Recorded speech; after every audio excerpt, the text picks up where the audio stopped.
呀，娘的三丫呀，你死得好惨呐！三丫呀，放心吧，娘一定不会放过害你的人。陆郎，你就算不想娶三丫，你也不能推她下河，害了她的命啊！你还我们家三丫的命了你！这会儿，乔也有了原身的记忆，也大致明白是怎么回事了。说话之人是原身的后娘胡氏，这人天天搓磨原身，现在就是猫哭耗子假慈悲，听着都假。原身5岁时落水，救起来后就傻了，但是天生力气大，从小就被极品一家人压着干活。后娘口中的陆五郎是原身今天要成亲的对象陆勺。原身的爹之前在路上遇到中暑晕过去的陆勺爹，将其送去医馆。于是陆爹就说：救命之恩无以为报，就让勺儿娶了乔爷吧。陆郎，你杀了我妹妹就得受到惩罚。所以这家伙才是罪魁祸首，这会儿却不要脸的贼喊捉贼。咱们将陆五郎送去陆氏宗祠找族长，可不能放过他。哎，对，把他抓起来，将他送去宗祠。他不想娶傻子当媳妇儿，所以故意推乔叶下水。我们赶来找乔叶的时候，刚好在不远处亲眼看到他推人呢。姐，你告诉他们，我有没有推乔叶下河？我不是的，不是那样的。他姐都没法昧着良心说他没推。我们可是亲眼看到，就是你推三丫下河的。陆五郎，你不要再狡辩了，更别想开脱。走，去见你们族长。果真狡猾，那么多人证，想要洗脱嫌疑可不容易啊。我没推乔叶下水，更没杀人，所以咱们还是直接去见官吧。先去陆氏宗祠啊！你们族长若是说要见官，我们再去衙门。他杀了人，要是去衙门被判了罪，可是会连累咱们村的名声。大家伙快将他抓起来，先押着去见族长。不是他推的我自然不能让真正的凶手逍遥法外，让无辜的人被冤枉。你也是可怜人，以后我会把你当妹妹一样的。哎呦，诈尸了！哎呀，他竟然活过来了，这怎么可能呢？哎呀，刚才这死丫头都断气了，这会怎么又活了？喂，你到底是哪里来的精怪，竟然附身到了我妹妹身上？刚才她明明已经断气了，大家快把这个精怪抓起来，沉塘或者烧了。明明就是你们故意逼我下河去抓鱼，我才溺水的。你胡来陷害陆五郎不成，却又要害我，你怎么能这么心狠手辣？我可是你堂妹啊！难不成她真被什么精怪附身了？我妹妹可是傻子，从来没有这样正常的说过话。你这个精怪别装了，快，大家快将这个精怪抓起来，不能让他祸害村子。你大胆！我5岁时落河被河神收了一魂，当他老人家的童子侍奉身侧，如今再次落水并且溺亡。他老人家看在我这些年侍奉的不错，不但将我这一魂放了回来，让我还阳还赐了福。你竟然敢怂恿村民要害我，这是要公然和他老人家作对吗？这才是想要祸害全村吧？你骗人！你不是三丫，你将我的三丫还回来了！我就是三丫，绝对没有骗人，如假包换。那你怎么证明呢？我是缺了一魂，所以之前才会像是傻了一样。但曾经听过的话，见过发生的事，我可都记得很清楚。你前天和镇上富户家的儿子鬼鬼祟祟的商量着，我看那人还塞了银子给你。10天前你伙同村外的人偷了阿大叔家的狗，杀了吃掉。1个月前还有你，前2天你背地里还和大伯母说奶奶太偏心，像小姑这样又懒又馋，更不讨人喜欢的赔钱货哪里有资格吃鸡蛋，以后怕是都嫁不出去的。5天前你还说，又说了不少这个后娘之前怎么编排交涉跟原身的极品奶奶、极品小姑以及其他村妇的话。哼，他当然是故意的，原身在家可没少受这个后娘的打骂虐待，现在他先收点利息吧。哎呀，好啊，你这个贱蹄子，还敢编排起老娘来了！这个二嫂也太过分了，看我不揪死他！背地里面竟然这么诋毁我！他要不是乔三丫，怎么可能知道乔家那么多详细的事儿？哎呦，就是啊，瞧瞧看的这些事儿吧。我看呐，这乔家背地里没少干缺德事儿，让人揪住把柄了吧？这个祸害怎么不掉河里直接死掉啊？你胡说八道，才没有谁给我银子，我更没有偷过狗。那人给你的银子，你藏在了后院的那棵柿子树下，你不交公而想独吞。我还看到了你和人吃了狗肉，就埋在了村外那个土坡脚下。想要证明乔叶的话是不是真的，去找一下他说的地方，挖开看看，不就知道了吗？或者说他也遇到什么奇遇了，重新的活了过来。毕竟他能重活一次，乔叶身上也能发生很多可能，这些都是无法解释的。不过现在乔叶是站在他这边的，他自然也不能让他孤军奋战。哎呀，说的有道理啊。对，有道理。去这2个地方挖开看看，不就知道了。死丫头说的全对，真是着魔了。你炸了我堂妹的身子，所以才知道这些的。你说你曾经侍奉过河神，那你怎么证明呢？你要是能让他老人家显灵，我们就相信你。还请河神大人最后帮我一次，显露个神迹吧。他用袖中的小镜子对着太阳，将光线反射到河面上，看到小彩虹出来。多谢河神大人显灵，我以后一定供奉您老人家的灵牌，天天为您上香。拜见河神大人，拜见河神大人。原来这丫头在装神弄鬼。对了，河神他老人家已经显灵了，你还有什么话要说？我没有要说的。这死丫头怎么就有这么好运呢？哎呦，你们还记得吗？那个山鸭落水救起来被傻之后，曾经有一个高僧路过，并指点说他落水变傻，那将来也可能落水而有大造化。现在看来呀，真应了那位高僧的话了。对，我记得。是啊，真应验了。确实如此。乔有福，你这是想带大家去挖那2个地方了吗？奶奶的，这死丫头不傻了，眼睛还好厉害。今天可是你成亲的大喜日子，我的事还是以后再说吧。你还记得今天是我的大喜日子呢？可你之前伙同乔家其他人害我时，可没这么想的，逼我下河去抓鱼，就你蹦跶的最欢。要不是河神大人救我，我已经被你害死了。你还故意诬陷陆五郎，我看你才该被送去送官。我哪里逼你了？我确实看到河里有鱼，不过是告诉你，你自己就跳下去要抓，明明是你自己跳下去的，又不是我推的，所以才不是我害死你。再说你现在不是还活得好好的吗？你可别想狡辩，更别想开脱，今天必须去见官。虽然你没推我，但却是导致我落水差点溺亡的罪魁祸首，你还要诬告陆五郎，所以你有罪。大家一起将乔有福送去见官，可不能让这等心狠手辣的人继续逍遥，连亲堂妹都要害命，用来陷害堂妹夫。这样的人就是毒蛇，指不定什么时候就会咬村里的其他人一口。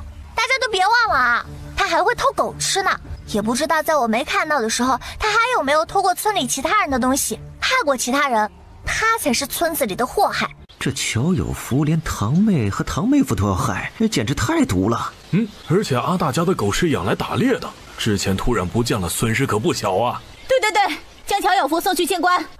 不，你们不能送我去见官。乔叶，我可是你堂哥，你别害我。奶奶娘，快救我呀！哎呦，你们干嘛呀？快放开我孙子！哎呀，快去叫人呐！哎呀，你们快放开我儿子！放开我儿子！哎，三丫，你这个死丫头，你竟然敢害你堂哥，你还有没有点人性了？大伯母，你这话应该是说你儿子吧？他连亲堂妹都害，才真的没有人性。是非公道还是留给县官大人去断吧。傻子的命就不是命了吗？这仇我会帮原生报的。哼，他还要借这件事儿和乔家极品亲戚们断了关系，隔着原神一条命，他和乔家人没有和解的可能。你这个死丫头，你赶快让这些人放开有福，否则老娘非得打死你不可。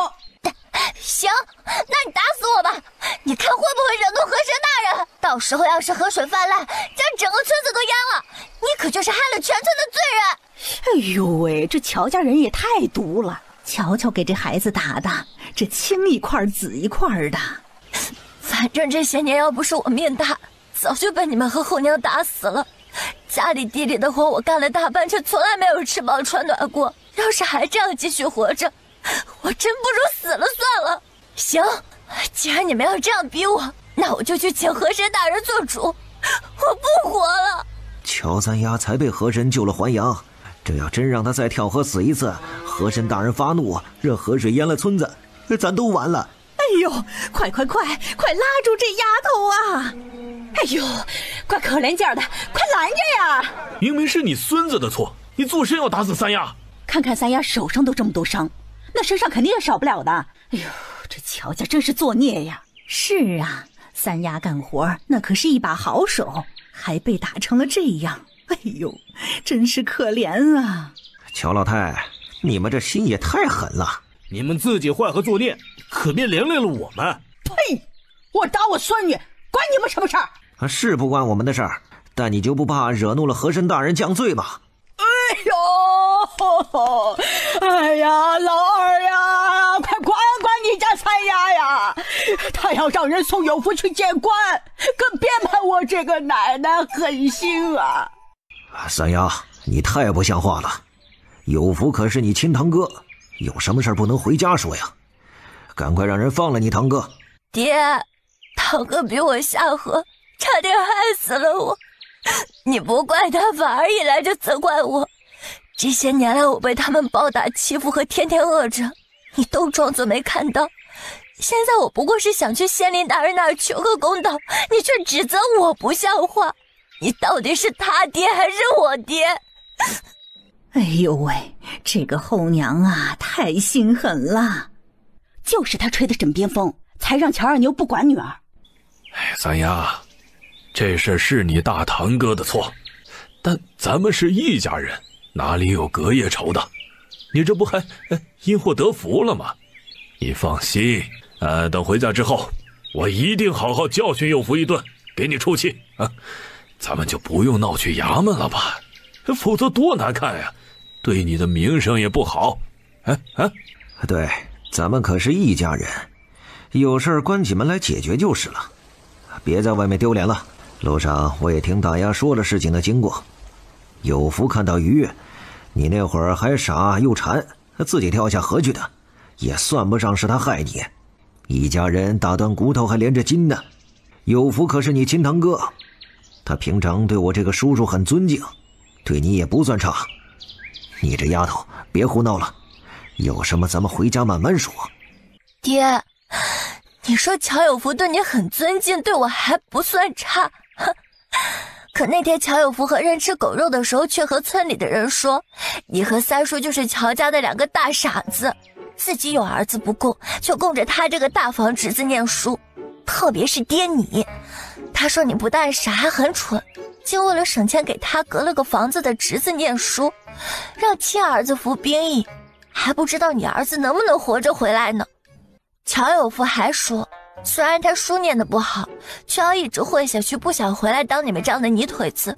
你们还傻傻的想要他回报，简直就是做梦。只要好好的哄着你们两个傻子，他以后不用担心要怎么过日子。你们不但得供他念书，还得帮他养媳妇和儿子，然后其他人就很羡慕乔有福有这样的两个冤大头叔叔。所以爹，你和三叔真像我以前一样，也是傻子吗？这个死丫头嘴不把风，竟然什么都往外说。我没有说过这些话，你别瞎编啊！你以前是傻子，哪里记得了这么多事？有福说没有说过，你肯定是听错了。爹，像是乔有福说的，你果然恨不得我们兄妹去死。我没说过，你别乱编。乔有福都将你当傻子蠢货玩弄，你还是选择相信他，而不相信我这个为了让你高兴而自愿在乔家当牛做马的女儿。爹，你太伤我的心了。既然今天是我出嫁的日子，那以后你就彻底将我这嫁出去的女儿当作是泼出去的水吧，再也收不回来。我以后也不再去乔家烦你，碍你们的眼，咱们以后就断绝来往吧，否则我还不知道要被乔有福他们害多少次呢。发生了今天这些事情，你还愿意娶我吗？父母之命，媒妁之言，我当然愿意继续娶你，只要回陆家，咱们拜了堂就是夫妻。我就知道五郎你不是那等狠心之人，我亲爹恨不得我去死，哥哥去当兵生死未卜，随我的依靠就只有你了。什么叫亲爹恨不得他去死？什么叫哥哥生死未卜？这意思还是怪我这么反复的强调，生怕村里人不会误会我吧。这死丫头不会说话就别说。放心，以后你是我的妻子，我自然会让你依靠。我是河神大人救的，曾经还侍奉过他老人家，要不我们当着他的面拜堂成亲吧，也让他老人家高兴高兴。对，让河神大人当你们的证婚人，让他老人家也高兴高兴。这是应该的，相信河神大人也高兴看到你能成家。只是在这里拜堂，不知道我爹他们会不会有意见或者不高兴啊？能让河神大人当你们的高堂见证人，你爹他们高兴还来不及呢，怎么可能有意见？就是，换成我们家要有这样的喜事，绝对高兴。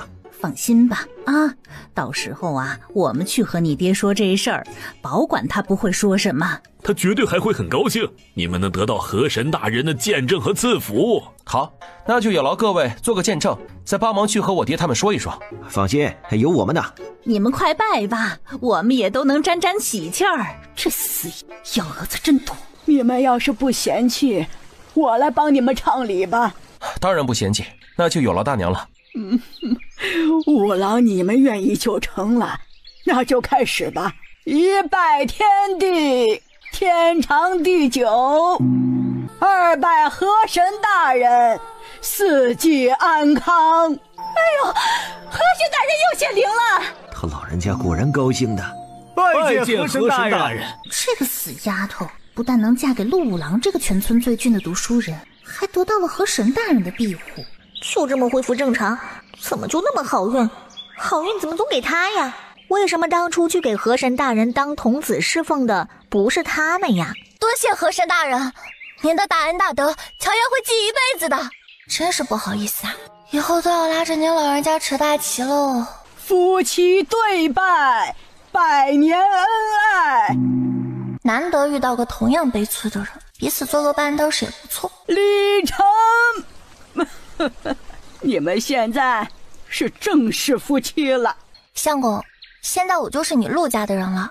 娘子，现在你就是我陆家的人了。那现在就麻烦各位将害我娘子又诬陷我的乔有福送官吧。对，还请各位将乔有福送官吧。对，将乔有福送官，不能让他继续祸害三衙和村里了。奶奶娘，乔有福自己做错了事，本来就该受罚，你们别瞎掺和，否则那就是和全村作对，结果不是你们能承担的。不错，今天乔有福谋害堂妹，还要诬陷害我陆家的儿郎，怎么也要去见官。对，这事儿咱们村子解决不了，还是见官吧，可别让河神大人不高兴了。哎呀，有福啊，有福，我的儿啊！哎呦，奶的大孙子耶！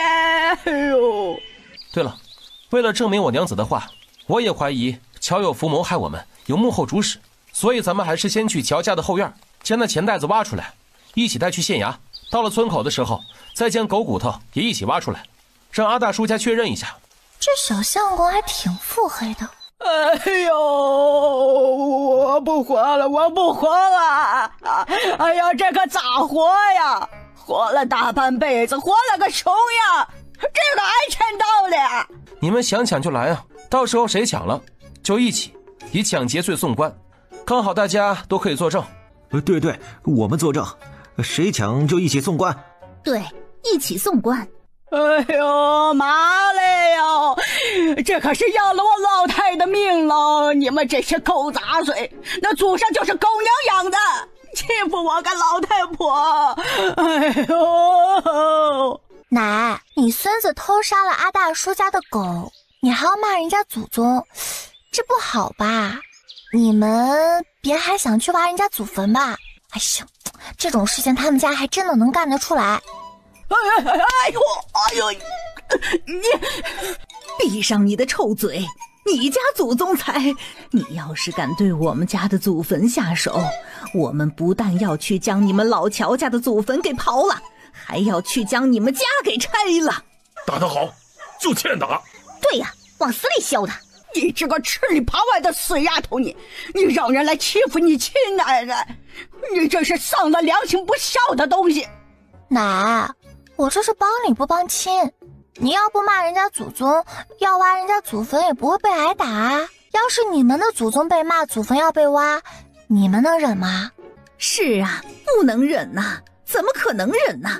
打得好！挖人祖坟这么缺德的事都能做得出来，难怪能养出乔有福这样的祸害。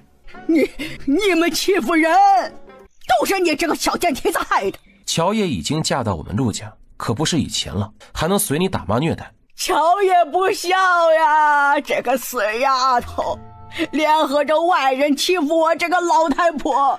哎呀，我不活了！你们骂吧，我也是村子里的一份子，怎么都不愿意看到别人家的祖坟被你们挖了。哎呀，那您老还活着干嘛呀？我要是你呀，我就早点去见祖宗。就是啊，好像受了多大委屈似的，却打得了。陆家，哎呦，这可怎么是好啊？这乔家人也太过分了呀！怎么会这样？那个小贱种竟就这么逃过一劫，真是可恨。那傻子不但变正常了，还得到河神的庇护，成了有福之人。这不是便宜那个小贱种吗？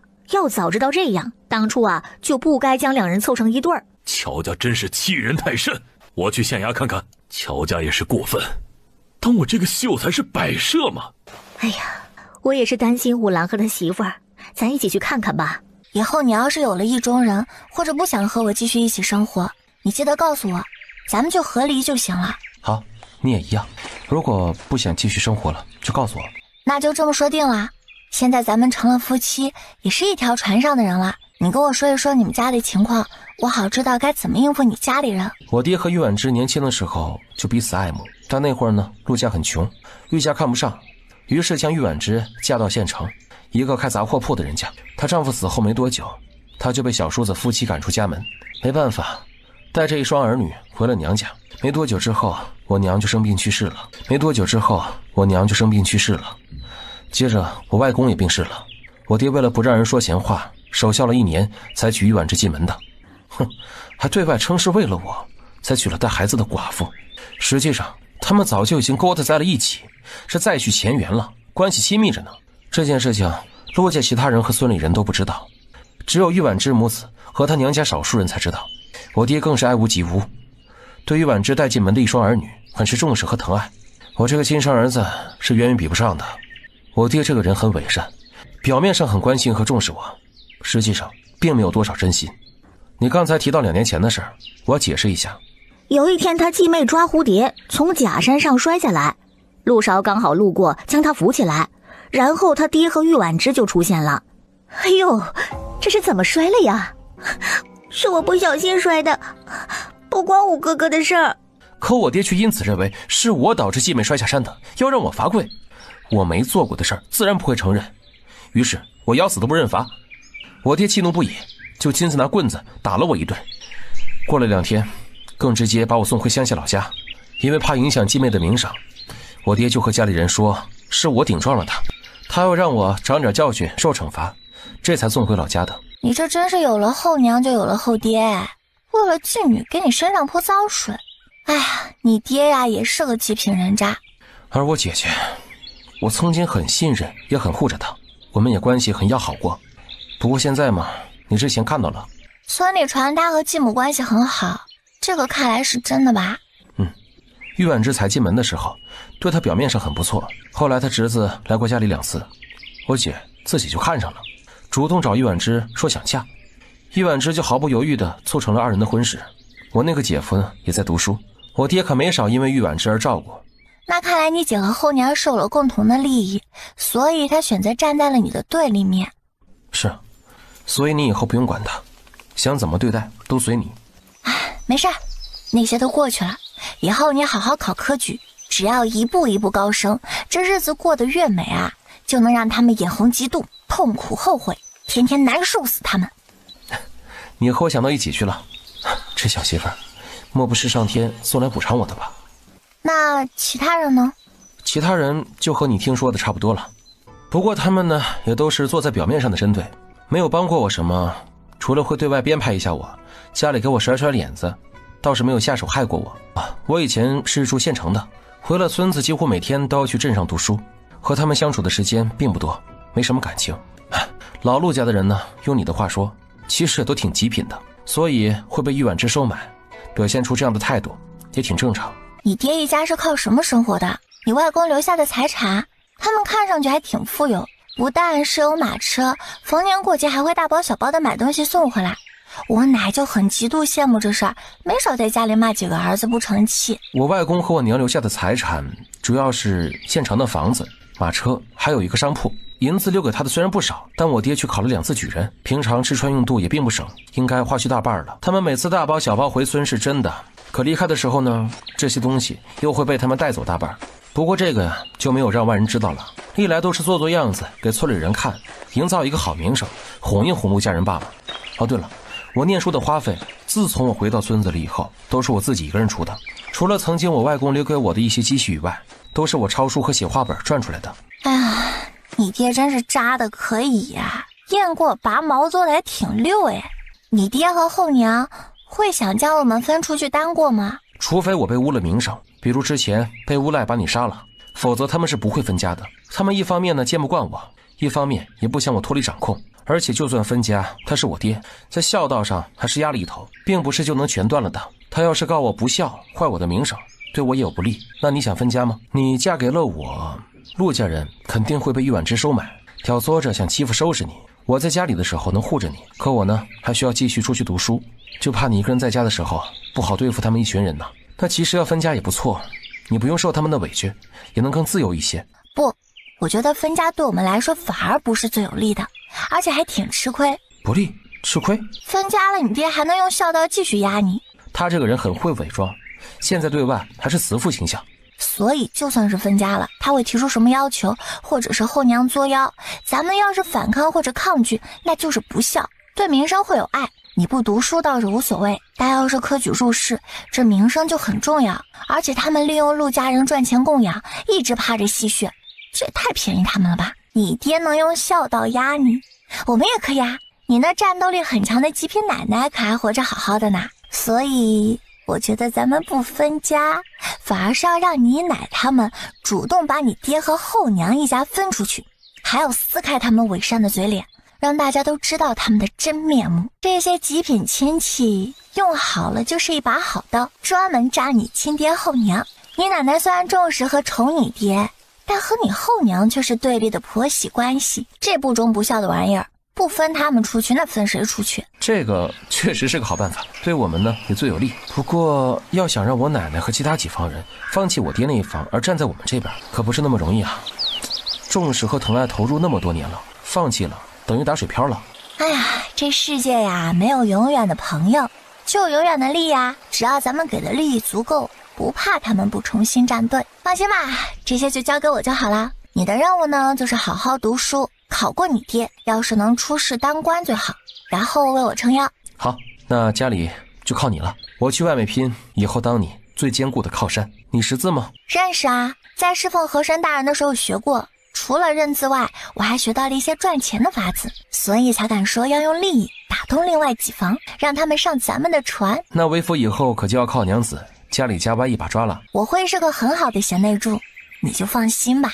我很放心。五郎，你没事吧？见过父亲，我没事。您怎么在这儿？我听大郎说了你被陷害的事儿，就和你娘他们急忙赶来看看。我们坐马车，所以和你们错过了。哟，这位是我媳妇小叶，也是您的儿媳妇。公公好。你们还没有拜堂成亲，这声公公我可不敢当啊。他为之前的事情生气了呢，你们不是说他高兴还来不及吗？那是你公公不知道你们能有多大的福气。听着大娘们大婶们你一言我一句的为他好。哎呀，这些蠢妇真是不知所谓。各位误会了，五郎成亲能被河神大人见证和祝福，我相公自然是高兴的呀。就是我们比较遗憾当时不在，还一直在陆家枯坐等着他们拜堂呢。当时河神大人显灵，大家让我们赶快拜堂成亲，让他老人家高兴高兴，否则要是惹得河神大人发怒了就不好了。我们年轻啊，什么都不懂，所以也不敢违背，都是听大家的。哎，不过母亲你要责怪的话就责怪我吧，不关大家的事儿的，他们也是好心。哎呀，之前拜堂成亲都是大家出的主意，为的就是让河神大人高兴，也是为了陆家好啊。这可是天大的福气，我们在帮你们接呢。哼，那些所谓的福气是给那个小贱种的，我有什么好高兴的？哎呀，我们也没怪他们，就是觉得遗憾。主要是没有在家拜堂成亲嘛。乔叶嫁到我们家来，也就名不正言不顺呀。我这是为他们担心呀。原来我后娘说的都是真的。什么是真的？啊，真要说吗？不太好吧？有什么不好的？你就说说吧。那我就说了呀，这可都是我后娘说的，我只是转述。我后娘在家里说我后婆婆不安好心，我要是进了门肯定遭她下马威和被收拾。我后婆婆是个不要脸的狐妹子，一个寡妇把我公公勾的魂都没了。自己的亲生儿子不放在身边养，被继妻吹吹枕边风就送回了老家，反而对后娘生的2个野种贴心贴肺，比亲生的还好。不但吃喝比亲儿子好，就连读书都供着上县城最贵最好的学堂。那陆清荣还是秀才呢，还没他男人这个村汉聪明。我后娘还说，后婆婆就是那种蛇蝎毒妇，吃绝户占了人亡妻家的那么多好处，还要嫌弃人家的亲生儿子碍事。哎，可惜村里人傻，还信了他平常那装模作样的慈母模样。要真这么好，怎么他自己的儿女养得像是公子小姐，继子却被丢到了乡下自生自灭，连读书都要自己挣钱教书修。还有我公公，这要是放在那京城的大族里，还有戏文里演的，他呀就是那种宠妾灭妻灭儿的斯文败类，有了后娘就有了后爹，他是后娘，所以最懂后娘了。他早就把我后婆婆这毒妇啊看透了呢。陆清荣气的倒仰，自从他走上读书这条路后，名声一直都是营造的很好。这个死丫头说这些，完全是当众诋毁他名声啊！你放肆！你简直就是不孝！这丫头，我们可是你的长辈，你竟敢这样编排！你这样的儿媳妇，我们还真是不敢认。这样的指责和诋毁，我没有错过，更不会认的。这可是我后娘说的，又不是我说的，你们干嘛骂我啊？我刚都说了呀，说出来不太好，可你们非要让我说啊。谁让他非要说了？这个死丫头肯定是故意的。你们要怪也应该去怪我后娘，怎么给我安了这么个不孝的罪名呢？这我可不认啊！我后娘说这些话的时候可不只是在乔家说过，那还和关系好的婶婶们说过呢。不信你们可以去村里好好问问。我之前还不信呢，不过这才一见面，后婆婆就打着我们好的名义不认我这儿媳妇儿，还要害我的名声，说我不孝。唉，肯定是我太有福气了，你们不乐意让五郎跟着我沾了这福气，所以不想让我进门，不然怎么就一直揪着拜堂成亲的事不放，不承认我这个儿媳妇的身份呢？所以大娘大婶，我后娘说的是真的吗？我以前是傻子，只听他们说，还真不懂这些。现在公公和后婆婆一见面就这样欺负撵我，这不就和我后娘说的一样了吗？唉，我真是好委屈，好难受。怕什么呀？大难不死，必有后福。你的福气呀，还在后头呢。就是，你后婆婆再毒，这不还有和珅大人庇护你的吗？这些村妇怎么说话呢？什么叫后婆婆有毒啊？我哪里有毒了？哎呀，真是太憋屈太难受了。关键她还不好开口解释。三丫啊，你后娘因为之前狮子大开口要聘礼，咱们家拿不出来没同意，所以她就记恨上我了，这才故意在你面前诋毁我的，目的就是要挑拨咱们婆媳关系啊。我自从嫁入陆家以来，对美儿和五郎视如己出，将他们当作亲生孩子一样教养。我真是没有想到背后会被人说成这般，这样诋毁污蔑，我问心无愧，只怪那乔虎是嘴里不积德，还想挑唆咱们婆媳关系，太过恶毒。三丫，是啊，爹和娘对我们兄妹一直都很好，继母就像亲娘一样，对我们一视同仁，更甚至对我们关心优待呢。那嫉妒我娘黑了心的人，胡编乱造诋毁的话，大家可别信呀。我后娘说，看一个人的打扮和气色，就知道过得好不好。大家看看，我后娘说的对不对啊？哎呦，难怪要送继子下乡，不然怎么将他儿女养得这么好？难怪人家都说这有了后娘就有后爹呢。我将五郎送回村，只是因为他顶撞忤逆我，和其他人无关。你们别听乔爷胡说八道。爹，曾经那件事情呢，牵扯到继妹的名声，您非要我说出来是吗？我到底为什么会被送回村子里？母亲和继妹想必最清楚。这个孽子，这个小娼妇！陆勺和这傻子不断的对我娘泼脏水，这不是坏我娘的名声吗？让五郎回村，也是想锻炼他的心性，并替我在娘身边尽孝。谁知道却被无知村妇胡乱编排诋毁，我问心无愧。我爹当初也是为了五郎好啊，这才将他送到乡下的。五郎身体不太好，去考童生2次都病倒了，没有考完。我爹送他回乡下，也是想让他和其他堂哥堂弟们一起多动动，看他现在身体不就好了很多吗？五郎，你别听别人怂恿挑唆，误会了爹娘啊！你快和爹娘道歉。我更是问心无愧。算了，你说什么就是什么吧。相公，没关系的，他们在县城是一家人，咱们在乡下也是一家人。我还有娘子呢。这位大姐，人在做天在看，你竟然忘了这一身穿金戴银是怎么来的，那以后可就别来吸我相公的血。他这穿金戴银是怎么来了？难道不是夫家给的吗？或者是你公婆补贴的？乔有福那天吃狗肉的时候和人说，之前看到好几次我相公给他大姐送银子，说我相公太傻，不但念书要自己种树修，还要补贴姐姐。人家和后娘一条心，私下补贴了那么多，这钱给出去完全就是肉包子打狗，有去无回。换成他的话，还不如自己拿去逍遥自在呢。这死丫头还有完没完啊？怎么又扯到了我身上？看来还真被你说对了，我相公之前不知道有的人是喂不熟的，所以啊，他确实还挺傻。我谢谢你的夸奖了。相公，之前在河边你被乔有福陷害，你亲姐姐也没有站出来帮你说一句话。我刚听接亲的人说，是他中途叫你去河边的，他又怎么可能什么都不知道呢？这不就是为了他们县城那一家欺负你这个乡下的弟弟吗？要是我没有被和珅大人救，真死在了河里啊，那你不就会被他们诬陷冤枉，最后还不知道会落得个什么样的下场呢？如若被陷害冤枉成功，我以后就不能再考科举了，更无前途可言。姐，你之前和我一起到过那个河边，亲眼看到我跳下河救人，我就问你一句，你为什么之前不帮我作证呢？难道你就这么想让我这个亲弟弟往后再无前途？不是那样的，你是我弟弟，我怎么可能不为你作证呢？我原本想着去族长和族老们面前再说的呀。你要是早点出来解释作证，又怎会去闹到族长和族老们面前？这位大姐，你是将我相公当傻子，还是将大家都当傻子？我没有，我可是五郎的姐姐，你怎么这样诬赖我？你也真好意思说自己是五郎的姐姐，我相公摊上你这么个狠心的姐姐，那可真是够倒霉的。以后我们可不敢再和你来往啊。好，我以后都听娘子的。五郎，你就任由他这么欺负姐姐吗？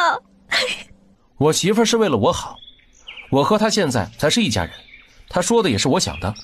姐姐既然已经嫁到玉家，那就是玉家家父了，我家的事儿你还是莫要再管。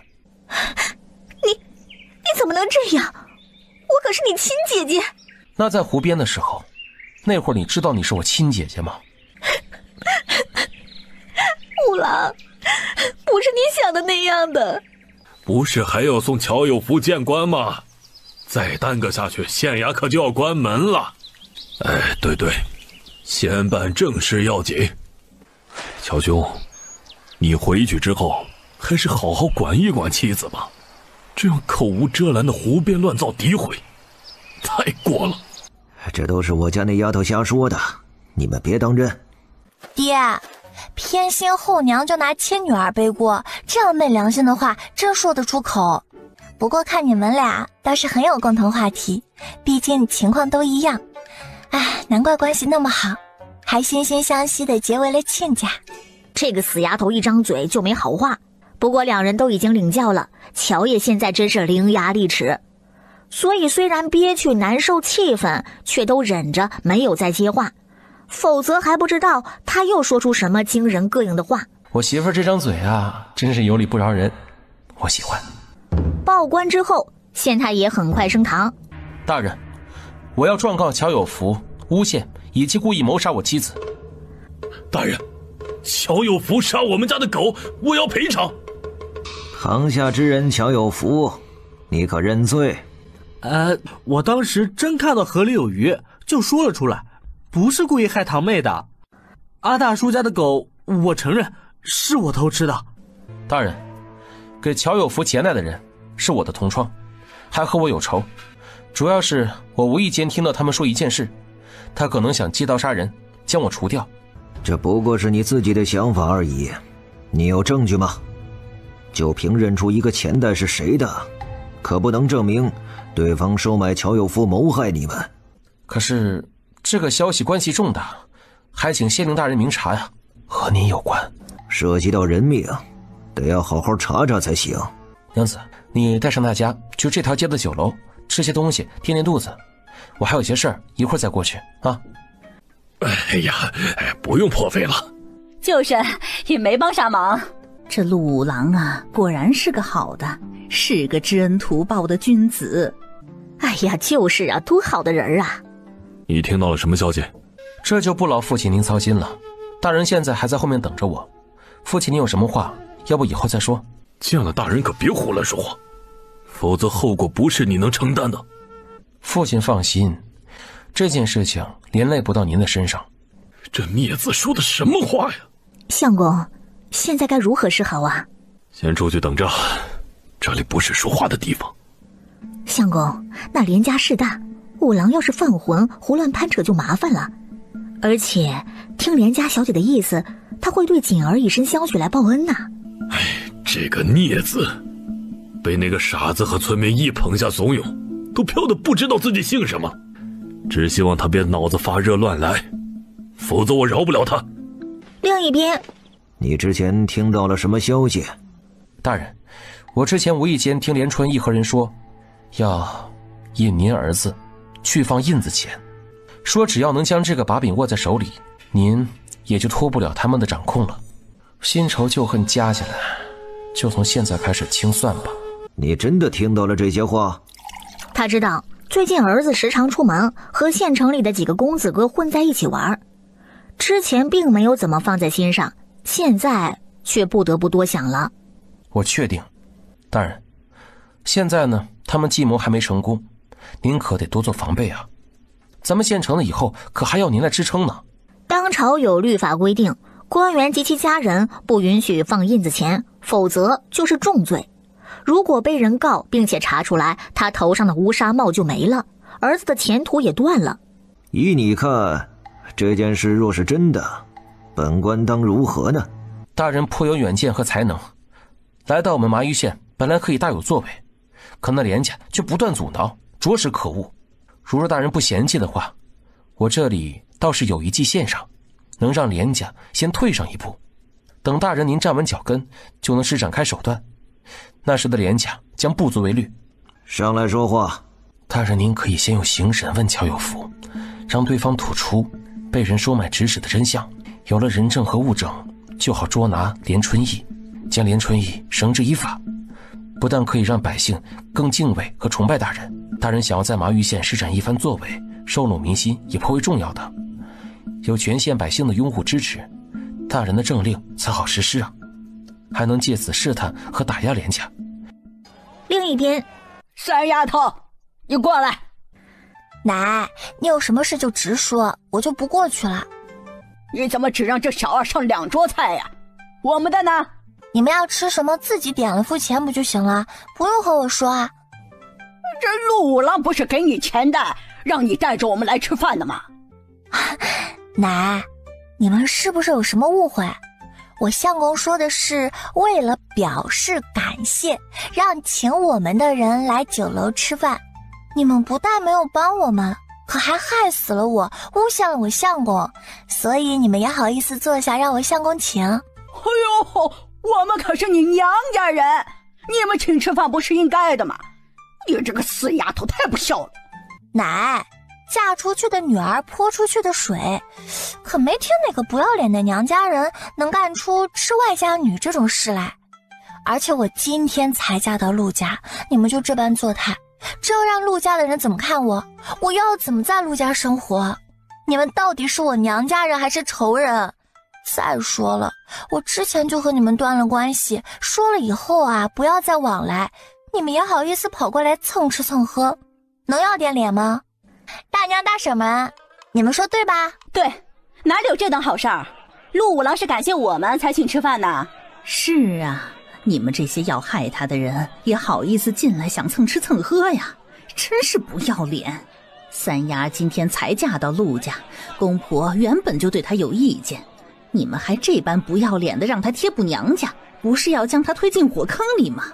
你们这当奶奶、叔叔、伯伯、伯母、婶婶和亲爹的也太狠心了，也难怪三丫要和你们断了关系，不再往来呢。我看呀，就该这样，否则三丫到了陆家之后，那还能过得了清静日子啊？三丫，你怎么和你奶说话的？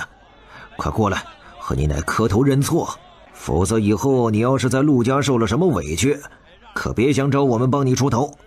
你们之前都恨不得我去死，好用我来诬陷相公，现在我都指望不上你们，以后还能指望？我以后要是在陆家受了委屈，回娘家求帮助，所以爹，你呢就别往脸上贴金了，你有不起那玩意儿。行，吃饭的事先不提，你一会儿赶快去县衙，让陆五郎求县太爷将你堂哥放了，不然你看我们怎么收拾你。县衙又不是你们家开的，你说让放就放？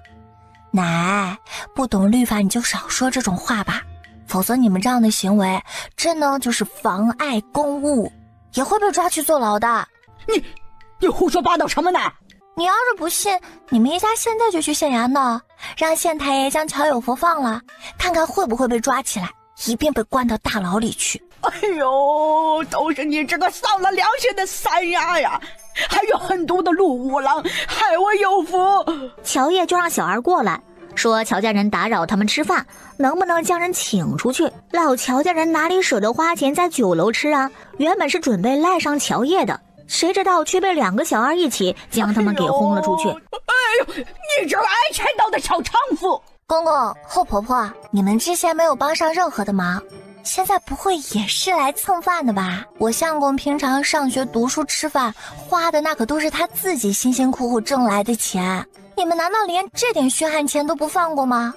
你混说什么呢？我们不过是来等五郎一起回村的，可没想来吃饭啊。哦，原来你们不是来蹭饭的嘛。我就说嘛，你们怎么也和乔家人一样没脸没皮的？他奶奶的，太气人了！哎呦，这三丫啊，可真是贴心，太招人稀罕了。乔家人真不是人啊，就这么作践三丫。哼，那个小贱种就活该配这样粗鄙的村姑。呸！你也应该饿了吧？先吃点东西填填肚子啊。多谢娘子。自从亲娘去世以后，乔爷还是第一个真正关心他饿不饿的人，身边突然多了一个小媳妇，感觉好像还真不错。你和我们一起坐马车赶快回村吧，你奶奶他们还等着呢。爹，今天多亏了乡亲们帮忙的，将乔有福押送县衙，还帮我作证，我怎么能丢下他们单独和你们坐马车回去呢？难不成真像是三丫说的，有了后娘就有后爹？嘿，陆庆荣这亲爹根本见不得亲儿子好，我这不是怕你奶奶他们等得太焦急，所以想让你先回去说说今天的事儿，也让他们安心嘛。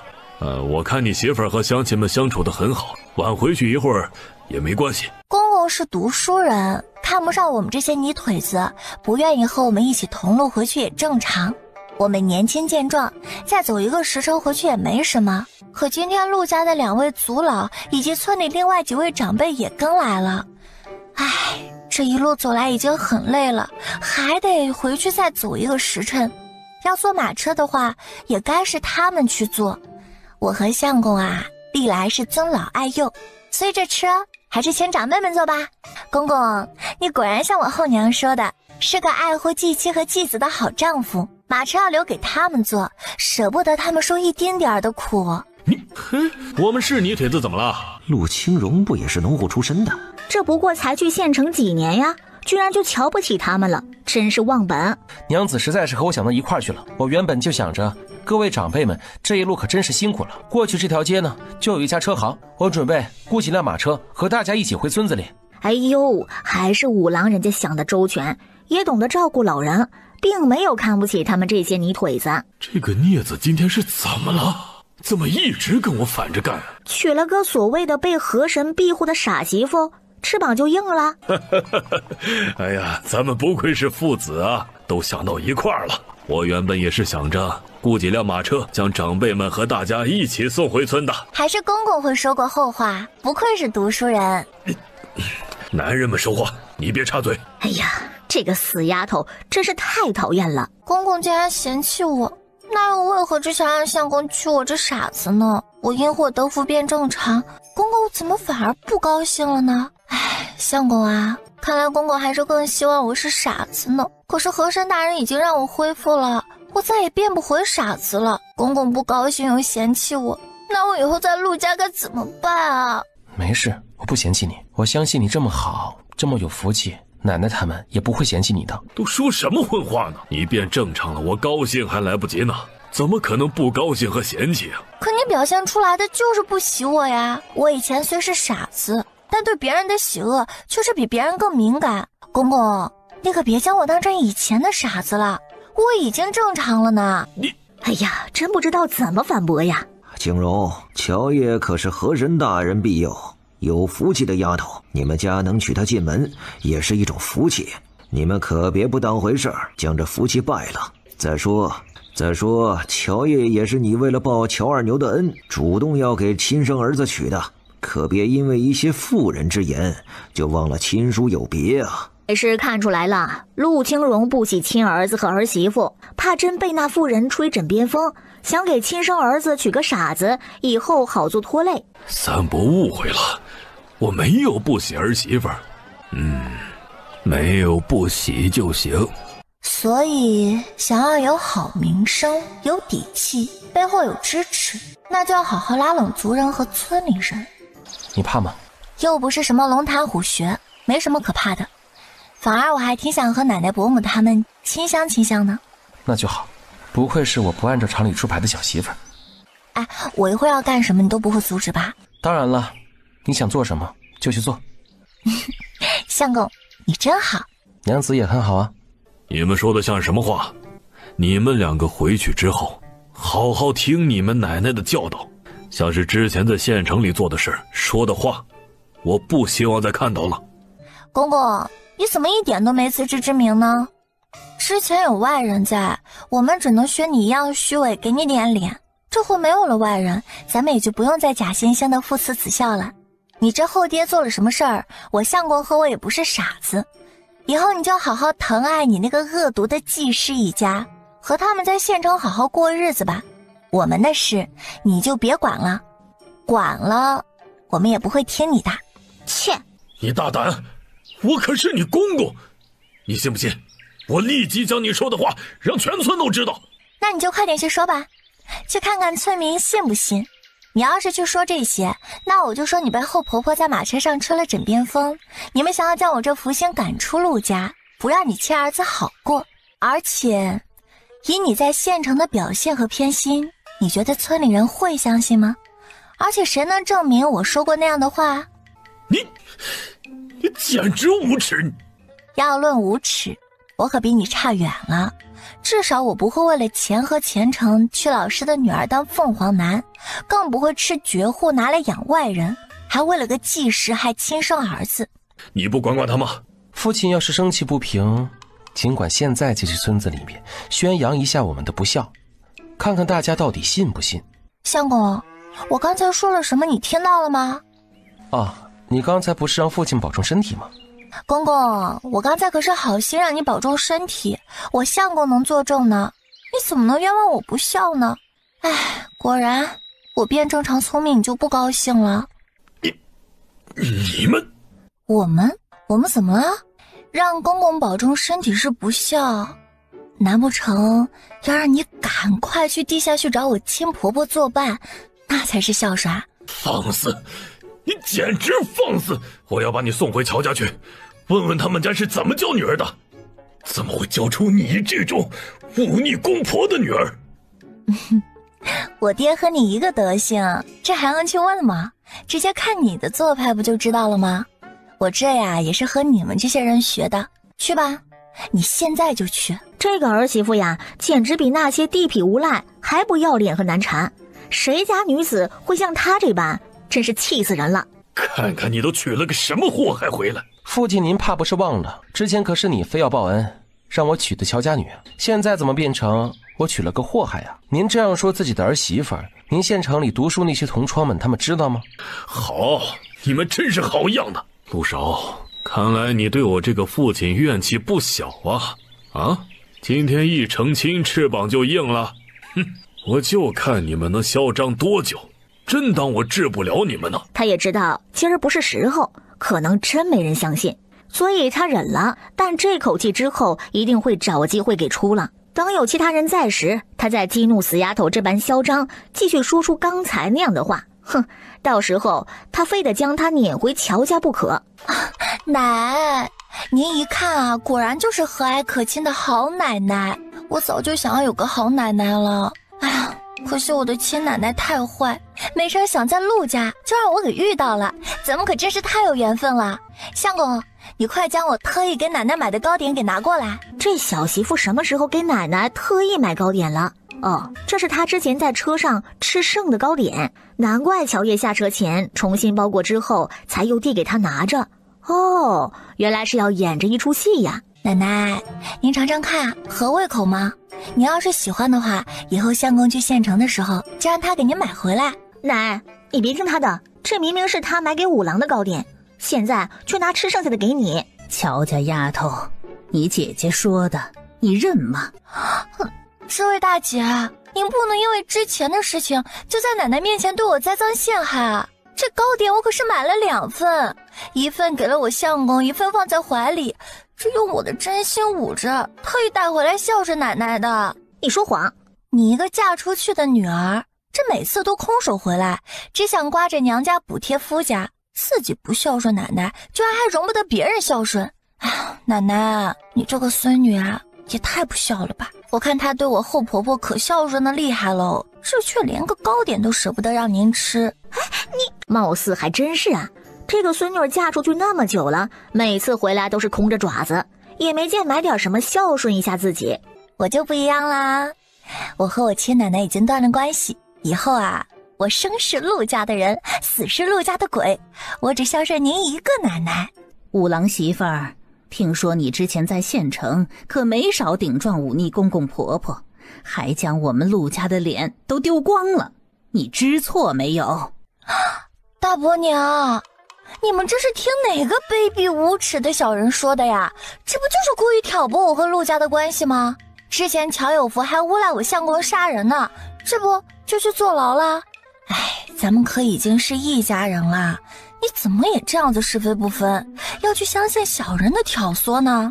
大伯娘，我嫁进来之前啊，还听说你是一个贤惠能干的聪慧女子，哎呀，可现在啊，你真是让我很失望呀。这要怎么接呀？这死丫头才是卑鄙小人。哼，好一个伶牙俐齿的丫头啊！你说再多都没用啊！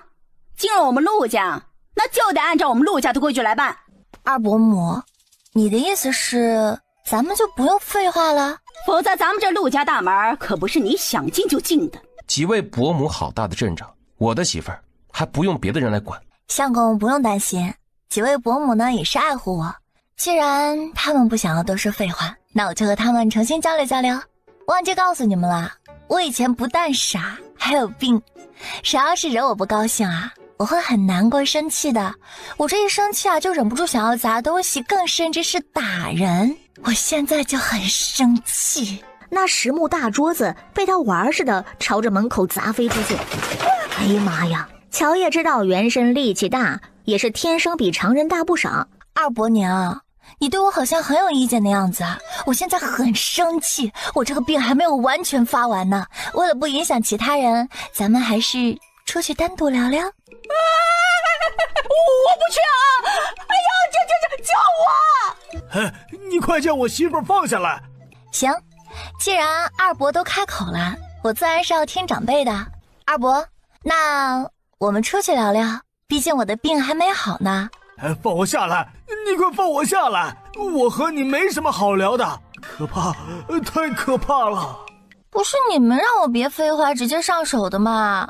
我都说了我有病了，不高兴就会砸东西打人，这不是你们逼着让我做的吗？乔家丫头啊，你快将你二伯放下来，你伯母他们刚才那是跟你说着玩呢，一家人嘛，有什么就好好的说，哪能说一言不合就动手啊？可二伯母让我别废话的，我有病就喜欢说话，别人不让我说话我就忍不住想要动手。奶，您说到底是让我说话还是让我直接动手？您是一家之主，我听您的。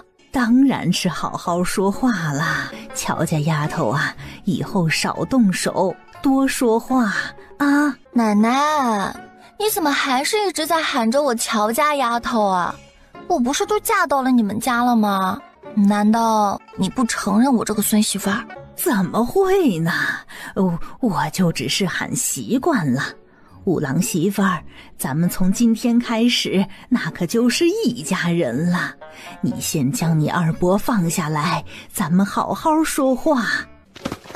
行吧，看在奶奶的面子上，这次就算了。奶奶，不过你可得让他们啊，以后都别再惹我生气难过了，不然我会控制不住犯病的。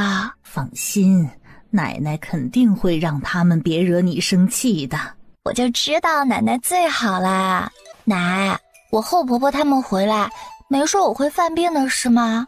没说呀。那难怪二伯母他们还要惹我生气啊，原来是后婆婆和大姐没说。奶奶，你可千万别怪他们，都是我不好，会有这样的病。他们不是故意不说的，他们不可能是想我犯病打二伯母他们吧？乔叶有病，嘿，他们两人回来竟然不说，害他们差点被吓死了。这死丫头张嘴就胡说，我怎么知道她有疯病啊？不，我不知道啊。奶奶，我们根本就不知道乔三丫有什么病，她骗你们的。都是我的错，我不该犯病的。你们既然说不知道，那就不知道吧。奶奶，你们就当他们不知道吧，不然我后婆婆不高兴，我公公也要跟着不高兴了。什么叫做当我们不知道啊？说的什么话？这又关我什么事儿啊？奶奶，我们真不知道，我们……行了，还有完没完了？娘，今天是五郎的大喜日子，他们还没有向您敬茶呢，要不让他们先敬茶？好，那就先喝茶。谢谢奶奶。奶奶，您一看就是有福气，要活到长命百岁的。你倒是个嘴甜的。毕竟我这样被河神庇护的福星嫁到你们家来，这不也代表着奶奶这个一家之主也是有大福的吗？这是我娘传给我的，现在呢就传给你了。以后啊，要好好的和五郎过日子，夫妻和和美美的。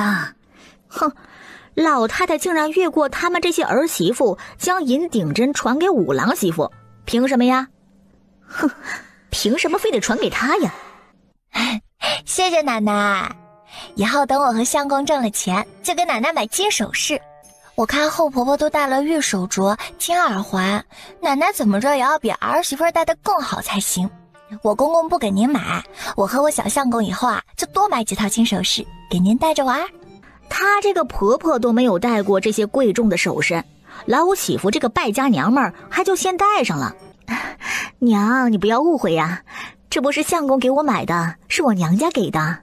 是啊，这是我们成婚时玉家给婉之压箱底的嫁妆，今天也是因为五郎要成亲，他高兴才拿出来戴的。我以前听后娘说，我后婆婆娘家是破落户，她嫁到城里才扒了娘家好过了一些，不就是因为补贴娘家才被小叔子一家赶了出来，还不让她带值钱的东西。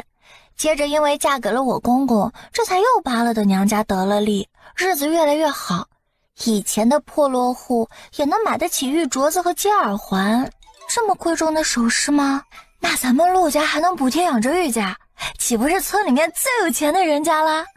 哎，这个死丫头啊，他们就说这乔傻子怎么变正常之后那么伶牙俐齿嘴毒了，感情都是从他后娘嘴里学来的吗？你闭嘴！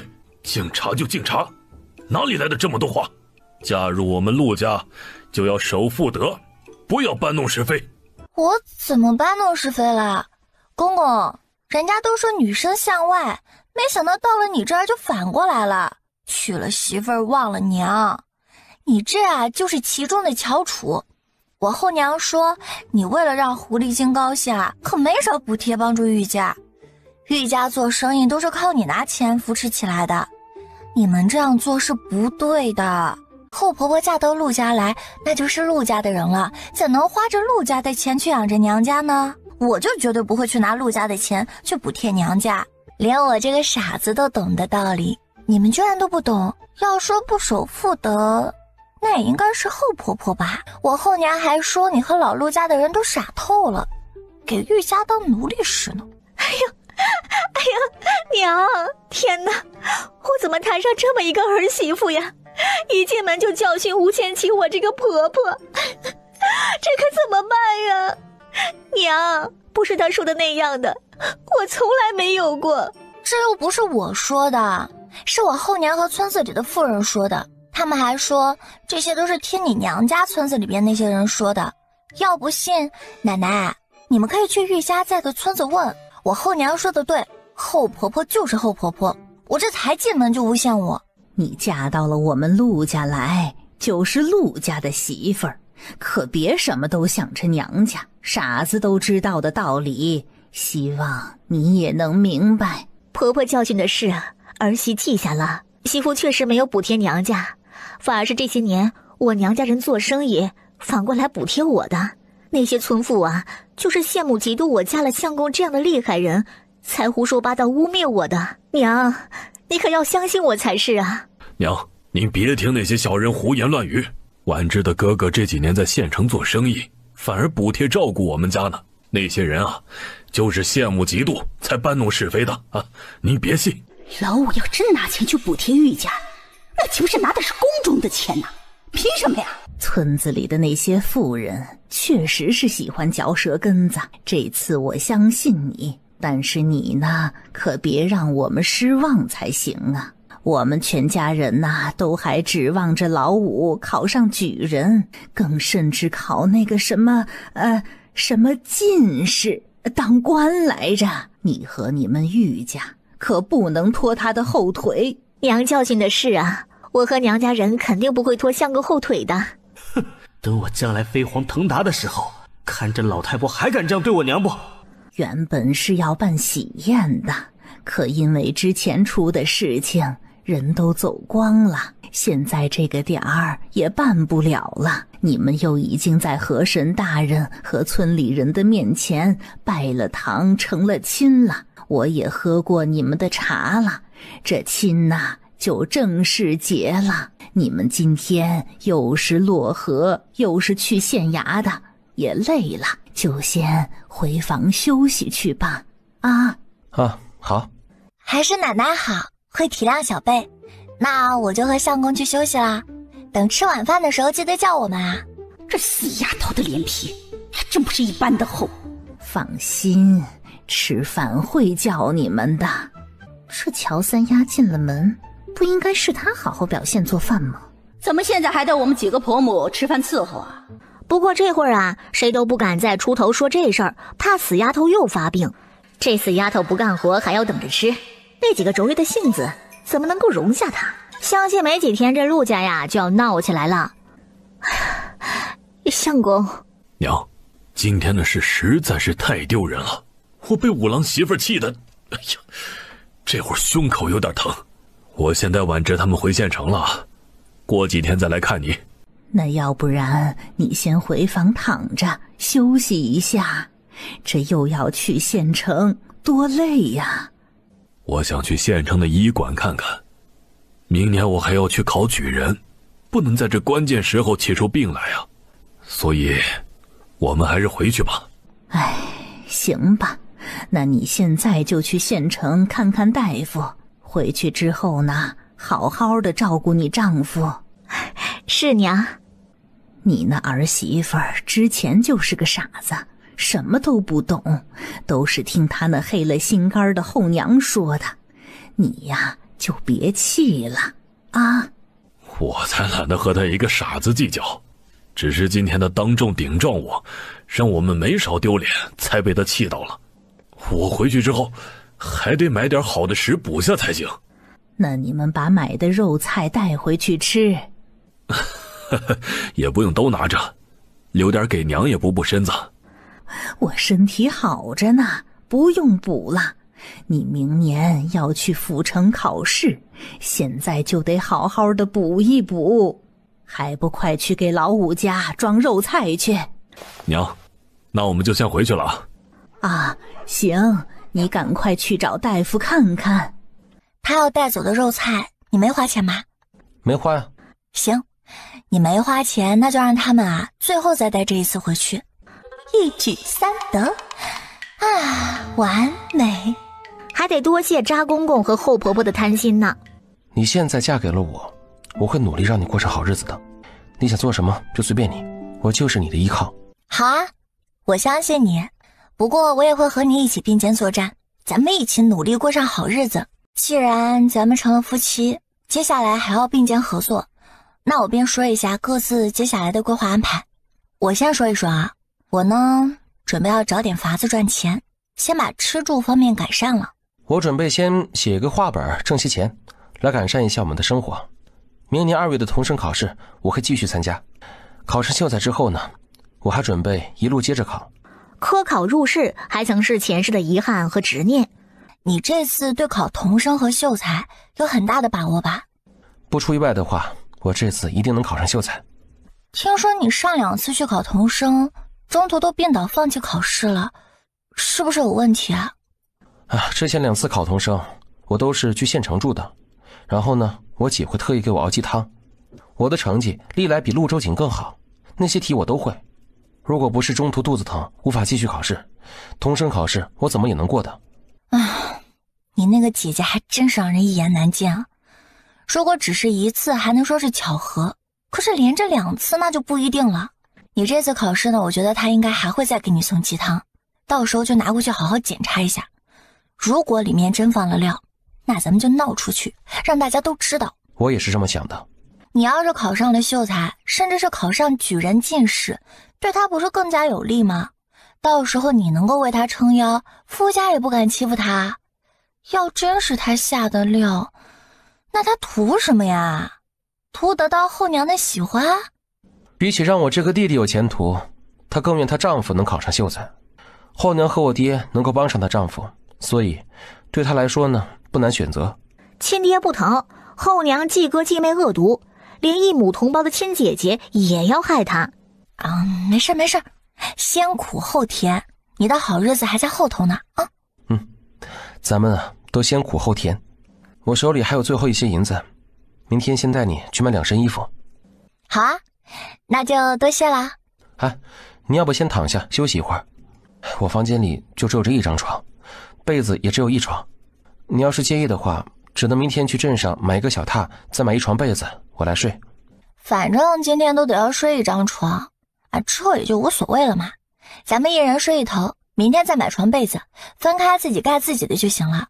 你每天还要看书写字，这睡不好也挺影响的。而且这屋子里再放1张小榻，那是过路都难了呀。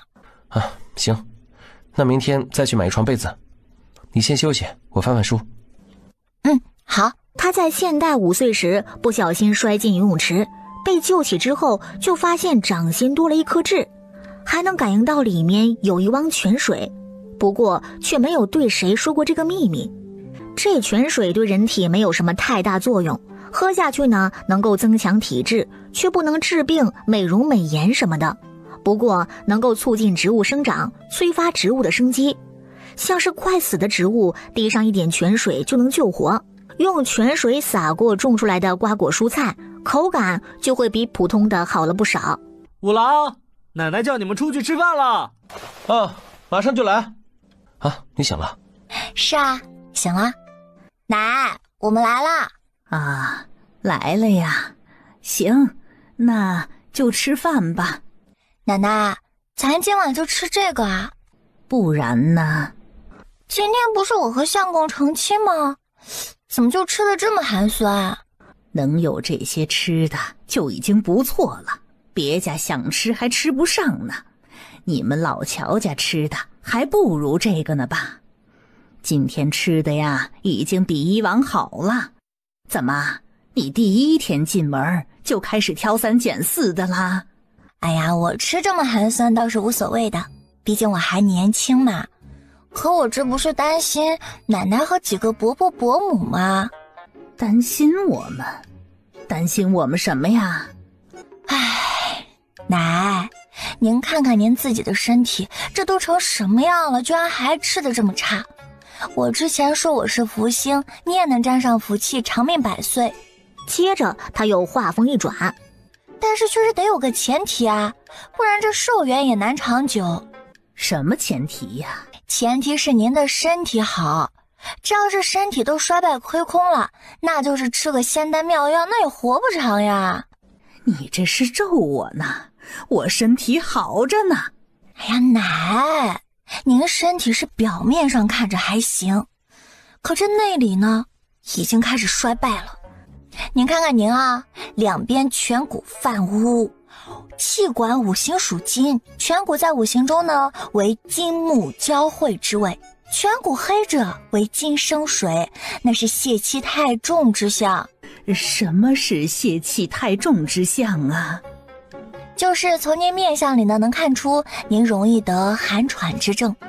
奶奶，您是不是有时候会突然间呼吸急促，焦躁不安，这喉咙里总感觉有痰，夜间尤其还会畏寒背冷，喷嚏频频，流涕不止。他家是中药世家，虽然不擅长把脉看病，但却有传承多年的特殊的望闻问之法。那我这病严重吗？对寿命可有什么影响？倒是不算太严重，之后再犯的话呢，我给您做一副药丸吃吃，就能够药到病除。不过如果身体保养的不好，还会反复，时间长了对寿命肯定是有影响的。要是不重视不吃药，加重病情之后，还会有生命危险啊！能治就好。那和吃的有什么关系？吃不好，这身体想要的营养就不够。就像你是种稻子，这水不够就长不好，更甚至是干死，身体亏空的厉害。这平常看着还好，可这一旦发作，那可是很严重的。你看这村里的穷苦人家，干活累啊，吃不好，这能活得长寿的老人是不是极少啊？城里那些富贵人家，吃得好，干活少，还有懂保养的，是不是高寿的老人就多呀？这倒是，我去县城几个富户人家干活，就见他们家中有60、70岁的老人，这不就对了吗？所以这身体好与不好和吃呢有很大关系。你们看看你们这都吃的什么呀，一点油水都没有，平常还要干田里的重活，这身体怎么熬得住呢？大伯、二伯、三伯、四伯，别看你们长得挺壮实，我公公比你们瘦，但你们要是和他一起去医馆把脉，他的脉象绝对要比你们强，他从面相气色上看就比你们要好得多了。几位伯母，你们也是一样的，别看我后婆婆比你们娇柔，可这身体绝对比你们要好。你们都有没有发现，她只是比你们小了几岁，可却比你们看上去要年轻多了。这要是出去，人家外人看着不会觉得你们是她嫂子，而是她的长辈。你们比她看上去至少呀要老了10几岁呢。看着我们至少比她大10几岁，有这么夸张吗？我说的你不信，那你问问大伯，你看上去是不是都快可以当我后婆婆的娘了？当娘有点夸张了，不过看上去大概1、20岁还是有的。我们要是像她一样，天天在县城大门不出二门不迈，又不用下地干活，吃得好穿得好，那我们也年轻了。看吗？这就是你们和我后婆婆的差距。你们整天干活，吃的还那么差，最后的结果啊，把别人养得水灵灵的，自己却马上变成了个老太婆。咱们村子里的村妇也都是这样过来的。老五有了出息，咱们一家人以后的日子啊才能好过。他要是能考中那个什么举人、进士，当个官儿，以后咱们家呀那可就是官宦人家了。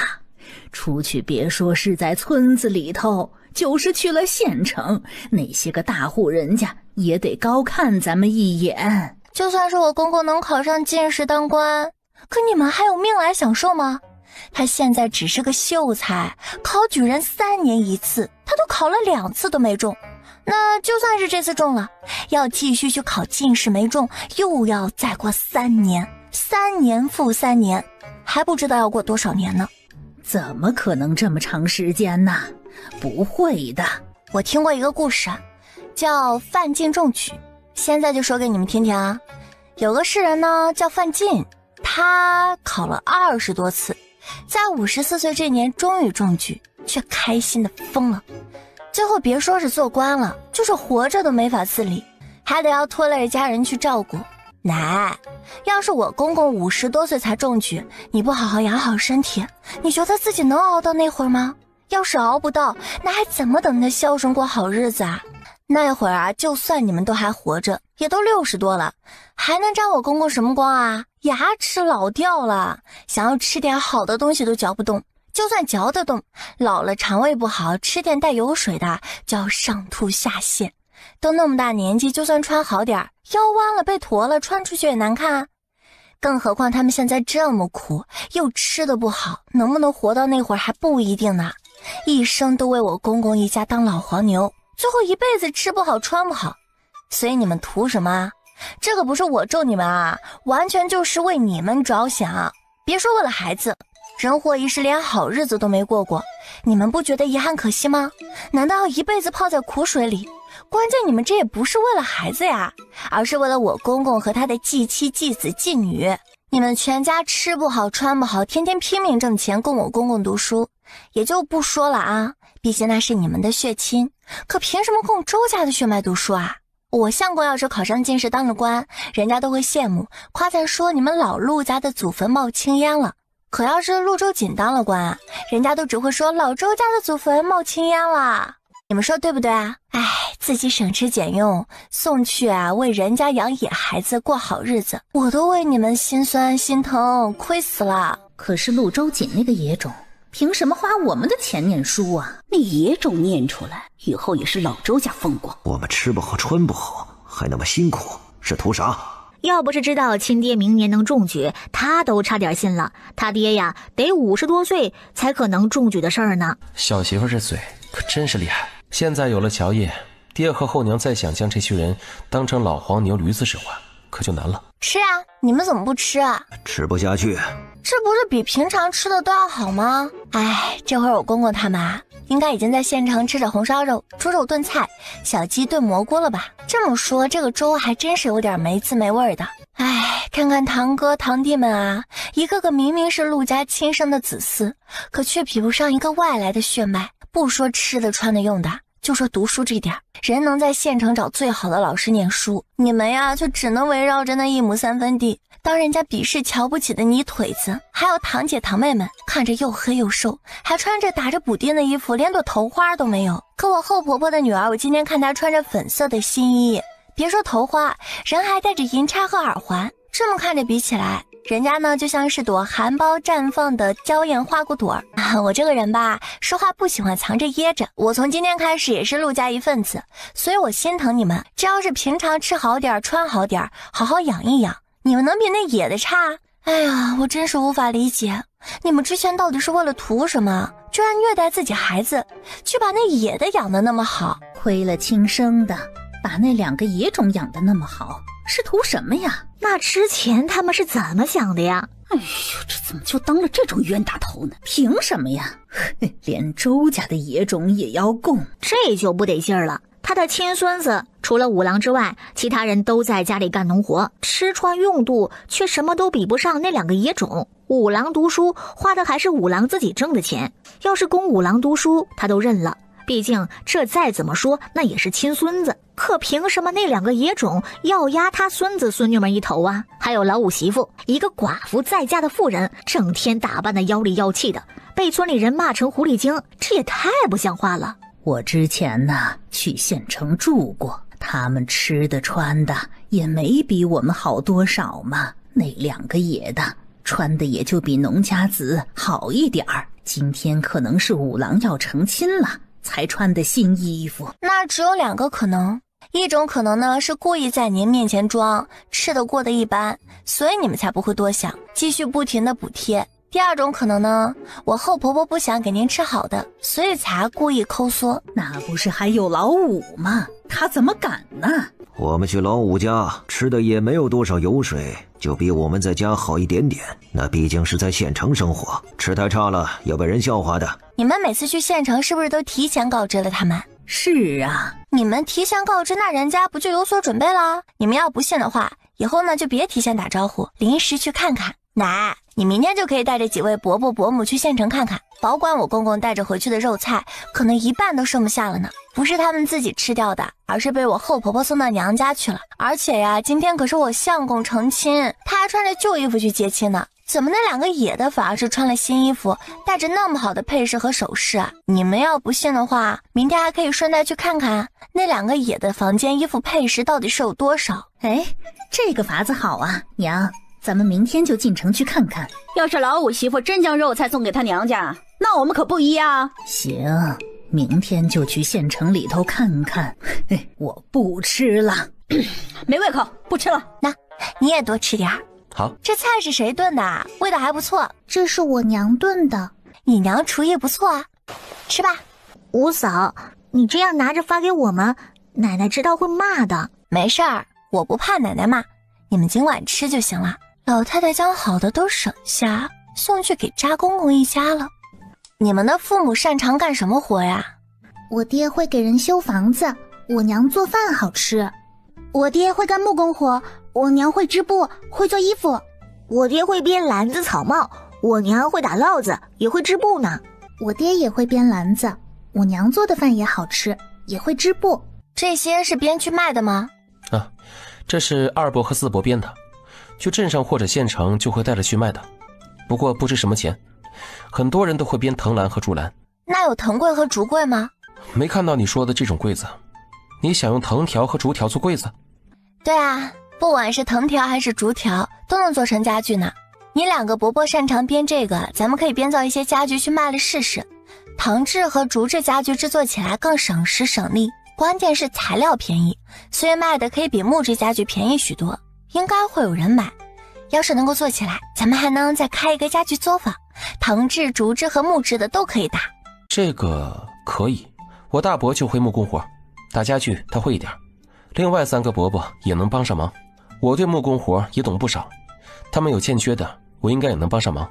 有了这样的利益绑定，季房就会从亲爹家那边站到他们这边来。行，那明天等从县城回来，我就和他们说说。对了，制作藤条和竹条的家具，要是潮湿和时间长了会生霉的，这点你要考虑进去。我知道有一种药水，将藤条和竹条放在里面浸泡再烤干，就不会再生霉了。再刷上一层熟桐油，不但是质感光泽度更好，还能防水防腐防虫蚁。这2点能解决，肯定可行。你很擅长木工？土木这一块我还算擅长精通。那以后我要是想知道点什么东西，就交给你帮忙啦。没问题。你说你爹明年能够中举吗？乔爷观察过，能确定陆勺并不是穿越而来的。他对他爹一家戾气很重，而且以前他那么信任他姐姐，现在却笃定对方背叛了他，这其中肯定经历过更多。那就只有2个可能，一个是他突然有过什么奇遇，是其他人不知道的；另外一个，他很可能是重生回来的。应该能中。河神大人那个是编的，但乔爷的来历绝对不凡，能猜出一些他的问题也正常。那你明年直接同生、秀才和举人一路考上去，将他给压下去。不得不说，咱们还真是心有灵犀一点通。咱们现在可是夫妻啊。你说的对。这柜子里面有什么好吃的吗？应该有大米、面粉、鸡蛋这些吧。你要做吃的？我给老太太蒸碗鸡蛋羹。奶奶可能没胃口，所以我才要对老太太表示关心，尽尽孝道，要让她知道孝心可不只是嘴上说说的。这倒是，毕竟每次我爹只是嘴上说的孝顺。不过这柜子锁着，你是找奶奶要钥匙，还是咱们自己想办法开？哎呀，我自己来就行，这不就搞定了吗？娘子真厉害，这力气堪比天生神力了，这让他不由得怀疑以后他能不能打得过小媳妇啊。当然了，他肯定不会对他动手的。你这是干嘛？我看您晚上没吃饭，怕您饿坏了肚子啊，就给您蒸了鸡蛋羹。为了身体着想，您还是吃了吧。你怎么打开柜子的？我用力一扯，那锁就打开了。这个丫头真不是一般的野蛮，那锁要是坏了，我可饶不了你。行了，端过来吧。奶，您现在身体啊外强内虚，得要好好补一补。人活着呀，总得要为自己多想想吧。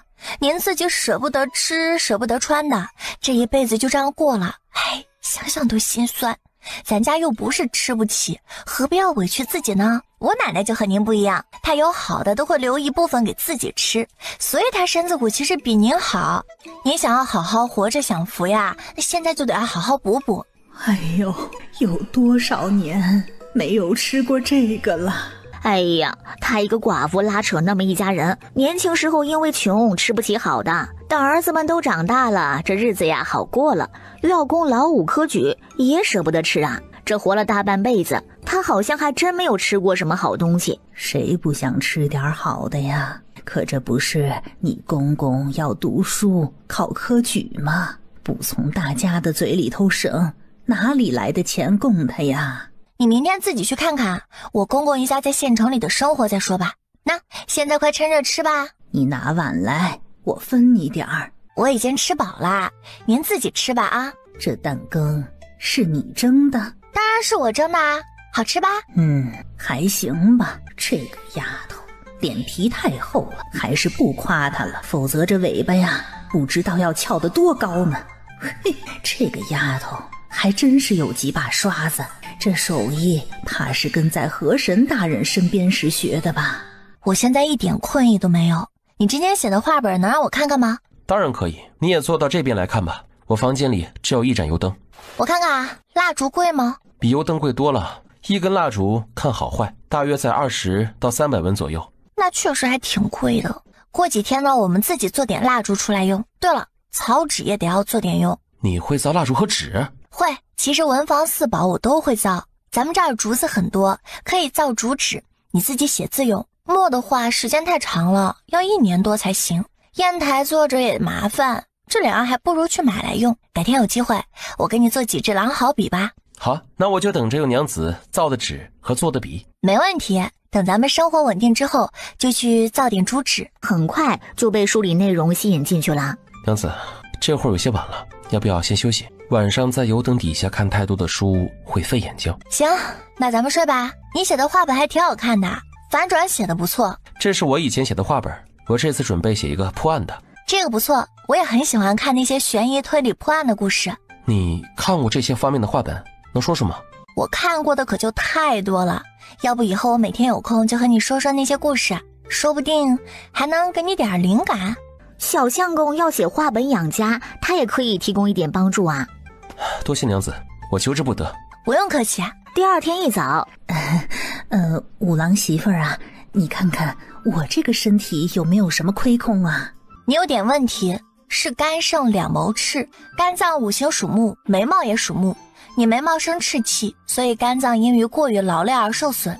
啊？哎呀，那严重吗？你现在症状还不算太严重，好好补补养一养，我呀再给你捏点药丸服用，还是能够养好的。五郎媳妇儿，那你看我呢？啊，你面色发黄，看着像是有胆囊炎，你这里是不是会突然剧痛或者是绞痛啊？对，哎，这里会疼。我这严重吗？还好你这个是慢性的，不算太严重，好好补补调理一下能治。哎呀，五郎媳妇，你看看我呢？你皮肤蜡黄，眼睑和口唇苍白，有贫血症，有时候会感觉到疲惫易怒，虚弱无力，还会头晕目眩。哎呀，对，可不咋的。那我这样，我严重不？你这情况比他们俩人要好点儿，主要是食补。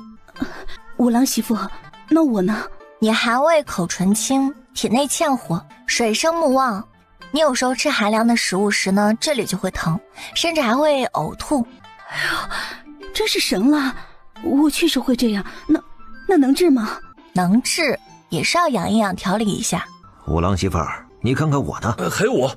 乔爷一一的为他们看了看，多少都有点毛病，也跟他们都说了，这要放到现代来，也都不是什么太大的问题。为了老五一家省吃俭用的，我们都得了病。虽然乔爷说不算严重，都能治，那我们图啥呢？哼，更不由得想起昨天他的话，身体亏空了，可是要影响寿命的。等老五考上那举人，我们还有命沾光享福吗？你们还去县城吗？去，我们几兄弟也去看看。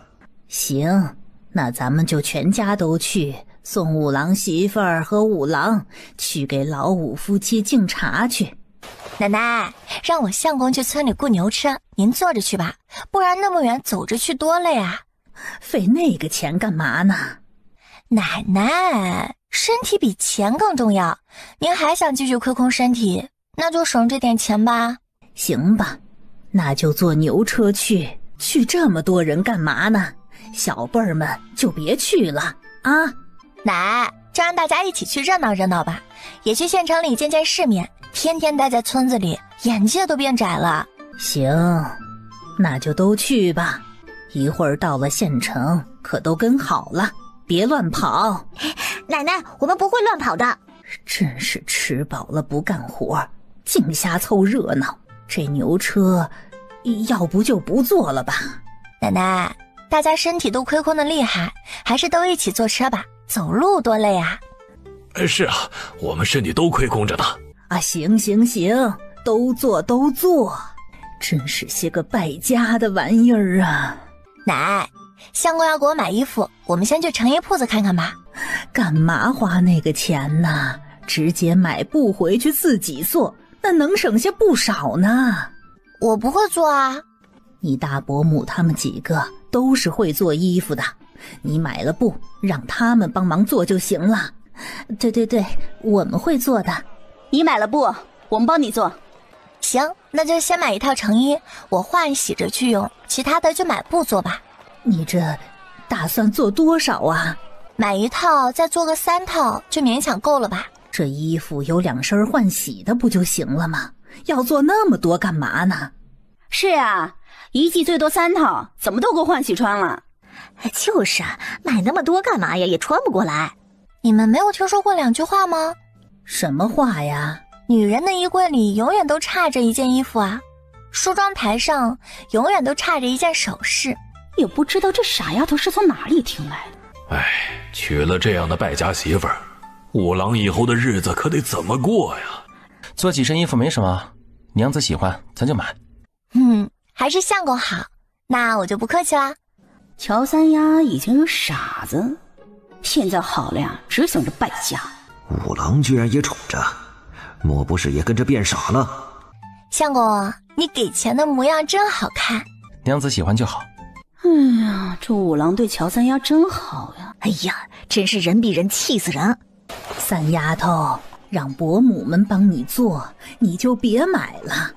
相公，县城里有蚊香卖吗？这蚊香是何物？就是杀蚊子的香。没有蚊香的话，驱蚊的有吗？杀蚊子的香倒是没有，驱蚊的话有类似的香包，但是县城可能没有，要是有的话也会很贵。我们倒是可以买帐幔。帐幔可贵了，至少都要好几百文呢，那玩意儿可不是我们能用的。咱们还买得起帐幔吗？今天是买不起了，不过等我将话本写出来，换了钱就可以给你买了。这五郎也太听媳妇儿的话了吧？行，那等我们有钱了就去买一顶帐幔。不过回去之后啊，我们可以先做点蚊香出来，不但可以自己用，孝敬奶奶和长辈们，还能拿到县城去卖。蚊香难做吗？不难，需要的材料大多是在山上就能找到，只用买点雄黄带回去就行。好，那我们去买一些雄黄。羊油咱们也得买点儿。羊油应该不贵，我们现在能买得起。那走，去买。这2个败家子儿怎么就买不完了呀？羊油不好吃，买来没用的。哎呀，雄黄贵，可别糟蹋钱了。奶奶放心，买这2样东西啊，不但不会糟蹋钱，还能赚不少钱呢。为啥呀？我会做一种驱杀蚊子的香，需要用到雄黄。有了这种香，晚上睡觉前点上，一夜都不用被蚊子咬。你们说要是有这玩意儿，那县城里的人是不是都会买啊？要真有这玩意儿，县城里头的人应该会买的。你真会做那个什么什么蚊香？会啊，我在河神大人身边伺候的时候跟其他童子学来的。行吧，那你就试试。有什么活要干的，你就让大郎、二丫他们去做。好啊，我确实需要用到他们帮忙。哎，你那个什么蚊香还要加羊油啊？羊油不是做蚊香用的，而是用来做蜡烛的。什么？羊油竟然能做？对，所以我们买点羊油回去做了试试。要是成功的话，不但自己能用，还能卖钱呢。这也是你在河神大人那边学的？对啊，不然我怎么可能会知道这些？行吧，买羊油和雄黄，这钱呢，宫中出。奶奶，咱们可得先说好啊，家里只要是我想法子赚的钱，那就都得我来拿和管。不过我会按照每人干的活来给工钱，以后只要赚了钱，陆家的吃穿生活我也全包了。当然，我也会交一些到宫中。这怎么行啊？每房赚的钱可都是要交到宫中的，这也不是咱们家，村子里面的人家都是这样的。再说了，几房的人不是都要帮你做的吗？对呀，赚的钱肯定得交到宫中，咱们都是这样的。你一个小辈要拿那么多钱干什么？还是得交到宫中才行。既然这样的话，那你们就当我没有说过刚才的话。什么蚊香和蜡烛的方子，我忘记怎么做了。咱们以前怎么过日子，以后还怎么过。以后你们吃什么我就跟着吃什么，也别补身体了。反正地里和家里的活儿，你们可别想让我干，我一不高兴可是会发病打人的。这丫头明晃晃的威胁我们呢。谁家是孙媳妇长家的？听都没听过。那就从陆家开始，你们以后别说听过，还能见过呢。而且我也没说要长家，咱们这个家当然还得奶奶这根定海神针来长才行啊。我就是管想办法赚钱，然后支配这些钱财的用处，你们可别混淆了。不长家，那为啥能掌钱支配？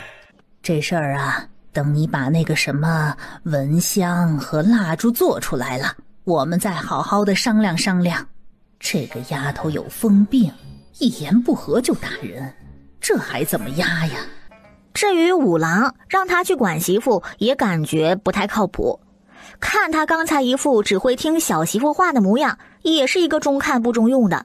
更何况就五郎这小身板，哪能是乔三丫的对手啊？一拳怕就打趴下了。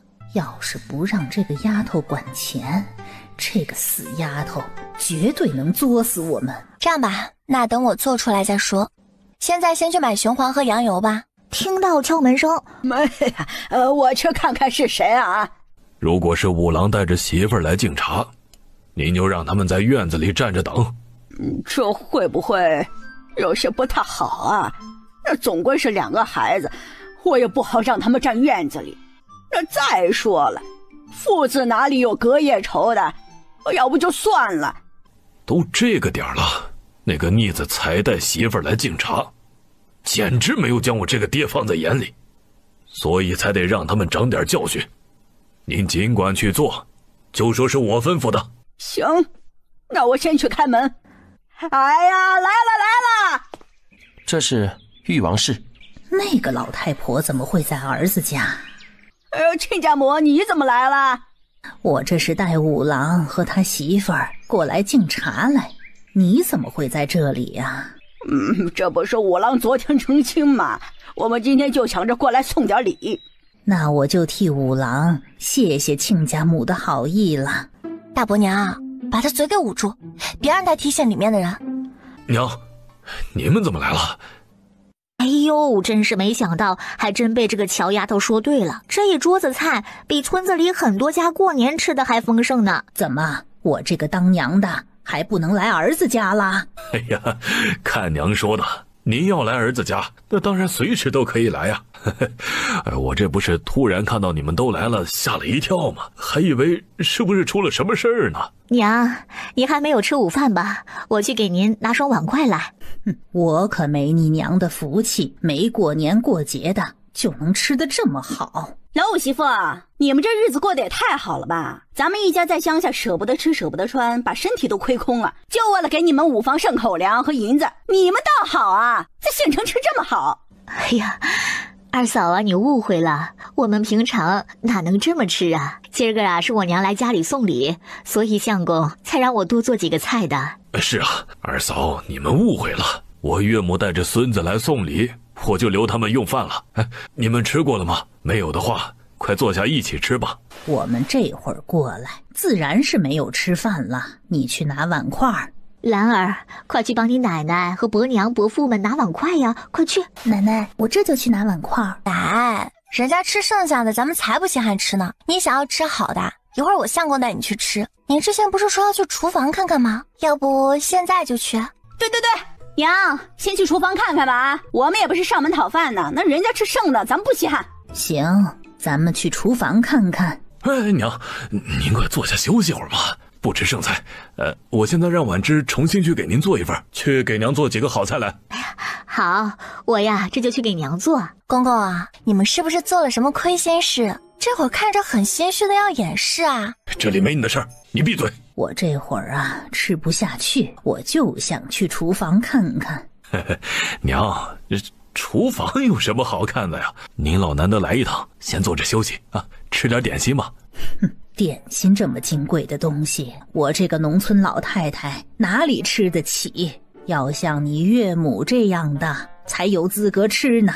奶，我公公只知道孝顺岳母，就舍不得给您吃。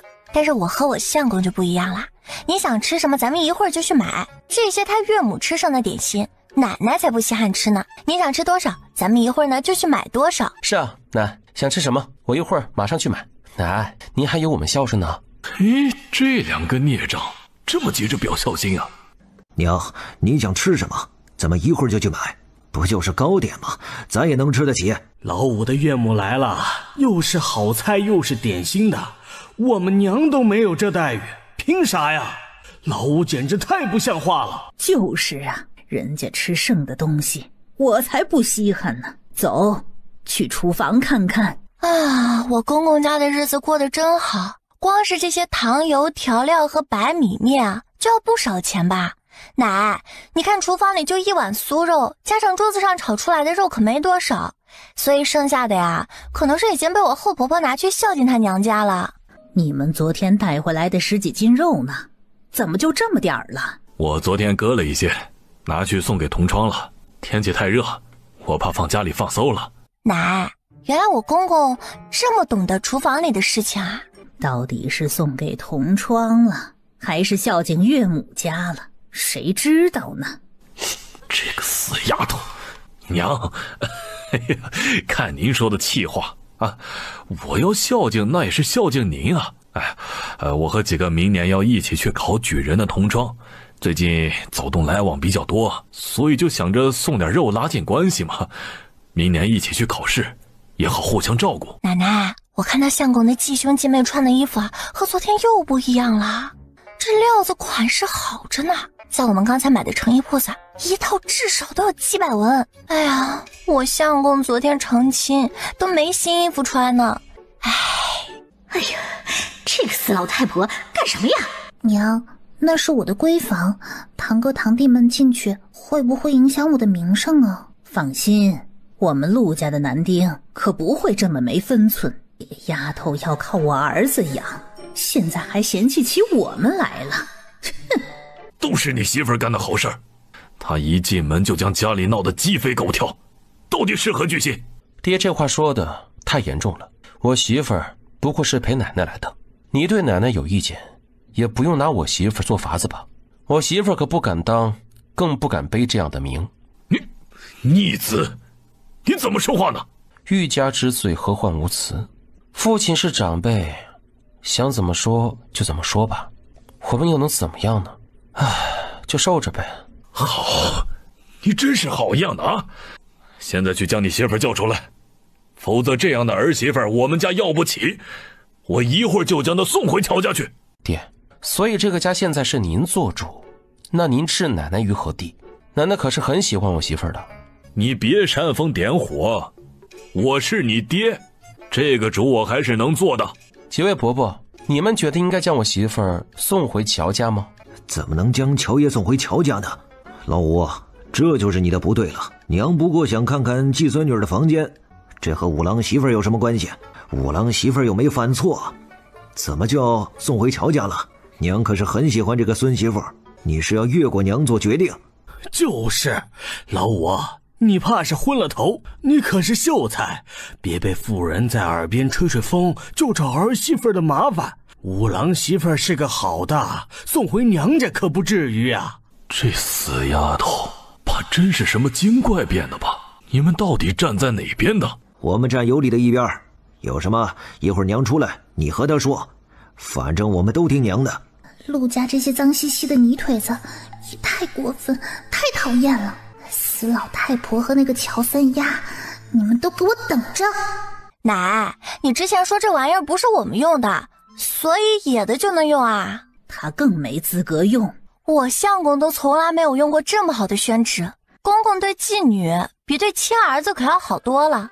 继妹用的都这么好了，继兄怕是得要更好啊。你们爹娘辛辛苦苦赚来的钱都花在这些上面了。不过没关系啊，你们以后只要愿意跟着我混，陆周兰有的你们也都会有，甚至啊有的比他更多更好。我们愿意跟着三丫混，可能比亲爹娘还要更靠谱一点。你们有眼光，你们以后绝对会为今天的决定感到明智的。走吧，咱们去看看奶奶他们。好。你这个丧了良心的毒妇啊！你带来的野种吃住穿的那么好，我孙子呢却被你挤兑的被送去了乡下，你还挖我们陆家的钱物去贴补娘家，你这个吃里扒外的贱人呐！以前我都没发现你这么歹毒和不要脸呐！娘，老太太气狠了，进了野小子的房间，穿的用的比野丫头更好不说，佩戴的玉佩和玉冠还有好几个呢。哎呀，娘，你真的是误会了。锦儿和兰儿房间里的东西啊，大多都是以前从周家带出来的，穿的衣服也是我大哥和我大嫂帮忙置办的。我也历来都将五郎当作亲生的一样对待，一样疼爱的呀。娘，你可真是冤枉我了。这个死老太婆才是贱人毒妇。娘误会了，你最近身子骨本来就不好啊，可别气坏了。这个贱人哭的像是冤枉了他一样。他媳妇身体不好，可别气坏了。他这个身体都衰败亏空厉害的老娘就能气坏，难怪村里人都骂这个媳妇啊是个狐狸精，看着可不是嘛。呸！你被周家人撵出来，根本就没带什么东西回娘家，当谁不知道呢？而且就你娘家那抠门的破落户样，怎么可能给你的儿女置办那么好的衣服？你看这几个小崽子穿的，和你那一双儿女可没法比。人家自己的孩子都不穿那么好的衣服，会给你一个外嫁女的儿女买吗？你将老娘当成是傻子骗呐！娘，没有，我没有啊。娘，你误会了，不是那样的，我真的没有，夫君，我真的没有啊。我知道你没有，是娘误会了，别哭了，对身体不好啊。相公，你这个贱人就知道装可怜和装无辜，你就是个毒妇，你不害五郎就不错了，还好意思说将五郎当做亲生的啊？呸！你咋那么不要脸呢？周家不要的破鞋嫁到我们家来，不夹着尾巴做人，还吃里扒外的。你这样的媳妇儿换成是在村里，早不知道被休掉多少回了。难怪你前头男人一死，你们母子就被周家人赶了出来。像你这种吃里扒外的毒妇，哪一家敢要啊？没有，我没有啊！冤呐！相公，文芝，你怎么了？你们够了！娘，这是你儿媳妇儿，又不是你的仇人，你怎么能这样骂她呀？还有你们这样对待弟妹，是不是太过分了？锦儿和兰儿虽然不是我亲生的，但我却将他们当作亲生的孩子一样疼爱。那些东西是我让婉芝给他们置办的，你们有什么意见就冲着我来好了，何必欺负这么个柔弱女子呢？这不过就是骂几句，这个狐狸精怎么就晕过去了？哎呦，这身体也太柔弱了吧！死老太婆和陆家人真是欺人太甚。他可记住了，以后他一定要这些人加倍奉还。娘，你怎么了？你别吓我呀！我娘的身体本来就不是很好，你们太过分了！你们竟然把她骂晕了！这些人一个个的，他全都记住了。哼，以后等他嫁入大户人家，一定要让他们后悔。他要让陆勺和乔三丫以后跪在他们母女面前磕头认错。等我们以后发达了，这些个贱人、穷鬼、泥腿子，都给我滚得远远的！这个傻贱丫头，昨天怎么就没有直接落水死了呢？哼，这个死丫头活着就是个祸害，要不是她，她娘怎么可能被陆家人欺负成这样？她一定不会放过这个贱人。我懂点医术，我帮后婆婆看看吧。对，我让媳妇儿懂医术。对，让她帮你媳妇儿看看。你这个死丫头闭嘴！都是你这个祸害，才将婆婆害成这样。我怀疑啊，你根本不是什么乔三丫，而是乔有福口里的精怪，所以一到陆家就开始祸害，你就该被绑去烧死。哼，我们是绝对不会承认你这个儿媳妇的。说的像是我很乐意承认你这个后公公一样。你把其他男人的血脉当作亲生养，将亲儿子当捡来的打压，你这样的公公，谁摊上谁倒霉。哦，我知道了。你又知道什么了？陆周瑾和陆湛兰不会就是你亲生儿女吧？所以后婆婆才会被周家赶出来，她小叔子等人连周家的血脉都不要，因为就不是，你才会对两人比亲子要好100倍。哇，公公，你真厉害啊！哦，竟然背着周家人和后婆婆偷吃，还有了2个孩子呀！你们这是不是叫做那啥通奸呀？哼，泼脏水谁不会呀？他是精怪，那他们就是婚内厮混，他要被绑去烧了，他们就该进猪笼。再说了，这查公公对白月光的儿女那么好，谁知道陆周瑾2人到底是谁的孩子啊？原来如此，难怪老五你对2个野的这么好。老五啊，你怎么能做出这样的事情来呀？你们这样可是要……这个该死的狐狸精，竟然勾搭他儿子犯这种错误。这不会真是金爹和玉婉之有染生下的吧？女儿不会真做出那么糊涂的事儿吧？混账！你这个混账！你在胡说八道什么？我们怎么可能做出那样的事？谁知道你们是怎么样的？还不是你现在说什么就什么？不然哪个继父对继子继女会这么好？要不咱们现在就出去问问邻居，让大家来说说看，你对亲儿子是后爹，对继子继女是亲爹，这里面会没点猫腻？你们说这对吗？对个屁！你们闭嘴！这种话能乱说的吗？我和婉之没有成亲以前，可都是清清白白的。那你们是成亲之后就不清白了？孽障，你给我闭嘴！没有理就让人闭嘴，你怎么能这样能呢？行，我闭嘴。我现在就出去问问邻居们，见过听过这样的事没？要不还可以去后婆婆的娘家的村子里问问，你们还没成亲之前有没有来往？天杀的小娼妇，让这死丫头胡乱嚷嚷出去，我以后在县城还怎么做人呢？乔爷，你胡说八道，我们就是清清白白的，可容不得你诋毁。被儿媳妇泼脏水毁清白，我还不如撞死算了。娘，你可不能丢下我和哥哥还有爹呀！我们都知道你是清白的，那个乔三丫就是个坏心眼儿，他想要害你的名声。周兰啊，娘清者自清，他想污我的名声，我不认。后婆婆，你这会儿不晕了吗？再说了，我不过就是提出质疑，你们怎么反应这么强？是心虚了吗？这不就是告诉大家你们有问题吗？奶，我刚才就看出来了，我后婆婆是装晕的，所以公公才不让我帮后婆婆看，为她打掩护呢。她装晕冤枉您和几个伯母，想让你们背上恶婆婆和恶妯娌的名声。我这也是为了帮你们证明清白，这才让她记起来的。好呀你这些人居然是装晕来害我们的！这个死丫头怎么那么奸诈？娘，婉之的身子骨弱，这天太热了，加上她又伤心才晕过去的。您别生气了，我代她向您道歉。我看她身子骨好着呢，什么伤心才晕过去呀？你可别将我们当傻子骗，装晕要害我们的是她，需要你来道歉吗？老五啊，难怪都说你有了媳妇儿就忘了娘啊，我之前还不相信呢，可是我现在却信了。这个狐狸精随便哭一哭，落上几滴猫尿，你就心疼得厉害，对自己的老娘和嫂子吼。你老娘我从村里那么大老远的过来，被你媳妇儿气的是头疼心疼全身疼，也没见你心疼一下我这个娘啊。老五啊，你可真是让我太寒心了。娘，您可别胡思乱想啊，在我心里您才是最重要的人。刚才也是看到婉芝晕过去，我才记得声音大了点儿，可没吼你们的想法啊。娘，您身体哪里不舒服啊？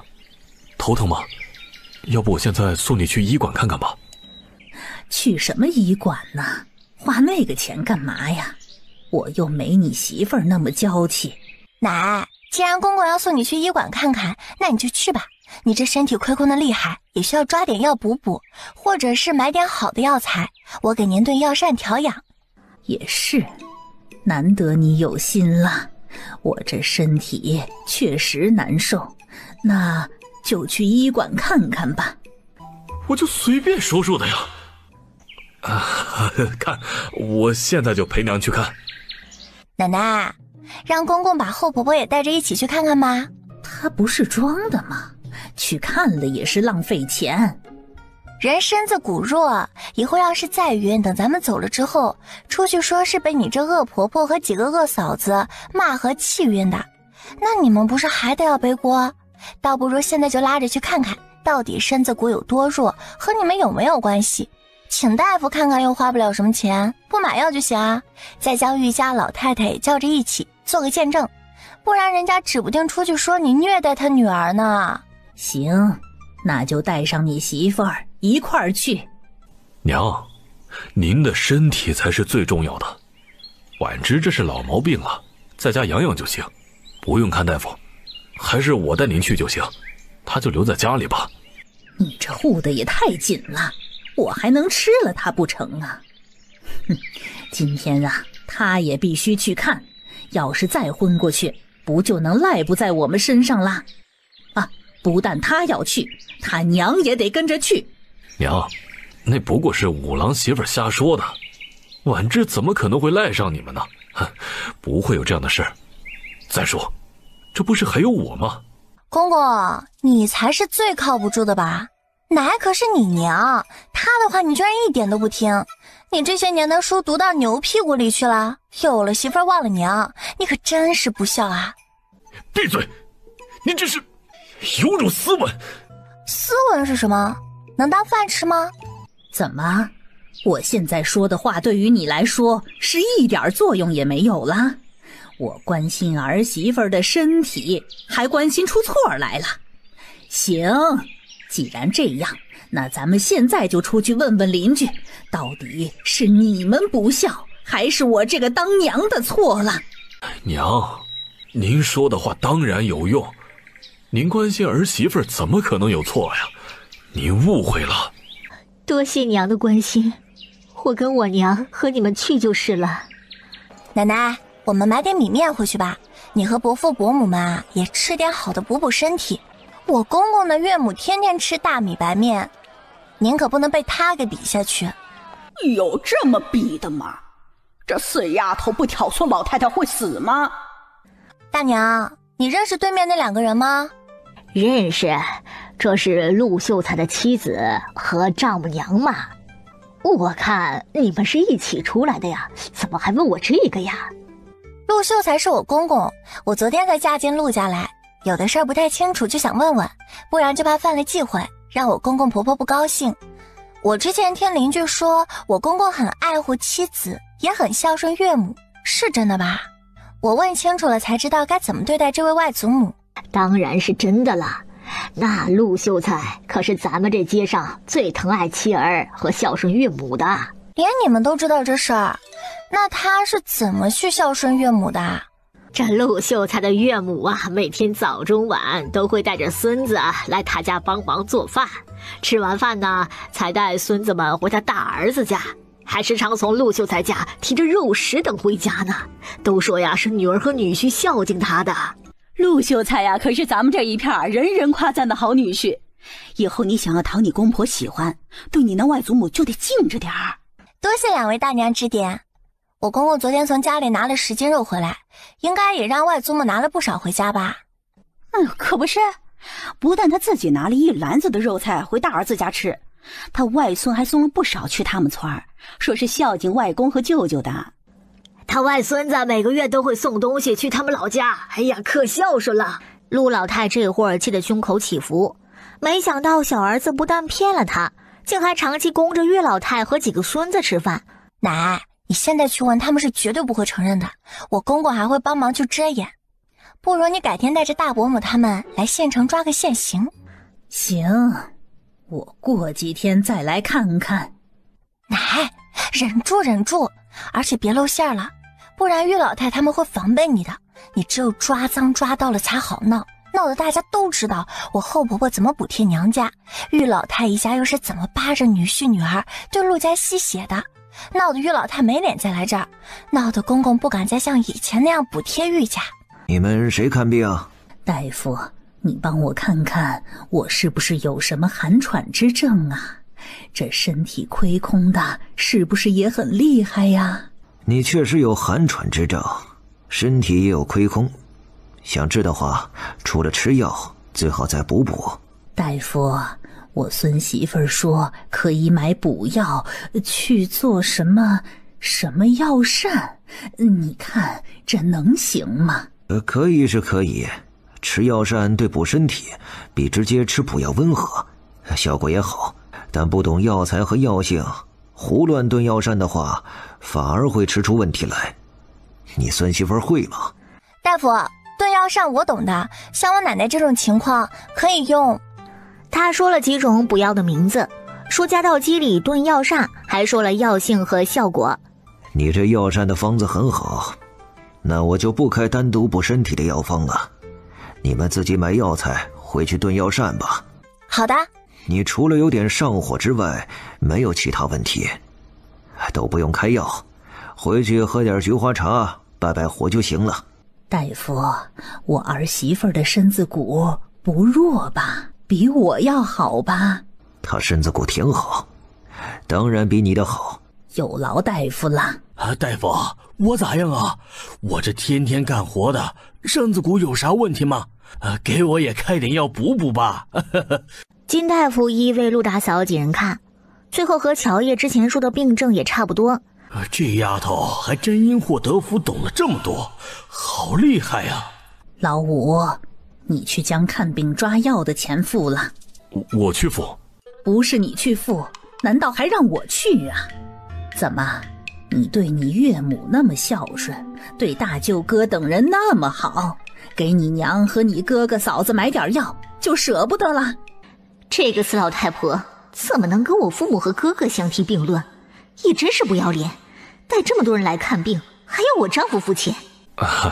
娘，我之前买了纸墨，又和同窗去参加了2场文会，现在囊中羞涩，实在是拿不出来这么多银子，要不您先垫着，等我以后有了再补给你。他妈，你们给人当牛做马的，可人家连看病吃药都舍不得帮你们给钱，现在都指望不上，你们还想要指望以后能靠得住？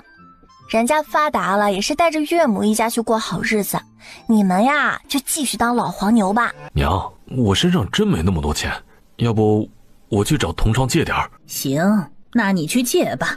今天到底怎么了？我身上还有超叔所赚的200多文钱，我愿意全部拿出来给奶奶还有几位伯父伯母看病买药，尽点孝心。我爹的钱可能都给继兄继妹玉家的表弟他们花了，您让他去借钱，他和同窗说是您让去借的，这对您的名声怕是不太好。这不知道的还以为您和伯伯伯母花了我爹多少钱呢。他没钱，你们还逼着他去借，而且他又说一直没有，最后也让你们去还。老五的用心我们心领了，不过去借钱还是就算了，咱们丢不起那个人。是啊，而且借了钱最后还不得我们凑来还，丢人的还是我们呀。你这逆子是想干什么？和你那媳妇儿不学好，搬弄是非全学会了。公公，你可别睁眼说瞎话啊！我相公不过是不想让你为难，帮着你和奶奶他们求情，你居然还倒打一耙！哎呀，你这也太让我们寒心了。你也别假惺惺的说去借钱了，你如果有这份心想要付要钱，而身上真没那么多，你继子身上的玉佩，继女头上的发簪，随便拿一样压在这儿也能抵押要钱。说来说去只是你不愿意罢了。奶奶他们对你这么好，自己舍不得吃穿，全省下来供养你们一房了，真没想到你就这样回报的。你还说我相公娶了我不学好，我看倒是你自己娶了媳妇儿忘了娘，哥哥和陆家的本才对。那钱我儿子来付，你们找他就行了。老五啊，你自己看着办吧，我们先回村了。还是奶奶厉害。那是。您信不信我公公肯定不会拿东西抵，而会掏钱？不会吧？他对后婆婆疼爱到了心里，对继子继女那么宠，怎么可能拿他们的东西抵？之前不过是想要哄着您掏钱罢了。您要是不信的话，就让他悄悄进去看看。你偷偷的进去看看你五叔爷是不是自己掏钱付的要钱，还是拿东西给的啊？太奶奶，我看五叔爷掏银子给的。我们走吧，否则他们马上就要出来了。到了村子里以后，乔爷就对他们安排了任务。哎呀，三丫啊，这是去哪儿啊？大娘大婶们真是不好意思啊，昨天因为我堂哥的事情，我和我相公成亲就没办成喜宴。本来还想着今天做点菜招呼大家吃一顿热热闹闹的，可惜肉菜昨晚上却被我公婆拿去县城了。你公婆为什么要把肉菜拿走啊？这有点难以启齿呀。哎呀，有什么难以启齿的？那咱们还有亲戚关系呢。你告诉我们肯定不会说出去的。大婶子，你们可别到处说啊。哎，不会。我公婆原本说好了要将肉菜带回去吃的，我奶奶心疼他们就同意了。谁知道我们今天去县城检查，才发现原来那些肉菜都被我后婆婆分了大半去孝敬娘家了。我后婆婆的娘每天早中晚3顿饭，还带着几个孙子去我公公家吃。我后婆婆呀更会经常让她儿子送肉菜米面去她娘家。这事儿啊，大伯母他们也知道，跟着巴拉巴拉将县城的事儿全都说了。他们逢年过节不是也提着不少的东西回来给你们吗？哎呦，那不过就是做做样子，他们提回来多少，那等回去的时候基本都提回去了，不过就是做给你们看的。哎呀，我婆婆心疼他们，那不但让他们将买的东西提回去，还会单独再给他们一份，那可是从我婆婆和我们这几房人口里省出来的。我们省吃俭用的，每个月都要给老五家送米面、肉菜还有银子，那可谁知道人家拿回去之后大多都补贴老玉家去了。哎呀，这秀才娘子也太精了，那么挖婆家补贴娘家呀。之前就听说了，这老玉家呀从破落户过得越来越好了，我们还都不相信呢。果然是2个女婿帮补的呀。唉，真是羡慕人啊。不过像秀才娘子那样的儿媳妇，谁家摊上谁倒霉。哎呦，那你们以后啊可得长点心，要是拿去供你们小叔子读书继续考科举也就算了。哎呀，就是拿去让弟妹补贴娘家，这就太冤了。瞧你弟妹穿着打扮呢，那就跟城里富太太一样，2人带的孩子那也跟少爷小姐一样啊。哎呦，原来都是你们供着的呀，你们这也太傻了，亏死了。可不就是这个理儿吗？天色不早了，咱们上山去打猪草吧。你会雕刻模具吗？会。那你想要什么样子的？这些你可以做出来吗？没问题。你是用来做什么的？我好把握高度和宽度。这些模具是用做蜡烛用的。做蜡烛？我们要是做的和外面卖的一样，那并没有什么竞争力，所以我就想要把蜡烛做得好看和有韵味特色点，专门卖给读书人以及那些有钱人家的公子小姐。杨友所做出的蜡烛是白色的吗？要是做这些花样的话，那白色就不太好看了。你是不是想到解决办法了？你还真聪明啊！我会将颜料注入到杨油里一起做蜡烛，到时候每个花样的蜡烛都会是不同的颜色，还会加入不同的香味，迎合做出来蜡烛的模样。咱们先做出来一批看看效果。好，我今天就把模具雕刻出来。相公你真厉害，以后这些方面啊，我可都得要靠你啦。娘子也很厉害，你想做什么，有需要的都可以交给我，我如果不会，也会想办法帮你做的。相公，你真好。娘子也很好。五郎媳妇儿啊，你怎么来厨房了呀？你们做的肉不好吃，所以我自己来。哎呀，三丫啊，你想吃什么肉啊？我做给你吃啊。三伯娘会做回锅肉吗？回锅肉是什么肉啊？用猪肉烧的肉，你看你都不知道还怎么做给我吃，所以还是我来吧。这是我在和珅大人府邸啊跟着膳房的厨师学的。哎呀，三丫啊，那你来，你们留下来帮忙。让我们帮忙？你就不怕俺们偷学呀？咱们不是一家人吗？你们想学就学吧，以后陆家的姑娘也能多一门厨艺傍身，而且学会了，以后我在家里想吃就你们做了。我们也能学吗？五嫂，那我能跟着学吗？能啊，你去问问家里的女眷，要是想学的都可以过来看看，到时候哪几个比较有天赋，以后呢就主要在厨房做菜。好。乔三丫好生猛啊！陆二丫咽了咽口水。五嫂，你扯开锁拿了里面东西，奶奶是要骂的。没事儿，我可是做回锅肉给奶奶补身体的，她不会怪我的。哎呀，这也太香了！五郎媳妇儿啊，刚才这肉炒出油后，你怎么没倒进油壶啊？这菜里油也太多了吧？这道菜没有这么多油，就没那么好吃了。再说你们身体亏空的厉害，不就是要缺油水吗？奶，不是说好了要补身体的吗？我这可都是特意为您做的菜，现成的酒楼都没有呢。您尝尝，真的特别好吃。您都这个年纪了，干嘛要委屈自己啊？怎么不能吃点好吃的呢？您可是咱们家的顶梁柱，就该吃好穿好。这么多晚辈啊，就该好好孝敬您。您要是不吃，那我可真的是要心疼您了。来，您先尝尝我的手艺，这可是和和珅大人府邸大厨学的，也就只有您这样有福气的，才能够吃到我这个福星炒的菜。要换成别人花钱请我，我都不会动手做。这丫头的嘴开过光了吧？也太能说会道了，脸皮也太厚了吧？居然这么夸自己是福星啊！吃到她炒的菜就是有福气啊！下一次啊，可不能再这么败家了。好吃，太好吃了。没想到这辈子还能吃上这么好吃的肉呢。哎呦，这也太好吃了吧！太香了，好喜欢五堂婶。好吃啊！哎呀，原来肉还能这么好吃啊！这辈子值了。不就是一道回锅肉，这辈子就值了。我还会做很多这样好吃的肉菜、素菜和糕点等。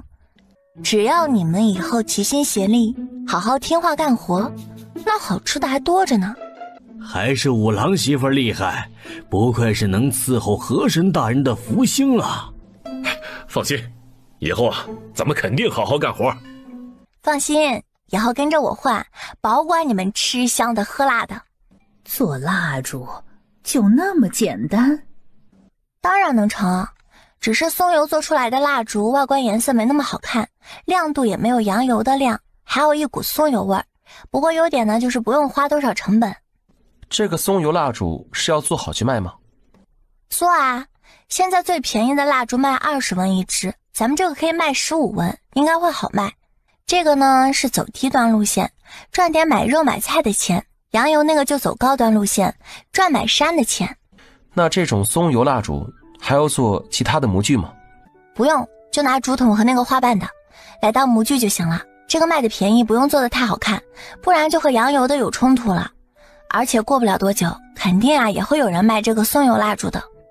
好，五郎和他媳妇儿是心真大呀。五郎媳妇儿也真敢想啊，居然都想到要买山了。怎么一直看我呀？你好看啊。娘子也很好看。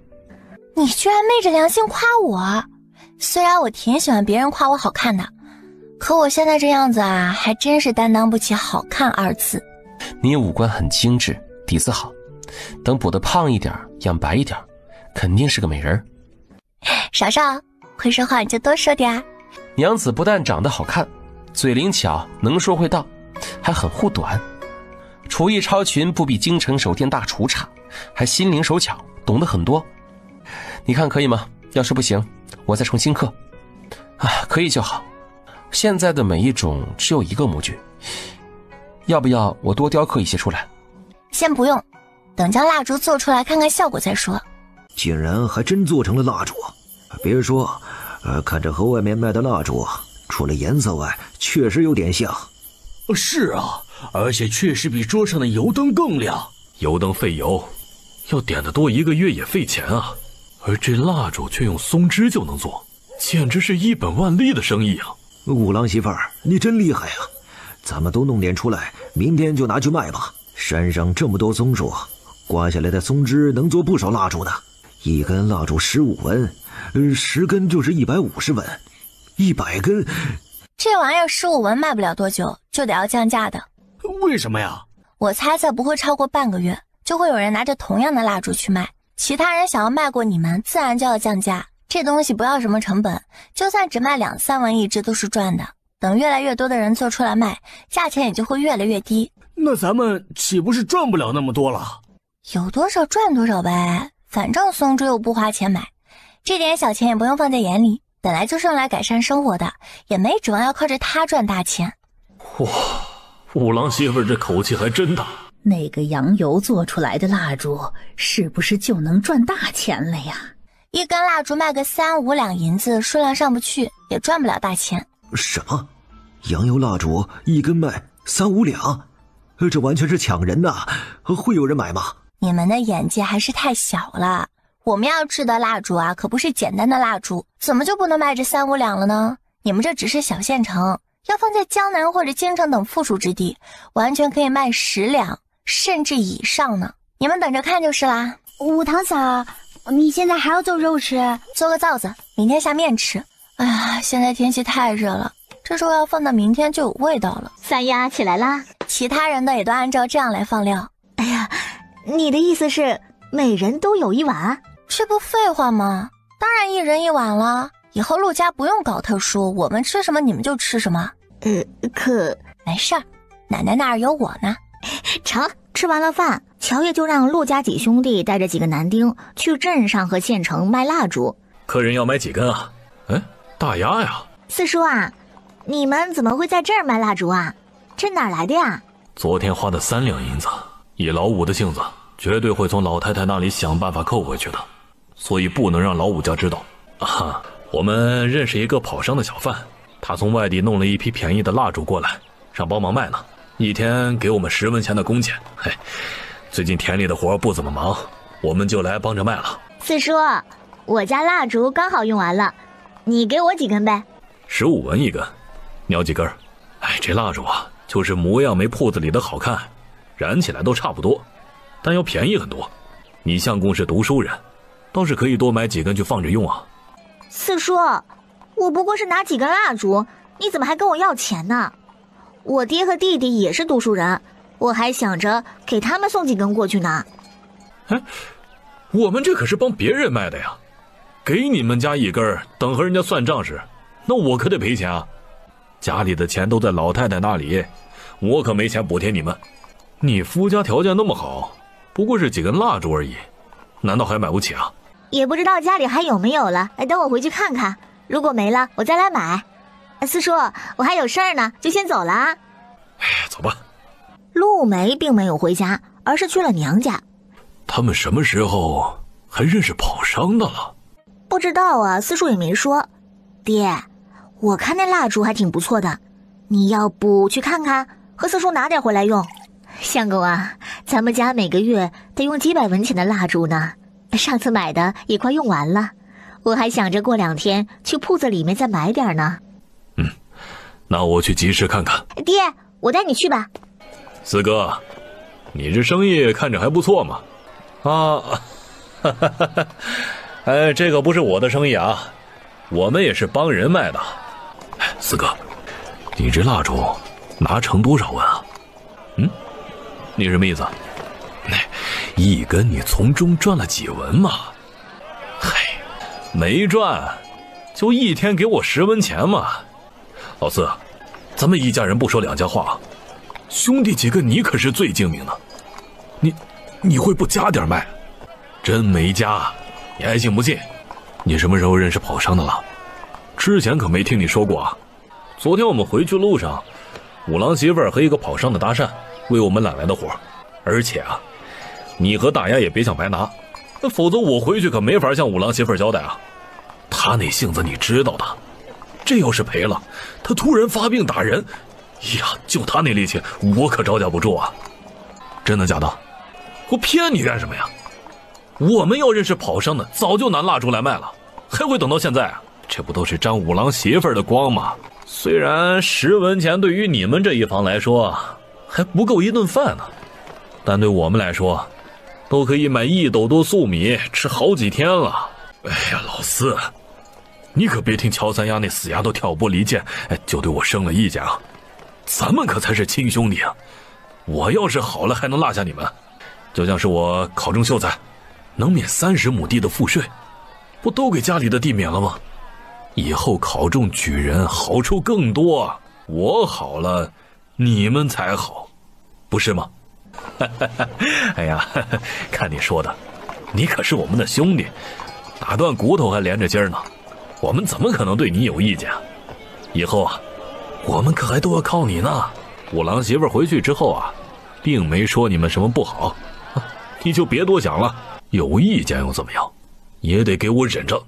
我昨天听娘说，玉家的孙子天天都去五叔家吃好的，五叔过来看我们，都没开口让去他们家坐吃个饭。五叔根本靠不住，与其靠五叔，还不如靠乔三丫呢。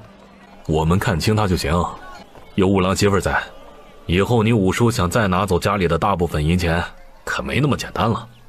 这倒是，五郎媳妇那么厉害，肯定不会让奶奶再给五叔那么多钱了。爹，你怎么不问四叔要蜡烛啊？他说这是乔三丫找来的活，不能白给我们。过2天你回村里一趟，看看这蜡烛是怎么回事，再好好和你弟弟说说话，可不能让他被乔三丫挑拨的和你离了心啊。好，我过2天就回村。陆家，你们信不信啊？不出2天，陆大丫肯定会回来打探消息的。那怎么办？那咱们就先下手为强好啦。怎么个先下手为强？让奶奶后天一早就去我公公家捉赃，玉家的人还在我公公家吃饭，就可以闹一闹，让玉家没脸再上门去打秋风，至少是暂时没脸上门。奶奶也能因为这个发难，让我后婆婆收敛下，否则就这样补贴娘家下去，咱们老陆家挣再多的钱，可都不够填进去的。奶奶还能以此为借口，让陆大丫最近别回村，毕竟她嫁入玉家之后心也就全部都歪到玉家去了。我后婆婆对娘家补贴那么多，她身为玉家的孙媳妇儿肯定是知道的。行，我后天一早就去。早上先让大堂哥去盯一盯，确定玉老太带着孙子去吃饭了，奶奶快中午的时候再去，最好叫上族中族老的媳妇儿一起去，这样我后婆婆和玉老太也就没法抵赖。奶奶，你整这起儿媳妇来才更能名正言顺呢。行，那我就叫着你们的几个堂奶奶去。不过做蜡烛的事儿，真不告诉你公公吗？他之后要是知道了，会不会怪我们呀？奶，我倒是不怕公公知道，可我怕公公知道之后，我后婆婆就知道了。松油蜡烛知道了，那羊油蜡烛还远吗？松油蜡烛不值钱，但是羊油蜡烛就是咱们买山的倚仗啊。娘，我们家过的日子可比玉家苦多了，难得有2个赚钱的法子，要是再被玉家得了去，咱家还怎么过？是啊，娘，咱也得防着他们。行，那就不告诉老五了。当初我就不应该同意老五娶玉氏这个狐狸精的。你看看，这都把老五迷成什么样子了？怎么样？很好，完全出乎了我的预料。卖3-5两银子确实便宜，这要是放到京城，卖几十两都成。那要不咱们拿去京城卖了试试？拿去京城卖，要是被不讲理的权贵盯上，别说赚钱了，甚至会赔上这种方子，甚至是命。还是就在县城先便宜卖吧，安全为上。在村里咱们是有根的，谁想强买强卖也得有所顾忌。对，现在咱们都没有多少根基，还是悠着点。等到这种蜡烛有了市场，咱们要不行也可以去找个有背景的人合作，这也不过是暂时的。以后等咱们也有了背景根基实力了，你们就不会再计较这点钱。700两算个什么啊？咱们的目标可是要上万两，甚至10万两、100万两。有了那么多银子，以后咱们想吃什么就吃什么，还能穿金戴银，去京城买大宅子住，再雇几个丫鬟小厮伺候着，那日子啊，是不是很美啊？美，那日子太美了。美就行啊，好好干活，什么都会有的。干活，过好日子。这洋蜡烛点燃的消耗，是不是也没有普通蜡烛那么快啊？对了，我加了特殊的药液，让羊油过滤得很纯，又加了一种材料，这样不但会更明亮，还能让蜡烛烧得更持久。果然如此。你在县城认识背景强点的同窗吗？认识，怎么了？咱们可以做几支这种蜡烛，去送给你的同窗，让他们帮忙宣扬一下。之后呢，就不用去喊着卖，也会有人主动上门来买的。其实我们还可以再加一个定制路线。什么是定制路线啊？就是除了梅兰竹菊外，客人想要什么花样的蜡烛可以告诉我们，然后自己出图或者我们出图，对方满意之后我们就照着图去做蜡烛，然后按照难易程度来定价。定制的价格比常规的这几种蜡烛贵，当然也不能太复杂。这个主意不错，这样也能保证每个人买到的蜡烛独一无二，那些公子小姐的肯定会更喜欢。就是你要辛苦点儿，定制蜡烛的话，每次你都得雕刻新的模具。娘子要不停地调色调香也很辛苦，我多雕刻一些模具算不得什么。咱们一起努力过上好日子。那我们呢？你们当然也有事情做啊，每天去抢卖羊油，上山去摘和捡我需要的材料，都得要你们去做。哦对了，你们谁要是感兴趣，最近可以跟着我学，谁要是有天赋，那以后调色调香就交给谁。你要教我吗？对，教你们，咱们以后就是一家人了，只要你们听话，我教你们的东西还多着呢。听，我们都听你的。行，那接下来就看你们的表现啦。你们也要学着雕刻木工活，谁要是有天赋干得好，这以后雕刻花样模具的事就交给他了。好，我们也听话。五郎媳妇啊，你做的那什么蚊香真是太好用了。对，点上蚊香没多会儿，我晚上就再没听到蚊子叫了，更加没有被咬过。可不嘛，昨儿啊是我最近睡得最好的一晚了。我也是，我是最招蚊子了，以前每晚都要被咬上几个大包，被痒醒，昨晚却睡得很好。五郎媳妇儿，这蚊香太好用了，我们是不是也拿去县城卖了试试？要卖的，昨天做出来送人之后还有剩余的，要不你们今天卖蜡烛，带着去卖了试试。5片蚊香为一份，送一个竹支架，用棉绳去捆起来去卖。这个好，那一份卖多少钱？蚊香主要是贵在雄黄上，其他的基本上都是山里找的，没花钱。要不就卖30文一份，要是能自己找到雄黄，那蚊香倒是可以卖便宜点。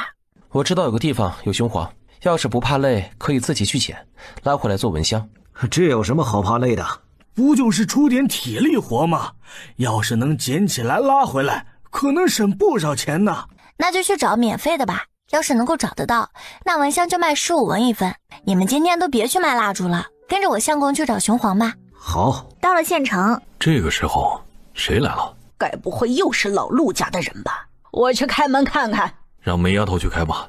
你开门的时候先问问啊，如果外面响起了陆家女眷的声音，你先别开门，赶快回来说一声。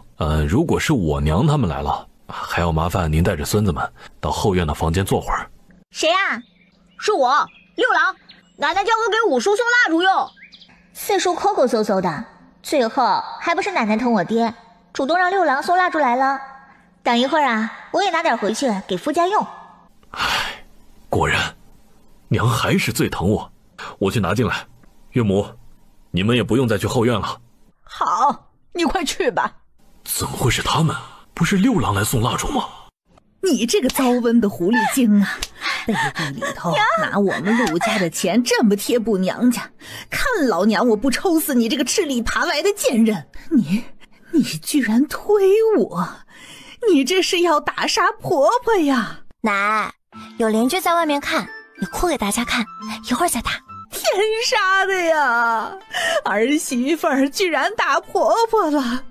哎呦，我这老胳膊老腿的，我被推倒在地，我都站不起来了！哎呦，我这腰啊，哎呀，疼啊！奶，你没事吧？你可不能有事！婆婆，你们也太过分了吧！你拿着陆家的钱无底线的补贴娘家，奶奶不过是说了你几句，你就算不满，心里只有娘家，可也不能打婆婆呀！天哪，我和一大家子人在村里吃糠咽菜，省吃俭用，就是为了给儿子家送钱送粮。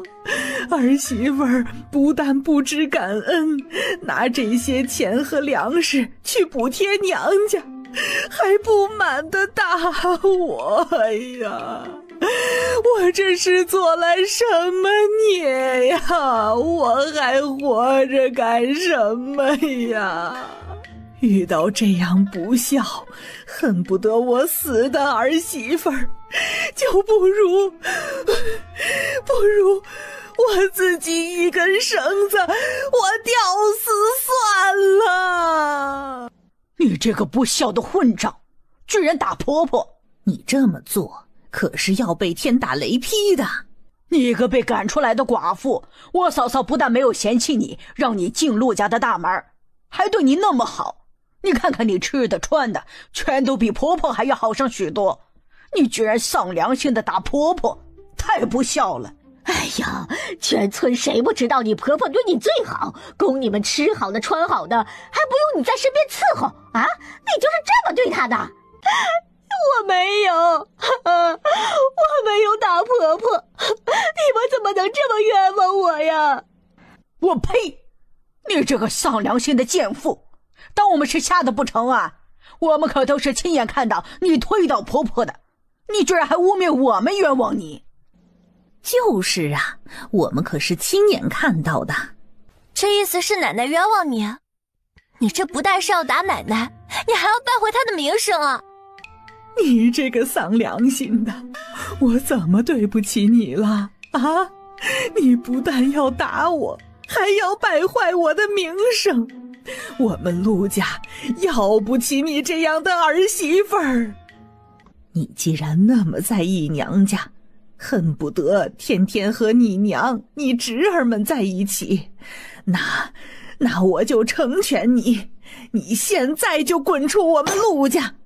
父亲，我没有啊，我真的没有，是婆婆没站稳摔了一跤，真不是我故意的。娘误会你了，我也看到你不是故意的。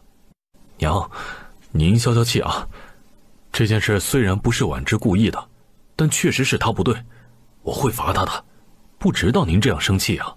闭嘴！你这个娶了媳妇儿忘了娘的混账！她不但推我摔倒，还冤枉我是个恶婆婆，你竟然还帮着她说话，你心里头还有我这个娘吗？娘，在我心里，您可是最重要的。您这会儿也是在气头上，我不是担心您吗？婉之真不是故意的，她以前多孝敬您呢。滚一边去！你这些话我现在可不信了。她以前哪里多孝敬我了啊？只会孝敬她娘还差不多呢。我这个婆婆，她就没放在眼里和心上。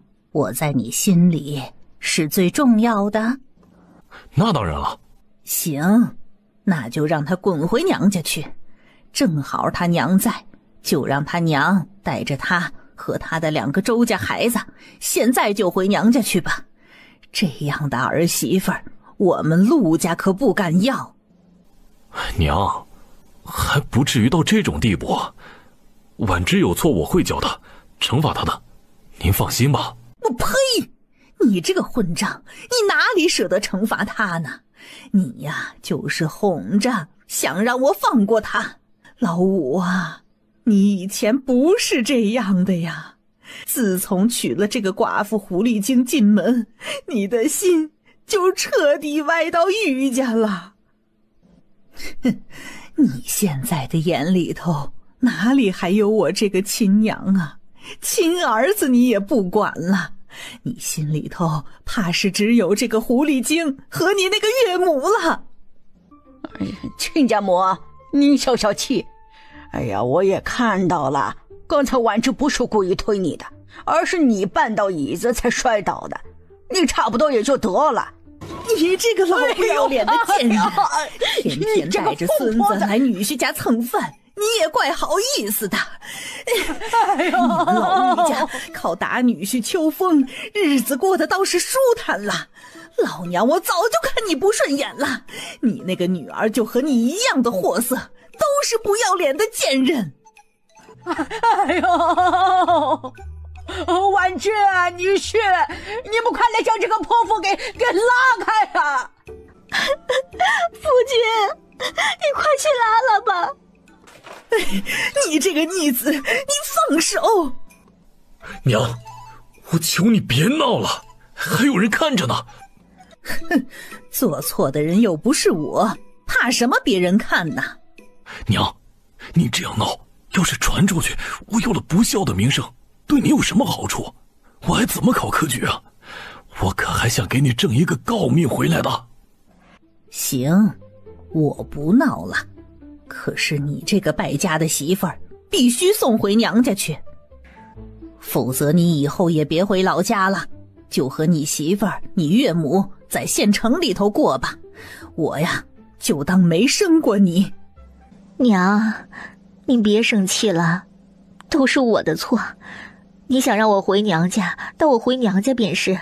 等您消气儿了，我再去给您请安。我可要不起你的请安，你以后啊，就好好的在你的娘家待着吧。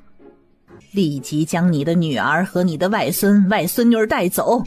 你们玉家要是不会教女儿，就别送过来祸害我们陆家了。还有，你们陆家要是再敢来打我们陆家的秋风，我就追到你们村去，我掀了你们家。行，我这就让我女儿他们带回家。不过我女儿并不是故意推你的，更没有打你，所以这个罪名我们不认。我只是不忍看到我女儿留在这里被你打骂，这才带她回去的。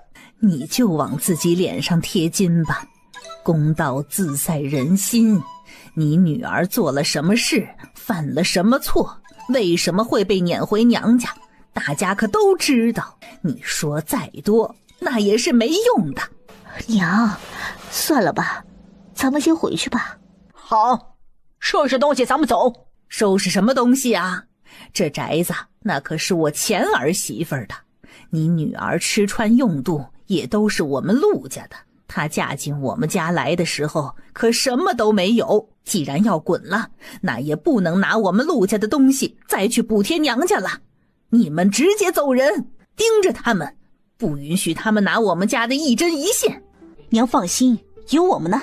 那儿媳就先走了。呸！快滚吧！这个死老太婆！陆梅的丈夫眼中带着难堪和不悦，今天太丢脸了。早知道他就不跟着过来吃饭了。相公生气了，这该咋办呀？梅儿，一会儿你送你奶奶回去，尽尽孝。奶，你消消气儿吧，我陪着您回去吧。哼，你这个玉家的媳妇儿，我可不敢让你陪。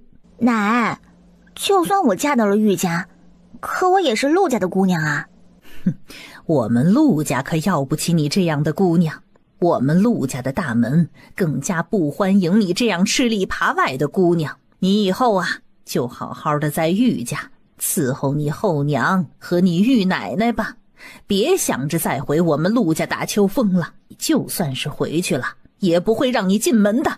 奶，我可什么都没有做呀，您不要这样迁怒我呀。我懒得跟你说，你现在就赶紧滚吧，我看着你就烦。奶，你不能这样对我，你老大媳妇儿，将他丢出去。哎呦，你赶紧走吧。这群乡巴佬太可恶了。五郎媳妇啊，这些菜你会做吗？会做，我来做你看着，以后家里也就能做了吃。好嘞。你儿媳妇这是做什么啊？好香啊。不是我儿媳妇儿，而是我孙媳妇儿做的。他的厨艺呀，特别好，就是素菜都能做出肉味儿来呢。死丫头，还真会笼络老太太。我的饭呢？你不是和娇妻、岳母和继子女以及侄子们吃过了吗？所以我就没有做你的份儿。别说啊，公公你们家吃的真好，每顿都有肉，还有那么贵的番茄和茄子，贵的香料更是基本都齐全了。难怪玉老太太喜欢带着孙子来吃饭呢。这个不孝子吃个屁呀！我看你已经陪你媳妇和岳母吃饱了，这饭啊就没你的份儿。哎呦，我活了大半辈子了，还是第一次吃到这么好吃的肉菜。五郎媳妇太厉害了，我们五郎媳妇是个福星，当然厉害了。哎呦，我现在就是羡慕呀，你家有这么个孝顺又能干的孙媳妇儿。五郎媳妇儿是个好的。老五，你们家娶到乔叶这样的福星当儿媳妇，可是天大的福气呀，你可得珍惜。是啊，你们以后啊，可得对五郎媳妇好点儿。珍惜个屁呀！哼，他现在恨不得赶快将这个儿媳妇给撵出陆家，这样的福气他可真要不起。自从死丫头进门以后，他就没有一天顺心的。娘，您将厨房里的东西都拿走，我吃啥呀？你媳妇儿都回娘家了，你又不会做菜，留着这些东西啊，不得放坏了。再说了，你不是在县学念书呢吗？就在里头吃吧，要是不在，就买碗面什么的吃吃，对付一下就行了。实在不行啊，你就搬回村里住就行了。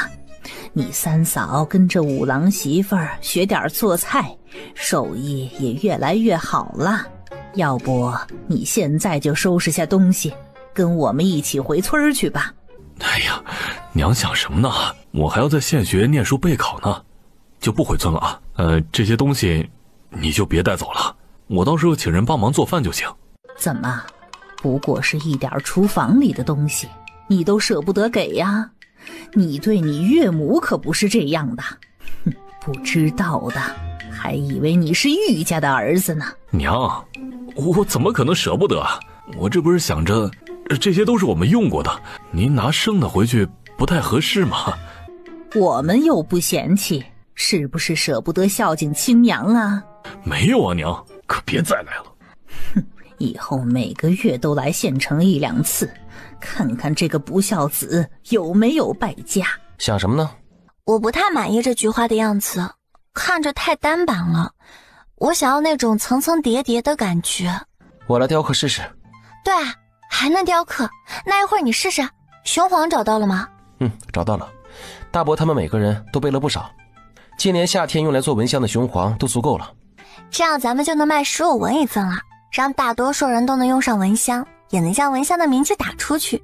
除了这种蚊香外，我们呢还可以再做一些中档的和高档的出来，加入贵的香料，蚊香的模样也变一变，包装也好好弄一弄，档次价格就能够上去了。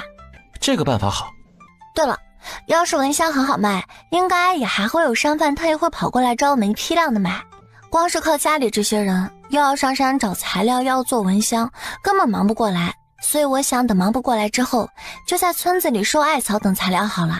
1文钱1斤的艾草，对我们来说成本不高，但是却能拉拢村里的人，而且做得多了，咱们村山上的艾草也就不够，对外收就很有必要了。这样将全村的利益捆绑起来，对我们很有利。你想怎么做，我都支持你。今天我回来的时候碰到了县衙的捕头，肖有福的案子明天就能结案。我明天去县城一趟，顺便将竹子蜡烛带去送给卢县令和以前的一位同窗吧。好，那我今天给你重新做2份特制的蚊香，你带去送人。那就辛苦娘子了。我辛苦完你也还要辛苦的。我做完之后呢，你都要雕刻一下，这样看上去啊才比较是有雅致有档次。没问题。对了，我准备去查一查我爹的产业。我也觉得你爹应该是不缺银子，他们家的生活水平不低，每天还要养着玉老太和孙子吃饭。你后娘呢更是时常补贴娘家，陆梅丈夫读书的钱你后娘也要补贴不少。你爹一个农家子，娶了你娘才发达的，他除了自己花钱外可没有赚钱的手段，所以要是有你不知道的产业和钱，十有八九还是来自于你母家，是应该好好查查。我也是这么想的。你外公之前给了你多少钱，你都花了？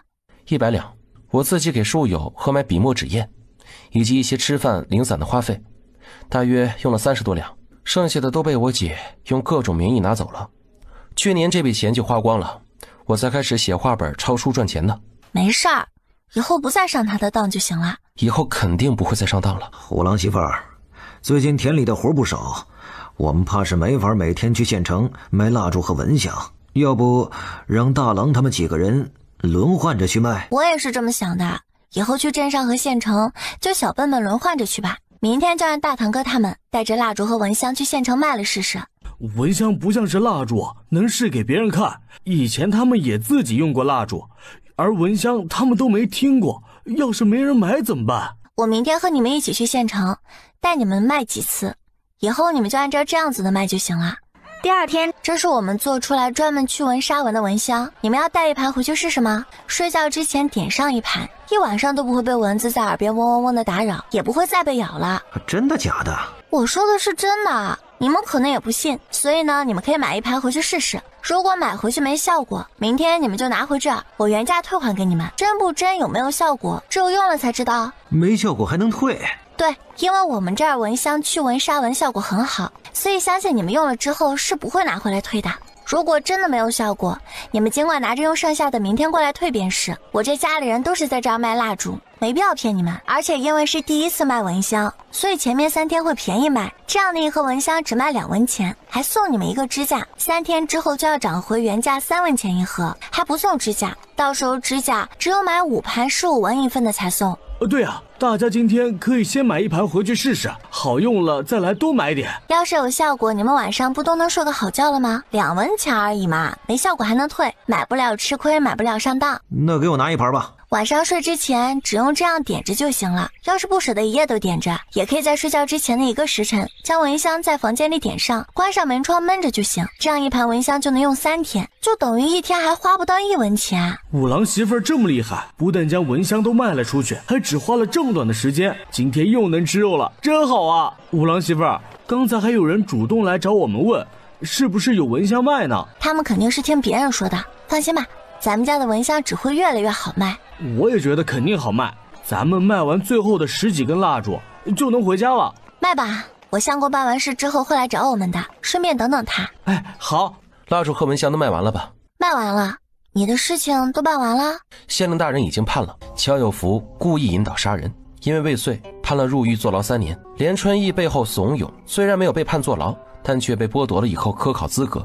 乔有福2人也算是罪有应得，乔有福没少帮着连春义背锅吧？这几天县令大人在查连家，乔有福受审招出了连春义，连家动了不少关系和手段，想保他，应该还找了人对牢中的乔有福各种威逼利诱，所以他只公示出是连春义怂恿，给钱让他破坏我成婚。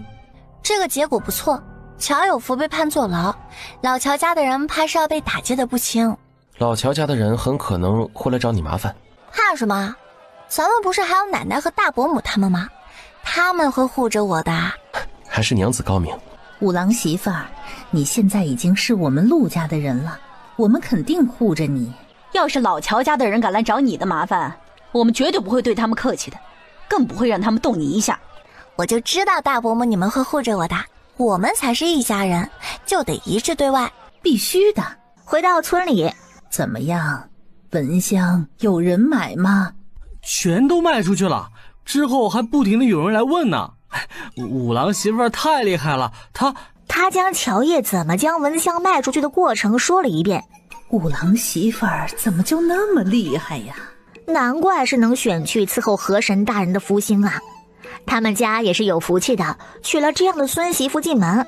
我们卖蚊香在村里肯定是隐瞒不了几天，我想着咱们呢还是要给村长、族老和村老们的家里都送一份蚊香去表示一下，也算是让他们先知道我们在卖蚊香的意思。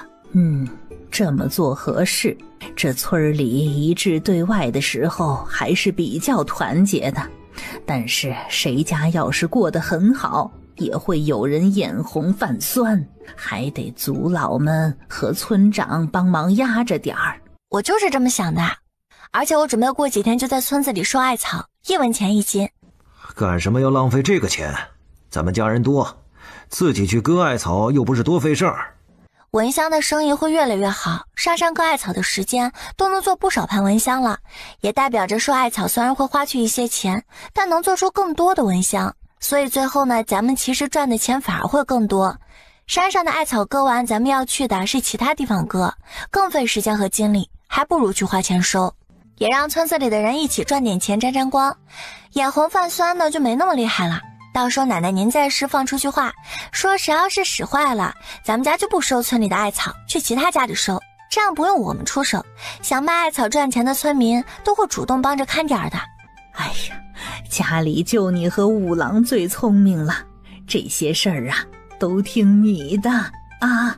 奶奶，你这2天还能对我们族老们以及交好的人家透露下，我们要收艾草的事，让他们可以先割点来放着，我们一收他们就能卖了。对了，您告诉他们松果也收，3斤1文钱。没问题，我去说。一会儿五郎跟着我去村长、村老和族老家送蚊香去吧。族老、村长和村老们看到几人来送蚊香，心里那个舒坦呀，他们觉得真舒心呀，有种被重视的感觉。这五郎啊，还真娶了个好媳妇儿。对对，瞧瞧五郎，多谦逊有礼，还很会说话。长辈们对陆少的印象好了不少，反之对陆清荣夫妻的印象则是跌了不少，特别是对玉婉之，更甚至开始反感。我听人说，你小儿媳妇还对你动手了。是啊，那就是个不孝的，我以前都被他给骗了。他不但将我给推倒了，还装病，想要诬赖冤枉我这个婆婆，更是挑唆的老五亲近帮扶老玉家。像这样的儿媳妇儿，我们家给摊上了，真是倒霉哟。这样的儿媳妇儿真是太不像话了，难怪被王夫家的人赶出来，肯定就是品性不行。陆清荣这样的性子，以后真能考中举人，进士出息吗？要是出息了，真会带着陆家的族人一起发达吗？怎么感觉不是那么靠得住啊？虎郎，你现在读书怎么样了？要继续科考吗？读得还不错，夫子说我可以继续下场，并且明年的县试我也很有把握。很好，你一看就是会有出息的，好好考，也为我们陆家以及村子争光。谨遵叔爷教诲，我要是能一路考上去，将来也不会忘了咱们族人和村子的。好好考，有什么问题解决不了，可以找族长和我们这些族老。好。县城拿着什么呢？一个小友送的蜡烛和蚊香，据说是他娘子特意做的蜡烛。蚊香是一种驱蚊杀蚊的香，我打开看看，他说大盒子里是蜡烛，小盒子里是蚊香。这是蜡烛？这蜡烛真是特别，还雅致，这香味我也喜欢。你这位小友真是有心了，他妻子的手也是好巧。确实有心了。过2天我邀请几个朋友过来赏蜡喝酒。再看看那什么蚊香吧。这雕工还真好。雕工好，这蚊香也一样很雅致。我都有点好奇，这蚊香是什么味道？好闻，这味道我喜欢。闻着确实还不错。这蚊香是不是可以当熏香用？不能，点完1枚即可，不宜点太多。原来如此，那咱们今晚就点1枚试试，给爹娘和儿子房里也都送2枚过去。好，晚上试试。这香味我很喜欢，等有机会问问那位小友，他妻子能不能将其制成熏香。那再顺便问问，这蜡烛和蚊香有其他更适合女子闻的香味不？好。另外一边几家。爹，你来看看这个，能看出是什么东西吗？这是用什么雕的竹子？看着材质晶莹透亮，有点像是玉石，但又不是。爹，这是蜡烛呢。这是蜡烛？怎么可能？没想到这居然是蜡烛。蜡烛也能做得这么雅致新意，妙哉呀！竟还有一股竹子的清香，好闻。之前陆韶说送我蜡烛和蚊香的时候，我还有点懵，这蜡烛又不是稀罕物，他怎么送我这个呀？现在打开一看，才知道有多妙，真是有心了。这是你曾经有些惋惜那位同窗陆韶送的。是啊，他虽然被他爹送去乡下，自己去镇上找了个学堂念书，原本我还有些可惜呢。他被家里放弃送去乡下老家，但去了乡下，他的成绩也一直很好，在镇上一骑绝尘。而且今日再见，我发现他变了许多。我和他聊了聊，他对事对人的言谈举止上和从前相差很大。那是更好了。对，以前我和他相交是喜欢他的单纯和简单，他不喜欢算计，为人也真诚，更不会像别人那样奉承我。现在他经历了那些，看得出来早梅曾经的单纯，反而给我一种不简单的感觉，但却让我更想和他交好。以前是相交不错的同窗，也许以后会成为好友。变得不简单看不清了，你反而更想深交。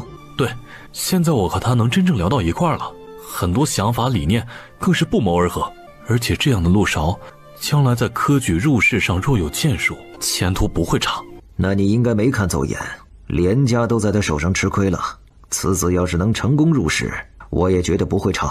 连家在他手上吃亏了？连春义收买他七族的人，陷害他不成，反而被他破了计。今天连春义被剥夺了科举资格，连家却没有襁褓。我之前收到消息，连家想算计卢县令失败，反而被卢县令将了一军。连春义就是和卢县令和连家博弈的结果，显然最后是卢县令反而占了上风。而你这个同窗陆韶，很得卢县令看好和喜欢，所以在卢县令和连家的斗争里，我怀疑他也有参与。这麻鱼县的天也许真能变一变了。这事让陆韶居然能插上手，那我确实没看错人。这又是什么？这玩意儿雕刻的还真精致，雕工真好。这是什么东西？陆韶说这是蚊香，晚上点燃之后可以驱蚊杀蚊用，也不知道是什么味道，我试试。还有这种香，这真不是熏香吗？真不是熏香，不过这香味还真特别，清淡又冷冽，我喜欢这种雪松味儿。他说这种蚊香不能当熏香点，毕竟是驱蚊的东西，晚上睡前在房间点一个就行。那有些可惜。哎，爹，你一会儿将蚊香带几个回去，晚上试试。我晚点再送几个蚊香去给祖父祖母和弟弟妹妹他们也试试。我来送吧。爹，你这是干什么？我回房啊。这是我好友送我的，就当你孝敬自家老子了。真是大意了。娘子，你看这个可以吗？满意，你雕刻出来的和真的一样。这兰花的花瓣你也雕几道吧。好。你最近看看陆家的同辈里啊，有谁的木工雕工活不错的，好好培养一下。除了蜡烛外，中高端的蚊香也要雕刻，只是你自己来的话忙不过来。好，我这几天呢都会抽空教他们的。这个月忙完，我下个月要回学堂去念书了。读书重要，你确实是该要去学堂了。哦，对了，你要不要去转去县城的学堂？不用，对考童生和秀才我很有信心。去学堂不过是在巩固一下，我要让我爹和后娘看看，就算他们将我送到乡下，我照样能考上秀才，甚至是举人。我相信你，你想做什么就去做，我也支持你。我定不负娘子厚望。今天娘子又做了什么好吃的菜啊？我之前做了红烧肉，这会子香味炖出来了，这个菜很下饭，你晚上多吃一点。娘子，你也多吃点。这位小娘子，昨天卖的蚊香还有吗？有的，你们昨天买回去效果还不错吧？效果很好啊！我点上蚊香之后，昨晚一夜都没有再听到蚊子叫，今早起来更没有再被叮。今天还是昨天的价格吧，给我来50盘。还是昨天的价格，不过不好意思啊，今天每个人只能买30盘。为什么我多买都不行啊？我们带来的蚊香数量有限，要是前面的人都买50盘，这后面的人就没法买了。我们也希望大家都能用上这样驱蚊的好东西，你们用着好，明天也能再来买30盘啊。到了后天，蚊香就要恢复正常的3文钱一片的价格，就不送支架了。对，前面的都不能买多了，我们后面的还想买呢。行，那就给我30盘。支架也都送了吧？都送，这里有30盘蚊香和30个支架，你数数啊。1个时辰不到就全都卖光了。这蚊香也太好卖了，以后咱们是不是多做点出来？也就今天和明天才会这么抢，毕竟更便宜还现买，等后天恢复3文钱的价格之后就不会再这样了。而且今天和明天抢买了30盘的人，短时间内没用完也不会再来买，所以呢，你们得要做好准备。之后的蚊香肯定是没这2天卖得快。啊，后天就没这么好卖了？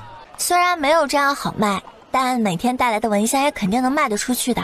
没多久应该还会有走商的人来大量的买，所以放心吧，咱们的蚊香不愁卖，反而更要担心的是做不出来那么多去卖。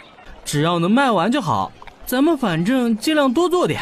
你这蚊香送的好，以后大堂哥他们来了就不用怕被人算计收拾了。他们也是看在县太爷的面子上才对我那么客气的，以后让堂哥他们时常送一些蚊香或者村子里面的特产，这关系呢也就能稳住了。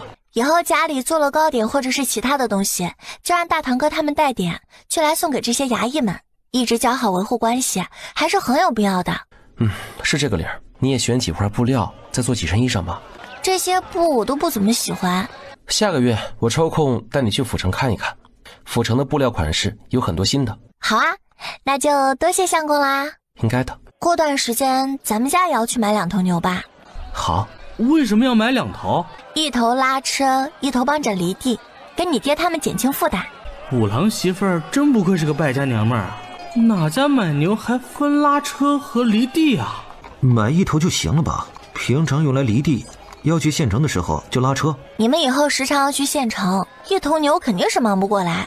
要忙不过来的时候我们走路就行。能买2头牛，能坐牛车进城，干嘛要委屈自己？以后你们这些想法都要改一改，别说是2头牛了，以后咱们还要买几10头，甚至是几百头牛呢。五郎媳妇儿居然说以后要养几10头，甚至几百头牛，这是在做梦吗？五郎媳妇还真敢想。有钱了什么不能买？你们的眼界要放宽一些，别拘在这1亩3分地里。好，我们以后尽量将眼界放宽点。以后你去府城可以带着他们去见识见识。好。你认识那人？他好像不是我们村的。他是我后娘最小的弟弟玉老六。他突然出现在村里应该不是凑巧，是不是去家里了？就算不是去家里了，应该也是来找过家里的人。他这个弟弟很聪明机灵，还很能说会道。你回去问问就知道了。你们怎么那么早就回来了？奶，咱们带去的蚊香和蜡烛都卖光了。你们是没有看到，今天好多人都是30板的抢着买。哎呦，还是我们五郎媳妇儿厉害呀！也是奶奶这个领头羊带的好，您老呀可是咱们的定海神针。就你嘴甜。你们这是又买了什么啦？咱们今天是赚了不少钱，我就想着给奶奶您买2匹布料，做几身衣裳。哎呦，我一个老太太做那么多衣裳干什么呀？不用不用，这也太浪费了。您哪里老了？一点都不老，您可是咱们村最俊的老太太。现在啊，就是穿得太次了，出去和其他老太太对比，才看着差不多。多做几身新衣裳，奶奶您出去就是咱们村最好看的老太太。咱们赚了钱，可不是我后婆婆那种，什么都会想着自己用，或者是送去娘家。我们第一时间想到的就是要孝敬您呐。奶奶这衣裳得必须要做，不然我可不依。就你最会败家了。只要奶奶高兴，我败家点又怎么啦？我乐意。你这个丫头啊，就知道哄我这个老太婆。奶奶高兴啦，我和全家就都高兴啦。奶，我刚才看您脸上一脸不高兴的样子，这是谁又招惹您啦？您说出来，我去帮您出气。还不是这几个糟心的玩意儿啊！大伯他们怎么啦？他们来向我和老五媳妇儿求情，说老五是要考科举当官的，媳妇儿如果名声不好，对老五有很大的影响。要是名声受损了，老五以后想要做官也会有妨碍。让我叫老五去将那个胡妹子接回去，就说之前是我们误会了。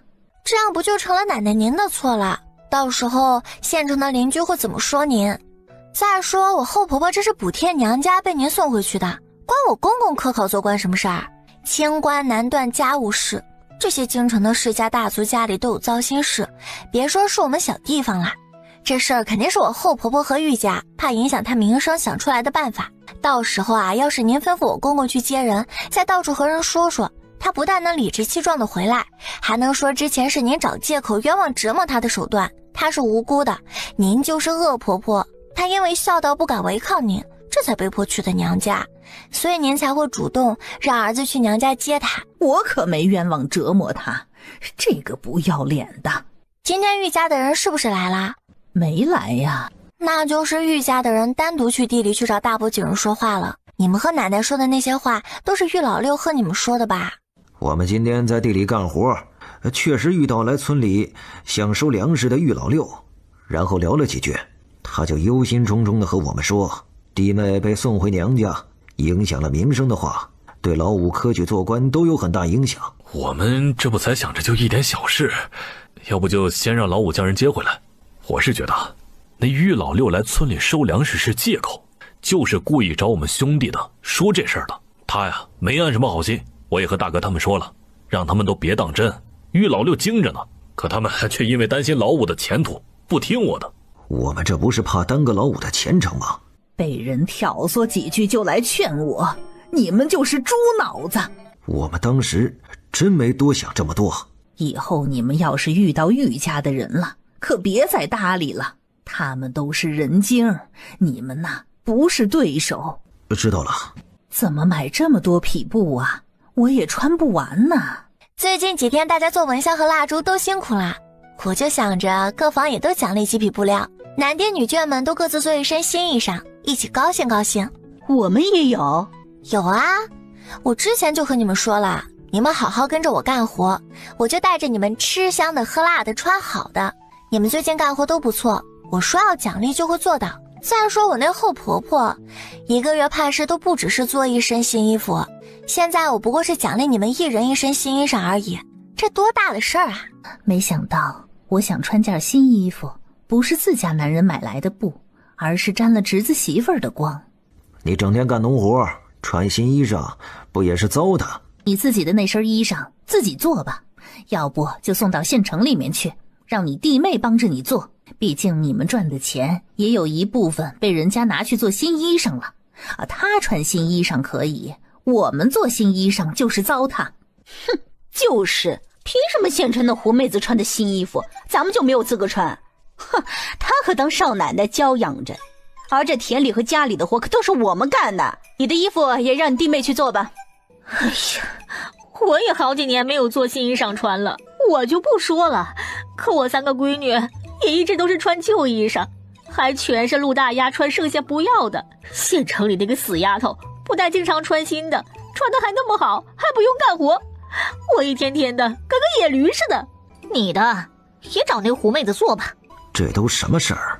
怎么就扯到我们身上了？你们几个瞎咧咧什么呢？我们和老五媳妇儿可话都没有说过多少，做衣服找他干嘛？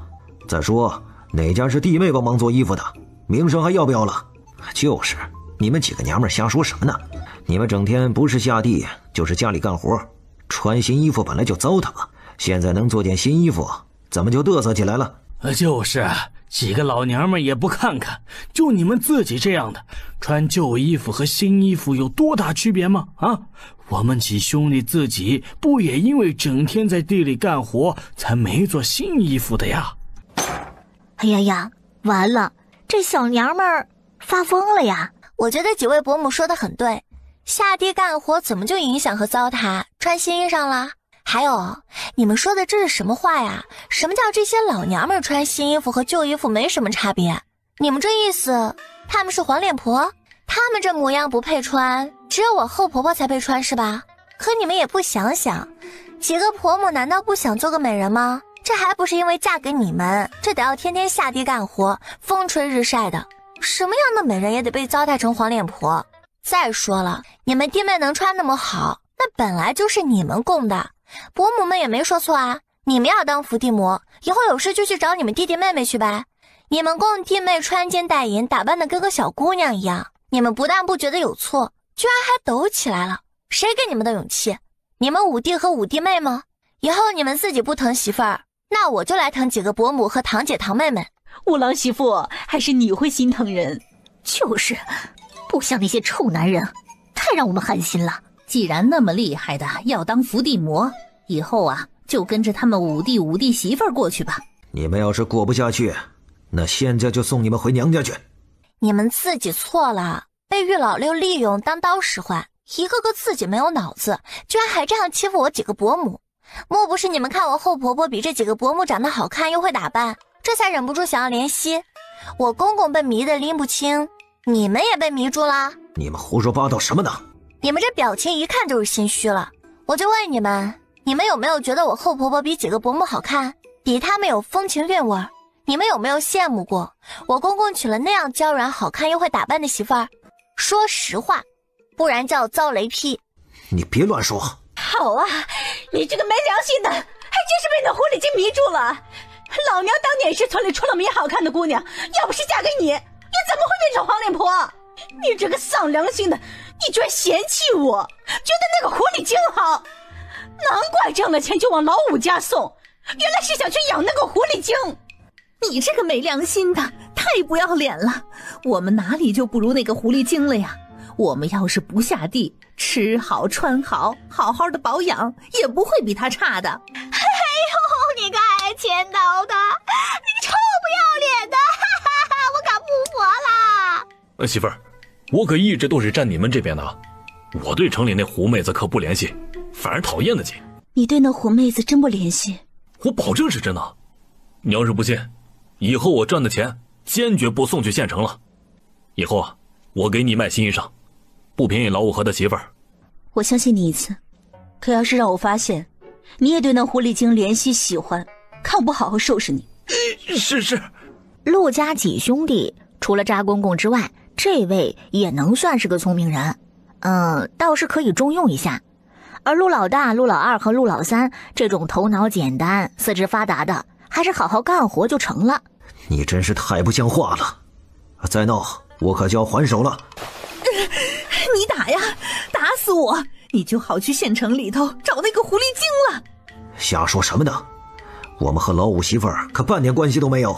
你刚才可没否认，你这个没良心的，我在家伺候你和一家老小，你还有外心。你这个老娘们知道什么？听别人瞎咧咧几句就跟着胡说。你要是再胡闹，我就送你回娘家了。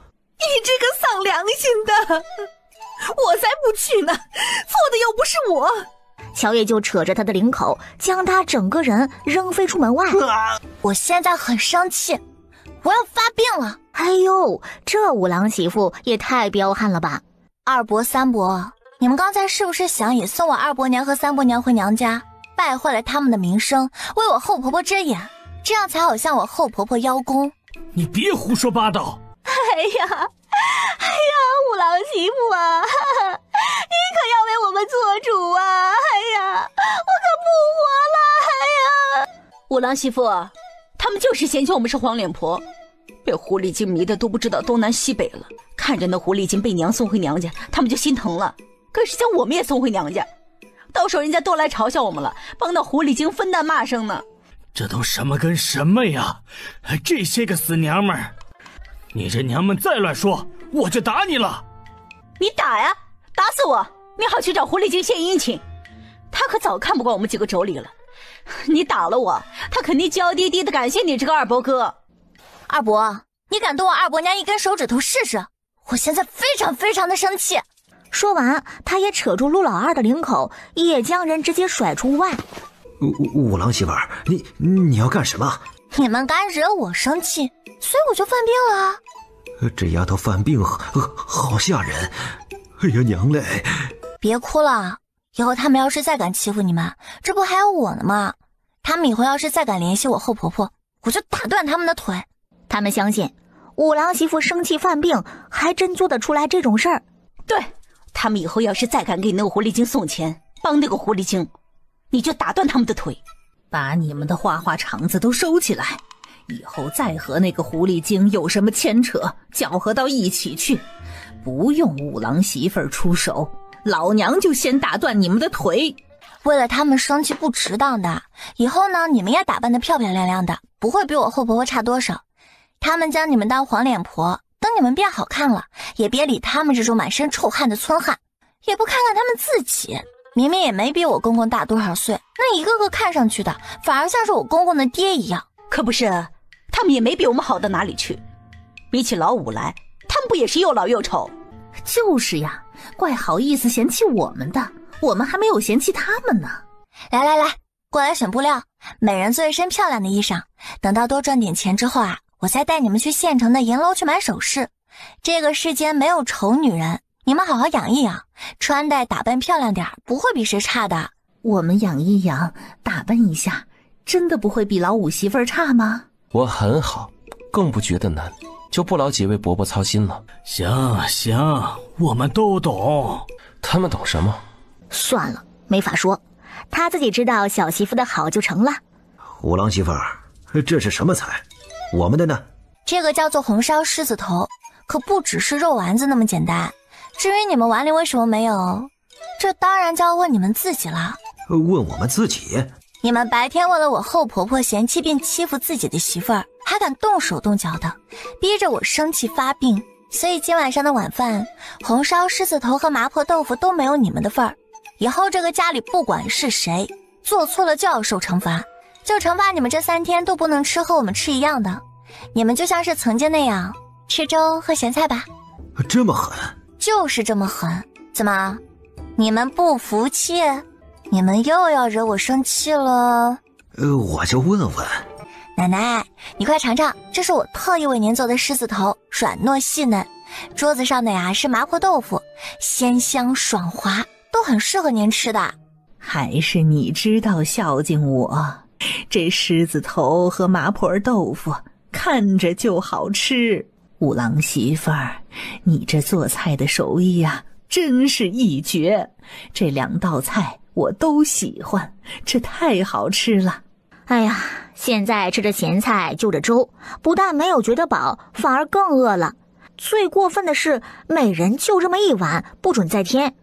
哎呀，一想到这日子呀还有3天呢，3兄弟全都露出生无可恋的表情，后悔呀。娘子，还是你有办法呀？对他们就要双管齐下。你说那玉老六还会来吗？玉家的人还真是会算计。这2、3天肯定还会来的。他们分析利弊之后，就想让奶奶低头。今天玉老六来村子里，肯定还会打听到我们做蜡烛和蚊香的事儿，可能还会让人帮忙盯着我们家。所以我爹他们应该很快就能知道咱们这卖蚊香的事儿。要盯就盯吧，反正咱们做蜡烛和蚊香卖，那也不是秘密，只要有我在。想让老宅的人低头服软，玉家做梦呢。那是，谁让我家娘子最厉害了？他们要是像你这么有觉悟，这么会说话，就不会饿肚子了。那他们肯定没法和我比啊。玉家，你事儿都办成了吗？确定这2天那个死老太婆会让相公来接我们回去吗？姐，你就放心吧，陆老大几人已经被我说动了。好，那我呀就再等2天吧。自从那个死丫头嫁到陆家，死老太婆等人就被她哄住，哼，一起来对付我，也不知道会不会有什么变故。那丫头啊确实不简单，我打听到陆家这几天啊在做蜡烛和蚊香，拿去城里卖，都是那丫头想出来的。那蜡烛是陆家做的？对，都是陆家做的，听说生意可不差。明天我跟去县城看看。是该去看看，有那个死丫头在，这陆家都不像以前那样好掌控了。老六，咱们得想办法将那个死丫头弄出陆家才行。姐，既然那个死丫头挑唆陆家老家的人找你麻烦，那咱们也能用这种办法去对付她。你的意思是让老陆家人收拾她？我们夫妻不在村子里，加上我扶植补贴娘家的事儿，老太太现在对我意见大着呢。那个老东西怕不会那么容易被怂恿挑唆你死丫头。陆家的人被他哄住，可那死丫头不是还有娘家吗？还是小弟你聪明，我肯定会帮姐你出气的，等着看吧。第2天，奶奶的，这太赚钱了吧！这方子要是他拿在手上，就多去几个地方将方子卖一遍，这样陆家就算怀疑，也没有证据证明是他们玉家得到了方子。五郎，你媳妇儿要带我们去酒楼吃饭，这是不是太贵了？没事儿，听我娘子的就行。回去之后奶奶骂怎么办？奶奶是不会骂的，你们要相信我娘子。你们想要吃什么就点吧。这也太贵了吧？够了。这酒楼的菜，感觉还没有五郎媳妇儿做的好吃呢。这是当然了，我做的那些菜酒楼可是都没有的。所以你们呢要好好珍惜，别和你们爹一样，被人怂恿挑唆下就在家里作妖。我们绝不会的。我就说不知道，都是你和长辈们捣弄的。我们也是。如果有人套花纹蜡烛和蚊香的方子，你们会怎么说？我对你们还是信任的，但是对你们几人的爹却是不太信，就怕他们被我公公或者玉家的人一套话，那就中招都说出去了。我们会让家里的弟弟妹妹看着他们的，发现他们和玉家的人接触，就立即让我们娘去阻止。你们有这样的觉悟，就是将陆家的利益放在最前面，很不错。那盯着他们几人的事情就交给你们啦。放心，交给我们就行。玉老六一直在跟踪我们，肯定是打上了蜡烛和蚊香方子的主意。你们出门之后往左边看看就能发现他，看完立即收回目光，假装没看到他，别露出情绪，有事回去说。这玉家还真不要脸，还真打上他们家蜡烛和蚊香的生意了。小弟呀，你这是怎么了呀？那个小贱种等人今天去县城卖蜡烛和蚊香了吗？去了，那蚊香还非常好卖。我看那些人啊，像是疯了一样，争抢着买蚊香。那你脸色怎么这么差呀？不会是被发现了吧？我这是为你抱不平呢。那死丫头赚了好多钱，然后啊，就去又是买猪肉又是买羊肉的，还去买了老贵的调料。还更过分的是啊，还带着陆家的小辈去了酒楼吃饭，点了好几个菜呢。你被送回娘家受苦啊，他们却逍遥自在，过得那么舒服，我就很生这个气。哼，那蚊香真那么好卖呀？我亲眼看到的，绝对假不了。姐，要是能弄到那蚊香的方子，咱们可以去远点的地方卖方子，肯定能赚大钱。到时候小景兄妹就不用再看死老太婆等人的脸色，而且小景要娶连家的小姐，这聘礼总不能少吧？要是能拿到方子，我就跑远点，去多卖几次，也好给小景多凑点聘礼钱。给的聘礼多了，连家才能高看小景一眼。蚊香要是赚了大钱，以后蓝丫头的嫁妆也能更丰厚。哎呀，过2天呀，如果那个死老太婆还没有让相公来接我，你就去找你姐夫送信，让他来接我。啊，好。怎么又买肉了？还买了2种，谁家天天吃肉啊？赚钱了，每天吃肉又不是什么大事。我公公家不也是天天吃肉吗？老玉家盼也是天天顿顿肉呢，他们都吃得，为什么奶奶就吃不得呢？我这就是为您抱不平，不想您输给他们，想要好好孝敬您。还是你最孝顺了。算了，买就买了吧，我呀就等着享清福了。奶奶这么想就对了。奶，我们今天去县城卖蚊香，遇到了我后婆婆的弟弟了，他就一直在盯着我们，怕是打上了蜡烛和蚊香方子的主意。难怪之前会假装来村子里收粮食，然后对大伯几人搭讪挑唆。他们可能是听说咱们卖蚊香生意好，就想让我后婆婆赶快回来，把方子搞到玉家去。玉家这群不要脸的货，居然惦记起我们家的方子来了。对啊，但有的人呢就是那样的不要脸，因为你们以前有钱有好的都往县里去送，我后婆婆和玉家的人心里就认为陆家的东西和钱其实就是他们的呢。都看着我们干嘛？你们几兄弟嘴给老娘紧一点儿，要是玉老六或者是玉家的人再过来找你们，就别搭理了，否则老娘非扒了你们的皮不可。娘，我们肯定不会泄露方子的。不只是玉家，包括对我公公都不能说，不然他要是知道了，为了哄后婆婆高兴，玉家也就绝对要知道了。方子的事儿可一定不能泄露出去了，谁要是敢说出去，不管是有意的还是无意的，就从家里头滚出去，我绝对说到做到。五郎媳妇儿，咱们要不要做点什么准备呀？不用，咱们等着他们先动手，然后再出手。好，我们都听你的。奶，今天家里就可以开始去收村里的艾草和松果了，您让堂哥他们去村里说说去。哎，我去说就行了，他们几个说不好。那肯定您老出马个好，我这不是怕您累到吗？哎呀，这点小事儿累不着我。行，那我就先去了啊。相信你们也听说了，我们家最近做蚊香卖，所以需要很多的艾草和松果。我们家人多，确实是可以自己去摘的。可是我和五郎媳妇儿呢，都想着咱们不能只是自家人赚钱呀，也想拉着村里的大家伙一块儿赚钱。所以就准备以后的艾草和松果呢，都在村子里头收了。你们要是相信，就尽管去摘了来陆家，我们肯定都花钱买，钱当场就结清。我早就看出来了，您老就是村里最心慈的老太太。是啊，村里的老太太可没谁能做到像您这样大度的。哎呦，也难怪你们家能出一个秀才呢。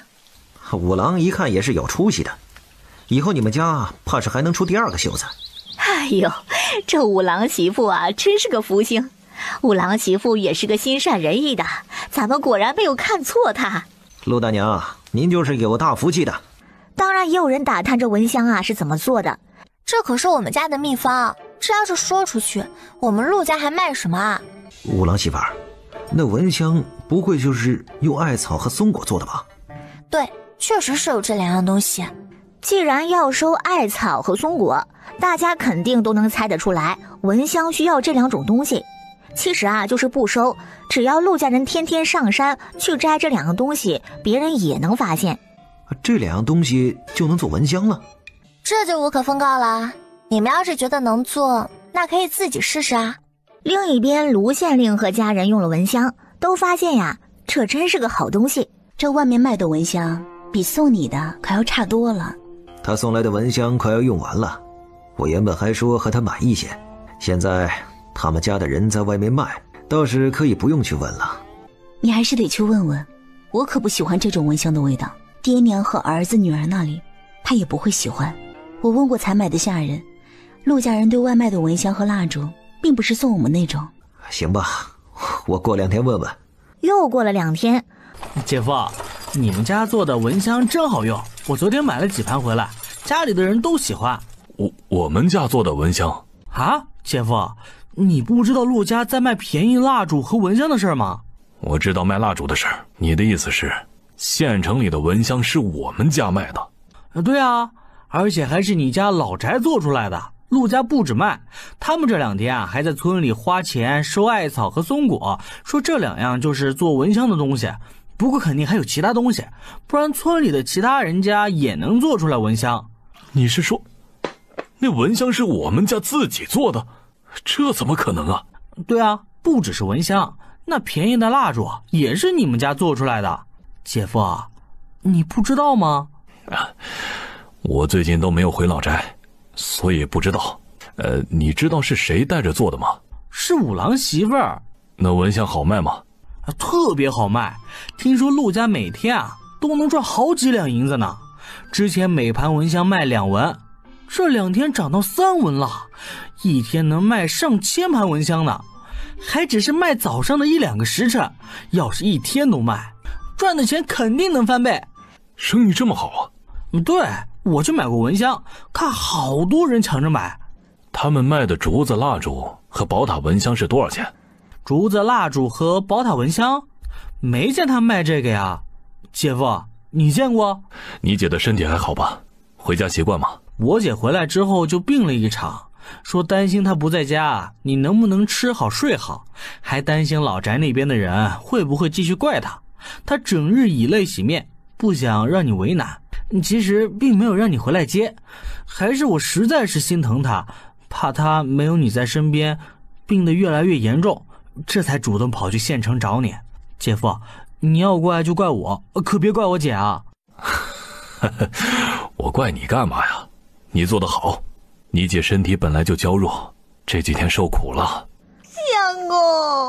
相公，你这几天过得怎么样啊？相公，我真的好担心你啊，好想你。我也想死你了。哎呀，心肝儿，你这是想要了我的命啊！哎呀，讨厌，相公，你今儿个就接我回家吗？唉，我怕娘还在生气呢。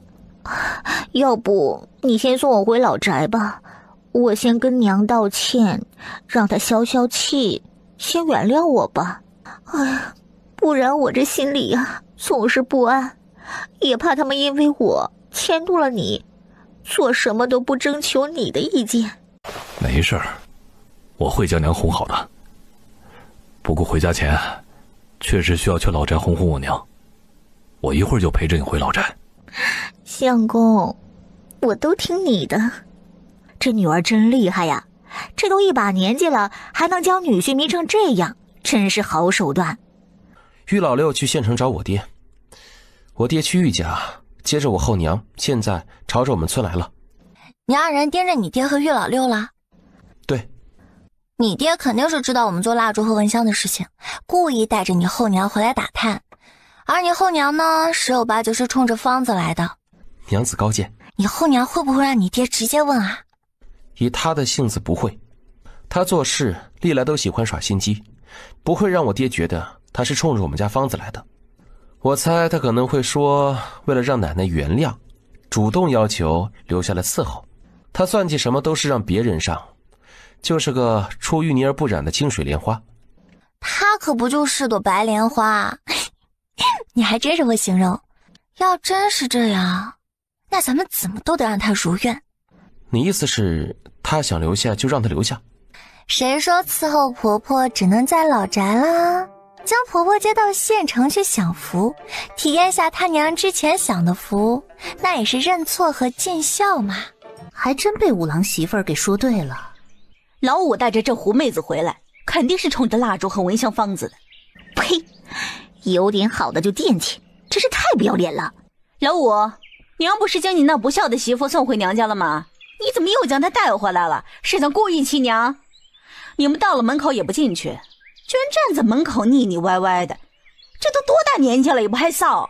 老五啊，不是嫂嫂们说你，这才几天时间不见呢，就和你媳妇儿当众这么腻歪，这也太不知羞了吧。哎呀，人家才成亲的年轻小伙子和姑娘都没你们这腻歪肉麻劲儿啊。哎呦，可不是嘛。老五啊，你们两口子到家门口了，还要彼此看着缠绵，这眼睛都拉丝儿了，真是伤风败俗啊。老五媳妇，你这般作态，知道的你是秀才娘子，不知道的还以为你是哪个窑子里出来的尖儿。几位嫂嫂，你们胡说些什么呢？七个嫂嫂，我知道你们一直对我都有意见，可也不能这样给我们泼脏水呀。我们就是在门口互相看一眼，怎么到你们口里就这样不堪？你们这样胡说八道，败坏我名声，对你们有什么好处？你们这是想逼死我吗？我呸！谁故意败坏你的名声了？大家眼睛又不瞎，你们刚才互相腻歪，看着眼睛都拉丝儿了，我们可是都看到的啊。老五媳妇，你这故意装柔柔要哭晕的样子，不但是想让老五可怜心疼，还想让这里的男人怜惜吧？哎，你们可要管好自家男人，别被这狐妹子迷了去。看什么看哪？再看那也是秀才娘子，轮不到你去怜惜。就是，她一看就是装柔弱，只有你们这些眼睛瘸了的才会觉得她可怜。哼，她不要脸，你们也不要脸呀！我呸！还真是不要脸的狐妹子。我没有，你们太过分了，这般污蔑我不活了。娘，你怎么了？娘，你别吓我。你们一直都羡慕我娘能嫁给我爹，在县城里面生活，所以就故意对他泼这种脏水，将他逼得哭晕不想活了。他可是你们的弟妹呀，你们怎么能这样呢？你们太过分了，娘！这里有你这个野种说话的地方吗？啊，谁是你爹呀？你爹不是那个周家死鬼吗？你一个来我们家讨生活的拖油瓶，还敢对长辈指责顶嘴，看来平常是没有将我们这些长辈放在眼里，和你那个不孝的娘一样。看看你这一身穿着，那还是用我们陆家的银钱买的呢，张嘴就顶撞长辈，果然是个白眼狼。哎呦，你娘上次就装晕，想要诬赖婆婆，这次啊也是装的，哭几声就晕过去了，就是那些病得快死的人，也没这么娇柔吧？哎呀，要不现在咱们就请个郎中来瞧瞧。日前看这丫头还以为是个好的，谁知道居然这般顶撞长辈，不像话。长辈们说话哪里有他多嘴的份儿？他还不是陆家的种，就妄想着插手陆家的事儿。吃喝穿那么好，都是陆家供的，这般还嘴指责伯母，真是没良心的白眼狼啊！这样喜欢顶撞长辈的闺女，谁家敢娶啊？够了！我知道你们对我媳妇儿一直有成见，可也不能这样对弟妹泼脏水啊！我媳妇儿清清白白，你们别血口喷人啊！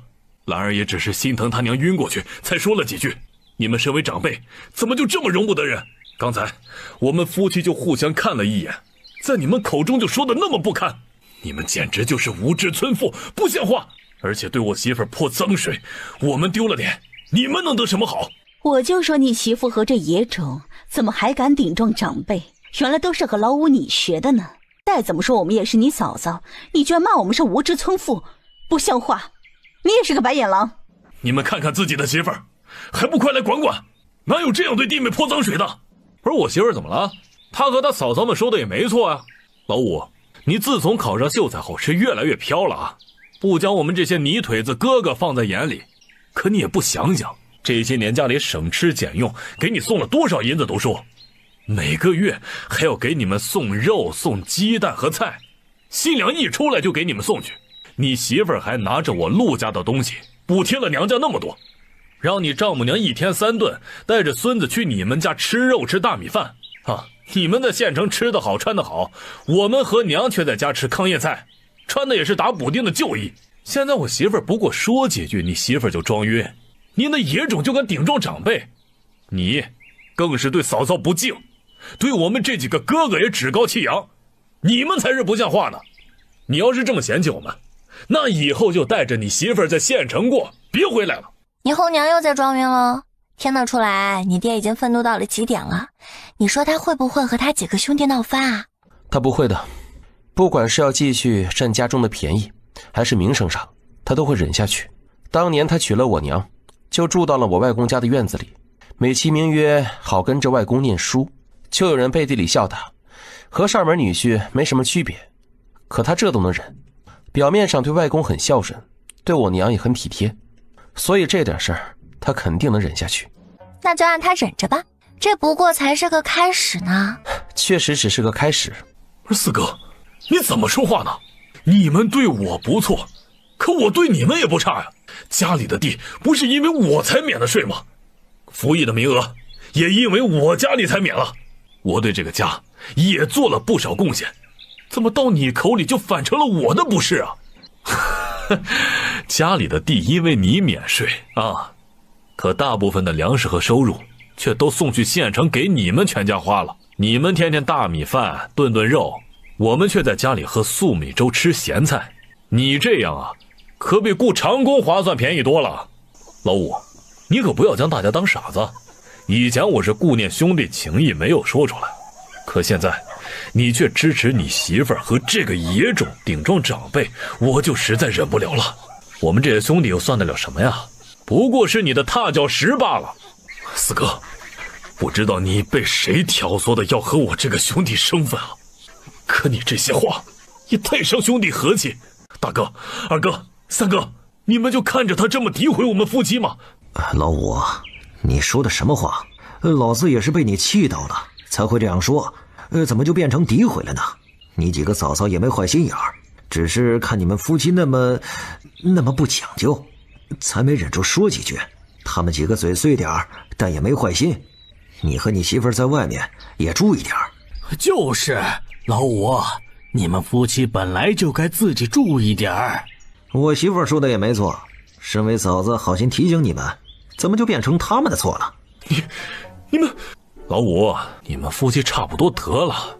娘之前被你媳妇儿可气得不轻啊，这才送回去娘家没几天，你就带着你媳妇儿和2个野种上门，是不是想故意继续气娘？老四，你血口喷人啊！我是带我媳妇儿来和娘认错的，怎么可能气娘？我可是最孝顺的。哟，你最孝顺啊？这意思是我们4兄弟不孝顺啊？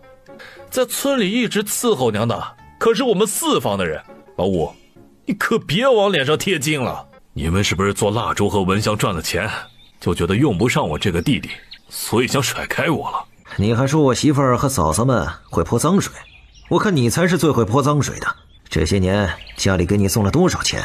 你说这话也太丧良心了。你要维护你媳妇儿，难道我们就不能维护自家媳妇儿了？老五，做人要有良心，你现在越来越没这玩意儿了。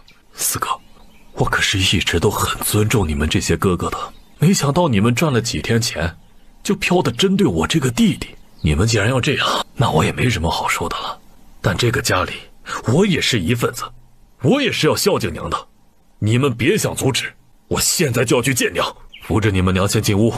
她本来身体就不好，被这样气晕了，还不知道有多伤身呢。好的，爹。你这个混账不孝子，看到亲爹被人败坏名声，也不会出来帮着说说话。我白养你这么大了。爹，几位伯伯伯母不就是说了几句实话吗？你至于这样气气败坏吗？你越是这样，不就越显得心虚吗？而且我以前是外公花钱养大的，被你送到乡下来，却是自己挣钱养活自己了，所以你这话说的也不对。你这是又要顶撞忤逆我。爹泼脏水的功夫那么厉害，孩儿哪里敢顶撞忤逆？上次你泼完脏水就将我送到了乡下，这次对我泼脏水，难不成是想直接将我赶出家门？你这个顶撞亲爹的不孝子，看老子不打死你！天哪，公公打儿媳妇了！天哪，五郎媳妇真勇，竟然连公公都敢打。爹，你因为外面的事情不高兴，气不顺，也不能打我媳妇出气啊。爹，我知道自从你娶了母亲以后，就看我这个贱儿子不顺眼，恨不得我去死。你对我怎么样都行，可求你不要打我媳妇儿啊！爹，你要打就打死我吧，别打我媳妇儿。老五果然好惨呐！荣哥呀，你怎么样了？你竟然打公公，你太放肆和不孝了！后婆婆，你这回是不装晕了，就怂恿挑唆公公打我。我知道了，你们一直都希望我还是曾经那个傻子，这样就能拖着相公的后腿，让相公出门被同窗嘲笑，让他丢人。现在见到我恢复正常，你们就见不惯了，恨不得立即将我继续打回傻子，或者是找个机会休了我。公公，你打我，你竟然当着陆家的人颠倒黑白，反对我去泼脏水，难怪我后娘说你是毒妇，我怎么就摊上你这么个后婆婆？和有了后婆婆就变成后爹的公公，你们看我娘家人和我断了关系，你们就欺负我。你这个，我这个什么？公公还想要再来几下？那我这个当儿媳妇的，自然是要成全您了。你不要过来！陆勺是我的人，要打也就只有我能打，谁要是敢动他一根头发，我就让谁好看。就像是这样。多谢娘子相护，娘子霸气威武。多谢相公夸奖。娘，你再不出来，我就要被这2个逆子打死了。娘，你快看看父亲吧，他被打的都站不起来了。这里有你说话的份儿吗？我们家呀是倒了8辈子的霉，才会将你这个丧门星给娶进门了。整天不是挑唆着老五对亲儿子不好，甚至泼脏水下手，就是对老五缠着黏糊腻歪，可不就像是那些不正经的姐儿吗？五郎亲娘还没有去世的时候，老五对家里的哥哥嫂子那都是很尊重的，现在呢却被你给挑唆的和几个哥哥都离了心了。你就是个搅家精啊，你还每次都装晕装可怜。于是我不管你以前在周家是什么作风，可是现在嫁到了我们家，那就得清清白白的做个正经人，不要将那些狐妹子的一套带进来，让别人看了笑话去，丢人现眼的玩意儿。娘，我没有啊。你除了会哭着说，你能不能去换点新词吗？陆梅和你这个后娘关系倒是好得紧啊，学你这一套假裤也太像了，不知道的还以为你们才是亲母女。奶，咱们俩才开始兴旺，他就这样进门就哭哭啼啼的，这不是败家衰家之象吗？家和万事兴，他这样脚架，就是不想让咱们老宅安宁兴旺。老五媳妇儿，你给老娘闭嘴！要哭啊，你就滚出去哭，别在家里头哭。你这个丧门星，真的是太晦气了。娘，您怎么也跟着几个嫂嫂胡说起来了？我们刚才真就门口互相看了一眼，他们就张口乱说。婉芝对您可一直都是孝顺的，今天还是她主动提出想要来老宅找您道歉，求您原谅呢。哼，他这个丧门星的孝顺，我可要不起，我怕太晦气了。娘，您这是在气头上才会说这样的气话。婉芝嫁给我之后，将家里打整得很好，让我读书没有后顾之忧，对我的运道事业都有帮助，可不是什么丧门星啊！您别听别人故意挑拨。对你的运道事业有帮助，所以你接连2次考举人都失败了。果然不是丧门星，他好旺你啊！五郎媳妇说什么大实话呢？你公公被狐狸精迷了眼，勾的心思都不在读书上了，可不接连考举人失败吗？在你公公眼里，这不是丧门星，是福星呢。屁的福星啊，他就是个丧门星，难怪老五接连考失败呢，可不就是被他给衰的吗？嫁到家里这么多年了，也没给老五再生个一儿半女。哎呀，整天哭哭啼啼的，一脸晦气，就是败家衰家之相啊！老五啊，我看你直接把这个丧门星给休了吧，娘重新帮你去娶一个有福相的媳妇儿回来，你明年就肯定能考得上举人，然后呢，再生几个亲生的儿女啦。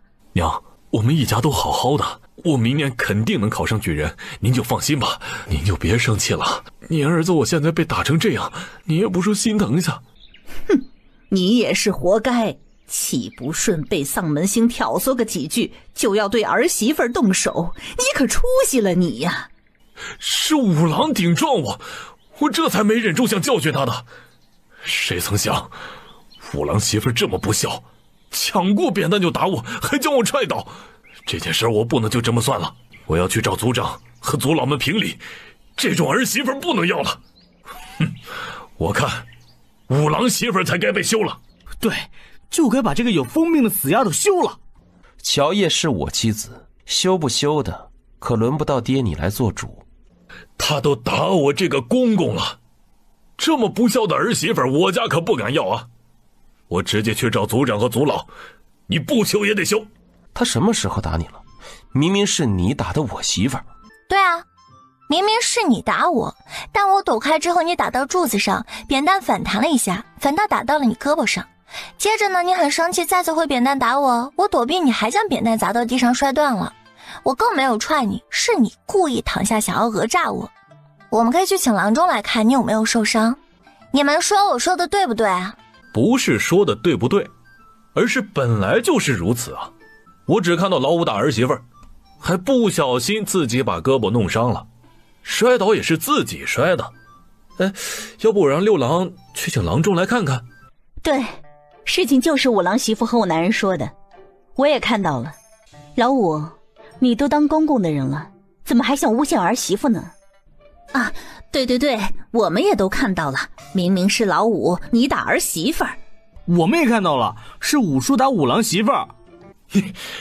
你们简直无耻！这可都是和你们夫妻学的啊。公公，你不是要去找族长和族老们诬陷冤枉我吗？要不要让堂哥他们送你过去啊？娘，您可要为我做主啊！哎呀，我之前一直都在屋子里头，什么都没看到，怎么为你做主啊？娘，是不是死丫头用了什么东西迷惑了你们？哼，你当老娘是那么好被迷惑的？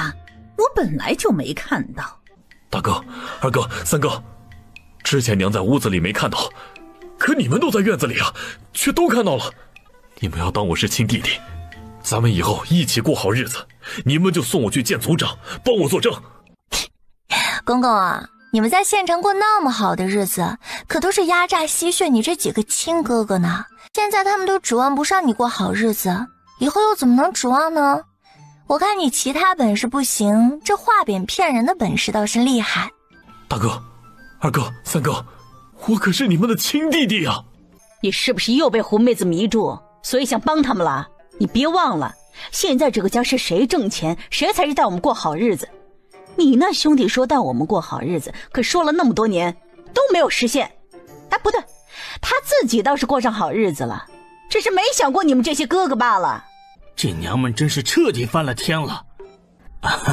老五，你看到了，哥哥也没办法。我没看到五郎媳妇打你，所以你就别想去村长那里闹了。还有那什么休不休儿媳妇的话，以后也别说了，否则要被你儿媳妇收拾的。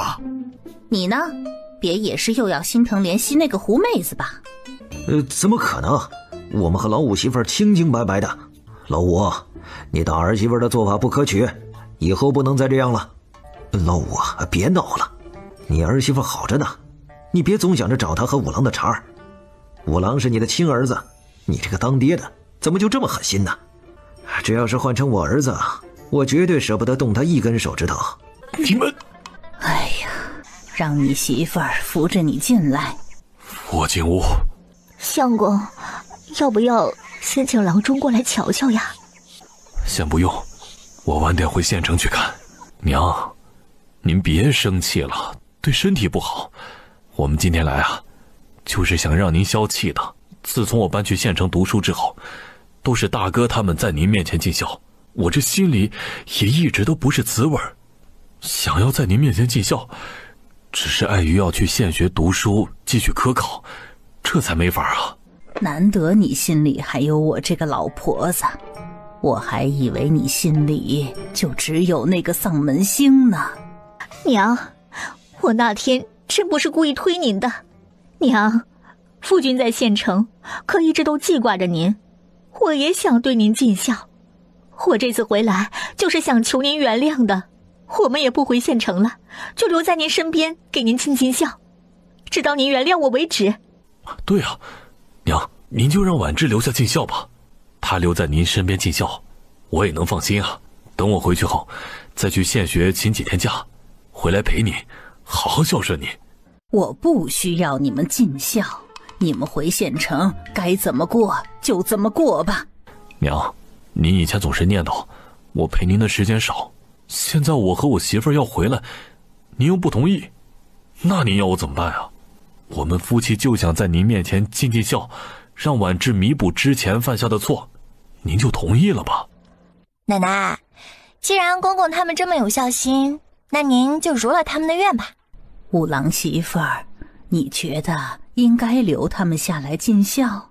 奶，要尽孝并不是非要留在老宅，你本来就做到了该享福的年纪，我公公和后婆婆要去接您去县城享福孝敬，您呀就别拒绝了。我们什么时候说要去县城了？怎么，你能接岳母去县城1天3顿的供养，这对亲娘就舍不得了？这就是你口中的孝顺？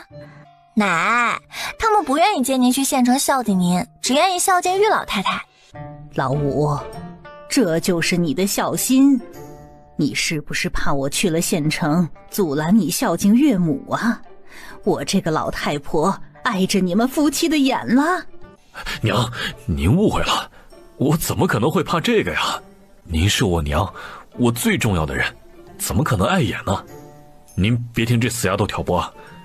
我主要是怕您去了县城住不惯，这才说让婉芝留在村里伺候您一段时间，我也回来陪陪你。你都没有接我去住过，又怎么会知道我住不惯呢？说来说去就是嫌弃我这个老太婆了。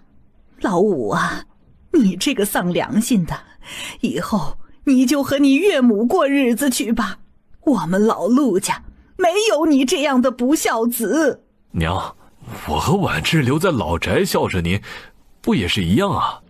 娘，你误会了，我娘之前也不是常来的，我们都来老宅伺候孝敬您，我娘就不可能去县城了呀。我还没有住过县城呢，你们既然要尽孝，就接我去县城伺候。要是没有这份孝心，你们现在就滚出去，在老宅孝敬伺候我。你们真以为打的那点小心思我看不出来呢？哎呀，娘，我可是您的儿子，我孝敬您而已，能打什么小心思？行，那你们今天就接我去县城，否则我现在就去找族长和族老们评评理，就说你怕我去县城，妨碍你对岳母尽孝。哼，我有这么多的儿子，也不差你这一个。娘，这点小事何必惊动族长和族老呢？我们在老宅孝顺您，不是更好吗？公公啊，去请族长和族老做主，不是你最喜欢做的事情吗？怎么到了奶奶这儿，在你嘴里就好像她是无理取闹一样？你这就是典型的宽以待己，严于律人啊，律的还是你亲娘。这里有你这个晚辈说话的份吗？你能不能闭嘴啊？现在这个家，奶奶已经交给我当家做主了，你说我有没有说话的份儿？娘，他是胡说的吧？是真的，最近咱们家呀都是五郎媳妇儿当家，我允许的。家里的钱以后也是五郎媳妇儿管。娘，你疯了！老五，你怎么和娘说话呢？你才疯了，娘正常着呢。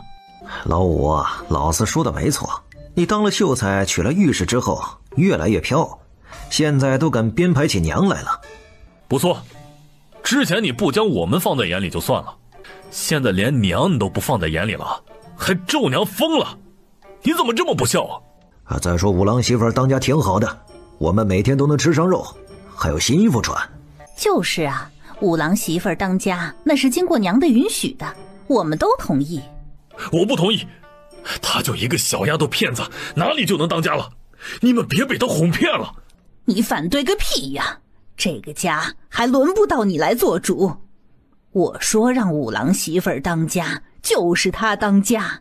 她是全村公认的福星，又能带着我们家的人赚钱。最近家里的日子也是越过越好了，容不得你们夫妻来破坏。反正怎么都不能让这死丫头当家，就算闹到族老和族长那里，让她当家也说不出去，他们也不会同意的。哼，不让五郎媳妇儿这个福星当家，难不成你还想让你家这个丧门星当家呀？你想都不要想，就是老娘死了，也轮不到这个丧门星来当家。行，你要闹到族长和族老那边去，那我们现在就去。家丑不可外扬，这点事就别去找族长他们了，您消消气。那你接不接我去县城孝敬啊？你要是不接呢，我们就去找族长评评理，说说你的不孝。知道的那是你岳母，不知道的还以为你们有什么不正经的关系呢。娘，你胡说些什么呢？这要是传出去，您还让我怎么做人考科举呢？你自己都不怕败坏名声，那我也无所谓了。我就最后问上一句，这个县城还去不去了？当然去的，娘您想去哪里都可以。那我回县城准备准备，过2天来接你。这2天我先留着伺候您吧。他留下2天，怎么都要想办法探查方子。等拿到了方子，给他小弟卖了钱，他就等着看这些陆家人哭吧。都想着老五为了他媳妇还真是豁出去了，这方子被玉家弄到手，拿出去卖了，对老五能有什么好处啊？他们才是一家人呀！哼，这个吃里扒外的东西。不用做什么准备，我更不需要你这娇气又丧门星的媳妇儿在老宅伺候我。到时候把我们老宅的风水给带没了，可怎么办呢？娘，我知道你不喜欢我，可您这样坏我的名声，对您有什么好处啊？我可是您的儿媳妇。哼，你败坏我的名声，让别人以为我是恶婆婆的时候，对你又有什么好处啊？你本来就是个丧门星，否则我儿子怎么娶了你之后就再也考不中了？你嫁进来之后，我们老宅的日子也是一天过得比一天差了。你告诉我，少装什么少奶奶，人家五郎的亲娘才叫真的城里人，那什么门第的小姐，书香门第。对对对，所以才能望得老五考上了秀才，你却摔得他考不中。你看看啊，我这才说了几句呀，你又哭哭啼啼起来了。老娘可不是老五，会心疼怜惜你这个装模作样的姐儿样。哎呀，看看你这个样子，老娘就觉得晦气。娘，您别说了，我今天就接您回县城，行了吧？老五，你这口气是很不欢迎我去县城吗？娘，您又误会了，能在您膝下尽孝，我高兴还来不及呢。哼，希望你这心里头啊，真是这么想的。行了，我去收拾东西去。奶，您一个人去县城，我不放心。有什么不放心的呀？他是我的亲儿子，难道还能吃了我呀？我倒不是担心公公，而是怕那个后婆婆欺负你。她会不少阴狠的后宅手段，就怕用在您身上，比如晕倒等手段，冤枉陷害您。哎呦，那怎么办呢？你也带2个孙子和2个孙女啊，去到县城，叫他们护着您。玉太太能带孙子，你也能啊。而且要是有事，你就让他们回来喊我们，我去县城为您撑腰。谁要是敢欺负您，我就打的是满地找牙。好，听你的。他们如果想从我的口里讨方子，我是绝对不会说的。我当然相信奶奶会守口如瓶，便宜玉家的事儿，您才不会做呢。那是自然了。哎，那你说我带谁去啊？男爹让7郎和8郎去，因为有陆周兰在，他们的年纪不容易被说闲话。女眷这边呢，带上5丫跟6丫，他们俩的性子不容易吃亏。好，就带他们去。7郎、8郎、5丫、6丫，你们也去收拾包袱，跟着我一块儿去县城住。娘，我接您去孝顺，您带孙子孙女去干嘛呀？怎么，你岳母能带孙子，我这个亲娘就不能了？哎，娘，我不是这个意思。我想着家里不是在做什么蜡烛和蚊香吗？他们4人留下不是能帮忙吗？不缺他们帮忙，你哥哥嫂子之前挣的钱可没少往县城送给你们花费，你侄子侄女儿去住个几天还能吃穷了你了。你可不要被人吹吹枕边风就不知道自己姓陆了。你要是想姓玉，那我可以成全你。好，你愿意带就带，家里肯定不缺这点口粮。家里的蚊香用完了，我来找你问问，你这里还有吗？啊，还有竹子蜡烛，我爹想买一些去送人。这位是我娘子乔叶。弟妹好。几公子好。哎呀，几公子快坐下，你找5郎有事儿，那你们聊啊。蚊香和蜡烛都有，蚊香还是上次那种，蜡烛除了竹子模样的，还有梅兰菊模样的。哎，那不就是聚齐梅兰竹菊了？能拿给我看看吗？你稍等片刻，我这就去拿。村长、族长、大哥、二哥，你们怎么过来了？之前有人去叫我们，说老五打儿媳妇儿，我们就过来看看。多谢几位长辈的关心，之前我公公也是在气头上，才会对我挥扁担，不过都被大伯他们拉住了，所以我也没受伤，让各位长辈们见笑了，还劳烦你们过来一趟，辛苦了。对，我们将老五拉开拦住了，5郎媳妇儿就没受伤。老五被他媳妇儿怂恿，这才会冲动的，现在他已经知道错了。不是这样的，你们误会了，是5郎媳妇儿要对我动手，我根本就没有打他。老五，你自从娶了周家寡妇之后，越来越不着调了，你哥哥他们都看着呢，你还狡辩，我看你简直是色灵智昏。你可别忘了，5郎才是你血脉相连的亲儿子，你老是看他不顺眼，盯着和他媳妇儿找茬，有意思吗？别被个女人吹吹枕边风，就不知道自己姓陆了。你这多好的儿媳妇儿，还是咱们村的福星，你干嘛就不待见她呀？是不是她不傻变正常，让5郎不会再被人耻笑丢人，你这个当爹的心里就不爽了？不亲近自己的亲儿子，却对周家的种比亲儿子好，我们看你是越来越糊涂了。不像话，老五你太不像话了。你爹要还在世，非得打断你的腿不可。现在我们家是五郎媳妇儿当家，我哥哥他们都向着他，他们的话根本都是假的，被打的明明是我呀！哎，老五，这明明是你打五郎媳妇儿，他害怕的躲避，你下手太重，扁担反弹反打上你胳膊的，你怎么好意思拿出来冤枉儿媳妇呢？就是，我们可都亲眼看到，是老五打的五郎媳妇。五郎还站出来挡了挡，要不是他几个伯伯拉着，五郎可就要遭殃了。今天非得被老五给打死不可。你们血口喷人，简直胡说八道，不可理喻！冤枉啊！我可从来没有做挑拨夫君对付五郎的事儿啊！我一直都将他当作亲生儿子一样。今天也是他顶撞了夫君，夫君气怒之下才拿扁担要教训他的，谁知道却被五郎媳妇抢过来反打了公公。你们这样睁着眼睛说瞎话，良心过得去吗？哼，你们夫妻才是睁着眼睛说瞎话，我们可是全家人都看到老五打五郎媳妇，还要对五郎下死手，更没有听到五郎顶撞老五，他媳妇更没有反打公公。你们怕他压了野种一头，现在又当着族长等人和季公子的面当众冤枉五郎顶撞长辈，想败坏五郎名声。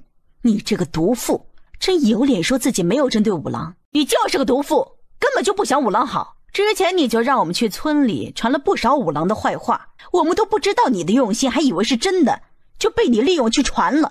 现在想想都臊得慌。这才是我们陆家的好儿郎，对长辈尊敬有礼。有的人就算改了姓，祖先还是别人的，哪里能和自家人相比？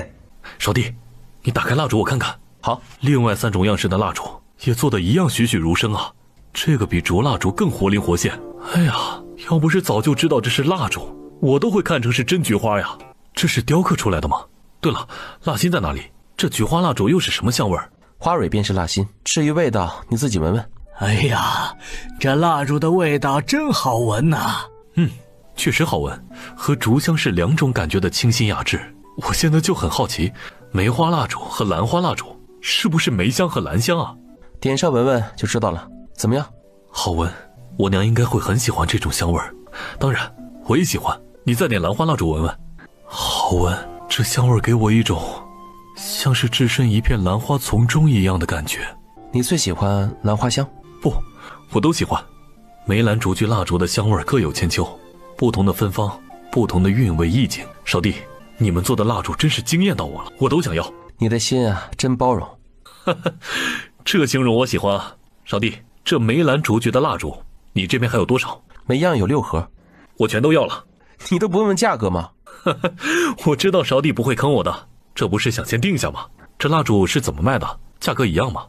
陆少回说每种蜡烛3两银子，这个价格呀是小媳妇定的。这么便宜？蜡烛必定每天都会消耗，要是每天晚上都点，不节约的话，这一支蜡烛也用不了多少天，所以价格呢就没定太高。你和你家娘子太实在了。这蜡烛你们一天能做多少？竹蜡烛一天能做2支，其他的一天也就能做1支。这些蜡烛我都要了，之后你们做出来的有多少我要多少。这些你只能拿走一半，之后做的我也不能保证都给你。今天衙役让我堂哥给我带话，说县太爷想要这种蜡烛和蚊香，多多益善。如果你今天没来家里找我，我明天就会将这些蜡烛送给县太爷去了。陆少竟然还用蚊香和这种蜡烛搭上县太爷了。唉，我就知道想要包圆不容易啊。行吧，既然是县太爷想要，那我只要一半。少帝，之后你们做出来可千万要帮我多留点啊。县太爷应该要买去送人，我爹也是想买一些去送人。唉，我今天拿走的都还不够我们父子抢的呢。那也没办法，做这个比较慢呢，那我们尽量多做一些出来给你。那就多谢了。蚊香呢？这个是之前送给你们那种，2两银子一盒，全是手工雕刻的。这个是用模具做的，有3种香味，每排1种味道。这个1两银子一盒。这种蚊香的3种香味是什么香啊？第一排是薄荷味，顶上呢有个小绿点；第2排是花香，上面有个小红点；第3排是茶香，上面没有点。啊，这个好。之前我娘就让我问问，有没有更适合女子闻的味道。你这边有多少？这2种我也都要了。你怎么什么都想包圆啊？蚊香的话，县令大人也要，所以只能给你一半。贵的有20盒，给你10盒；便宜点，这个有100盒，给你50盒。怎么样？少帝，这2种蚊香做出来，你就都给我留着，我都要。行，我尽量帮你留。够意思。对了，其实蜡烛还能定制。何为定制？就是你想做什么样的蜡烛，你自己可以说出来，或者自己画一个花样，我们来做，并且保证不会做同样的卖给其他人。在香味上呢，也能按照你们的要求调制。居然还能这样定制，那太好了！我想要牡丹，意思你们能做出牡丹花样的蜡烛来。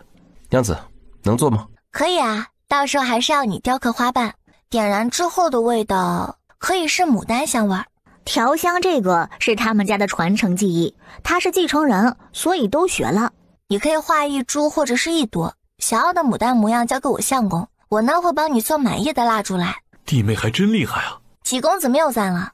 那牡丹蜡烛要多少银子？牡丹调色雕刻上比较麻烦，而且定制蜡烛只能是谁定的卖给谁，要专门为谁做，所以呢1朵牡丹蜡烛是要20两。如果是一簇，那就要看你要几朵了，反正1朵20两夹着走。你要是想要定制花样更复杂，或者是需要的蜡烛更大，那价格上还要往上走。我也不画了，你们就按照牡丹花的样子帮忙做一簇牡丹蜡烛吧。至于要几朵，弟妹觉得几朵好看？能问一问你这个牡丹蜡烛是要自己用还是送人？我想送未婚妻。如果是送未婚妻的话，我建议呢可以做1株11朵，寓意是一生一世，9朵也可以，9为吉。那就麻烦弟妹做11朵，这个寓意好。那想要什么颜色的呢？还能选颜色？当然啦，定制的蜡烛之所以贵啊，就是贵在这些方面。最关键呢，它还是独一无二。弟妹能做什么颜色的呢？颜色有很多，就要看你是要做哪种了。黑色和蓝色都有，我还从来没有见过。当然有，世间之大无奇不有。我曾见过一颗牡丹上去结了18个花苞，开出来的每一朵花都是不同的颜色。竟然还有这么神奇的事！弟妹是在哪里见过的这种牡丹花？不知道能不能买？这死丫头，难不成真伺候过河神？这就不太方便告知啦。不过你虽然不能买到18色的牡丹，但我就可以帮你做1株11色的牡丹，保证每一朵花的颜色都不一样，要吗？要，我当然要。要不弟妹做个18色的牡丹蜡烛？倒是可以做啊，但寓意没有11色好。要不就先做1株11色的出来，你满意或者是想再做，再来株18色的呢？还是弟妹想的周到。少弟，弟妹，无论是蚊香还是蜡烛，你们做多少我要多少。这些钱先放这里，你们直接从里面算了扣。等花的不够了，我再让人送银票来。好，如果你不满意，不拿走蜡烛，银子呢也会退给你的。现在看来，接他老娘去县城也不算错，怎么都要哄着老太太说出方子。几兄信任我们，我们也不能辜负你的信任。我就喜欢少弟这性子。你拿出来的这些蚊香和蜡烛算在里面吗？如果都是，我就让人收起来了。不算在里面，这本来就是做样品的，专门给你们看，点给你们闻的。我不嫌弃是用过的，这些也一并卖给我吧。你拿笔来，把这些也添上。这个是用来做样品的。放心，我不嫌弃，卖给我吧。之后你们又重新做一套出来当样品。不过是几盒样品，还说什么买不买的？几公子要是喜欢，就直接带走吧。弟妹的意思都是送我了？对啊，你是我相公的同窗好友，送几盒样品怎能收银子？不然也太见外了。我娘子说的对。行，那我就不客气的收下了。这几盒蜡烛跟蚊香，可是他想一会儿带走的，就这样被死丫头免费送出去啦！哼，气死他了！真不要脸，怕是看人家几公子长得好，身世又好，这才故意献殷勤的。季松柏没有多留，就回了县城。老五，以后再针对打亲儿子和儿媳妇的事，可不能再发生了，否则我们这些老东西可就要管闲事了。哎呀，大爷爷，我真没打他们呀。反正不能再有下次。青荣，别为了榆木丢了珍珠。大爷爷，我这房的事我心里有数，您别听他们的片面之词，事实并不是那样。行，那你好自为之吧。公公，你们也接着奶奶回县城吧，否则天晚了路就不好走了。对，我们现在就走，可不能耽搁了。你刚才给季少爷的蜡烛和蚊香还有吗？没有了。那还有什么？便宜的那种呢？但是便宜的有。那一样给我拿个几十份。爹，你做梦还没醒吗？嘿，我是你老子，拿点蚊香和蜡烛回去用怎么了？你孝敬老子不是应该的吗？那蚊香和蜡烛都是大伯母他们做的，你的意思是想让几个伯母来孝敬你？爹，你这脸怎么越来越大了？孽子，你这个孽子！公公，您敢砸他一下试试？我可是会生气的。我生气了之后会怎样？你们都懂的。老五，快将茶杯放下！你这个当爹的，怎么这么容易发火呢？五郎也没说错，这蜡烛和蚊香都是我们做的，你迁怒他干嘛？丢人！大堂哥，这杯子多少钱一个？一会儿呢也加进去，让我公公赔。这家里可不允许有这种败家的行为发生。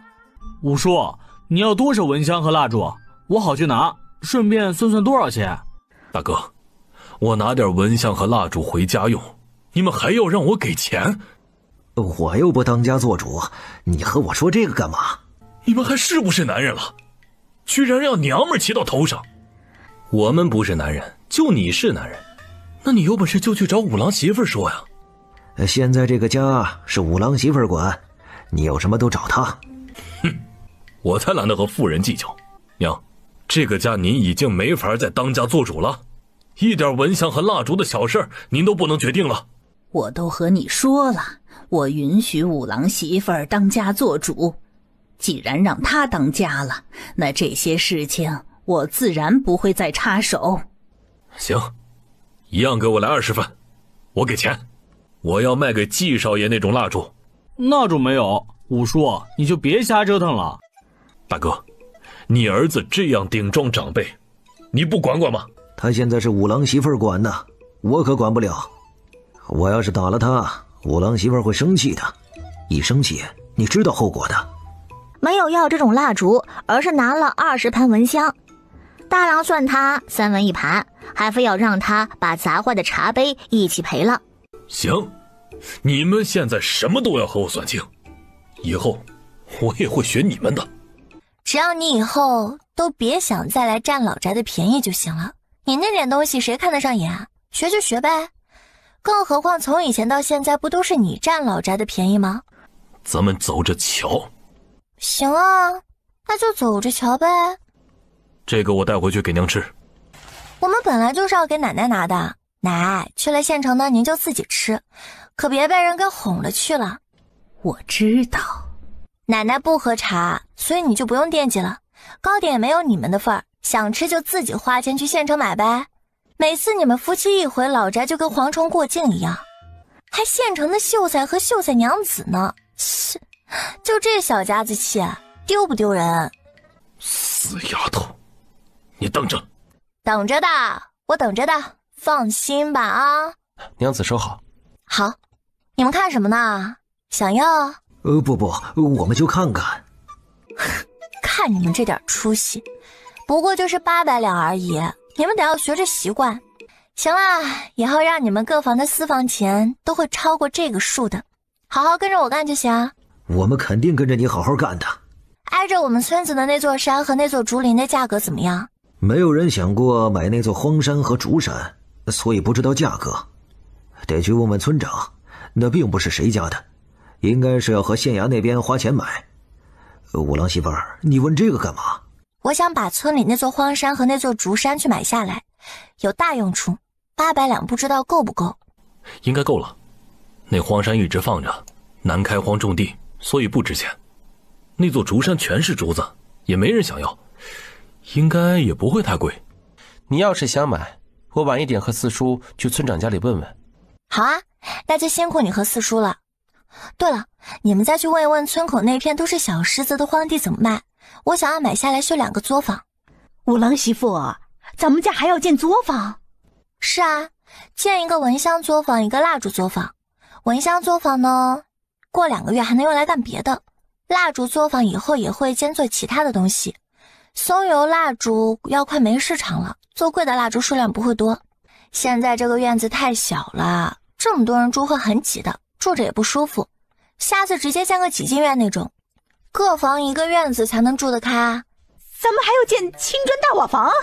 当然啦，你们听话老老实实的干活，我肯定不会亏待你们的。除了吃得好穿得好，这住的也要好。那要不要一起问问村长宅基地啊？问吧，一起问。你画工还真好，曾经好好的练过，你看这还有什么地方需要改吗？不用改了，你画得很好，就是这模具方面啊，有点要麻烦你多下功夫，将其雕刻得更加立体才行。不麻烦，娘子这么辛苦，我很乐意分担。问的怎么样了？村长说也不知道价格，得明天去县衙问问。五郎就说明天刚好要去给县令送蚊香蜡烛，和村长一起去。村口的那片都是小石头的荒地，村长倒是能做主，5两银子卖给我们。咱们要买几亩，明天可以直接去县城过户啊。荒山脚下的宅基地也按照这个价卖给我们。行，那就都买了。你去叫御史过来服侍我。我听说大户人家的媳妇儿都要伺候婆婆起床穿衣的。好的，奶奶。哎呀，娘，你把我手背儿都打红了。这做的是什么饭菜呀？猪食都不如。娘，婉之也尽力了呀。娘，你让六丫帮你洗吧，我怕伺候不好。去，叫你五叔过来，现在就将我送回村里。这样不孝的儿媳妇儿，我可使唤不动。咱们再顺便和邻居们说说，我呀被儿媳妇儿欺负撵人，这才现在被迫要回村的。哎呀，这个死老太婆居然倒打一耙！洗，娘，我帮你洗。太恶心了，她快受不了了。你个蠢货，连媳妇儿都教不好。娘，我来伺候您。你这个丧门星，能不能闭嘴呀？动不动就流猫尿，你这么晦气，是不是故意想随着我儿子考不上举人呢？娘，我没有，我不是故意的。哭个屁！还不过来伺候我穿袜子，服侍我睡觉，连这都还要婆婆喊，你是怎么当儿媳妇儿的？第二天一早，乔叶则自己背着一个大背篓，单独去了村后的一座大山。他找到不少年份长的药材，果然是人参，看样子年份还不浅呢。接着敏感地感觉到从旁边树上一道影子快速袭来，想要缠住他。等躲开后才看清攻击他的东西大蟒。小子，你果然很聪明啊，看你这模样，你是在守着人参吧？这个人参我要了，以后你也得去过看家护院去。这大蟒是在对我打滚卖萌？这家伙是哪儿学来的动作？别人用狗看家护院，他呢就用一只大蟒蛇，又帅又实用。原本还想着去买牛呢，这不就送上门来了。这些能活在森林危险环境的动物很聪明还敏感，对好东西那也是本能的认得出来。一边则将人参须放到大牛的嘴边，大牛毫不犹豫，立即张口将人参须咬住，快速吞下去。会了口灵水，你连撒娇都会了。不准攻击啊，以后你们可就是好兄弟了。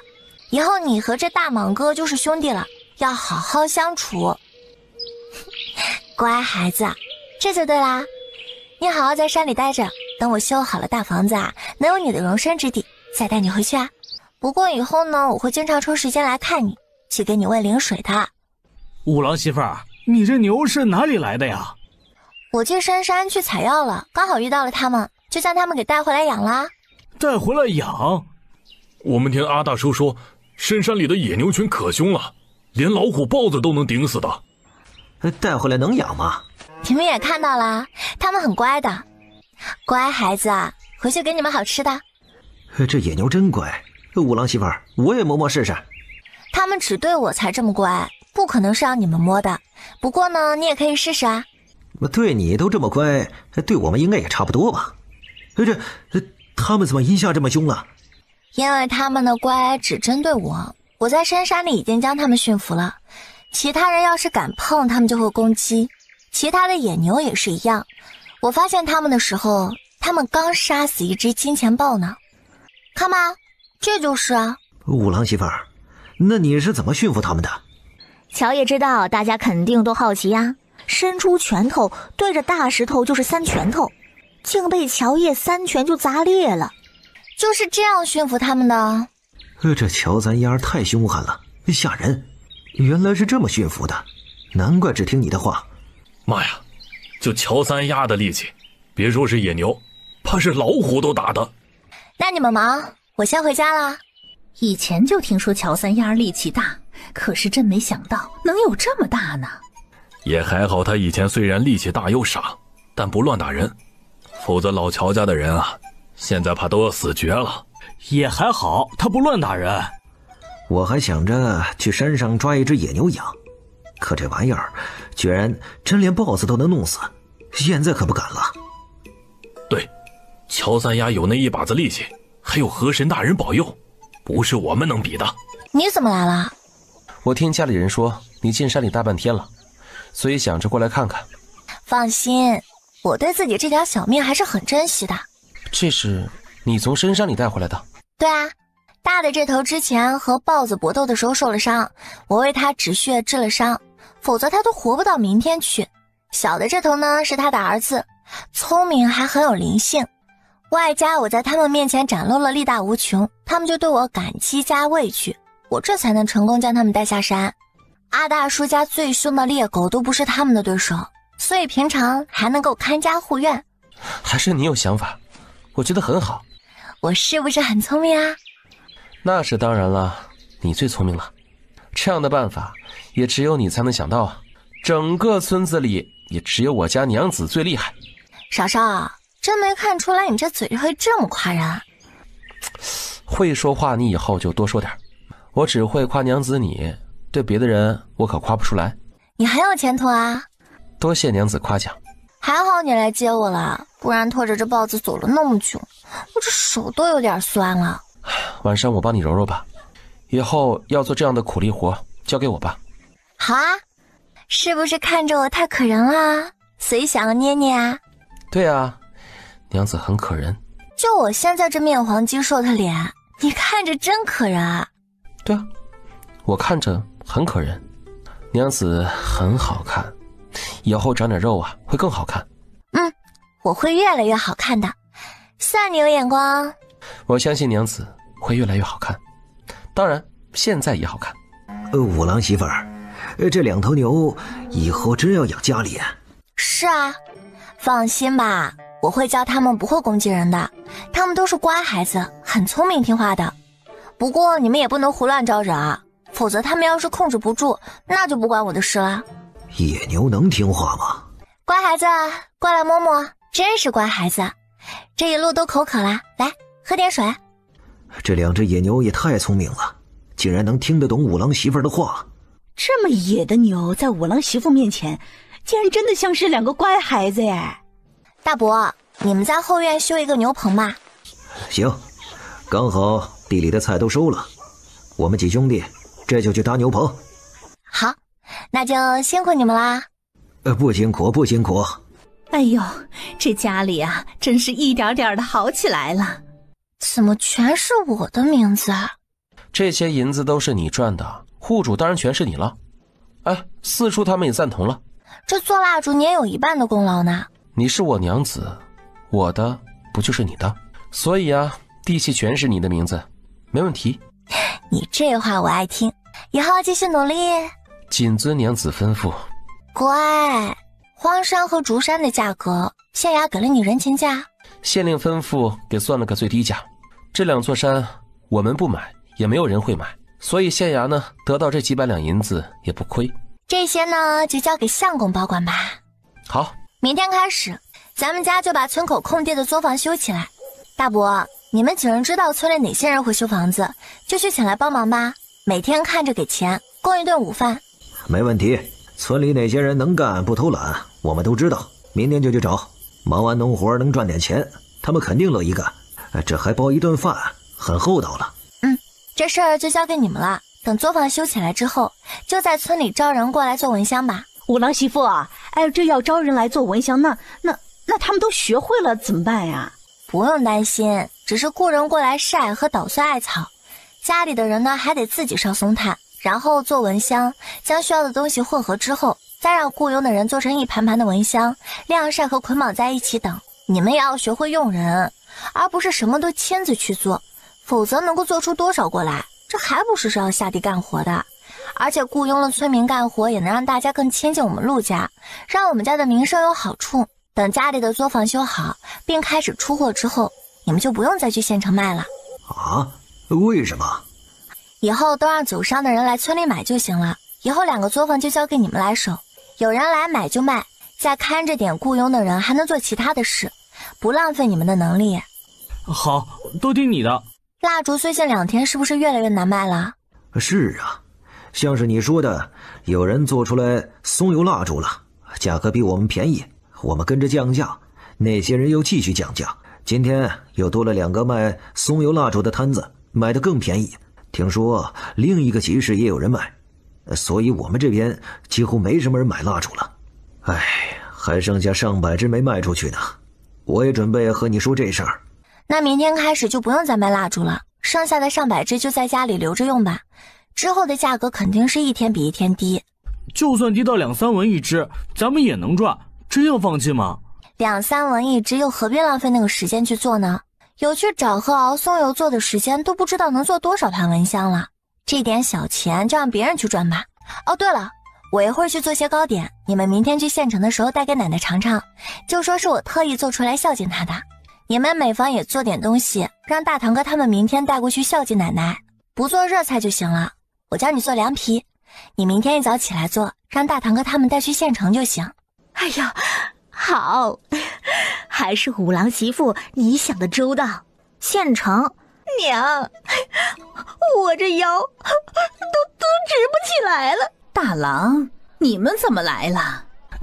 奶，五郎媳妇说让我们来看看您，她昨天还特意做了糕点，让带过来给您吃。我娘为您做了鞋，2婶为您做了衣服，4婶为您做了裤子，3婶则从五郎媳妇那里学了凉皮和凉面，一早就起来做，让我们一起送来给您。就他们事儿多，我在这里呀，也不缺吃喝穿的。您不缺，可咱们该孝敬的可不能少。五郎媳妇说了，天太热了，您可能食欲不好，所以让3婶特意做了凉皮，让您开开胃，做的比较多。您要是有交好的老姐妹，也能让大家尝尝。这凉皮很解暑开胃，可好吃了。老嫂子呀，你可太有福气了，都来县城住了，这家里面啊还惦记着呢。哎呀，特别是那个孙媳妇，也太有孝心了吧。你们3人怎么来了？在家没事做？我是来看奶奶的，五叔不欢迎我们，还要阻拦我们来给奶奶送东西孝敬。怎么，你这是见不惯别人孝敬我这个老太婆，你自己听狐狸精的不孝顺我，还不让别人孝顺我了？你媳妇儿做的饭有多难吃啊，我这最近胃口差，都吃不下去什么东西。你也没想着让她好好去学学做菜，或者是外面买点回来孝敬一下我。你儿媳妇儿就比你们强多了，怕我没胃口，特意做了凉皮儿送过来给我吃，其他几房也送了东西来孝敬我，拿上来给你五叔他们看看。我另外几个儿媳妇儿啊，就是孝顺，这做的衣服、裤子和鞋子是真合身呐，不像是某些人嫁进来这么多年了，我都没穿过他一针一线缝的东西。我们家这是做了什么孽呀？娶了这种媳妇儿进门。娘，哎呀，娘，婉之前几天还说要买布来给您做衣服呢，这不最近天天伺候您，还没来得及做吗？娘，我这不还没有来得及去做吗？虽然我确实不那么擅长厨艺，但是女工我还是擅长的呀。你倒是护得紧，别以为我老了眼睛就不好使了。娘，您就消停下吧，您就别没事找事儿了。大郎他们还在这里呢。我呸！老娘怎么就不消停没事找事儿了？明明是你媳妇儿没用，什么都做不好啊，我还不能说上几句了。你还真是有了媳妇儿就忘了娘了。哎呦，我这是做了什么孽了？将这不孝子养到这么大，可是他呢，却为了媳妇儿来顶撞亲娘啊！哎呀，他觉得我这个娘碍眼讨厌，要容不下我呀！老头子，你快来把我带走吧！啊，我快要被这个不孝子给气死了！哎呀，老头子，你走得这么早，留我辛辛苦苦的把这个不孝子给拉扯大，娘，您这是干什么呢？我怎么可能觉得您讨嫌碍眼，更不可能容不下你。哎呀，我求您别闹了。娘，都是我的错，您快起来吧。娘，你们这不孝丧良心的东西！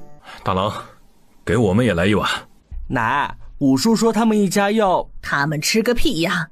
这是他们最不喜欢的儿媳妇儿做来孝敬我的，和他们又没关系。我怕他们呀会吃了噎到，不给。你要吃什么，让你媳妇儿给你做去。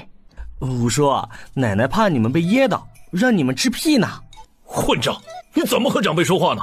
五叔，你可别对我泼脏水，我只是转达了奶奶的话，你要是生气也别冲着我呀。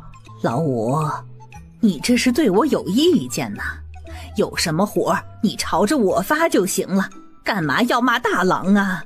娘，我哪里敢对您有意见啊？您想多了。您吃，我们看着行了吧？那个死丫头真是太可恶了，留在村里都不消停。今天我大伯、二伯、三伯和四伯会教大家做蜡烛，现在就给你们做一遍，你们自己看好了。如果有不懂的地方，可以再去问他们。女眷的话呢，可以去问我4个伯母。对，我们现在先做一遍给大家看，有不懂的你们再问。娘子，想什么呢？村里的老人不能下地干活的妇人和姑娘，家里很困难的多吗？不算很多，但也不少，10-20户人家总是有的。怎么了？我想着蚊香作坊开了以后，就雇佣这样的人来干活，晒艾草和做蚊香，只要没有丧失劳动力的老人都能做，妇人和姑娘做起来也不费力，甚至比男人要更细心一些，这样也就能照顾一下村子里这些困难户。娘子这个提议很好，相信村里的长辈也会很赞同。大伯母他们对村子里的每一户人家都很了解，到时候可以让他们选出勤快的人家来，再让族长和村长出面去做个见证，让这些人出来作坊干活。娘子想得很周到。乔有福被判坐牢过去这么些天了，乔家的人居然没有来找我算账，这有点不太对劲啊！你是不是在背地里干了些什么啊？娘子真是太聪明了。乔有福被判坐牢以后，我去过县衙，和县令商量对付连家的一些事，出来便遇到乔家人，去牢里探望了乔有福。他们不敢在县衙闹，看到我就揪着不放，说是我们夫妻害乔有福坐牢的，非要让我想办法将乔有福救出。然后我就和县衙的捕头说了几句，让他们将乔家的人以在县衙门口闹事为由全部抓起来，并且把他们关进大牢了。我还吓了吓他们，当然他们没犯什么事儿，关了1个多时辰就放了。哦，我就说他们怎么没有过来找我，原来是你威胁的，不错，干得漂亮。这件事情上他们确实认怂了，不过在蚊香和蜡烛赚钱的事上，他们一旦被人怂恿，肯定会压下这种怂，来咱们面前作妖的。你是说玉家如果从老太太那里得不到方子，就会从老乔家下手？娘子聪明，以玉老六的性子，绝对能做出这种事儿。叶婉之在县城被老太太折腾得够呛，对我们的怨恨会越来越浓。如果有机会找你的麻烦，对方子下手，绝对他们是乐意促成的。那正好，我还在想着怎么找一个比较正当的理由去收拾老乔家呢。他们要主动送上门来，我就让他们只想后悔，让他们想哭都哭不出来。我现在反而还怕他们不来闹呢，提早收拾了也好。娘子想做什么就做什么，有我当你的依靠。好啊，我以后可就要靠相公你啦。好。你以前是不是都没怎么去接触女子啊？不是没怎么，而是就没有。我接触最多的女子就是娘子了。相公的意思是要和我一生一世一双人？当然，我以后只会有娘子一个。那我也就只有相公一个。好。你说我哥还活着吗？如果乔叶猜测没错，小相公是重生的，那也许能知道他哥哥有没有活着回来。应该是不在了，可能就在我们成亲那段时间不在的。老乔家的人真的不是什么好玩意儿。你的意思是，我哥可能是在我们成亲那会儿没的？对，怎么了？那我让人再去帮忙打听打听，也许他还活着。好，那就麻烦你帮忙请人去打听吧。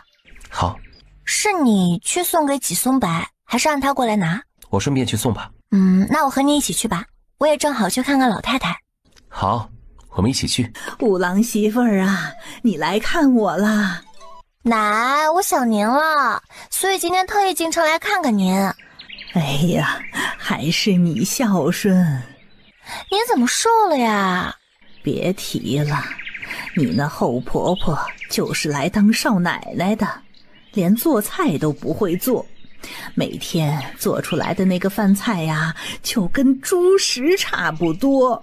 要不是舍不得，怕浪费粮食，我实在是吃不下去哟。不是都说我后婆婆贤良淑德，是这条街媳妇中的典范吗？她居然连饭都做不好。什么贤良淑德呀，那都是装出来骗人的。哼，他还真好意思说啊，自己是这条街上媳妇儿中的典范。哎呦，这脸不是一般的大呀。我其实也不太相信，毕竟这条街上的女子们，我看都比较勤劳贤惠。我后婆婆回老家，别说是干活了，这连水都要我们这些小辈子到了伺候。不过我是真没想到，她居然为了凸显自己而贬低别人。我公公还很赞同，让我们都相信了。这个不要脸的，真会给自己脸上贴金呢。我呸！我看呐，比起这条街上的其他儿媳妇儿，她就是个最差劲的。不但厨艺、女工什么的做不好，还不孝顺婆婆，只知道挖夫家却不贴娘家，还一直克着你公公，每次都考不上举人。我们陆老不知道是倒了什么霉了，会将这样的丧门星给娶进门呢。哎呀，这之前呢还只觉得这秀才媳妇人品不好，现在一听才发现，原来这个女人还是个丧门星呢。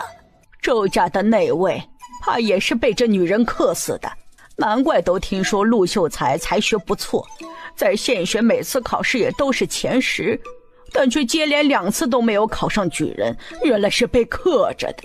哎呦，这就是你从山上带来的野牛啊，瞧着真壮实啊，真讨喜呀，果然有本事。是啊，他可聪明了呢，非要跟着我来看您。哎呦，真是好牛哦。哼，这个丧门星又跑回房间去偷懒去了，羊都已经晒屁股了，哪家的儿媳妇现在还在睡觉啊？玉婉之，你给老娘我滚出来！这个死老太婆又来折磨我，这个陆家死老太婆怎么就不像周家那个死早点呢？让你洗的衣服你洗完了没有啊？娘，我刚才有点头晕，所以就想着回房休息一下再洗。就你那身子娇贵，那天去看郎中，人家可是说你这身子好着呢，别装模作样了，赶紧给老娘滚去洗衣服，洗完了就去做饭。哪家的媳妇儿像是你这么好吃懒做的？是娘，我现在就去洗。武堂嫂，你们住了这段时间有什么发现吗？武堂嫂，我有一天无意中听到五叔跟五婶说话，他们在担心，说是什么10年之期快要到了，那家人也不知道会不会来。五婶就问，要是真来了，难道真将那些钱跟东西交出去？再说他们都花了不少，也凑不够啊。五叔就说来就来，不承认就行了，反正那家人又没有将东西交给他，而是给了他岳母，他们就装作不知道这些事儿。反正岳母跟妻子都死了，又死无对证，那些人又能怎么办？就算去报官他也不怕，反正又没有证据。至于那些钱和东西，他只认是去世妻子交给他的，其他的就什么都不知道啊。小婶还说了，死不承认确实是个好办法，那他也就不用担心了。小叔还说，那家人现在还有没有活口都不一定呢，所以不用多想。之后两人就说了一些其他的事儿。做得好，等你回家之后啊，我给你做好吃的。那这是奖励你的，平常在县城想买什么就买什么。五堂嫂，这也太多了吧？你拿着买糖包子什么的吃吧。不过一定要小心啊，打听消息虽然重要，但你们的安全更重要。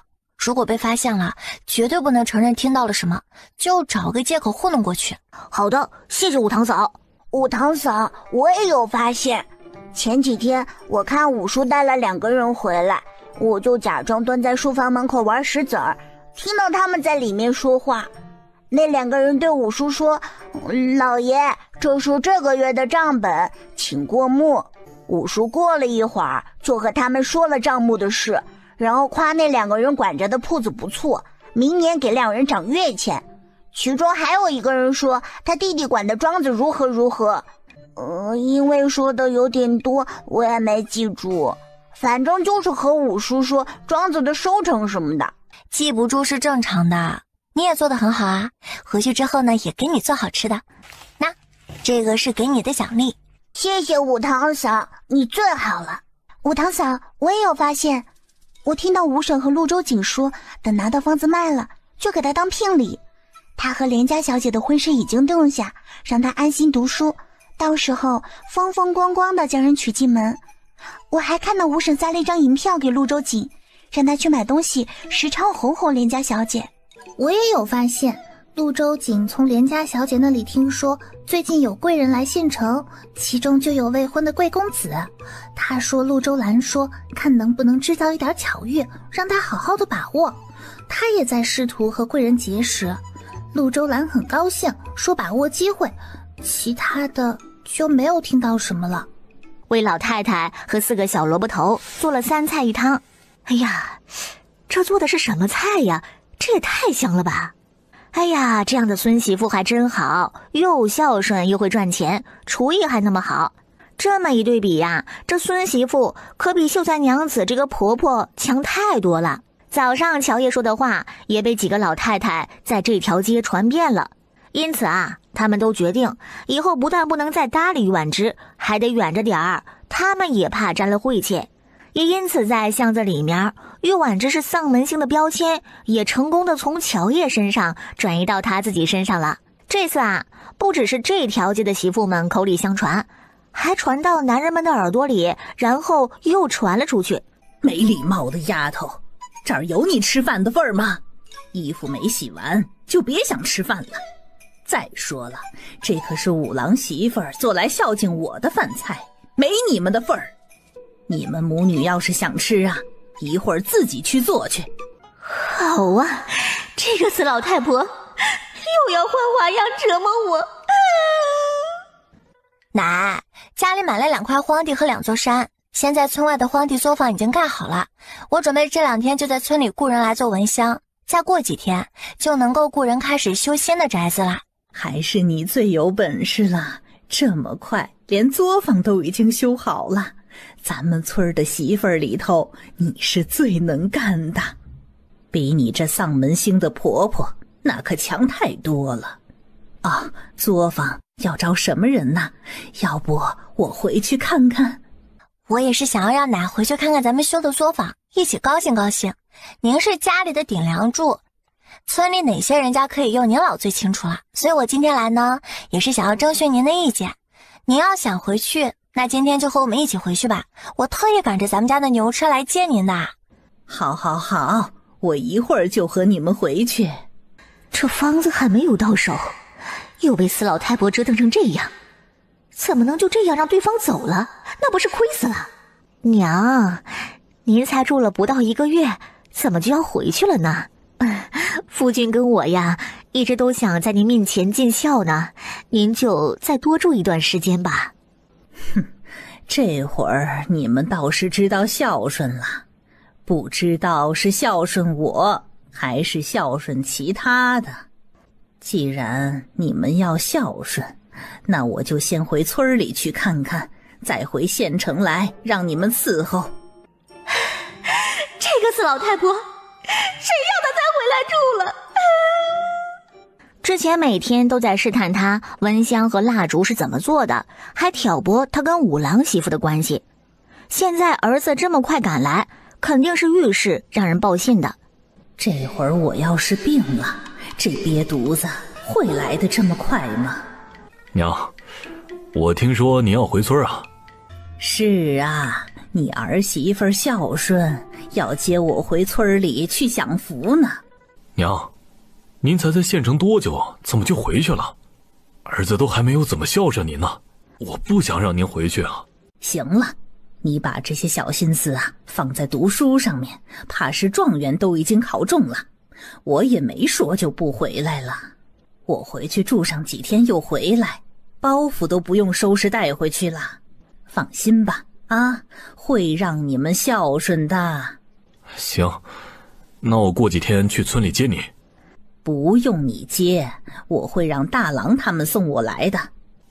行，那您回去几天，就让大郎他们送您回来，或者让他们带信，我用马车去接您也行。没想到死丫头连野牛都能养惯，还真是有点不简单啊。夫君，我看娘完全被那个死丫头给拿捏住了。要是有她在陆家一天呀，我看娘的心怕是都要偏在她身上呢。娘不但什么都听她的，还故意防着咱们五房呢。我也是在想这事儿，但死丫头像是泥鳅一样，实在是有些难对付。夫君，所以呀，咱们得想办法将她弄走才行啊。夫君，这家里头还修了作坊，买了山了，只要死丫头离开，这些东西还不都是夫君掌控啊？我也想过要将死丫头赶走，之前她打我，我就想要请族长等人过来了，将这个汉服给修了。可你也看到了，我娘和哥哥嫂嫂等人像是中邪一样，反而要护着死丫头，有他们阻拦，要赶走死丫头不太可能啊。夫君，我呀倒是有一个好办法，不但能够赶走死丫头，还不用咱们沾手。你有什么好主意？夫君，咱们不能做，但是老乔家可以呀。你说要是让他们知道这死丫头做出来的蜡烛卖了800两银子，他们会怎么样啊？自然不会放过死丫头，会想将她带回老乔家去啊。还是你聪明啊。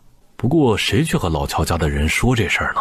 夫君，交给我小弟就好了，他可以装作喝醉酒了，无意间向老乔家的人透露这事儿。这个办法好啊，那就交给小弟去做吧。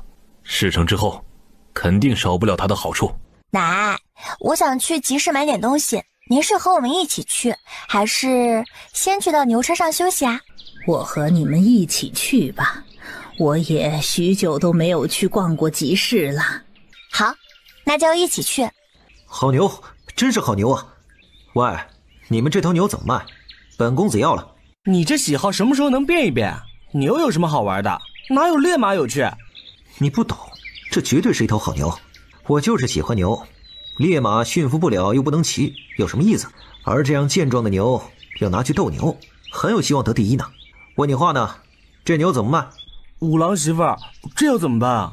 我们的牛不卖。我出高价和你们买这头牛，30两怎么样？不卖。那50两。别说是50两了，那就是500两都不卖。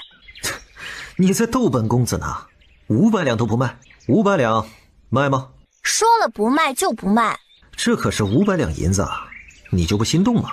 不过是一头牛而已，500两银子你真不卖？我把它当成儿子养，怎么可能卖呢？要是换成别人想买你儿子，你卖吗？乖孩子，来和他们打个招呼啊！还真对他们打了声招呼，这让两人露出了目瞪口呆，一副不敢相信的模样。买一头牛花500两，这2个人是不是疯了呀？他能听懂你的话？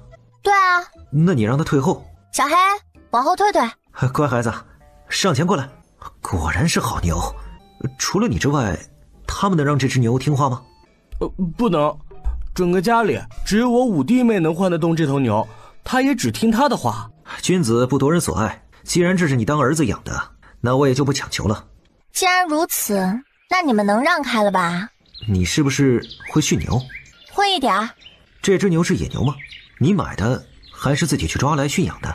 我自己山上抓来驯养的。野牛可是很凶悍的，就你这样也能去山上抓野牛驯养？爱信不信。姑娘，你真能上山抓野牛驯服？你们家是不是有什么祖传的驯养方法？我已经成婚了，所以请你们别再叫我姑娘。我们家也没有什么祖传驯养的方法。我能驯服野牛，主要是靠的还是拳头。哼，小娘子，你就吹牛吧。他从路边捡起一块石头，握在手里，那石头就碎了。真的假的？哎，你试试这个，你真牛。小娘子，你叫什么？你能不能帮我抓一只野牛来驯养？价钱好商量。你要是想要抓来野牛过来驯养、拉车或者当宠物，我倒是可以帮这个忙。但是用来斗牛的话，那就算了。我也不是多喜欢斗牛，就是之前看着好玩刺激，这才养过几只去斗。我们玩的那种斗牛也不是生死斗，所以小娘子可不要误会。不过我是真喜欢这种野牛，养来拉车当宠物也行。你帮我抓一只驯养，我保证不拿去斗牛。这倒也不是不行。那你是答应帮忙了？帮忙可以，但我这2天有事儿，等我有空了再说吧。没问题，我们最近7、8天都会留在这里，只要在离开前，你帮忙抓一只野牛驯服好就成。行，那价格要不还是500两？不用那么多，这样吧，我呢给你2种选择。第一，我上山挑选一只野牛，抓回来驯养好了给你，这种是50两银子。第二，你跟着我上山，看中哪一头野牛了，我就帮你抓来驯养。对了，野牛王除外，这种就100两银子。小娘子一看就是爽快人，那我选第2种。行，我叫乔叶，住在长平村，是陆家的孙媳妇儿。你们3天之后就去长平村去找我，到村里一问就能找到我家。没问题。对了，我叫令浩，他叫曲己，那咱们3日之后见。好。五郎媳妇儿，他们出500两银子买牛，你怎么不要啊？反而便宜那么多呀！500两银子一头牛，这价格太坑了，我也下不去这个手。再说了，这不细水才能长流吗？500两确实是太坑了，咱们不能挣这个黑心钱。奶奶说的对，咱们家挣的啊就是安心钱，不挣不义之财。以后这可以当做陆家的家训。对，以后这个呀就当做是家训。见过季伯伯。陆贤侄来了，快坐。少弟，你今天是送牡丹蜡烛来了？不错，我娘子已经做好牡丹蜡烛，我今天特意送过来。那快打开看看。妙，这牡丹蜡烛真是妙啊，比我想象的还要好。你娘子真厉害。多谢几兄夸奖，我娘子确实很好。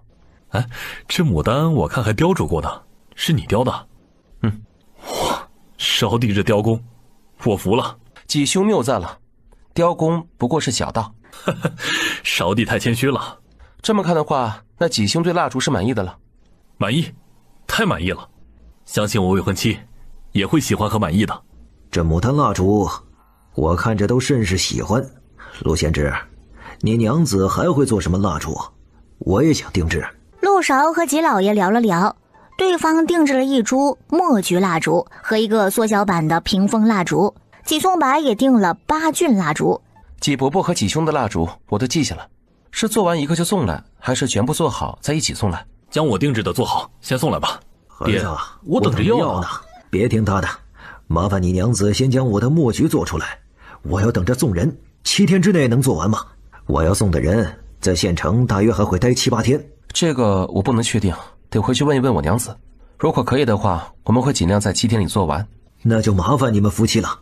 前2天县城来了几位来历不凡的人，有一位老爷子带着学生游历到此，你要是有心，可以找机会看能不能接触下，对你科举之路应当会有不小帮助。多谢纪伯伯提醒。看来你已经知道那位老爷子来县城的事儿了。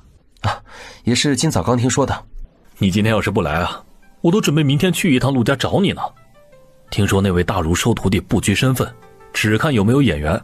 你这样的天才，我觉得还是有点机会的。我听说那位老爷子早就不收徒弟了，所以拜不拜师的也要看机缘。得知我幸，失之我命，顺其自然吧。我就是欣赏勺弟这份豁达。哎，这么着急回去干嘛？要不一起用个晚膳，我让人送你回去。啊，改天吧。今天我娘子也来县城了，我要和她一起回去。哦，原来是要跟弟妹回去，少帝果然是个好丈夫。行，那我今天就不留你了。奶奶，您怎么都瘦了？你那后娘做饭太难吃了，我最近都没什么胃口，也多亏了你媳妇儿时常让大郎他们带些吃食给我，要不然呐，我会更瘦呢。奶奶，你受苦了，等回家以后，请三婶多做点好吃的，给您补一补。还是你们孝顺，比你爹和你后娘可强多了。我今天去县城打听到了好几个重要的消息，之前咱们怀疑的对，你爹不但是有私产，还置办了不少呢。我也刚好查到一些东西，我查到我爹除了在明面上画在他名下的2间铺子之外，其实还有一座大宅子，3间价值不低的铺子和一个农庄。挂他名下的2间铺子，一间是我娘留下来过户给他的，现在呢租出去了，也是陆家人都知道的。另外一间是他花银子买的，现在借给于婉之大哥一家做生意用，这是陆家人都不知道的。至于那座大宅子、3间铺子和那个农庄，却分别挂在其他3人名下。不过我爹却捏着那3人的卖身契。你爹还真是会算计，置办了这么多产业，却放在奴仆的名下，更没有向陆家人透露半点消息，这是防着陆家人呢。哼，他还很不要脸，都这么有钱了，还一直算计着老家的人省吃俭用下来的银子。他要是不来刮老家的银子，会让人去探究他哪里来钱去念书花费的。毕竟呢，他现在还在念书，除了那间铺子的房租之外，明面上可没有其他赚钱的来源了。确实是狼心狗肺。从打听到的消息看，他置办的这些产业的银钱来的肯定是不清白，而且是从你娘手里得到的。他和玉婉之说的那家人找来，你知道那家人是哪家吗？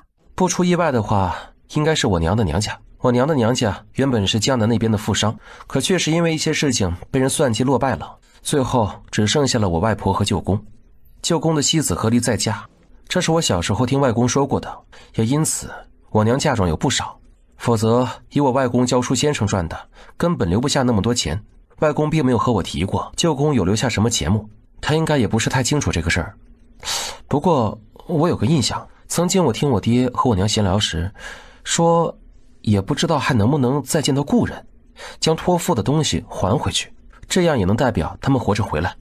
我爹安慰我娘说肯定有机会的，所以外婆去世之前呢，将这些钱物交给我娘保管，最后我娘去世前又交给了我爹代为保管，但是我爹却生出了贪念，将这些钱物占为己有，所以置办那些产业不只是为了防陆家，也为了防着舅公等人回来要东西的那天。这种事情你娘都没有和你们姐弟提过？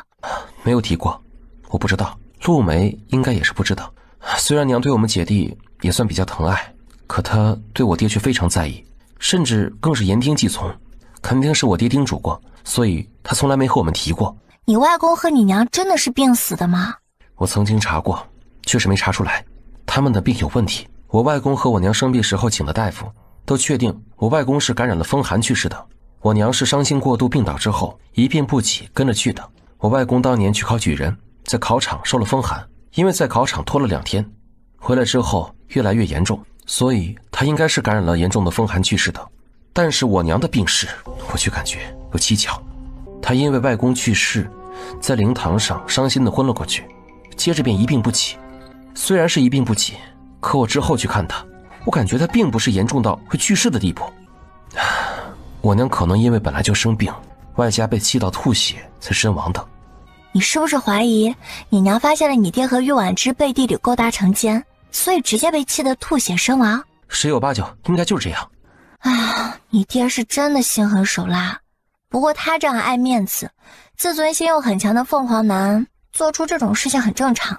娶了你娘搬到县城来住，虽然不是上门女婿，那也差不多了，那是他最耻辱的过去，所以他想要消灭这种耻辱。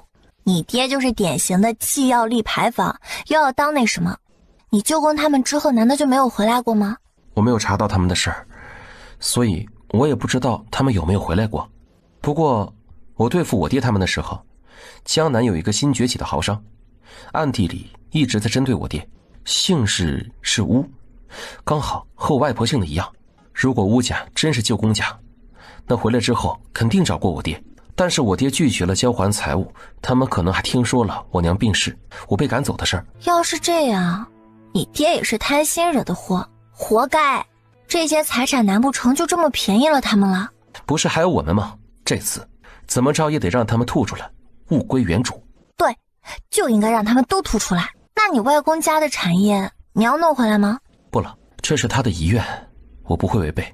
不过我不要，却不代表我爹不能失去。我忍不住想说一句话，可能会引起你的生气，但我真的是有点不吐不快。你说来听听。你娘有那种结局也都是自找的。她病重的时候只想过将来如果她去了，你爹读书该怎么办，可却没有想过你们姐弟该怎么办。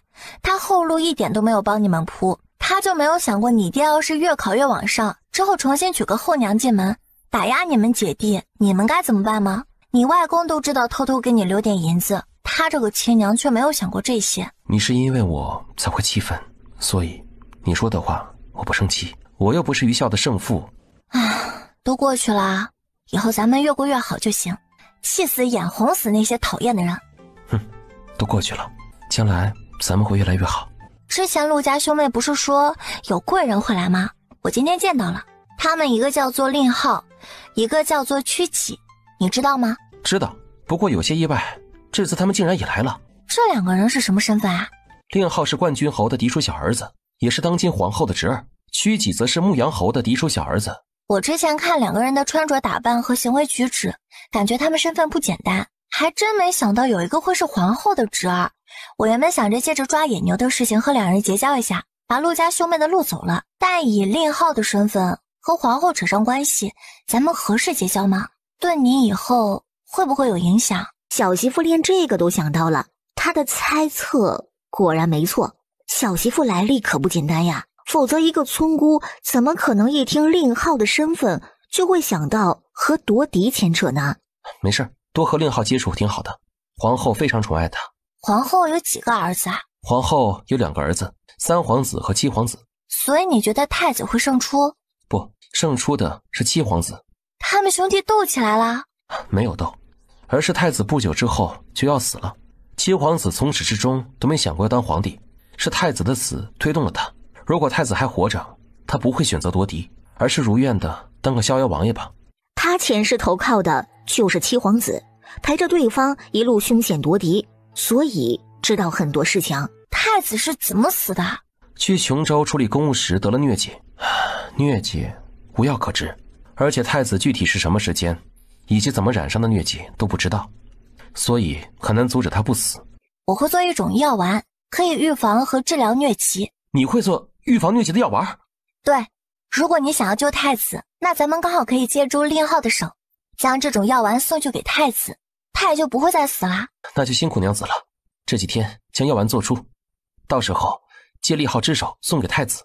好，不过有一味药需要你去找。娘子，这样你将药名写下，我会尽快找来。陆老太回来之后，然后雇佣人到作坊干活，也是陆老太从未体验过的感觉，她心里特别骄傲自豪。这乔老太看着陆老太被村里一群人围着，各种献殷勤和捧着说奉承好话，她心里酸得要命。娘，你让我们来有什么事啊？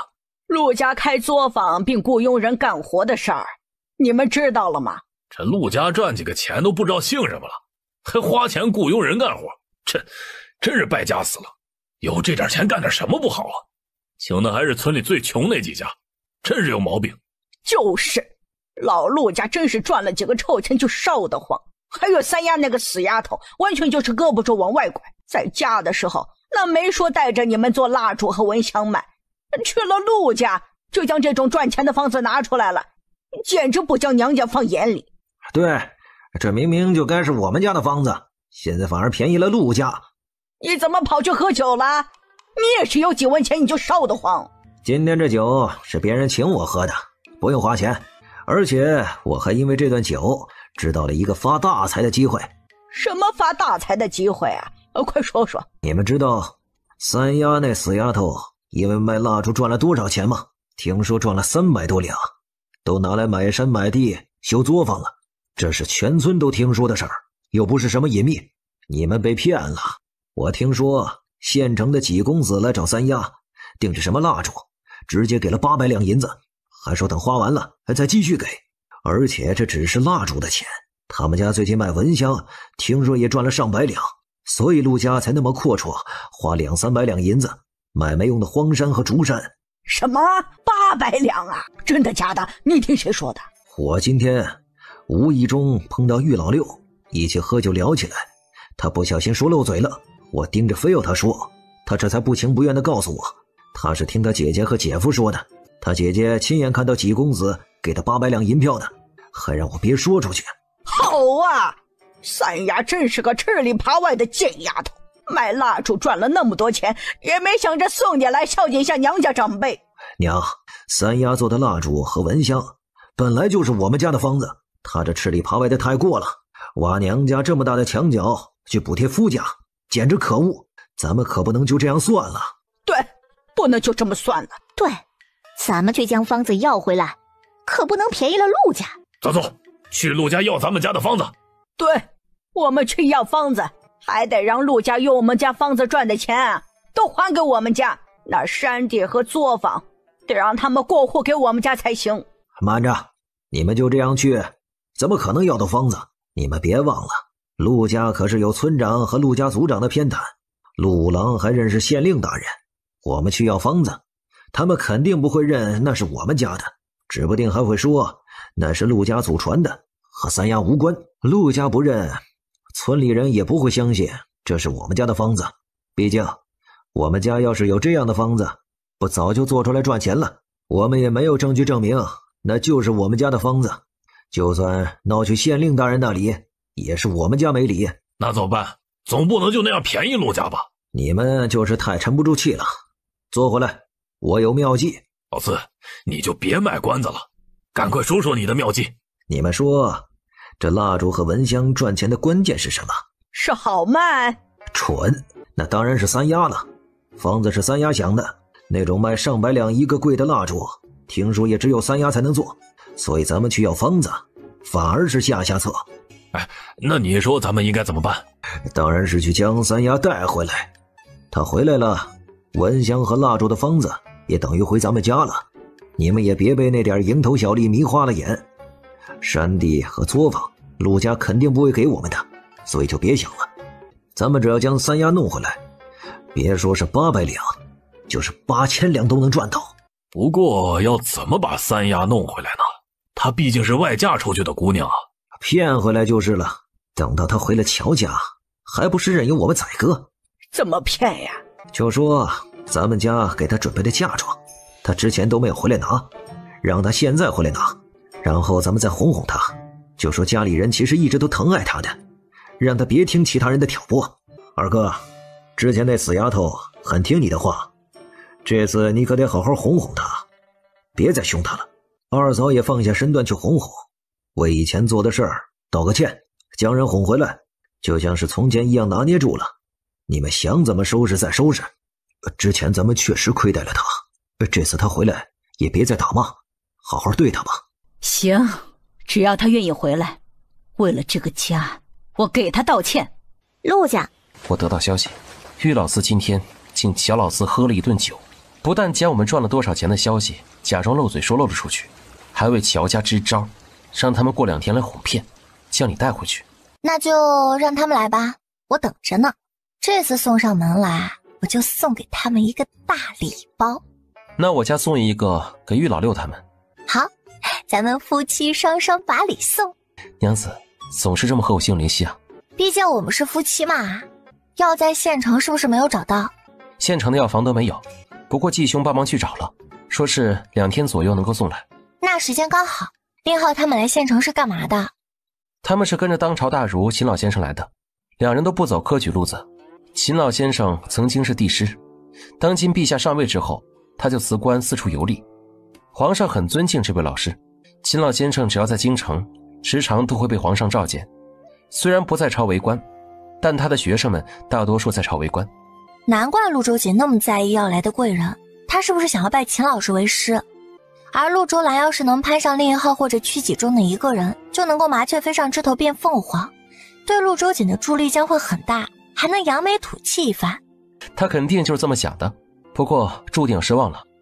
我也觉得他没戏，能当帝师又能在皇帝上位之后激流勇退，并依旧得圣宠的大儒，肯定不会简单。陆周瑾那人品性子啊，就算是绝世天才，我觉得都不一定能够入大儒的眼。娘子慧眼如炬，多谢相公夸奖。那你想要拜秦老先生为师吗？当然想，我一直都很敬仰秦老先生的品行和才学，而且要是能走捷径，又为何要去绕弯路呢？你想出拜师的办法了吗？要不和令浩两人结交之后，请他们帮忙引荐一下。不用，我自己去试试。看来你有把握。有3分把握，不多。对了，虽然不请屈己帮忙引荐，不过却可以把我写的新话本给他们看看。我知道一个其他想拜师之人，不知道的是，秦老先生喜欢研究律法，还喜欢收集和看各地的案宗。那看来咱们小黑还是立了功的，这指不定就是你和秦老先生缘分的牵引。要是你能够拜秦老先生为师，你爹和陆周瑾可能会气到吐血，令家嫡出要走科举路子的那位公子也会酸死。肯定的，所以希望我能拜师成功吧。来，给你沾沾我这个福星的福气啊。好啊，我沾沾娘子的福气。哟，你们怎么全家都过来了？你们这是干什么呀？想闹事儿吗？我们来看我孙女，你快让开。乔老太婆怎么过来了？奶，他们来者不善呢。我昨天刚听相公说，他前2天去县城无意中看到玉老六和乔老四坐一起喝酒，今天乔家的人就来了，怕是已经知道我们是赚了多少钱，他们也是玉老六挑唆来的。他们今天是过来要方子的。应该不只是要方子，而是想要将我直接带回去，以后专门为老乔家赚钱。他们倒是想得美，别怕，有我们呢。乔老太要是敢作妖，我就撕了他。我就知道奶奶会护着我的。还有我们呢，我郎媳妇，我们也护着你。几位伯母也是最好啦。还有我们呢，老乔家的男丁就交给我们好了。好啊，那接下来就交给奶奶和几位伯伯伯母啦。放心，交给我们。乔老太，你们这是想来我陆家闹事儿啊？我来看我孙女，你赶快将人叫出来。我呸！媳妇儿早就和你们家断了关系，现在她只是我们陆家的孙媳妇儿，轮不到你们来看。你放屁！那不过是三丫随便说说的，我们也没同意。你们老陆家真是不要脸啊！偷了我们家蜡烛和蚊香方子不说，还拘着我孙女不让见娘家人。我怀疑我孙女在你们家受苦受折磨，我要看看我可怜的孙女，为她做主。放你娘的狗屁！五郎媳妇儿在我们家不知道过得有多好，我连家务活都舍不得她去做。在你们家那才是被折磨受苦，吃不饱穿不暖，什么活都得干，都瘦成什么样了？我现在想起来都心疼呢。那方子也是我们陆家的，和你们家有个屁的关系呀！你们老乔家这些不要脸的泼皮无赖，在村里横行霸道，其他人怕你们家，老娘我可不怕。你这个老贱人，以前就欺负我五郎媳妇儿，现在又上门找茬，今天我就要为五郎媳妇儿出气。你才是老贱人，你这个不要脸的老泼妇，你快放手！不过呀，哎呀，你这个老悍妇，你快放手！你们都是死了吗？啊，就看着我被这老泼妇打，还不快来将人拉开，再将三丫带回去！对，把三丫这个吃里扒外的小贱人给带回去！你们这些死婆娘，真当我们老陆家没人了是吗？啊，乔叶现在可是我们陆家的孙媳妇，谁要是敢动她，那就是和我们过不去。你们还想动手抓人，当我们是死的吗？看老娘不撕了你们的臭嘴，你们才是贱人！哎呀，你薅我头发，你个小娼妇！你们老乔家欺人太甚，竟然敢上门找茬打人，还想将我们家的孙媳妇抢走，先问问老子们的拳头再说。娘嘞，打死人了！哎呀，这陆家人太彪悍了吧！三丫，你就这样看着自己的亲爹被外人打死吗？前爹，我之前就说过啊，嫁出去的女儿泼出去的水，我现在可是陆家的人。再说，明明是你们上陆家闹着要抓我，陆家的长辈也是护着我，这才被你们逼得动手。你怎么能恶人先告状呢？什么叫前爹？就是断绝关系之前的爹。你现在已经不是我爹了，我不得称呼你为前爹。你快让他们住手！前爹，你想什么呢？你也太糊涂了。我一个晚辈胆子又小，哪里有本事命令长辈们做事？陆家长辈们说什么我就听什么，他们做什么我也得恭敬的应着，否则就是不孝。前爹，我到底是你的女儿还是你的仇人啊？你这样害我，你良心过得去吗？就是啊，乔二牛，你也太过分了。三丫不过是陆家的晚辈，哪里能指挥得动长辈啊？哎呀，你让三丫这样做，以后还怎么在陆家立足啊？哎呦，你这怎么当爹的呀？难怪三丫要和你断了关系呢。住手！快住手！都别打了，有什么事不会好好说，快住手！村长、族长，你们可要为了我们陆家做主啊！老乔家今天全家上了门，来欺负我们孤儿寡母，简直是太过分了。乔老太太带着一家人上门找陆家的麻烦，你们想干嘛？哎呦，冤枉呀！我们就是来陆家找三丫的，可陆家的人啊，莫名其妙就逮着我们打。村长、族长，你们才要为我们做主呀！到底是什么情况？你们先说清楚。我们就是想三丫了，过来看看他，就被陆家的人打了。三丫，我们来陆家就是想看看你好不好。早上我听人说陆家人聚着欺负你，对你不安好心，我们怕陆家人打你，这才急忙过来为你撑腰，不让人欺负你的。你要知道，只有娘家人才是最可靠的。陆家人拘着欺负要打我，怎么我不知道这事儿？你们也太能瞎扯了吧！再说以前我在家的时候，你们才没少欺打我吧？奶奶，你不会是晕了头说反了吧？哎呀，你误会了，在家里干不好活呀，那谁都会被打，也不只是你堂姐他们也是一样。不管怎么说，你都是我们乔家的姑娘，我们心里都是有你的。我们之前还为你准备的嫁妆，你那天嫁到陆家急也没带过来，今天我们就是想让你回去拿，我们这些长辈可是疼爱你的。我听说过一句话，现在用在你们身上最合适。什么话？黄鼠狼和鸡拜年，不会安好心。你们说疼爱我，要让我回娘家拿嫁妆，这话别说我不信，你问问大家信不信啊？那肯定不信，这老乔家都是一毛不拔的性子，不找三丫打秋风，那就不错了，怎么可能给他准备嫁妆？就是，以前对三丫不但又打又骂，还当老黄牛使唤，都不知道心疼，现在却心疼要护了，这谁信呢？还不就是看到陆家赚钱，乔家眼红了，这才来找三丫的。你看吧，大家都不信呢，你就直接说今天想要将我骗回娘家去，到底是想要干什么吧？我们就是想你了，让你回娘家看看是怎么成骗你了。别扯其他了，你现在跟我们回去拿你的嫁妆吧，等拿到嫁妆，我再让你几个堂哥将你送回陆家来。你们当我还是以前那傻子啊？真为我准备了嫁妆，怎么之前没有说啊？更没有送回来陆家。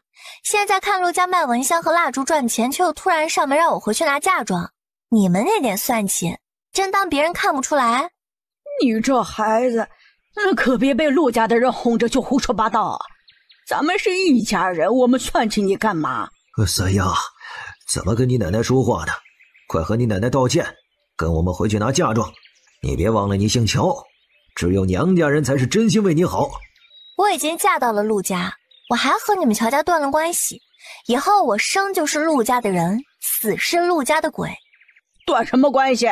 我们可没同意。你就算嫁到陆家，也是我们乔家的姑娘呀。今天你必须跟我们回去。一家人哪里有隔夜仇的？三丫，你奶奶和你爹是疼爱你的，村里哪家的姑娘也从小都是那么过来的，他们为你准备了嫁妆，也是长辈的一番心意。你这样拒绝不好吧？今天啊，就听长辈们一句劝，跟着你奶奶和你爹回去，拿了嫁妆再好好说说话。一家人没有什么说不开的。你们一个个的都是放屁！五郎媳妇儿以前在乔家过的是什么样的日子，你们又不是不知道。这会儿你们倒是知道出来装好人了啊！以前怎么没见你们劝说一下乔老太他们，别搓磨欺负五郎媳妇儿呢？就是，你们都是黄鼠狼给鸡拜年，不安好心。乔爷已经嫁到我们陆家，就是我们陆家的媳妇儿，要不要回去，还轮不到你们乔家的其他人插手吧？你们这些不要脸的，老陆家还没有赚钱的时候，怎么没见你们来接五郎媳妇回家拿嫁妆呢？哼，现在不就是想算计五郎媳妇吗？你们当别人是傻子，想要带走五郎媳妇？你问过我们陆氏一族了吗？村长，您看这怎么办？你嫁入了陆家，就是陆家的媳妇儿，乔家自然没法再干涉强迫你，所以你怎么解决，我觉得就怎么办。我在乔家受了这么多年的苦，没见一个族人出来帮忙说话的。我哥原本可以不用服兵役的，可却被乔家逼着去，也没见族长或者族人出来说句公道话。我对你们真的是很失望。我们家作坊生意好，之后还会雇佣更多的人来干活，还有我们家买的荒山，下个月开始也要陆续种的药材和果树。我们家的人肯定是忙不过来，所以也会花钱雇佣村里人来干活。原本我还想着，不管老乔家怎么虐待搓磨我，怎么样也要雇佣乔家族人来干活。可现在你们这样，真是彻底寒了我的心。你们明明知道，却还是站在老乔家那边，这样的家族不要也罢。乔爷放话，以后只要和乔家关系友好、来往密切的人家或者个人，不管是陆家花钱雇佣干活，还是乔爷这边帮他们想赚钱的路子，这些人全部排除在外，绝对不用。我也绝对不会让这些人沾光一起赚钱变富。你们要是不信，可以试试。当然，我相信乔家也不都是那种不明事理的人。刚才只要帮乔家说话的人都在我刚才说的拒绝名单里。当然，你们如果不稀罕这个机会，不下来陆家干活赚钱，或者对我出的挣钱主意没兴趣，那就当我没说过这些话。三丫，你这是要公然和乔氏一族对立了？对啊，您老有意见，有意见你们也给我憋回去。我现在可是陆家的人，你们乔氏一族对我来说屁都不算一个。你什么你啊，连话都说不清楚。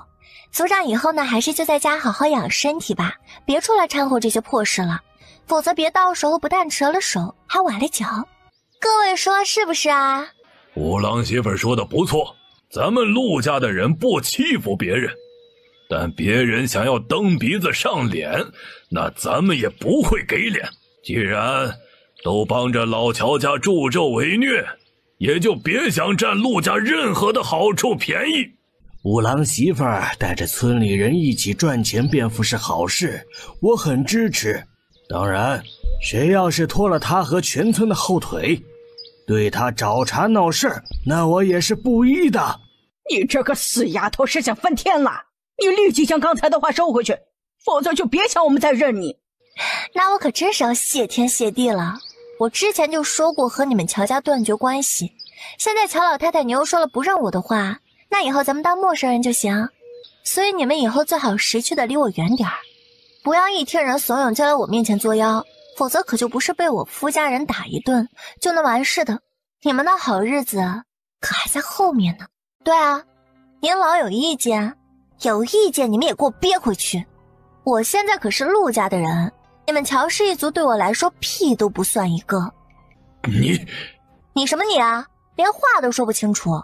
族长以后呢，还是就在家好好养身体吧，别出来掺和这些破事了，否则别到时候不但折了手，还崴了脚。各位说是不是啊？五郎媳妇说的不错，咱们陆家的人不欺负别人，但别人想要蹬鼻子上脸，那咱们也不会给脸。既然都帮着老乔家助纣为虐，也就别想占陆家任何的好处便宜。五郎媳妇儿带着村里人一起赚钱变富是好事，我很支持。当然，谁要是拖了他和全村的后腿，对他找茬闹事，那我也是不依的。你这个死丫头是想翻天了！你立即将刚才的话收回去，否则就别想我们再认你。那我可真是要谢天谢地了。我之前就说过和你们乔家断绝关系，现在乔老太太你又说了不认我的话，那以后咱们当陌生人就行。所以你们以后最好识趣的离我远点儿，不要一听人怂恿就来我面前作妖，否则可就不是被我夫家人打一顿就能完事的。你们的好日子可还在后面呢。你这个死丫头，你这个贱人，你！哎呦！只是还没有骂完，就被陆老太冲上去薅住他衣领，又是2个大嘴巴子。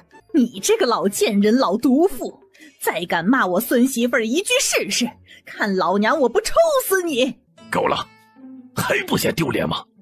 我没想到原来你们对三丫抱着这样的目的，要是知道刚才都不用陆家动手，我们乔氏一族就自己清理门户了。对，我们也是被老乔家的人骗了，还以为他们真是心疼三丫，要带她回去拿嫁妆呢。连族人都骗，乔老太，你们这一家子也太不像话了，怎么那么坏呀？以前对三丫就不好，现在居然还想将人骗去关起来，太过分了。和你们同为一族，我们真是感到可耻丢脸。你们再这样闹下去，就让族长将你们驱逐出族。大哥，你真不管我们家了？你还好意思问我？你一个妇道人家，以后就好好留在家里相夫教子吧，别总想着带家里人出来闹事。再有下次，我就让老师休了你。老二，过来扶着我。三丫，我有件很重要的事情告诉你，咱们换个地方说话。行，那就去我们家后院说吧。乔老太太，别倚老卖老，想要动手打我，先撒泡尿照照自己行不行？你放开我！哎呦，我不打你了。有事就说，有屁就放。你这个死丫头，你那个贱人娘丢下你们跑了，要不是我们家，你早就饿死了。现在你不但不记恩，还恩将仇报，就是个白眼狼。难怪你那个贱人娘跑了之后，从来没想过看看你，或者给你送点东西。哼，你不知道吧？其实每年那个贱人都会让人大包小包的给娘家送东西，还送了不少的银子，给他娘家修房子和买地。现在那贱人的娘家可是他们村子里最富裕的人家，你就是个丧门星，害得亲爹娘分开，连亲娘都嫌弃不要你。钱奶奶啊，你这是眼红嫉妒我那个贱人娘的娘家呢？你们不是什么好东西，她自然也不是什么好东西，否则怎么又会和我前爹血味相投嫁给他呢？不管怎么说，我们家也将你养大了，对你有养育之恩，你就是这么报的。钱奶奶，哎呀，你的脸皮还真不是一般的厚，这种昧着良心的话张口就来，你居然好意思说对我有养育之恩，真应该撒泡尿照照自己配不配？你这个死丫头，就和你那个贱人娘一样讨厌，你不知道吧？我之前去找你姥姥，让她管一管你们兄妹俩，否则我就打死你们。你知道你姥姥怎么说的吗？让你滚！她说我想打死就打死，你们兄妹的死活和他们家没有任何关系。你姥姥还说也多亏了你们兄妹，否则当年你那个贱人娘又怎么可能为了你们和你爹和离，才能重新嫁了个大户人家当贵太太？你说你姥姥是什么意思？真当我傻，听不出来她的讽刺和挑拨吗？听她这么说，不管她是什么目的，我对你们兄妹当然是越来越看不顺眼和厌恶。我猜呀，你姥姥他们肯定还巴之不得我将你们打死呢，才故意说这种气我的话。我要出气，自然就要找你们，毕竟要不是你们兄妹，你那个贱人娘又怎么可能和你爹和离，跟着别人跑了？呸！你是个屁的福星，明明就是个连亲娘都嫌弃的丧门星。你们真以为我那个贱人娘真是因为我们兄妹才和离的？你们可真可怜，当年就被人耍得团团转一次，这么多年居然还蒙在鼓里，继续被人耍着。看你们这么傻和蠢，我那贱人娘和她娘家人怕是没少看笑话和乐子吧？你什么意思啊？你们知道我为什么会变傻吗？掉进河里傻的呀。我确实是因为这个傻的。我应该问，你们怎么知道我是掉到河里的呢？你哥哥带你出去干活，你自己却偷跑出去玩，还跑去了河边，这才掉下去的。其实我不是自己掉下河去的，当时你让哥哥带我去割猪草，钱奶奶还规定我们必须得要割够10筐，晚上才能吃饭。我们就到离河边不是很远的山坡割草，然后哥哥被村里的人叫着去附近摘野果，让我等着他。没多久，我突然看到了一只野兔，就跑过去追了。然后乔叶就看到山坡后面那个贱人娘被一个男人搂着亲，然后乔叶就被那个男人拎着衣领去河边，直接丢下河了。贱人娘就皱着眉头，亲眼看着乔叶挣扎着坠入河里，被河水冲走。只是他们都没想到我命那么大，之后会被河水冲上岸没死。之后我傻了，我那个贱人娘就拿这个找借口，或者说都怪你。如果不是你非要听老太太的话，让哥哥带那么小的我去割那么多猪草，我就不会掉到河里去啊。记得。然后呢？这样没过去几天，我就突然发热生病了。那个贱人娘就说要带我去县城看大夫。不过你肯定没想到，你服软换来的可不是前妻的感激，而是继续的背叛呢。其实乔叶那个贱人娘表面上是带着乔叶看大夫，实际上呢却是去会见奸夫去了。所以他们没有避着我，见面之后先抱着亲了一通，然后他们就开始商量要怎么样跟你和离，过错方还得是你。第二天一早，乔叶爹醒来之后，那个男人已经翻窗离开了，可他娘却一副被打得狼狈不堪的模样，拉开门就冲了出去，故意让村子里面很多人都看到，才冲到河边跳下去，接着就被那个假装路过的男人给救起来，就提出了和离。之后的事情你就都知道了。你说的话都是真的？你心里不是已经有答案了吗？我就不相信你没有丝毫怀疑过。而且那个男人的身份可不简单，怎么可能跑来我们这穷村子，又那么凑巧在他跳河的时候路过，将他救起来之后还追到他们的村子里，非要负责娶她。你还知道什么？他们是怎么厮混在一起的？我那个贱人娘在嫁给你之前其实就认识那个男人，她在嫁给你之前一直都在县城住，那个男人刚好住在附近。哎呀，他最落魄的时候温暖了他心的女人就是你那前妻。那他们怎么没成亲？她反而嫁给了我？为什么要嫁给你？当然不是因为喜欢你了。这么跟你说吧，她急需要找一个老实软弱好拿捏又被她迷住的男人来喜当爹，而你刚好就是主动凑上去的人选。你们刚成亲她就有了身孕啊。不过我猜测应该是她那一胎不稳保不住了，又不想浪费机会，所以就顺带故意陷害老太太。将来要是那个男人真回来找她，她干活导致落胎的事情不是秘密，一查就能知道，自然也就能引来对方的愧疚怜惜，同时还能让你心疼，让他在乔家会生活得更好。不会的。我就知道这贱人表面温温柔柔，其实一肚子坏水。那次我就让他去院子里扫下地，他就滑倒落胎，之后还非要诬赖是我在院子里洒了水，见不惯故意害他落胎的。这个不要脸的贱人，当初我看他那张脸和身段，我就知道他不会是个安分的性子，谁曾想他竟然见到成亲前就已经是个破鞋了。不知道什么身份啊，反正肯定不简单，好像是京城来的。你没有听到他们说身份的事？他们没有说啊，被利用玩弄喜当爹又被抛弃，不能抬起头做人，这口气你咽得下去吗？当然咽不下去，可咽不下去又能怎样呢？你就不会借力？难怪蠢的被人这样玩弄。怎么借力？借谁的力？当然是借我的力了。他背叛了你，我也和你断绝了关系，你都讨厌，我们斗起来不也是你们想要看到的吗？借你的力？你想和他们斗？换成你是那个男人，如果我不傻恢复了正常，会不会担心我将他们偷情的事情说出来？我要是生活越来越好，甚至以后还能去京城住。换成你是那个男人，你会愿意看到吗？如果他身份不简单，那确实应该会担心你说出去的，当然也不会愿意看到你去京城住。你的意思，那男人会出手对付你？果然都是一个德性的自私狠辣，都能带入想到这些了。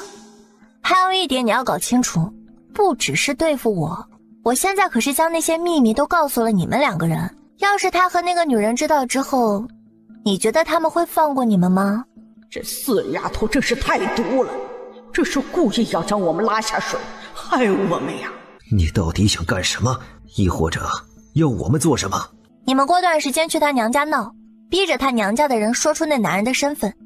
如果他们不说，你们就将他和那个男人早就勾搭在一起的事宣扬出去，就说有人告诉你，她在还没有嫁给你之前就看到他和那个男人在县城早就勾搭在一起，有了私情。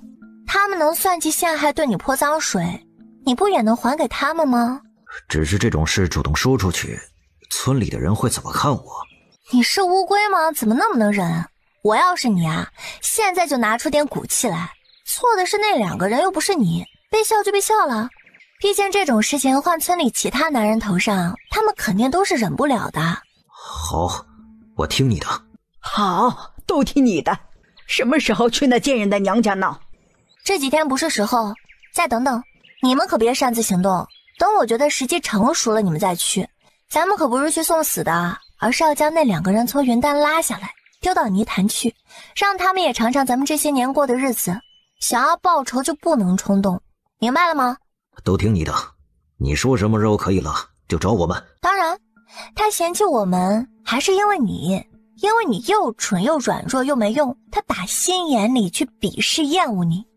那男人对你和我们的存在肯定是有一根刺膈应的厉害，所以我那个姥姥才会对你们说，想要打死我们兄妹就打死，他们不会管，还故意挑唆说当初他和你和离都是因为我们兄妹。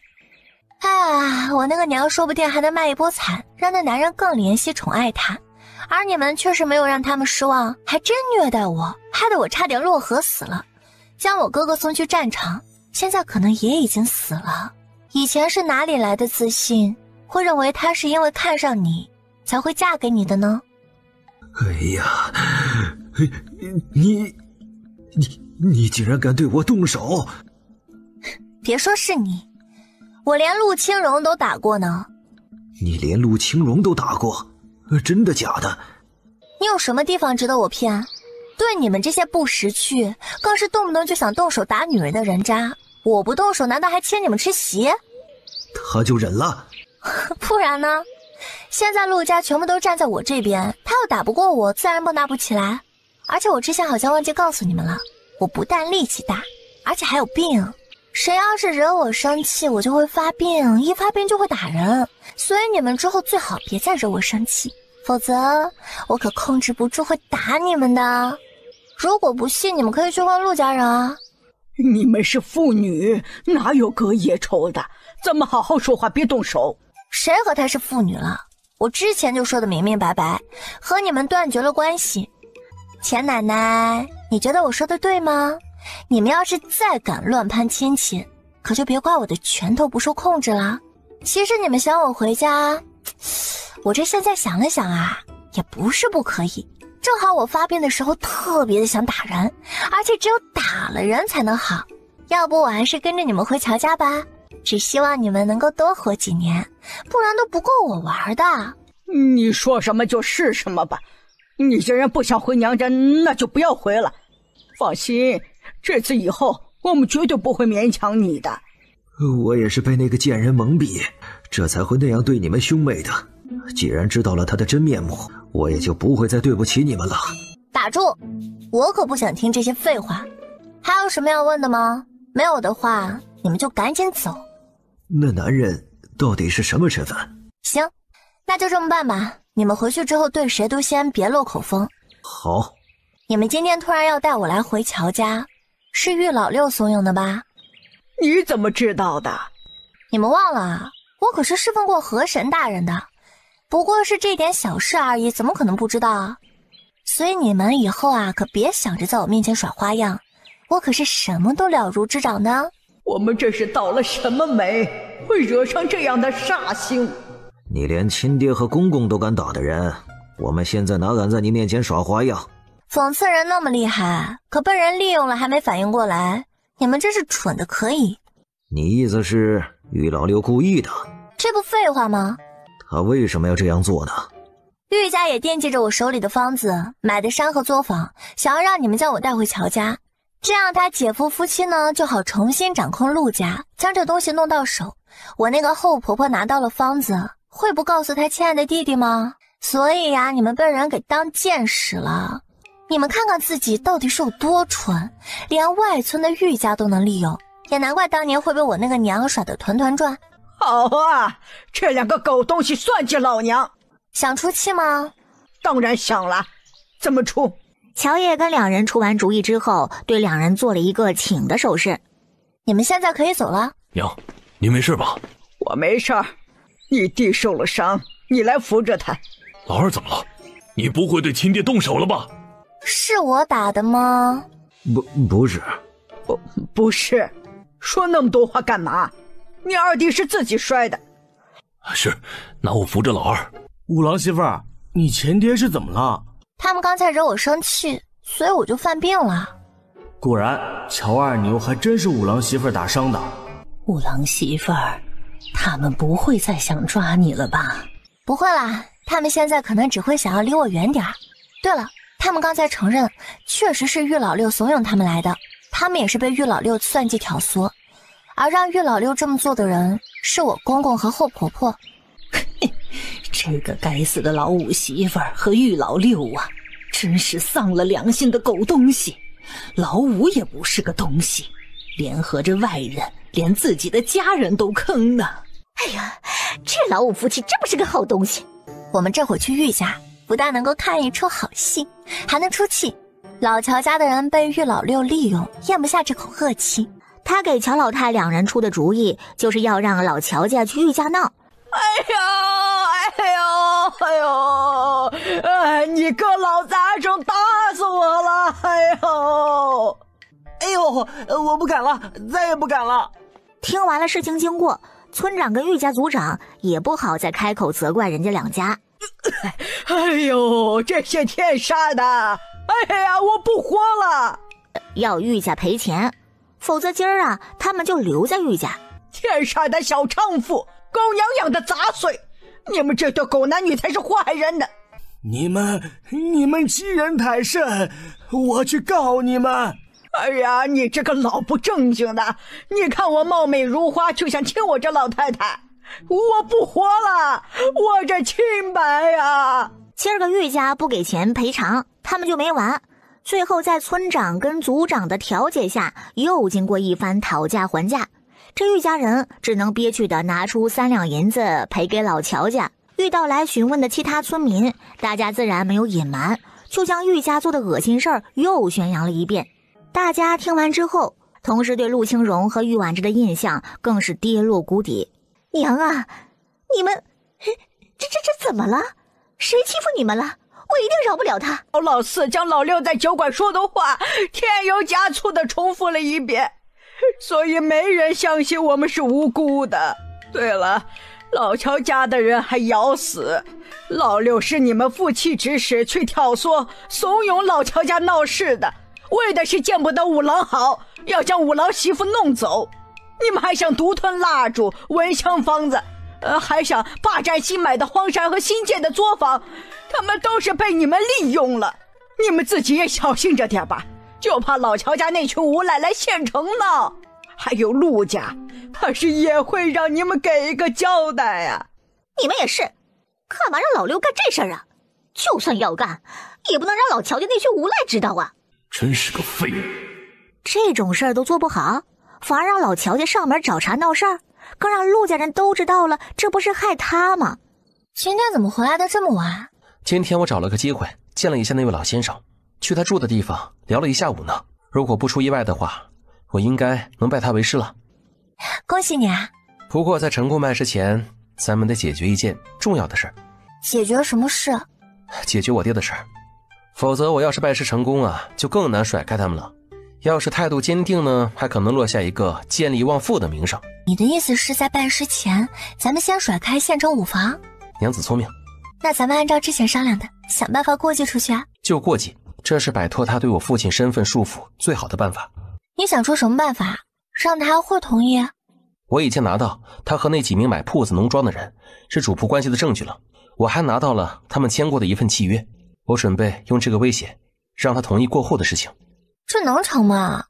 他不承认那钱是你舅公家让帮忙保管的，就咬死是你娘留给他的，也威胁不到他吧？毕竟这种事情官府应该也没法管，你是不是还有什么后招啊？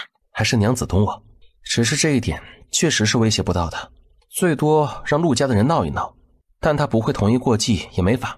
不过要是我舅公的管家去官府告他谋财害命呢？如此我舅公父子更是消失得无影无踪，怀疑我爹谋财害命也是有依据的。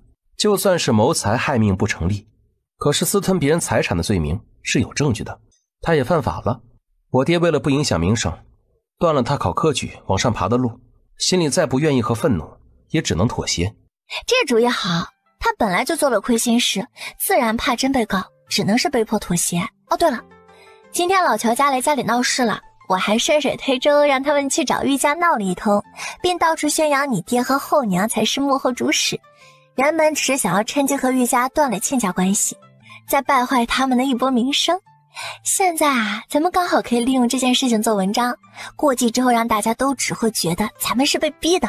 娘子真有先见之明，最近这2天呢，就让我爹和我后娘要害我们夫妻，见不惯我这个亲生儿子，讨厌你这个能赚钱的儿媳妇儿，把这个消息放出去。今天晚上呢，再让奶奶和三叔都开始做梦，做提出过继前的铺垫。几天之后，咱们双管齐下，便能把过继的事情给办好了。让奶奶和三叔开始做梦？怎么让啊？当然是假装做梦了。他们都梦到爷爷觉得三伯没有儿子，我爹呢又不喜欢我，就要将我过继给三伯，也因此过2天就让奶奶将我爹找来，借做梦的事情提出主动过继。一会儿呢，我去找三叔，问问他想不想过继我。他同意之后，我就将我爹有那么多铺子农庄的证据当着全家的面拿给奶奶他们看。奶奶和伯伯伯母们知道之后，不用咱们多说，也会气得站在咱们这边的。那还等什么啊？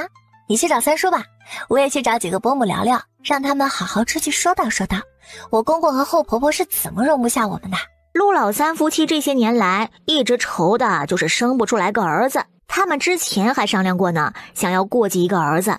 陆老三根本没有想到五郎会来找他，说是想过继给他们夫妻当儿子。我肯定想让你当儿子的，可你爹怕是不会同意。我有办法让他同意，只看三伯想不想过继我了。如果能成，我当然愿意。要是你真能过继给我当儿子，我一定将你当亲儿子一样对待，而且你想怎么做，我都听你的。以后要是成了一家人，我也会将你当亲爹一样尊敬。吃完饭之后呢，我会说一件关于我爹和咱们家非常重要的事儿，这件事情会引来全家对我爹的不满，外加我爹和后娘联合玉老六怂恿挑拨老乔家来闹的事儿。我会说一些对我爹很失望之类的话，到时候麻烦你主动提出来，可以过继我当儿子。没问题，到时候我来提。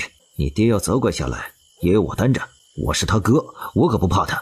那就多谢三伯了，我先走了，晚上咱们见机行事。你放心，我这边绝对没问题。你这来回走的我头都晕了，这是怎么了？五郎想过继给我们夫妻当儿子，你不会反对吧？哎呀，我怎么可能反对呀？哎呀，比起过继族里外亲的孩子，我当然宁愿过继五郎啊！这五郎多好的孩儿啊，有一表人才的，以前呀都是被他亲爹耽搁了。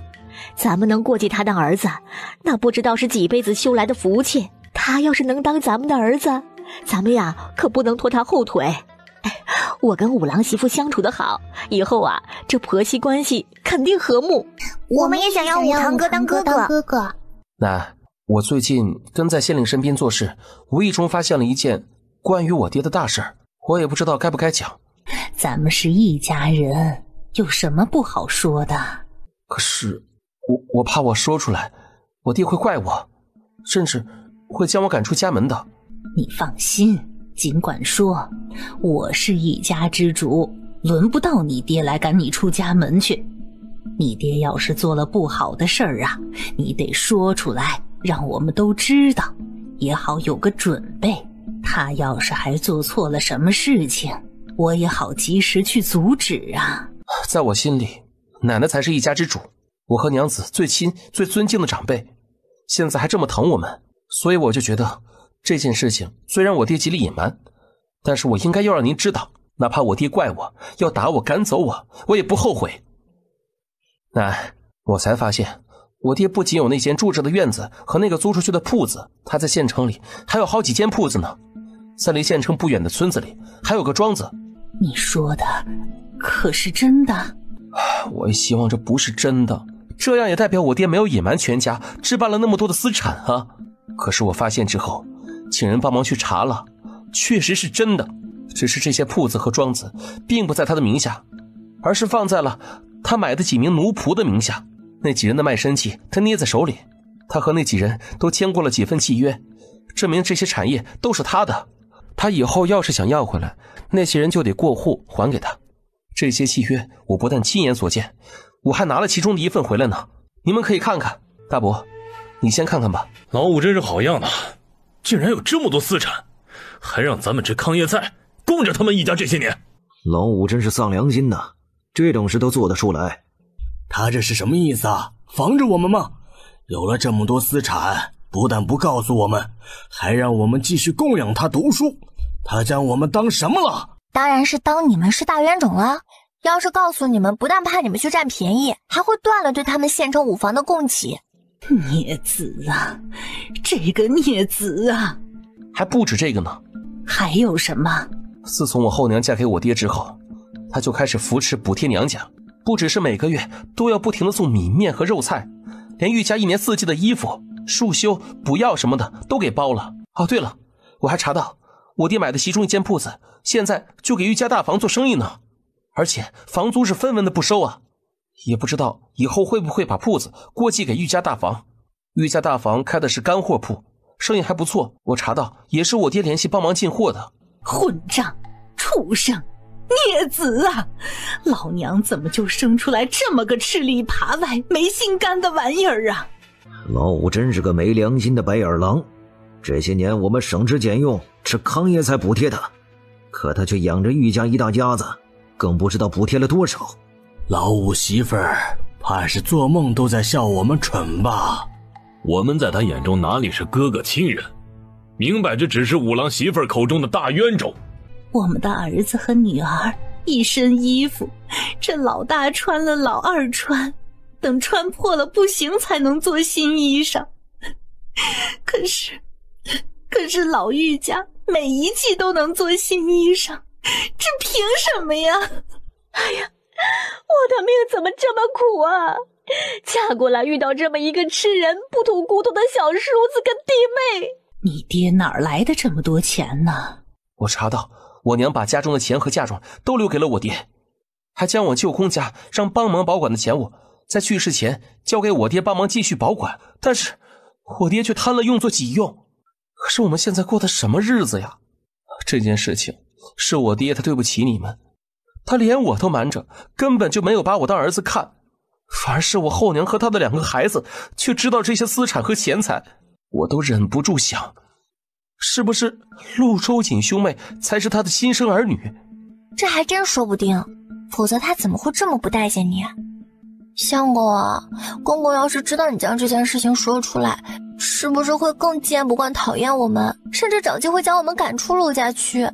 毕竟他之前就故意将你送到乡下，想要锻炼你的前程，又让玉老六去怂恿老乔家闹事，想将我带走。哎，你怎么就摊上了个这么凉薄心狠的亲爹？我摊上了个这么个坏公公，他根本就是见不得你这亲儿子好，恨不得将我们踩死。要不我们分家离开算了，省得碍了他和后婆婆的眼，不停地找茬害我们，主动赶我们走。五郎媳妇儿，又不是你们的错，老五凭什么赶你们走呀？这个家还轮不到他来做主呢。你别生气，我们可是站在你们这边的。可只要是他还是我相公的爹，是我公公，就只能用孝道打压我们，提出将我们分出去赶我们走。而这样的公公我一点都不想要。老五太过分了，亲儿子不疼爱，还当仇人一样对待。对那野的倒是比对亲儿子好。我怀疑十有八九那对兄妹真是他和御史偷生的种，所以才要一直打压五郎，不让五郎好。我看既然他不想要这个儿子，不如给我得了。娘，我媳妇儿之前伤了身子，以后可能都没法再生了，要不你让老五将五郎过继给我们这一房吧。老五不珍惜这个儿子，我来珍惜。五郎媳妇儿，你们怎么看呢？奶奶，我愿意过继给三叔，给他当儿子，我以后也会给他和三伯娘养老送终的。奶，相比起县城讨厌的五房一家，我更喜欢三房。这要是过继给了三房，我和相公也就不用再被我公公和后婆婆逼得走投无路，不得不分家了。我舍不得奶奶，更舍不得其他几房的亲人，所以我不想和你们分开。三伯这个主意好，我很支持。好，那就将五郎过继给老三。不过这件事情啊，还须得你爹同意才行。我虽然是一家之主，这过继的事情却没办法直接决断。奶奶放心，我会让我爹同意过继的。那用什么理由来提过继呢？用今天老乔家来闹事的事，这还差了点儿。麻烦奶奶这两天去和族中的长辈聊聊，就说最近一直梦到爷爷，他担心三伯无后，想让三伯过继个儿子。不过先别说要过继我的事儿，等大家都知道这事儿并且接受了，再让他渣爹来提吧。为了完成爷爷的心愿，他也不想亲哥哥断后，所以将我过继给三房。他会主动提？我会让他主动提的，只要你们支持我就行。放心，我们肯定支持。哎呀，行吧，我今天晚上会梦到你爷爷。五郎媳妇儿，那两个贵公子来找你了。乔小娘子虽然晚了几天，但我们应约来了。三位公子好。相公，你认识他吗？娘子，薛公子是我拜访那位老先生的外孙，我听他们说要来山上抓野牛，就知道他们是来找你，所以呢，我就同他们一起来了。那还真是凑巧。可不是嘛，太巧了。我们也没想到乔小娘子会是陆兄的娘子。你们和我相公认识就更好，一起上山也方便。你们是要休息会再上山，还是现在就上山？七哥，咱们现在上山吗？行，那就现在去吧。这是我表哥，你称呼他萧少就行。好，那请你们稍等片刻，我回家带着小黑一起上山。我们跟着去看看小黑。行啦，这是客人在逗你玩呢，咱不生气了啊。之前听你说这牛多通人性，我还不怎么信呢，现在看来果然很有灵性。那是当然，不然我也不会传消息让你也来看看了。还真能听懂话呀。乔小娘子，你这2头牛卖吗？我出1000两银子。抱歉啊，这2头牛我都不卖。你要是对野牛感兴趣，我会上山看看有没有看得上的，重新再抓1头吧。真不能卖吗？这是我娘子当儿子养的牛，真不能卖。行吧，那我也不夺人所爱了，那我就到山上去看看吧。你们在这儿等等我。肖兄，那边可能出了一些事情，我要过去看看。你们也去，还是在这里等我们？刚进那片林子，就见几名强壮的男子插住小白的7寸。乔爷一看可怒了，他从地上捡起几颗石子，朝那几名大汉投掷过去，接着就传来几声惨叫声。而这一幕刚好被赶过来的萧七几人看到，路上的小娘子还有这么一手啊！住手！你们再动手我就不客气了。这位小娘子啊，你可别多管闲事。你们插我养的蛇，居然还说我多管闲事，这倒打一耙还挺溜的啊！你说这蛇是你养的？哼！废话，不是我养的，难不成还是你们这些偷盗之人养的？行，既然你说这是你养的蛇，那你叫他一声，他要是回应，我就认这是你养的；可要是不是，那你就别管闲事的好。小白，乖孩子，过来妈妈看看。这怎么可能？你没见识不代表不可能。小白，撒个娇，我叫来了，也证明了这蛇是我养的。那你们这些偷盗别人宠物的人，是不是应该道歉了？看我的乖乖都被你们给欺负成什么样子了。在场的人都无语了，喊一条能吞下头大野猪的大蟒为乖乖，哎呦，也只有他了。我们又不知道这条蛇是你养的，不过是在山里遇到一条野蛇，想要抓回去剥皮取蛇胆罢了，所以何来道歉一说？能先问问你是谁吗？行不更名，坐不改姓，我姓连，名远杰，你应该听过吧？连家的嫡出少爷最喜欢仗势欺人，那你的堂弟之前还算计想要害死我呢，我当然知道。不过是一个隔房庶出卖的堂弟，他做的事儿和我可没关系。至于仗势欺人，这位小娘子说的太过了吧，可别乱泼脏水。你确定不道歉？那我可就要先礼后兵，不客气了。我并不觉得有错，所以这歉肯定不会道。你要怎么不客气呢？你娘子好像有麻烦了，咱们要去帮忙吗？不用，我娘子不会有事的。你都不担心？我相信她。行了，人家不急你急什么呀？继续看戏。那你就自己看看我要怎么不客气。行，我就站在这里看着。你这个死丫头竟敢对我动手！喂，你们还看着干什么？去给他点颜色看看。你要干嘛？当然是要揍你了，不然还能干嘛？我可是连家的嫡出少爷，你敢打我，你以为之后你能有好下场？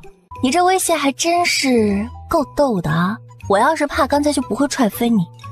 我的乖宝被你们抓得遍地鳞伤，你这个偷盗之人不但不道歉，还那么嚣张，所以我为什么要放过你？大不了就一起死呗，我无所谓啊。你快放开我！你是不是疯了？你竟然敢这么对我！和我的乖宝道歉，否则我就把你扔飞出去，再提起来继续扔，我看你有多抗摔，还能再被我扔多少次。他果然是干出了让我们意想不到的事儿啊！你们说连远杰他会道歉吗？这么丢下去，连远杰哪里受得了？怕是很快就会道歉的。和一条大蟒道歉，他还真是千古来的第一人啊！这出戏可真好看，还好我来这儿了。他道歉是必然的，那咱们来猜猜，他会被丢几次之后才道歉呢？最多2次，下次可能就要道歉了，至少还有3次。我看他已经快到极限了，再不道歉，被丢死不是太冤了？这关键可不在他。你是说，看乔小娘子什么时候想住手？少帝，我说的可对，萧兄说的对。你嘴还挺硬，是条汉子，所以你还想要再来几次？我成全你啊！嫂嫂，我求求你了，你别再折磨连公子了。连公子他之所以会来抓这只大蟒，想要取蛇胆，都是因为帮我和哥哥。我娘生病卧床，郎中说需要一条大蛇的蛇胆入药才行，我就到处去买，可是都没有买到。后来听人说在这片大山里面见过一条大蟒，郎中说用来入药是最合适不过了，所以我和哥哥就去请连小姐帮忙。今天连公子就带着我们上山，凑巧遇到了你养的蛇，这才想取了蛇胆回去救我娘亲。如果知道这是嫂嫂你养的蛇，我们肯定不会动手的。嫂嫂，只求你放过连公子吧。你的意思错不在连少爷的身上，而是你们兄妹？是，都是我们的错，所以求嫂嫂你不要再折磨连公子了。所以你和你哥哥想换连公子来承受这种折磨。陆小姐果真是心地善良，我要是不成全你，那也太不近人情了。嫂嫂，只求你放过连公子，我们只是想要救我娘。眼泪说来就来，和你那个娘如出一辙，学的可真像。只可惜你的眼泪啊，对我这个女子来说可不值钱。我要怜香惜玉，也不是惜你这种矫揉做作的，我甚至还嫌弃脏了手。嫂嫂，我知道你不喜欢我，可是你也不能这样折辱我呀。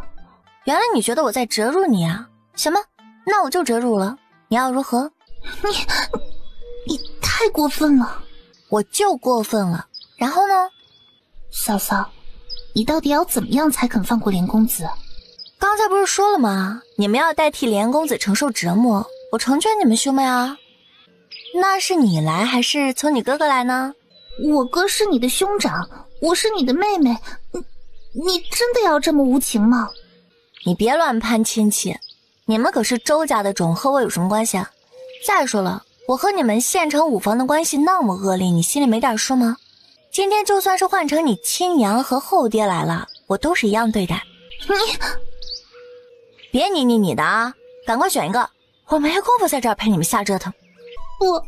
不是的，嫂嫂，我求求你不要这样，我求求你，你不要这样对我。来了又来了，你们母女三个能不能换点新意的套路哭招？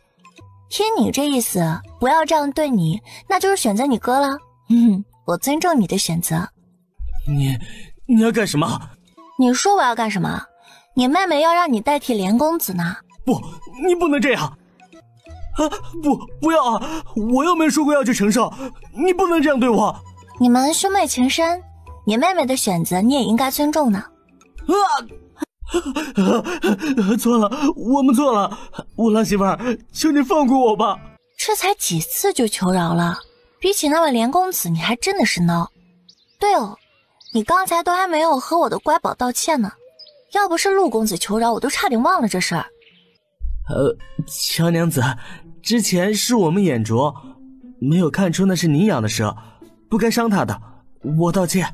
乖宝，过来，这位坏叔叔知道错了，要和你道歉呢。少弟，你娘子真是个巨人呢。难怪你们刚才不让去帮忙，原来是怕影响乔娘子发挥啊。哎呀，今天这出戏真是好看。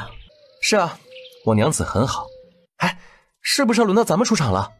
确实差不多了。来吧，和我的乖宝道歉。怎么，你不想道？还是你想再体验一下刚才的游戏？我们不该抓你，抱歉了，和你道歉。以后呢，还要动我的乖宝吗？既然知道这是你养的蛇，以后自然不会再动了。你知道这是我养的蛇就好，以后我们家乖宝要是出什么事儿，如果发现是你们做的，那我有的是办法找你们出气。可以。我手无缚鸡之力，可不是这条蛇的对手，所以也不可能再来。放心，我们也肯定不会再来找这条蛇的麻烦。行，暂时相信你们。令少，屈少，连少，我们上山就看到了一出好戏，还要谢谢你。令少说笑了。这位是？你真不知道这位是谁？今天我们上山，你们也上山，我还猜想你们是冲着他来的呢。令少误会了，我妹妹未来的婆婆得了病，需要蛇胆当药引，他们求着我帮忙。听说这山上有大蟒，我这才带他们过来的。真没想到那么凑巧的遇到了几位，所以我真不知道这位公子是谁，就是看着这位公子贵气逼人，所以想结识一二。就你这样的玩意儿还想跟我结交？给你脸了。不知道我是谁，那就不用知道了。连家暗中沾了他最讨厌的五皇子，现在又想着找机会让小贝结交利用他，哼，真当他没脾气啊。回去之后他就去找父皇告状，说连家人算计他，哼，让那个连老头好好吃吃鳖吧，连带着这些小鱼小虾的也别想好过了。是在下浅薄了。你倒是能屈能伸啊。你们这是还要继续找蛇胆？见过几位少爷，我娘还在病中，急需蛇胆当药引，所以我们还不能离开。你倒是个孝女。只可惜在这山里我们就只找到了这条大蟒，也不知道我娘的病要怎么办呢？对呀，那能怎么办呢？这山里怕是再难找到这样的大蟒了。是啊，整座山也就这么一条，而且怕是只有它的蛇胆才有用处。嫂嫂，我求求你，你救救我娘吧！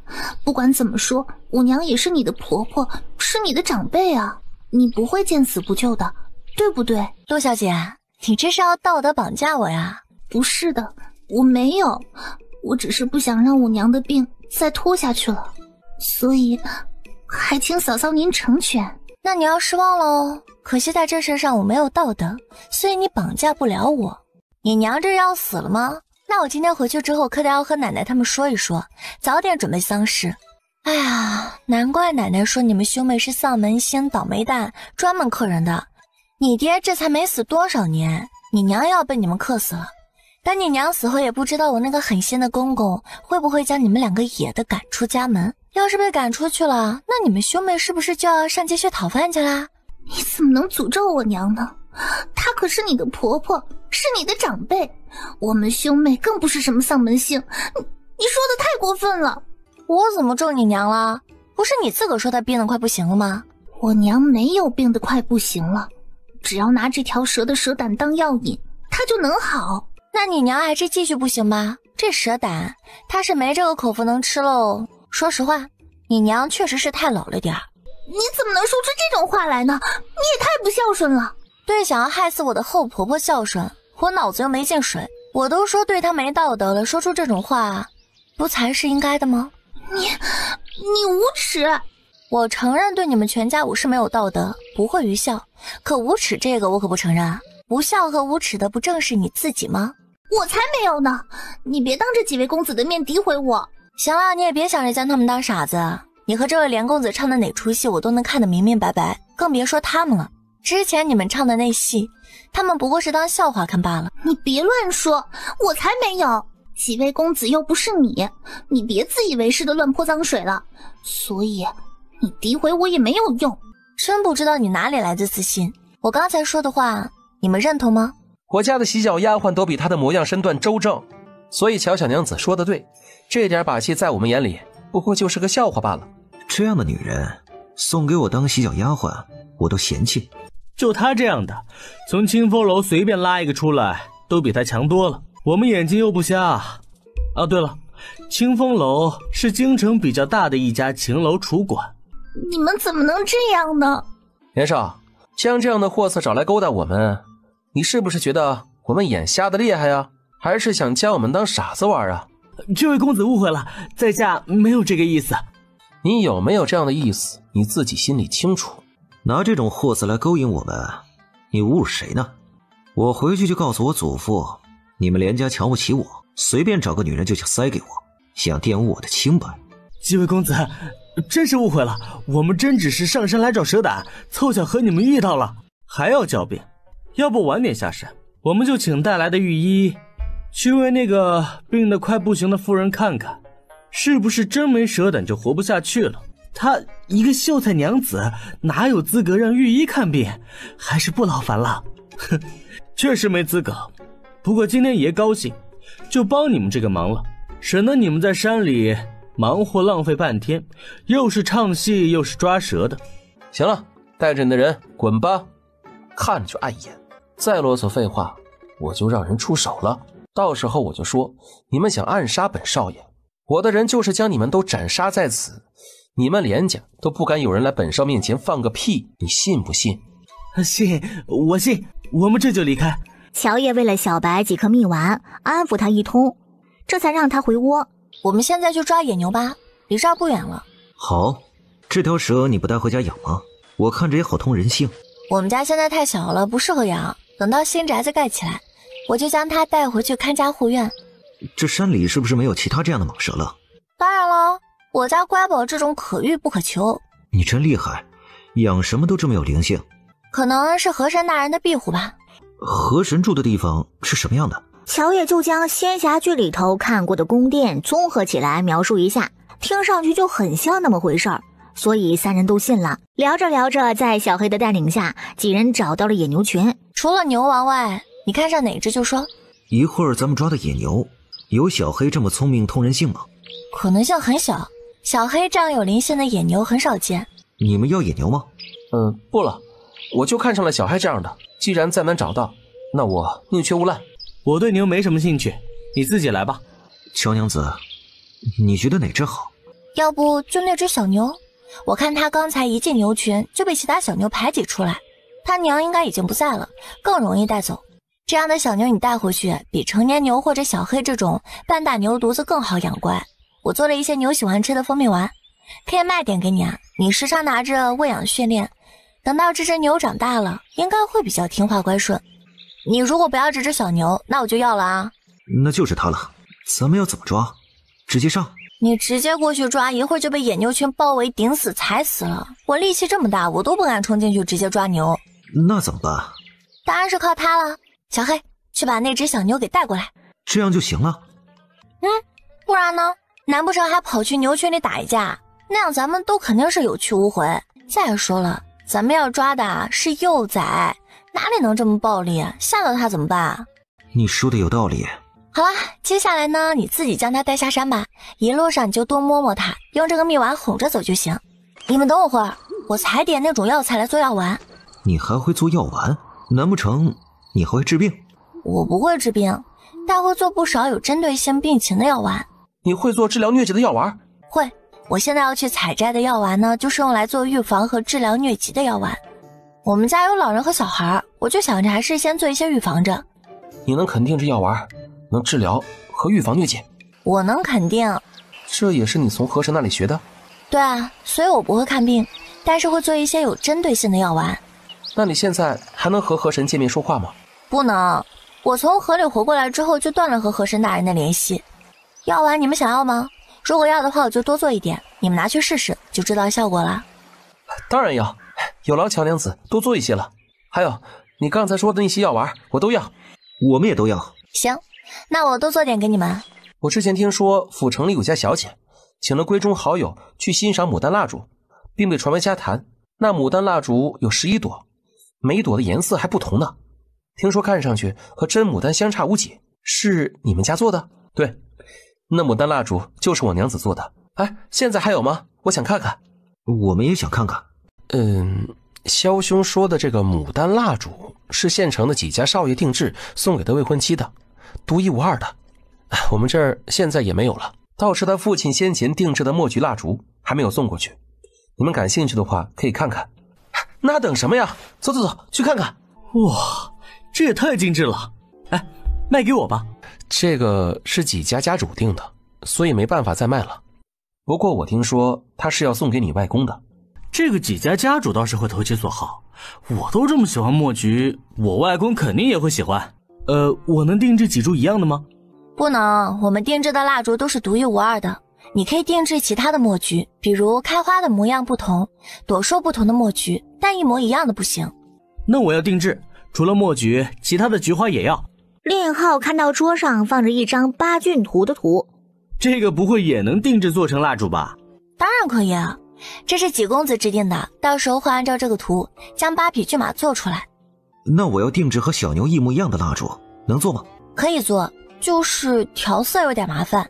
你想要用小牛模样做蜡烛的话，还可以多定制几只。乔小娘子，你是会玩的。按照你说的，我要定制一套，我就定制9只小牛的蜡烛吧。可以，不过时间上得要等等。等你的9头牛做出来，怎么都要1个月之后了。没事儿，我能等。我会留一个小厮在县城等，你做好之后直接给他就行。行，牛蜡烛的话，我建议用木类的香味儿，还能散发不同的香味儿，厉害了！我第一次知道蜡烛还能有那么多香味儿。那能不能每一只牛都来一种香味儿？就是不知道能不能凑齐9种香味儿。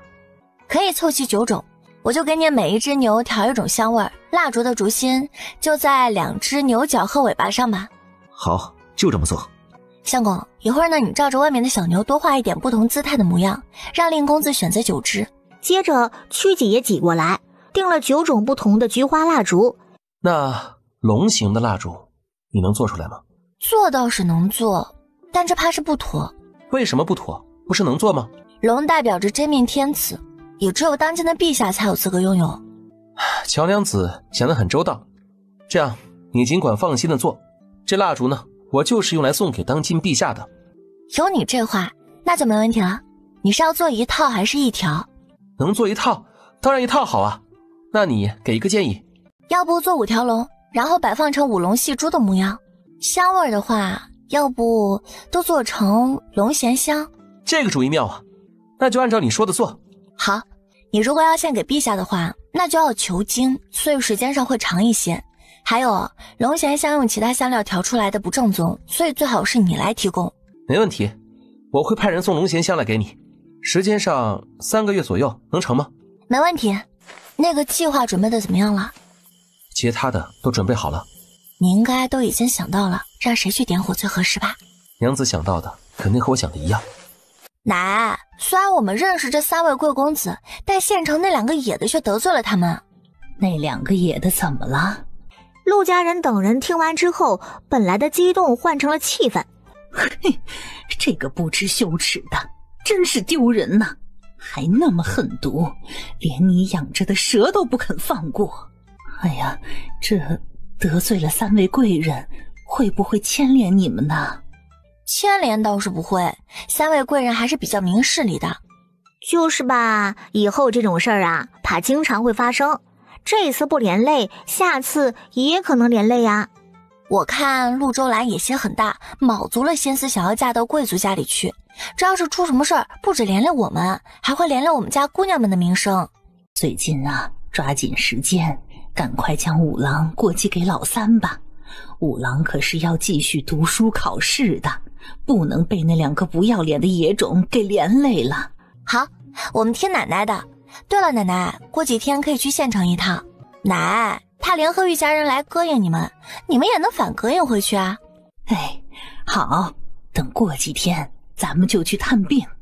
另一边县城，兰儿，那个萧公子的身份绝对比侯府小公子的还高啊，真是可惜了。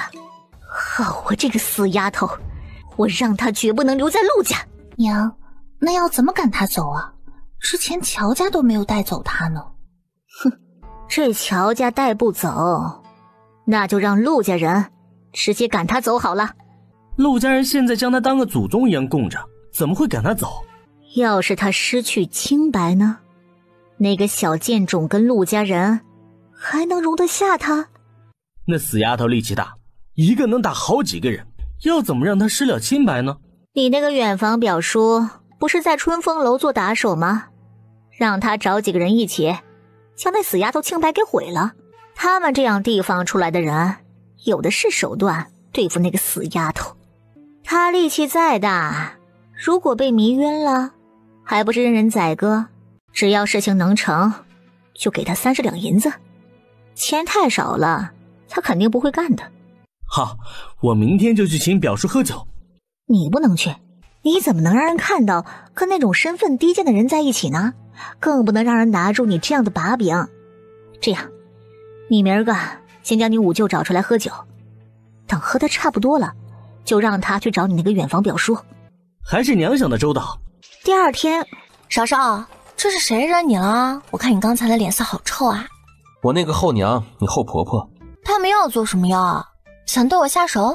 他们找人想毁你清白，让你被陆家赶出去。他也太小看我了吧。我是关心则乱吧。放心吧，你娘子不是谁都能欺负的。我娘子最厉害了。你现在要去找乔家人？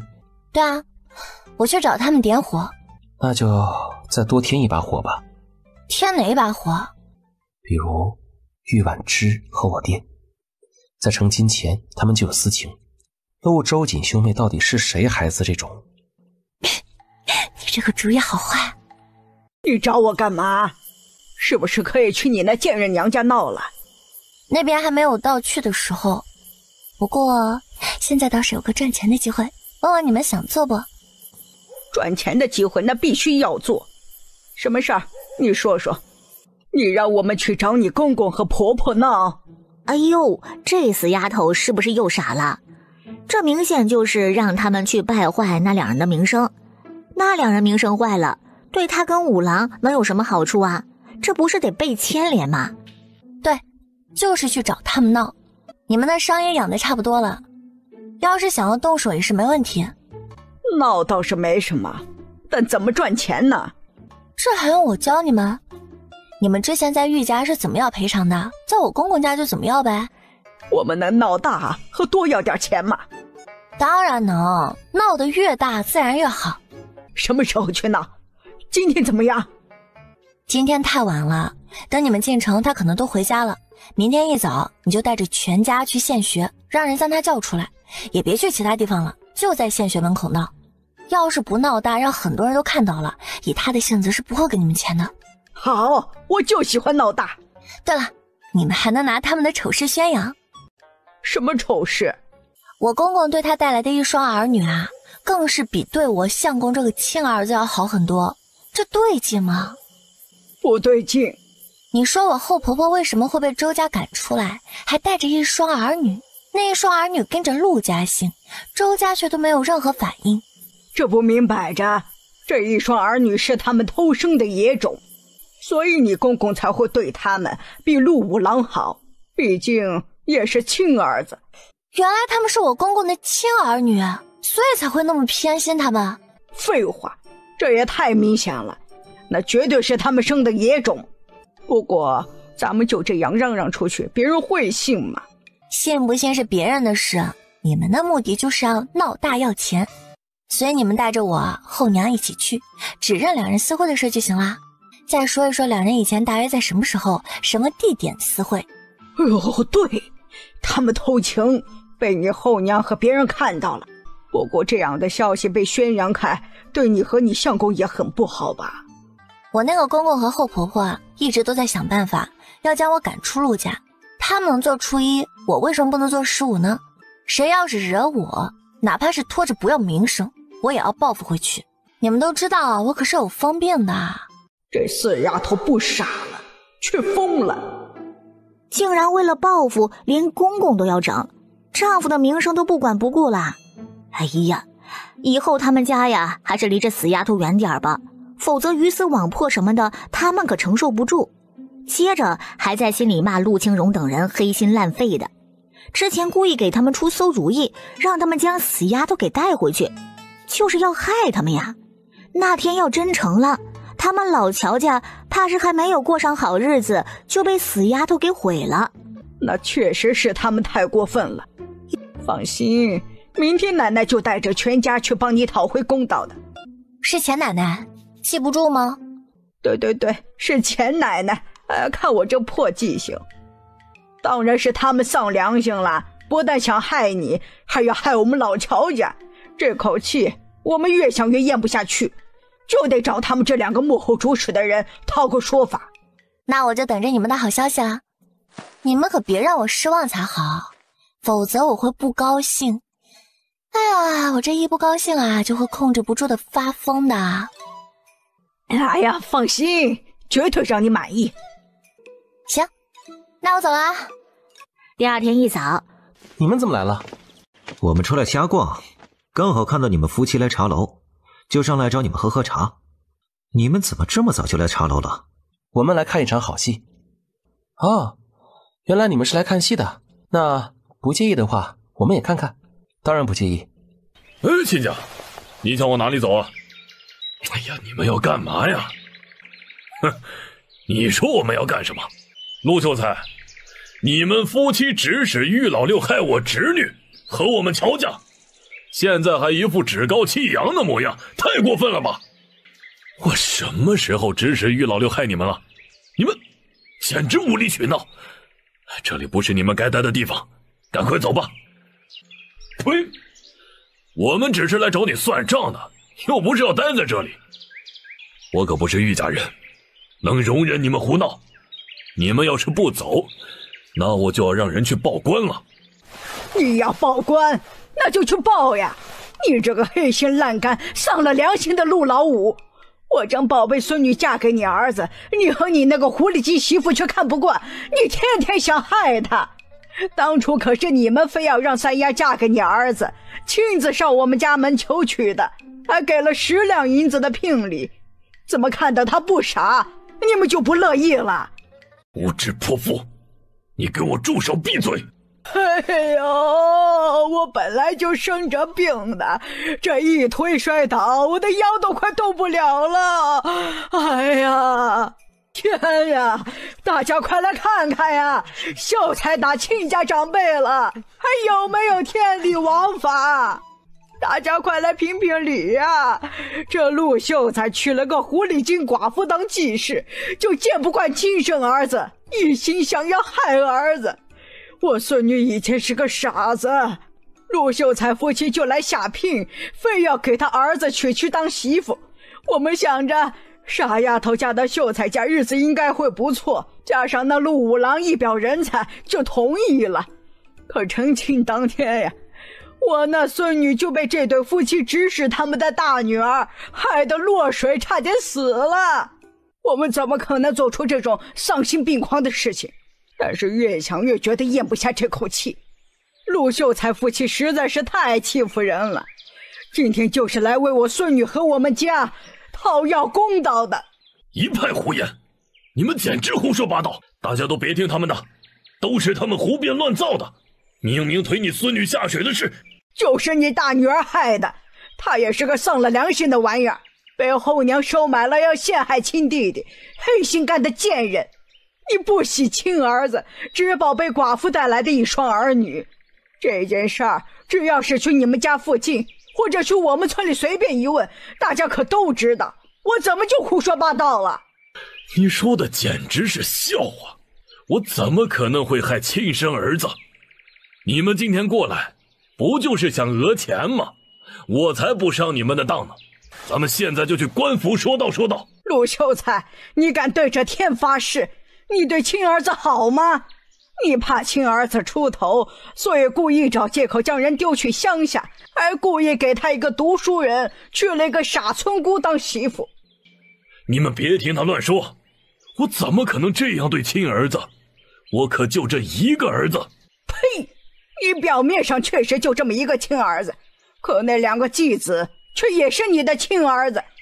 你和那玉婉之在各自成亲前其实就有了私情了，各自成亲之后你们还偷情，生下了那两个野种。你有辱斯文，胡说八道，简直胡说八道。你才是什么有辱斯文，还是读书人呢？居然做出背后偷人妻子的事情来，不要脸！你那两个野种吃穿用度和大户人家的少爷一样，而你亲儿子读书的束修还是靠着自己抄书赚的呢。你们说说，谁那么傻会对亲儿子这么苛待，而将继子捧成少爷养？你们会吗？我之前就听人说过好几次，陆秀才对亲子非常苛待，更将其送去乡下自生自灭。他亲儿子其实很有读书天赋，可他却不管不顾，对继子却犹如亲儿子，吃穿用度都是好的，还供着读书。之前大家都想不通为什么他会这样，可要那继子也是亲子，倒是说得过去了。哼，有辱斯文，这才是真正的有辱斯文。你们休要血口喷人，我和我继妻历来都是清清白白的，你这样的人家说出来的话怎么能信？你才不要脸，好意思说你们不认识。我当初还是姑娘的时候，和小姐妹上山挖野菜，我就看到你们两个私会。在我们村儿，知道你们在各自成亲前就有私情的人也不止我一个，我知道是哪些人。你要是觉得我说谎，那可以将他们都找出来对质，就算是去报官我们也不怕，因为我说的是事实。我们没有私情，更没有偷情，我那两个继子继女是周家的血脉，你们休要泼脏水。哼，我清者自清。呸，还清者自清呢？就你跟那贱人的破事儿，当谁不知道啊？我大哥那是倒了8辈子血霉，才摊上玉婉之那样不要脸的。他不但克死我大哥，还跟你生了2个野种，不然我们夫妻怎么可能将周家血脉赶出门啊？之前你是秀才，我们这种小商户可惹不起，也不敢对外张扬。哼，现在你儿媳妇娘家都站出来了，那我也忍不住说句公道话，你们之间有私情，我也是亲眼看见的。这不是周家娘子吗？真没想到一个秀才会做出这样的事情，道德败坏呀！难怪会那么对亲儿子，原来是不缺儿子，也是色令智昏呢。哎呦，像这样的人也配当读书人呢？你的话根本就不可信。你们说我和他有私情并偷情，口说无凭，你们有本事就拿出证据来，我可以发誓，陆周瑾、陆周兰兄妹绝对不是我亲生的。那你敢发誓你和玉婉之没有私情吗？你要是和他有私情，你就一辈子考不上举人，以后变得穷困潦倒，你更要断子绝孙。我最后说一次，清者自清，口说无凭，有本事你们就拿出证据来。哼，我儿媳妇和他们村里的姑娘亲眼看到你们私会就是证据，不敢发誓你就是心虚。再说你有没有私情和野种，跟我们也没关系。今天我们就是来讨要一个说法的，咱们可是亲家，当初是你们夫妻求着来求去我孙女的，现在却丧尽良心，想尽办法的要赶她走，还要害我们乔家。我告诉你，这事没完。当初大哥去世没几天，我就看你们在一条偏僻巷子里面见面偷情，你还搂着玉婉之安慰说那人死了，但还有你呢，以后你会照顾他们母女的。我记得那个时候你发妻还没有过世呢，我可以发誓我听到的都是真的，否则就天打五雷轰，全家不得好死，断子绝孙。真没想到陆秀才是这样的人，我一直都觉得他很虚伪，小人作风，你们还不信？听说他能考中秀才，都是因为岳父的帮助。可在发妻生病的时候，他就和其他妇人勾勾搭搭，还承诺以后有他，真是个忘恩负义的斯文败类。对亲儿子都能那样，别说是对发妻了，原来两人早就勾搭成奸了，所以才要害发妻生的孩子。太无耻了！和这样的人一起读书，我觉得耻辱。我要向教育反映，不想和这样的败类做同窗。我也要去。污蔑！你这就是污蔑！你和婉之有仇，所以才会这样污蔑我们。我和他是有仇，他故意推我流产，害死我的儿子，我不该记恨吗？但我敢保证我说的都是真的，你们就是一对不要脸的贱人。当年我就不应该担心害怕你们报复，我应该去找族长来抓奸的，让你们直接进猪笼。一派胡言，你说的我都不认。我还是那句话，你们有本事就拿出证据来，否则就是污蔑。陆青龙，你认不认是你的事，我只是憋了那么多年不吐不快，相信大家眼睛都是雪亮的，都能看清你这个伪君子跟那个装模作样贱人的真面目。大家可都看好了，今儿个我揭发陆秀才和我曾经的嫂子有奸情，如果突然被报复或者出事，那就是他们夫妻干的。我只是想将当年的事情说出来，省得我们夫妻这些年一直背着赶嫂子和侄子侄女狠心毒辣的锅。这要是换成你们，该不该将人赶出去？那样不守妇道的女人，自然是应该赶出去的。是啊，偷生的野种，又不是你们周家的，那赶出去才是对的呢。就是，你们夫妻这还算是心慈的，只是赶走人，而没有说出他们是奸生子的事，反而背了坏名声。哎呦，这些年来你们夫妻也是不容易啊。你以后都别来县学上班了。小玉，我是被他们冤枉的，你可不能信这些渔夫的话。公道自在人心，是不是冤枉的你自己清楚。你这些破事儿闹得人尽皆知，还怎么有脸继续留在县学，让其他的学子和外面的人怎么看？不管是为了别的学子还是为了你好，你都别来了。这对他将来继续科考可是极为不利的，这名声坏了还怎么做官啊？眼前一黑，直接晕了过去。还真是一出好戏啊！他的名声若是败坏了，对你日后科举考试也不利。你是不是早就已经有了解决之法了？再过几天，我应该就会被我爹郭寄出去了。既然不再是父子，那又何来名声连了一说呢？绝了！你这后路真是绝了！哎，郭寄这事儿有几分把握？你爹这性子他会同意吗？要不要我们帮帮忙？多谢肖兄关心，这事我已经有10成把握，他不同意也得同意，所以说还是不要脏了你们的手。行，那你自己有10足把握就行。哎，对了，还要让你爹继续科考吗？当然让他继续考，不过能不能考得上那就不一定了。好，你心中有数就行。你要是需要帮忙呢，可以找我们。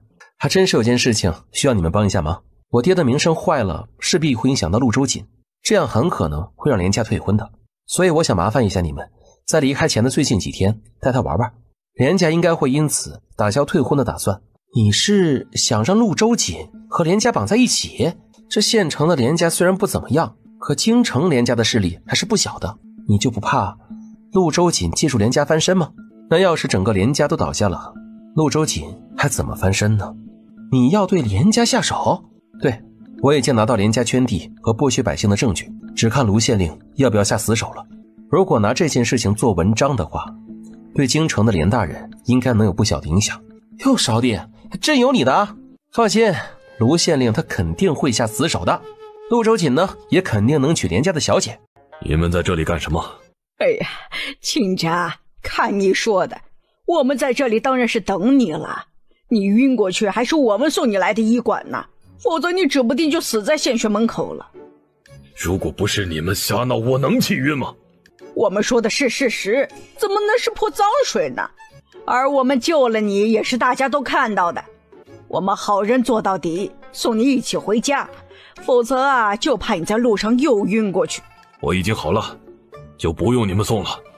哎呀，亲家，你这走路都弱不禁风，要倒了，还嘴硬啊！你别不好意思啊，就这么决定了，我们送你回家。你们想干什么？这是想对我动粗啊！我要去县令那里告你们。陆秀才，你就别反抗了，没用的。你要去县令那里告我们可以啊，那我们也要告你和周家大媳妇通奸，还生下了野种。老娘可不是谁都能威胁拿捏的，你以为你是乔三丫呀？说吧，你们到底要干什么？当然是好心的，送亲家你回家了，不然我们还能干嘛？行，那你们送我回去，我已经到家了，多谢你们送我回来。我生病也不好招待你们，所以还请你们回吧。改天有时间，我再请你们上门做客。陆清荣，你就是这么对待恩人和亲家的？过什么拆什么，也没你这么快的。过河拆桥，我们可是救了你，要不是我们，你早就没命了。现在却嫌弃我们是穷亲戚，我们好心将你送上门，你都不让我们进去喝口水就要赶人，你真是黑心烂肝！哎，这怎么了？老妹子呀，你们来帮我评评理。这是我孙女的公公，他之前不做人，见不惯亲儿子，所以非要娶我的傻孙女。陆秀才，这就是你的不对了。你这亲家好心送你回来，你不但不报恩，连口水也不给人家喝，叫撵人，你这也太过河拆桥了。哼，就是，难怪你能和你媳妇儿做出那种不要脸的事情。我就说嘛，你靠着岳家考上了秀才，还住着你岳父留下来的房子，却把人家亲外孙丢到了乡下去。原来是早就和御史有了奸情，是怕你亲儿子发现吗？你这也太忘恩负义了。你们夫妻之间真好意思说五郎是不孝的白眼狼，你们自己才是吧？哎呦，你还秀才呢，这读书人里面怎么会有你这样的斯文败类、无耻之徒？之前御史还顶撞殴打婆婆，你们真是一丘之貉。你们别听他的，他们就是想来我家讹诈钱，所以才对我们夫妻乱泼脏水。如果没有这事儿，你会被县学撵回来吗？这事儿我们去县学那边一打听就知道了，你也瞒不了的。你做人怎么能这么没良心啊？亲家老太太都一把年纪了，还操心你的身体。你们，夫君，你回来了，快进来吧。好，我这就来。你这个贱人狐妹子，竟然敢欺负我孙女，想挑唆我们去和陆家闹矛盾，更是天天都想办法害我孙女婿。你是最恶毒的后娘与婆婆，老娘打死你这个毒妇！哎呀，你快放开我，放开！放开个屁！老娘今天扇死你这个不要脸的贱人！你进了门还将我孙女婿赶走，想给你的两个野种腾位置，你怎么想的那么美呢？我孙女也是你这个毒妇能欺负的。还有之前你指使玉家来挑唆我们家的事儿，今天也没完。乔大娘，你快放开我，你别胡说八道泼脏水，我们才没有。大家别信他的，快来救救我呀！你这个老太婆，你别乱泼脏水，我娘才没有呢。是不是乔叶让你来害我们家的？他是不是要闹得我们家不得安宁才满意啊？他怎么能这么恶毒呢？你这个小蹄子也不是什么好东西，你就和你这个狐妹子娘一样，又骚又坏。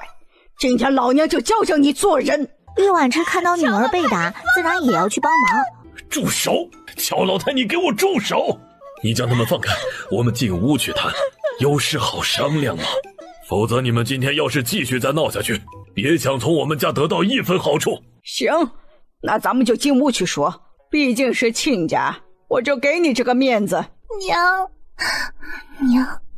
这这个仇我们一定要报。从小到大，我还从来都没有被这样打过和欺负过呢。放心，我一定要让这个死老太婆死无葬身之地。这里没有外人，直接说吧，你们到底要干什么？当然是赔钱了。你们挑拨于老六，让我们对付陆家，最后让我儿子还被你儿媳妇打了一顿，你得赔医药费，还得赔我们家的损失费。之前在县学门口你还将我推倒，我得去医馆好好看看，这个钱你也得赔。你也被乔爷打了？是被打了，但这也是被你们害的。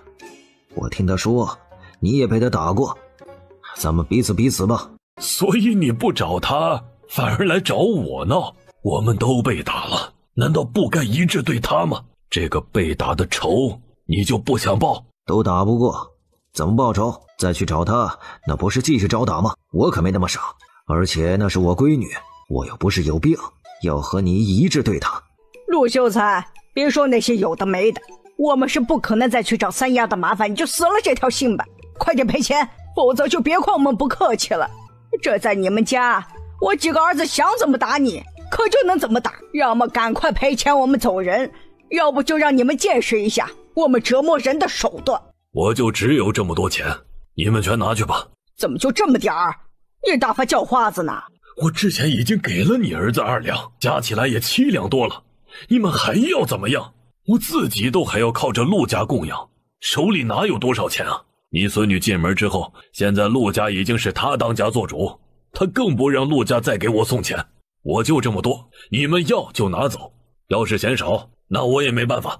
你们要怎么闹就闹吧，打死我也拿不出更多了。行，我们也不是不讲道理的人，既然你拿不出来，那就这么多吧。你们现在可以走了吧？哎呀，这点钱确实不够，但这不是能拿东西抵吗？你们去陆家的房间好好看看，将值钱的东西都拿来赔偿。哎，好嘞娘。你们别太过了，你们今天要是敢翻找拿走我们家的东西，我就去报官，说你们入室抢劫。行啊，你去告啊。你应该知道我孙女有疯病吧？知道，怎么了？那当然是因为像我这个奶奶了。老娘我也有疯病，一不高兴我就打人。你要是去告官，惹老娘我不高兴了，那大不了我们就和你们鱼死网破。哼，反正我就是个村里的老妇人，你可是个秀才呢，看最后谁惨。你们这些强盗，快把我们的东西放下！不准拿我的首饰，你们快放下，否则我们要去报官了。今天就这样吧，以后你们夫妻要是再敢对付我们乔家和我孙女，我们可不会算了的，绝对会再次上门讨公的。快滚吧！乔小娘子，你娘家的人把你公婆的名声全败坏了，相信呢很快就会传回你们村子里，到时候你要怎么应对这陆家人呢？我娘家人去找我公婆闹事，并败坏他们的名声，和我有什么关系啊？难道不是他们自己引火烧身自找的吗？至于要怎么应对，今天回家之后，当然是主动将县城里发生的事告诉陆家人。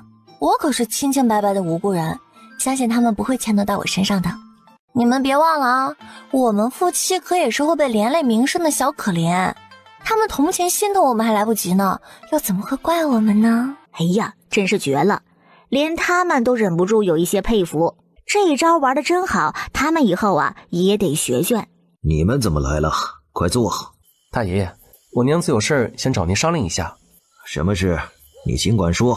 大爷爷，族里有没有人家想要养羊？倒是没听说谁家想养羊。怎么了？现在来村里收猪的人不少，却没有收羊的。买小羊羔的钱不便宜，养大之后也不知道好不好卖出去，加上村民们也不是那么爱吃羊肉，所以养猪的人家不少，却没有养羊的。我以后需要很多的羊，所以想到一个合作养羊的方法，想要问问您的意见。你说来听听。我这边出钱买羊羔，村里的人来养，等羊养大了可以宰杀，我要羊身上的毛和羊油，剩下的肉和骨架就随村民，要自己吃或者是卖都算是自己的。当然要是养的羊多又卖不出去，羊肉我来收，这样村民们也不用再担心羊肉卖不出去了。我们可以签一个契约，您和村长当做见证人。你的意思是你出钱给买羊羔，养大之后只要羊毛和羊油，村民还能将肉卖给你，那你不是很吃亏吗？要是养得多，光是买羊羔都不值一笔小数目的钱，羊毛和羊油基本都没人买，根本不值钱。羊毛和羊油对我有用，再说了，我也想族人们每年都多增加一点收入，吃好穿暖。我之前就说过啊，我们家过好了也不会忘记族人，也会带着大家一起过上好日子的，所以族长就不用担心。我既然提出来了，那心里就有数。我相公是陆家的人，所以我想着先问问族里有没有要养的。哎呀，要是这样，那养的人家肯定不少，我家都想养。大奶奶想养，那就养，我支持你。你想要养几只？这一家能养上几只啊？最多可以养20只吧，从1只到20只。想养几只呢，就来我们家报数，签了契约之后，我让人一起去买羊羔。不过得要提前和大家说清楚啊，要是故意不好好养，或者抱了羊羔回去就不怎么管的，如果羊死了，那得要赔我羊羔钱。还有，如果羊还没有长大，养的人家就杀了吃掉，或者一头的卖给别人，那也得赔我羊羔钱。我会教大家怎么养好羊，还会定期给羊喂预防生病的药，所以病死之类的情况可能不大，大家尽管放心养。对对，还是要提前说清楚，然后写在契约里。谁家要是要了羊羔不好好养，我也会和族老们出面管的。那这件事情就麻烦族长帮忙去问问族中各家，最好是将族老们叫过来一起商量一下。没问题，我现在就将族老们喊过来商量下。对了，如果不想养羊的也能养蜜蜂，我会给想养蜜蜂的人家一家分几个蜂箱，教怎么养，不过产出的蜂蜜得要卖给我，也得要签契约。要是不想养羊也不想养蜂蜜的，那还可以去种甜菜，种出来的甜菜我也都收。等族老们说的差不多了，族长、族老，今天我们进城和那几位贵公子谈卖蜡烛的事情，却听到了一个会对我们陆氏一族的名声有影响，关于我爹的消息。哎呀，我都有点难以启齿。什么消息？咱们都是你的长辈，没什么好难以启齿的。你尽管说，我们也不会怪你。之前我爹和后娘指使于老六算计乔家，然后结下仇了。这次乔家老太太知道了我爹和后娘的秘密，就带着人去县学门口闹，接着就将县学门口发生的事儿说了一遍。这么说，你爹和御史在成婚前就认识，还有了私情，那他们怎么不结亲？听说是因为后娘家那会儿嫌弃我爹家穷，所以这才将她嫁去了县城的富户家。接着我爹就娶了我娘，并在我外公的帮助下考中了秀才。但是他和我后娘彼此之间呢，都记挂着对方，那意思陆周瑾兄妹就是我爹的亲生儿女。这些隐秘的事情被揭穿以后，我爹就被县学的教育退了学，让他以后都不准再去县学了。县学那个地方容不下他这样品行败坏、没有道德的学生。丢人现眼，这两人也太没有廉耻，太不要脸了。他一个秀才怎么能做出这样的事来？色令智昏，简直是色令智昏。被一个寡妇迷的，他都不知道自己姓陆了。他们倒是真爱，最后也修成了正果。哎呀，这是可怜了我相公啊！不但要被亲爹后娘算计打压，现在还被连累名声。我相公以后可还是要考科举的，更甚至连大儒都看好他。现在因为我公婆这些事，我相公以后的前途该怎么办呀？那怎么办？陆清荣那个混账自己不干人事，现在还要连累亲儿子，可不能让五郎被他连累了，不然名声有碍，以后科考肯定有影响。是啊，但谁让我相公是他儿子呢？他名声坏了，我相公再无辜也得被连累。我相公又不是像我，嫁到陆家之后还能和乔家断了关系，跟我爹也就不算是一父女了。各位长辈，你们可得要帮帮我家相公，为他做主啊！他们是父子关系，一荣俱荣，一损俱损，这该怎么办呢？那五郎要是不当陆清荣的儿子，不就不会连累了？五郎要是因为这事主动出去和他爹断绝关系，那名声会更坏。不是让五郎和他爹断绝关系，陆老三不是想过继一个儿子，他爹最近还天天给他们母子托梦吧？会不会是他爹在地下已经算到了小儿子道德败坏，会连累了亲孙子，所以就托梦让老三过继？他想让老三过继的不是陆家其他族人的孩子，而是五郎。要是五郎过继给陆老三，不就不用被他爹连累了？咱们陆氏一族以后可都要指望五郎来光宗耀祖，绝对不能被那不要脸的拖累。你们怎么看呢？各位长辈为我的前途焦急担忧，又为我想办法，我真的很感谢。我也愿意听族里安排。我以后要是能在科举上有建树，也不会忘了我们陆氏一族。过继出去也能如了我爹的愿，毕竟他历来都不喜欢我，否则也不会为了怕我妨碍陆州锦而将我送回乡下了。好，那就这么决定了。不过按照我爹的性子，他应该不会同意的。他一直都不想我在科考里出头，所以这可由不得他同不同意。要是他不同意，那他以后就别当我陆家的人了，直接除族吧。全凭各位长辈为我做主。族长，你们有事啊？有件大事要和你们商量，你们先把在县城听说的事和你们奶奶说说。这个孽障怎么能做出这种不要脸的事情来呢？老乔家那样无赖，他非要去听那个贱人的话去招惹。现在可好了，这名声全完了。其实现在提前让大家知道也未尝不是件好事。这怎么就是好事了？以你家老五这样的品性，又容易被御史吹枕边风，以后要是真当官了，色令智昏，说不定会做错事，重用御家的人胡来，比如贪污，再被对头将这些秘密挖出来，那不止他有大麻烦，还会连累你们家和陆氏一族。那你们都过来是想……族长也没有遮遮掩掩的，将担心五郎被牵连，以后前途被影响，并将他们想出来的办法说了出来。行，那就按照你们说的去做。我不能让老五拖累了五郎。今晚老头子会给我托梦，说必须得让五郎过继给老三，还会给老三托这样的梦。你们过2天呢，就去找老五说过继之事吧。这是他爹的决定，他要是敢反对，那就是不孝。好，过2天我们就去找你家老五说说过继的事。我要跟着你们去吗？当然要去，你是老五的娘，他不能不听你的话。再说这也不只是族中的事，更是你们家的大事，不止你去，老大几兄弟也一起去。行，那到时候啊，我们就都一起去。你怎么这时候回来了？我被同窗骂了，实在是待不下去，就回来了。他们为何要骂你呀？简直欺人太甚！你怎么没去告诉夫子惩罚他们呀？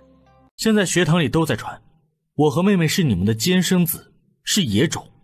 你们不但在婚前有私情，婚后还偷情生了我们，更是故意害死了陆昭的娘，才能重新在一起。谁传的？简直胡说八道造谣！昨天在县学门口发生的事已经传遍了整个县城，所以大家都知道了，我们家的名声算是完了。夫君，族长跟几名族老跟着娘他们一起来了，让你出去见他们。你们怎么来了？是不是听说我病得厉害，所以来探望的？你这个孽子越来越不像话了。之前你媳妇儿装病要害五郎媳妇儿，我还没有和你们算账呢，如今连你也装病要骗我们。你们两夫妻以为就你们最聪明，别人就都看不出来吗？青荣，你难不成真要放弃读书，想去戏班唱戏了？你们误会了，我是真生病了，怕你们担心，所以就敷了点粉，想提气色。公公，提气色不应该敷粉啊，而是要铺腮红。你不知道这个，后婆婆经常上妆的人也不知道。你现在的气色提的都可以去上鬼戏了。一个晚辈，长辈说话有你插嘴的份吗？你不说话，没人会将你当哑巴。顶撞长辈，你的孝道呢？奶奶，我不过就说了句实话，公公又凶我。说实话和孝道有什么关系？他就是这么见不惯我，容不下我。他这是装病被你给揭穿了，心虚了呢。你是个不会说谎的好孩子，不像你公公跟着狐狸精学的是谎话连篇的。哎呀，这么大的人了，连小孩都不如，还装病呢。哎呀，娘，我是真的病了，我没装啊。怎么，你当我们眼瞎呀？装病想要诓骗我们，没门儿。还有，你这个孽子，怎么就这么容不下儿子和儿媳妇儿啊？他不过就是说了句实话，你也要给他泼个不孝的脏水吗？这也就是我们听到和看到了，我们知道不是他的错。要是没看到，这五郎媳妇儿岂不是要被你这个当公公的败坏了名声？看你现在的心胸啊，比那针眼儿都要小呢。行，既然你容不下五郎和他的媳妇儿，那就将他们过继给老三吧。刚好最近你爹天天托梦给我和你三哥，让你过继五郎给他。娘，你知道您在说什么吗？我就这么一个亲儿子，您居然要让我将他过继给三哥？不是我要让你过继五郎给老三，是你爹非要让的。你爹呀，天天托梦给我，说是你要是不过继五郎给老三呢，以后我们陆家呀就会家宅不宁的。我以前最听你爹的话了，如今他到了地下，难得给我托梦提个要求，我怎么可能不满足他呀？那他怎么没有给我托梦呢？还不是你不孝啊！你媳妇儿推我顶撞我，你还护着。你爹活着的时候是最爱重我的，看到你有了媳妇儿忘了娘，只想抽你这个不孝子，怎么可能还找你托梦啊？你爹要是还活着，怎么可能会让你们夫妻骑到我的头上啊？娘，我知道您生气，但您也不能败坏我的名声啊！我对您可是一直都心疼孝顺的，您在我心里最重要。我就五郎这么一个独苗，我不可能将他过继出去的，您就别闹了。放屁！你那点破事儿，现在全村的人都知道了。你那两个继子继女，就是你和那贱妇所生的野种，所以你才对两个野种那么好，然后苛待了五郎。既然你们夫妻容不下五郎，我当然要成全你们了。娘，那都是外面人造谣的，怎么连您都跟着胡说八道啊？他们真不是我的亲生女儿，我可以发誓。哎呀，行了，我不想和你扯这些。今天我们过来就是要让你将五郎过继给老三的，你是愿意也好，不愿意也罢，这都不重要。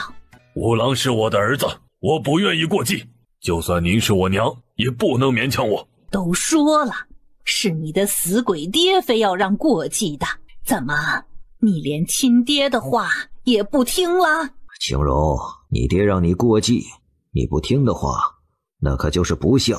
你和已婚妇人偷情生下野种，已经是不义无德了，你还要不孝吗？难道真要去唱戏，不继续科考了？族长，连您也相信我娘那些鬼话？我是不信我爹托梦的事，而且这是我的家事，我不愿意过继，谁都勉强不了我。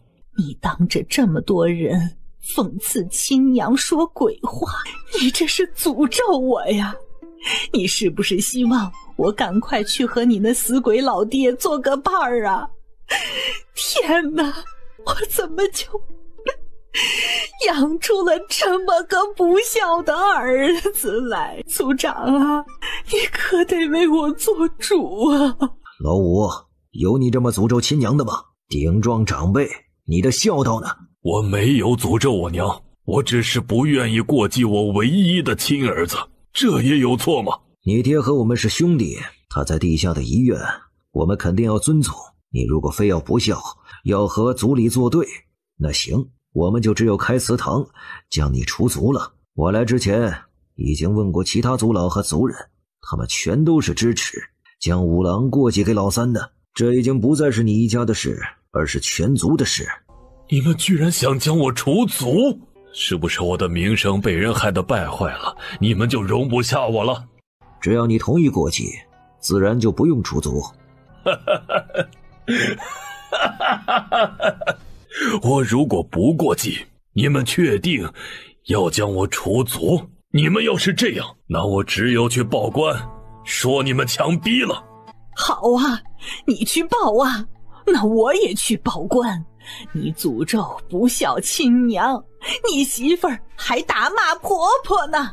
娘，我真是您的亲儿子吗？那五郎是你的亲儿子吗？啊，你是怎么对他的？你爹很喜欢这个孙子，让我一定要护着，所以你不过继，我就赶去官府告你们夫妻不孝，族里要将你除族，我就听你爹的，将你们县城5房分出去。你要报官自然没问题，你和御史婚前有私情，婚后又偷情，被周家媳妇儿亲眼所见，按理说是要进猪笼的。我们将你除族已经是网开一面，你们就去县衙问问县太爷该不该将你除族。你想过继给你三伯，你不要一个已经是秀才的爹，而要去认一个没用的泥腿子当爹。老五，你这些年读书我也没少出力，有你这么贬低哥哥的吗？五郎，你是聪明人，应该知道要怎么选。以前将你送回村里去，是真想锻炼你。我是你亲爹呀，我肯定是在意你的，希望你将来好。我原本还想着过段时间带着你一起去府城求学的，为你请最好的老师教导，这样我考举人，你考秀才，咱们一门双结。爹，利益在你心里是第一位的，所以你不管过得多好，你都要压榨老家的亲娘和兄弟，一边享受着他们的好，一边打心眼瞧不上他们，觉得他们只会拖你的后腿。可惜这一点不像你，而像我外公，他教我做人得有傲骨，不能忘了脊梁，情义比利益更重要。我想要什么，我自己会去争取。三伯是在科举读书上不如爹，他在村子里勤劳能干，孝敬亲娘，友爱兄弟，有一颗赤诚的心，对我也非常的好。我从小到大从来没有体会过父爱，可在三伯的身上我感觉到了。既然爷爷地下有灵，托梦都想让我过继给三伯，我自然是愿意的。老五，听到没有？五郎选我，五郎可不是你，只知道利益，他才像是我们陆家的种，重情重义。那2个野种倒是和你们夫妻一样，是自私自利的白眼狼。所以爹，这是我最后一次叫你爹了，也希望你将来不要对那些你曾经做过的事情后悔。好，你真是好样的，我陆清荣真是养了个好儿子。多谢夸奖。多谢五弟帮我养了个好儿子。既然老三和五郎都同意过继，那就写过继书吧。老五，你说呢？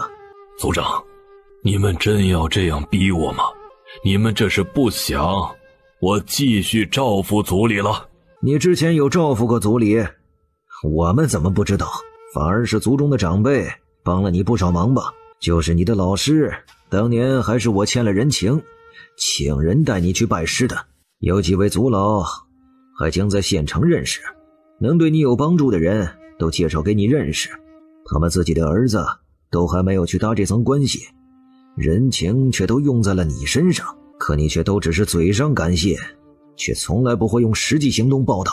对你亲娘、亲兄弟和亲儿子，你都能这样自私凉薄，我们哪里还敢指望你对族中多照拂？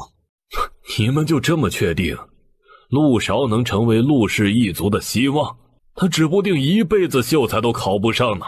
你爹托梦说五郎就是我们全家和全族的希望，他说是那肯定是了。五郎别说是秀才，还能考上状元呢。五郎夫妻有情有义，我们相信这次的眼光不会再错。不管以后走到哪一步，我们都相信他。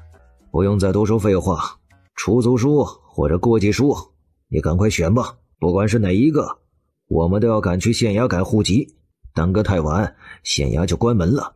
如果我选除族，那你就还得是我儿子，就得跟着我一起除族，将来一样别想科举做官改变命运。爹已经是秀才，都不怕被除族，我一个童生都还不是的人，又有何惧呢？那爹，您就选除族吧。这个儿子越来越会气人了，也让他越来越看不懂。行，我写过继文书。还以为你多有骨气呢，哼，也不过如此。你别得意，以后有你后悔的时候。这话你已经不是第一次说了，我一直都等着呢。写完之后签名字，按了手印。老五媳妇儿对我不孝，还害得老五丢了名声。我想让老五将这个毒妇给休了，我们陆家呀，要不起这样的媳妇儿。这样不守妇道、不知廉耻的妇人，陆氏一族确实要不起。娘，我知道您不喜欢我，可我真没有不孝啊。我嫁给夫君之后，相夫教子。你这个毒妇，你闭嘴吧！哎呦，又哭哭啼啼的，真是晦气呀！老五啊，这种丧门星会败坏你的气运，影响你的命格，让你跟着越来越衰的。而且他不是都要病得快死了吗？你就将他休了吧。娘请个媒婆，帮你找个贤惠的好姑娘来当继妻啊！夫君，这里还有这么多长辈看着呢。吴叔吴婶，你们要秀恩爱也得要看地点吧？这缠绵的哭声，我听着鸡皮疙瘩都起来了。呸！不要脸，不知廉耻，当着我们的面就勾勾搭搭的。哎，就这还没偷情，骗谁呢？老五，这样不知廉耻的女人，休了吧。我和婉之曾经是清白的，外面那些传言都是造谣，你们不信，我也没办法。婉之嫁给我，相夫教子，温柔贤惠，也没犯七出之条，我不可能休了她的，这就不劳娘和几位长辈操心了。呸！你们成婚这么多年了，他都没有为你生下一儿半女，这还没有犯五子一条？除了这个，不孝顺婆婆，搬弄是非，苛待正妻出的孩子等，这一条条的，他还没有犯七出之条吗？老五啊，我看你就是眼瞎心盲了呀。娘，我知道您不喜欢婉之，但你也不能逼着我休妻吧？你之前不是还要逼着五郎休妻呢吗？你这当爹的可以让儿子休妻啊，怎么到了我这儿，我这个当娘的就不能让你休妻了呢？娘，您不用再说了，我不会休妻的。行，你这个逆子还真是娶了媳妇儿忘了娘了。这个家呀，有我没他，有他没我，要不就休妻，要不就分家，你选吧。娘，您为什么要不停地逼我？难道不是你逼着我做决定的吗？你要是不想分家，那就将御史休了就行了。娘，我说了不会休妻的。你这个逆子，为了个狐狸精，你吼我呀？行，既然你选了他，而不要我这个将你养大的娘亲，那就分家。族长，麻烦你帮忙写好分家文书，今天我要将这个不孝子分出去。老五，这可是你娘，为了个不知廉耻的毒妇，这样顶撞吼娘，你真是太不孝了。明明是你们逼我的，最后还全程是我的不对了。哎呀，他真是心寒啊。吴叔，你不会忘了你曾经是怎么逼我相公的了？比起你来，这算什么？而且什么叫做逼你？你顶撞吼亲娘是事实啊，明明是你不孝，但听你的口气，倒变成了奶奶和族长他们这些长辈的不是了。你这泼脏水的功夫果然厉害，也难怪曾经能编谎话，败坏我相公的名声，用孝道打压逼着我相公从县城退学回乡下，还不都是你这个绞家精害的。谢谢夸奖，可惜这称呼我担当不起，那是你媳妇儿的。哎，别你的啦，赶快分家吧，我们一会儿还要去县衙呢。对了，分家可不是奶奶逼你的，而是你自己选。娘，这家要怎么分？5房都分？什么5房都分了呀？当然是将你们这1房分出去啊！老五，这是你自己选的，可不是我们逼你的。如果不是你非要选这个丧门星，我们怕被他祸害，将全家带衰，也不可能单独将你分出去的。娘要单独将我们这1房分出去，那家产又怎么分呢？怎么都应该公平吧？好，那你们说说，怎么才算是公平？我们5房也是家里的一份子，家里的钱和产业怎么也应该平分吧？每房1份，我们这1房也不多要，就要我们那1份。还有蚊香和蜡烛的方子也是家里的吧？我知道家里不可能分给我们方子，但是我们5房也有1份吧，所以还得给我们一笔放弃方子的补偿呢。老五，你也是这么想的？娘，我还要继续读书，家里又没有其他生活来源，所以家里属于我的1份我没法不要，否则以后我们这1房的日子根本过不下去啊。您一直都希望我科举当官，光宗耀祖的，也不忍看到我以后因为没钱去考试而一直是秀才吧。现在家里的钱财和东西都是五郎媳妇儿赚来的，和你们这1房有什么关系呀？凭什么要分你们呀？没有分家之前，家里的东西当然都应该有我的1份。再说，之前五郎媳妇儿可还是我的儿媳妇儿，这些钱也等于是我们5房挣来的，又凭什么不分我们？按理说，我们应该得大头，但我们也不想争那些了，只要我们该拿的1份。要连日子都过不下去了，那我只有带着全家搬回村里。这个家我不同意分。你也是个不要脸无耻的混账。唉，娘，我这都是被你们逼的呀，否则分家之后我们这1房要怎么活？再说哪家分家不是这样平分的？你们要将我们这1房单独分出去，还什么都不分给我们，这说出去不是笑话吗？就是出去让大家评理，他们也都不可能昧着良心说我们这1房被净身分出去是对的。娘，您要是这样做，可是会被人戳脊梁骨的，说您太偏心了，故意苛待我们5房，对陆家的名声也有影响。五郎不是还要考科举吗？您不为他想想？你这个孽子，你就是个丧门星的畜生！精彩啊！能将无耻不要脸表现得这么自然和淋漓尽致，也就只有你们夫妻了。你们真的不考虑去戏班子唱戏吗？我觉得你们非常的有天赋。你闭嘴！我就不呢。既然你们要分陆家现在的财产，可以啊，也是应该的。毕竟没有分家，每1房所属的财产都是家里的，大家都有份儿。那咱们就来算算，东街那座大宅子，西街的铺子，玉家老大开着的那间铺子，郊区的农庄南街，这些产业又该怎么分呢？家里的产业给你们分一分，那你们背地里置办的那些私产，是不是也应该拿出来分一分啊？我说，可别急着否认啊，我们是有证据的，就算闹到公堂上，我们也占理。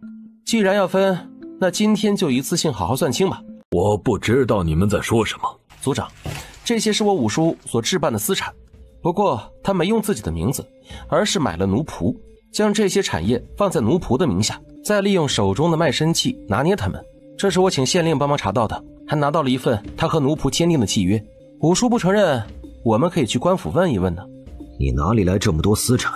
你不说就以为能够躲得过去啊？我们本来呢没打算拿这些证据来扯皮的，可是你们非要将家产算了分清，那我们就只有拿出来满足你们的要求了。你居然去查我！这是我外家的东西，我为什么查不得？这是你外家的东西，你外公留了这么多财产。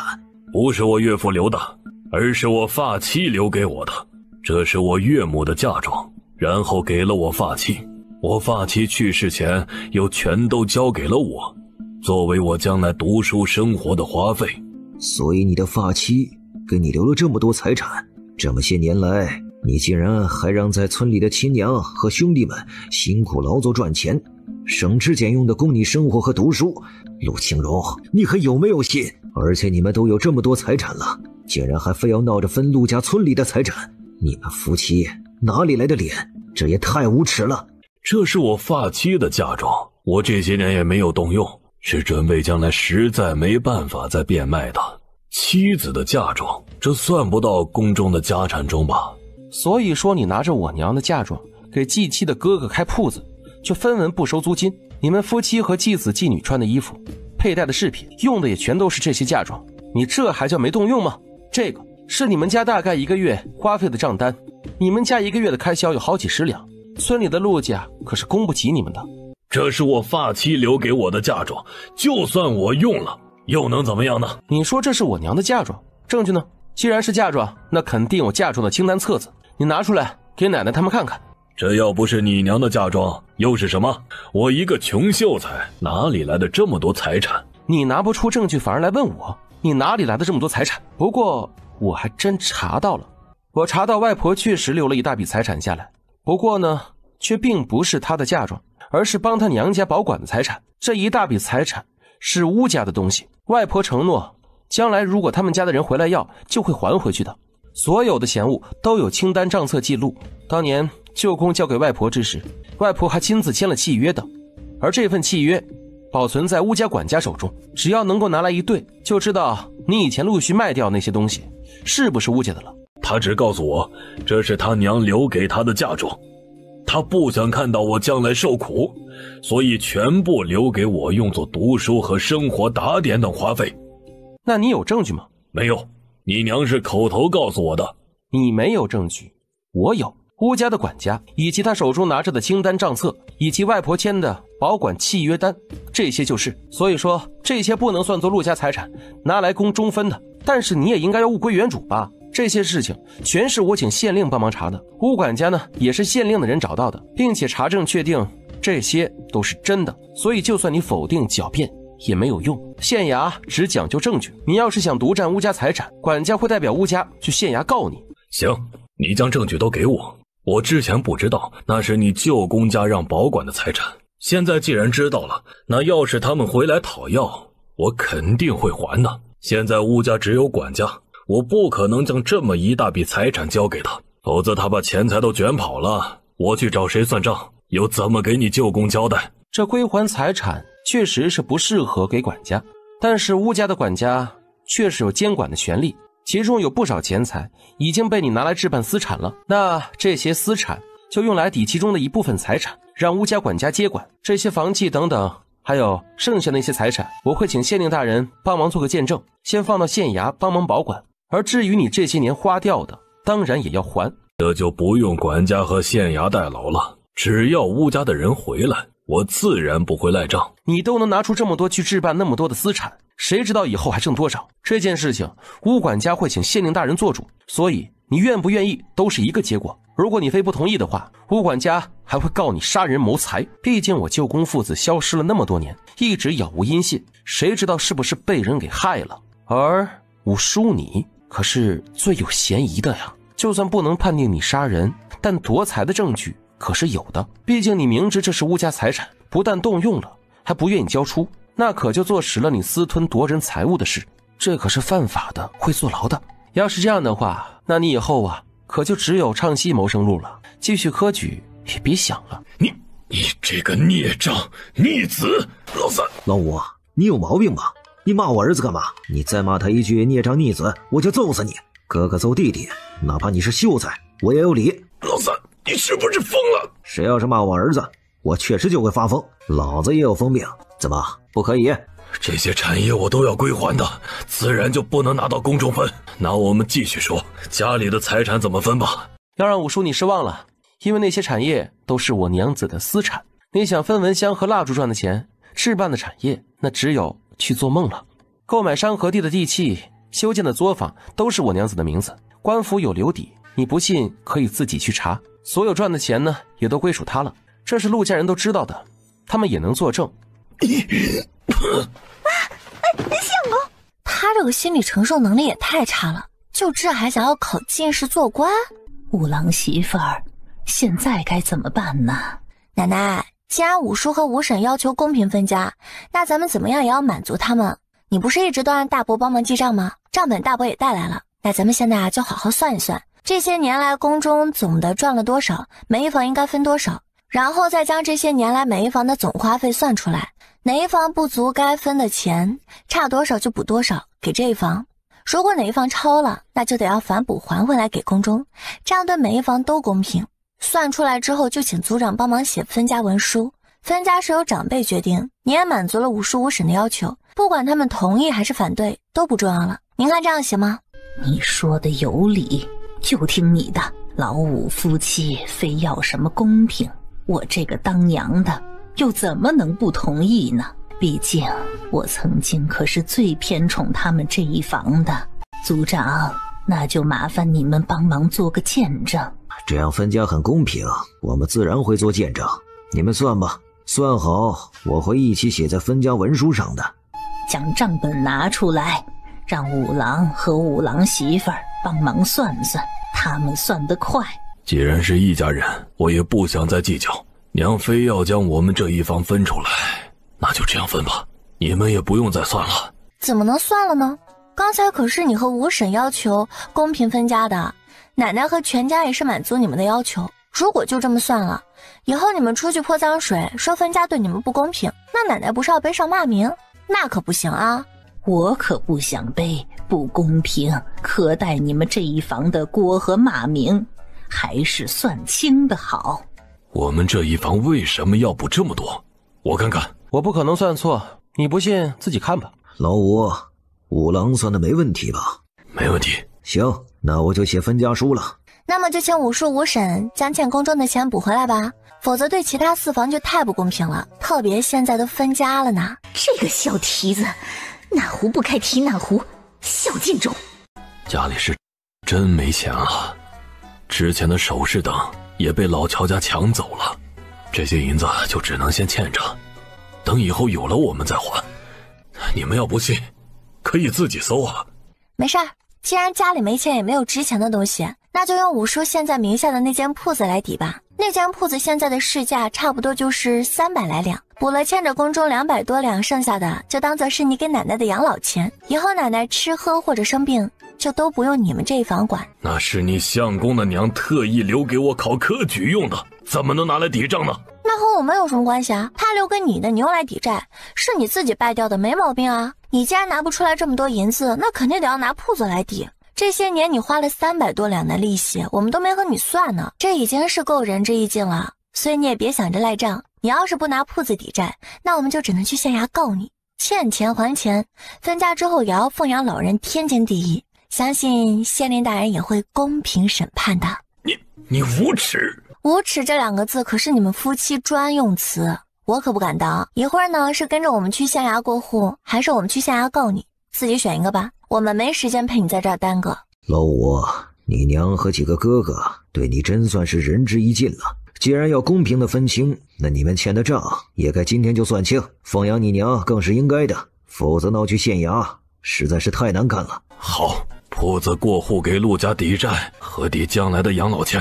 等办完这些，走出县衙。一个大男人什么都要让女人做主，让媳妇儿骑到头上，你太让我失望了。你不用挑拨，我就乐意宠他，我就乐意让他当家做主，至于你失不失望关我屁事。别忘了啊，你现在可只是我的五叔。晚上，相公，你的新话本写出来了吗？还没呢，娘子想知道后续？是啊，你写的太精彩了。让我直接告诉你吗？还是算了吧，剧透了结果我就不想开话本了。娘子想看的话，我这2天呢就赶快写出来。相公最好啦，娘子高兴就好。你明天要去县衙吧？明天我会带吴管家去县衙，请县令大人做主，要回吴家的东西，然后请县衙帮忙保管那些财产，然后每年给他们保管费。铺子和庄子吴管家会接手经营，赚到的钱会送去钱庄，以舅公的名义存起来，每个月的账本呢会交去县衙查看和帮忙保管。吴管家接管了铺子之后，岳婉之的大哥一家就得要搬出去，你那个好姐姐最近几天怕是会来找你。找就找呗，不过是个堂姐罢了，我早就已经不知道哭诉那套了。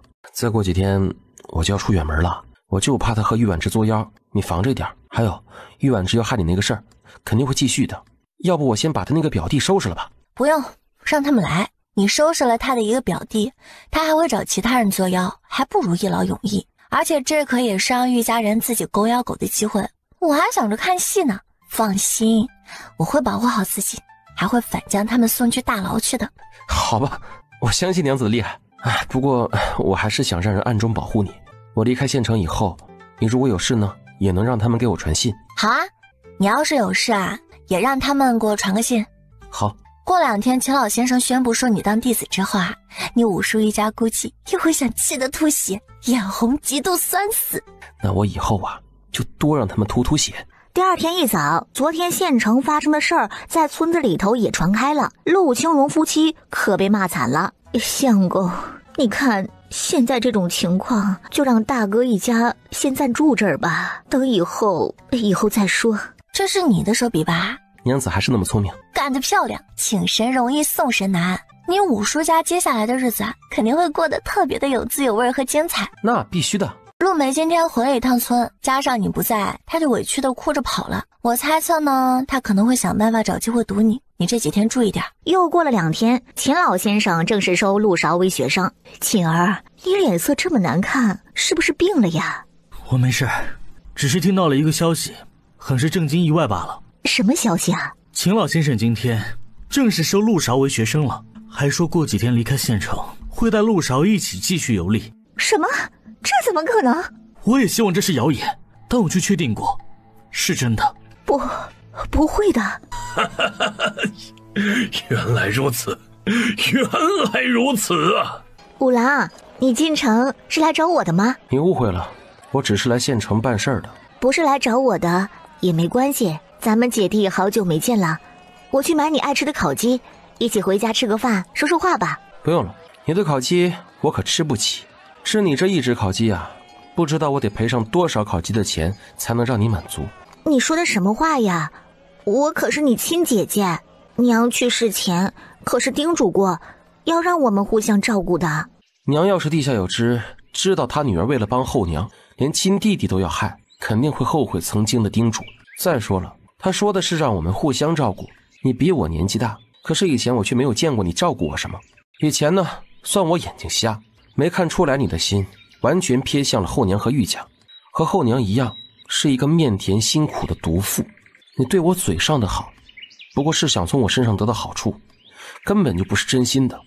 我已经看透你了，所以以后请你不要再拿娘当借口，或者用姐姐的身份跟我套近乎。我更不会再上当了，我也不会再补贴你丝毫。少弟，你说的什么话呀？你竟然这么看我，是不是乔三丫挑唆你的？他就是想让我们姐弟关系破裂。我可是你亲姐姐呀，你相信一个外人也不相信我吗？和我娘子没关系，你不用胡乱攀扯。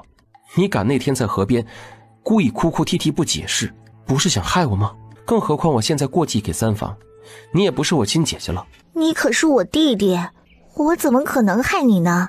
那天我是被吓到了，所以才没有反应过来帮你对大家解释的。你怎么能这样误会我呢？也太伤我的心了。别装了，很假。你是什么人，我现在看的是一清二楚。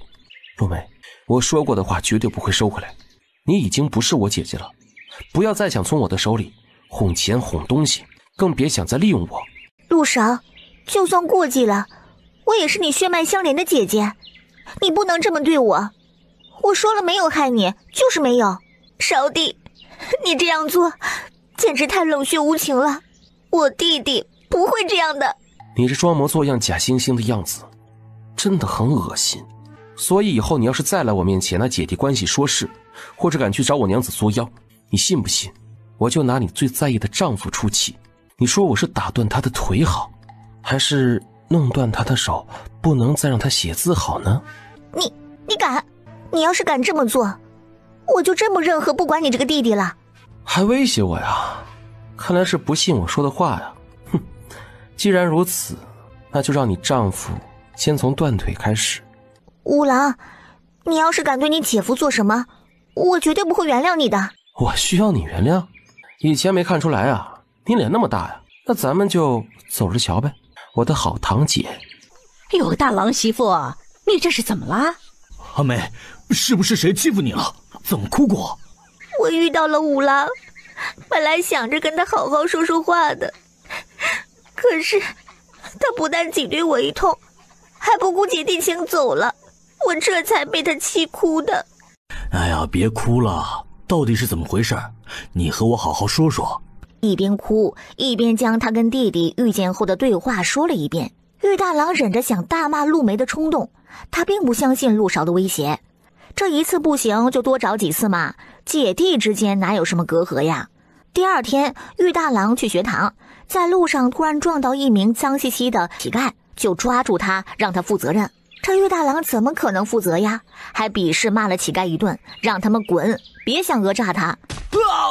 我的腿断了！都是你这个丧门星害的！你弟弟打断我儿子的腿，这件事儿我们绝对不会就这么算了。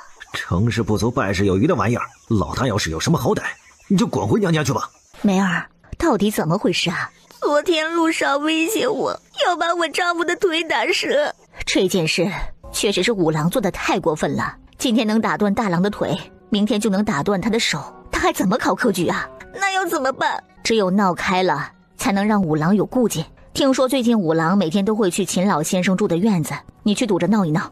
他的老师是名扬天下的大儒，肯定也会管这事儿，说不定还会亲自对大郎补偿呢。现在家里缺钱，大郎的药费不知道要多少呢，这个也得找五郎赔。好，我去找他。陆少，你太狠毒了，你怎么能这样对你姐夫？堂姐，你什么意思啊？姐夫怎么了？你居然装不知道。陆少，你还有没有良心啊？你昨天和我说要打断你姐夫的腿，我还以为你只是说说，谁曾想今早你姐夫就被打断腿了。他这会儿还在医馆里面救治，我可是你亲姐姐，你怎么能这么害你姐夫呀？腿被打断了，他最近还怎么读书啊？你就算嫉妒你姐夫读书好，也不能这样对付他呀。你说今天早上姐夫被人打断腿是我干的？我今天早上从村里出来，我就碰见了2位同窗，我们还一起去了书局，然后来了这儿。那我是怎么将堂姐夫的腿打断的呢？你没有亲自下手，但可以找人去打断他的腿呀。证据就是你昨天亲口对我说你要打断你姐夫的腿。昨天你来找我要钱，让我给堂姐夫继续买好纸好墨，还有念书的银子。因为之前你陷害过我，咱们断绝了关系，我前几天呢又被过继了出去，所以我这次并没有像曾经一样再给你钱了。你一直要求我给你钱，还一威胁我如果不给你就要让我好看，就断了我的前途。我更心冷了，我这次我没有再心软，我就直接走了。没想到你说的是真的呀，你因为我不给钱你就记恨在心，拿这种事情来陷害于我。我也想知道你到底有没有良心啊？不管怎么说，你曾经也是我的亲姐姐，我被送到了村子里，家里不给1文钱，你说你在婆家吃不好穿不好，因为你是我姐姐，我每个月宁愿饿肚子穿打补丁的衣服，也要省下了钱买糕点布料给你送过去。我听你哭诉，我就将手中的钱都给了你，可之后我却看到你的妯娌等人穿着那些布料做的衣服，你的侄儿侄女吃着那些糕点。因为你曾经是我的姐姐，这些付出我都是心甘情愿的，可咱们都已经断绝关系了，还分了家，你更陷害的我差点坐了牢。更何况咱们现在只是分了家的堂姐弟，我不再给你和你丈夫补贴，这难道不是应该的吗？我也想问呢，你怎么那么心狠啊？上次没害成我坐牢，所以就现在来害我，想毁我前途是吗？陆勺说的都是真的，我们可以作证。对，我们和陆勺都在镇上的学堂念书。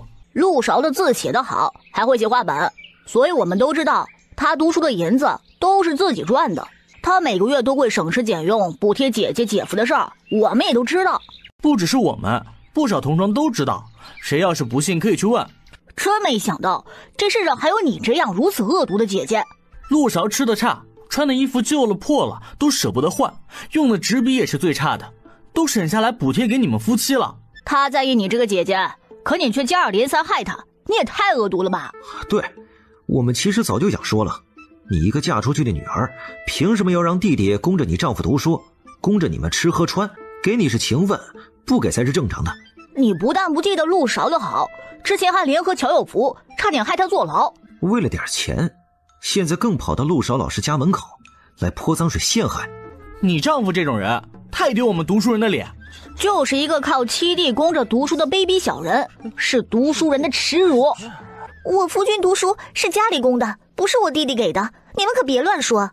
我没说这些补贴的事儿，我说的是我丈夫被他让人打断腿的事儿。他昨天真说了要打断我夫君的腿，今天早上我夫君就在街上被人打断腿了，怎么可能这么凑巧嘛？证据呢？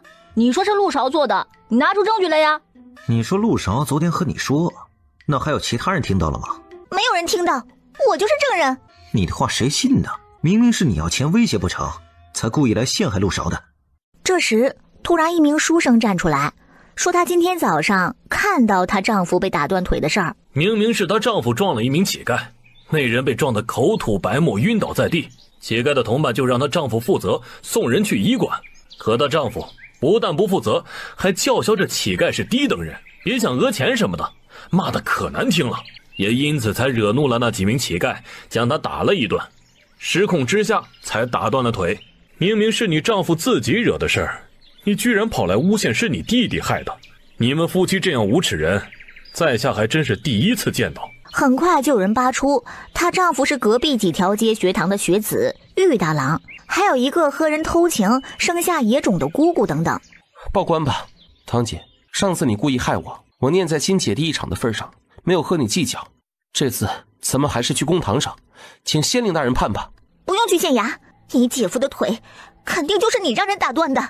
你跟我去医馆看你姐夫，否则玉家不会放过你的。再说了，去县衙对你名声有影响，我也是为了你好。你不用再说什么为我好了。今天我要是跟你去了医馆，不但要背上害了堂姐夫的名声，还得被你和玉家人拉着讹钱，那我岂不是中了你们的计了吗？我又不是傻子。就是啊，你这算计的嘴脸大家都看得出来。老师，这位老先生，您可要为我们夫妻做主啊。这真是亲姐姐，也太恶毒狠心了吧。她非要坐实陆勺害人的事，还想让他被老师惩罚。怎么惩罚？逐出师门吗？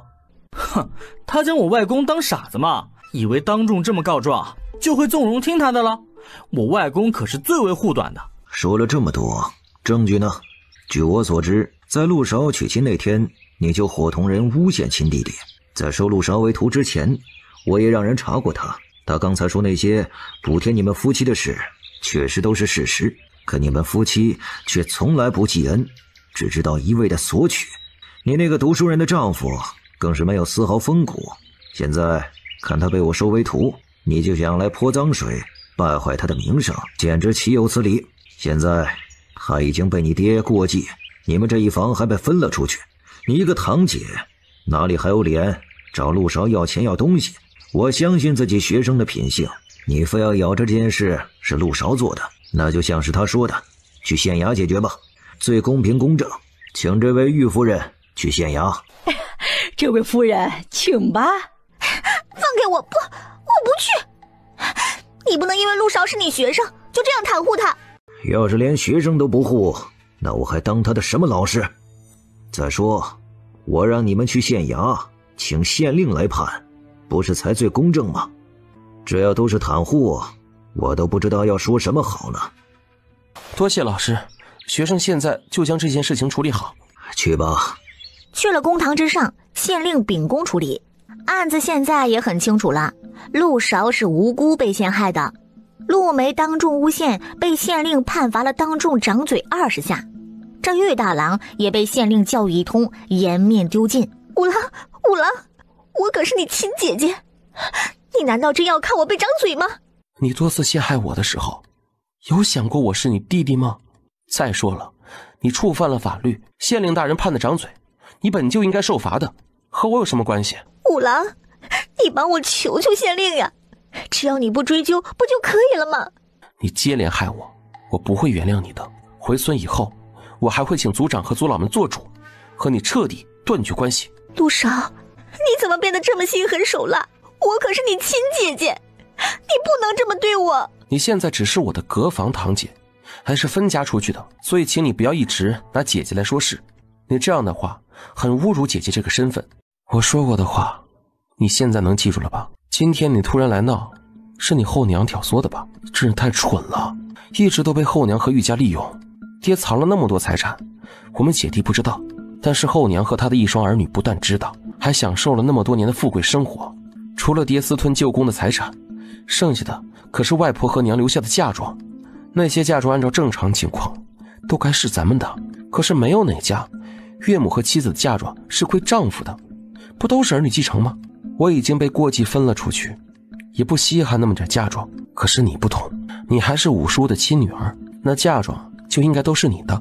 别看五叔家现在欠着几百两，但他绝对能还上，因为我查到外婆还留下了一笔不菲的嫁妆，至少有上千两，被你爹和后娘藏了起来。还完欠债之后，他们还能继续富贵逍遥。可是你呢？以后在玉家的日子会越来越难过。那可明明都该是你的财产，就这样便宜了害死你亲娘的人，你说你蠢不蠢？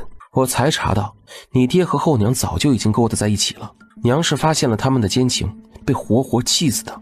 他们花了外婆和娘的那么多嫁妆，也等于花的是你的财产，所以你们现在借住的院子就该是还给你才对。你要是想在玉家继续过日子，就得将自己的东西拿回来，否则你就等着吧，之后玉家肯定恨不得休了你，给玉大郎重新娶个新媳妇儿。还是那句话，如果再敢来纠缠我，就会像是你今天这样。你好自为之吧。陆梅的丈夫读书天赋怎么样？心比天高，梦比纸薄那种。他那天赋像搞秀才，很难的。所以你虽然败坏了他们的名声，但还让他继续科考，其实就是想用他来拖着玉家，并抓着你前爹一家不放。还是娘子懂我。你什么时候离开？时间确定了吗？确定了，3天以后。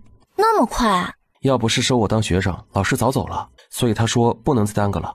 你放心去吧，家里交给我就行。娘子，你呢要照顾好自己。哦，对了，我给你画一种花草，你去游学的时候到处打听一下，看看能不能找到。如果有的话，你呢就把花和种子都带回来。哦，对了，这个花有毒素，取的时候呢都要戴着口罩和手套。我这2天会让大伯母他们做一些出来，你带着去。好，这个是什么花啊？这叫银胶菊，虽然有毒性，但全身都是宝，不但可以做成杀虫剂做肥料，还能提取橡胶。提取橡胶之后的树枝呢，可以做成粘合剂和油漆。我主要是想用来提取橡胶。橡胶是什么呀？可以用来做轮胎的东西，车轮上裹上一层橡胶轮胎，不但防水还更稳，还能做鞋底等，这用处多着呢。好，我一定想办法找到。这一天，萧七3人来了村子里头。小娘子，你之前说的药丸做的怎么样了？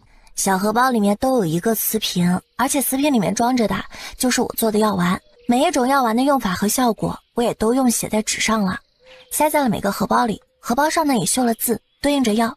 你们拿药的时候可千万别弄混了。退热药，你都准备了2份是吗？有1份呢是让你拿去试的，确定无害和有效果，你再自己用或者是送人。乔小娘子有心了，多谢。这些药要多少钱啊？不用钱，就拿羊毛、羊油、药材、树苗和种子来交换吧。哦，对了，药丸用银子都不卖，得要用东西来换。你要那么多羊毛和药材种子干什么呀？用羊毛来做保暖的东西，等天气冷了，做出来之后呢，会送给你们一些的。至于药材苗和种子，我是准备自己种。用来保暖的东西，听你这么说，我还挺好奇的。行，我会让人去收羊毛和羊油来当报酬。哎，做出来以后，你要第一时间给我送过去一点啊。没问题。你想做药丸的话，直接去买药材不就行了吗？还自己种啊？外面的药没有我种出来的好，而且我还会种一些当年种下次年就能够收的。不只是要做药丸，我还会做一些护肤、养肤、养发的膏。你会做能变白、皮肤变好的膏？会啊，你想用？才不是我用呢，我是想，如果效果好的话，可以买点拿回家给女眷用啊。原来是想跟女眷用，这个没问题的。不过现在我手里的药材和需要的植物有限，用我自己种的效果才更好，所以明年再做了卖给你们吧。行，那我就等着明年再买。你把需要的药材苗和种子清单给我，我让人去找。多写一份，我们也让人去找。好，你们帮忙找的越多，以后我这边有了什么好玩意儿，就会往你们那边送的越多。没问题。乔小娘子，以后有什么新东西，你记得给我们送一份。这是我家的地址，你让人拿着这玉佩去找我就行，我会和门房打招呼的。有事情可以找我们，给这个地址送信就行了。好，你们想要定制蜡烛什么的，也叫人送信来即可。陆勺去游学后，乔也主要做之前欠的定制蜡烛。五郎媳妇儿，县城里的铺子这几天刚好到期了，咱们是继续租还是收回来？租铺子的人今早来找我说想继续租，你们觉得呢？要收回来还得转租给别人，有点麻烦，要不还是让对方续租。四叔，你觉得呢？我觉得不能续租给这家人，收回来重新租，或者自家用都行。为什么不能续租给这家人了？我之前看过，感觉他们家给的租金有点低，于是就去附近打听了下，这才发现他们给的租金比旁边铺子的要少将近一半。又仔细打听了，才发现原来租铺子的是老五媳妇舅家的人，他们现在想续租，不就是要继续占便宜吗？啊，还有这种事？四叔说的不错，这种便宜怎么可能让他们继续占呢？你们去县城通知他们家，房租到期那天必须搬走，不然就去请衙役过来。好，我到时候也会去亲自盯着。铺子收回来之后就不用再租了，就自家用吧。咱们自家留着用是要做什么生意啊？蚊香还是蜡烛？蚊香生意做不了多久了，蜡烛也不用摆在铺子里卖，所以就开一个家具铺吧。咱们家有座竹山，放着也太浪费了。最近几天就雇人在修一个作坊，专门用来做竹编、藤编和木工家具。竹编和藤编的家具材料不贵，所以可以卖便宜点。竹编和藤编的东西时间长了会发霉，这个做家具会不会不行啊？没事儿，我会配一种药水，将藤条和竹条放在水里浸泡，在烤干之后就不会再生霉了。卖的时候呢，还能对客人们承诺不会长霉。要是5年之内长霉了，可以拿来找我们换新的。当然，这是正常摆放使用的情况。如果是有人故意拿水泡等，那我们就不负责了。这个好，不过竹子和藤条，我们只会编点篮子什么的，家具要怎么弄？我知道怎么做，我教你们就行啦。五郎媳妇儿，你真厉害！五郎媳妇儿可是河神大人庇护的，能不厉害吗？那新作坊是不是要招人啊？对，要招人，招几个会做木工活的，老师傅和学徒都招。然后作坊建立起来之后啊，就收藤条，一捆多少文你们看着定价。竹条的话呢，就分派出去做零活吧。一捆20根竹条算2文钱，不过拿去的竹子每次都要登记数量，拿回来之后检查一下有没有人贪了。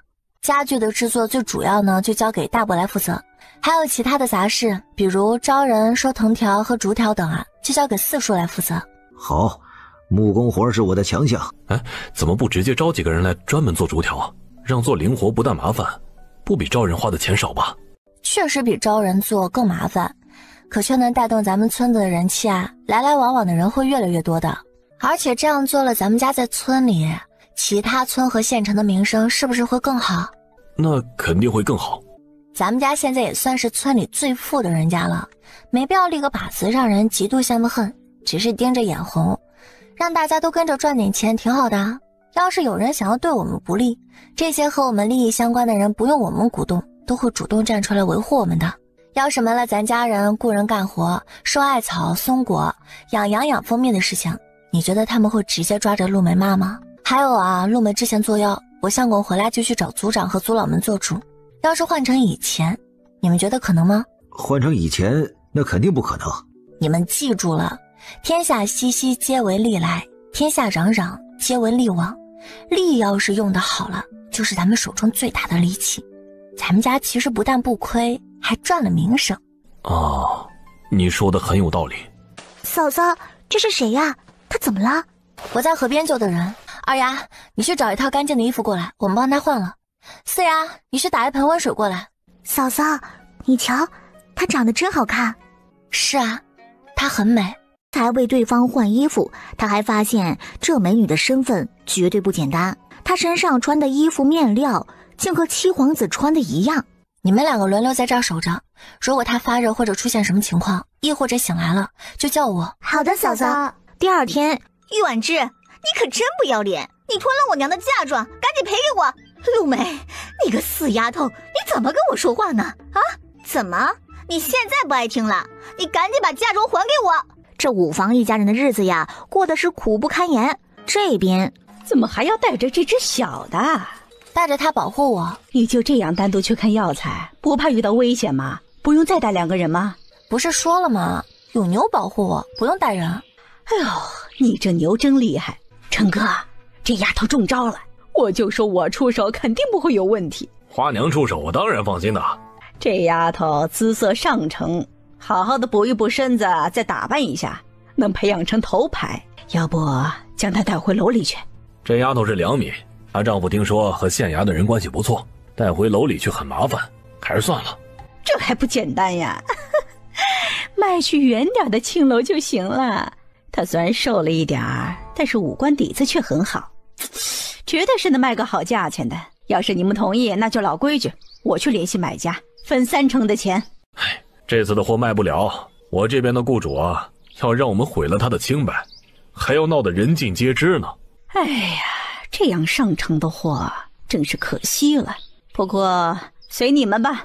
哥几个，快点办事啊！这小妇长得那么好看，便宜咱们了。我先来，你们再一个个来。等完了之后啊，把她直接丢到县城门口去。哎呦，你们这些臭男人，真是糟蹋好货！这几人还是人贩子？突然，旁边的小黑一冲，用牛角将他顶飞出去。妈了个巴的，这牛真凶！兄弟们，给我杀了这只死牛！哼，这么菜还敢出来毁人清白？你怎么没有晕啊？就你那点迷药，也想要将我迷晕？你想什么呢？你有坏人，快来抓坏人啊！大胆歹人，竟然再次行凶，跟我们去见官！有人指使他们骗我出城，想要毁了我，然后将我卖去外地的青楼。多亏着我带着小黑一起，在他们想要对我动手的时候，小黑将他们全部顶飞出去，护住了我。刚好又遇到了这3位侠义之人路过，这才将他们全部都制服，帮我押送几人前去报官。等乔叶他们慢悠悠地走到县衙门口时，外面已经围满了人。乔小娘子这样的好人，居然会有人那么恶毒的要害她，一定要严惩这些人，为乔小娘子做主。这些人敢做出这种事，一定要请县太爷做主。我之前只以为陆韶是个能人，没想到他妻子也不遑多让啊。韶弟的媳妇儿确实不是个简单的人，他们2人很般配。陆韶这个妻子看来也是个厉害的，大人这次可得好好查查，背后到底是谁敢这般大胆，做出这种恶事。不用吉兄说，这事儿我肯定要为乔小娘子做主的。大人，这些人肯定不是第一次拐卖人口，还请大人揪出害我幕后真凶的同时，也严查一下这几人，特别是这花娘，找出她的同谋。要是有被害和被拐卖的姑娘，也请大人救他们于苦海之中。请大人做主，严惩和严查这些人。本官一定会彻查到底。接着当众审讯成哥几人，于是成哥毫不犹豫的就将玉老五给卖了。接着玉老五被用刑，于是就将陆周瑾给卖了。你可认罪？大人，我没有做过的事，怎么认罪？可以让我和我五舅对质吗？可以。五舅，那天我们一起喝酒，我向你抱怨五郎媳妇对我爹娘不敬，挑唆着陆家和乔家的人找我娘的茬，更甚至他还动手打我，很气人，对不对？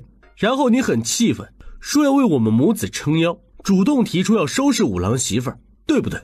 我可有主动提出让你找表舅，去毁了五郎媳妇的清白？哎，这倒是没有啊。那我给你银子，让你给表舅了吗？你还没给啊。不过你说话的意思就是我要是收拾了死丫头，可以找你要钱，所以我去找你表舅，也是说事成之后再给的钱，这才没来得及找你要嘛。我以为你只是要去陆家闹，找五郎媳妇的小麻烦，所以答应会给你点钱买酒喝，可从始至终都没有说让你去找表舅，更没有说让你们毁了五郎媳妇的清白，让他卖去外地。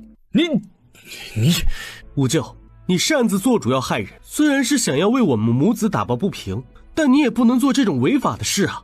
事发后，你为了推卸罪责，居然还诬赖我。我没有。大人，我对质完了，我确实抱怨过五郎媳妇儿，但却没想要这么害她。这事儿都是我五舅一手做的，我没有指使过他。卢县令也没法拿陆周瑾问罪流放啊。不过却也能责罚。你身为一个读书人，像个老娘们一样搬空口舌，实属不该吧。卢县令直接革除陆周瑾的童生身份，还取消了他继续参加科考的资格。大人，我只是抱怨几句，怎么就要受到这样重的惩罚？你除了抱怨，还一步步的挑唆你舅舅。虽然不是明面上的指使者，但这件事却和你脱不开干系。你说你舅舅要收拾堂弟媳妇，不但不阻止，还承诺会给对方钱。你可不无辜，这就是本官对你的判罚。你要是不服气，可以去找知府告本官。是你算计我的。你有病吧？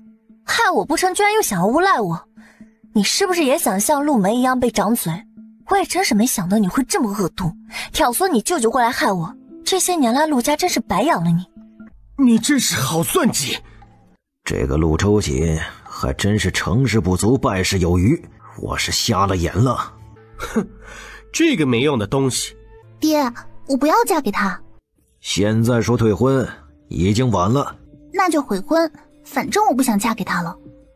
孽障，当初是你非要嫁给他，这才定下的婚约，现在突然反悔，县城里的人会怎么说我们家？你将来还能嫁谁？而且这事儿有七皇子插手，更过了3媒6聘，你想不想嫁都得嫁。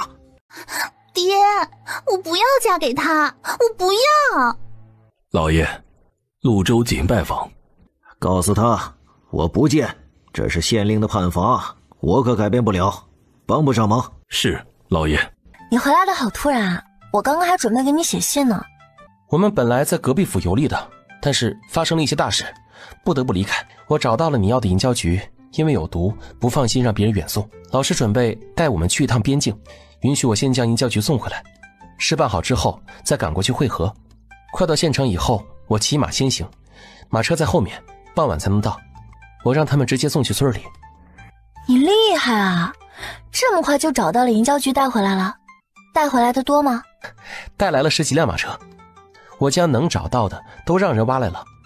嚯，勺勺你很可以啊，带回来这么多，等你从边境游学回来，就能穿上我给你做的脚底皮靴了。我很期待娘子做的脚底皮靴。小黑又撞了，这小子现在可能吃了，还背着我偷偷糟蹋了不少好东西，能不撞吗？撞点好啊。哥，你回来啦！暂时要回来几天，还要走。我给你们带了礼物，一会儿给你们。谢谢哥。我们先回房照顾那个夫人了。照顾什么夫人啊？我前2天去收药，在河边救了一受伤的女子，她一直昏迷不醒，我让2丫和4丫照看着。你救那个人穿着打扮是不是不凡啊？对，我发现她衣服的布料和萧七穿的一样，佩戴的首饰也很名贵。你是不是知道了她的身份？主子，你回来了。你这会儿过来是有事情吗？之前夫人让我查隔壁府是不是发生什么事儿，我刚好查到武安侯前2天遭到了伏击，武安侯夫人被杀手劫持失踪。这2天隔壁府全城都在找侯夫人以及缉拿杀手。夫人，你救的人10有8九就是那位侯夫人，他们应该很快就能找到咱们县来。好，我知道了，也辛苦你们了。夫人客气了，这是我们应该做的。你很惊讶我救了侯夫人？本该死的人被你救了，所以我比较意外。你知道他的事情？他的伤势好了很多，按照正常情况应该醒了，可他迟迟不醒，我总感觉他好像是受了什么打击，不愿意醒过来一样。确实是知道他的一些事情，他姑姑是当今太后，皇帝是他表哥，他出自镇国公府，他的2个哥哥曾先后为了救皇帝而死，现在国公府只剩下老国公1人，还在镇守边疆，很得皇帝敬重。他母亲早逝，是在宫中被人养大的，他还有一个姐姐，嫁到了义王府，是王妃，而这些人全部都很宠爱这位侯夫人。原来我救的人身份这么厉害，那他怎么会受伤失踪呢？其实老师改变游学地方也和这件事情有关系。武安侯带着2位夫人回老家祭祖，遭到反王势力的袭击暗杀，侯夫人在杀手的袭击中失踪，所以隔壁府现在都已经闹翻天了。当年皇帝上位，跟他最有竞争力的王爷在夺权失败以后诈死，这些年还在暗地里建了一支势力。这次回乡祭祖，就让反王的人找到可乘之机，想将他和家眷杀了。武安侯所带之人虽然都是精锐，但是交手之际，2位夫人却被贼人擒住。反王的人被围住，就让武安侯选择放1人，他们则带着另外1人当人质，待能安全离开以后再放了这位夫人。所以那个武安侯选择了另外1位夫人，让这位昏迷的这位当了人质。对，不过选择这件事情知道的人极少，我也是后来才知晓的。这位侯夫人背景身份这么牛，怎么武安侯会有2个夫人？现任武安侯曾经是皇帝还是太子时的伴读，时常出入宫中，而侯夫人在宫中长大，所以他们2人是青梅竹马一起长大的。外加当年皇帝被人陷害，差点被夺太子之位，还被禁足2年，武安侯府也因此受了牵连。那位夫人家自然是不愿意让女儿嫁入侯府，然后和那会儿风头正盛暗中占了反王的一个家族定了亲了。只是还没嫁过去，先皇突然暴毙，发生了宫乱。太子在镇国公府和武安侯的帮助下平定了宫乱。太子是皇储，虽然先皇没有立下传位诏书，但继位却是名正言顺的。皇帝上位之后来了一个大清洗，老侯爷中意的那个夫人夫家也因此败落，他女儿定亲的人家更是全家被斩首。他女儿也因此难再嫁人，于是暗中找了老侯爷。老侯爷当时刚好立了一个功，在皇帝问想要什么奖赏时就说希望他弟弟能够留个后，提出想让儿子肩挑2房。肩挑2房，他心悦之人的女儿也就不用做妾了，而是正妻。上头还没有婆婆压着，而且当初侯夫人嫁到侯府2年都没有所出所以老侯爷就拿这事说事儿，还装病。武安侯因为孝道同意了肩挑2房，因为侯夫人的身份特殊，老侯爷怕直接这么做会让太后反对，这才会拿功劳来抵，提出这事。外加武安侯同意，皇帝自然不好再阻拦，武安侯就有了另外1房夫人。然后这位2夫人先生了个儿子，侯夫人4年生了1对双胞胎儿子。这10几年来，武安侯除了这2位夫人以外并没有纳过妾。那位2房夫人在这之后又生了1儿1女，侯夫人生双胞胎时生了身子，也就只有这2个儿子。原来2位夫人是这么来的。老侯爷喜欢2夫人娘的事，大家知道吗？不知道，除了老侯爷、2夫人的娘和2夫人以外，其他人都不知道。你后来是怎么知道的？难道是侯夫人儿子查出来的？娘子真聪明，确实是他小儿子查出的，还故意闹得人尽皆知。如果没有你救，侯夫人被找到之时已经死了。没多久，他在边疆跟着镇国公上战场的大儿子也战死了。小儿子也是侯府的3公子，历来玩世不恭，喜欢做生意，还组建了一支船队。之前他出海去了，等回来以后发现七娘和大哥都死了，他并不相信这都是意外，暗地里查出七娘被人劫持，因为他爹的选择，他先是隐忍，又查了许久，终于查出了老侯爷和2夫人的娘有来往之事，顺藤摸瓜地查出了当年肩挑2房的真相。这位3公子可是个狠人呐，给老侯爷下毒，让对方不死却是半身不遂地躺在了床上，给亲爹还下了软药，让人压着，亲眼看着他提刀将2房的大儿子斩断了双腿，小儿子斩断了1只手，割花了2夫人的脸，便当众揭开了真相，还割发和亲爹断绝关系。这事儿当时可是闹得非常轰动。我想说，这位3公子干得真漂亮。那他后来怎么样了？这要是换成别人，发生了毒祖父废哥哥弟弟的事情，就算不斩首，那肯定也是要判流放的。但是呢，事情暴露以后，3公子被关到大牢的当天晚上就被人劫狱救了，更是从此之后消失在了京城。他跑路了，直接去了海外，而京中呢，却是一直都没有发通缉令，也没有判他的罪。对了，2夫人的小儿子是潞州兰家的人，主要那会儿呢，太后和皇帝因为侯夫人的死，看武安侯2房的儿女都很不顺眼，太后还放话了，意思眼神不好的贵女才会嫁武安侯小儿子，因此京中有权势的人家哪里还敢让自己的女儿和武安侯府结亲呢？外加潞州锦娶了连家的小姐，太子死后连家势头很足，娶潞州兰也算是和连家再加深了一层关系吧。2夫人应该是权衡过利弊，这才同意小儿子娶潞州兰的。原来里面有这么多的弯弯道道，在关键的时候丈夫选择了另一个女人。难怪侯夫人自己不想醒过来呢。你之前说武安侯和侯夫人是青梅竹马长大，彼此喜欢才成亲的，那为什么武安侯在关键时候会选择二夫人？这两人不会也像是你前爹和后娘那样，早就勾搭到一起了吧？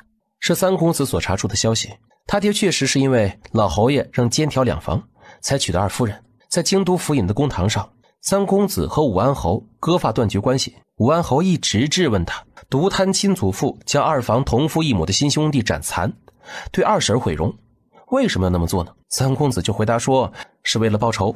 当年武安侯的选择是二房的夫人，而害死了他的娘亲，接着还导致了他大哥的死，所以他当然不会放过武安侯一家的。至于二夫人，他将其脸毁了，完全是觉得对方的嘴里看着恶心。只有他爹这样的蠢货才会相信二夫人性子清冷，不屑也不爱争抢，什么都委屈自己。对他爹之所以没有直接下手，并不是因为还有父子之情，而是就要让对方眼睁睁地看着他将整个家毁了。对他来说，亲爹废了，亲儿子死的死，残废的残废，断绝关系的断绝关系，侯府也后继无人了，让他爹一辈子都活在悔恨痛苦之中，否则难以消他心头之恨呢。武安侯听到这些话，果然很痛苦很崩溃。他说当年之所以会选择让那些人放走二夫人，是因为他不会武，要是被劫根本就没办法脱身呢。而三公子的娘武艺确实不低，还有一支国公府的暗卫保护着，所以他觉得不会出事。他根本就没有想到爱妻会死，这些年他也一直很痛苦，否则当年就不会做那样的选择了。然后三公子就骂他，说别玷污爱妻这两个字儿，他觉得恶心。他娘在地底下肯定也觉得恶心。接着他还说，他怀疑他娘亲被人劫杀，他大哥战死沙场都是有人算计好的，二房肯定不是无辜的。但是武安侯不相信二房参与了，一直说三公子为了报仇魔障了。三公子讥讽他爹眼睛瞎，还告诉他爹，他已经将他娘的棺木偷偷的从祖坟挪走了，绝对不会和他爹生同亲死同学的。这让武安侯再次崩溃啊，追着问他将夫人的棺木迁哪儿去了，让他立即迁回来。他不能这么做。三公子呢又把他讽刺了一通，这人都已经死了，做出这种事情给谁看呢？只会恶心玷污他娘。然后呢懒得再理会，让京都府尹将他关去大牢。这个三公子的性子啊，真的让人很喜欢，做事真爽。感情在武安侯看来，自身会武就该不被选择，自己强还错了。曾经在京城啊，武安侯和侯夫人还有一段佳话呢。哦，我懂了，被偏爱的人呢总是有恃无恐。侯夫人曾涉险去救丈夫，心里肯定是爱极了这个男人，她就是仗着他的爱肆意，觉得就算没选妻子，等他脱险之后也会原谅他的。可他难道就没想想吗？侯夫人既然都被劫持了，那就说明反王的人武力值在他之上，他也会遇到危险的。其实呢，从这个选择看，他应该是已经喜欢上了那个二夫人，并且心更偏向二房了吧？我觉得也是。据说他一直觉得他对二房有亏欠，因此对二房的两个儿子很重视，侯府的资源基本上都放到二人身上了。对二房生的唯一的女儿更是当掌心宝宠着，老侯爷更是偏心二房的三个孩子。从这些方面看呢，他应该是比较在意那个二夫人和他生的孩子的。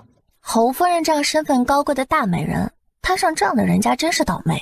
如果换成是你，你会怎么选择？我根本不用选，因为我绝不可能娶什么二房，这辈子我只会有娘子一人，不管遇到什么危险，我也只会选择娘子。你这求生欲可真强。我只是说发自内心的实话。好吧，我相信你。对了，侯夫人被人劫，很多人都知道了。知道了，是武安侯府里的人传出了小道消息，说侯夫人被反王的人劫持抓走了。这要不是二房干的，我就把乔字倒过来写。肯定是二房放出的消息，至于武安侯知不知道就不清楚了。你去洗澡，我去客房去看看侯夫人。好。今天我听说武安侯夫人被反王的人劫持失踪了，从救你的时间点和你的穿着打扮上看，我判断你应该就是失踪的侯夫人。我没有让人去找武安侯报信，说你在我们家，因为你失踪的事情是武安侯府的人放出去的消息，这完全是不安好心，不是要败坏你的清白和名声吗？那侯府怕也是一滩浑水，去报信之后，也不知道会不会让昏迷的你又涉险，所以我想等你醒过来之后，要怎么办再做决断。人生有什么过不去的坎呢？男人而已啊，要是对你不忠贞了就是。你真要是为了一个男人不愿意醒来而放弃生命吗？你有想过你两个儿子吗？要是二公子知道你失踪的消息，在战场上会不会被影响，而导致受伤之类的情况，三公子如果知道了，又会做出什么事情来呢？你不醒来，那不是让亲者痛仇者快，刚好如了人家的愿吗？我要是你啊，就会赶快的醒过来，该报仇的报仇，该了断的了断。如果你只是个会陷入情情爱爱，只会为男人生为男人死的，那不愿意想来就算了，我真不喜欢这样的人，就当是白救你了。如果你心里还有其他的牵挂，比如你的儿子、你的亲人，那就赶快醒过来吧。小三，那个夫人醒了。你果然醒了。你都那样说了，我要是再不醒来，岂不是成了个只知道情情爱爱和男人的废物了？从救你看到你的第一眼，我就觉得你不是这样的人。否则说句实话，你要是那样的话，救你真是浪费了我的良药。不管怎么样，都谢谢你救了我。像是你说的，如果我死了，那就真是亲者痛仇者快了。我的亲人和儿子还不知道会怎么样呢，都死过了一次，我还有什么好怕的？你叫什么名字？这是什么地方？我叫乔叶，这是麻鱼县，一个小县城，你可能不知道这地方。不，我刚好听过麻鱼县。不久之前秦老先生在这里收了个学生的事情，我刚好有耳闻。那还真是巧了，我相公就是那个被秦老先生收为学生的人。你已经成亲了呀？我在家以舒服为主，所以没有刻意做妇人打扮。能帮个忙吗？什么忙？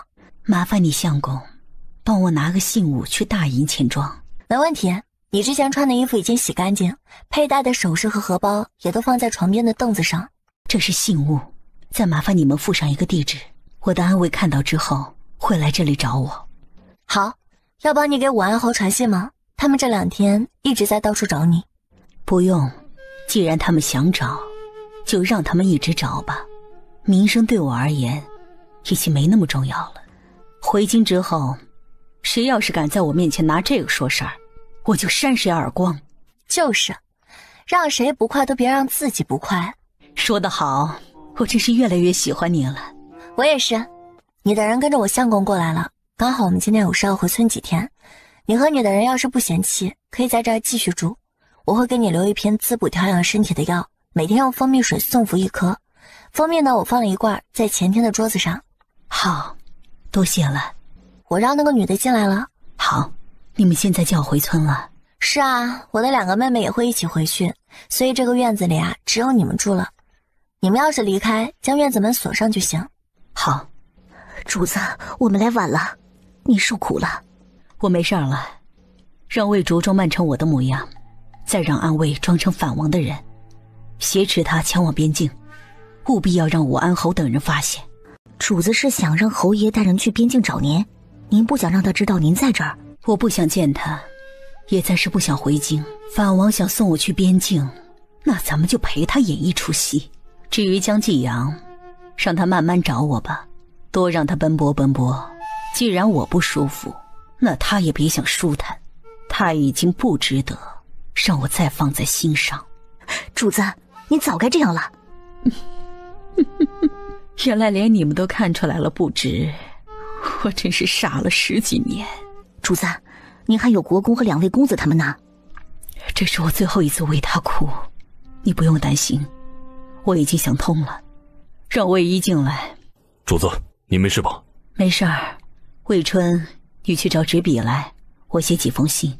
魏一，你让人送去京城给太后、皇帝和我姐姐，再去边境给我爹和其二各送1封，好好查一查救我的人有没有问题，以及我要知道他的所有事儿。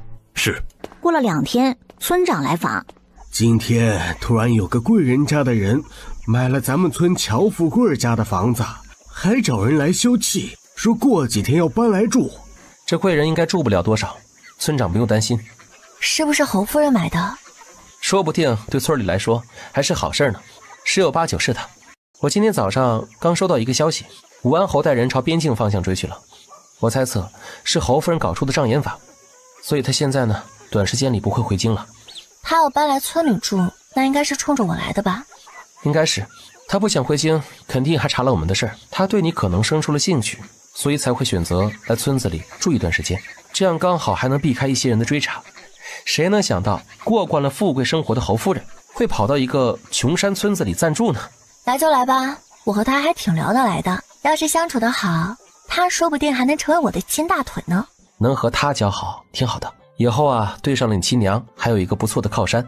对哦，我可还有个亲娘在京城等着呢，再过一段时间也该让老乔家的人去活动活动了。哎，对了，县城的五房现在怎么样了？像是咱们预料的一样，玉老五被流放，玉家的人都很气怒，全家人都跑到我前爹家里去闹。玉老五的儿子还将陆周瑾揍了一顿，现在玉家五房也彻底赖在了县城，吃穿用度花的全让玉婉之支出。至于我前爹嘛，他虽然反对玉家五房住进来，还想让大房搬出去，但他一个手无缚鸡之力的弱书生，哪里是玉家人对手呢？更何况还有一个被娘家人一哭诉就忍不住想帮扶娘家拖后腿的玉婉之，他不想供养也没办法。县城五房现在每一天都是一出戏。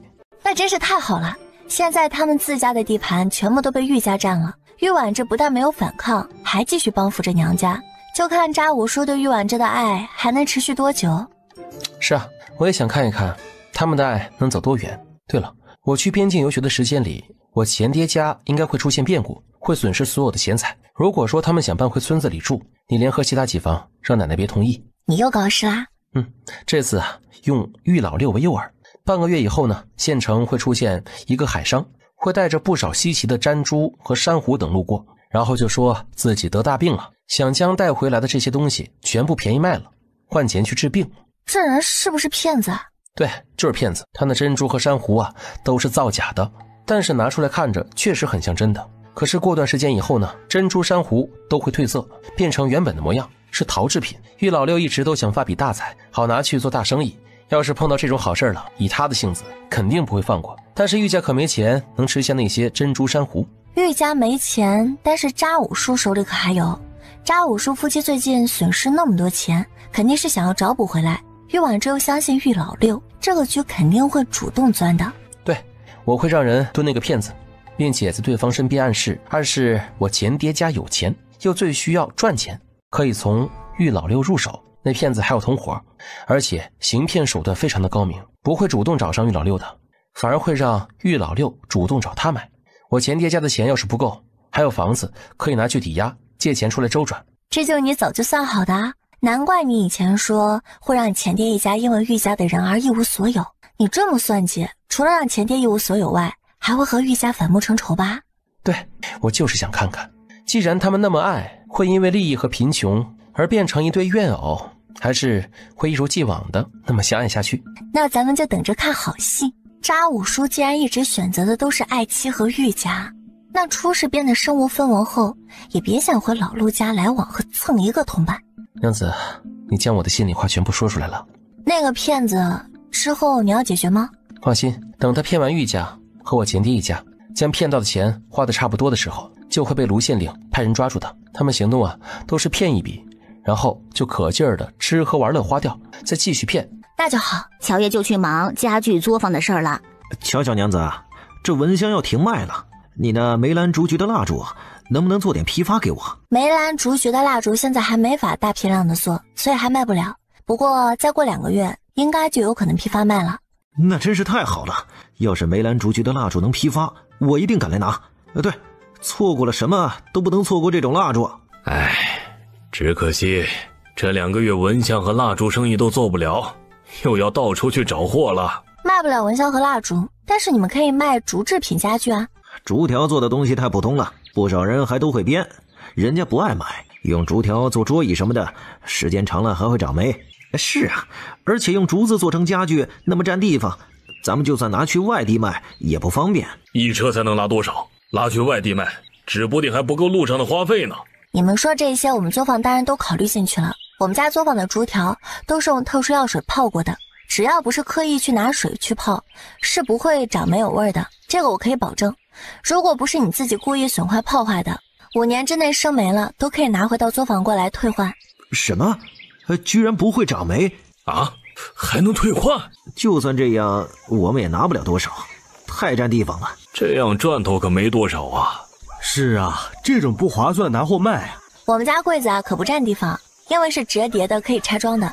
你们可以跟着我去作坊看看，再决定要不要批发去转卖。哎，好啊，巧巧娘子啊，你带我们去看看吧。大伯，将你们之前做的那些边框折叠和可拆装家具都搬出来，让这些客人们都看看。好嘞，我这就带人去搬出来。这些竹筐是用来收纳东西的，也能当摆设，大小不同，能重叠许多个起来，捆在马车上和牛车上不会占很大地方，也是用药水泡过的，不会长霉。这个看着不错，不会长霉，收东西还好看。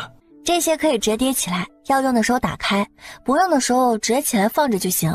放在马车上可以折叠后重在一起捆绑，也不占地方。这玩意儿真方便，用的时候折叠起来，不用就收了。是啊，我们要运送也方便，不占地方。这种折叠桌椅很适合家里小的人家用。其他还有吗？当然有了，这些柜子我们都会配一张怎么装的图纸，还会配一套安装用到的工具，客人买回去照着图纸就能自己装。以后要是想搬家或者收起来，拆开收起来就行，用的时候再重新组装。大伯，你组装几个衣柜、茶柜、书柜给大家看看。好。巧巧娘子，这些折叠柜和拆装柜的批发价是多少？单买和批发的价格都在这纸上写了，你们自己看看。巧巧娘子，我想要一批，这些都要。没问题。作坊外面现在来往的人很多，要是摆几个卖吃食的摊子，生意应该不会差。你们有没有兴趣？拿一房去摆摊，赚的钱就自己留着。五郎媳妇，要不我们几个妯娌试试？这感情好啊，我们最近啊事儿不多，要不就一起试一试。三弟妹手艺那么好，要是卖吃食，这生意不会差的。五郎媳妇，那你觉得呢？我觉得挺好啊，你们也不用弄花哨的，中午和下午炒几大盆菜，然后混着去卖。比如说一个荤菜一个素菜多少钱，一荤两素又是多少。或者觉得麻烦的，每天就做一个菜几桶饭，一份饭上面加个菜，比如说梅菜扣肉、黄焖鸡之类的，一份多少钱？吃的人应该不少，家里和作坊的人也能跟着吃，还不用你们再单独做。好，我们商量一下怎么卖。五郎媳妇，你教我们做的那些菜都能做去卖吗？当然可以啊。对了，从明天开始，你们在作坊的门口架一口大锅，用茅草根煮热饮，无论是来买东西接灵活路过的，或者是村里人想要喝热水的，都可以自己去打。哎，好。小吃摊就咱们家的话太少了，一会儿的话呢，我去村长家说说，村里人谁要是想要摆摊也能来摆，每家卖不同的吃食就行，到时候咱们村肯定会越来越热闹的。你们作坊门口来往的人确实多，感觉都快赶上一个小集市了。要是卖吃食什么的，生意估计不会差。作坊对面正好就有一片村里空着的荒地，倒是可以拿出来给大家摆摊嘛，村里热闹了，大家还能赚钱，真好啊。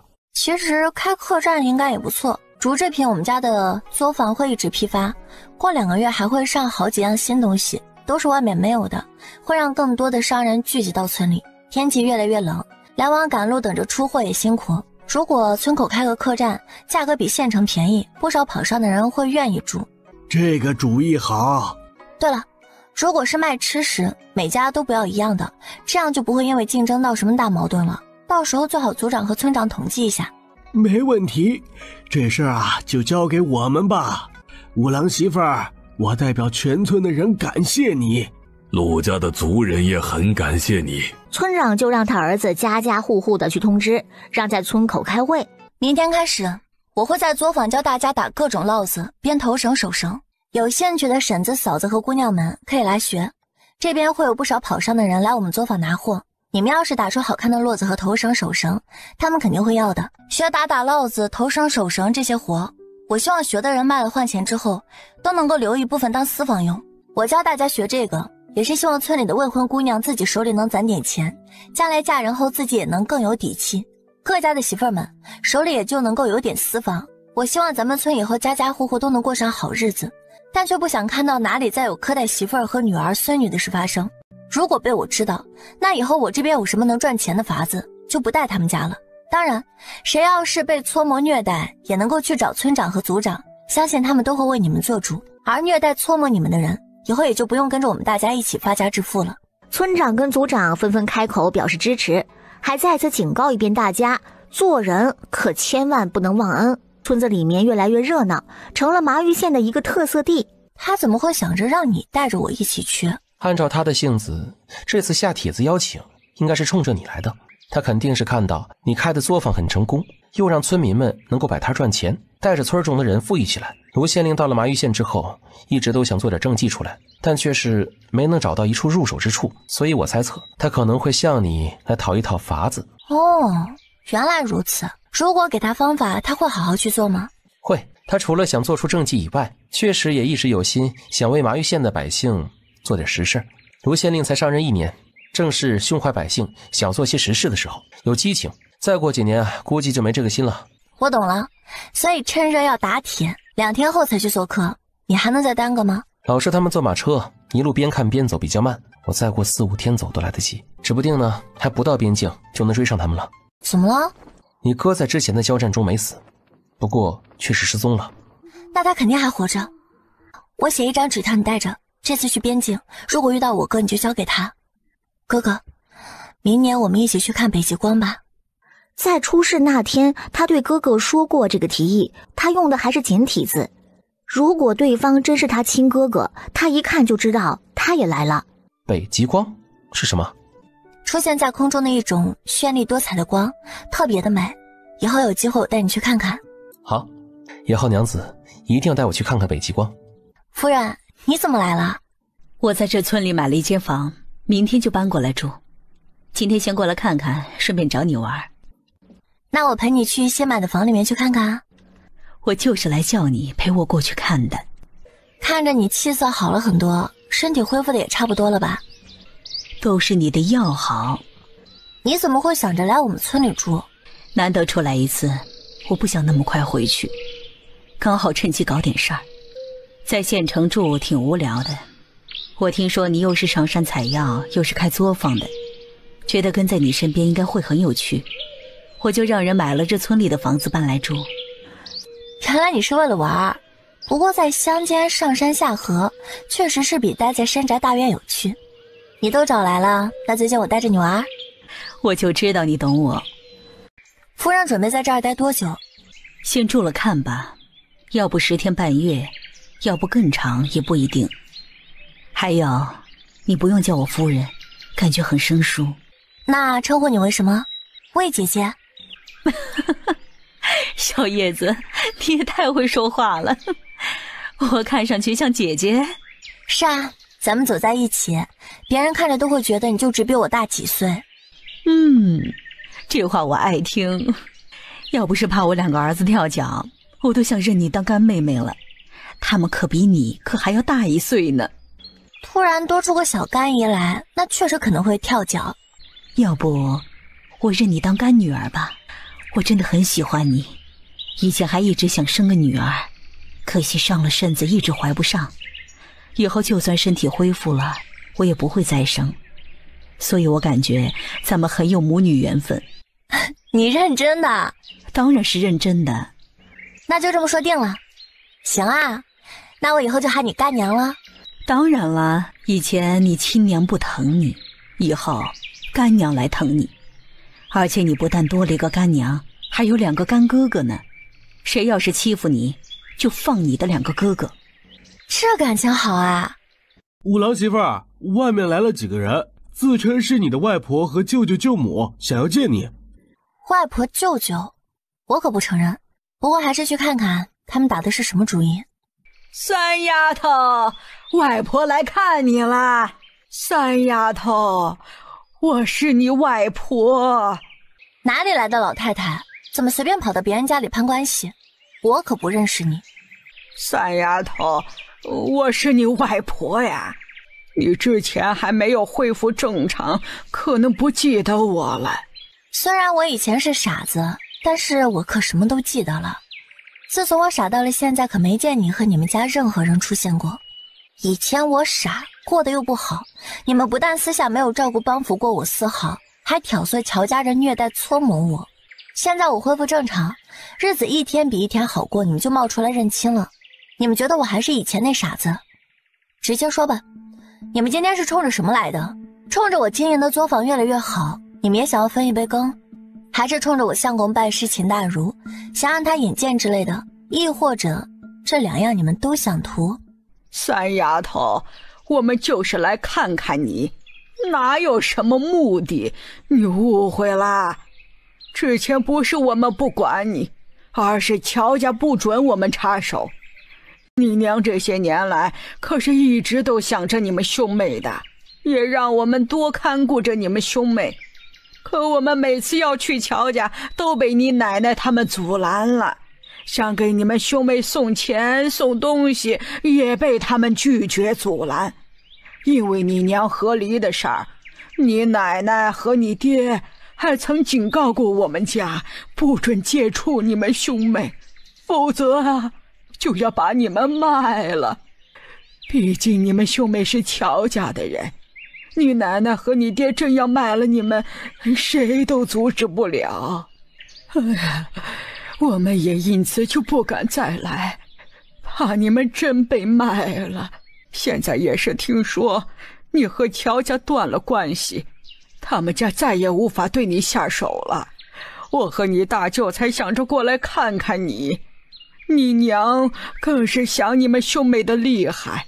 这10多年来，她每年都会绣荷包给你们兄妹，以慰藉她的想念。只是乔家人不让给你们。这荷包是我那个娘让人现绣送来的吧？我知道你心中有怨，这很正常，我们和你娘都不会怪你。这荷包正是你娘每年绣的，你看这就是9年前绣的，如果都是现绣的，布料可都是新的了。新旧看着不一样，用几年前的旧布料来绣就行了，这点小把戏谁不会呢？要不是我还记得傻了之前的事情，我都差点要信了你的话了。乔老太太，你亲家的话你认吗？这些年来你们这些恶人阻止他们看我们兄妹，还威胁他们，是真的吗？当然不是真的，你这个老毒妇居然诬赖我们乔家，看老娘不撕了你的嘴！哎呀，你这个老泼妇，你放开我！干什么？你想对我娘动手？你们一家果然还是和以前一样不讲理，明明是你娘打了我娘，还反过来耍横。放你娘的狗臭屁！要不是你娘这个老屠夫在三亚和这么多人面前胡说八道，我会打他吗？还我们家阻拦，不让你们看三亚兄妹，不准你们送东西。哼，我们是那种人吗？如果不是你们阻止，我们怎么可能不来看他们兄妹啊？我女儿这些年可一直都想念惦记着他们的。你们是蛮横惯了，动不动就打人，大家也不是傻子，会不知道你们是什么人吗？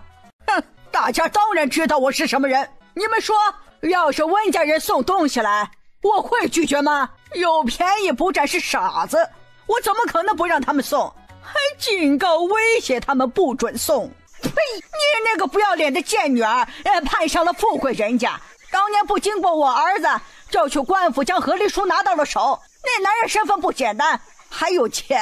哼，真想要帮三丫兄妹，这还能护不住？说句难听的，那个贱人和他的奸夫，只要是给我们家一笔钱，老娘不但能让三丫兄妹跟着他们离开，还能同意跟着那个男人姓。可是那贱人别说是带走一双儿女，跟着野男人跑之前，都没有说来家里看一眼三丫兄妹。现在倒是猫哭耗子假慈悲了，知道想念女儿了。能想女儿什么呀？无外乎就是惦记三丫的作坊，惦记五郎拜了个厉害的老师。我们家之前也惦记三丫的作坊和蚊香方子，还想将她带回娘家。现在温家不也一样，都是一样的货色，那装的却比我们家高贵，正是虚伪恶心。确实，老乔家的人真做得出来这种事。只要有钱，什么都好说。而且三丫刚嫁给五郎，那会儿老乔家也不可能再卖她什么的。可落水了，日子那会儿也还没有好过来，也没见温家的人来看过外孙女。哎呀，就是啊，这肯定是看着五郎媳妇的作坊越来越红火，想要占便宜呢。就是，这温家好几个孙子都送去学堂了，是要科举的。肯定知道五郎拜了大儒当老师，刚好五郎这几天回村，就赶来攀关系了。我比较擅长女工，这个荷包确实裁绣没有多久的，布料用的也是旧布料，可这丝线嘛，却都是这2年京城才有的，2年前这种丝线都没有。乔小娘子那个娘，几年前又是从哪里来的这现绣的荷包呢？果然是冲着站好出来的，还假惺惺的说什么想女儿，想外孙女了，虚伪。哎呦，乔小娘子的娘心计真厉害呀，居然还现绣了20个荷包，假装想念了儿女10年。哼，要是没心机手段，当年怎么可能踹了乔二牛，跟着贵人离开再嫁呢？真要那么想念跟惦记，这10年干嘛去了？当年说合理就合理，说明不是软弱的性子，会真因为怕乔家而不管一双儿女？这些年啊，听说那个女人每年都会送很多的钱和东西给娘家，但是一次都没有给五郎媳妇儿兄妹送过。心里头真有儿女，怎么可能明知道儿女被苛待了，还什么都不管的？现在突然冒出来认亲，要不是有目的，谁信呢？哎呀，是啊，还不如老乔家呢，人家是理直气壮的不要脸。乔老太，当年你儿子时常殴打我女儿，又虐待我外孙，我女儿才跟他和离的。他也是被打怕了，担心一双儿女被这样对待，我们这才不敢和他们兄妹见面接触。你才别胡说八道，都诬赖我们家。够了，到了现在，你们还要让我给那个贱人背锅？明明是他先和那个野男人有了首尾，更甚至还偷情算计了我和离，接着对我泼完脏水就跑了。别说是从来没有管过三丫兄妹，他还觉得他们兄妹是他的污点。当年明明是他将我灌醉，然后让那个男人打的他，接着就跑去假装跳河，不但诬陷败坏我的名声，将所有的错都推到我的身上。那个男人还故意路过救了他，让他们有了肌肤之亲，这样她嫁给那个野男人才有了光明正大的理由。现在你们温家和那个贱女人看到三丫不但有了赚钱的作坊，她相公还拜了厉害的老师，你们就想要贴上来占便宜好处，还继续对我泼脏水。哪怕今天让大家都知道我被前妻戴了绿帽子，我也忍不住要将这件事告诉大家了。那贱人怀了野男人的孩子，就故意嫁给我儿子，还故意摔掉孩子，那诬陷是我害的。而且之前听说那个贱人时常会派人送钱和送东西到温家，我和老二就去过温家，让他们分点出来给三丫兄妹，可他们不但一毛不拔，还告诉我当初就是他们兄妹害得老二和那个贱人和离的，他们两兄妹的死活他们温家不管，随便我们乔家处置。他们的女儿不但再嫁给那个野男人，还又生了一双儿女，根本就不稀罕三丫兄妹呀，让我们以后都别上门了，他们不会搭理。哎呦，现在看到有好处又贴上来了。温老婆子，看来你们温家比我们乔家还无赖和不要脸。你们胡说八道，我女儿和我现在的女婿在重婚之前可是清清白白的，你们泼脏水要拿出证据来，别为了污蔑我们就乱说，小心我去县衙告你们。谁说没有证据了？我就是证据。将当年亲娘和野男人偷情被他无意中看到，那个男人将他丢下河，那个女人又是怎么联合野男人将过错和锅丢到乔二牛身上，并趁机和离的事儿？这温家也太不要脸了，自家的女儿做出那样的事，还丢弃了一双女儿，现在看着外孙女好过了又贴上来。温家的那个女人也不要脸，还恶毒狠心，看着奸夫杀亲女都不管。哎呀，还是姑娘时就偷偷跟人家有了孩子，这样的女人哪里会有什么羞耻之心呐？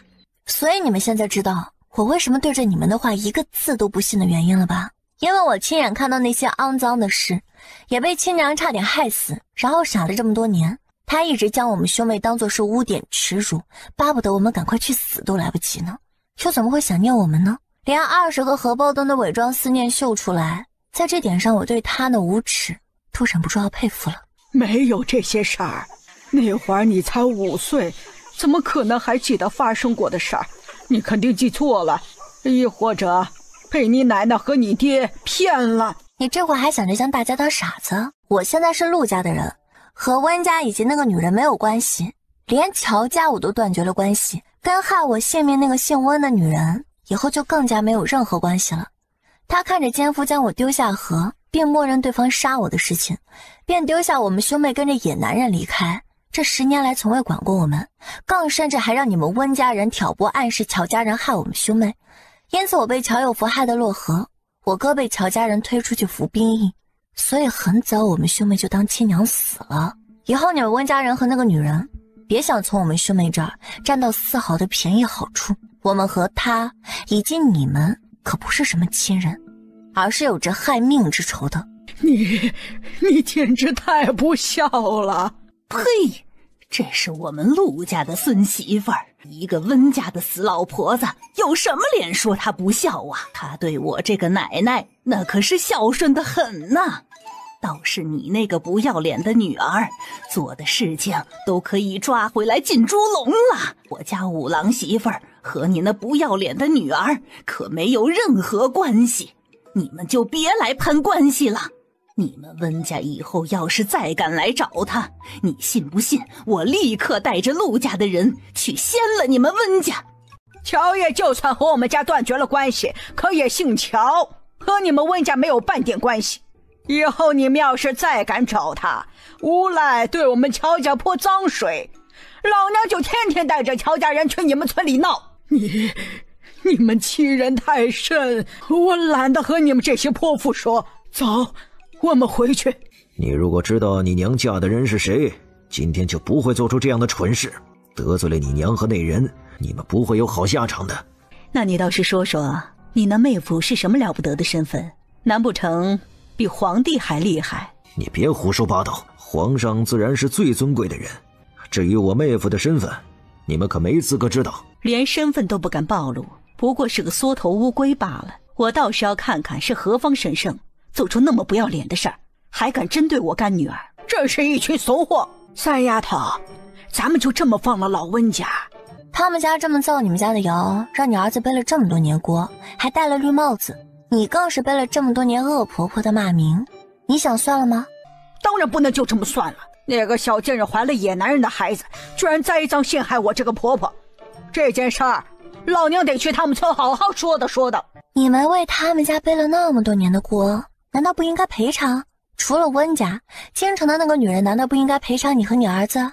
当然不能就这么算了。那个小贱人怀了野男人的孩子，居然栽赃陷害我这个婆婆，这件事儿老娘得去他们村好好说的。你们为他们家背了那么多年的锅，难道不应该赔偿？除了温家，京城的那个女人难道不应该赔偿你和你儿子？就是，那必须赔偿啊！虽然咱们断绝了关系，但是奶奶肯定为你做主，让老温家不得安宁。行，那就看你们的了。县城，你这是怎么了？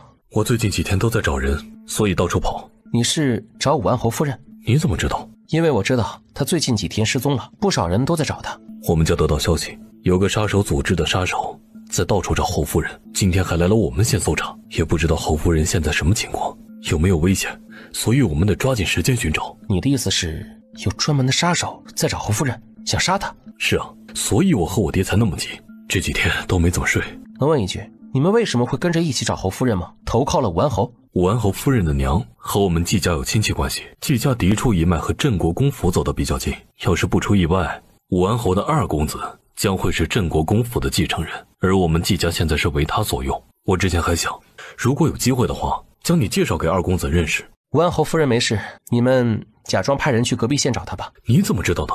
因为武安侯夫人就在我们村，她之前受了重伤，刚好被我娘子碰到，并且救回来。太好了，她没有性命之危就好。这件事情除了你爹以外，先不要让别人知晓。放心，我嘴巴紧着呢，除了我爹外，我谁都不告诉。你今天过来是不是给我送蜡烛的？是啊，你看看满意吗？天，这蜡烛做的也太形象生动了，满意，我太满意了。少帝，你娘子真是太厉害了。哎，我还想再预定2套骏马，怎么样？最近我娘子手中还有这一套很重要的定制蜡烛要做，怕是没时间啊。没事儿，等弟妹做完手上的蜡烛再做我的。行，这拿出去要是不说，谁能想到会是蜡烛？这也太活灵活现了，放在桌子上只会以为是摆件，而猜不到是蜡烛。爹，你要干嘛？这可是我最爱的蜡烛，你不能抢了。二公子征战沙场，听说很喜欢收集骏马，我看这蜡烛骏马就很好，我准备让人送去边境，给二公子当礼物，再将侯夫人已经安然无恙的消息传过去。爹，你太狠心了。要我帮忙吗？大娘，能请你的人帮忙查一查，我那个亲娘嫁的是谁吗？今天温老太太带人过来，我怀疑那个女人应该是派人给他们传信了。现在他们回去，第一时间肯定是要将今天的事情传回去。我也想知道你那个亲娘到底嫁了个什么不得了的人，那么嚣张。查出是谁来，我帮你收拾了他们。多谢干娘，不过不用了，当年的仇我想自己报。行，反正要我出面的时候，我随时都可以。好。不多会儿，陆少从县城回来了，提起几松柏树的事儿。既然是杀手组织，那就不会是反王的人，还会有谁想杀我呢？会不会是二房的人？也不是没有这个可能。之前我被反王的人擒住，也是因为二房那个女人尖叫，将贼人引来，这才连累了我。他难不成以为我死了，他就能当侯夫人？你要是死了，虽然他当不了侯夫人，但他儿子却有希望继承武安侯府。你如果出事了，边境正在战场的二公子很可能也会遇到危险。再接着，如果三公子也出事了，你们这房就都没了，那侯府不就只有二房的儿子来继承了？二房每次都表现出不争不抢，什么都对我们大房退让，原来还有这么大的野心。如果确定二房想害了我们母子，我也不会让他们好过的。你留在村里可能不太安全，你要回京吗？没事儿，我的暗卫已经调动府城的飞龙卫过来保护。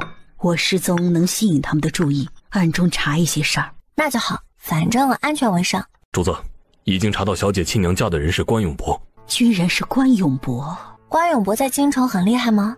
他是勋贵中比较受重用的，现任武城司马的总指挥司，正五品官。我之前倒是知道他的夫人是后娶的。关永伯府对外说的是，那夫人是个小世家的小姐，娶进门主要是照顾他亡妻生的一儿一女，而他当年确实是从那个小世家出嫁的。看来他的身份被做过文章。伯爵府肯定不会允许一个成过婚还生过孩子的村妇嫁进去的，所以那个关永伯应该是帮他弄了个假身份。也难怪温老太太和温老大这些年来对那人的身份守口如瓶，怎么都不可能说出来，应该是怕我们兄妹去京城找，将他的身份给暴露出去吧。他肯定会怕身份暴露，毕竟他嫁到伯爵府之后做了很多努力，最近2年才成功打入了京城的贵妇圈，也是这几年才让伯爵府的老夫人接受并看重他。要是京中各家的夫人知道他真正的身份还有做过的事儿，肯定会不屑于再和他来往。在伯爵府，他的地位也将受到很大的影响，他做了那么多年的努力也就功亏一篑了。那我还真想看看他功亏一篑的模样。我觉得到时候一定很好看。你见过他吗？见过，很能屈能伸的一个人，说话也是能绕几个圈子那种，心眼特别的多。我不喜欢这样的人，更何况他和侯府二房那个女人关系好，这2年来走得很近。对了，关永伯是江继安提拔起来重用的人，果然咱们母女讨厌的都是一样的货色。可不是嘛，他们都是有800个心眼的那种，说一句话好多生意，看着都累。等你回京了，咱们一起收拾他们。一个关永伯府我真没放在眼里。好。主子，有一波杀手正在寻找您的踪迹，要让飞龙卫将他们都解决掉吗？让飞龙卫将人抓起来，问出幕后花钱要买我命的人。是，我还收到消息，武安侯追上了魏竹，并发现他假扮你的事。他追得那么快，魏竹的易容术那么高超，外加能模仿我的声音和习惯性动作等，他是怎么发现的？他和反王同时追上了魏竹，拦下他之后，只是1炷香不到的时间，两人都对他出手，说他不是你。具体他们两人是怎么看出来和发现的，魏竹等人也不知道。反王说了一句，看着感觉就不对，可能他们都是凭感觉推断的。那魏竹他们没事吧？武安侯带着他们朝这边来了，按照他们赶路的速度，最近几天很可能就会找来这里。不愧是那么年轻就爬到兵部尚书的人，江继安确实是有点本事。反王呢？收到的消息说，他和武安侯打了一架，并伤了武安侯之后就带人走了。离开前他放话，总有一天会将你从武安侯身边带走的。我都差点被他的人害死了，他带个屁！哼，别让我见到那个混蛋，否则我非得抽死他不可。明年我相公考到京城去了，我就时常能和干娘见面了。好，你们去了京城，咱们母女就能天天见面了。小叶子，你说我回京之后应该怎么对付江继安？如果换成你，你会怎么做？我能不能先问你一个问题？主要是我还不太很了解你和武安侯以及那个二夫人的事情。我只知道你和武安侯是青梅竹马，武安侯因为孝道听老侯爷的肩挑两房娶了二夫人，可之前你们遇袭，那个二夫人没事，而你却受伤差点死了，我才猜测你们二房之间应该不和睦。我阿侯可能更偏心二房夫人，所以在你昏迷的时候，我才会为你不直说那些话。你问，听说你会武，当年还冲进敌军去救过武安侯，成为了一段佳话。之前你们遇袭身边应该是有不少的精卫吧？听你之前提过，是二房夫人害你被抓的，那她怎么没事儿，而你却会受伤若何呢？当时反王的人围攻我们，那女人突然尖叫，将贼人引来。那会儿我刚好在她旁边，护卫和暗卫都被对方牵制住，他们还没有赶过来。我双拳难敌四手，于是和他一起被擒住。然后领头之人故意让江继安选择放一人，另一人当人质。其实反王的人本意就是要擒我，而我的好丈夫也如了他们的愿，选择我当人质。从理智方面看，我武力值更高，当人质自救的希望更大。可是从情感上来看，我却觉得自己被背叛放弃了，我接受不了。这个选择让我无法释怀和原谅。哼，更何况如果不是那个女人尖叫将贼人引来，我也不会被连累被抓，最后却成了我被放弃，着实可笑。如果不是运气好的遇到你，我会因为那对狗男女而死。你会武，所以你就该被放弃牺牲，这是个什么道理啊？是啊，我强，所以活该我就要去死。你和武安侯是青梅竹马，但他当时做的那个选择明显是心里偏向二夫人的。人在最紧迫的时候做出的选择一般都是比较遵从本心的，因为我没有太多思考的时间犹豫。按照我的理解，应该是他平常习惯了你的付出，然后对二夫人又护习惯了，他也因此毫不犹豫地做了选择。你们这些年来感情和关系是不是没有曾经好了？果然是旁观者清，哪怕你不清楚我们的事儿，也能推断出来。我公公经常说，他和我们大房亏欠了二房。那女人一直都是一副清冷不争强的模样，好像嫁给到侯府当二房真是因为没办法，更表示并不想影响我和江继安的关系。一开始还故意躲着他，之后两人接触相处多了，也让江继安渐渐的变了。他说我是他的正妻，他爱和最在意的人是我，而他不能给那个女人爱和更体面的身份。而且我们成亲之后，我一直没有怀上孩子，所以他不但碰了那个女人，对方还生下了他的长子。之后我生下双胞胎，小儿子更是被皇帝册封为世子。可他对我的两个儿子却不如对二房孩子那么宠爱重视。老二因为在我爹身边长大，又去了边疆，相处的少了，所以和他父子感情没那么深，也能理解。可他却总看不惯老三，觉得他不务正业，身为世子却文武都不行，居然喜欢经商这种低贱的事儿，就时常夸赞二房的两个儿子文武双全，很上进争取。也因此老三和他见面经常争吵，然后不欢而散。我自然是不高兴的，和他因为这个冷战和吵过不少次。我越是和他吵，他就越觉得是老三不争气，还害得我们夫妻吵架失和，越看不惯老三。我不想因为他的要求就去束缚儿子，所以老三想干嘛我都支持，还一直护着他，不被江继安和老侯一罚。这让他很不高兴，觉得我就是慈母多败儿，不像是二夫人那样对两个儿子不但是慈母，还是个严母。所以二房的两个儿子都很优秀争气，是京城出名的年轻才俊。不但老三对此不爽，我也很不满意他的对比。我的儿子，他们的姑婆是太后，表舅是皇帝，有没有所谓的那么优秀争气又有什么关系呢？更何况他们本来也就不比谁差。可江继安却说我强词夺理，我们因为这个没少争执。听了10多年老侯爷和江继安念我们大房得到的太多，二房一直吃亏，有时候我都会想啊，难道我们真欠了二房？也因此我虽然看不惯二房那个女人，也不喜欢对方生的孩子。不过这些年来因为二房，我对江继安的感情也被磨掉了不少。但我每次生气和他冷战不搭理他，他总是会先低头来哄我，并且回忆我们曾经的美好。我因为爱他又不太甘心，毕竟我们曾经那么的好，那么的相爱，就总是舍不得放手。除了在儿子的事上，其他的我基本每次都会妥协。像是你说的这些年来我对他付出了很多，也为了他容忍和收敛了很多，也因此每次大房和二房有矛盾的时候，他的心就一点点的歪了。最近这几年他更是每次几乎都是偏向了二房。不过这一次江继安的选择却真的让我彻底冷心和明悟了，特别是死过一次，我不想再继续像是曾经那样下去了。原来你被他们洗了这么多年的脑，难怪明明以你的身份不该那么容忍和退让的。先挑二房这个本来就是一件让人恶心的事情，不过是为了让小妾合法化罢了。江继安和二夫人生的又不是真是老侯爷弟弟的种，怎么延续血脉？其实真想要名义上延续那一房的血脉，过继一个江家旁系的孩子不就行了吗？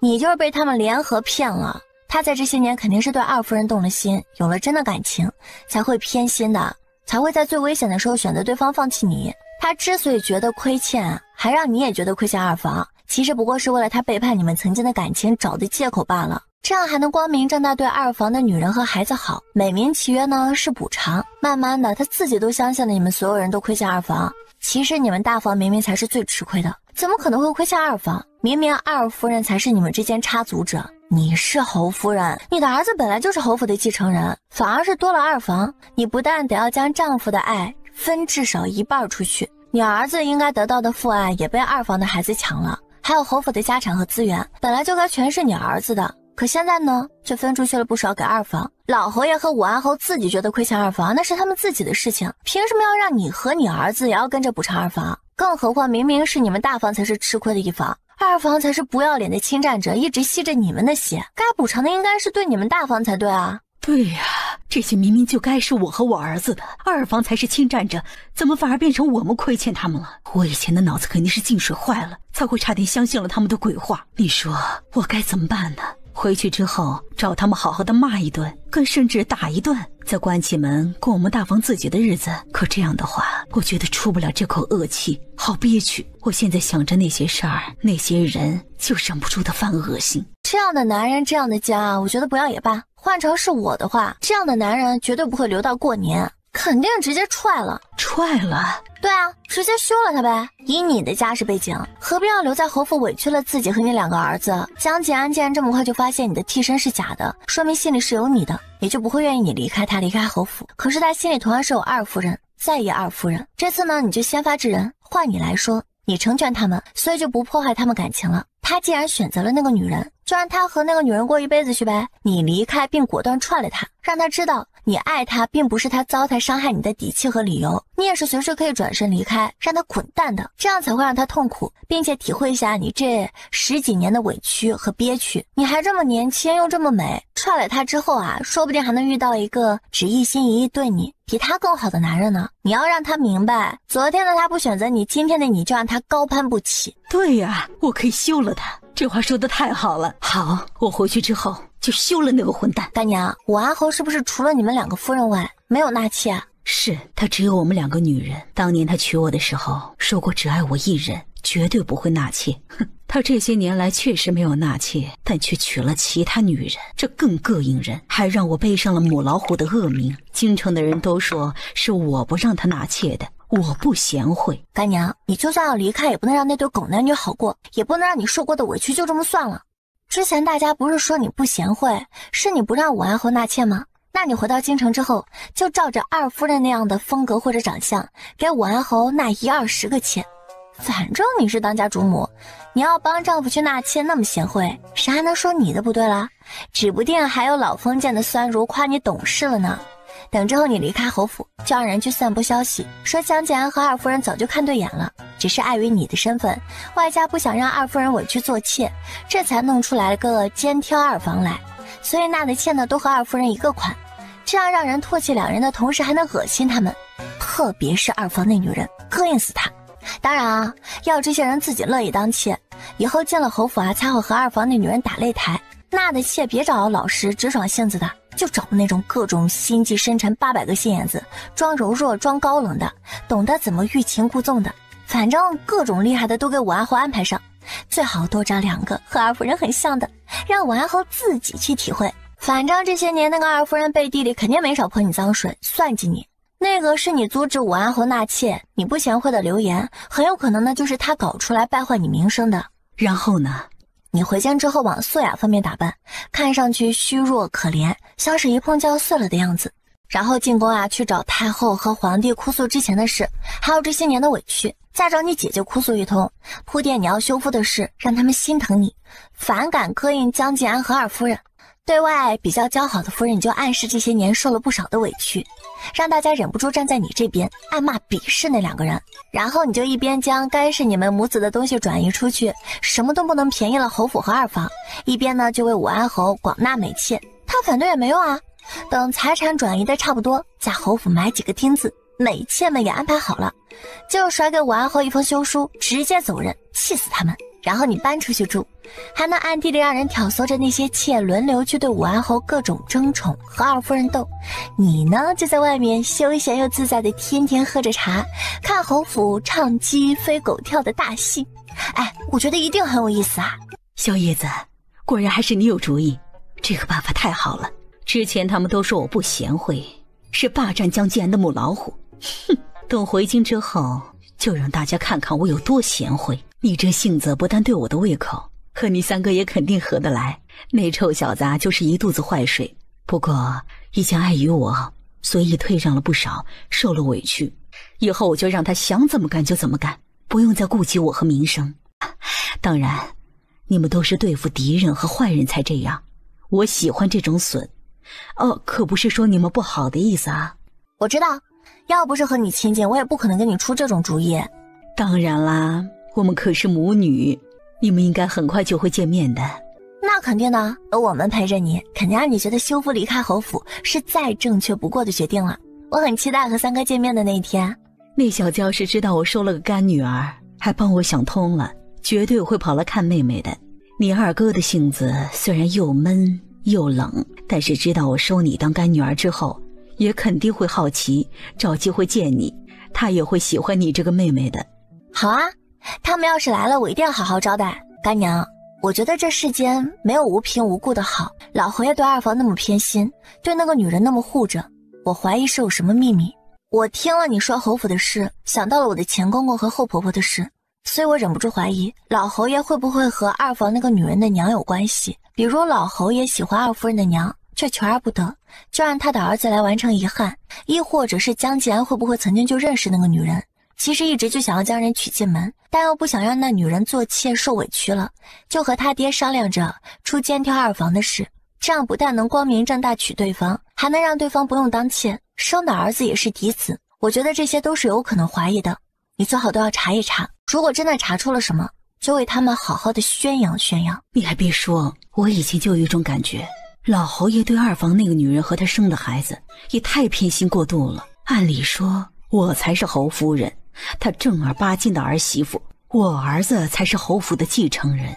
二房那女人明面上只是他侄媳妇，二房的孩子是他弟弟的孙子，他怎么会那样偏爱？如果老侯爷和二房那女人的娘有关系，这就说得过去了。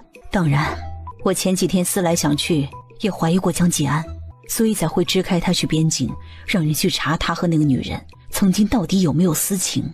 晚点我就吩咐让人去查老侯爷，如果他真有问题，我会让全京城的人都知道的。是该好好的查一查。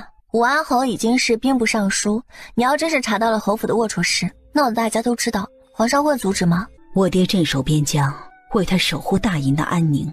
年少时我还帮他打过反王，一起坑过其他皇子。我虽然只是他的表妹，但却从小在宫中和他一起长大。他说对我就和亲妹妹一样，也很宠我。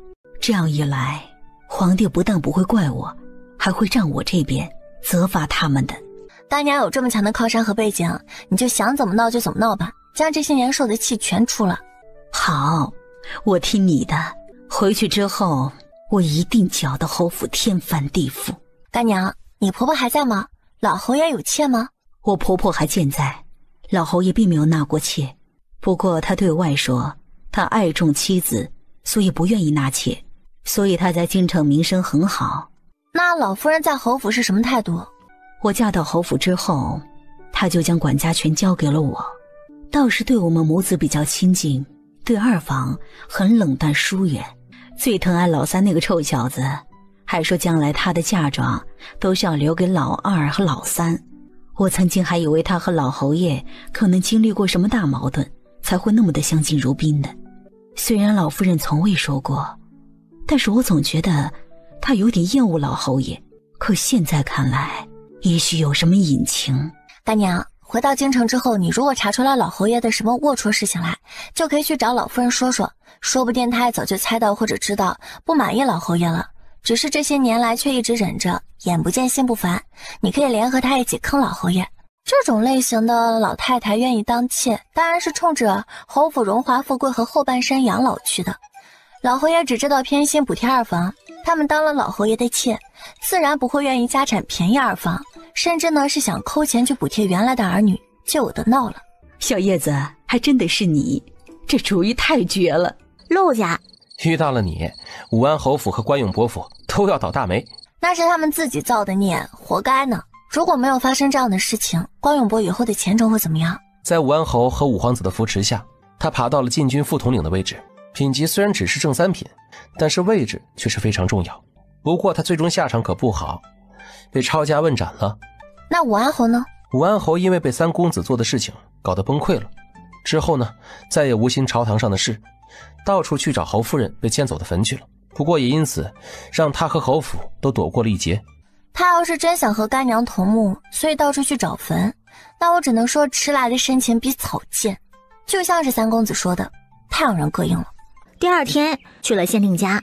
巧巧娘子，我来了麻鱼县之后，一直都想为民做点实事，可却没有想到什么好办法。我看你将作坊经营得很好，还带着你们村的村民找到了不少赚钱的活，今天就想问问，看你有没有什么办法让咱们麻鱼县的人也改善下生活。最好的办法就是让麻鱼县变成比较有特色的县。怎么变得比较有特色呢？我这里呢倒是有几个法子，对县里和其他村都有用。可以让各村养羊养蜜蜂，以后形成一个羊市，让附近甚至更远地方的人想要买羊就会想到我们麻鱼县。羊毛和羊油我们作坊可以收，羊肉的话呢，我可以教大家做几种好吃的羊肉做法，城里的14和酒楼都能卖起来，养羊的人也就不愁羊肉卖不出去了，还能变成一个出名的养蜂县。提起蜂蜜来呢，就会想到麻鱼县出产的蜂蜜。蜂蜜就算是出产的多了，只要价格不坑，品质好，也不愁卖。跑商的人自己就会来各种村收购，再去外地转卖。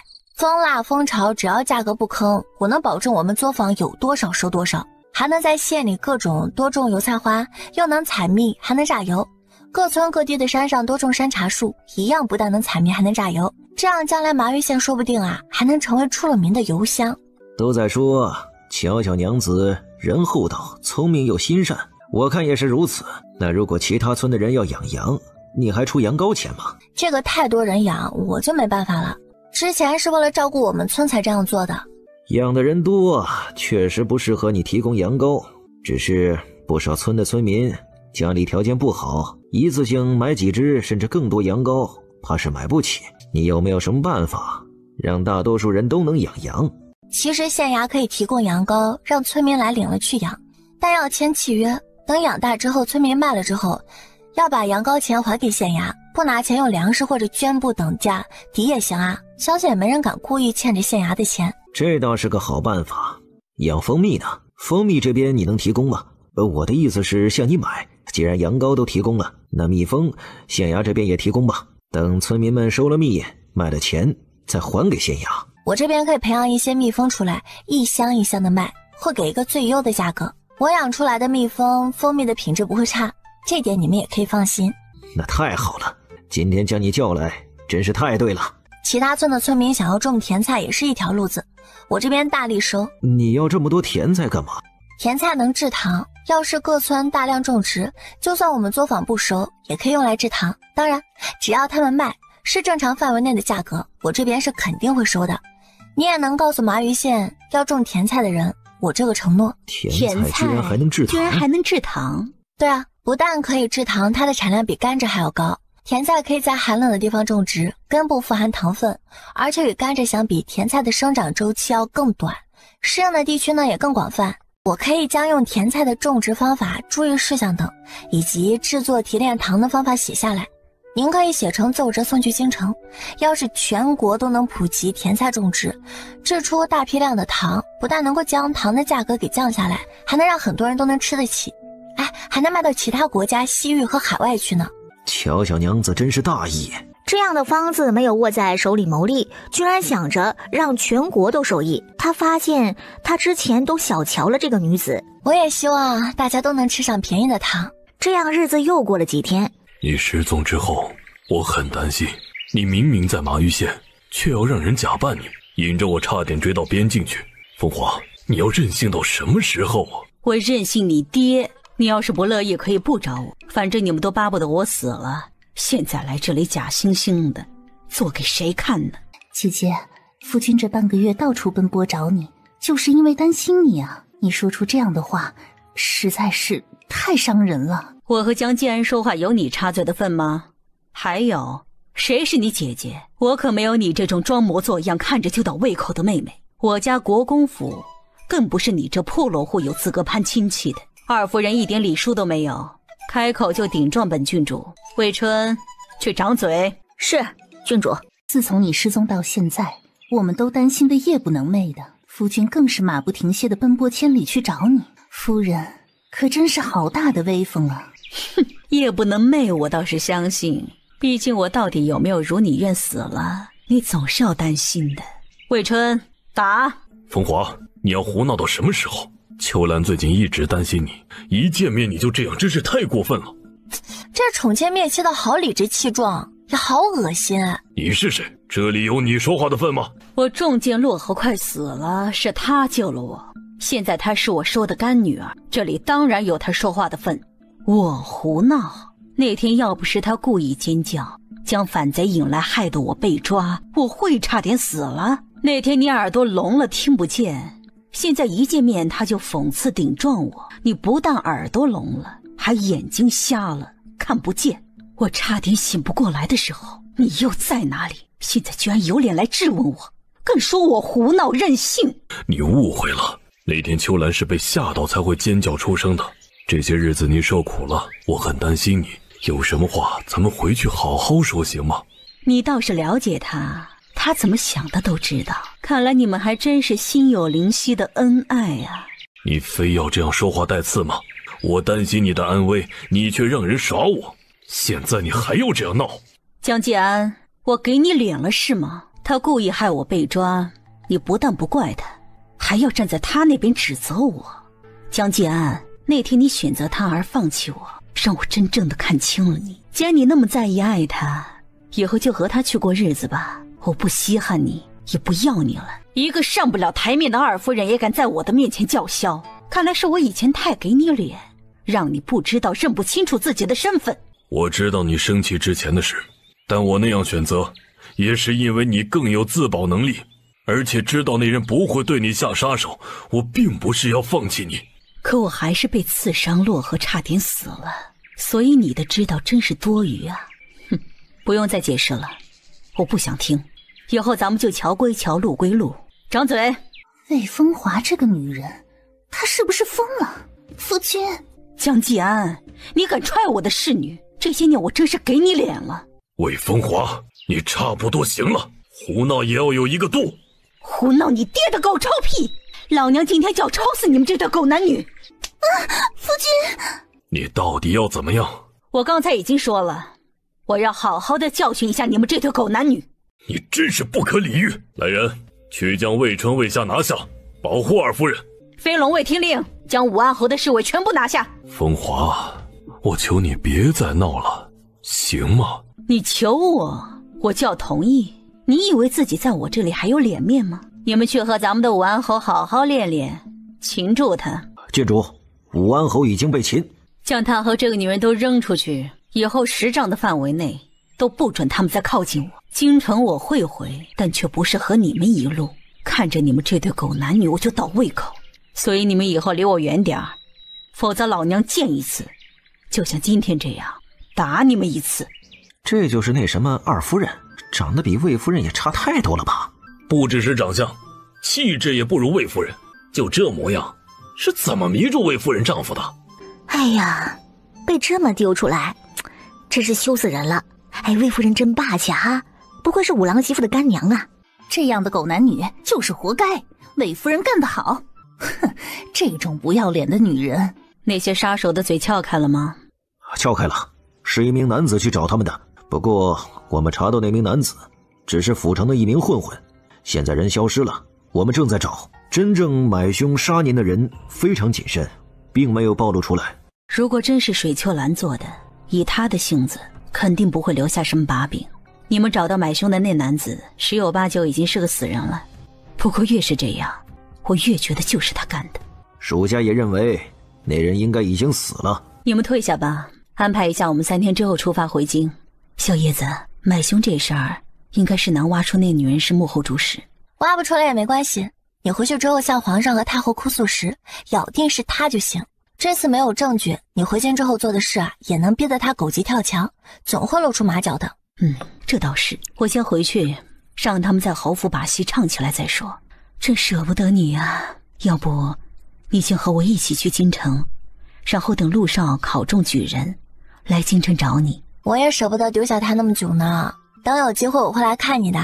哎，或者你休完夫也能继续回来这儿住一段时间。好吧，那你记得来看我，我搞完京城的事儿就回来住一段时间。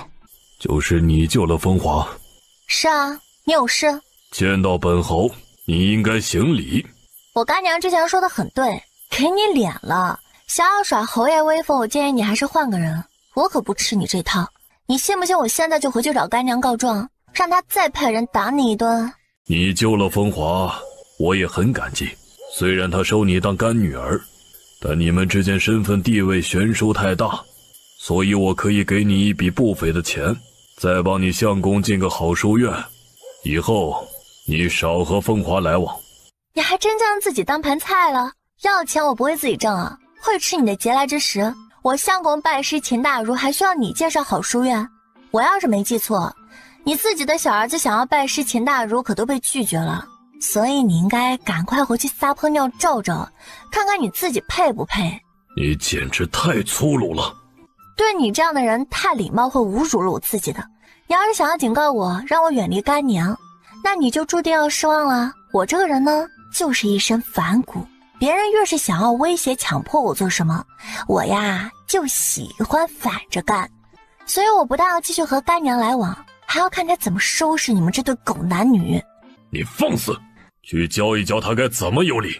你们也上。王侯，你的亲卫也太菜了，难怪反王的人出现能让人将当家夫人都抓住，而且你也太没品了，居然让4名有武的亲卫来欺负我一个小女子，难怪干娘现在会那么嫌弃厌烦你，在你身上真是找不到任何的优点。干娘曾经的眼神确实是有点不太好使，居然看上了你这种绣花枕头。不过还好，她现在醒悟了。你真是好样的，我记住你了。我一直都知道很好，就不用你夸奖了。至于你记住我了，那就记住呗。像我这么优秀的人，很难会让人记不住的，所以也不缺你一个。这丫头有气死人不偿命的本事。我阿后也不过如此嘛，配不上我干娘。倒是和那心机婊二夫人是天作地合的一对狗男女。刚才的戏好看吗？这丫头还真不是一般人。刚才的戏挺好看的，乔小娘子厉害，我们都佩服。那你们就回去将刚才发生的好戏转告给我干娘吧。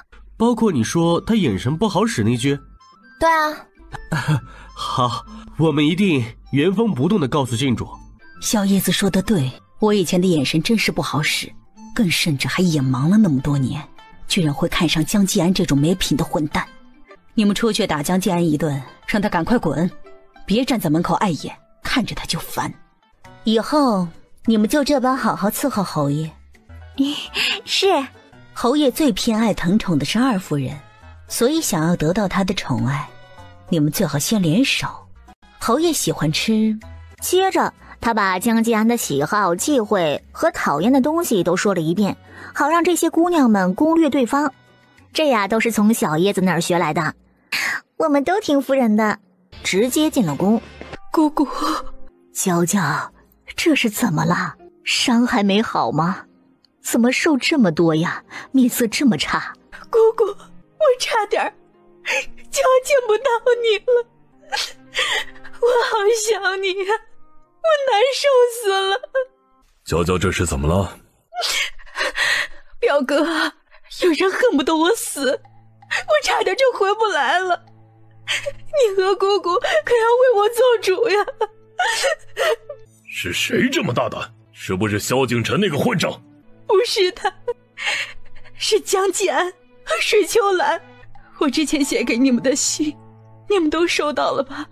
水秋兰故意尖叫，因反贼擒住我，江继安选择放弃我救他，我就被反贼带走。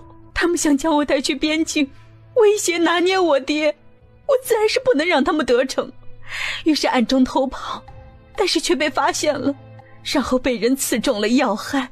我怕他们将我的尸体带去边境，影响我爹，于是就主动跳了河。那会儿我昏迷不醒，只吊着一口气，自己都感觉快要死了。还好被个好姑娘路过发现并救了我。我为了迷惑萧景晨，就让人假扮我去边境，江继安也追去了，可是很快发现那人不是我，还当着萧景晨揭开了这事儿。接着他带着水秋兰找到我，让那女人当着好多人讽刺我，对我示威。我在现场养伤时还发现有杀手想暗杀我，还好调动了飞龙卫保护，这才幸免于难。这十有八九就是水秋兰那个女人做的，她一直都想让我死。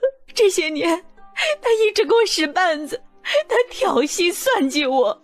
江继安不但不帮我，还一直偏帮着二房母子。我以前太在意她了，所以一直帮着她掩护，没有说过这些事儿。可这次她放弃我，他们这对狗男女更是差点害死了我。我对他彻底冷心了，我再也不要忍受委屈了。姑姑，表哥，我好心动，好难过，我根本就是所家非人。江继安这些年和老何也专门打压我们大房，而偏宠二房。我怀疑江继安和水秋兰以前就有了私情了，不过是借着剑跳两房当掩护，光明正大的在一起。他们就是一对狗男女。还有老侯爷，他对水秋兰一直都不像是对侄媳妇那么简单，他指不定也是对水秋兰有什么歪心思，亦或者和水秋兰的娘有关系。表哥，你一定要帮我查一查，他们是不是真那么恶心？你这个丫头，受了这么多委屈，怎么不主动早点说？你又不是水秋兰那种破落户，你可有我还有你表哥做主呢。那对狗男女竟敢这么欺负你，当你表哥不存在吗？一定查江继安跟那个破落户之前是不是早就有首尾了？还有那个老东西对侄媳妇那么偏宠，怕是也有问题，也得好好查一查。确实得查一查，等查出来问题，朕会找他们算账，为你做主的。除此之外，你还想怎么出气吗？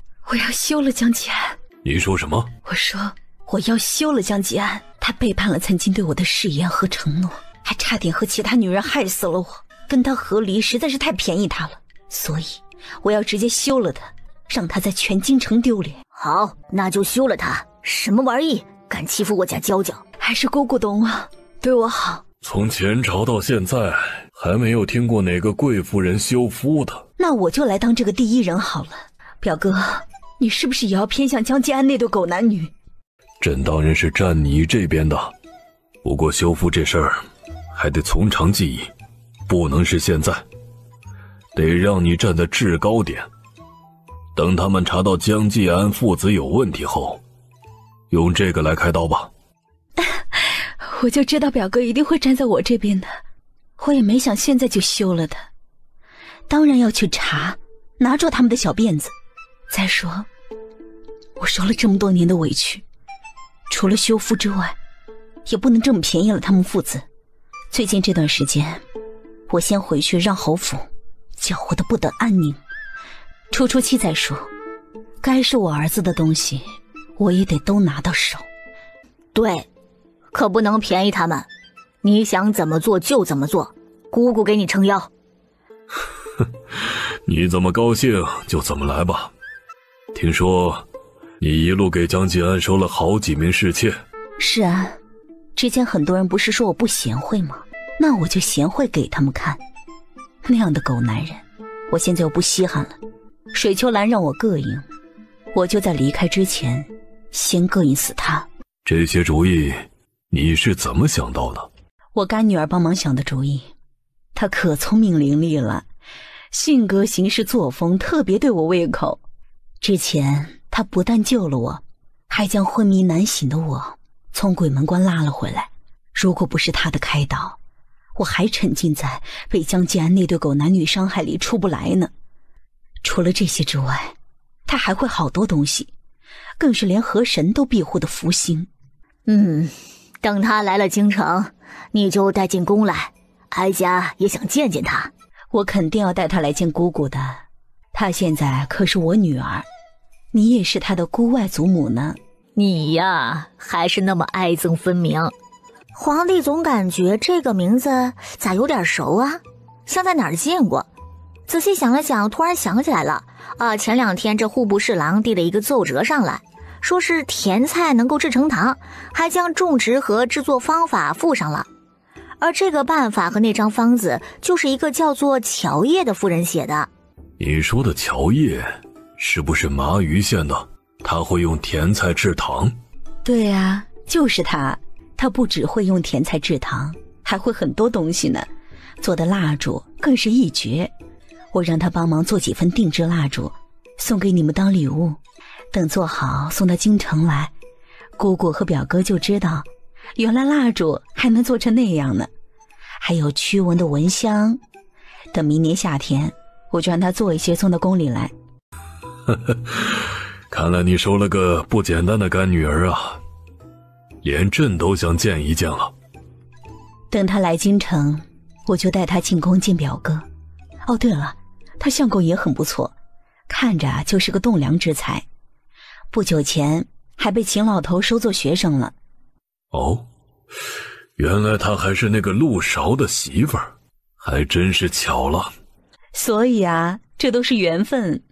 也对，魏风华主动给武安侯纳了好几房美妾，现在贤良淑德起来，外加上皇帝的默许，翼王等人背后的推动，御史们就闻风而动，一窝蜂的上了。这是天天参武安侯，还参水秋兰的爹教导无方。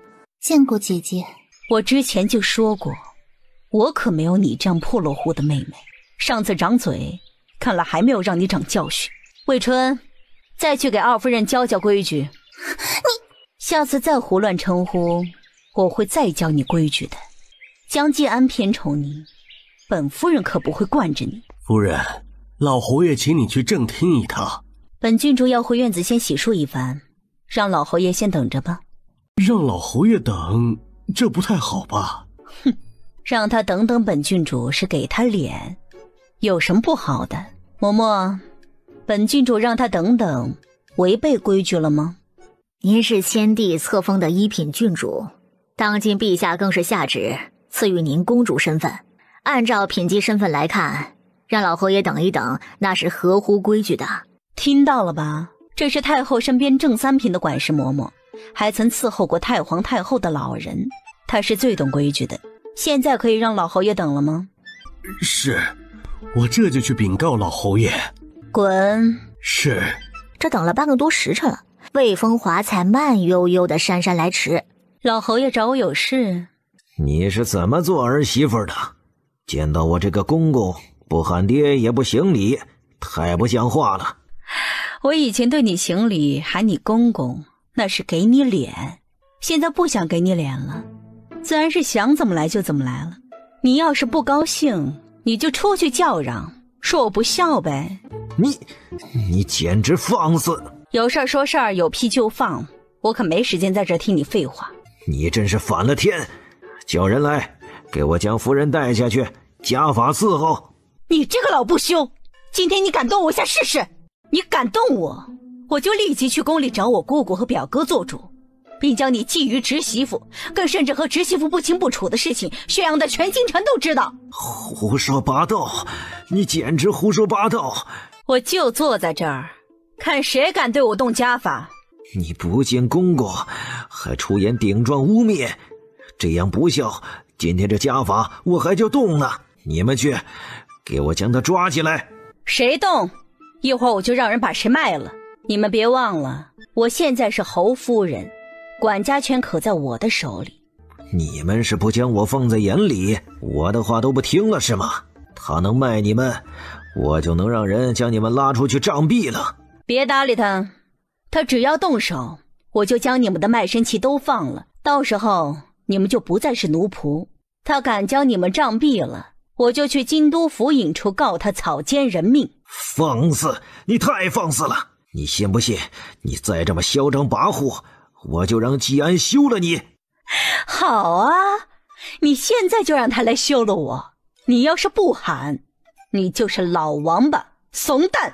我就看不管是你还是江季安，到底敢不敢休了我。你们敢给我休书，我就敢接。不过你们得先做好被我爹回来报复的准备，还有我姑姑、表哥、姐姐和姐夫能不能饶过你们父子。本郡主可不是二房那个破落户，得靠你们父子过活，我有的是人撑腰。去啊，立即去喊江季安来给我休书。今天你们要是真做了，我就佩服你们是有骨气的真男人。不敢或者做不到，就别放大话让人耻笑。有你这么当儿媳妇的吗？你的女戒都学到哪里去了？没骨气的糟老头，我就知道你不敢。我正经婆婆都不出来管媳妇，你一个当公公的倒是管到儿媳妇身上了，说出去也不怕被人笑话。这个家现在是我当家做主，你想耍威风还是下辈子吧。这京城还从来没有听说过哪家的公公要对儿媳妇下手的，你可还是第一人啊！丢人现眼的玩意儿。你什么你？连话都说不清楚了，还整天像个猴子一样上蹿下跳的。你已经到了这个年纪了，就得服老，好好在后院躺着等死不好吗？至少还能多活几年。老是插手小辈的事儿，不但不像话，也不怕操心太多，劳累早死。成何体统，成何体统！我要将你顶撞我的事说出去，让大家看看国公府出来的姑娘是什么样的泼妇。不说别人信不信，你以为我会怕？大不了就被御史拿出来说说，又不会掉一块肉。我更不当官，也影响不了我。别说是不孝，你信不信你将我惹急了，我还叫人打你这个公公呢。你今天怕是得了失心疯。来人，将这泼妇给我拿下，送去祠堂罚跪。反了，你真是反了！魏风华突然站起身，抬手将头发抓乱，从荷包里面拿出一个瓷瓶，放在眼睛下熏了熏。这是乔爷给他特制的不伤眼睛的催泪液，更甚至跑出侯府。武安侯府在勋贵云集住的地方，魏风华的动静很快传到各府当家夫人的耳中。皇宫，你这是怎么了？不是杀手，皇上，我要被公公打死了，实在是没办法，只能来宫中找你了。你说老侯爷要打死你？是啊，昨天赏花宴，水秋兰顶撞我，我就让侍女张嘴教她规矩。在赏花时，她又故意摔了茶杯，对我和姐姐不满，被姐姐说了几句并请了出去。也不知道她回来之后怎么找老侯爷告状的。今天我一回府，老侯爷就让管家来拦住我去见他，然后一见面就是训斥，说我太不像话了，居然那么对二夫人。他对二夫人心疼的厉害，更是为二夫人出气，所以就拿公公的身份压我，说要对我执行家法，不但要让人打我的板子，还要将我关去祠堂罚跪，不给吃饭喝水，罚3天之后认错了才能出来，要是不认错就一直跪。我出生到现在，连先皇和皇上都没有这样打过我和罚过我。再说我才被刺伤，差点死了，伤都还没有养好，要真是被打了板子，关到祠堂不给吃喝的罚跪3天，哪怕是没法活着出来了。可是我明明没有错，每次都是二夫人顶撞我，可是老侯爷和侯爷都要偏帮他。现在老侯爷更是想要了我的命，想折腾死我，好给二夫人腾位置，好转正当侯夫人。等他当了侯夫人，我儿子怕也只是死路一条，给侯府的大公子腾世子的位置。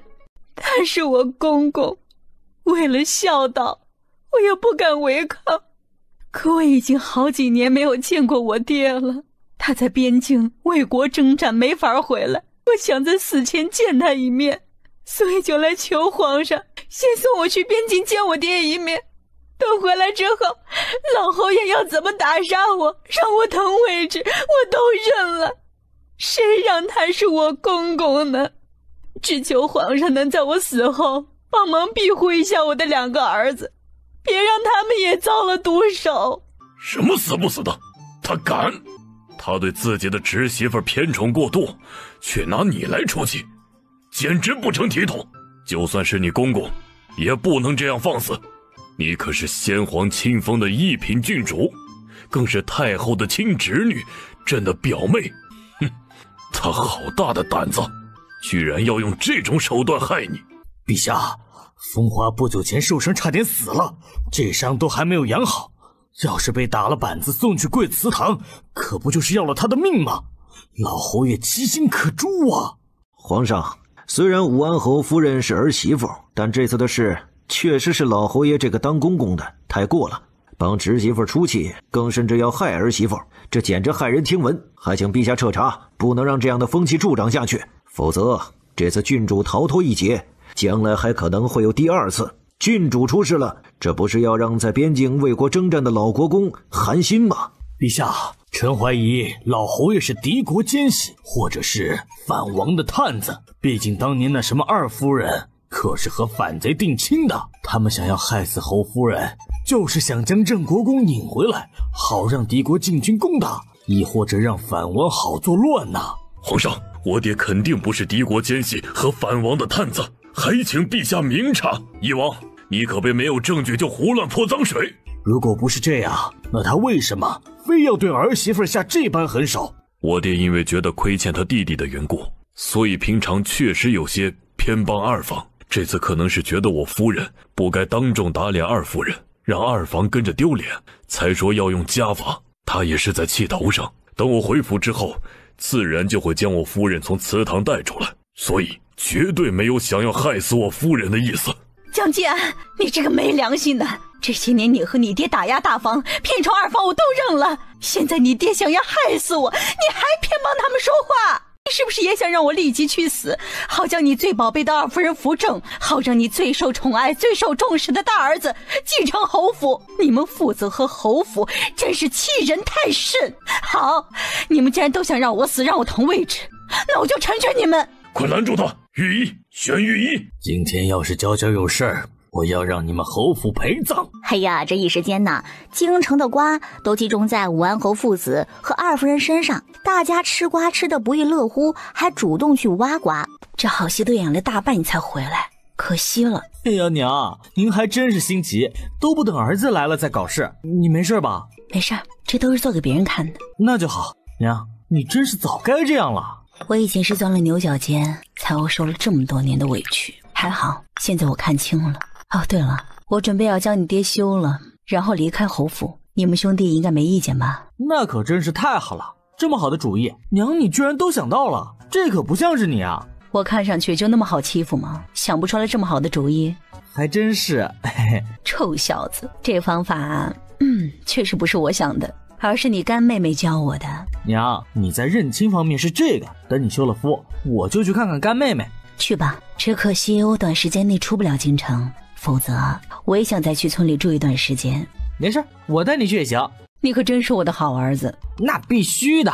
嘿，娘，你准备什么时候休夫啊？我让你表叔帮忙去查老侯爷和你爹的事儿了，要是查出真有问题，我就借此提出来休夫。侯府本来就该是你们兄弟的，我也得准备一下，将该过继到你们名下的财产都过继了，库房里那些东西也要都转移了，顺便给你爹再多安排一点妾室，算计他将人碰了，让他忙得抽不开身找我们麻烦，再各意思2房那个女人，将来侯府我才能好戏不断。做完这些，差不多就可以休夫走人了。娘，你想得真周到。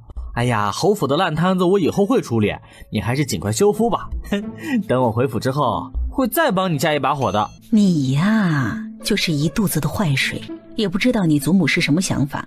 我是想着要不要劝说他一起休夫，带着他一起脱离侯府的苦海，让他也给那个老东西多纳一点妾，以后让他们父子二房母子自己乱起来。娘，真有你的，这个主意绝了！哎，不会也是干妹妹想出来的吧？那必须的。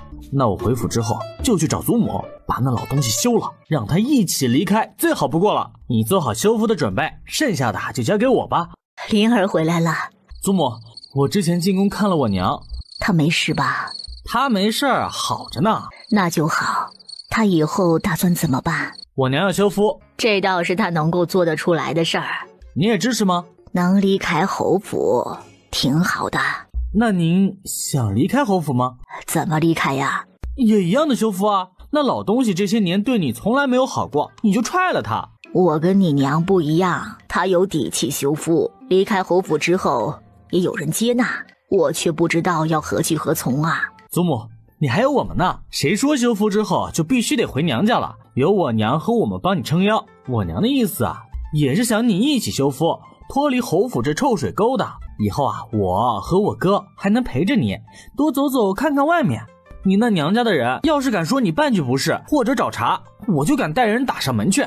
好，我听你的，我也休了那个老东西。祖母威我。你呀，祖母啊，那老东西和二夫人是不是有什么不可告人的关系啊？他年轻的时候想求娶水秋兰的母亲，只是没成。这些年他一直没有放下过，为了完成他心里的遗愿，外加上对方的暗示，他才搞出肩挑两房，让你爹娶对方女儿的恶心事儿。祖母，你一直都知道这事儿？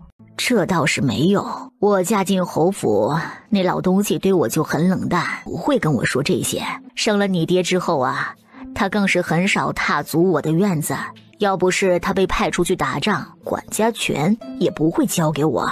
我也是你爹娶了二房，二房生的女儿抓周那天才知道的。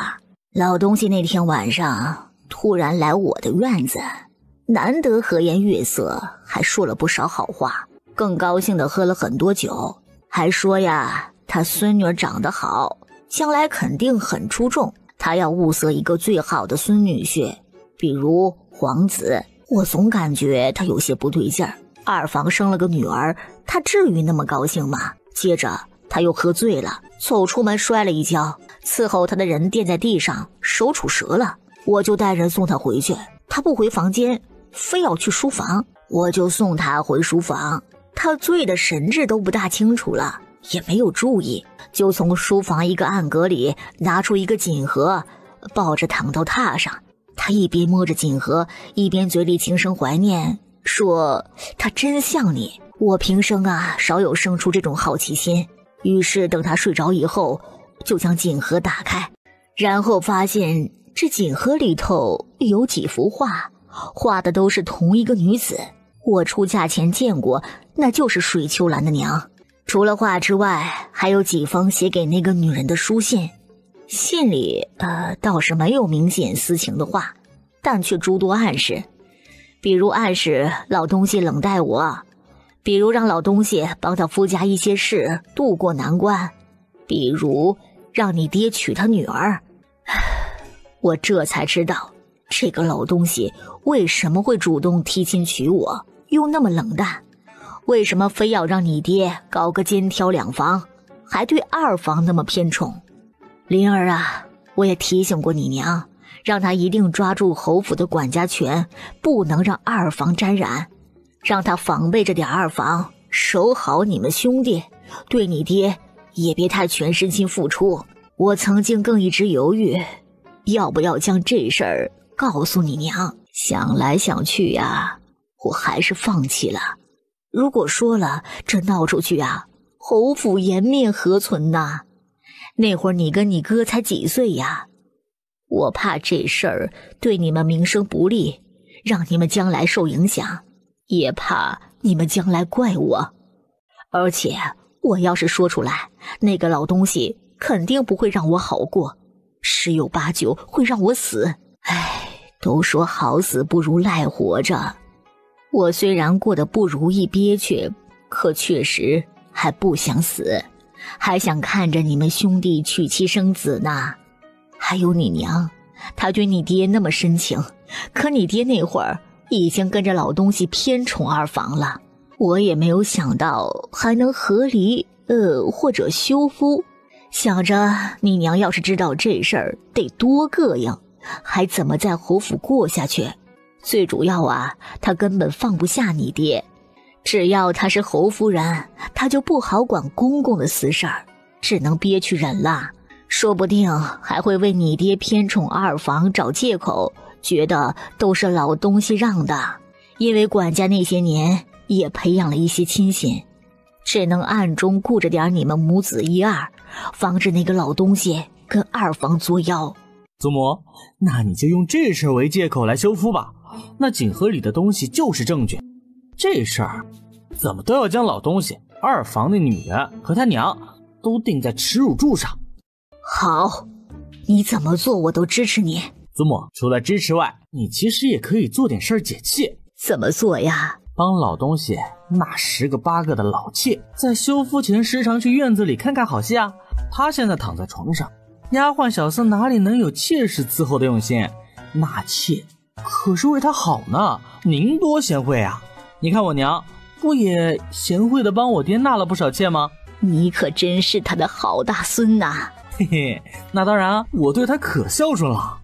我听说秋兰也被责杖了，没事吧？他爹自个儿被打的都下不来床了，见到他说的第一句居然是这种，现在还有心思关心那个女人，这有点离谱吧？他还在昏睡，我已经吩咐人给他上好药了。我有一瓶私藏最好的金疮药，一会儿你就送去给他用。行，这次你媳妇儿能这样害我，以后就能一样害你。你明天就去宫里将她接回来，然后想办法软禁在院子里，可不能再让她兴风作浪，败坏侯府的名声了。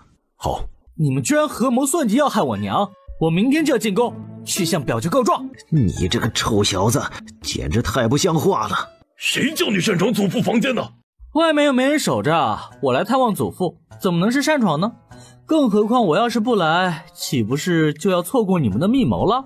祖父，我今天刚回来，一进京城就听说了你的风流韵事，之前我还不敢相信啊，你居然和二夫人有一腿。但刚才亲耳听到你喊侄媳妇儿，直接称呼秋兰，哼，可真是亲热呀。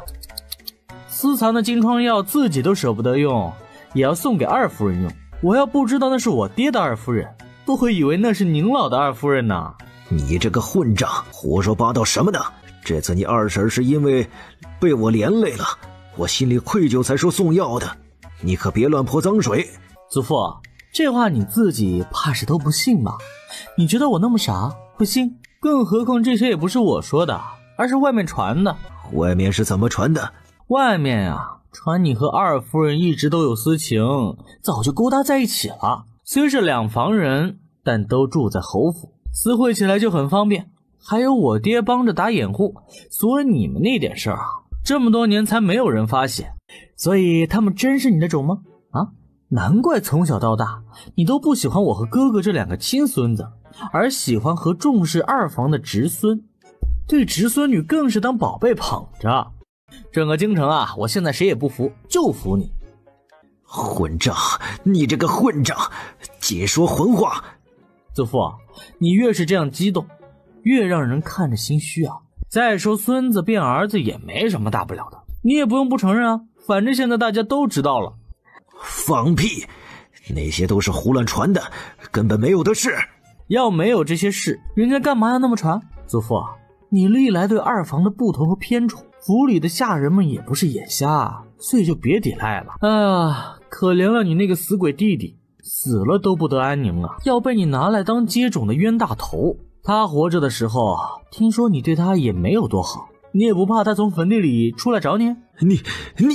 你也不管管这个混账，有他这样顶撞长辈，主动给祖父泼脏水的吗？怎么对你祖父说话呢？你越来越不像话了。和你祖父道歉，然后回院子去，最近都不准出门。对，这几天你都不准出去，老实的待在府里，你派人看着他。哎呦，你们还真是父子情深啊。爹，我现在对你也特别佩服，你太孝顺了，我都想去向表叔给你申请一块牌坊了。别人是贞节牌坊，而你呢是孝顺牌坊，被亲爹戴了绿帽子，儿子女儿其实都是弟弟妹妹，你都还能忍，继续孝顺，你比王八都能忍。你得受全国百姓的瞻仰啊！也难怪我娘对你失望冷心，让你滚，活该你和老王八水性杨花二夫人才是一家呀！混账，真是狗嘴里吐不出象牙来！你祖父和二夫人清清白白的，你可别听外面那些人乱传，就跟着瞎搅和。我可是你爹，有你这么说亲爹的吗？我和你祖父的名声被败坏了，对你和你哥有什么好处？哎，我有没有乱说你心里有数啊？我就不信你自己感觉不出来祖父对二房母子的不同，你一点都没有怀疑过他们的关系。我明天啊就带着祖母母亲搬出去住，省得污了他们的眼睛。今天祖父对二夫人的关心送药什么的，我也得出去好好和大家说道说道，不能只让我看笑话，也要让大家呀跟着一起乐呵乐呵。孽障，你这个孽障！孽障就孽障，总比老畜生强。哎，祖父啊，就你做的这些不要脸见不得光的恶心事，你还有脸去地下见你弟弟吗？你孽障！你教训他，家法伺候。祖父，连话都说不清了，你还要作妖啊？你这不就是典型的老而为贼吗？孽障！你这个混账！你再胡说八道，我就要对你动用家法了。想要对我用家法？行，你们尽管来。今天谁要是动我一下，我立刻进宫去找表舅做主。来啊，打我！你，我怎么了？我就这么有底气啊！你们不喜欢我，不宠爱重视我，自有人来疼爱我。身份比你们高贵，人品比你们好，所以我为什么要怕？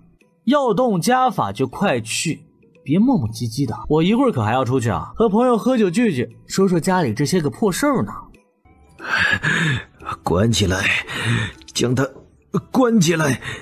腿长在我自己身上，你们关得住吗？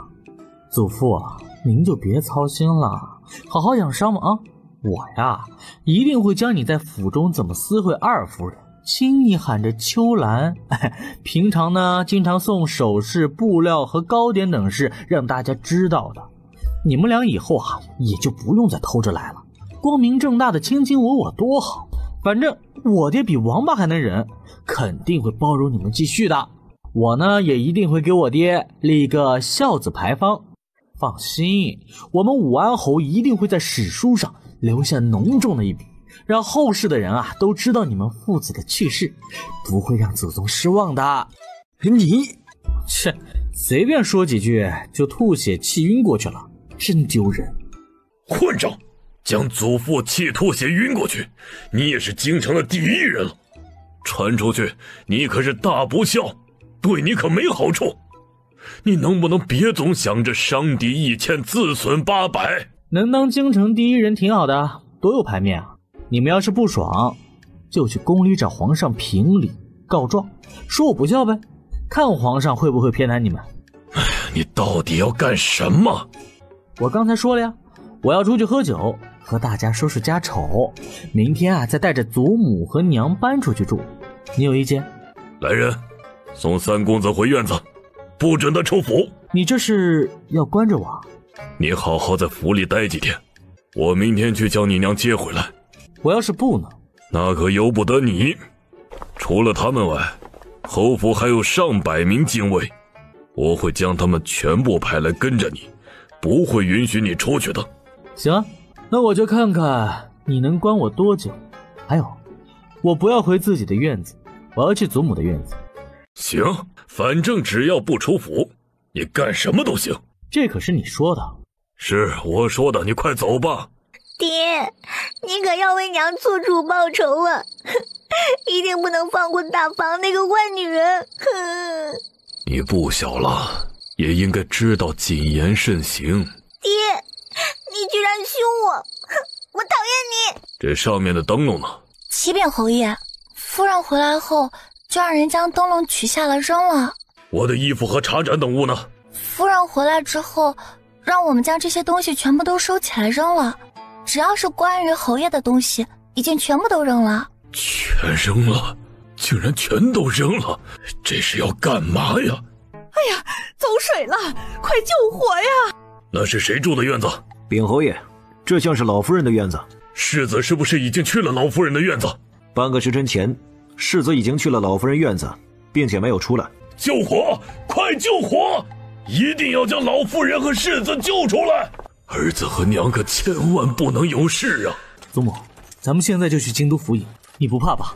不怕，这些年来一直平淡的过着，没想到还有这么刺激的时候。走吧，明天开始我就不再是武安侯的老夫人了。只好去了京都府尹，并告状有人要谋害他们，具体凶手不知道，但怀疑对象是老侯爷。这臭小子真是一肚子坏水，侯府那老东西摊上这样的孙子也是够受的了。江吉安，你们父子真是太肮脏无耻了。之前你为了二房那个女人，害得我差点被贼人所杀，二房又买杀手暗杀我。我回到京城来，你更是对他袒护。你们父子还想逼死我让位，这些都认了，可你们千不该万不该动到我儿子头上。昨天他和婆婆差点都被烧死了。行，既然你们先这样不仁不义，那我就成全你。今天当着所有人，我魏风华在此休了江吉安。从今以后，我和他桥归桥，路归路，再无任何关系。这样的事可不能拿来胡闹。哼，我又没病，会拿这种事情来胡闹吗？更何况在你的心里，我就是一个只会胡闹的人。我确实不如你那宝贝二夫人虚伪体贴贤惠，所以我就成全你啊。我也不用再看着你们就恶心膈应的想吐死。你才是我的妻子，谁都代替不了。我爹和二夫人的事也都是误会，我对二夫人更多的是亏欠和责任，不是你想的那样。你先把休书收回去，咱们回侯府好好谈谈，你再决定好吗？哼，亏欠责任，到了现在你还有脸拿这个来说事儿？亏欠那是你爹嘴上的借口，你也非要拿它来当遮羞布。各位，你们来帮我和我儿子评评理。魏风华说出当年老侯爷让江继安肩挑两房，说是为了不想让他唯一死去的兄弟断了血脉。可不断血脉非要肩挑两房吗？过继那不是更好吗？接着这两父子就一直对我和我儿子说，我们大房是要继承侯府的，产业也要占大部分，所以二房太亏了。他们就打着亏欠二房的名义，从宫中以及他们的私产里不断的补贴二房。在我们大房和二房有任何利益或者矛盾冲突的时候，他们也都选择了偏向二房。更可笑的是，还对我们大房灌输我们也亏欠二房的想法。我这些年都被他们绕晕了，差点以为我们也亏欠了二房。所以二房母子啊，经常在侯府作妖，在我的面前示威，我都忍了。所以明明是二房占我们的便宜，吸血我们大房，可是他们父子却还打着亏欠的名义，让我们大房吃亏退让。大家说，他们父子是不是太过分了？我们是不是才是吃亏的一方？大家听着纷纷点头。这是二房这些年来的花费，这还只是宫中账户上明面上的钱。可据所知，老侯爷和江继安私下补贴的是宫中花费的好几倍，而我们大房的花费除了宫中的，就是花我自己的嫁妆。大家看看，到底谁才是吃亏的一方？这侯府二房一个月的开销啊，居然比我们一家几房加在一起还多呀！哎呀，要是连上老侯爷和武安侯的补贴，二房一个月的开销和得到的，怕是能堪比我家几房一年的开销了。而武安侯大房的开销，光看公众上的账本，一个月比起二房来，连1/10都不到呢。这也好意思说亏欠二房？老侯爷和武安侯的脸还真大呀！这也太不要脸了。而且原本侯府就应该是大房的，吃亏的一方反而变成了亏欠的一方，这对父子啊也太会颠倒黑白了。侯夫人还是受宠的郡主，这要是换成普通的世家贵女当了侯夫人，这还不得委屈死啊！我之前不知道花了那么多，我一直以为二房吃亏呢。我和你保证，以后再也不会发生这样的事。该是大房的，以后都只会是大房的。晚了，我现在已经不稀罕你的保证了。更何况，该是我儿子的，那不需要你保证，也该是我儿子的。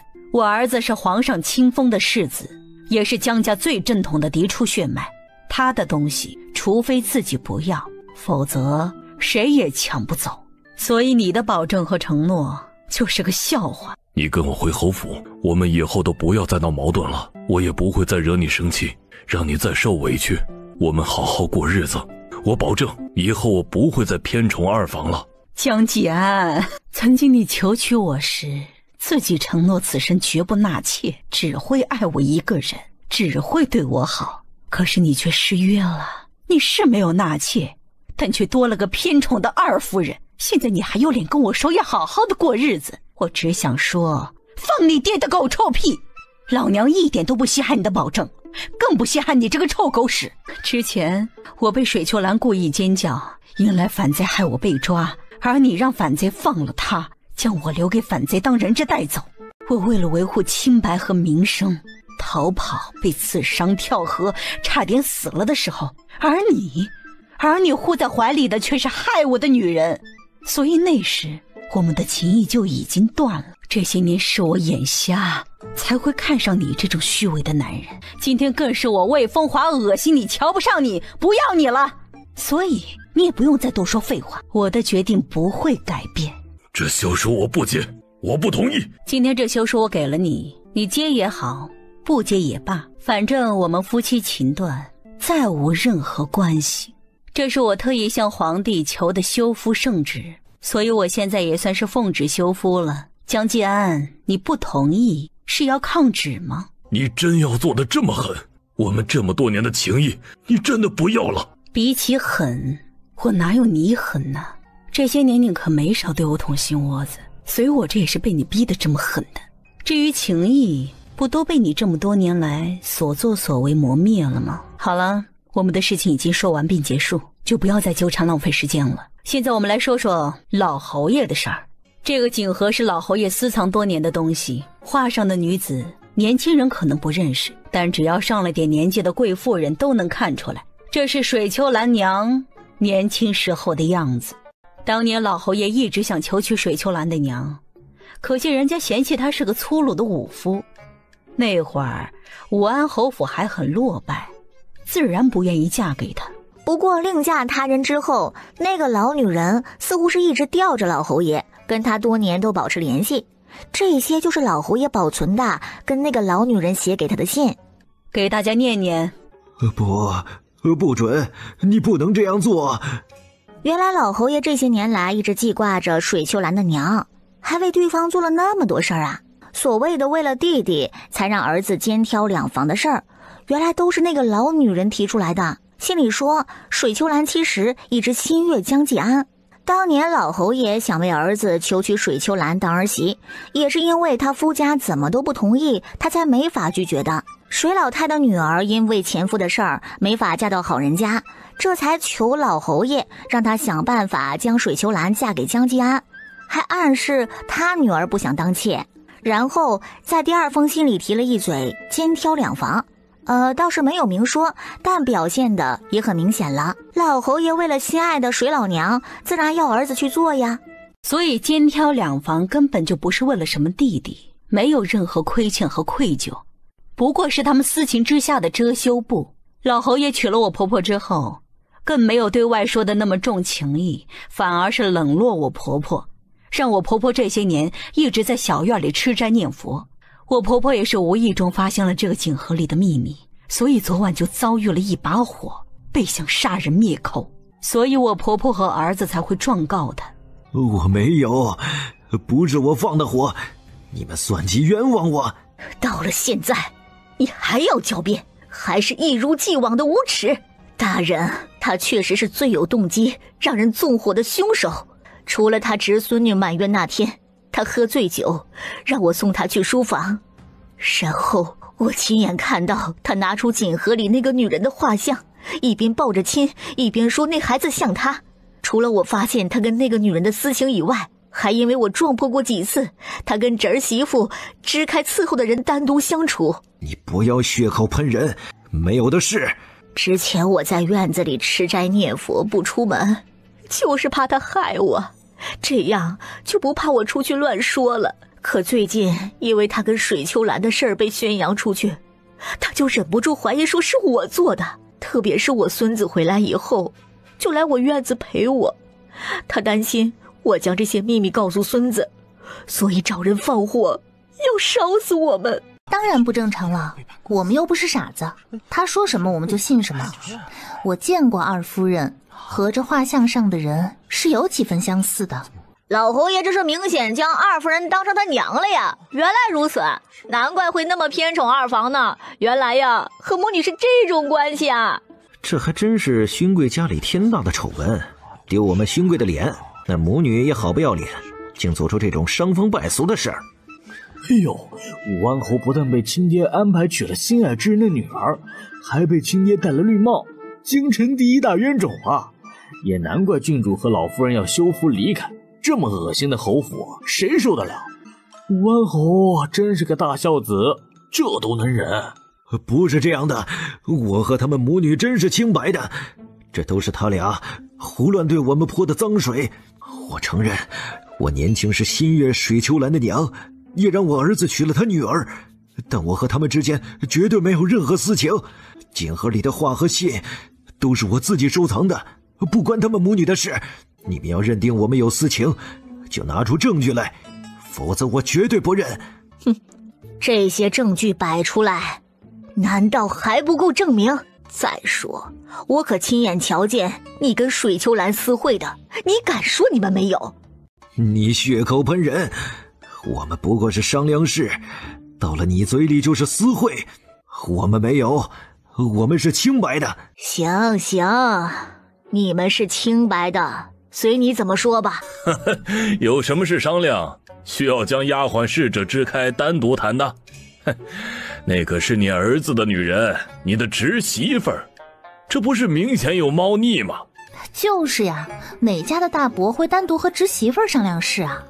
公公单独补贴儿媳妇儿都是说不过去的，更别说这还补贴侄媳妇儿那么多。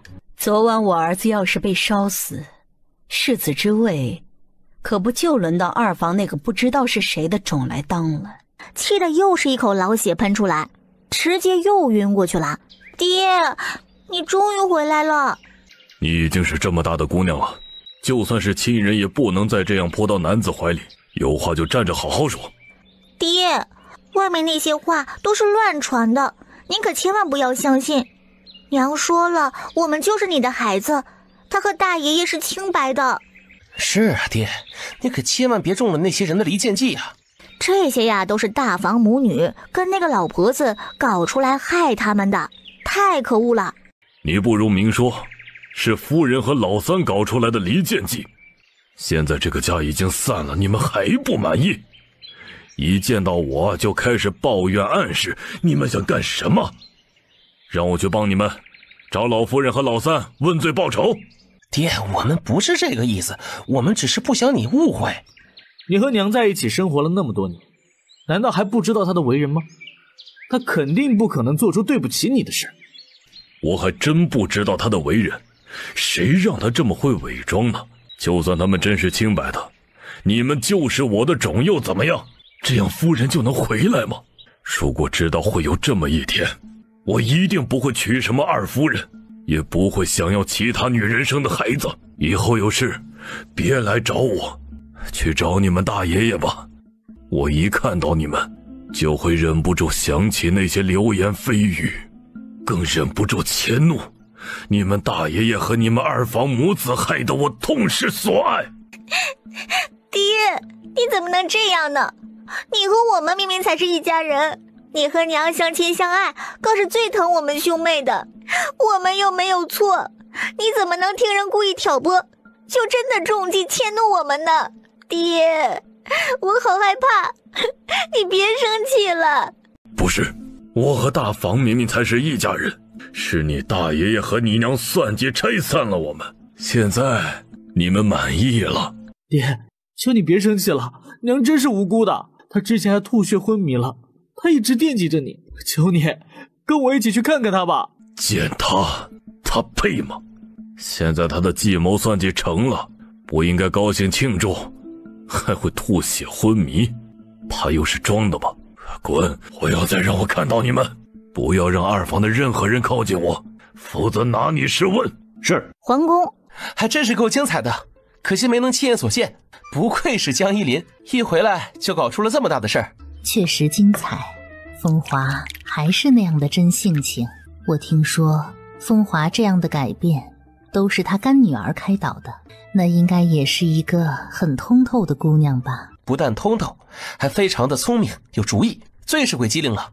这修夫的主意啊，我怀疑就是他给表哥出的。真的假的？你怎么回来了？太子怎么样了？禀报娘娘，太子之前得了疟疾。什么？太子现在情况如何了？太子已无碍，还多亏了七皇子之前送的药，殿下服用之后，太医束手无策的疟疾真治好了，否则太子怕是会有生命之危。还好，我当初从乔叶那里换了药，以防万一。七皇子，您送给太子治疗疟疾和发热的药效果非常好，太子派我前来是想问问您，那药还有吗？如果有的话，能不能再送一些去给太子？太子去的地方得疟疾的人不少，还有一些当地的大族也有人得的。如果有这样的药，太子就能借此和这些大族拉上关系并合作，解决这次前去的重任。而且太子心系百姓，也想让这样的良药能多救一些人。我手上的药都给了皇兄了，不过我认识会制这药的人，过2天呢，我准备一下亲自去找他去，然后多和他换一些药，我再派人送给皇兄去。那就劳烦七皇子跑一趟了。母后，这送给我药救了皇兄的人，就是表姑的干女儿，是不是很有缘分啊？确实有缘分，你这次过去可要好好的感谢一下她。我会让人去准备感谢的礼物，你带着过去。好。官用伯府。夫人，你晚膳时就没有吃多少，不管再怎么着急也别伤了身子。王妈妈，我这心里头难受啊，我没想到叶儿会记恨我，不但不原谅我，还骂了我娘家人一通，现在又出了这样的事儿，我都不知道该怎么办了。当年你跟着伯爷回京，也是没办法才将2个孩子留在了夫家的。再说了，你一个女人家又能做些什么呢？当初你嫁到了伯府，受了那么多的气，身份本来又不是真的，哪里敢让人知道你还有孩子，更别说将人带来京城教养了。所以呀，夫人也不必自责，你有那么多的苦衷，以后好好的和他们说上一说，相信他们姐弟会理解的。温家老夫人之前应该没有将你的苦衷说出来，反而激怒了那位小姐。真是些成事不足败事有余的，还真是内忧外患呢。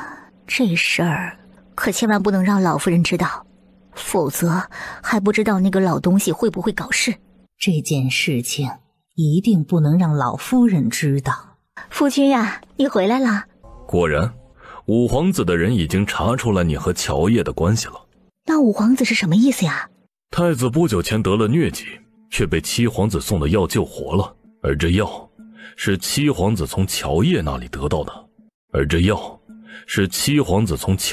里得到的，太子的命也算是乔叶救的，所以太子和七皇子肯定会护着他。加上乔叶不但成了永安郡主的干女儿，还能影响到永安郡主。郡主背后有皇帝太后，还有镇国公府和翼王府撑腰。一旦他偏向太子那边，对五皇子来说就是大麻烦。那五皇子想拉拢，还是要除掉他？五皇子和他的幕僚更倾向于拉拢乔叶，让他为我们所用。他会做治疗疟疾和发热等的药丸，说明除了会做蚊香蜡烛等外，乔叶应该还懂医术，亦或者知道不少药方。他不但是赚钱的一把好手，最近还给卢县令出了主意，让对方上奏折，递上了他给的一张用一种菜制糖的方子。陛下很重视，都说他傻的时候是跟在河神身边侍奉，所以学会了很多东西。以前这种事谁都不会信，可他恢复正常之后，没有学过就突然会了那么多东西，这就让人不得不信了。除了目前看到的这些，他又还会什么呢？这是个关键，所以拉拢他比除掉他更有利。可如果他不愿意呢？五皇子说，如果他不愿意，还非得站在我们的对立面，那就只有除掉他了。不过他最近在风头上，要动他被发现的风险太大了。唉，五皇子还将拉拢他的重任交给了我们。那现在咱们怎么办啊？只有硬着头皮上了。莲儿，这件事只能靠你了。我当年将乔叶丢进河，他肯定还记恨着我，而你是他的亲生母亲，只有你对他动之以情，晓之以理的改善关系，才有希望拉拢他。要是这件事能办好，我就能成为五皇子的亲信。将来如果他能走到那一个位置，咱们也能跟着更进一步，将伯府改成侯府，咱们的儿子以后也就是侯爷了。我们夫妻一体，我当然愿意为你分忧啊。再说了，乔叶是我的女儿，这些年来我没有管他们兄妹，一直很内疚，现在正好啊，可以借此补偿他们呢。得其如此，夫复何求啊？要是能让乔叶不计较当年我冲动之下做的事，我也愿意和他道个歉的。哪有让你这个长辈向晚辈道歉的？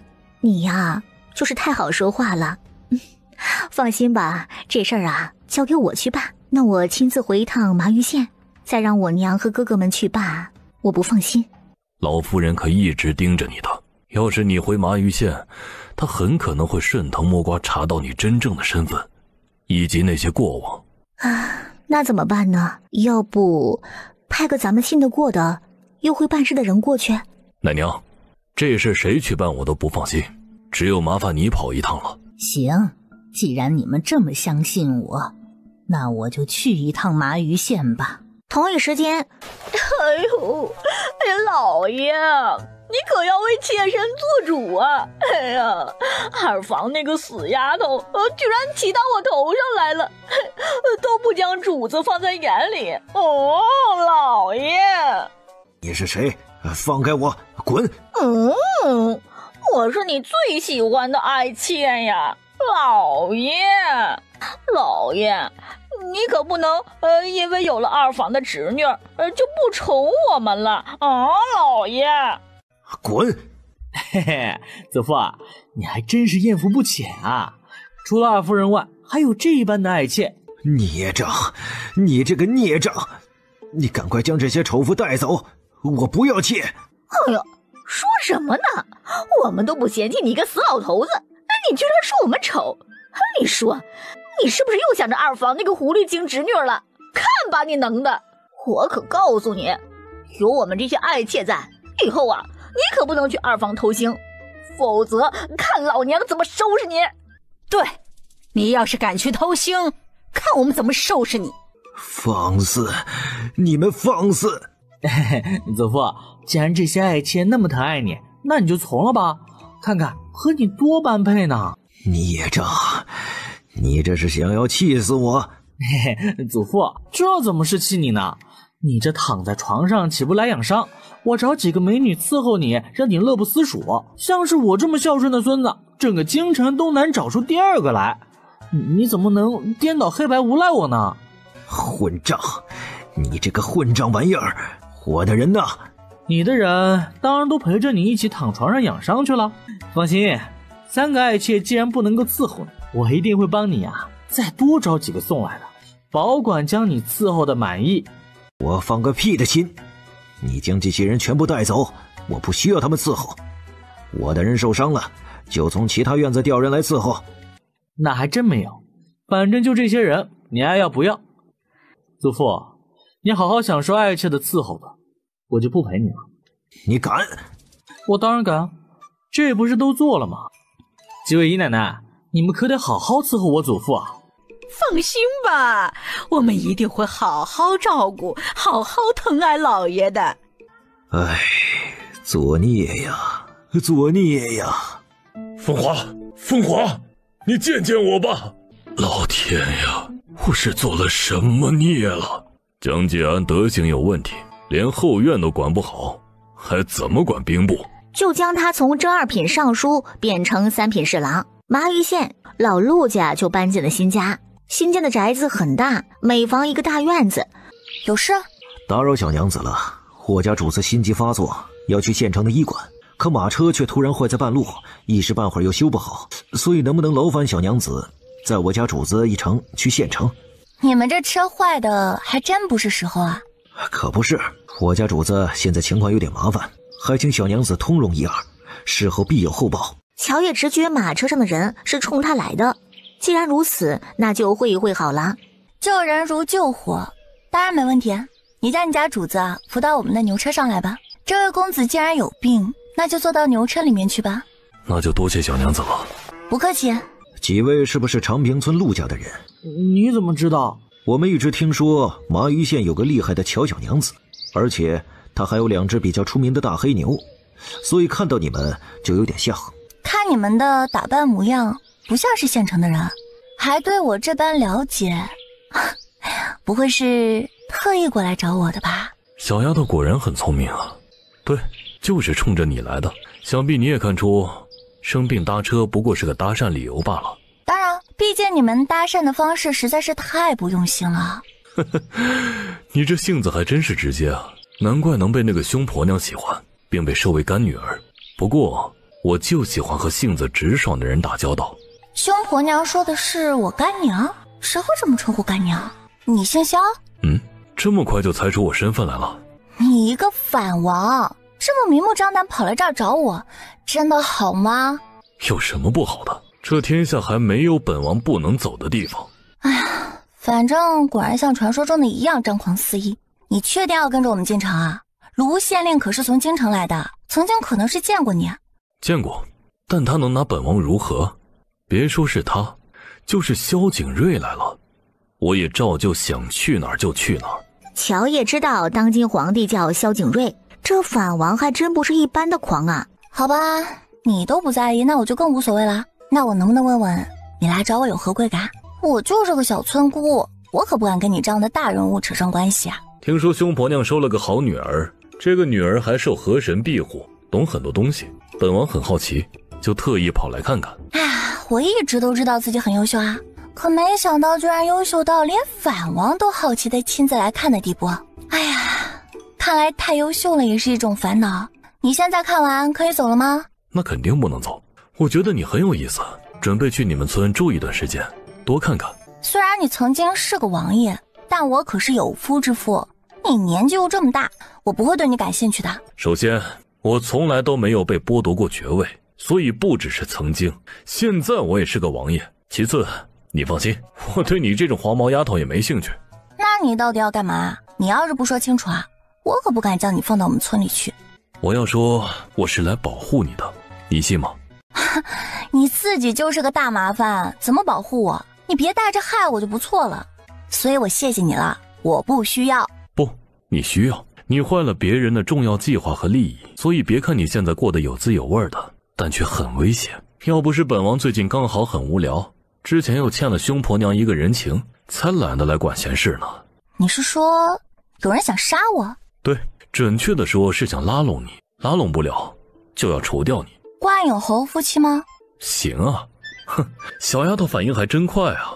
不过只猜对了一半，他们确实也是这种意思，但他们还没资格惊动我亲自来。那你是为了谁来的？你猜？对我拉拢或者除掉五皇子？你知道的还不少，这也是你刚才猜到那一半里的，所以不对。猜不到，不猜了。你不继续问了？我问了你会说吗？那不会。这不就是了吗？那我还问个什么啊？还有啊，你应该主要是冲着那些人来的吧？所以说保护我什么的，也不过就是个噱头而已。你还真是个大聪明，不过保护倒也不是噱头，而是附带的。哎呀，没办法，太优秀了呗。你现在还是陈王？当然。难怪你这么嚣张，大摇大摆就出来到处晃荡。一个反王居然没有被剥夺爵位，这有点离谱啊！要不皇帝是草包，要不这其中就有很大的弯弯道道。所以你们家的客院，本王可借住一段时间否？当然否。唉，真是狠心的丫头。罢了，那我就去你们村其他家借住养养身子，不去你们家打扰了。你还挺有自知之明的。没办法，谁让我也太优秀了呢？他买那么多皮干什么？他最近都在收购各种皮，听说要做什么胶底皮鞋。胶底皮鞋是什么鞋？这个就不知道了，他只让人送去边境过一些，没有拿出来过。等我们去村子住后，我亲自去看看什么是胶底皮鞋。你拦着我干嘛？哎，你知道他是谁吗？不知道啊。三丫，你能不能帮忙打听一下他是谁啊？有没有妻妾？行吗？你看上他啦？那他要是有妻妾呢？再说了，你也不先回去自己照照镜子。我长得也不差呀，我也没求做妻子。我觉得如果是他的话，那我委屈委屈做个小妾也是可以的。你可太委屈了。看到那2位了吗？他们的眼睛啊，也都快要粘在那公子身上了。你想当妾还得要打败他们才行。这2个不要脸的小贱人，看到个男人就走不动路了。你和他们竞争啊，要是争取不到做这位公子的妾也没什么。其实你还有希望嫁到京城去啊。我怎么嫁到京城去啊？我听人说你前3嫂去了京城，嫁的人啊还是冠永伯，他现在更是伯夫人，比县令夫人级别都高多了呢。他之前那么骗你们家，更败坏了你们家的名声，所以才导致你19岁了都嫁不出去。你说他是不是应该要负责？那可不是啊，就我这么好看，怎么可能19岁了还嫁不出去呢？不就是那个贱人害的吗？我就是太气愤了，不是故意骂他是贱人的。本来就是贱人，骂就骂了呗。放心，我都和他断绝关系了，不会介意的。虽然呢，我也和乔家也断绝了关系，可是毕竟血脉是乔家的，所以呢，要在你们和温家里选，当然会更偏向你们，更为你们着想。那是，咱们就算是断了关系，也肯定比和那个贱人亲。你的意思是，我能找那个贱人负责，让他帮我嫁到京城去？他当然可以啊，不说是嫁进侯府了，伯爵府那样的人家啊，但帮你是嫁个官宦人家的公子，他还是能够做到的。关键是他害你和乔家好几个姑娘到现在都嫁不出去，那肯定得要让他负责啊。对，都是他害的，但是他会搭理我们吗？而且他在京城，离我们好远啊，我们也找不到他，怎么才能让他负责啊？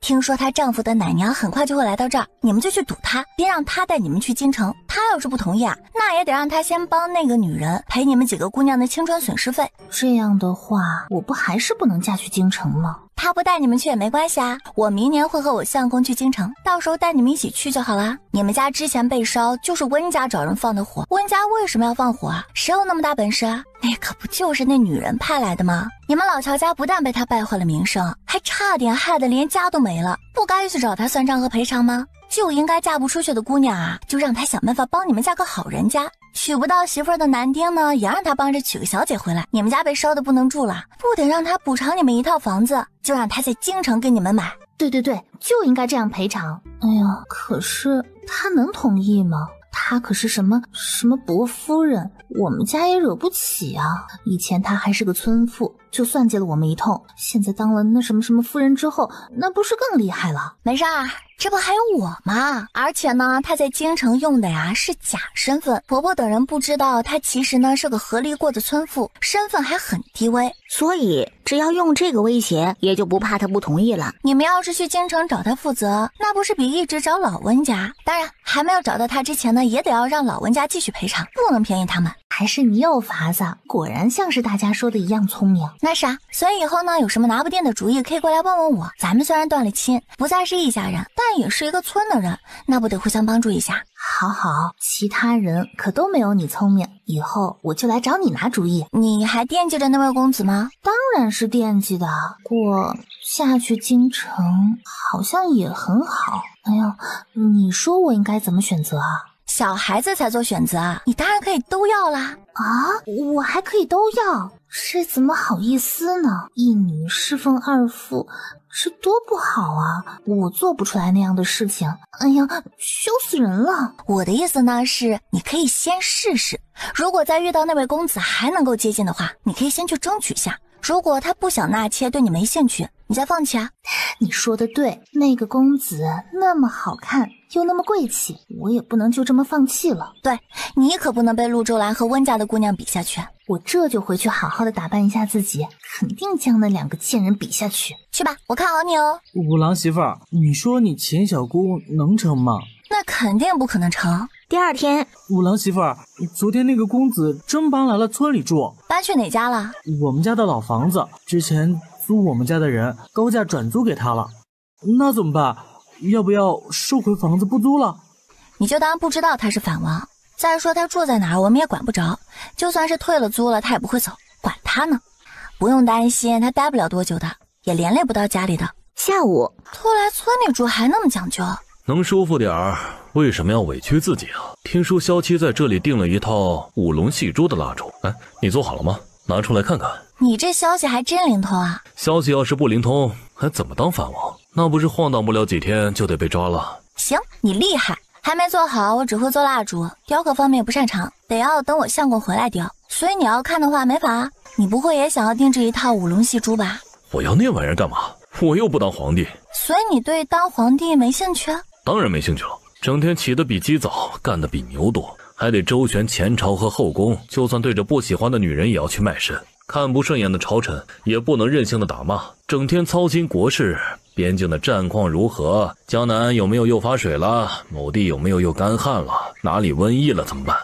时不时还要被气到，更不能表露出太明显的喜好，常年被困住宫中，1年也难出来一次。萧景睿只比我大6岁，但以后你见到他就会发现，他看上去比我老至少16岁。我更喜欢的是，想打骂谁就直接上，想睡到什么时候就什么时候起，不想碰女人，就不碰。高处不胜寒。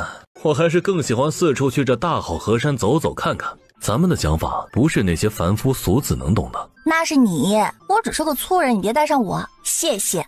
你这臭丫头，胆子大的时候贼大，小心起来也太谨慎了。可我还想要再多活几10年。皇叔，笑什么呢？这么高兴？不是站在外面都听到了吗？还装模作样的。我不过就是想假装没听到。皇叔，你也太为难人了吧？快进来吧，别杵在门口了。妹妹，哥哥终于见到你了。干哥哥好。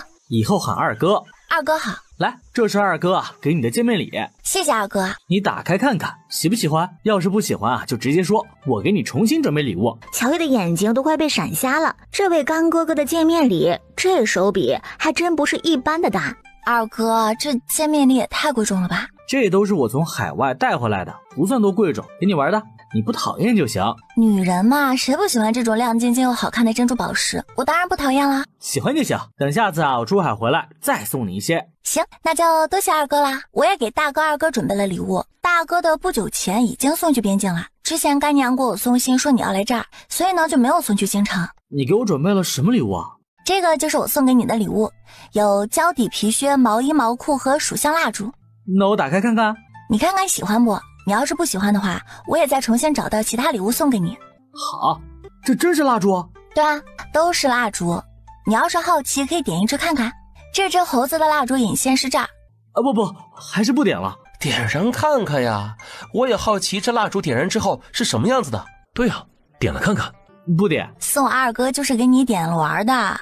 这一套蜡烛烧完之后再给你做就是了，还能够换着花样的给你做。不过再做的话，得要等我相公回来，因为这猴子是他雕的，我只会做蜡烛。还是有妹妹好，这蜡烛的光感觉比我平时用的上等蜡烛亮不少，还有一股很舒服的香味儿。我加过东西，所以光会更亮，蜡烛也会烧得更持久，晚上更亮。你可以试试，香味也是特意调的。我回京之后再试。你高兴就好。这就是胶底皮鞋，有什么特别之处吗？二哥可以穿了试试就知道啦。这鞋子的鞋底没有我之前的软，但是呢也好走路，你上去多踩一踩试试。这鞋底能防水？能防水，下雨天或者是下雪天穿，鞋底不会被打湿。还有一种呢，全是胶的水鞋，要不要试试啊？当然要试，没有进水，里面感觉还是干的。不只是不会漏水，鞋底也要比你们现在穿的更耐磨耐穿许多，走路走得多也不容易坏。比较难走的石头路等啊，走上去也不会感觉到硌脚。我给大哥送的鞋子啊，还有一种大头皮鞋，那种啊更耐穿，只是要比你这靴子更重，也没有你这个好看。这鞋要是做出来穿着去打仗的话，岂不是很耐用吗？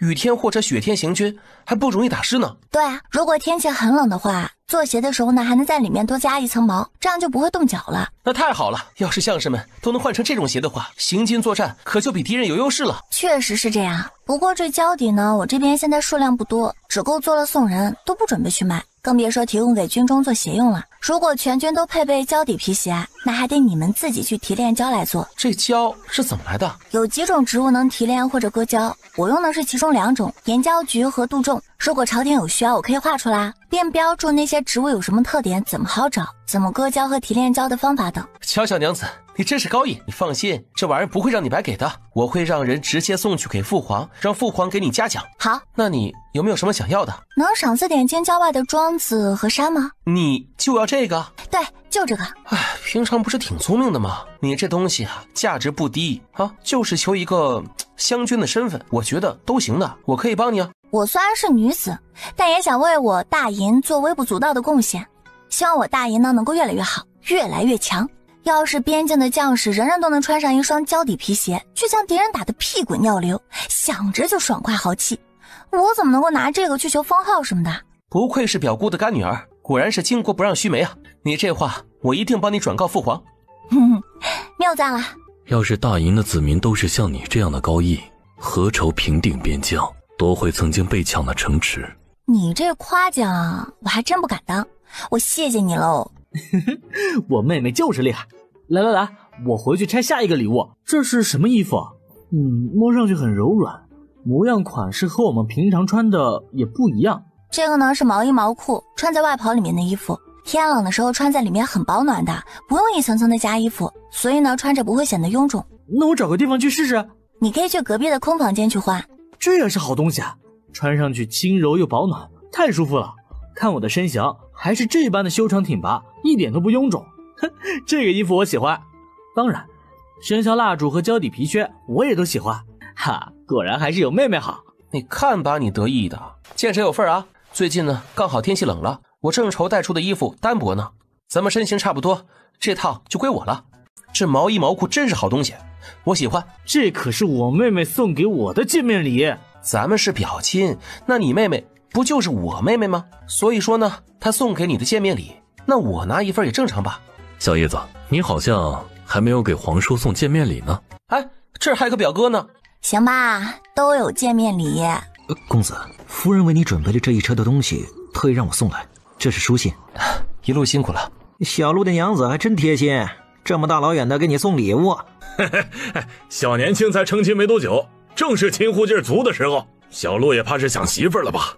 媳妇孩子热炕头，小陆肯定想了。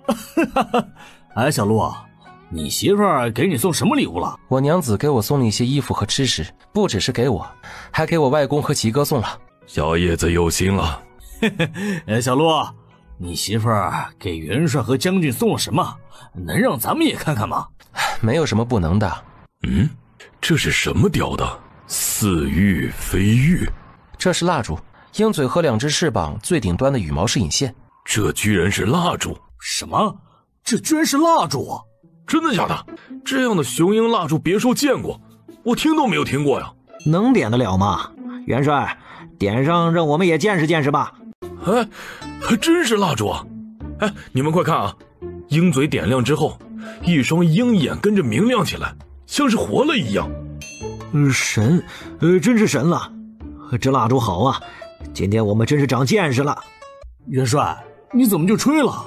我刚才凑近看，还闻到了一股好闻的香味儿。这蜡烛还能当熏香用呢。你外孙女也太厉害了，连这种蜡烛都能做出来。哎呀，元帅，今天那么高兴，就把这蜡烛点着助兴吧。是啊，点着吧，让我们也都长长见识。那味道好好闻啊，还想闻？助个屁的兴！这么点着不是暴殄天物吗？你们一群大老粗懂什么呀？这玩意儿啊，等我过段时间带回京城，给我那些老哥们看看，我外孙女亲手给我做的礼物。这小气！元帅，快打开下面的盒子，看看里面装的是什么。这鞋子的鞋底很特别，鞋帮也比平常穿的要硬一些。这鞋啊，在雨中或者雪中行走，不容易湿。这是一种很特殊的胶底儿，不但能防水，还比较耐磨耐穿，走路的时候啊，鞋底也更有韧性。还真没大事，这胶底皮鞋太好穿了，不但防水防滑，走起路来比我以前的鞋啊更有一种弹性。行军打仗走路，这可比布底鞋强多了。元帅，这鞋真那么好穿？元帅，给我也试试吧。切，一边去！你们那臭脚可别把我鞋穿臭了。这鞋虽然相对更重，但却好暖和，皮更硬，也会更防湿，比刚才那双肯定更耐走。里面还真是全干的，这鞋真好啊，还真暖和，里面加了毛，摸着比我那双毛靴更好。这里面的毛也不知道怎么做到又短又暖和的。这穿在脚上不进水又保暖，可太舒服了。元帅，让你外孙女多做点，以后啊，你给咱每人发一双吧。这是我外孙女孝敬给老子的，每人给做一双。哼，你们想的真美。这胶底皮鞋，小叶子那边能让人多做点吗？到时候我让兵部花钱买。我娘子的作坊做不出这么多鞋，而且这胶是经过一种植物层层提炼得到的，她现在手中存货也不多。不过她之后会将方子献上去，等朝廷掌握了这种胶的制作，就能让兵部去定制胶底皮鞋了，配发给将士们。我外孙女真是高义呀，否则这玩意儿留着自己用，不知道能赚多少。这是衣服？对，这是毛衣毛裤，穿在外袍里面很保暖，而且不臃肿。这个是室内穿的毛线鞋，舒适又保暖。这个手套在手上会很轻巧和保暖，因为10个指头是分开的，所以还能带着拿武器或者做事。确实柔软暖和，这玩意儿也是好东西啊。元帅，暖和不？可太暖和了，我穿了都不想脱下来。来，小将军，打开你的，让我们看看啊。哼，妹妹还真厉害，这样的蜡烛都能做出来。我也想要，真羡慕元帅和小将军呐。这可是你们羡慕不来的。我妹妹很好，你们羡慕也有不起。少弟，那靴子和毛衣毛裤还有多余的吗？我们也出钱买，或者拿东西换。这边的天气太冷了，我天天冷得发抖，你就可怜可怜我吧。我娘子已经为老师和你们都准备了，放心吧。那太好了，你娘子真周到。少弟，你真是娶了个好媳妇儿啊。小仇，这媳妇儿娶得好，你以后无论走到哪一步，可都不能忘了今天你媳妇儿让人那么大老远给你送来这么些好东西来的心意。我肯定不会忘的。半个月后，镇国公要进京一趟，我和他商量好了，我们跟着他一起进京。终于能回去抱媳妇儿了。另一边村子，你这2天不回京？急什么？我待几天就回去。再说了，我还要等着小叶子做药呢。回去之后，你可得和表舅说说我妹妹的好话，这次你们可没少占便宜。这还用你说呀？你过几天和我一起回去吗？听说你给你祖父和你爹弄了不少的爱妻美妾，侯府天天都很热闹啊，我都想去你们侯府看热闹去了。过几天再看，我应该要一起回去。你们3个还挺闲的啊。晾完靴咱们就没事干了。妹妹，你今天上山不？今天不上山，你们要是无聊的话，我倒是可以给你们找点事情做。什么事儿？我想要弄胶轮胎，现在这手里啊没有能工巧匠，你们手底下应该是有这样的人吧？我还想要把这种单车造出来。这种车怎么赶？谁说这是要赶的车了？这叫单车，意思就是自己骑的车子，人坐在这里，然后用脚去蹬着侧边的2个踏板，车就能自己骑出去了。骑这样的车出行可比走路快多了。车还能自己骑？我既然画出来图纸，那就肯定能。你们要是没兴趣捣鼓啊，那就借几个能工巧匠过吧。我有兴趣，跟着我的人中刚好有2个擅长这个的，我来。还是我来吧，我立即让人去县城和府城找几个擅长这个工匠过来。我有兴趣，我手里的能工巧匠可不输工部那些人。这什么单车，我来造。哎呀，别抢了，你们一起来吧。造出来之后，一人送你们1辆。这一天，五郎媳妇儿，你之前说的那个老婆子来了。京城来的，你去老乔家一趟，就说肥羊来了，可以过来宰了。好，我这就去。对了，那你见他吗？你就和他说我正在忙，如果实在想要见我，就在外面等着吧。想见我就能见？切，他还没那么大的脸面呢。嘿嘿，就是，他们可不配你给脸。我呸！你这老贱人一来就诬赖我们乔家人，明明是你那个贱人主子丢下了三丫兄妹不管，跟着男人跑了就没回来过。以前三丫在乔家日子过得不好，可没见你们出现啊。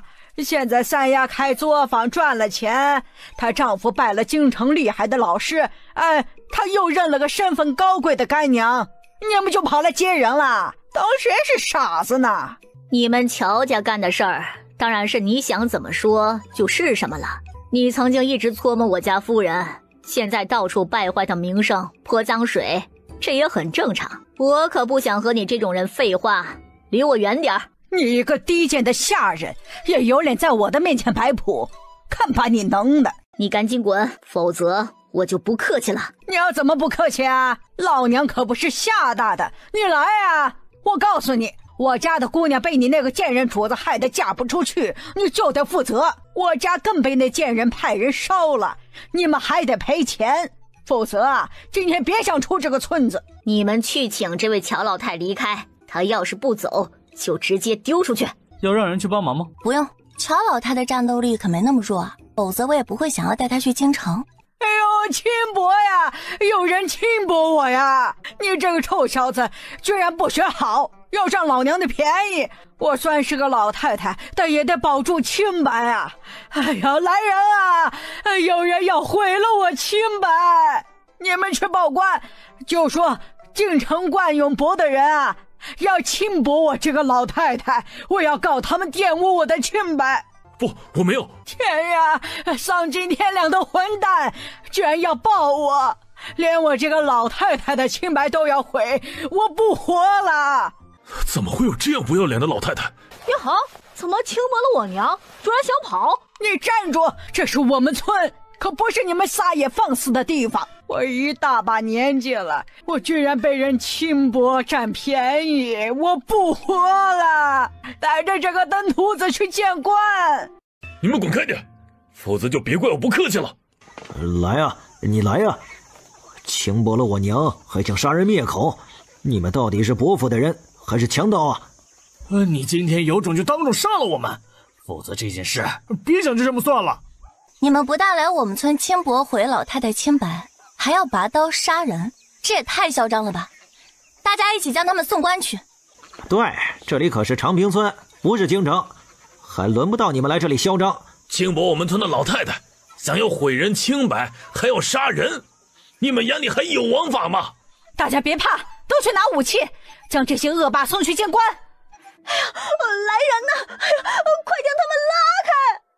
怎么，你们也想轻薄我们？哎呀，来人啊！快来抓这些采花大盗啊！连我们这些妇人都不放过！来人啊！有人要轻薄我！哎呀，来人呐！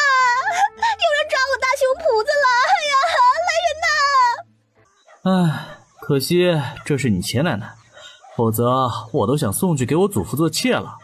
我祖父一下多出那么多好大儿和好媳妇们，再也不怕寂寞了，可能还要乐坏了。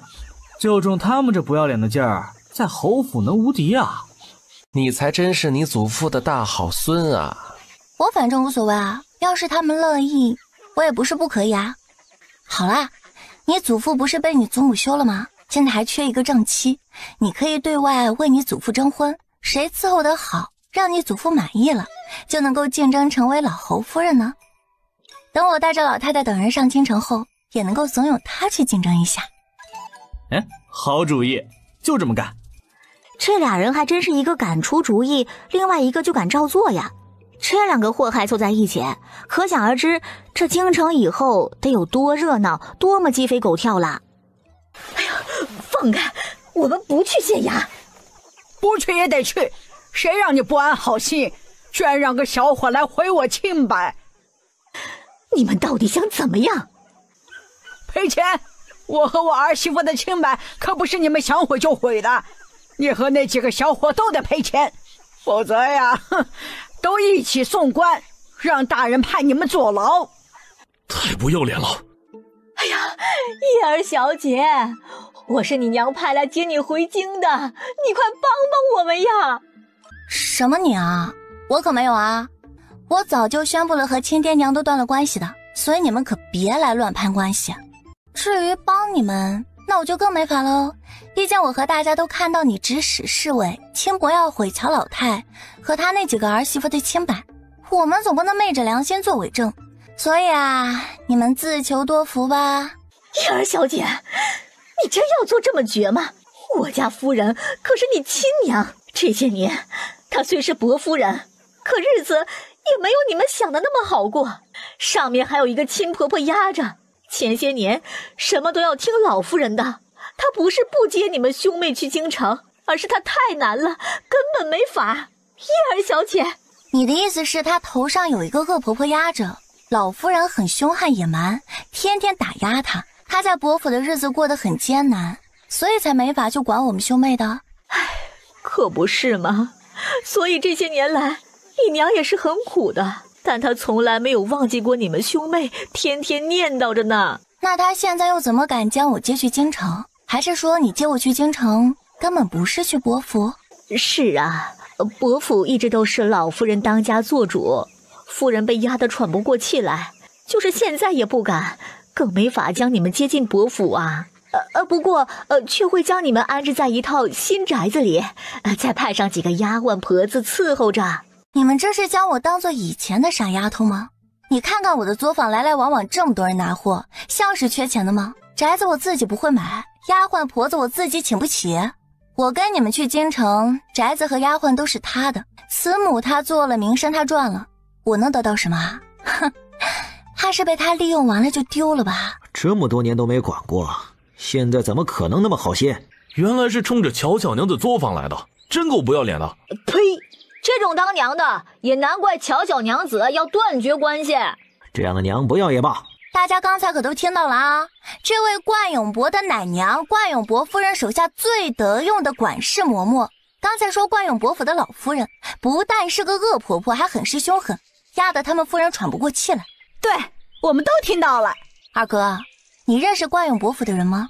这位奶娘那样诋毁他们家的老夫人，咱们也该让对方知道这事儿。我当然认识了，我和冠永伯世子关系还不错。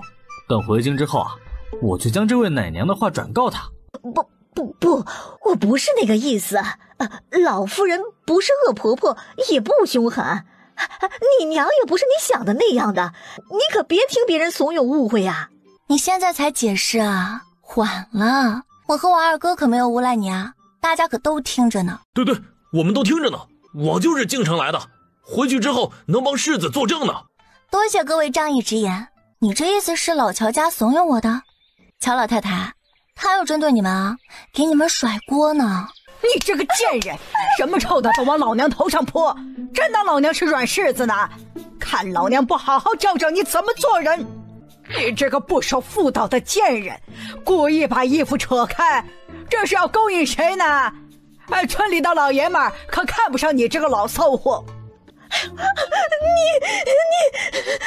这个不要脸的老泼妇！哎呦，你快放开我，放开！老贱人，你要是不想被现在送官，就好好的赔偿我们，否则现在就抓着你去县城，让大家都看看你这风骚样。赔，我们赔，不过得先上马车去。大家都去把马车给围住，可不能让人给跑了呀！这个死丫头，这个死老太婆，你们给我等着！你这个老贱人，太阴险了！想跑也要问问我们同不同意。没想跑，误会了。怂货！乔老太带着几名儿媳妇，将马车上所有的东西，值钱的不值钱的，都从车上扔到外面乔家男人们的手里。你们这是要干什么？不是说好赔偿的吗？你们为什么把马车上的东西都拿了？哼，你们欠我们老乔家的这些东西可不够赔，只能算利息呢。你们这些强盗，我要去官府告你们抢劫。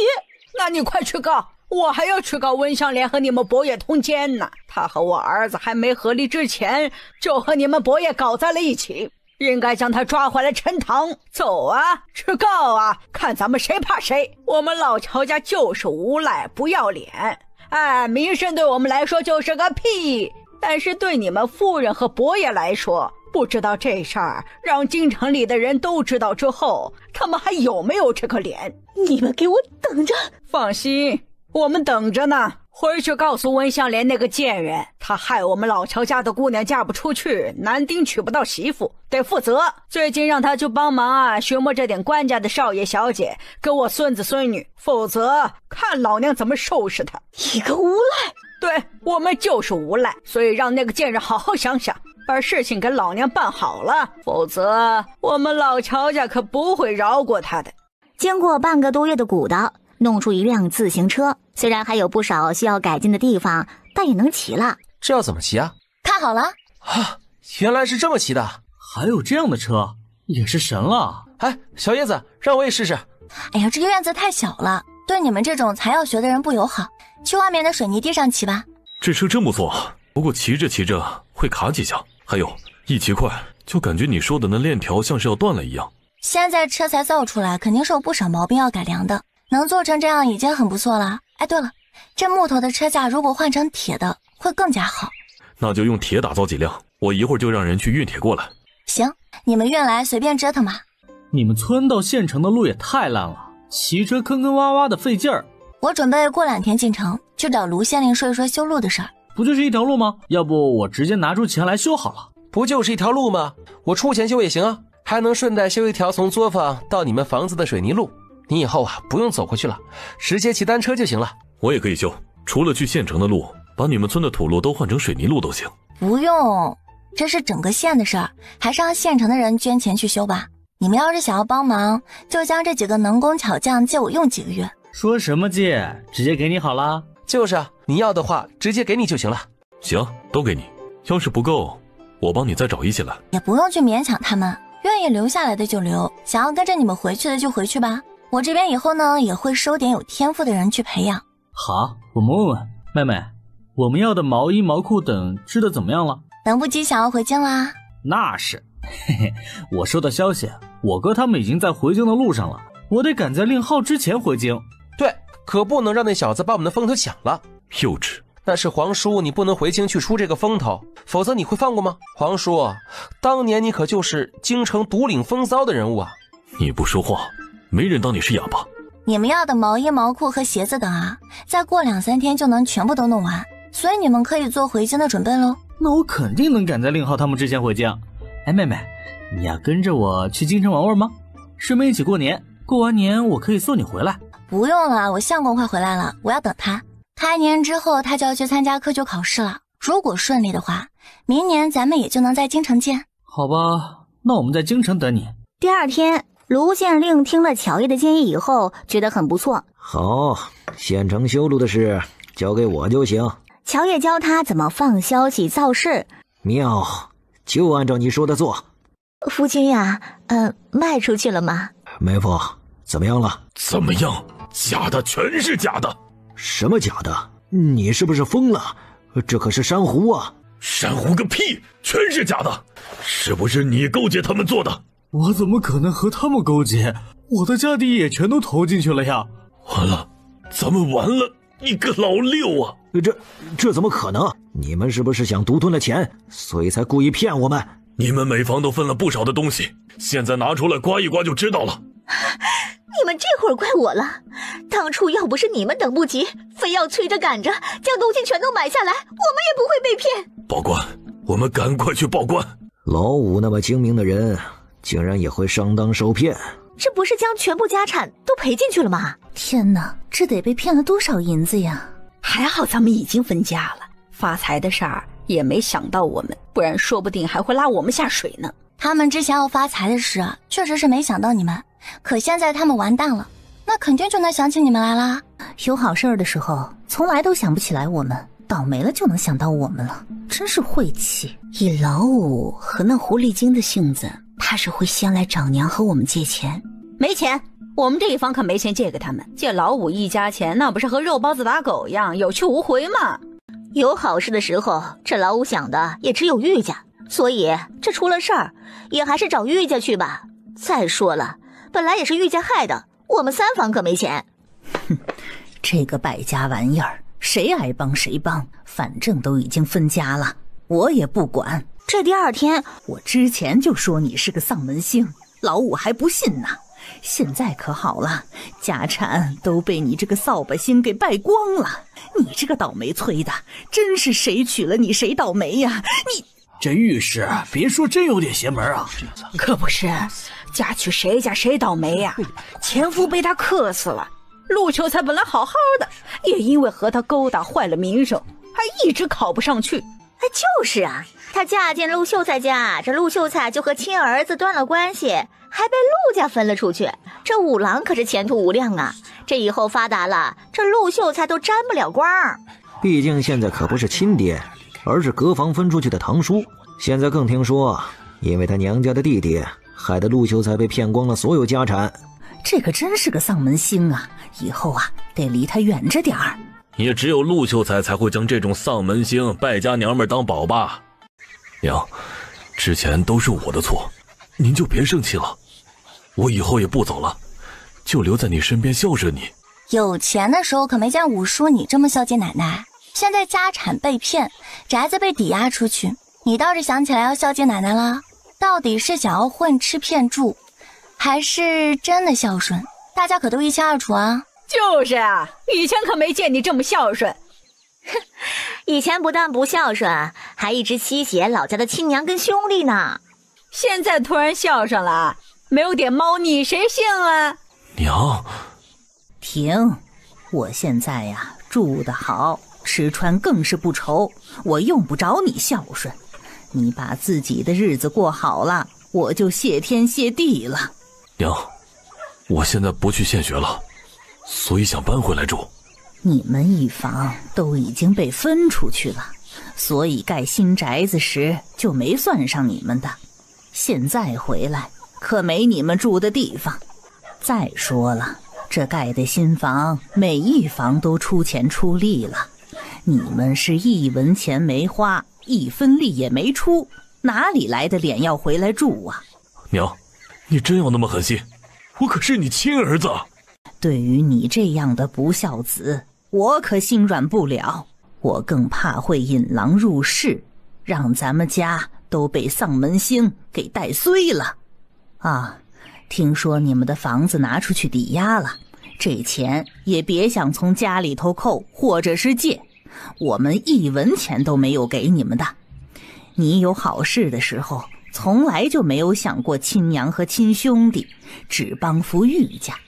现在你成了这样，更是这丧门星和玉家害的。所以有什么事情你就去找玉家去，实在要是没房子住了，就去老玉家住。我就当你去给玉家当了上门女婿，反正以前你的那些表现也和人家上门女婿差不多了。大哥，你们呢？真要对亲兄弟这般狠心？娘的意思就是我们的意思。以前我们没有沾过你的光，以后也不会沾。你要是落魄了，就去找害你的人啊，别找我们。反正将来你发达了也好，落魄了也罢，都和我们没关系。好，既然你们这么狠心，那我走就是了。听说陆周瑾娶了连家的小姐，还置办了宅子在外面住。你以前对陆周瑾啊比亲儿子都要好，现在也该是他孝敬你这爹的时候了吧？相公，他们真是太狠心了，太凉薄了，居然这么对咱们。咱们可都是一家人呢，可现在呢，咱们，哎呀，夫君啊，接下来咱们怎么办啊？回去找周瑾帮忙吧。哎呀，周瑾现在也是住他媳妇陪嫁的宅子，咱们去找他恐怕不太好吧？他是我们的儿子，奉养我们不是应该的吗？要不是走投无路了，也不用去找他。哎呀，可他媳妇是连家小姐，我们要是去借钱什么的，他肯定不高兴啊。怎么，我们都成这样了，你都舍不得让去找你儿子，你心里到底有没有我？哎呀，相公，我心里当然有你呀，可周瑾也难呀。他能有我们难？我看啊，你心里全是你娘家人和一双儿女，根本没有我这个丈夫。我为了你什么都没了，你就不能为我考虑下吗？相公，我没有，你怎么能这样误会我呢？你装哭和装委屈也没用，陆家将我们分了出来，我们被这样对待也很正常。毕竟曾经我们对他们确实不好，可我对你的一双儿女和玉家，那可是实打实的好，更付出了很多。现在也该到周瑾孝顺我们的时候了。相公，你这些话太伤人了，我也没说不让周瑾孝敬我们呀。但他现在情况不也不好吗？都还寄人篱下呢。他够了，说来说去你还是偏着他。今天不管你乐不乐意，我都找定他了。哎呀，想打秋风呀？那也看看这是谁家呀？再说了，我们连家可不是你们想来就来的。哼，你儿子就是一个窝囊废，什么都还得靠我呢。就你们这样的人家呀，我嫁了都亏了。哼，什么要住我这里？想什么呢？哼，你这个窝囊废，还有一群无赖亲戚，我当初怎么就瞎了眼选了你？娘子，我也不知道他们脸皮这么厚啊。又过了半个多月，陆勺终于回来了。娘子，我好想你。我也挺想你的。你抓的？不是抓的，是我买的。在边境的时候，我无意中看到一个草原人在卖，第一眼我便觉得娘子可能会喜欢，所以我就将其买下。还是你等我？这是你哥让我带给你的。我哥还活着，真是太好了。你哥现在去京城了，如果上峰允许他探亲的话，你们应该用不了多久就能见面了。是啊，终于快要见面了。哎，你说以我哥的功绩会升到什么位置啊？他这次立了好几个战功，又斩杀对方将领，让我军收复了丢失的一城，这个更是大功一件。外加有镇国公护着，不出意外的话，你哥这次应该能封一个3品左右的将军。以后如果继续立战功的话，要是能将前朝丢失的城市全部收回来，封侯都有戏啊。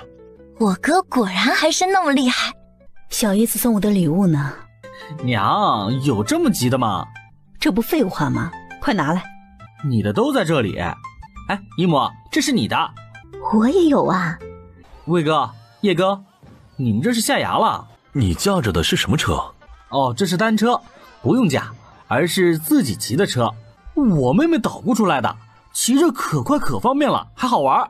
这种车看着倒是很轻便，上衙时都不用坐马车，自己就能骑一辆去了。那肯定的，你们要是上朝上衙骑车，还不用堵马车呢，那肯定是全京城最受瞩目上朝上衙的大臣。你这车除了一辆外，还带来多余的吗？还有一辆铁的和2辆木的。那你把另外一辆铁的给我吧。我也想要铁的那辆。谁先开口谁先得。哥，你慢了一步呢。我是你哥，你就不能让让我？哎，我是你弟，你应该尊老爱幼，所以才应该让我。三儿，咱们关系可是最铁的，特别还是我先和你说的。另外那一辆你一定要留给我啊，不能被我哥抢了去。行啊。三儿，你这辆……我这一辆你想都别想，木的也很好骑的，你还要不要？不要的话，有的是人抢着要。木的就木的吧，可一定要给我留一辆。算了，还是现在就给我吧。对，先把我的也给我啊。哎，你要骑着去哪里玩？要不给我另一辆，我和你一起骑着去吧。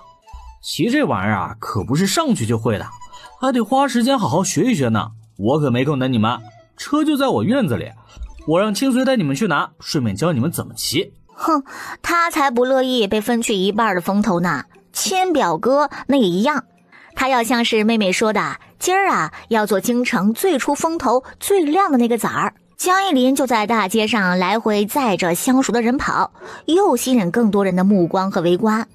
这车真不错，自己就能骑不说，骑起来好快，还能载人。三儿啊，你这车是哪里弄来的？不会是海外吧？你这车在海外楼卖吗？我也想要买一辆。多少钱一辆？我也想买。怎么可能是海外弄来的？他们可没这本事能造出这种单车来。海外楼不卖，这是我妹妹造出来特意送我的。怎么样？哎，这车有意思吧？你妹妹不就是个村姑吗？她怎么可能会造这种车呀？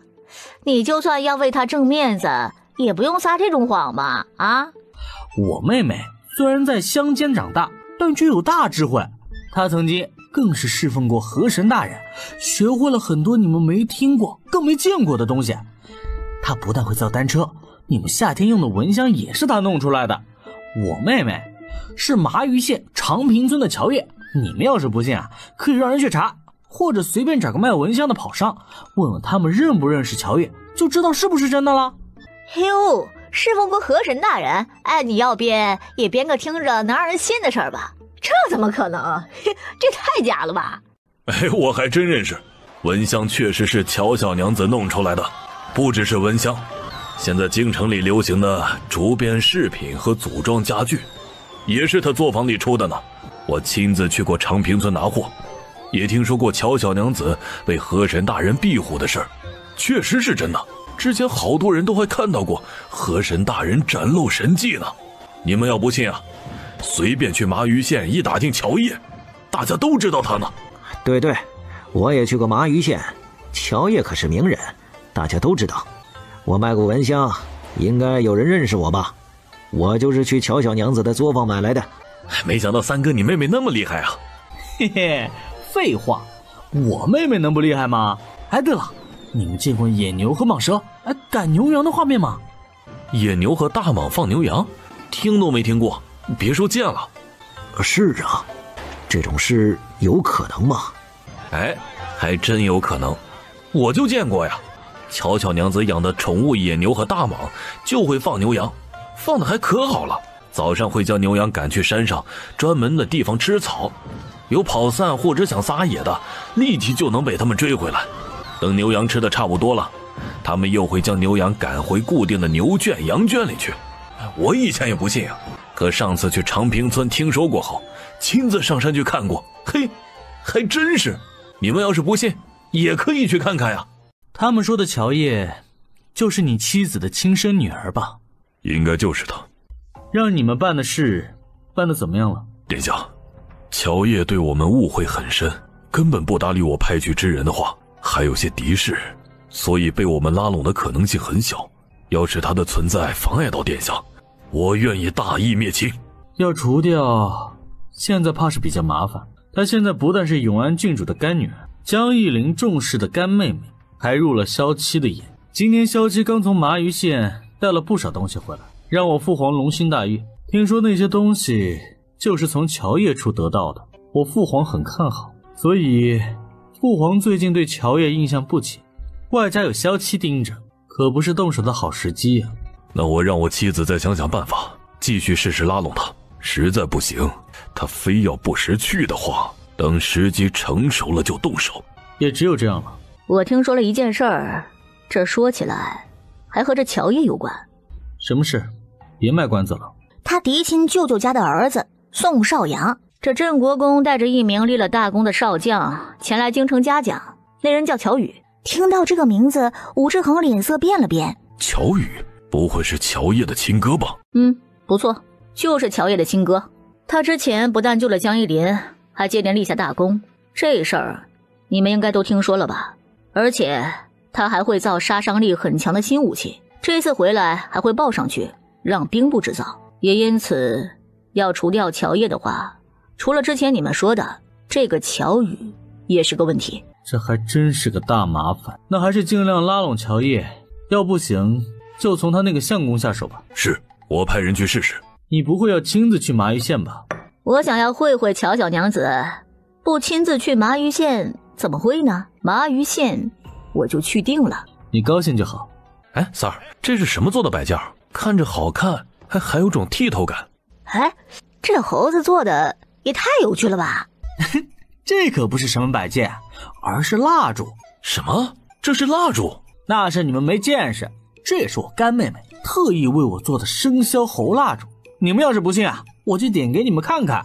天，还真是蜡烛！哎，你们快看，点燃之后那猴子的黑眼睛好亮，像是活了一样。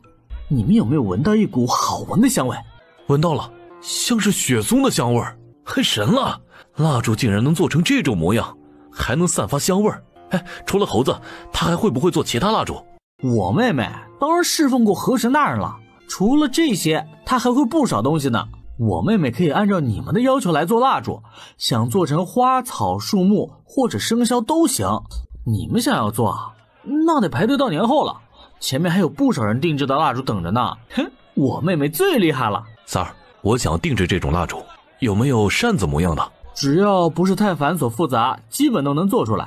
扇子模样的肯定可以做，我这边也不知道你们的要求，你们最好自己去定。谁要是想定，你们派人去麻鱼县长明村的作坊找我妹妹就行。三儿，你吹了干嘛？我还没看够呢。这可是我妹妹送的，给你们看看就不错了，还想点亮？切，你们想的真美。要想看，自己去定制，想怎么看怎么看。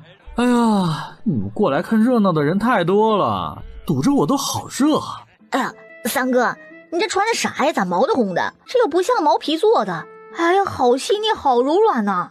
嘿嘿，这是我妹妹特意让人帮我织的毛衣，穿上去之后呢，贴身又保暖，特别的舒服。这么一件毛衣啊，比你们穿几件衣服暖和，还不显得臃肿。还有毛线裤，也一样贴身暖和，可舒服了。摸着还真的很软，摸着很薄，难怪你穿着不臃肿。真有那么暖和？这是毛线手套，你们自己可以试试暖不暖和。还真的好暖和，还很轻薄，我带着拿东西什么的也不费劲儿。这不是还能带着做事吗？不但暖和，带着还很轻柔舒服啊，穿在身上肯定不差。三哥，要不你把这毛衣脱下来给我也试试呗？滚！大庭广众之下脱衣服成何体统？再说你穿过了，我还怎么穿啊？哎呀，想要。这毛衣能买到吗？除了单车没法卖，蜡烛可以定制，毛衣毛裤也卖。你们可以把自己穿衣服的尺寸写下来，让人送去长明村和我妹妹定做。那我明天就派人去麻鱼县。我也是，蜡烛和毛衣毛裤手套我都要买。哎呀，只可惜呀，单车它不卖，不然我也好想要一个呀。单车因为车轮子上那个轮胎是用特殊材料制成的，这玩意儿我妹妹手里也没多少，不过明年有希望能买到。啊，对了，我这种鞋就是那材料做的，现在也没有卖的，可能要明年才会有。哎呀，三哥，你这鞋子好结实啊！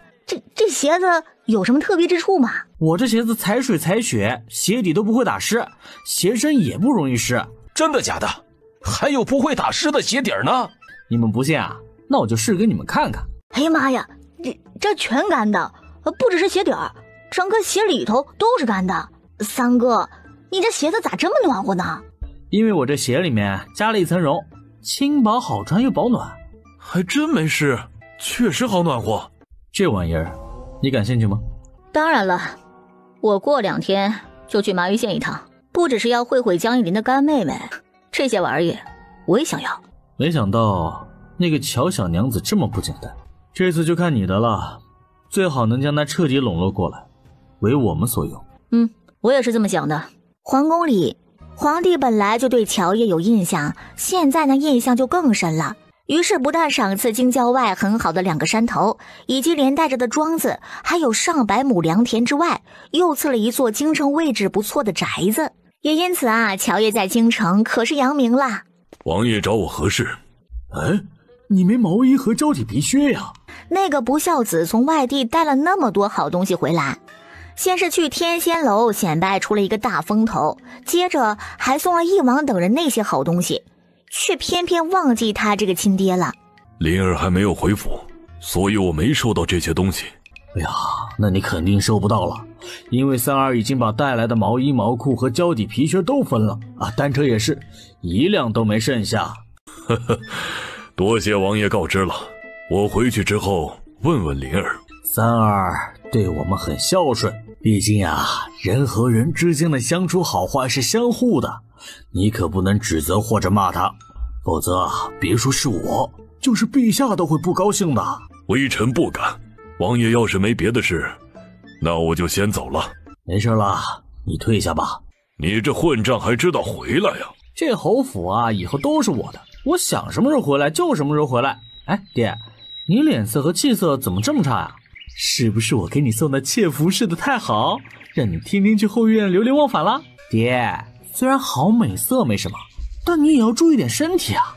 我又为你准备了几名美妾，可不能现在就不行了。你这个逆子，说什么混账话呢？我最近后院都没去，你弄回来的那些美妾啊，我实在是无福消受。你给我将他们哪里弄来的，赶紧送回哪里去。需要多少钱安置，我来出。爹，一夜夫妻百夜恩，你对我娘薄情寡性就算了，毕竟我娘离开你能过得更好。但你这些美妾身份都不高，有的还是寡妇做妾，你要让我送他们回去，这不是逼死他们吗？你怎么那么狠毒啊，一点风度都没有。这不都是你找来的，和我有什么关系？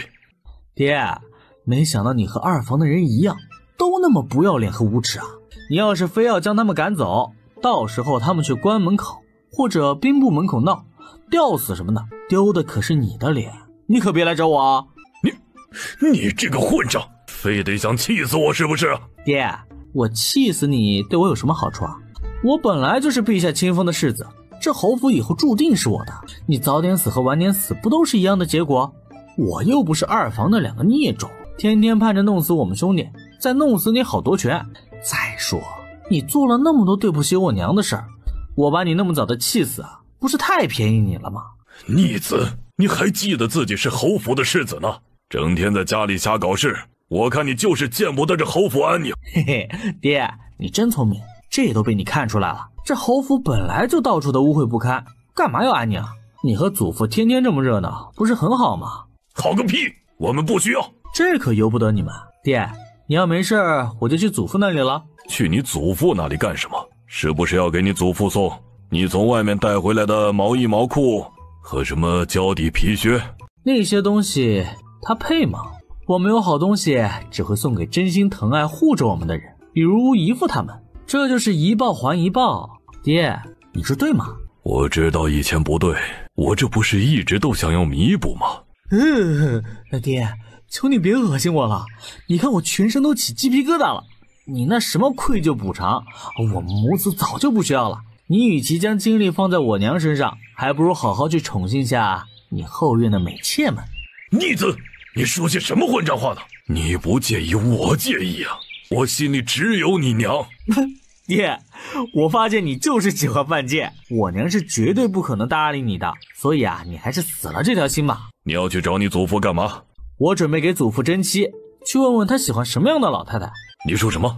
为你祖父争妻？你是不是疯了？我没疯呀，这个风头咱们侯府出了，水家那个老太太被休去了庄子上，别说是征婚正妻，祖父要还惦记她，依旧那么喜欢，我就帮他将人弄回来当妾也行。曾经的岳母变成了今天的妾，爹，你觉得惊不惊喜？胡闹，你简直是胡闹！惊喜个屁，老子要被你惊吓死了！出个屁的风头，这种风头我们侯府出不起。爹，你又不是我祖父，你怎么会知道他不乐意呢？毕竟当年他为了那个女人，可是把你这个儿子都能卖给对方女儿的。别说啊，在深情这点上，祖父比你还是要强不少的。至少这么多年来，他都没有见色而忘了水府的那个老太太，不像爹被人耍得团团转卖了，还主动贴上去，将对和我娘的誓言全抛之脑后啊！你这个逆子，滚！你给老子滚！切，爹，你真是玩不起。等我帮祖父征好婚，为你找一个后娘回来之后，我就再为你也征一个娇妻回来，保管让你和祖父作伴。毕竟你们那么父子情深，怎么都不能少了你的。老爷，你快吃嘛！老爷，你快张嘴呀！世子，你来啦！哎呦，世子呀，快坐呀！世子，来吃点水果。哎呀，世子呀，这糕点也不错，你快尝尝呀！祖父，没想到老了之后，你还能坐享这种艳福啊！那么多如花美眷围着你转，难怪你都舍不得出院子了。这种艳福和如花美玉，我还真享受不了。这些人从哪里来的，你就送回哪里去吧。祖父，我看你还挺喜欢这种生活的，就别昧着良心说谎话了。我觉得这些如花美眷都还少了，想着再为你找几个，哪里还能再送走啊？不要，我一个都不要。老爷，我们整天尽心的伺候，你居然嫌弃要让世子送我们走？哦，老爷，我天天喂你吃葡萄，你还要送我们走啊？老东西，你真是坏死了，太伤人家的心了。哎呀，老爷，你怎么能这么对我们呢？不要！滚滚滚！祖父，你真的是艳福不浅。改天啊，我就邀请你的那些好友来做客，让他们也见识下。你这个混账，我丢脸了，对你有什么好处？你是不是要把侯府败了，你才高兴？你可是侯府的世子，别忘了你姓江。侯府之前该丢的脸都丢完了，您老更是遗臭万年，所以还怕什么继续丢脸啊？我又不是多稀罕这个武安侯，这侯府我要实在是看厌烦了，我就过去寄给二舅，到时候直接继承他留下的爵位，不也一样是个侯爷啊？不姓江，那我就去姓魏呗。你说的什么混账话？你可是我江家的子孙，更是侯府的世子，怎么能够过继出去呢？我这不是跟你学的吗？你为了心爱的女人，都能把你儿子卖了，弄个奸讨两房，要给你弟弟留后。我也不希望二舅没后，所以就过继给他做儿子好了。还有我哥，反正以后啊都要继承郑国公府，那不如就过继给大舅好了。孽障，你这个吃里扒外的混账，你不能这么做！你别进出馊主意，将你哥也带坏了。现在侯府都是我说了算，我为什么不能这样做？你老了以后就好好在院子里享受你的如花美眷们，其他的事少管吧。混账，你这个混账，我和你爹还没有死，过继的事儿由不得你。哎呀，这么大声干嘛？能不能由得我？咱们走着瞧就是了。祖父，很多时候你得服老呢。你们表现不错，从这个月开始加月俸，钱就从我祖父的小金库来补贴。多谢世子了。哎呀，还是世子大气。哎呦，世子啊，有什么事儿啊？您尽管吩咐。混账，你这个混账，你行了，你差不多得了啊！一把年纪了，还像个泼妇骂街一样，简直不成体统。你别你了，我今天来其实要告诉你一个好消息。什么好消息？祖母将你休了，你这院子里也不能没有女主人，所以啊，我会以你的名义对外征妻。你看你喜欢什么样的？我不需要，你别给我弄这种幺蛾子。你觉得你能拒绝吗？祖父，我不是来征询你意见，告知你的。你这个孽障，你太不孝了，连祖父的婚事都要插手，你就不怕被人骂死吗？你有我这样的好大孙，做梦都得笑醒，就别不知足了啊！放心，除了征妻外，我还会将你最心爱的女人给你弄回来，给你做妾，保管让你天天看着，继续疼爱着啊！我对你好吧？好个屁！你可别乱来！成全你们这对狗男女，这2天就将你宝贝的那女人弄回来给你做妾，也会对外宣称你听说她被休了，实在是压不住那种思念，心疼她在庄子上受苦。祖父，看把你高兴的，脸都激到红了。你这个混账！你放心，我一定听你的照办，谁让你是我的祖父长辈呢？滚！你给老子滚！三哥，说出什么事儿了？要是有用得上兄弟们的地方，你尽管说啊。你们帮不上我，是我祖父的事。三哥，你祖父啥事儿啊？哎呀，就算我们帮不上啥忙，你倒是说出来呀，我们也能看看能不能给你出主意啊。我祖父一直惦记着水府之前的那个老太太，我今天回府，他将我叫去，居然要让我去庄子上将那个老太太接回侯府。他说他不放心老太太在庄子上待着，更舍不得对方受苦。我当时都懵了，反对说将人接回侯府，那不是让人看笑话吗？毕竟那可还是我爹小妾的新娘呢，这关系不是乱套了？可不是，这要接回去，关系也太乱了，确实不适合接回去啊。可不是吗？但我祖父根本不听，他说他都一大把年纪了，何必还要在意那点名声？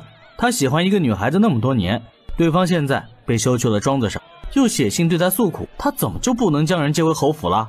还不停地和我闹，说限我3天内将人接回侯府，否则就要打断我的腿。那可是我祖父，我能怎么办啊，只是这事儿做的，连我都觉得这两人一大把年纪了，还这么不管不顾要在一起，更不要名声了，真是太……难怪三哥你这么为难呢，遇到这种事儿还真不好办。哎，对呀，去接人吧，要被人看笑话，那关系又那么乱，多离谱啊！不接吧，你又不好违背你祖父的吩咐。三哥，你这也太难了。是啊，我可太难了。哎，还不只是这个呢，我祖父还说侯府不能没有女主人，所以要我对外为她争妻呢。毕竟以那老太太的身份，接近府里也只能当个妾。哎，我感觉我祖父都魔障了，现在心里除了女人还是女人。你祖父现在是完全放开了呀，居然要争妻，我还是第一次听说男人争妻的。你祖父牛啊！江一林摊了摊手，表示没办法，明儿呢只好去庄子上把他最爱的女人接回去啦，还得让他们也帮忙散散消息，看看有没有什么正经的大户人家老太太主动来征婚的，嫁给他祖父啊！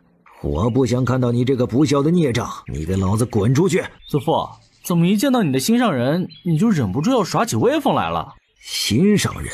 哦，这不就是吗？嘿，祖父，你不会连自己爱了那么多年的女人都没认出来吧？虽然她现在又土又老又丑，但确实就是水家那位老太太。我为你将人接回来了呢。何香？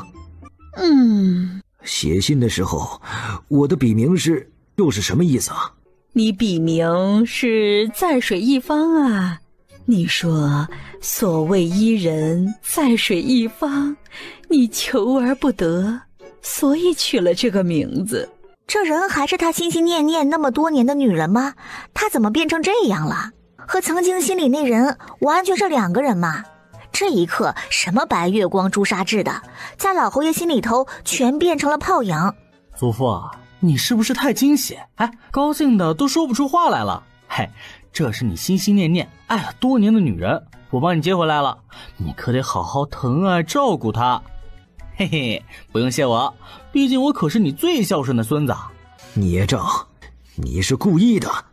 对啊，我就是故意的，这不是满足你多年的愿望吗？你就好好珍惜眼前人吧，你们就不用再错过了。来人，为老侯爷布置房间，今晚老侯爷和他最爱的女人拜堂，然后洞房，再请我爹的妾和儿女们，以及老侯爷们的妾们，还有全府的丫鬟、小厮和侍卫等，全部都来观礼。哎呀，谁让我是个最贴心的孙子呢？必须要成全他们。你这个孽障，你……哎呀，我祖父都高兴的吐血了，激动晕过去了。哎，快扶他进屋休息。这位老姨娘啊，我祖父为你做了这么多事，现在更高兴的晕了。以后啊，你可得好好照顾他才行。听说乔叶的毛线店今儿开业了，确实暖和舒服。哎，我要一套。我要2套，这个颜色和这个颜色。我要多买几套，每个颜色都给我来1套吧。哎呀，乔小娘子啊，你家作坊的毛衣毛裤也太难订购和难等了，我们从大老远的跑过来，也没法在这里等几个月呀。你看能不能通融下，批发和单独买的分开排队啊？是啊，我们从好远的地方赶来，等那么久，或者再跑一趟都太费时间和费银子了。乔小娘子，你就再通融一下吧。凭什么要分开排队啊？那在我后面的人不是就能排到我前面去了？是啊，你们一人还要买那么多套，等轮到我们的时候都没有了，那怎么办啊？就算有，也不知道排到猴年马月。对，我们不同意这种通融。行了，别吵了，我这边作坊说实话也是真接不了多少单，再排下去等后面的人拿到手，这都要过季到夏天，根本就穿不了。我帮你们想了个办法，能很快拿到毛衣毛裤和毛线鞋等。你们其实可以在店里或者作坊这边买毛线，然后请已经会织毛衣或者是手巧的人去店里现学怎么织，你们每套给人家出点手工费，这不就不用再排队一直等着了？哎呀，我之前怎么就没想起来这么做呢？这还真是个好办法，我实在等不及了。这个办法好，我现在就买毛线，请人织。还是乔小娘子聪明，懂得变通。哎，五郎媳妇啊，你说我们学织毛衣毛裤，然后帮人织了要手工费，行不行啊？当然可以啊！我之所以提出这样的主意，不只是为了等不及买毛衣毛裤的人，也是想要为各位手巧的大婶大娘和姑娘们着想，希望你们多一个赚钱的营生呢。还是五郎媳妇想着我们。哎呦，这五郎媳妇啊，最是心善了，什么都没有忘记我们。这五郎媳妇呀，可是俺们的福星哟。这边呀，乔叶的毛线作坊生意红红火火，另一边乔宇也进京了，皇帝直接将他升到正三品将军。你大儿子已经回京了，今天更被皇上封了个正三品将军，还赐了一座将军府给他。他还真来京城了，他现在的身份是不是不低呀？他现在刚20出头就是正三品将军，又有镇国公祖孙和永安郡主撑腰，算是京城的新贵了。听说他打仗很有一套，还研究出了好几种新型武器，连皇帝都指望着他去收复前朝丢失的城池呢。他只要不死，以后应该会前途无量。只要将他的心笼络过来，就算以后我的身份暴露出去，也再也不用担心别人会贬低和瞧不起我了。毕竟我儿子是可以帮我撑腰的。他来了京城也好，以后啊，让他多帮忙照顾一点磊儿。是啊，他们毕竟是兄弟，以后可以相互扶持。哎，你这2天就找机会去见乔宇一面吧。我听说他请了假要回乡探亲，之后会从麻余县那边直接回边疆。好，我明儿个就去探望他。他现在住哪里呀？他住在镇国公府，现在镇国公的祖孙还有永安郡主都当他是自己人呢。我听说昨天他刚回京，永安郡主就特意去探望他，还让他也叫干娘。今天下朝的时候，我还听到义王邀请他今晚去义王府用膳，要为他接风洗尘呢。好，我准备一下，明天就去探望他。哎，向鸾，你什么时候回京的？这人正是关永伯府的世子武向鸾。我今天刚回京的。三儿，听说你之前回来，很是出了一把风头啊。那是当然的，我这几年出海都没有出风头了，现在怎么也该轮到我来出一出了。哎，我原本回京啊要约你聚一聚的，谁知道你回老家了。哎，这回没事吧？来和我们一起用个膳。好，我去跟我表哥打声招呼，就来找你们。这位应该就是乔将军了吧？是啊，这就是我宇哥。武世子好，你直接称呼我的名字即可。那你呀，也别叫我什么武世子了，就跟着三儿叫我向鸾吧。我也跟着他喊你宇哥。好。说起来，你和宇哥还有一段渊源呢。什么渊源呢？你那后娘是宇哥的亲娘呢。什么？宇哥是我后娘的亲儿子？真的假的？你是不是弄错了呀？没弄错，你们被你爹和你后娘骗了。你娘真正的身份是……他接着将温香莲的身份怎么跟武志恒勾搭上，又是怎么算计乔二牛和离，抛弃2个孩子，怎么狠心，以及怎么伪造假身份等事儿都说了一遍。你真是他的亲儿子？我确实是他儿子，虽然我还没回过村，但之前我妹夫去边疆游历时，已经将事情都告诉我了。他不久前还派人去找我妹妹了，只是我妹妹没搭理。他跟妹妹一样，是在现代一起出了意外来到这儿的。真没想到，他还有这样的身份和故事。是啊，谁又能想到呢？哎，你最好小心点你那个蛇蝎后娘，她可一直惦记着你的世子之位的。这次我干妹妹将她和你爹做的那些事闹开了，他们应该很担心我会和你说，让你会发现你后娘的真实身份。所以啊，我到京城之前，他们就将你支出去了。估计这1-2天，你后娘还会贴上来找宇哥认亲呢。难怪老家的事，其实并不需要我亲自去的，但我爹非要让我去，原来是这个原因呢。他惦记着我的世子之位已久，这我是早就知道的。以前他还故意接近我，宠我惯我，想捧杀将我养成纨绔呢。还好被我祖母及时发现并且阻止了。他要是来找你，那你要认他吗？那肯定不认。当年他不止抛弃了我和妹妹，还和你爹差点害死了我妹妹。我妹妹傻了这么多年，也是他们害的。而且如果我没有立功来京城，我妹妹也没有开作坊，我妹夫没有拜师秦老先生，我那个娘只怕恨不得我们没有出生过，怎么可能会主动来认亲？可是无论是你娘还是你爹，就算他们对你不好，但是你要是不认，或者不按照他们的要求做，他们拿孝道压你，你又能怎么办呢？我爹和你娘要将我的妹妹嫁给一个贪花好色的纨绔，我祖母反对，他们却是一个劲儿地说是为了我妹妹好。那女人更是在我爹的同意下，和那户人家已经交换了庚帖，只差正式定亲了。要不是祖母找借口拖着，这婚事怕已经成了。但再拖下去也不是长久之计呀。我很发愁，要怎么办呢？我真怕我爹和那女人来阴招，将我妹妹彻底推到那个火坑里去。其实很多时候，换个想法和玩法就不一样了。你之前完全是被束缚在了孝道里，才会放不开手脚。孝道不过是给外人看的，只要你能把控好，根本不用怕他们。我妹夫的情况其实和你有点像，他……然后就将乔叶和陆少小夫妻对付亲爹后娘那些事儿以及损招全都说了一遍。你的妹妹和妹夫真厉害呀！你也可以的，他们拿孝道压你，你其实也能借你祖母压回去。而且那女人真正的身份可是一个很好的把柄，用得好，你能反压制他们。你可以这样。于哥，你这些招真高。于哥，你和小叶子不愧是亲兄妹，都一样的有才、有想法和有计谋。多谢夸奖了。主子，冠永伯夫人在后门，说是想要拜访你，去请她进来吧。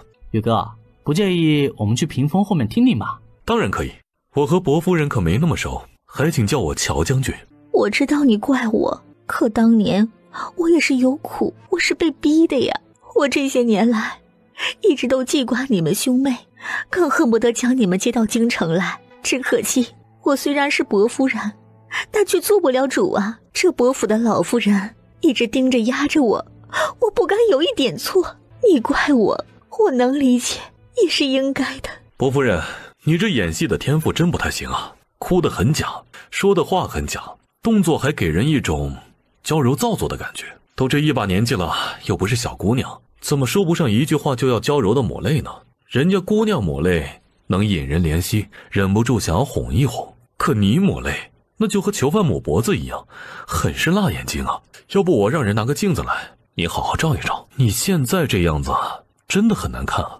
而且我建议你去京城的戏班子花点银子，和人家台柱好好请教学一学，等学好了怎么演得更真，你再来吧。玉儿，我知道你怪我，可你怎么能这么说亲娘呢？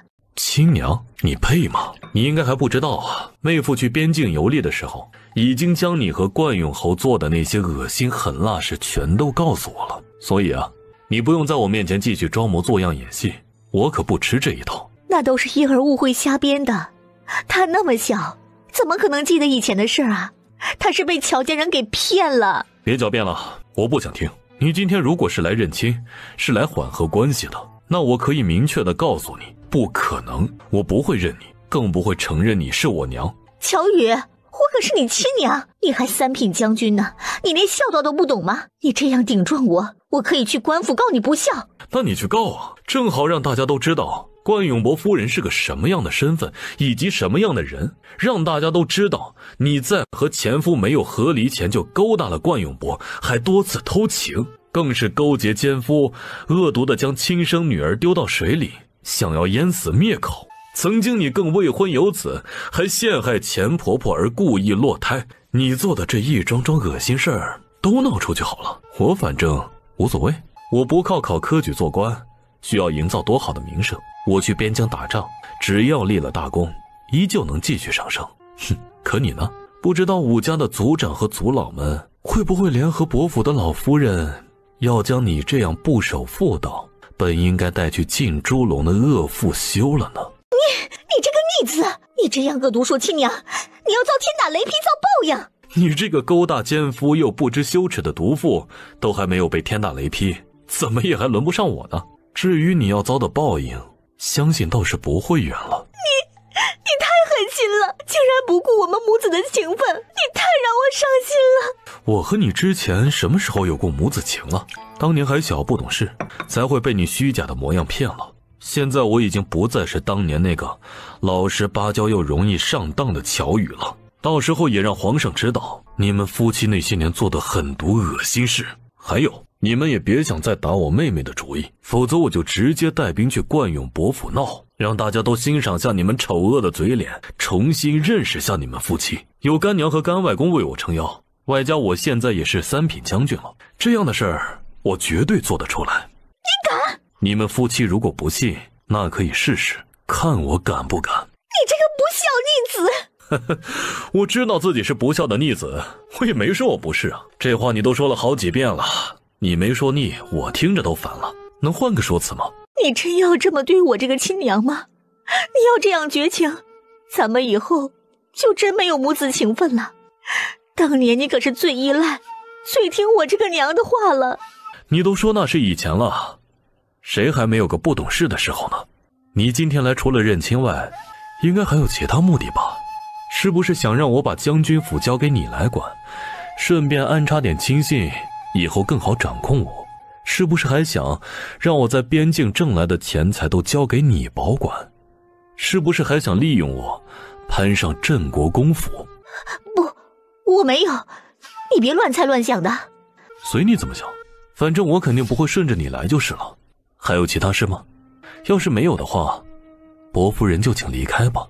玉儿，我这些年是真想着你们兄妹，停，这些话我不想听。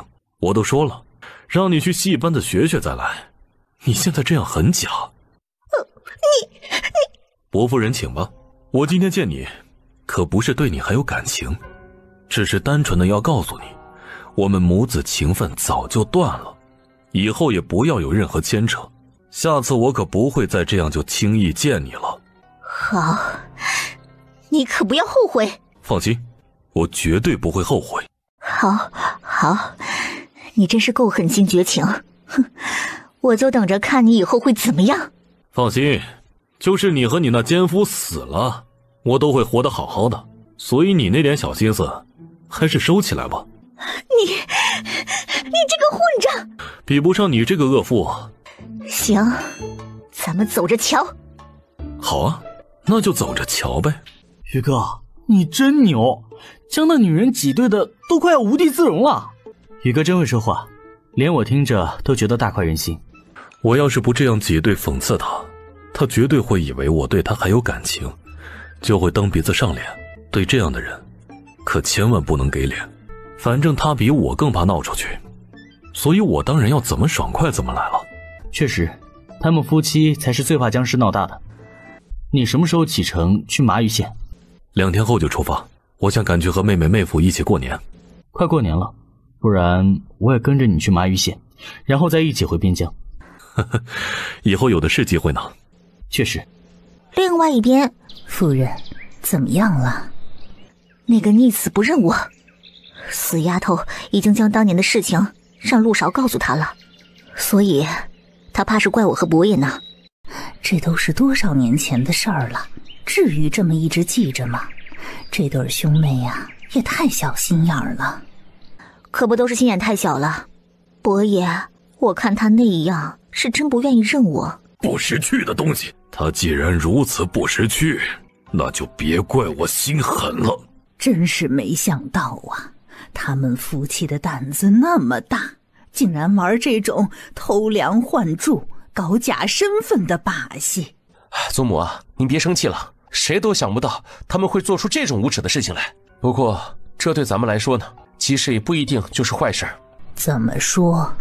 祖母可以用这个把柄和孝道双管齐下，压着他们。温香莲最近跳得那么厉害，就让她好好的过来伺候您老，尽一尽媳妇儿该尽的孝道吧。家丑不可外扬，要是这么做，那咱们伯府的名声可就没了。就算不这样，以后伯府也不会有好名声的。那女人的事，1、2年内肯定会闹得人尽皆知。既然都要败坏名声，那不如就让我爹和那个女人全部去承担去吧。再说本来也是他们自己做的孽，遭受到反噬也是应该的。祖母，咱们要是不出手，我爹和那个女人就要对我们下手了。祖母，我就是怕他们又要算计妹妹。只要我是伯府的世子1天，就是他们的眼中钉肉中刺1天，他们的名声坏了，我说不定还能提前继承伯爵府呢。我再想想。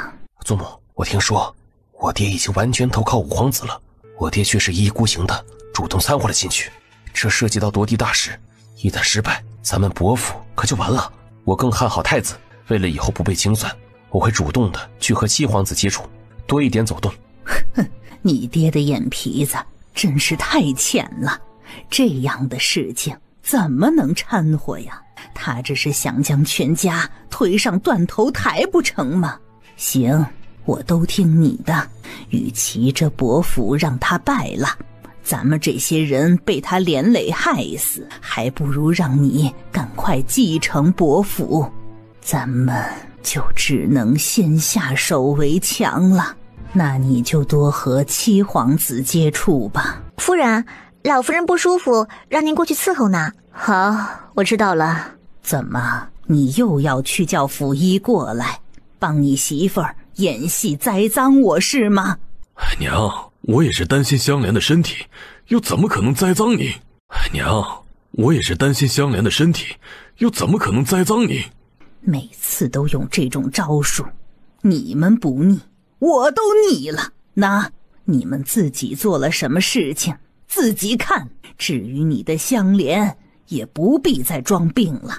他要是再不醒过来，我就让嬷嬷去请太医来为他好好看看，让太医帮忙看看一个曾经在村里经常干活的村妇是不是真的有这么娇弱。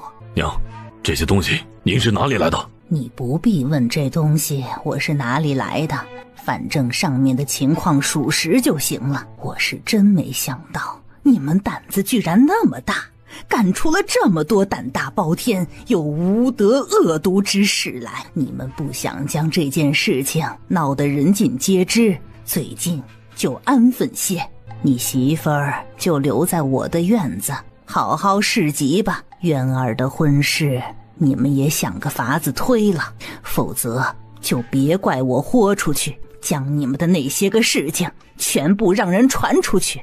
娘，你这是要威胁我们？你既然知道了，又何必问出来？既然如此，那我们都听娘的。伯父一荣俱荣，一损俱损，以后这个家还要鸾儿来继承，相信娘也懂这个道理吧。我继承伯父之后的事情就不用爹来操心了，你还是好好的去想想这件事情如果被闹出去会造成什么样的后果吧。你这个逆子，这种事传出去确实会败坏我们的名声，但对你可也没有任何好处。我反正无所谓，又不是说我，指不定大家还都会很同情我呢。毕竟做那些恶心狠毒事的又不是我。你这个混账，有你这么和老子说话的吗？那你就出去对外宣扬说我不孝呗，我也会和大家诉诉苦，我相信很多人都会很乐意去听的。你别忘了，我可是你爹，你这个不孝子。我当然不会忘了，但是你也别忘了，这是谁的院子？你指责我不孝的同时，先看看你自己孝顺了吗？祖母，我爹对您不满，故意骂我来挤兑你呢。你这个逆子，要不是我这个嫡母，你的棺材都怕已经深埋在地下不知道多少年了。你居然来我的院子里面对着我指桑骂槐起来，你怎么这么不孝啊？去帮我请个太医，我被这个逆子气得心口疼。祖母，您没事吧？您放心，有我和护卫们在，我爹他肯定动不了您个手指头。您消消气，虽然我爹不孝，可您千万别如了他的愿呢，气坏了身子。还是你懂事孝顺。老太太这样子，哪里像是有病呢？第二天，武志恒夫妻的名声就变坏了，这伯父更是每隔几天就要上演一次鸡飞狗跳。这另外一边，宋少阳也到了麻鱼县。你们的菜单还配介绍和图啊？这都是乔小娘子教我们的呢，菜是她教大家做的，介绍也是她让我们加的，这图啊是官府让画师帮我们画的，画师呢就照着乔小娘子做出来的菜画，当然我们做出来的也差不多。乔小娘子教你们做这些菜要钱吗？嗨呀，不要钱呢，乔小娘子人可好了，教我们做菜，除了让我们县里的14酒楼能招揽到更多的客人，也为了让县里养的羊能卖掉。现在天气冷，吃羊肉的人可多了，县里养的羊都不够卖。这个乔小娘子还真是大方。那是，乔小娘子人美心善，是咱们县里啊最好的人。以前不少村子里的村民呢，一到冬天就比较难过日子，现在因为养羊、种甜菜、接灵活等，赚了不少钱，日子啊越来越好了。县城里啊也有不少日子很难过的人，现在每天都去乔小娘子的作坊接零活，或者经过乔小娘子的作坊啊，帮忙介绍手工活，也能吃饱穿暖了。现在啊，咱们县城能有这般热闹，也都多亏了乔小娘子啊。你看，这些呢都是从外地来乔小娘子作坊拿货的商人，每次拉几车离开，没多久又回来了。听说他们这大半年来赚的比以往2、3年都多呢。以前咱们县每天都是冷冷清清的，哪能有这么热闹？现在有了这些商人来往，县城里和乔小娘子作坊门口可热闹了，晚上还有夜市呢。你看我们每家14的桌子，现在啊基本都能坐满，以前1半桌子都难坐满的。现在我们掌柜可是还加过不少桌椅的呢。这位就是乔小娘子？对呀，这就是乔小娘子。我之前不是听说她又黑又瘦的吗？那都好早之前的事了。以前乔小娘子在娘家被搓磨，吃不饱穿不暖，还要天天下地干活，所以好模样才没显露出来。现在不但不傻了，又有河神大人庇佑，外加他会做护肤养肤的膏，所以越来越好模样了。原来如此啊！乔小娘子好啊！你是谁？有事？我叫宋少阳，来自京城刑部侍郎宋家。这次是在京城看到了毛线、毛衣、毛裤等物，我颇感兴趣，就亲自来到这里，想要买一些。我也想看看能够做出那样好东西的人长什么样。我是个有夫之妇，你这样的话真是太轻浮轻佻。我看你不是来买东西的，而是被人叫过来故意败坏我名声的吧？还有，要买东西就去县城的铺子或者作坊，找我没用。不应该害羞的回我几句，然后邀请我去作坊买吗？奇了怪了，本公子的魅力下降了？怎么可能？少爷可是京城里出名的无双公子，走到哪里都最有魅力。可能是这村妇没见识吧，亦或者他是想对少爷欲擒故纵。有道理，很可能就是欲擒故纵。走，咱们去长平村，我就不信拿不下他。是不是你和陆少故意害我们的？这件事情是不是你做的？所以才故意来看我们被赶出来。现在你很得意是不是？连家犯了王法，这才会抄家流放。我可没那么大本事，让官差将你们赶出来。倒是你们一家人，可真是名不虚传的丧门星，走到哪里就祸害到哪里，哪里就倒霉。去我五叔家，他不但是考不中举人，名声全毁，更将家产败得连住处都没有。现在来了连家，又将霉运带了过来。以前连家做了那么多坏事都没被查，可自从你哥哥娶了连家小姐，你们这家更是赖在了连小姐的宅子住下后，连家就开始接连倒霉。你以后呀，可得要离我远点儿，我可不想沾染上你们的霉气晦气。乔爷，你贱人，你才是丧门星呢！你胡说八道，我要撕了你这个贱人的嘴！你干什么呢？自己是丧门星，居然还要动手打人，太不像话了。就是啊，乔小娘子又没有说错，你们母子啊，本来就是丧门星，谁沾上谁倒霉。你要想动乔小娘子，先问问我们同不同意。我看你根本不是什么福星，而是个狐狸精吧？那也是比你们这个丧门星好。就你这姿色、性子和自带霉运，当狐狸精的资格都没有呢。你羡慕嫉妒我，酸我也没用啊，因为改变不了你的霉体质，你也变不成像是我这样受欢迎。你这个贱人，你真不要脸！你骂谁贱人呢？你才是贱人！乔小娘子可好了，你要是再骂她一句，老娘就扇肿你的脸！你敢打我，我跟你拼了！呸！就你那样，还和我拼了？来呀，老娘才不怕你！你这个混蛋！我家变成这样，都是你们这些丧门星给害的。我当初就不该嫁给你这个丧门星，你个废物！你闹够了没有？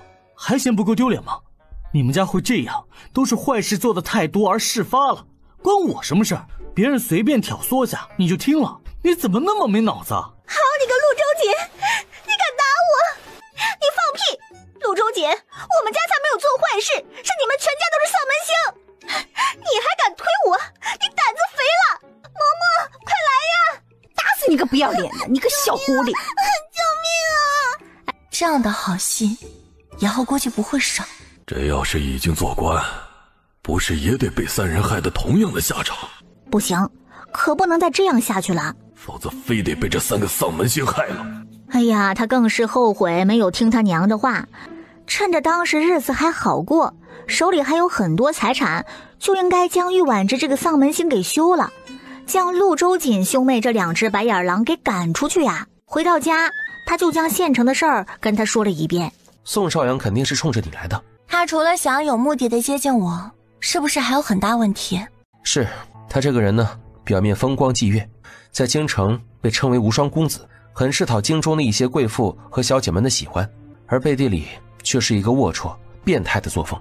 他喜欢采花，然后收入后院，他还喜欢朝有夫之妇下手，用各种方法接近引诱妇人，然后威逼利诱和对方的丈夫和离，接着将这些妇人也收入后院，等腻了之后就丢在一旁不管了。对他有用的妇人或者姑娘，他也会用所谓的美男计。他娶妻了没有？娶了，他妻子是一名身份不差的贵女。那他的妻子应该知道他做的这些事情吧？知道，那女人也不是什么好人，不但没有请娘家帮忙做主，或者自己对宋少阳闹，反而成了帮凶。所以他们坏到一起，天生一对吧？这天有事。三丫，你看我这个金镯子好看吗？这个呀，可是宋公子让那个小厮特意送给我的。太老气了，更适合你奶奶那个年纪的人戴。宋少阳送礼也太用心过度了。宋公子挑的，怎么可能会老气呢？那他眼光也太差了。你到底找我想要干什么？我想嫁给宋公子，你觉得怎么样？他已经有妻子了，听说他妻子很不好相与，你要是想要给他做妾，那叫做好被他随便玩玩就丢到后院，被他妻子各种折磨的准备。哦对了，听说他后院已经有一堆女人了。那他的家世怎么样？是不是真的贵公子啊？是，他爷爷和亲爹都当着不小的官，还是有实权的那种。他在京城被称为无双公子，但是他实际上人品并不怎么好。是贵公子就行了，嫁给村汉或者是给地主县城里的那些富户当小妾，那些男人也不见得就好。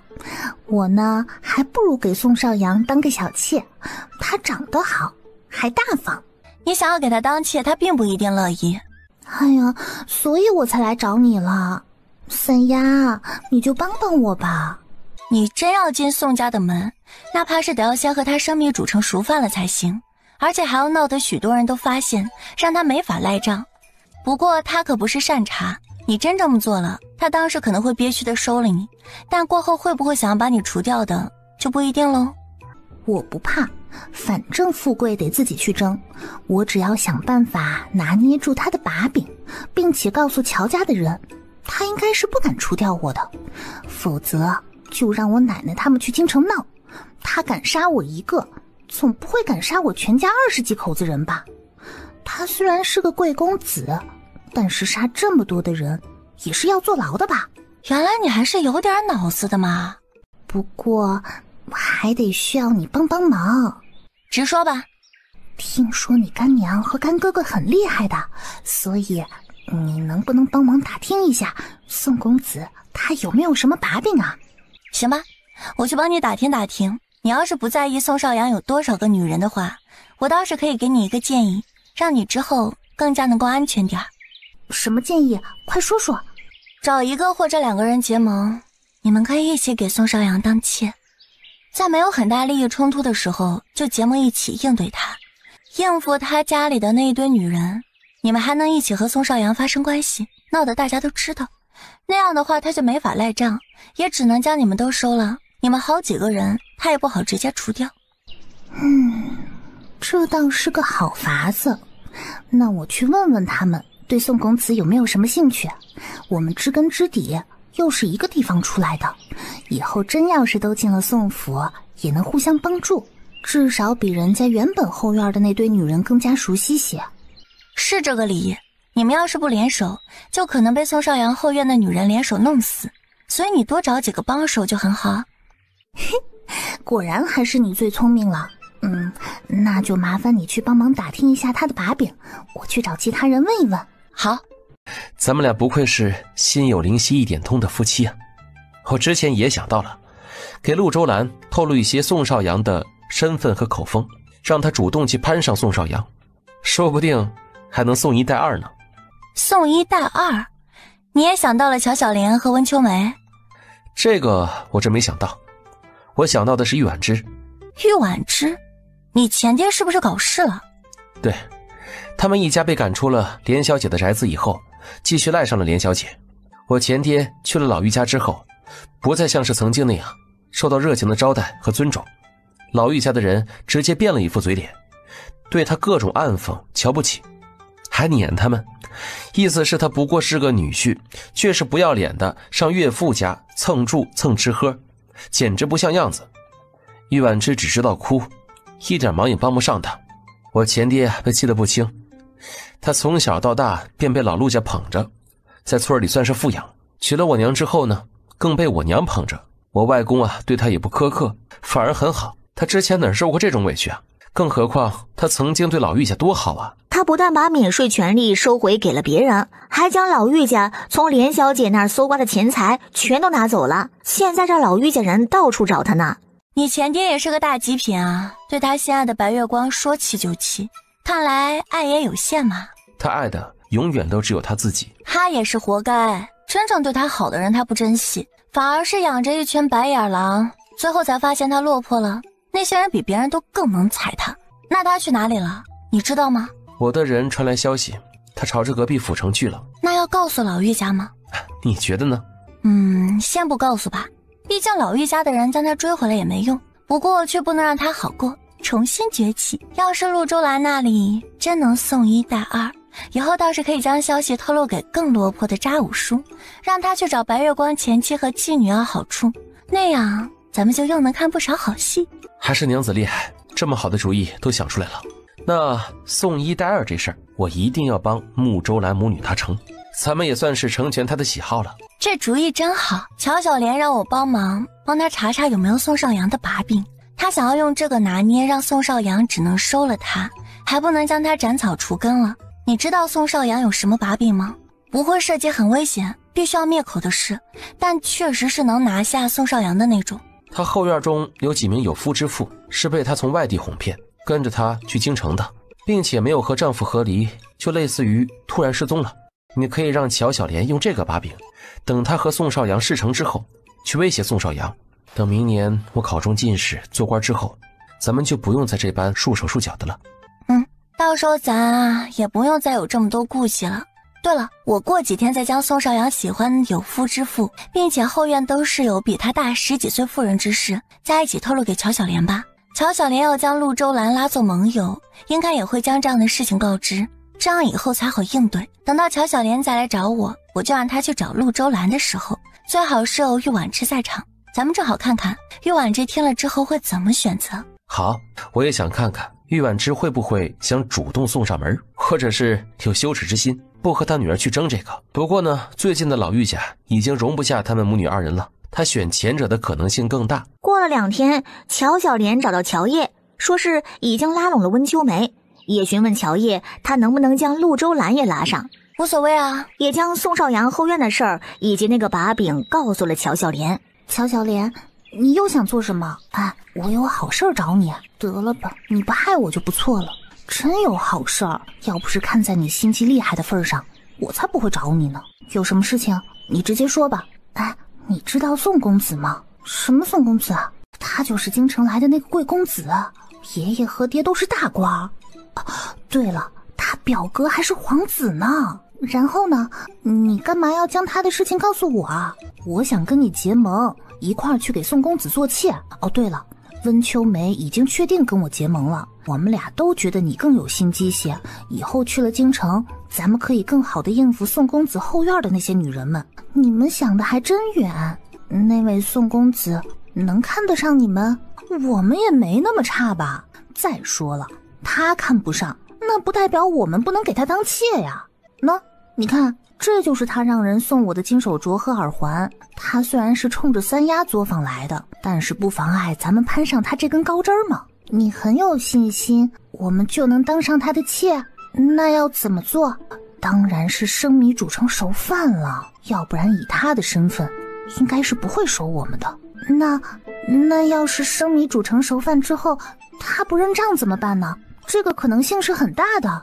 只要咱们一起和他生米煮成熟饭，再闹得人尽皆知不就行了吗？他家那在京城是有头有脸的，要是不收了我们，被咱们闹到了京城去，他会很丢脸的。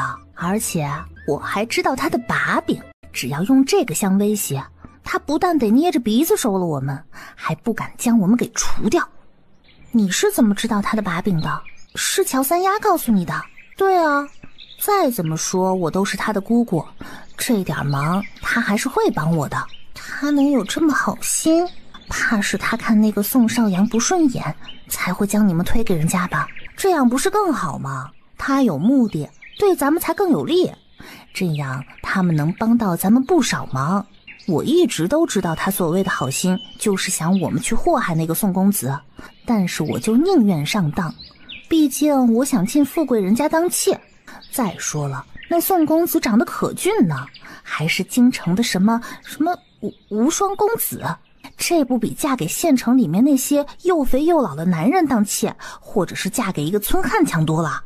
是乔叶让你来找我联盟的？哼，你也太看得起自己了。乔叶现在才没有将你当盘菜呢。是我觉得，在我认识的姑娘里面，也就你和温秋梅最有心机、最狠心，也最想攀高枝儿，这才将这样的好事情落到了你们两个的头上。你就别想着自己上了，你也不看看现在自己是个什么名声，光是丧门星这个，人家就不会乐意收了你。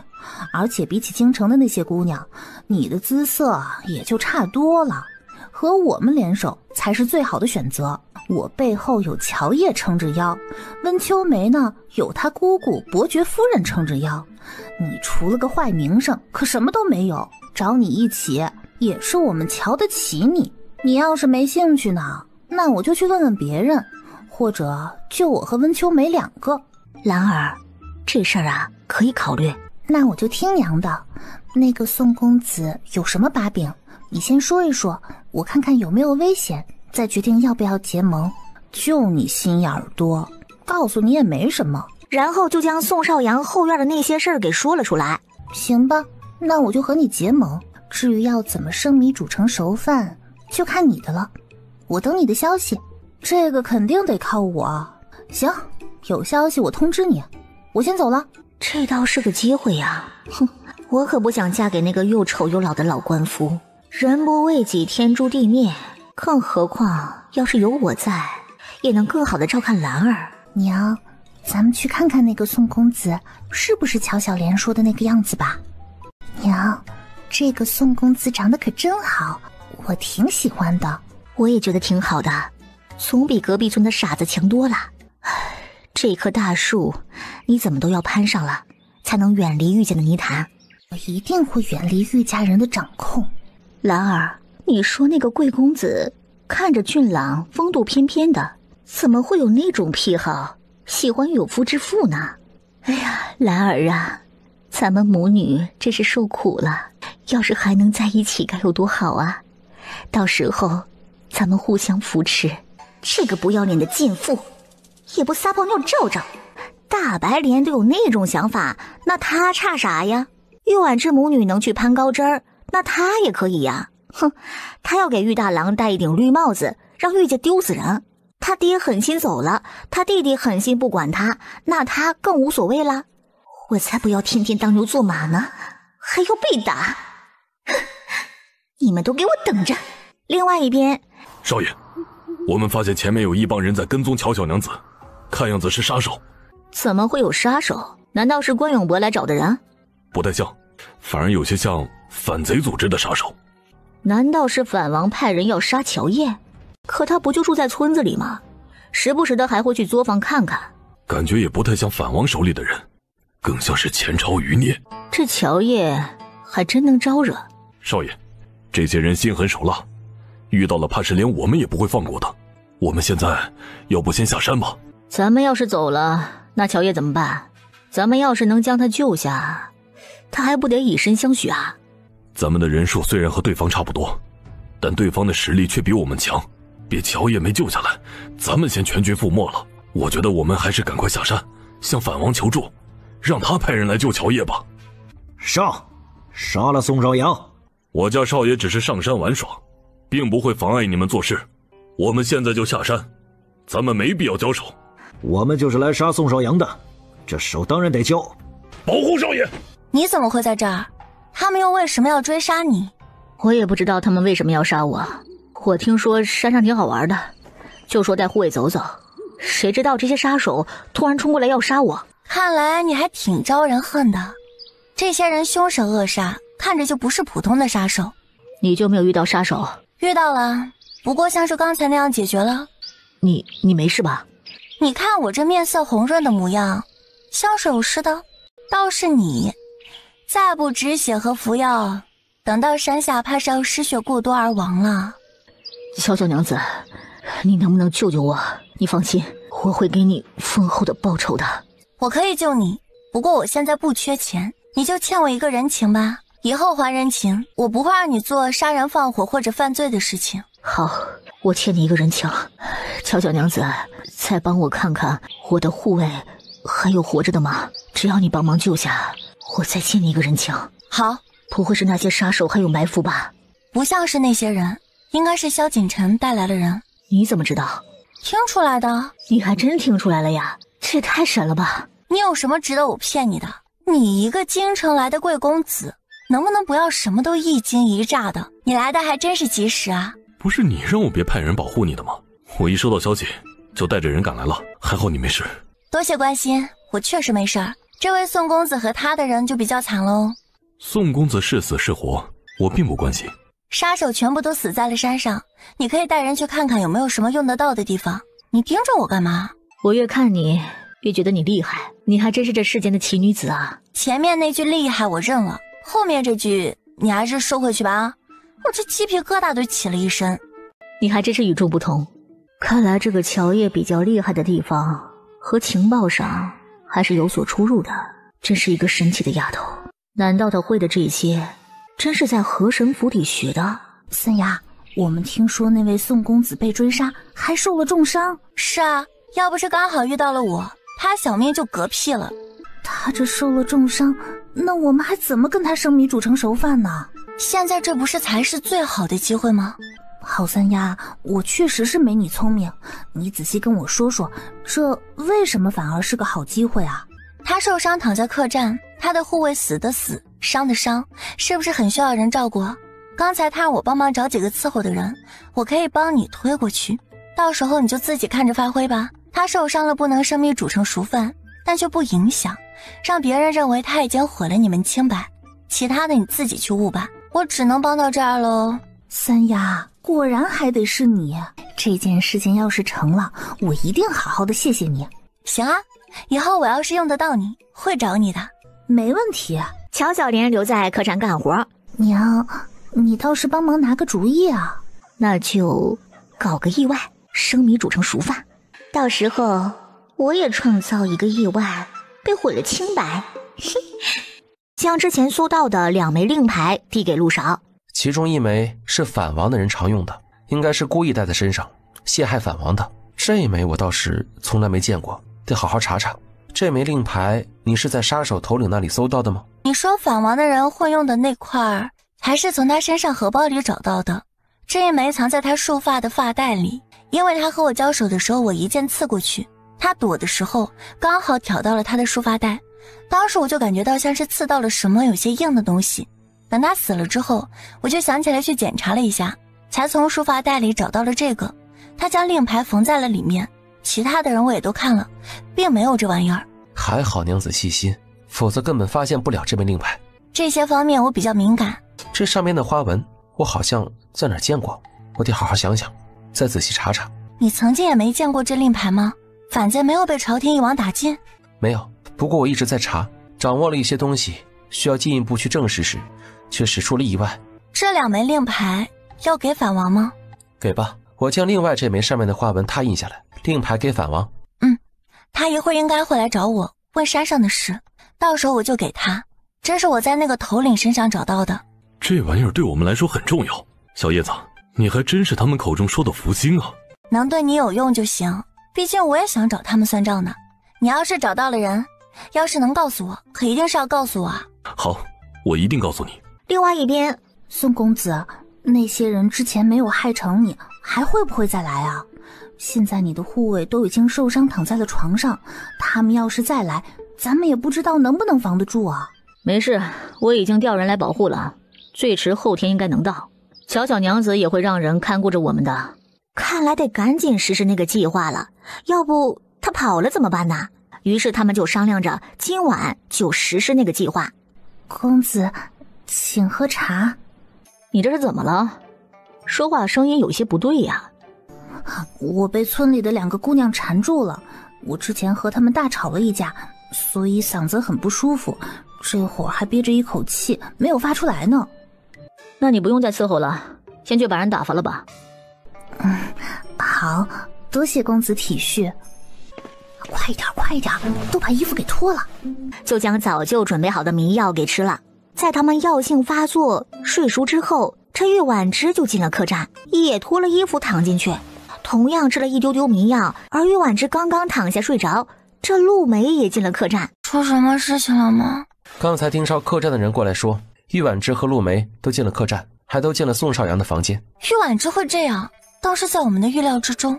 相比起要被玉家嫁给老官夫，她就算是不讲究了点儿，和女儿盯上了同一个男人，但也还说得过去。可陆梅是个什么情况？玉大郎那儿纳了个妾，对那个妾非常宠爱，而对他呢，则是非打即骂，还随时都想把他休了。以前在县城的时候，他因为我能随时补贴，以及我前爹还是秀才，能够帮到玉大郎，所以玉家大房呢都没怎么让他干活。可是现在啊，回村子里以后，他包揽了玉家的很多的活，他应该是……哎呀，要是干不好啊，就会被玉家人打骂，或者不给吃饱饭。想脱离这样的苦日子，才也起了心思的。那要阻止陆梅成宋少阳的小妾吗？既然这是他的选择，那就随他去吧。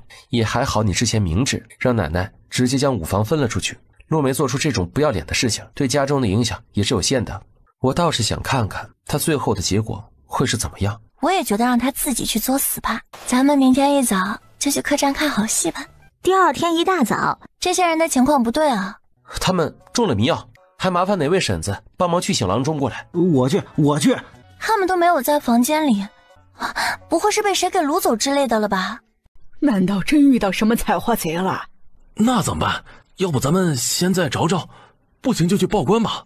对，先客栈找找，然后在村里找找，没有人就报官。这不是乔小莲和陆周兰的声音吗？而且旁边是宋公子的房间，他们怎么会在隔壁啊？哎呀，走，快去看看。哎呀，我的妈呀！什么情况？我去！你是谁呀？啊，好吧，你个登徒子！娘，你怎么会在这里啊？兰儿，你怎么也会在这儿啊？你昨晚上一直没有回来，我就跑来找你，谁知道才找到乔小莲的房间，我就被人蒙住口鼻，接着我就什么都不知道了。这是怎么回事？我们怎么会在这儿啊？娘，怎么可以这样？我去，这他妈还一个！你是谁呀？你们怎么也会在这里？我昨天晚上喝了一杯茶之后，没多久我就昏睡了过去，我什么都不知道。我也是，喝了一杯茶之后就什么都不知道了。我昨天看着娘半夜出来找妹妹，我担心你们的安危，我就也跟着出门找。我是跟着进客栈的，就被人蒙住口鼻，接着我也什么都不知道了。这怎么一醒来就在床上呀？我的清白呀！我不活了！我不会做梦的吧？他竟然不是在做梦啊！那他床上怎么这么多丑女人？你们这些丑八怪怎么会在我床上的？你问我们呀？我们还想问你呢。是啊，我们为什么会躺在你的床上？你这个不要脸的登徒子，居然迷晕了我，毁我的清白！天哪，怎么会这样？这个让我怎么活呀？宋公子，你这口味还真是够重的啊！一晚上就迷了这么几个极品女人，把人家的清白都给毁了，你还受着伤呢，这都不消停，这也太急色了吧？不是这样的，我昨天喝了乔小莲送的一杯茶，我就睡着了。之后发生了什么，我根本就不知道啊！我宋少阳就是再想女人，也不可能找他们这么丑的。明明是他们将我迷晕了，想要算计我，毁我清白呢。就这几个娘们儿，就是送给我当丫鬟我都嫌弃，我怎么可能迷昏他们，毁他们清白？这简直是侮辱我！我们的清白都毁了，你说出这样的话，你真是要逼死我呀！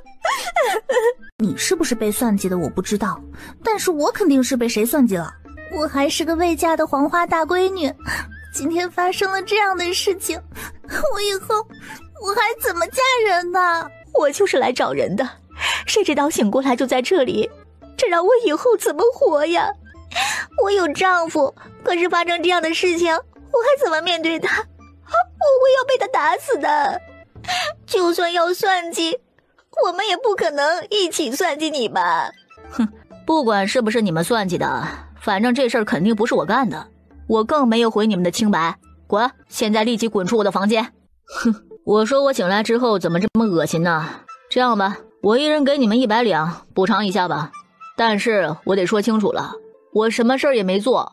我们的衣服都被脱了，和你这样躺了一夜，你说我们该怎么办？我们以后还怎么嫁人？是啊，我们都是被迷晕搬到这里来的，还被脱了衣服，和你躺在一起。对呀，这可是你的房间，你得负责。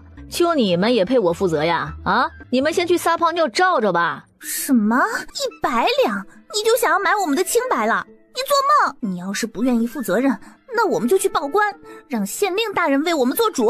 对，我们要去报官。你们别给脸不要脸啊！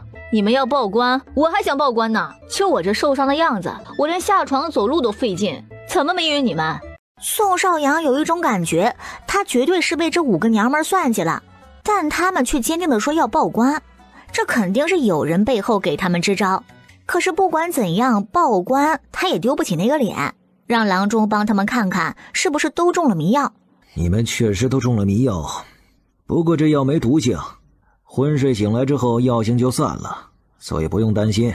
宋公子，你看吧，我们可也是中了迷药，怎么可能会算计你呢？不管你是被人算计了，还是你早就已经觊觎我们，现在我们的清白都被你给毁了，你就得对我们负责任。我觊觎你们？我眼睛又没瞎。你眼睛瞎没瞎，那也改变不了我们和你躺在同一张床上，还被这么多人给看到的事实。是啊，我姑姑本来派了人来，准备过完年就接我去京城，把我找个好人家。可现在我的清白都被你毁了，我还怎么嫁人？哼，那你们想干嘛？嫌钱不够？我们的清白千金难换，你当然得对我们负责任了。现在我们嫁不出去了，那就只能嫁给你了。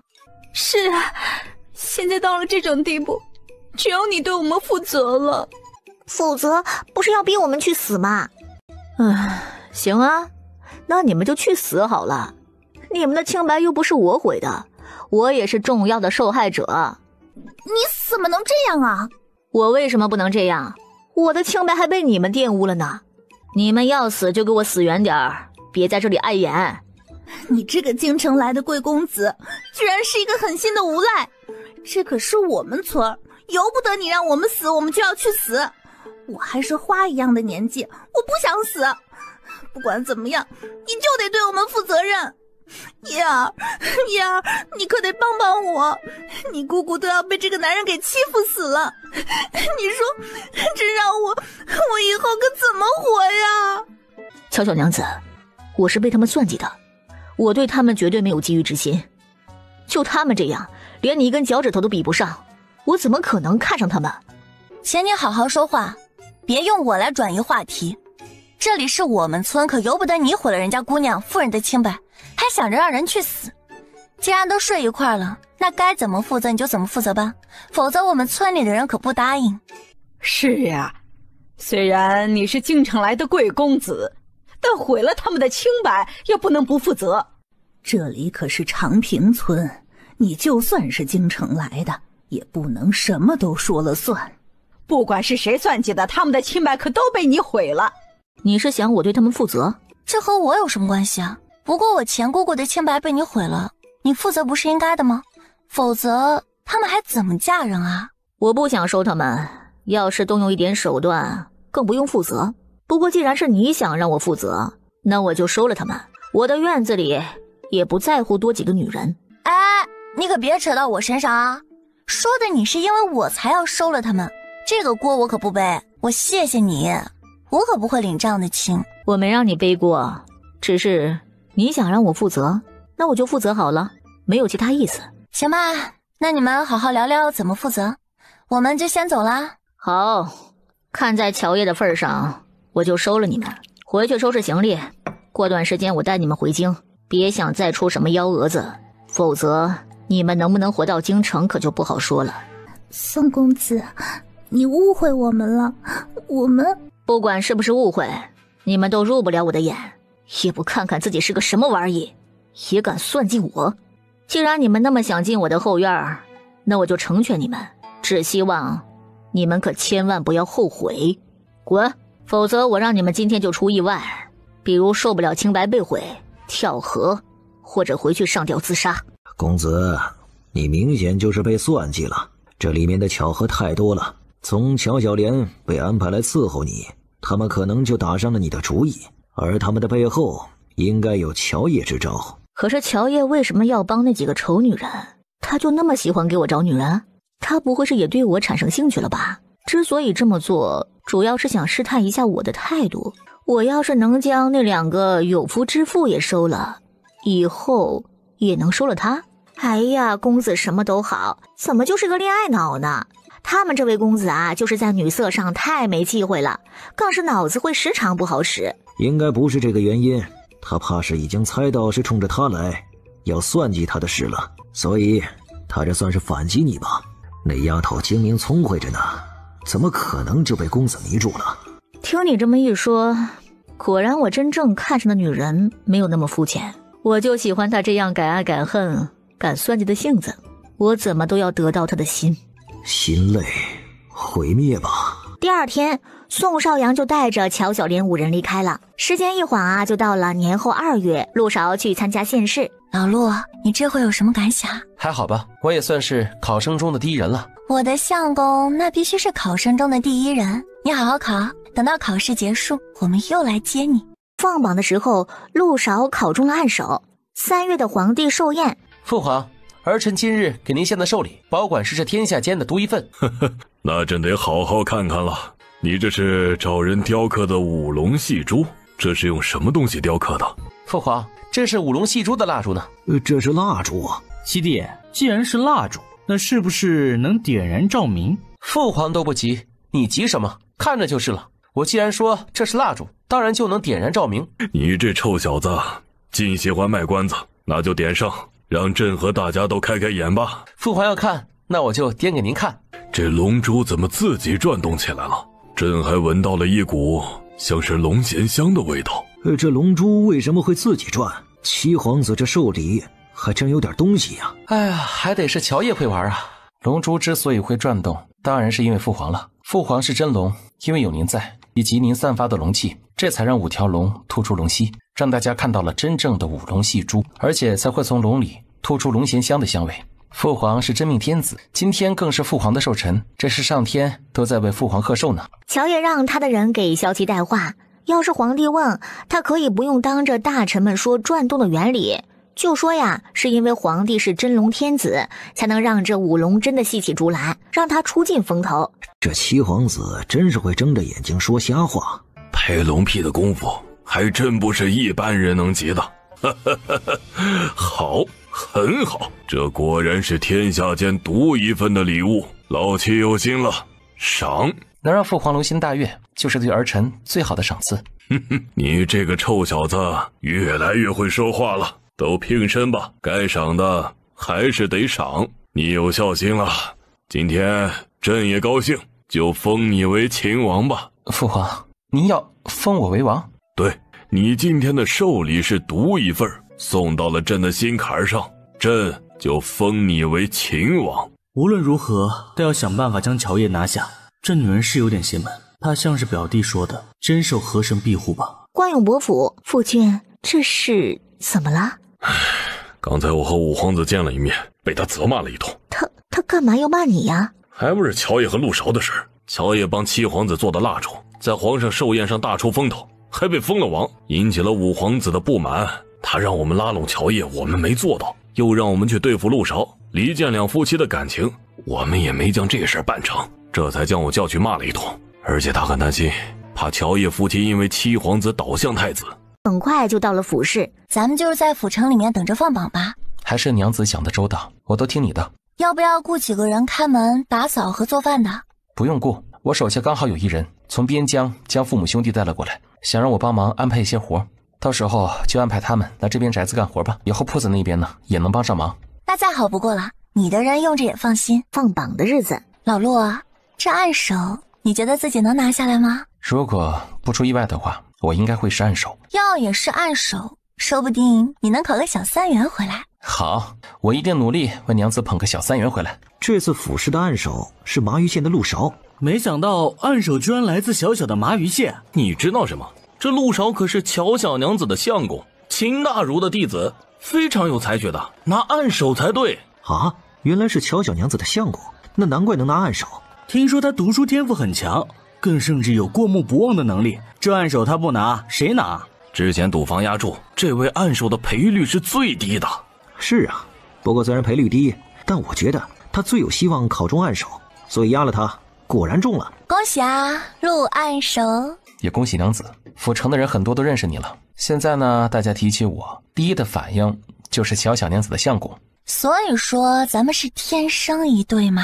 娘子说的是，我们是天生一对。接下来他们没有回县城，等着继续考院试，接着就是等着放榜。五郎，你是暗手，你是暗手啊！小3元，你考了小3元呢！五郎啊，你真是太厉害了呀！还好没让你们输了。虽然赔率低，但是我们多少都还能赚点。我相公真争气，多亏了娘子的支持和陪伴。咱们就不互相吹捧了，一会儿呢去找个好的酒楼吃一顿庆祝吧。好。转眼就到了秋天，乔烨陪陆韶去府城参加乡试。小弟，这次对中举是不是很有信心？我看你一点都不急。很有信心倒是谈不上，我感觉这次我考得还不错，急也没办法，所以尽量让自己淡定。陆兄这是有把握考中解元啊，所以才这么淡然吧？不管是谁都不敢说有把握考中解元吧？能不能考中，很快榜单就能贴出来。吴兄何必那么急切呢？我看胡公子刚才一见面就献一个劲儿的提名女子，现在也没怎么关注下面的贴榜，想必胡兄对这次中举很有信心吗？以胡兄的才学，应该轻松就能考进前10吧。我感觉这次自己考得也不错，不过却比不得陆兄啊。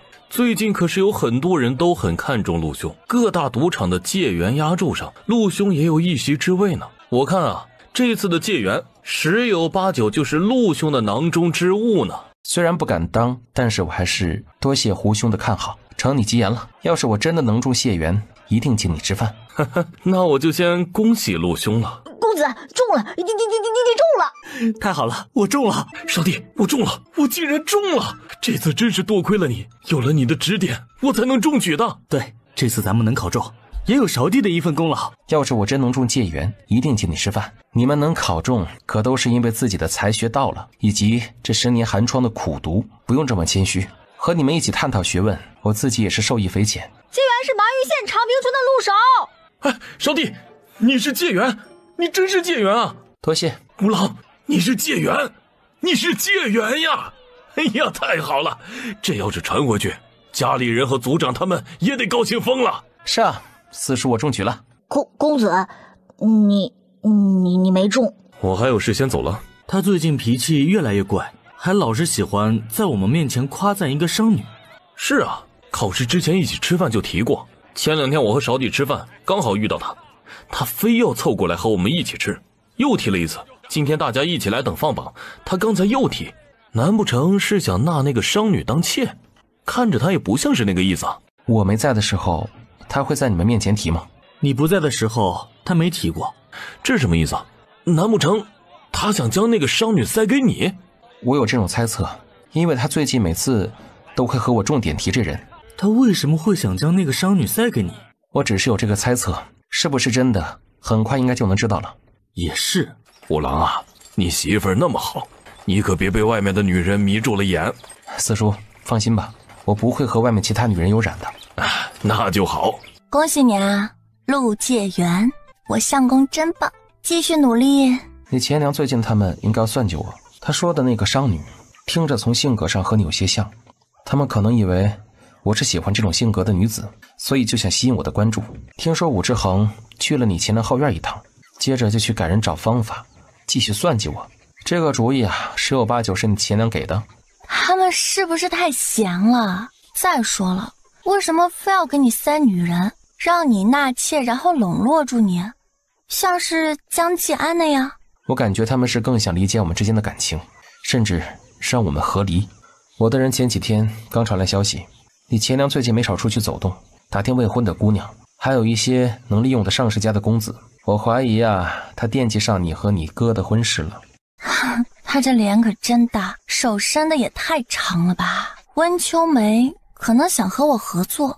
既然如此，那我也送他们个回礼好了。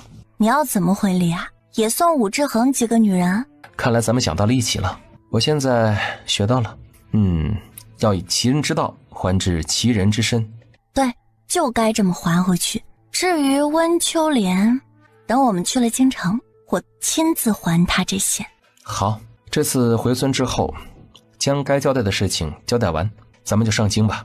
在我会师之前，应该是不会再回来了。我也是这么想的，我到时候问问陆家人，愿意跟我们一起上京的，这次都带上吧。再到酒楼的时候，哎呀，陆少反应很快，在对方要滑倒的一瞬间，他就侧了侧身子，直接避让开了。陆兄，你这是不是有点过分了？胡兄，你什么意思？刚才这位小姐不小心踩滑摔了下来，你不但不接住人，或者伸手去扶一把，竟然还主动避让开，让人家一个弱女子从楼上摔下来，你这也太过分了啊！你还是界员呢，怎么连这点风度都没有啊？男女授受不亲，胡公子，你一个读书人，连这种道理都不懂吗？我有妻子，更对妻子许诺过，此生只有她一人，不会有任何外心，除了她之外，更不会有其他女人和纳妾。君子一言，驷马难追。既然我承诺了，我就要做到。如果我不让开，这位姑娘要是摔在了我怀里，那我和她之间可就不清白了。那我该如何对她呢？倒是胡公子你可是个读书人，人家姑娘带了随身丫鬟，摔倒了自然会有丫鬟扶起身。你不但当众和未婚女子有了肌肤之亲，现在还舍不得放手，你这样的做法才有违君子之道吧？啊，我想起来了，你最近时常在我们面前提及欣赏一位从商的女子，刚才我听这位姑娘和长辈争执，应该就是你口中欣赏的那个女子吧？我看你质疑我是假，想要在这位姑娘面前表现，赢得人家的好感才是真吧？可你就算看上人家姑娘了，也不用来踩我，来彰显你多有风度吧？真没想到，胡公子你就是这样的伪君子，我之前真是看错你了，咱们以后还是别来往了。哎，你本来学问还不算太差，要是将好女色的这些心思多放着在科考上，这次啊你就不会落榜了。胡公子，你抓住人家胳膊不放，是不是想毁了人家姑娘清白啊？这样就好占便宜了。你要是有风度和责任感，该对人家姑娘负责的，那你还是好好负责吧。算了，咱们已经绝交了，我就不多说了，你好自为之吧。这人也太急色了，看到人家姑娘摔下来，就急着上前去占便宜。人家有丫鬟，需要他来多此一举的扶吗？你们没听陆解元说吗？他早就看上了这位姑娘，刚才肯定是故意的。是啊，这男女授受不亲，陆谢元的做法才是对的，否则跟人家姑娘有了肌肤之亲，又不能娶或者纳了人家，这才是没有风度不负责呢。哎呀，要不是陆谢元提醒，这位胡公子还舍不得放开人家姑娘的胳膊呢。没想到这位胡公子看上去一本正经的，却是个斯文败类呀！哎，难怪之前多傲气的说这次考得好会中举，最后却落榜了。看来这心思啊都放在女色上了，怎么占人家姑娘便宜上？他们当众这样拉拉扯扯的，胡公子确实应该对人家姑娘负责。那不就正好如了他的意，所以他就是故意的，居然还责骂陆解元没风度。他自己落榜了，肯定极度眼红陆介元，这才给人家泼脏水的，想败坏人家名声。哼，真是有辱斯文，世风日下呀！我没有，都是陆少对我泼脏水的。陆少说什么就听什么啊！你们怎么一点自己的主意都没有？我们可是亲眼看到你占人家姑娘便宜的，这和陆解元有什么关系？就是，明明是你的错，还非要让陆介元背锅，你是何居心呀？像你这种好色又心胸狭窄之辈，难怪会落榜。这样的人以后得远着点。难怪陆介元要当众跟他绝交呢，这样的小人谁敢深交啊？我说没有就没有，你们爱信不信。今天都是我的错，和2位公子无关。我摔倒胡公子扶我起来，我很谢谢他，但让他负责就算了。我虽然只是一个商户人家的姑娘，但绝不会给人当妾的。打扰各位用膳，真是抱歉了。少帝，胡家在京城虽然只是2流，但他爹却在翰林院任职。以后若是中了进士，能进翰林院，他爹就是我们的上风。胡学义的姐姐还是宫中的嫔妃，还算受宠。他这人最是记仇，以后去了京城，你可得小心点。多谢李兄提醒，我会注意的。看样子，他想将那个商女塞给你，那女人应该就是他安排的吧？否则怎么可能那么凑巧？哼，少帝一上楼，那女人就踩滑，对着他摔下来去。要是少帝没有躲过去，被那女人摔到了怀里，哼，胡学义肯定就不是跳出来指责少帝没风度，而是要让你对人家姑娘负责了。他为什么要这么做？特别刚才他还出口对你泼脏水，要不是你反应快，就会被人说没有风度，有损名声。这都明面上要交恶了，塞个女人给你，对他有什么好处？是啊，我也不明白他为什么非要给我塞那个女人。之前就总在我面前提那个姑娘多好，想对我塞女人。看样子他对我一直抱着成见呢，也没想和我交好，那肯定就是要算计我了。等去了京城以后啊，我要好好查查我到底怎么得罪了胡学义，亦或者是他非要这么做的目的。对，还是查查好。要是有我能帮得上忙的地方，你尽管开口。如果需要，我再找李公子。这份心意我心领了。你前爹现在的情况如何了？这次回咱们这边的府城科考，不过落榜了，名次还很靠后。落榜就好。那他下次还会继续考吗？只要还有机会，他就会想尽一切办法抓住，让他考。以他现在的生活条件，想继续挺难的。那就让他继续打击死他。他现在知道你考了解元，肯定要后悔死。要的就是他后悔死。如果没有被玉婉之勾搭上，将妻子气死，儿子也不会和我离了心呢。陆韶拜了秦大儒为师之后，他也能跟着沾点光不是？儿子娶了乔烨，开的那些作坊赚到的钱，那也将是宫中的，他也不会这样落魄，连家都没了。指不定现在呀，父子都能中举，还能成为一段佳话呢。曾经有多喜欢玉婉之，现在就有多恨他。特别是听说这玉婉之不要脸的，居然跟他女儿一起爬京城贵公子的床，越想他越恨不得去京城将玉婉之找出来打骂一顿解气。那样水性杨花的女人就应该拿去锦州楼。你找谁啊？你就是陆清荣吧？你是？我不认识你啊。之前不认识没关系，现在认识就行了。你满意现在过的日子吗？看着你历来不喜，又将你害得这么落魄的儿子和儿媳妇越来越好，你甘心吗？你到底想干什么？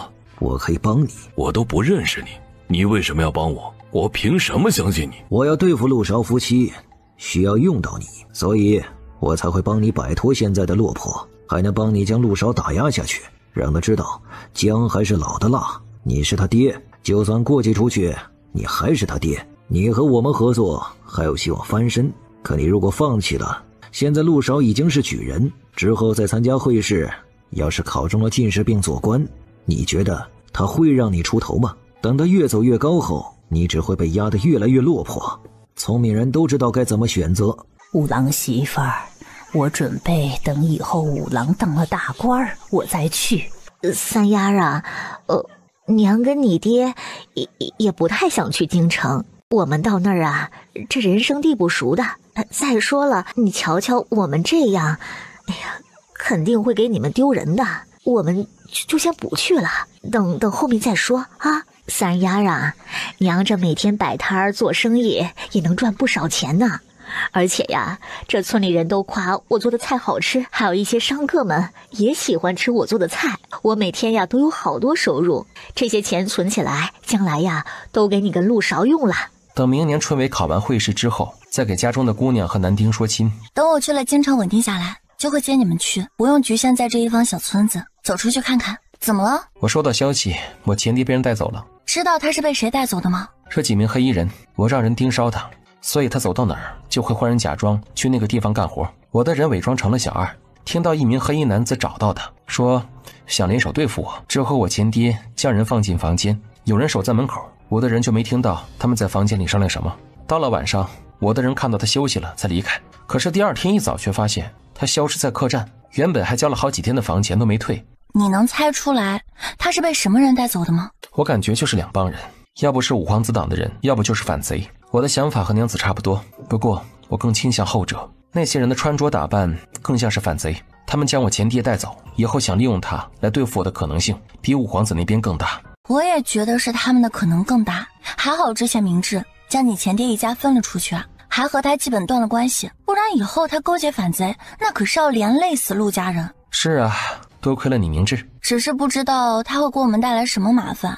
既然反贼想利用他对付我们，那我们也可以反将一军，我们也能将我的前爹当作鱼饵，将背后大鱼钓出。我们被反贼盯上了，本来也没退路，那不如主动迎上去出击，让他们后悔选择对付我们。对啊，他们做初一，咱们也能做15啊，这大鱼咱们钓了。3天之后，踏上进京的路。小叶子，你们终于来京城了。大娘，我们来啦！你们终于来了。阿哥好。你们的宅子虽然打扫干净了，可什么人都没有，去住着不方便。过几天我陪你们去牙行先买一些伺候的人。最近你们都跟着我去郑国公府住吧，现在我娘家也就只有我和三儿住，挺无聊的。小叶子，今晚你和我睡吧，咱们秉烛夜谈。好啊。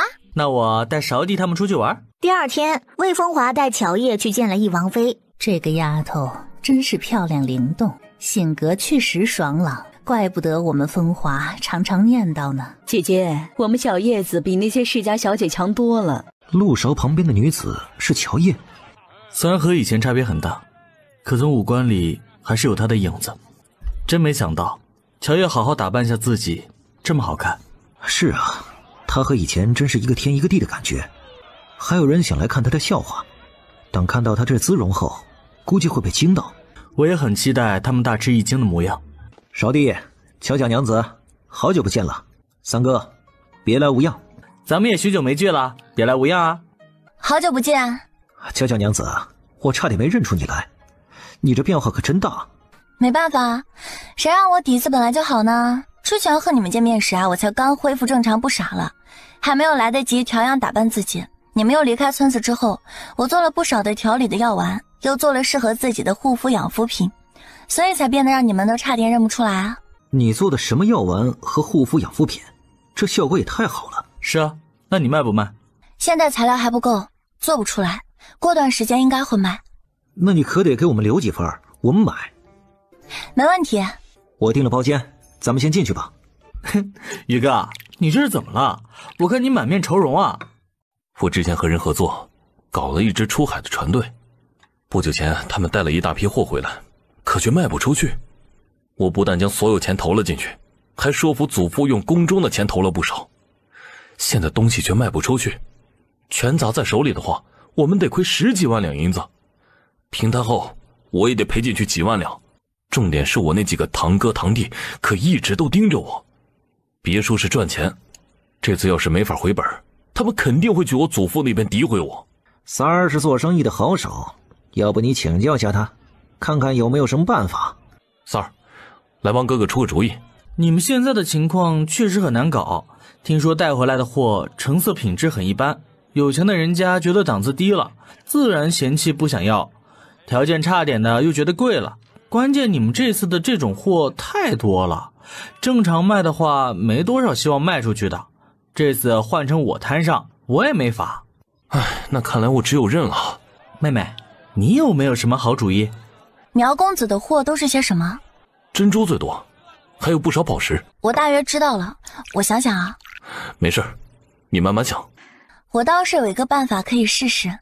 苗公子可以拿一个铺子，或者是租一个铺子，将这些珍贵宝石等制作成不同模式的形状，然后分类的摆放出来。你让人按照一部分图纸，用铺子里的珍珠宝石等照着做成首饰，放在显眼的位置摆出来。你的意思是将这些珍珠宝石都做成首饰卖？这个办法我们之前也想到了，还请了京城最好金楼的金银匠打造了一些首饰去卖。可从东西运回京城到现在好几个月了，还没有卖出去1成的货，人家更乐意去海外楼或者专门的金银楼去买。关键是不是在你画的图纸上，你经常能想出很新奇的东西，想必画出来的首饰模样也会很与众不同吧？就算与众不同，但也不能将宇哥那么多珍珠宝石都卖了呀。我不是这个意思，你们误会了。那你的意思是，我让将做好的首饰挂出来，只是起一个参照的作用，并不是拿来去卖的。不卖，拿来参照干嘛？拿来照着做。照着做？就是将珍珠、宝石等都制作成首饰的材料，然后摆出来，让那些夫人和小姐们啊自己按照店里给的图纸，或者是自己的喜好想象去做。比如说我这个手链啊，就是我用南红和珍珠自己做的。自己动手做呢，能吊起那些夫人小姐的好奇心和兴致，做完之后还会很有成就感。比如什么赏花宴或者出去游玩，他们还可能会炫耀自己做的项链、手链、耳环或者是头饰等，谁做的好看，自然就会被大家夸赞啊，也会引来更多人的兴趣，想要亲自动手去做了试试。哎，别说，这个主意真不错。要是有这样的铺子，你们会去买珍珠宝石来自己做首饰吗？会。听着还蛮有意思的。乔小娘子，你还真是名不虚传的金娃娃呀！这个主意我觉得很好，我这就让人去安排。只是到时候还得麻烦你帮忙，看看那些珍珠宝石要怎么弄成材料好。客人参照自己制作的首饰图纸，也还得麻烦你帮忙画下。你放心，我肯定不会让你白干的。苗公子是我三哥的朋友，你有需要帮到的地方，我这边自然没问题。我和你三哥关系可铁着呢，你干娘和我娘更是从小玩大的。切，一边去啊！别想和我抢妹妹，怎么样？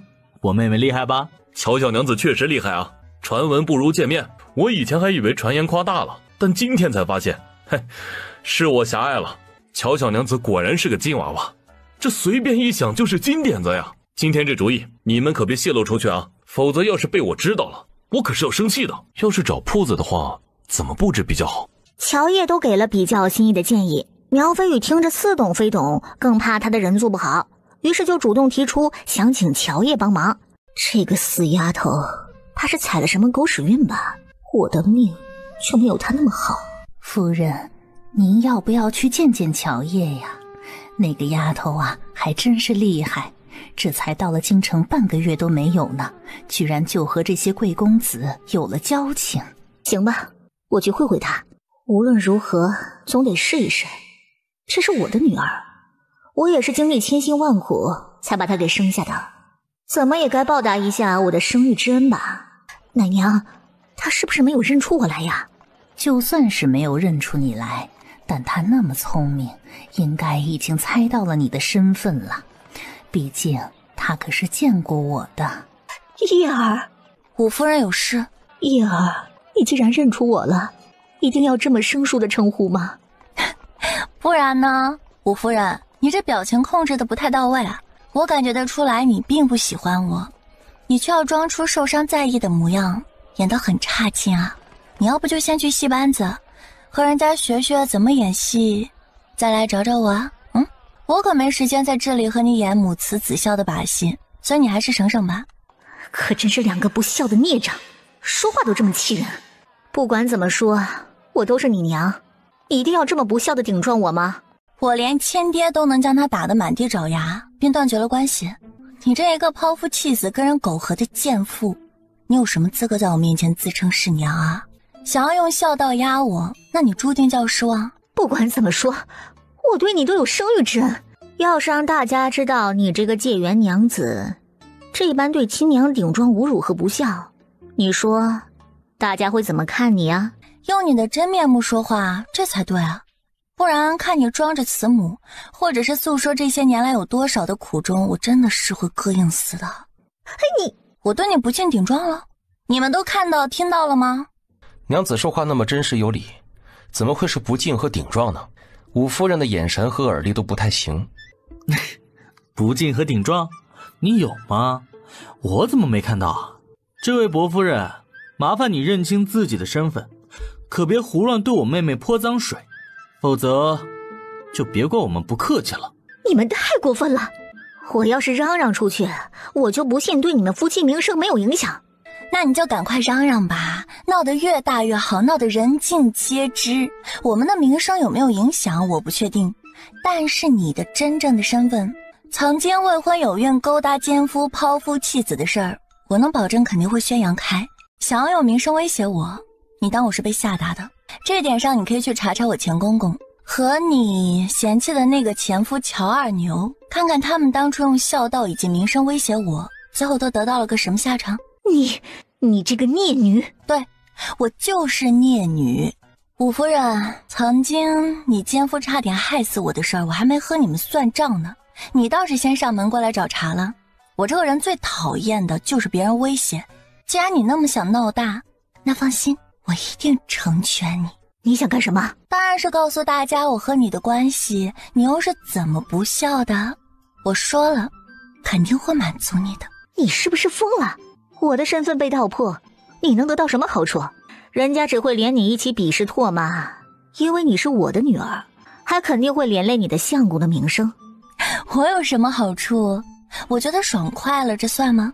所以你也清楚，你自己的身份上不了台面很丢人是吧？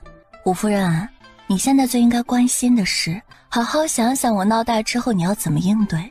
你说你的那些恶心事宣扬出去，在京城还会有名声吗？你好不容易进入的京城贵夫人圈子，他们还会继续接受你吗？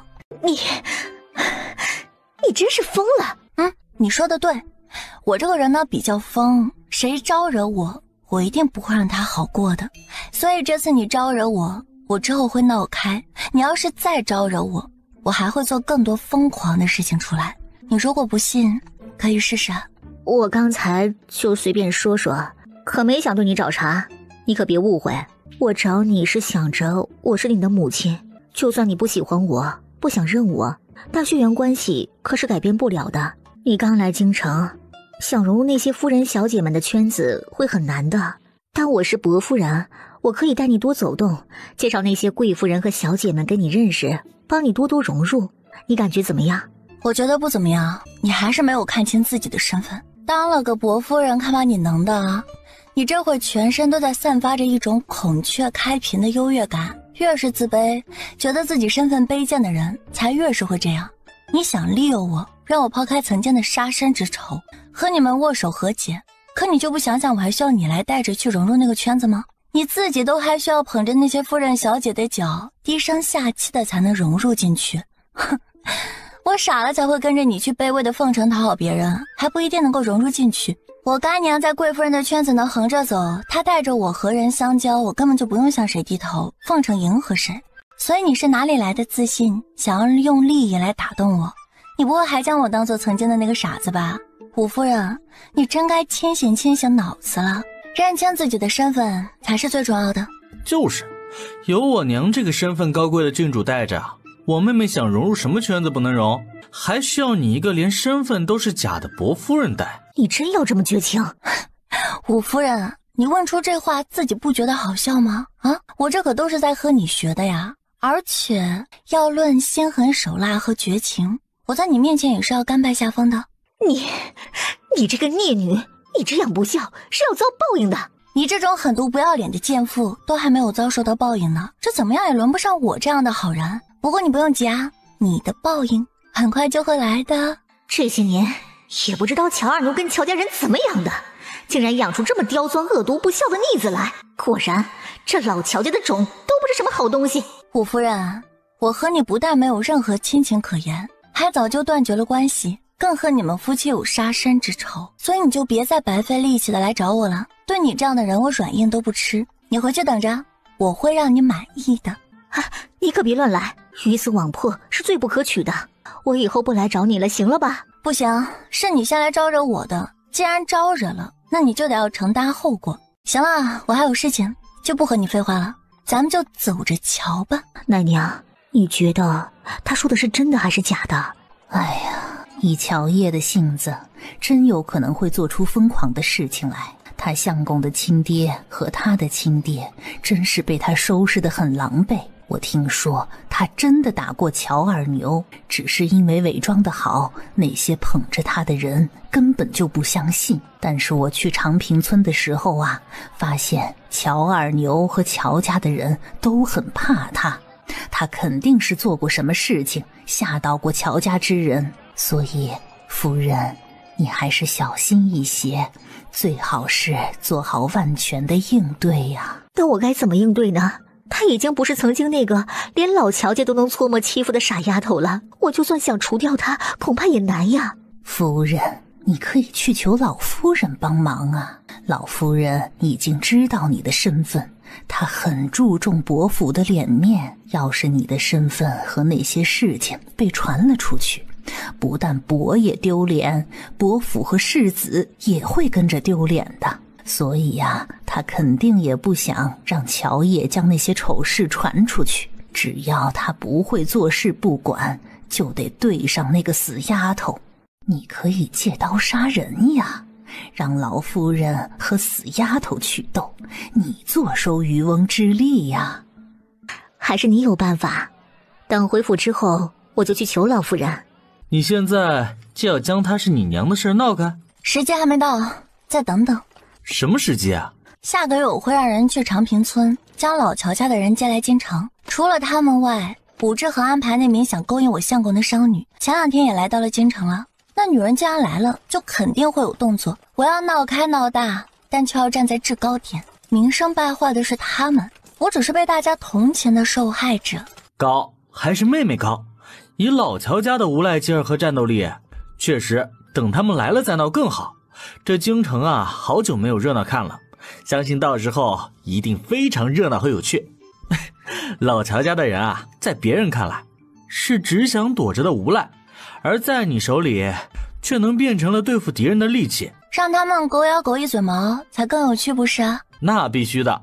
温香莲应该不会就这么坐以待毙，接下来你出门得多加小心。不会的，你和冠永伯的世子还时常联系吗？联系的，他还是能比较听得进去我出的主意，之前没少在伯府闹腾，让武志恒夫妻头疼。你问他是要干什么？我会将温秋莲身份揭破的事儿，你提前和他打个招呼啊，也让他可以做点准备，到时候趁机和他爹划清界限。温香莲和那个奶娘说不定会想要利用伯父老夫人和世子来对付我，咱们也要提前预防一下，不能让他们得逞了。好，我一会儿就约他出来吃饭。怎么了？我刚才无意中发现了一个重要的线索。什么线索？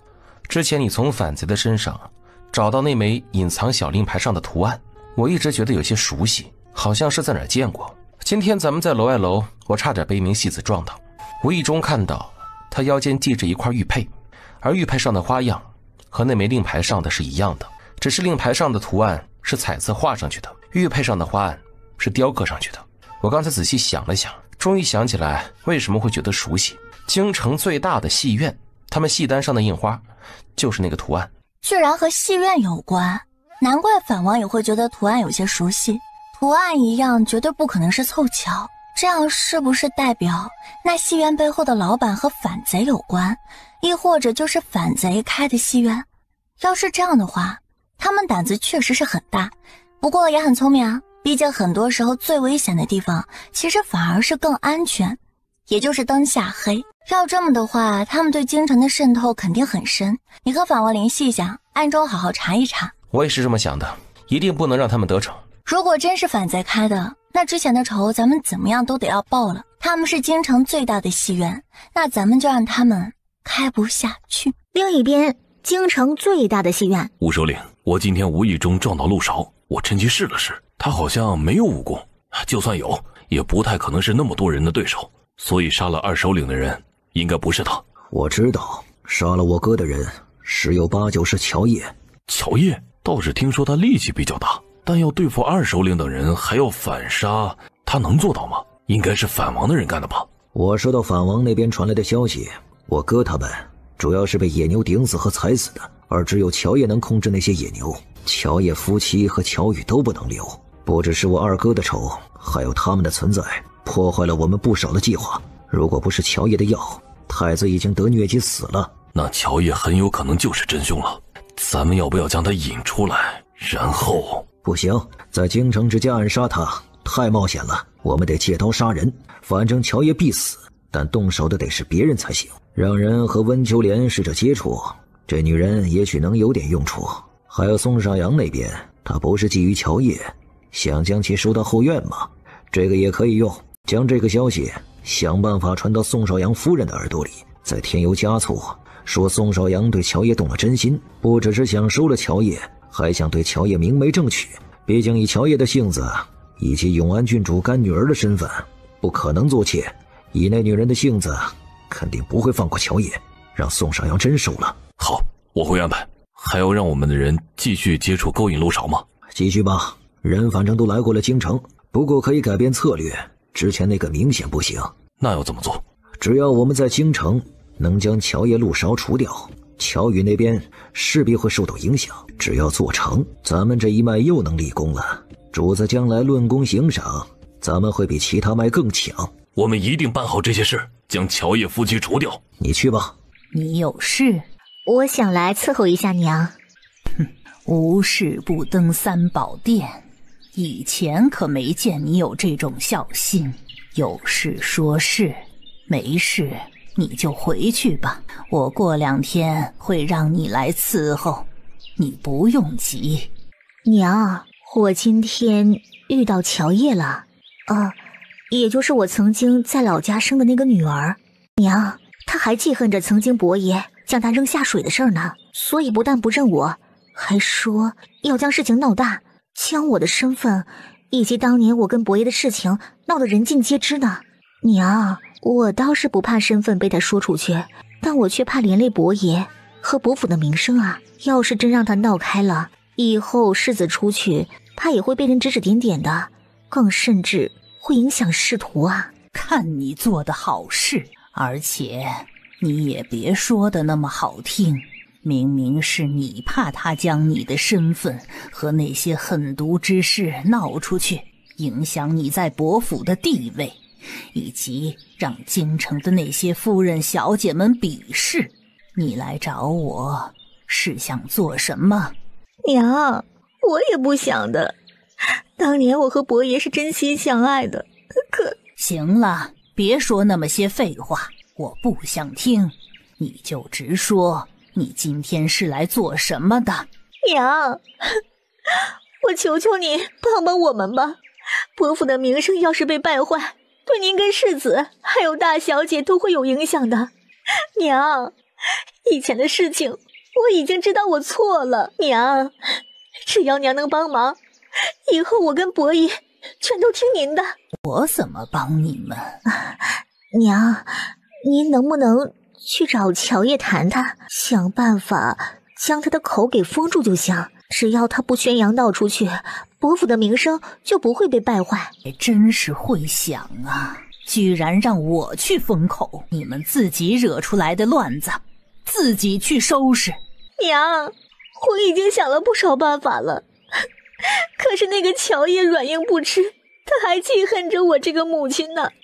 所以娘，您是伯府的老夫人，曾经撑起这个家，现在也只有您能有办法了。这件事情我要好好的想一想。他果然还真是不安分。祖母，他这是想挑唆你去对付乔叶，他好坐收渔翁之利呢。今天江逸林找我出去吃饭，和我也说了这事儿。乔叶从未想过要认他，原本来京城并不准备搭理他，也因此没想要将他们之间的关系戳破闹出去。可他倒好，今天主动去找乔叶，还威胁了一通，这才将乔叶惹怒了。这个温香莲果然上不了台面，成事不足败事有余的东西。那乔叶真要将这件事情闹大？我和江逸林关系不错，他的意思乔叶能看在我的面子上，不揭破那些事儿。不过江逸林那边放话说，如果我爹和后娘要是再找乔叶麻烦，或者算计他们夫妻，那别说是乔叶，就是永安郡主和江逸林也不会算了。也就是如果我爹他们再招惹乔叶，他就不会再客气了。这能理解，看来乔叶的为人还是不错的，愿意看在江逸林的份上给你一个面子。我会警告你爹和温香莲，让他们不要再去招惹乔叶，否则谁都帮不了他们。祖母说的是，要是我爹和后娘不听劝，再将乔叶惹怒，那就没办法了。真闹开了，咱们也别管，就让这个脓肿直接戳破吧。毕竟乔叶对咱们也仁至义尽了。接着就派嬷嬷去对温香莲警告一番，更惩罚温香莲去祠堂抄经半个月。这样下去可不行，乔叶那个死丫头绝对不会安分的，我得先下手为强。既然武相鸾和老夫人不仁，那就别怪我不义了。哎呀，现在的铺子大变样，我光从外面往里面看就感觉眼前一亮。乔小娘子真厉害，我觉得我们的生意应该不会差。如果做得好，生意应该不会差。不过你们也要做好，没多久就肯定会有人模仿的准备了。所以最开始要给客人一种感觉，你们这个铺子才是最正宗的。每隔一段时间还要上新不同的款式花样，不断的添加新的东西进去，才能不被别人将生意都抢了去。你说对，所以之后还要麻烦你多来铺子里看看，有没有什么需要改进的地方等。上新的款式和图样也要麻烦你了。没问题啊，不过我一个人有时候忙不过来，所以你们最好是安排2个人跟着我。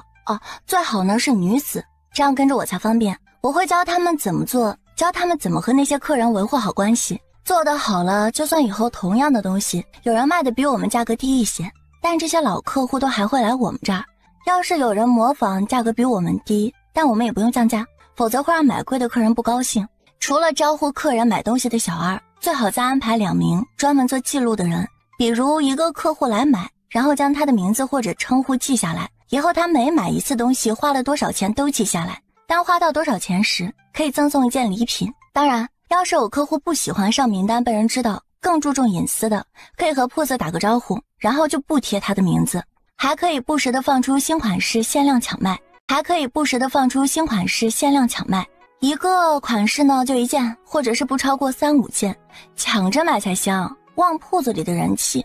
巧巧娘子，你真是太厉害了！你想出来的这些东西啊，我们以前别说是见过，就是听都没有听过。听你说完啊，我觉得我们的生意绝对能火起来。希望你们铺子的生意大火，现在已经全部布置完了，你们准备什么时候开业？要不明天就开业？我觉得明天行啊，越快越好。巧巧娘子，你觉得呢？我建议最好是后天或者是大后天，你们可以请家里的女眷先带头来买，然后明天呢向人在京城宣扬一下。后天开业的话还得要搞点开业活动，比如买多少银子的东西可以送包手链材料这种。今天和明天先准备一下，后天开业更充分一点。我们是太急了，还好有你这个军师在。行，那就后天吧，我们一会儿就回去和家中的女眷说说，然后还能请家里的女眷帮忙，和他们认识的夫人小姐下个帖子，邀请他们后天一起来店里看看。这个主意好，反正第一天多来点人买，旺人气最好。买东西这个啊，不少时候可能是有人本来是没想买，但是呢看到铺子里的人多，买的人多，就会忍不住也想买一份去试试。确实。那我们现在就去安排。这几天还得麻烦巧巧娘子都来铺子帮忙看顾着点。我这几天都会来的，放心吧。我真没想到生意会这么好。是啊，我还想着今天开业能将放出来的东西卖出去3成就很好了，谁曾想几乎卖完了。今天啊，我那几个过来看笑话的堂兄堂弟看到我们生意那么好，脸色都变了。可不是啊，今天故意来看我们笑话的人走的时候啊，一个个脸色都变了。还有一个嘲讽过我的，居然跑来问这铺子要怎么弄。那意思呀，也想开一个，直接被我挤兑讽刺走了。所以啊，打的就是他们的脸。不过你们也要做好，以后生意不可能有今天这么火爆的准备。今天来了很多熟人，还有女眷朋友带来的。明天开始啊，生意确实不可能有今天这么好了，不过应该也不会变差太多吧。虽然明天开始这个生意啊肯定是不会有今天这么火爆，但是也肯定不会差。等到这些夫人小姐将自己做的首饰送人或者是给别人看过后，就会陆陆续续不断的有人听说之后过来买。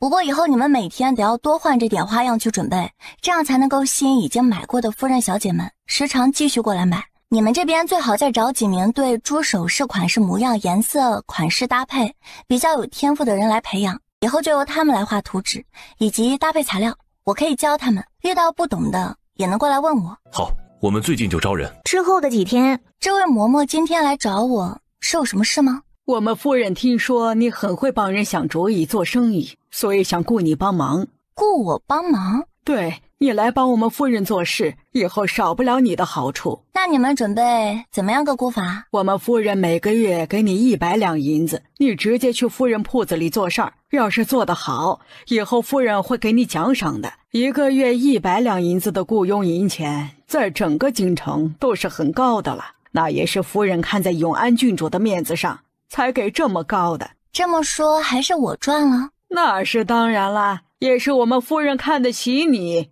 这才会让我亲自跑一趟。你要是答应，那咱们明天就可以签一份文书。这位嬷嬷，你知道我帮苗公子他们出主意，他们给我多少报酬吗？他们那是死马当活马医，本来他们的珠宝生意就不行，这才会答应你给你分成的钱。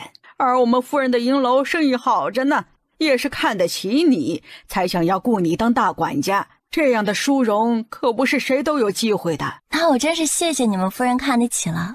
不过我这个人呢，自由自在的习惯了，不喜欢被人雇，所以这个管事我当不了，你们还是找别人吧。你居然拒绝？难道你不知道我们焦家，我们夫人雇你并不是要你签卖身契那种，只是让你当管事，你别不识抬举。我管你们焦家是什么人家，我不想当什么管事，谁也勉强不了我。你们焦家那么牛，我干娘还是永安郡主呢，我好言婉拒，你却出口说那么难听，所以你也别再给脸不要脸了，你不过是一个下人而已，给你脸你还真当自己是主子了。不说苗公子两人给我的分成，一个月不知道是100两的几倍，就是我自己开的作坊，一个月至少也要赚几个100两，所以你们凭什么认为我为了区100两银子会去当什么管事？你那点生意在京城的大户人家眼里看着不过是小打小闹，你以为有永安郡主撑腰，我们夫人就会怕？今天你拒绝了我，你可不要后悔。我绝对不会后悔，你请吧。哼，行，你那么不识趣，那咱们就走着瞧。行，那就走着瞧。我们家不欢迎你，还请不要再来了。谁稀罕来你这个破落户家？看把你能的。对啊，我就是很能。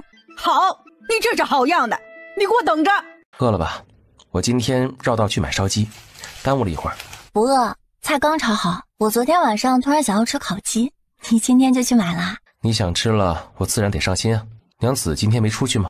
没出去啊，不过却遇到了让我不爽的人。谁上门找茬了？一个自称是大理寺卿的焦夫人身边的嬷嬷，今天趾高气扬的跑来家里，说是他们夫人要花100两银子一个月，雇佣我去他们夫人的银楼去当管事，还说什么看得上我，才用这么高的价格雇我。那嬷嬷的样子和气势啊，真就是眼睛长到了头顶上。我一开始委婉的拒绝了，他就说我不识抬举，我一生气就对了他，然后他让我等着。这大理寺卿家的焦夫人是个什么来头，你知道吗？他让人来雇佣你，除了想让你帮他的银楼赚钱，应该还有针对干娘的意思。我就猜他们的目的不单纯，那个焦夫人和我干娘不对付。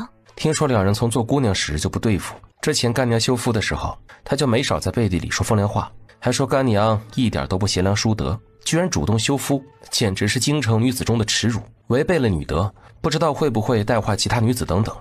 他是什么背景？对干娘那么嚣张的诋毁？她是荣国公的女儿，曾被先帝封为县主。荣国公和镇国公的关系不太好，所以焦夫人和干娘的关系历来也很差。特别干娘在年轻的时候很受先帝宠爱，封了郡主，高了焦夫人一个等级。干娘和焦夫人还被曾经封为京城双姝。不过干娘那会儿才是京城口中大家说的第一美人，焦夫人又被压一头，就更讨厌记恨干娘。荣国公现在应该还挺有实权吧？现在大营的兵权，镇国公掌兵4成，镇守边疆；荣国公掌兵3成，主要掌控水师，镇守沿海那边，抵御倭寇等。当今皇帝需要荣国公镇守边海，所以很看重。焦夫人的夫家也不差，她丈夫是正3品大理寺卿，明年可能会再升一级。她的公公是正2品的督察院左右都御史，负责监察弹劾官员、考核政绩、审理大案等等等等。难怪焦夫人那么有底气。焦家和荣国公是不是占了五皇子啊？荣国公那边呢，表面上态度不明，焦家这边已经表现出更倾向于五皇子。焦家和宋家有姻亲关系。对了，宋少阳的妻子就出自焦家，是焦家2房嫡女。焦夫人的丈夫是嫡长子，是大房。我曾经查到，无论是先皇后期的变化，还是当今皇帝上位时那场比较混乱的夺嫡，荣国公都有些手笔。当然，娘子你也不用忌惮他们，焦姐要是敢动你，我会让他们吃不了兜着走。虽然焦夫人很有背景，但我也不是没有倚仗。除了干娘会帮我撑腰外，等庄子上你的人将那几个农具打造出来，咱们献上去后，皇帝怎么也得要多庇护着我们一些。娘子说的是。庄子那边传来消息，打谷机已经制得差不多了，等我休沐时咱们去趟庄子。好。焦府夫人，那个乔叶不但不识抬举，还很嚣张。我离开时，他居然放话说让我等着。真不愧是魏风华的干女儿，行事都这么嚣张。哼，这里啊，可不是他们在的小县城，能任由他这般嚣张。你让人去外面放话，就说我不喜欢乔叶。是，怎么都要让那个死丫头知道，夫人可不是好惹的。得罪了您，这就让她以后在京城混不下去。当然，不过是一个上不了台面的丫头，翻不出我的手心。关永伯府那个死丫头果然不是一个安分的，我还想着怎么利用她算计那个小贱种呢。夫人是想，焦夫人讨厌上乔叶，肯定是要收拾他的。咱们家想要和焦家结亲，之前被死老太婆压着破坏，这才没有迟迟下定的，甚至黄了。既然死老太婆跟那双贱种老想和我作对，各种想办法拦着这门亲事，我就偏要将那丫头嫁入焦家。办法是好办法，可是要怎么将乔叶牵扯进去呢？唉，那当然需要借助焦夫人了。之前死老太婆跟武相鸾搅黄了亲事，那就让焦夫人非常不高兴了。在焦夫人心里，她那小儿子什么都好，咱们家那3人居然看不上她的儿子，她肯定记恨上了。以她的性子啊，要是我提出来继续促成这件事儿，她应该会同意。等将咱们府上那位心高气傲的小姐娶进门，她还不是想怎么折腾就怎么折腾。我要是向她提意见，将乔叶那个死丫头一起收拾了，她也肯定会同意的。哼，这样还能牵连到永安郡主身上，想必那个焦夫人很乐见其成的。你去帮我下一个拜帖给焦夫人。哎，还是夫人高见，我这就去。焦夫人过了2天才接见温香莲。既然他们不愿意，那你来做什么？我们焦家虽然不是什么侯爵、伯爵之家，但是在京城也是一流的世家。说句难听的话，要不是我儿子看上了你那个妓女，之前非闹着要娶，要不然我还真是看不上你那个妓女。可不是这个理儿啊，我们家呀能和焦家结亲，那本来就是高攀了。小公子论容貌气质，那多出众啊，也就是爱玩了一点儿，怎么能和那些纨绔相提并论呢？我那个妓女啊，就是太心高气傲了，不是我贬低她，就她这样的身份呢，要不是嫁给小公子，那以后绝对嫁不了更好的人家。我和他爹呀也是为他好，这才想着做成这门亲事的，谁知道那兄妹2个不领情。可不是，他想要攀高枝儿，也得看看自己是什么身份和容貌才气。我儿子配他，绰绰有余。你今天来到底是有什么事情？你直说吧。夫人，我听说小公子还惦记我那妓女呢，既然他喜欢，我不就想着还是成全了孩子们吧。怎么成全？你那婆婆和妓女可是不愿意的。他们不愿意，那就想办法让他们同意呗。算了吧，我现在还真是看不上你家那个丫头。我最近啊，正在帮我儿子相看另外一户，比你那个妓女家世和容貌气度更好的小姐。夫人，既然小公子喜欢，您不想娶我那妓女当儿媳，那就让她给您儿子做一个贵妾，我觉得也是可以的。当贵妾？再怎么说你们家也是伯爵之家，嫡出的女儿来给我儿子当贵妾，这怎么可能啊？和我儿子结亲，你那婆婆和继子继女都不可以，当贵妾不是更要反对了？我有办法能让她不得不当您儿子的妾，而且到时候败坏名声的还是她，而不是您儿子。除此之外呀，我听说你讨厌不喜乔叶，那还能借助这件事情将那死丫头也扯进来，让乔叶败坏名声，不止她丢人，她干娘也会跟着丢人。我婆婆和继子啊最在意我那个妓女了，如果她一个伯府小姐不得不来焦府做妾，还是因为乔叶害的，那绝对不会放过乔叶。咱们可以一箭三雕呢。这个法子不错，那就依你。刚好再过上几日就是我大儿媳妇儿的生辰，我让她在家里办个生辰宴，将各家夫人小姐请来做客。到时候你就将你那妓女带来，我也会让我的大儿媳妇儿去给乔叶下一份请帖。夫人你放心，那天呀，我一定带着女儿前来做客。她出的主意你觉得怎么样？老奴觉得极好，只要成了，乔家和武家那个丫头都别想好过。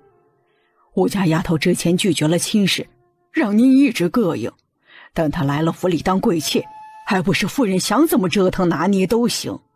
乔叶也是一样的给脸不要脸，怎么都要给他点颜色看看。行，那你按照温香莲说的，看着去安排吧。再将老大媳妇儿叫过来，我叫她这几天就去给各家夫人小姐们送邀请帖。陆勺一直都有让人盯着关永伯府，刚好我得罪了焦夫人，对方放话不喜欢我没几天，温香莲就主动去拜访。这里面要是没点猫腻啊，我是不信的。虽然不知两人谈了什么，但肯定有问题。我怀疑是温香莲想算计你。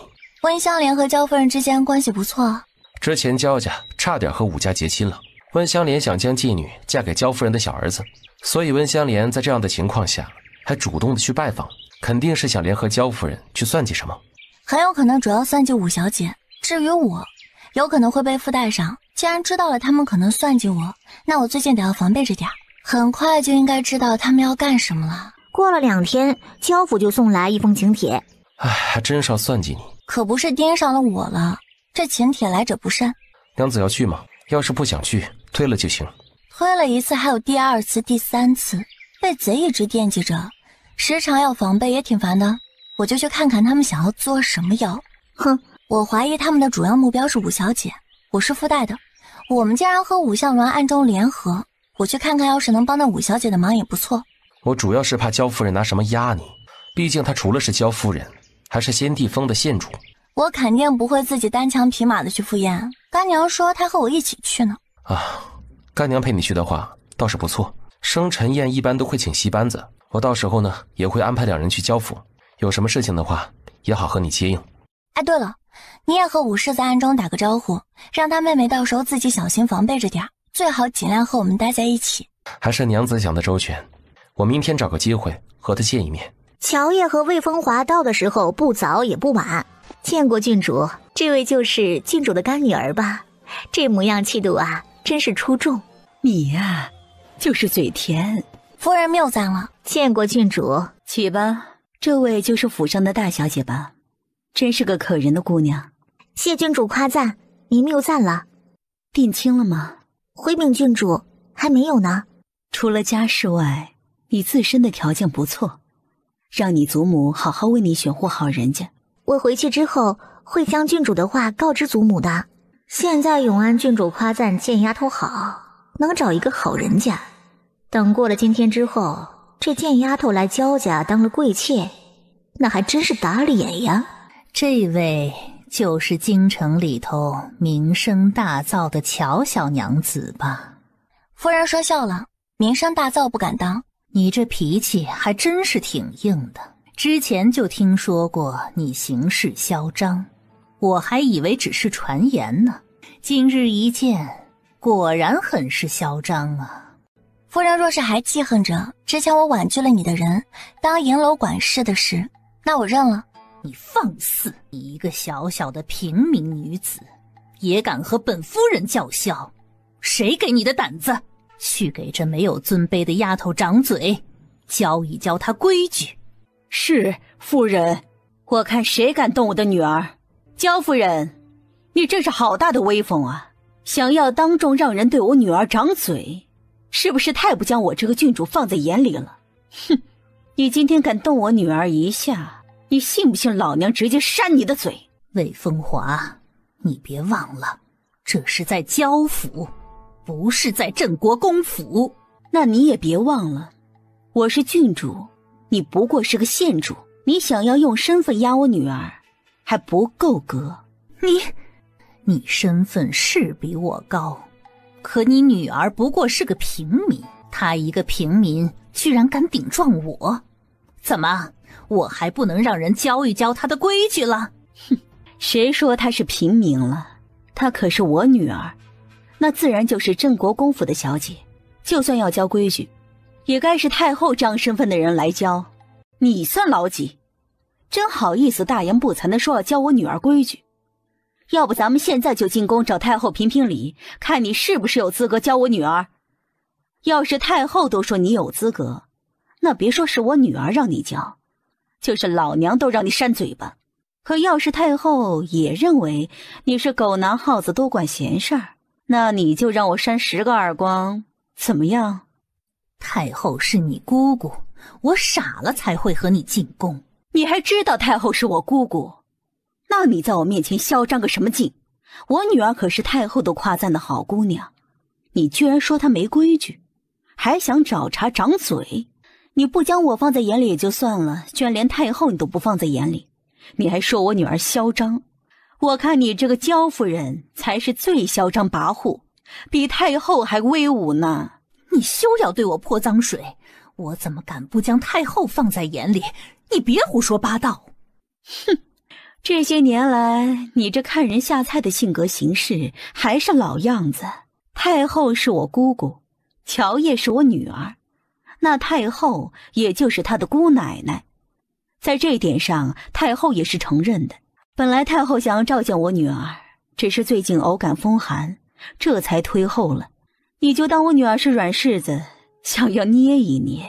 你说她的身份是你能教训的吗？你什么你？说不出来了？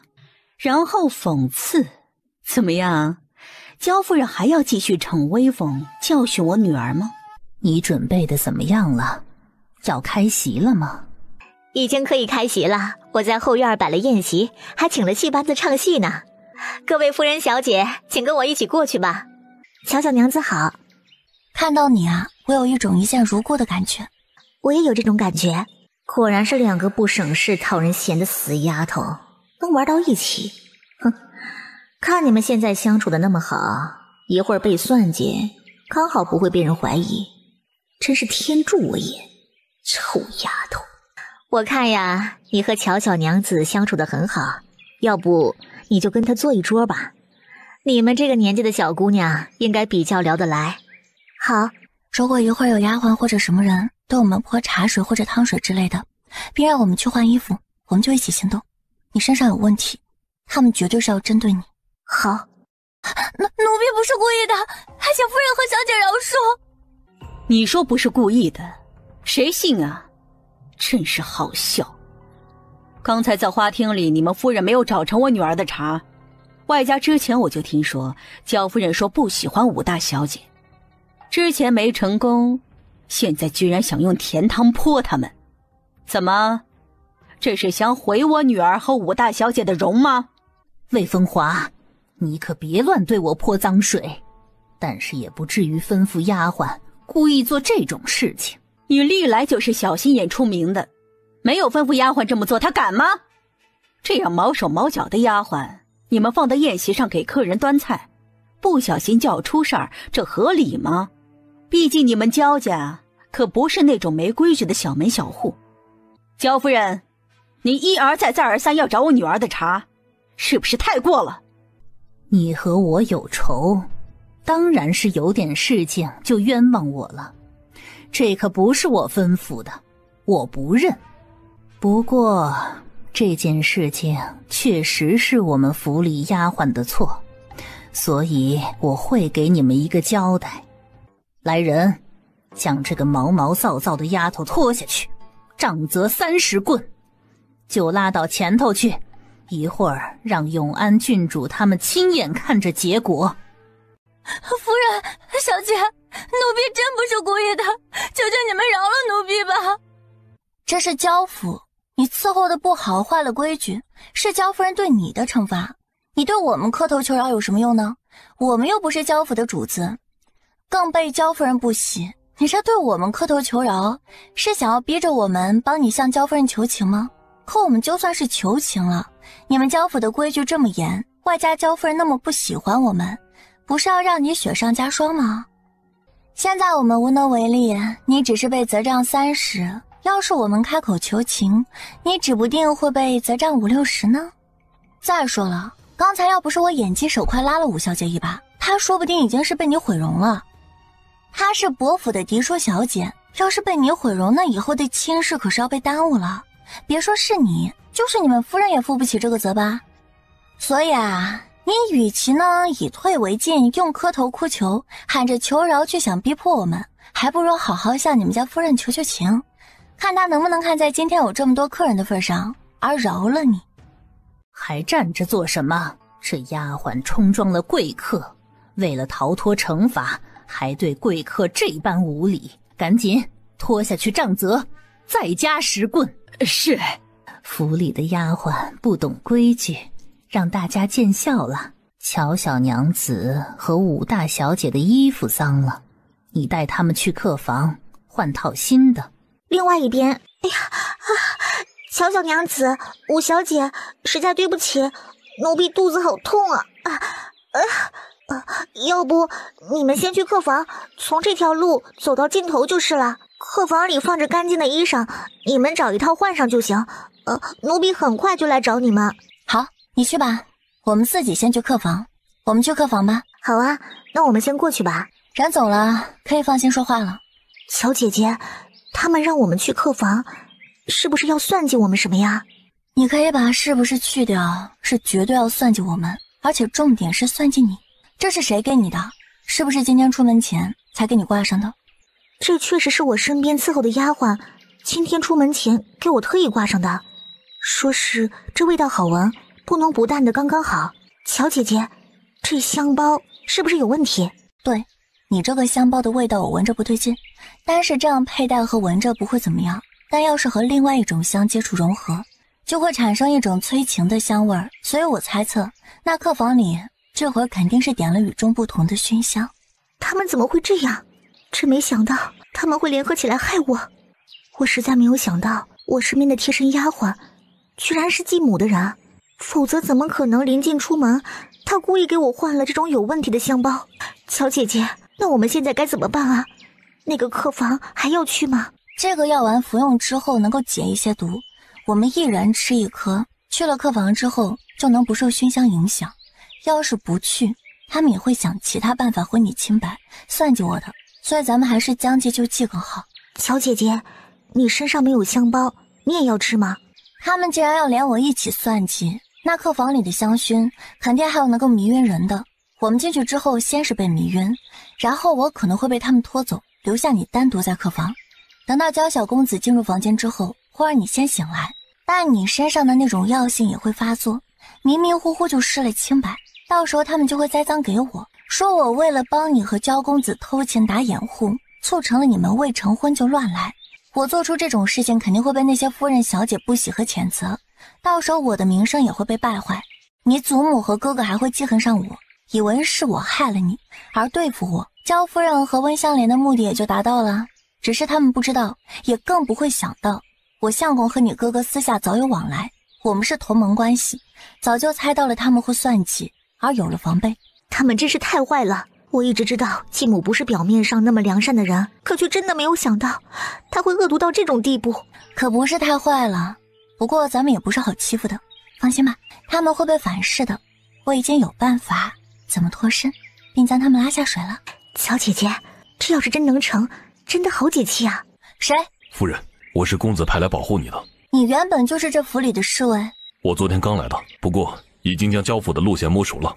夫人有什么吩咐吗？你想办法叫一个丫鬟去将温香莲叫出来，然后想办法把这颗药塞给她吃下去，也不用带过来，就丢到通往这条路前边的凉亭里。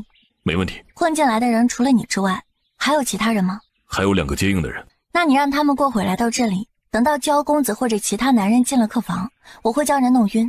事成之后，我对外面学着几声猫叫，你们的人就可以过来了。然后你们的人将焦小少爷丢去凉亭，并将他和温香莲扶坐在凉亭的椅子上，做出搂抱的姿势。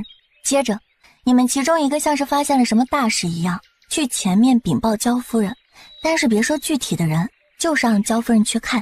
等焦夫人带着人快要到凉亭的时候，分别赶快给焦小公子和温香莲喂下这个药丸，然后你和你的人就躲藏起来，剩下的就都不用管了。是，我这就去办。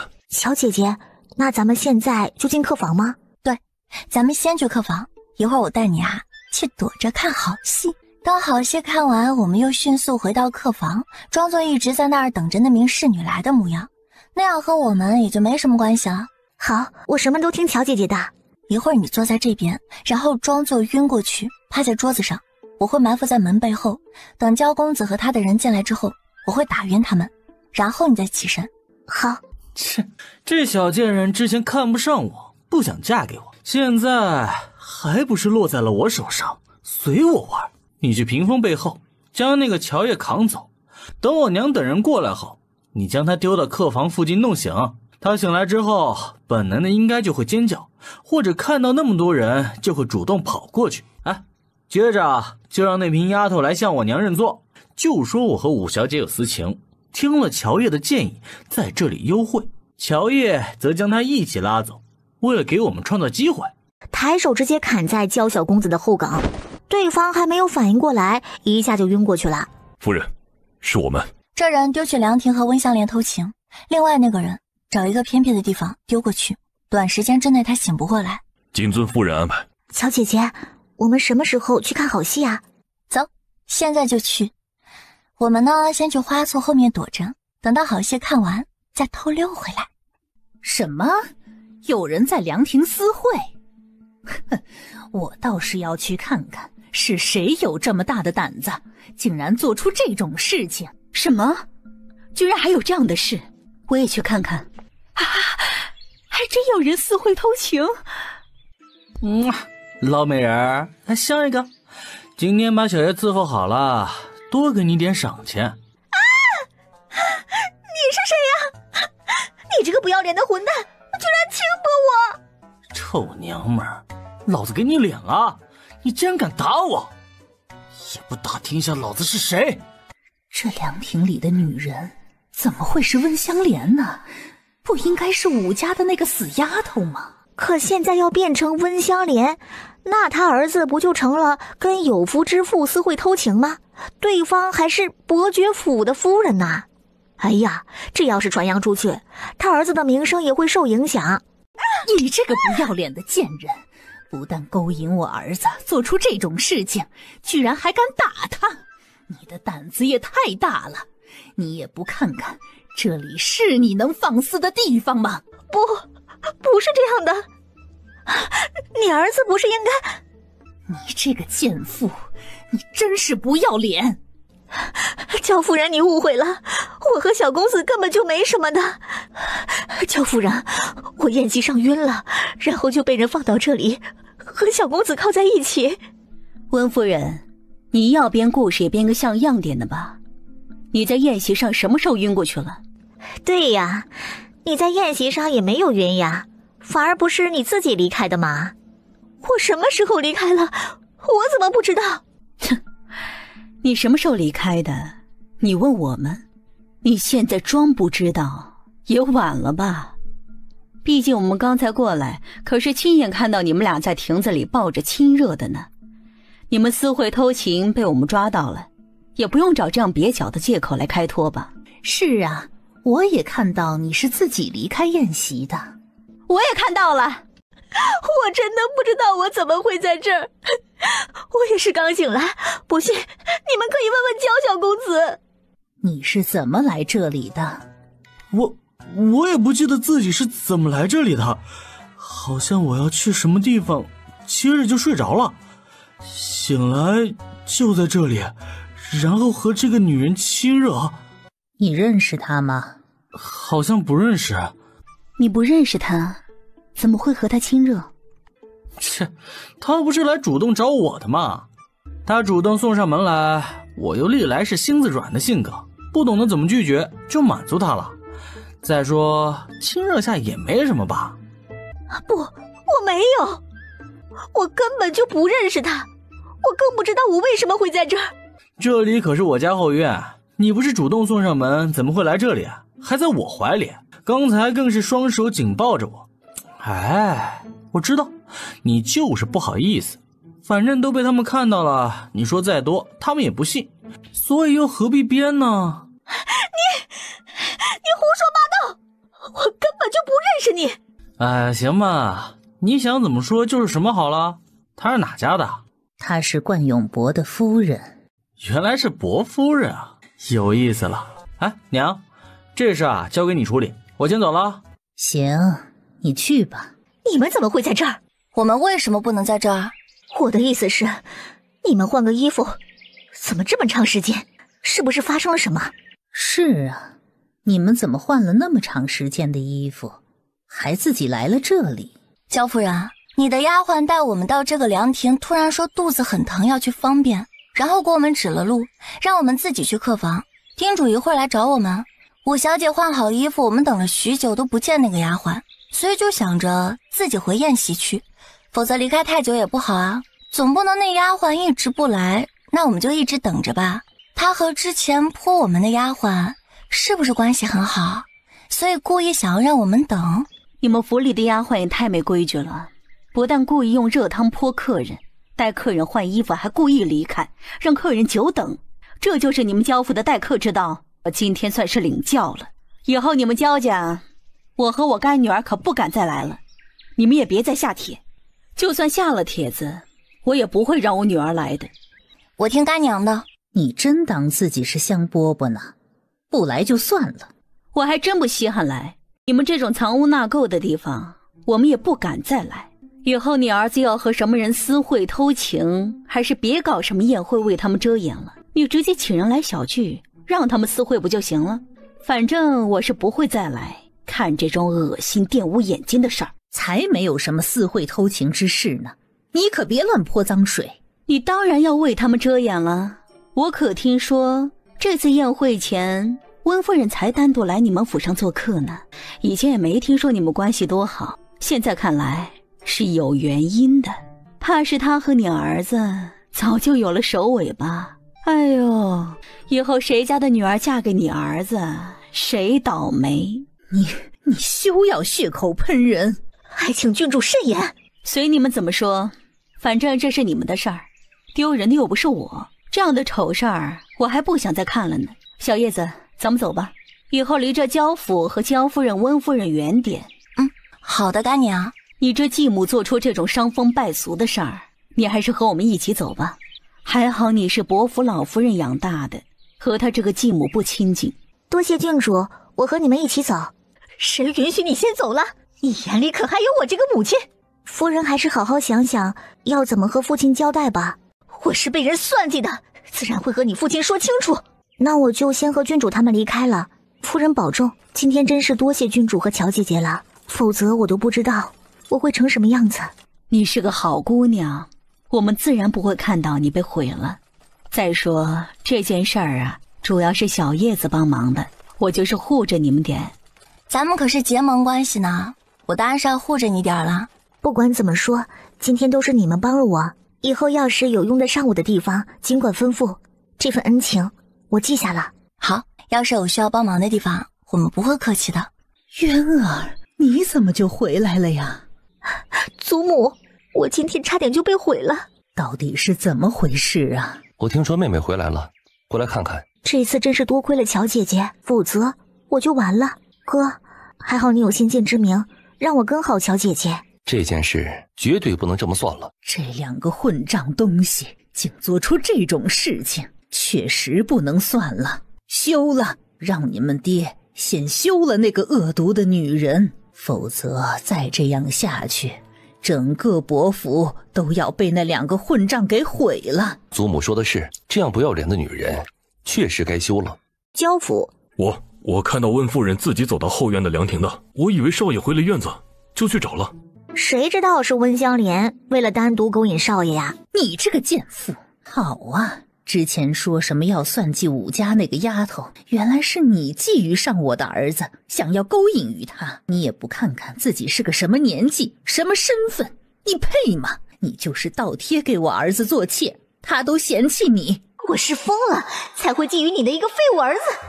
夫人，我没有，我真的没有，我和小公子都是被人算计的。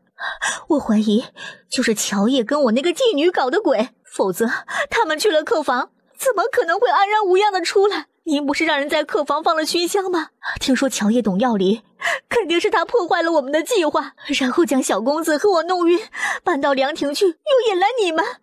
哼，你当这是镇国公府呢？他乔叶才来京城多久，怎么指使我焦府的人做事啊？你也说了，他懂药理，肯定是去了药房发现了熏香，所以就想办法解了，他们这才安然无恙的出来。而你却觊觎我儿子，趁机对我儿子勾引并且下手，你这个贱妇，我和你没完！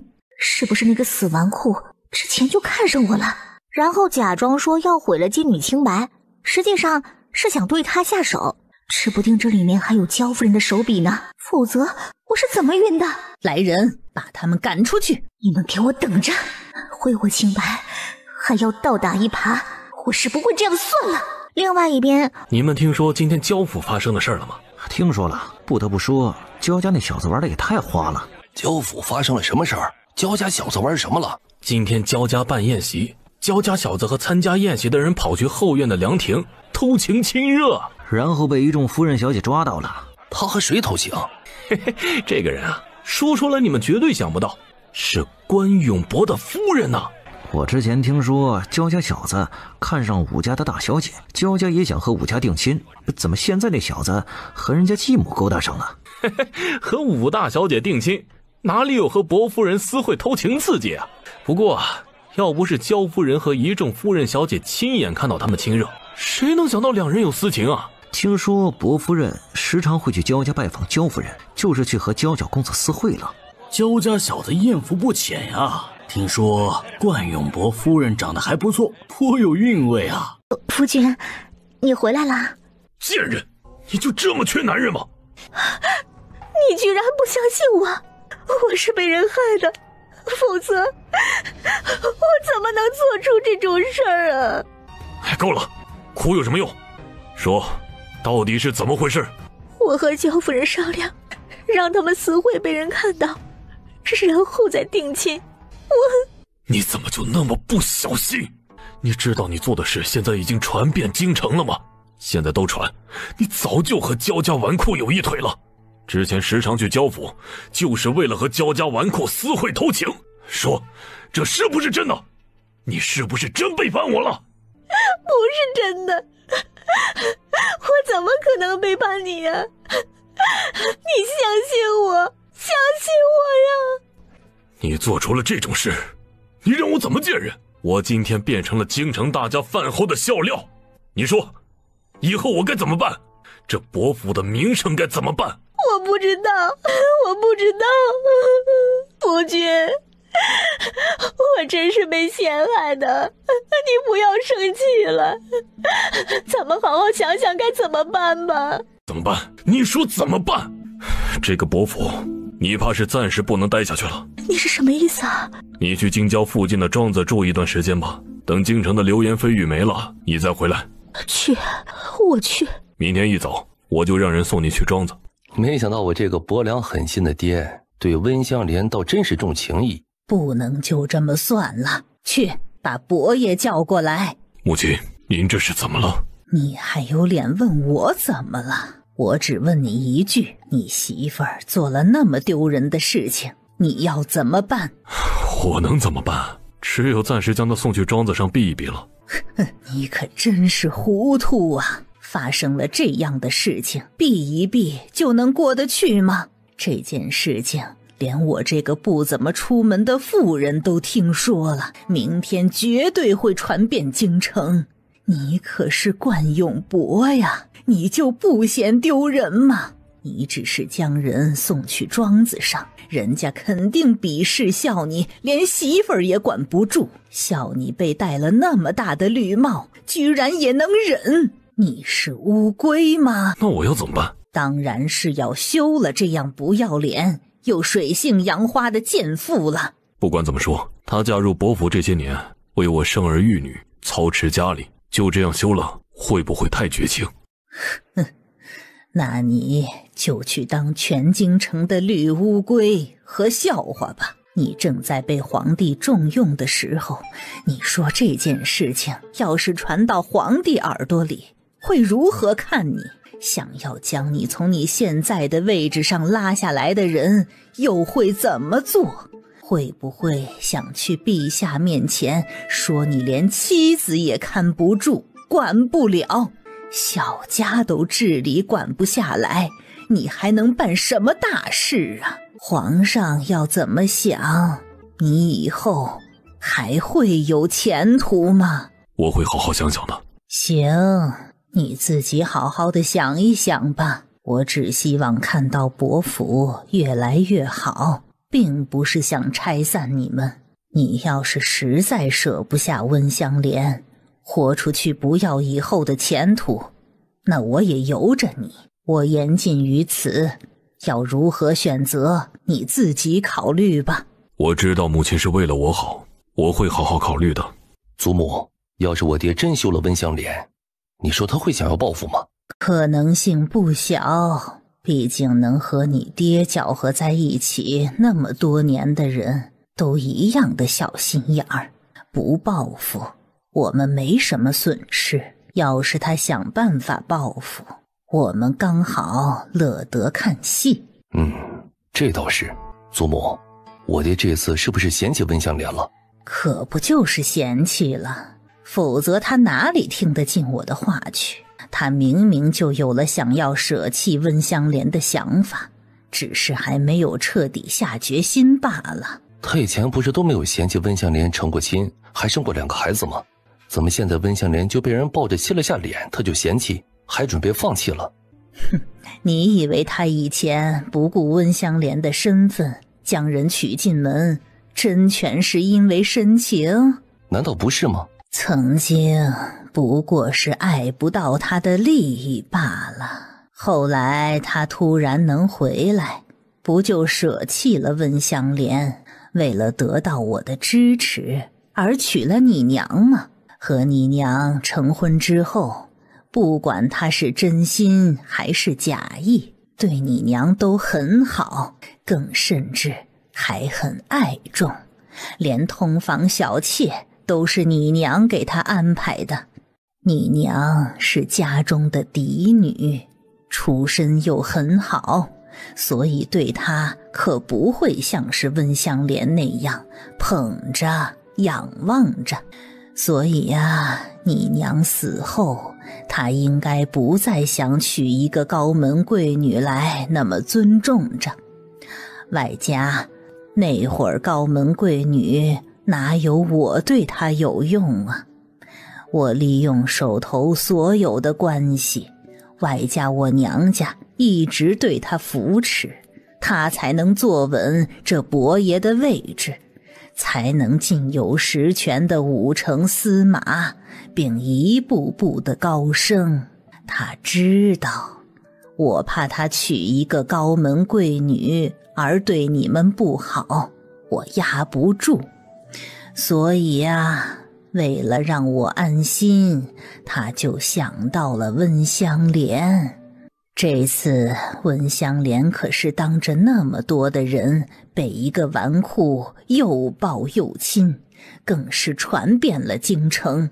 你爹被戴了绿帽之事被大家都知道了，他就会觉得丢脸和难堪，在同僚面前抬不起头来，怕被人笑话。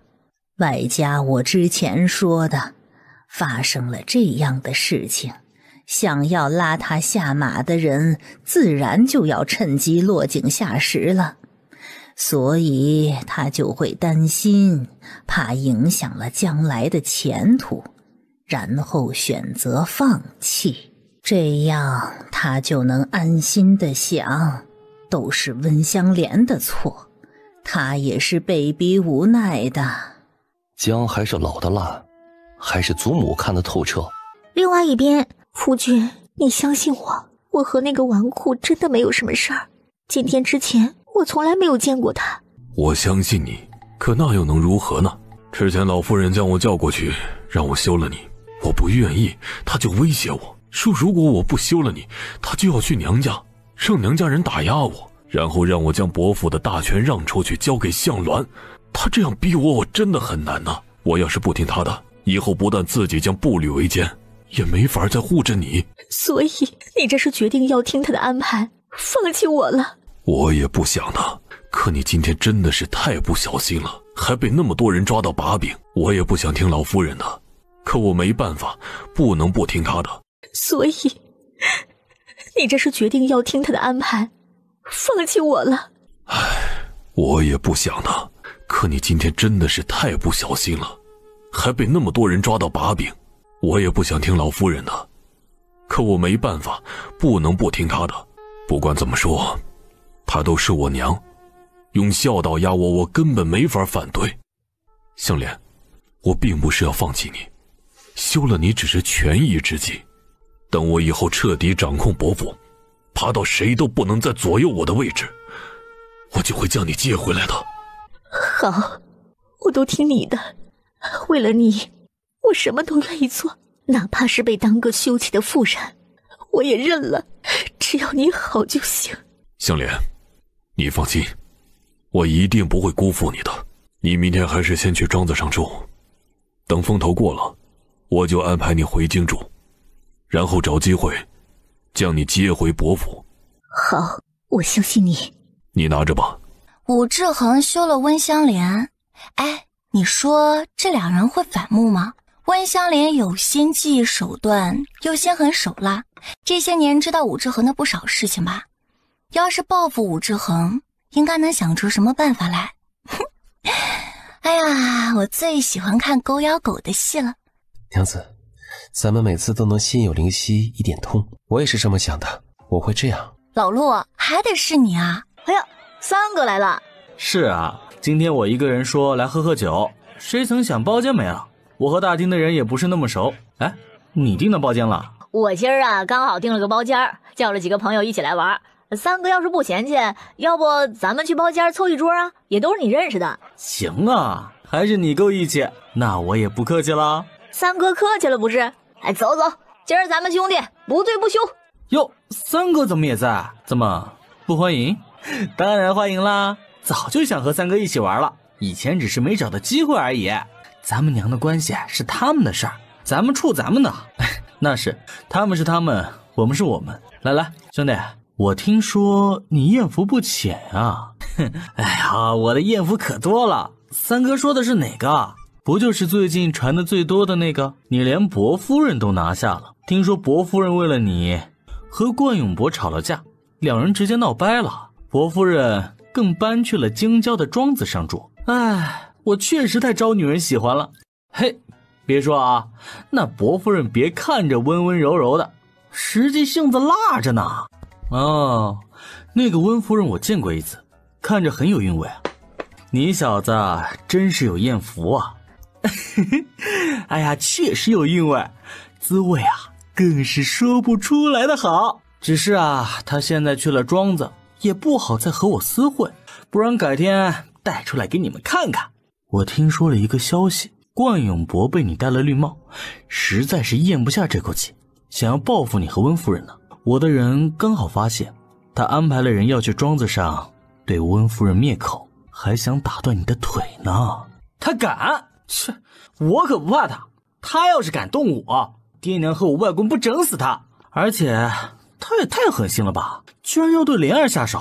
可不是嘛，对一个女人下杀手简直不是男人。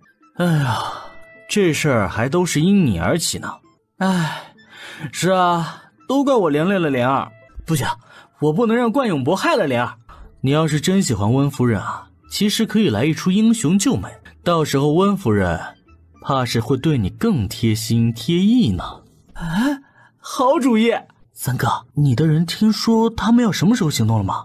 3天后的中午到晚上那个时段，你可以去京郊那个庄子附近打猎，然后恰巧碰到了，亦或者后天你就能去庄子打猎，住上1晚，也就更名正言顺了，还不会打草惊蛇。嘿，这个好，果然论会玩，还是三哥厉害。我后天就邀朋友去庄子上打猎游玩。哎，三哥要去吗？我明天和后天刚好有事，去不了了。我等你的好消息啊。等改天咱们再聚的时候，你将人带来，我们看看。哼，三哥放心，我肯定安排。是要去庄子上将夫人灭口？夫人，伯爷派人要将你灭口。红桃早上在伯爷院子里打听到的。什么？他们什么时候来？红桃听到的时候，他们说马上就来了，所以应该快了。夫人，咱们该怎么办？走，咱们赶快走，躲到山上去，立即收拾干粮就走，其他的先不管了。夫人，他们追上来了，加快速度，尽快到山脚。杀！先杀温香莲，其他人最后杀。在那儿杀了他！光天化日之下，居然敢杀人！你们好大的胆子！暗杀失败，先回去禀报主子。呸！这个色胚，果然早就看上我了。莲儿，你没事吧？这个死纨绔，我跟你有这么熟吗？呸！不要脸！这个焦公子真的看上他了，都是你害的，不然武志恒也不会对我灭口。哎，是，都怪我，武志恒太不是东西了，居然对你这样的美人下杀手，还是我怜香惜玉。你看，咱们是不是有缘分？昨天朋友叫我来这边打猎，今天就凑巧的遇到救了你。今天的事确实谢谢你，以后我会找机会报答你的。打扰你们打猎，抱歉了，我先告辞了。夫人，您现在要回庄子上去吗？这也太不安全了吧？不安全又能怎么样？我们还有能躲的地方吗？时也命也，只能听天由命了。哎呀，你的丫鬟说的对啊，你现在回庄子上住，那不是等着武志恒继续来杀吗？能活着，干嘛要想不开去送死呢？不然我能怎么样？我又没法对抗他。我要是也有人能用，我就直接让人去反杀他，何必认命啊？嘿嘿，你不是还有我吗？认什么命啊？跟我走，我保护你啊！说话就说话，别靠这么近。要不是之前因为你的事儿，武志恒能这样对我吗？我要是跟你走，岂不坐实了之前的事儿？他对你都这么狠心绝情了，你还管他怎么想的干嘛？我要是你，我就故意气死他，报复他。怎么气死报复他？当然是直接跟我回去，给他坐实戴绿帽子。他之前冤枉你，还要杀了你，又不愿意相信你，现在你坐实了这事儿，气死他，膈应死他，不就是报仇了？最重要的是有我护着你，他就不敢再动你了。除非他想和我们焦家还有荣国公府为敌，就算他坐不住，非要再杀了，我也有把握能护住你。这不就让他更憋屈，让他更会被京城的人笑话。你说的对，他对我这样狠心绝情，那我也不要让他好过。好，我跟你走。这就对了，我知道你是聪明人，真厉害啊！就这样将伯爵夫人哄到手了？就是，说说呗，也让咱们饱饱耳福。切，可有你们学的了。是不是庄子那边有消息传来了？如你所料，温香莲真的成功的勾住了焦小公子。看来他在对付男人上果然很有一套。他很聪明，猜到焦小公子看上了他什么。焦小公子将他安置在了一个宅子里，温香莲应该是不想去焦家的，毕竟对上焦夫人会被打压。但他不去焦家，咱们就没法看他和焦夫人互咬起来的乐子了。少爷夫人，打骨机已经造好了，你们看看，这打骨机还能一起脱骨，便利又好用，这用起来太方便了，能省事很多呢。你们都觉得好用，那肯定不会错啊。耕地器的呢？耕地器也好用，比现在用的能省力许多。不只是人用着省力，牛拉着也轻不少。再加个你画了造出来的开关漏斗，还能连播种一起，太好用了。这些东西要是献上去，并全大营推广，能让农民们省时省力多了。过几天我们就找机会去献上去。早点献上去好，今年打造出来，明年开始就能分发下去了。夫人给我的其他图纸，我们继续研究打造。啊，那个3轮车是好东西，我们接下来就搞这个。这个可以，你过几天去献吗？这个呢，你去献吧，让干娘或者林哥帮忙去跟皇上说说，这次的功劳加上上次的，皇上可能会主动封你一个相君。不急啊，咱们一步步来，先封个相君，等之后有了其他功劳，直接封个县主，也就不唐突啦。确实，咱们得一步步的来，相君不过是个跳板罢了。你那个计划准备什么时候献上去？明年吧。你去参加会试，要是刚好考到边境方面的策论，就可以把你想的计谋政策写上去，而我拿来提供方子。要是不考的话，那就等你考中进士再去和皇上献计，我先封，咱们夫妻齐心，其利断金。要是那样的话，确实会是一个好时机。这次你哥接连拿回了好几座丢失的城池，打仗啊就是烧钱，还有城池拿回来之后呢，要怎么管？边境的矛盾什么的，等等等等，也都是朝廷需要解决的问题。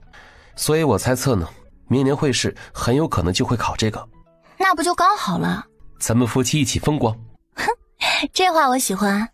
巧巧娘子好啊。你认识我？我叫敏秀，来自府城。我不认识你。我有件很重要的事情想和你说说，是关于你相公，还有冠永伯府和胡公子的。这么说的话，我大约猜到你的身份了。巧巧娘子果然聪慧，那你有兴趣听一听我要说的事吗？行啊，正好我这会没事，那就听听吧。巧巧娘子，你看看想喝什么茶？所以这人其实表面上是武志恒和胡公子找来的，实际上却和反贼有关。巧巧娘子，我之前和你相公见过，也不知道你听他说过没有。在府城的一个酒楼，果然那天的女子是你啊！这么说来，你其实是故意接近我相公的。确实是像他说的，你模仿了我的痕迹很重。看来陆公子那天已经看出问题了，难怪他那么敏捷躲避我，还反将了胡公子一军。你刚才说要关永伯和胡公子的事，那是不是代表你之所以要装扮模仿我，而去勾引我相公，背后是他们指使的？对，你很聪明，全猜对了。你今天来找我，应该不只是想要告诉我这个吧？我这个人不喜欢绕圈子，你直接说目的吧。因为我也是受害者，我之所以会来京城，都是他们逼我的。我娘和我妹妹在他们手里。那你来找我干嘛？总不会是想让我配合你，让我相公被你勾引吧？说实话，我可没那么大度。谁要是真想要打我相公的主意，我可是会出手不客气的。我相公更不可能背着我和哪个女子勾勾搭搭，要是他敢这么做，我就踹了他。巧巧娘子，你可千万不要误会，我对陆公子并没有什么想法。我之所以来找你而没有去找他，就是想跟他保持距离，不影响你们夫妻感情。我这次来找你是想和你谈合作的。和我们合作？你娘和妹妹不是在他们手里吗？你就不怕和我们合作被他们知晓，然后对你的亲人不利？我要是办不好，他们才是更要害我的亲人，而且我爹和哥哥就是他们害死的。他们看中了我，觉得我外貌气质上跟你有一些像，就将我爹和我哥哥害死，推我去当了家里的主事人，让我抛头露面的做生意。我除了想要救我娘和我妹妹之外，我还想为我爹和哥哥报仇雪恨。要是有杀父之仇，那确实要报。你想怎么个合作法？我是想和你交个朋友，咱们时常走动一下，还能一起做做生意。比如我这边铺子拿你作坊里的东西来卖，然后偶尔的和你相公接触一下，假装已经接近他的模样。你放心，我对你相公肯定没有想法，也没想过要对他做什么，只是单纯的想和你们演一出戏，给冠永伯和胡公子看，然后我想办法将我娘和我妹妹救出来。那这样合作对我们有什么好处？我可以为你们做事，比如假装成功完成他们的吩咐任务，而帮你们抓住他们的把柄。那倒是大可不必，毕竟我和他们又没什么大仇，干嘛要抓他们的把柄？你抓住他们的把柄，然后让我主动出手报复，那岂不是我和他们鹬蚌相争，你这个渔翁得利了？敏小姐，你当我是傻子吗？巧巧娘子误会了，我没有想要利用你们，我只是单纯的想着敌人的敌人就是朋友，我们合作一起对付他们罢了。可你说的全都是对你有利的，出手却要我们，所以这还不是利用？那什么是利用啊？闵小姐，这世上可不只是你一个聪明人。你是不是太以小人之心度君子之腹了？你这是自诩为君子了？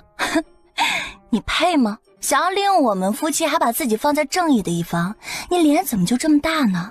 你来和我谈合作，不但想要利用我，想要借我再利用我背后永安郡主和镇国公府，还想放松我对你的警惕，而想办法真挑唆我和我相公的关系吧？唉，大家都是女人，内心的感觉可是很准的。你嘴上说对我相公没兴趣，绝对没有想法，可你的眼神却不是这样说的。你也太小心眼了，我根本没有这样想。你要是不信的话，那我也没有办法。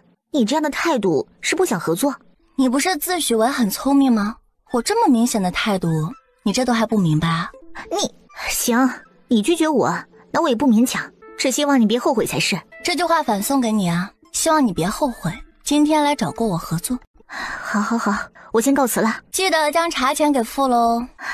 这个死女人，果然是村子里面来的小村妇，真是抠门小气。今天我遇到了一个人，你可能也想不到会是谁。遇到谁了？闵秀。闵秀？他找你干嘛呀？不会是想要和你交朋友或者合作什么的吧？聪明。他还真将咱们当傻子了。这么看，他应该不是武志恒或者胡学义的人，至少背地里不是啊。你怎么就那么聪明呢？娘子，你那么聪明，我要是笨上一点，岂不是配不上你了吗？少少，你真的是越来越会说话了。当然是娘子教得好。你是不是发现了什么？对，我怀疑他是反贼那边的人。他带我去的那个茶楼，给我们点茶用的茶单，角落里也有那个令牌的花纹，所以这家茶楼应该是和那个戏院背后的真正的主子是同一个人吧？是哪个茶楼？我传信让反王查查。哎呀，那个女人想要利用，让我们和武志恒、胡学义主动撕起来，将京城的水搅浑，他们来当渔翁和黄雀，这让我很不爽。那么娘子想怎么解气啊？过2天你约胡学义和武志恒出来喝个茶，闵秀和那些反贼想要让我们撕起来，那我就以其人之道还治其人之身好了。1日，你怎么在这里？因为今天是我约的你们啊。你们想要干什么？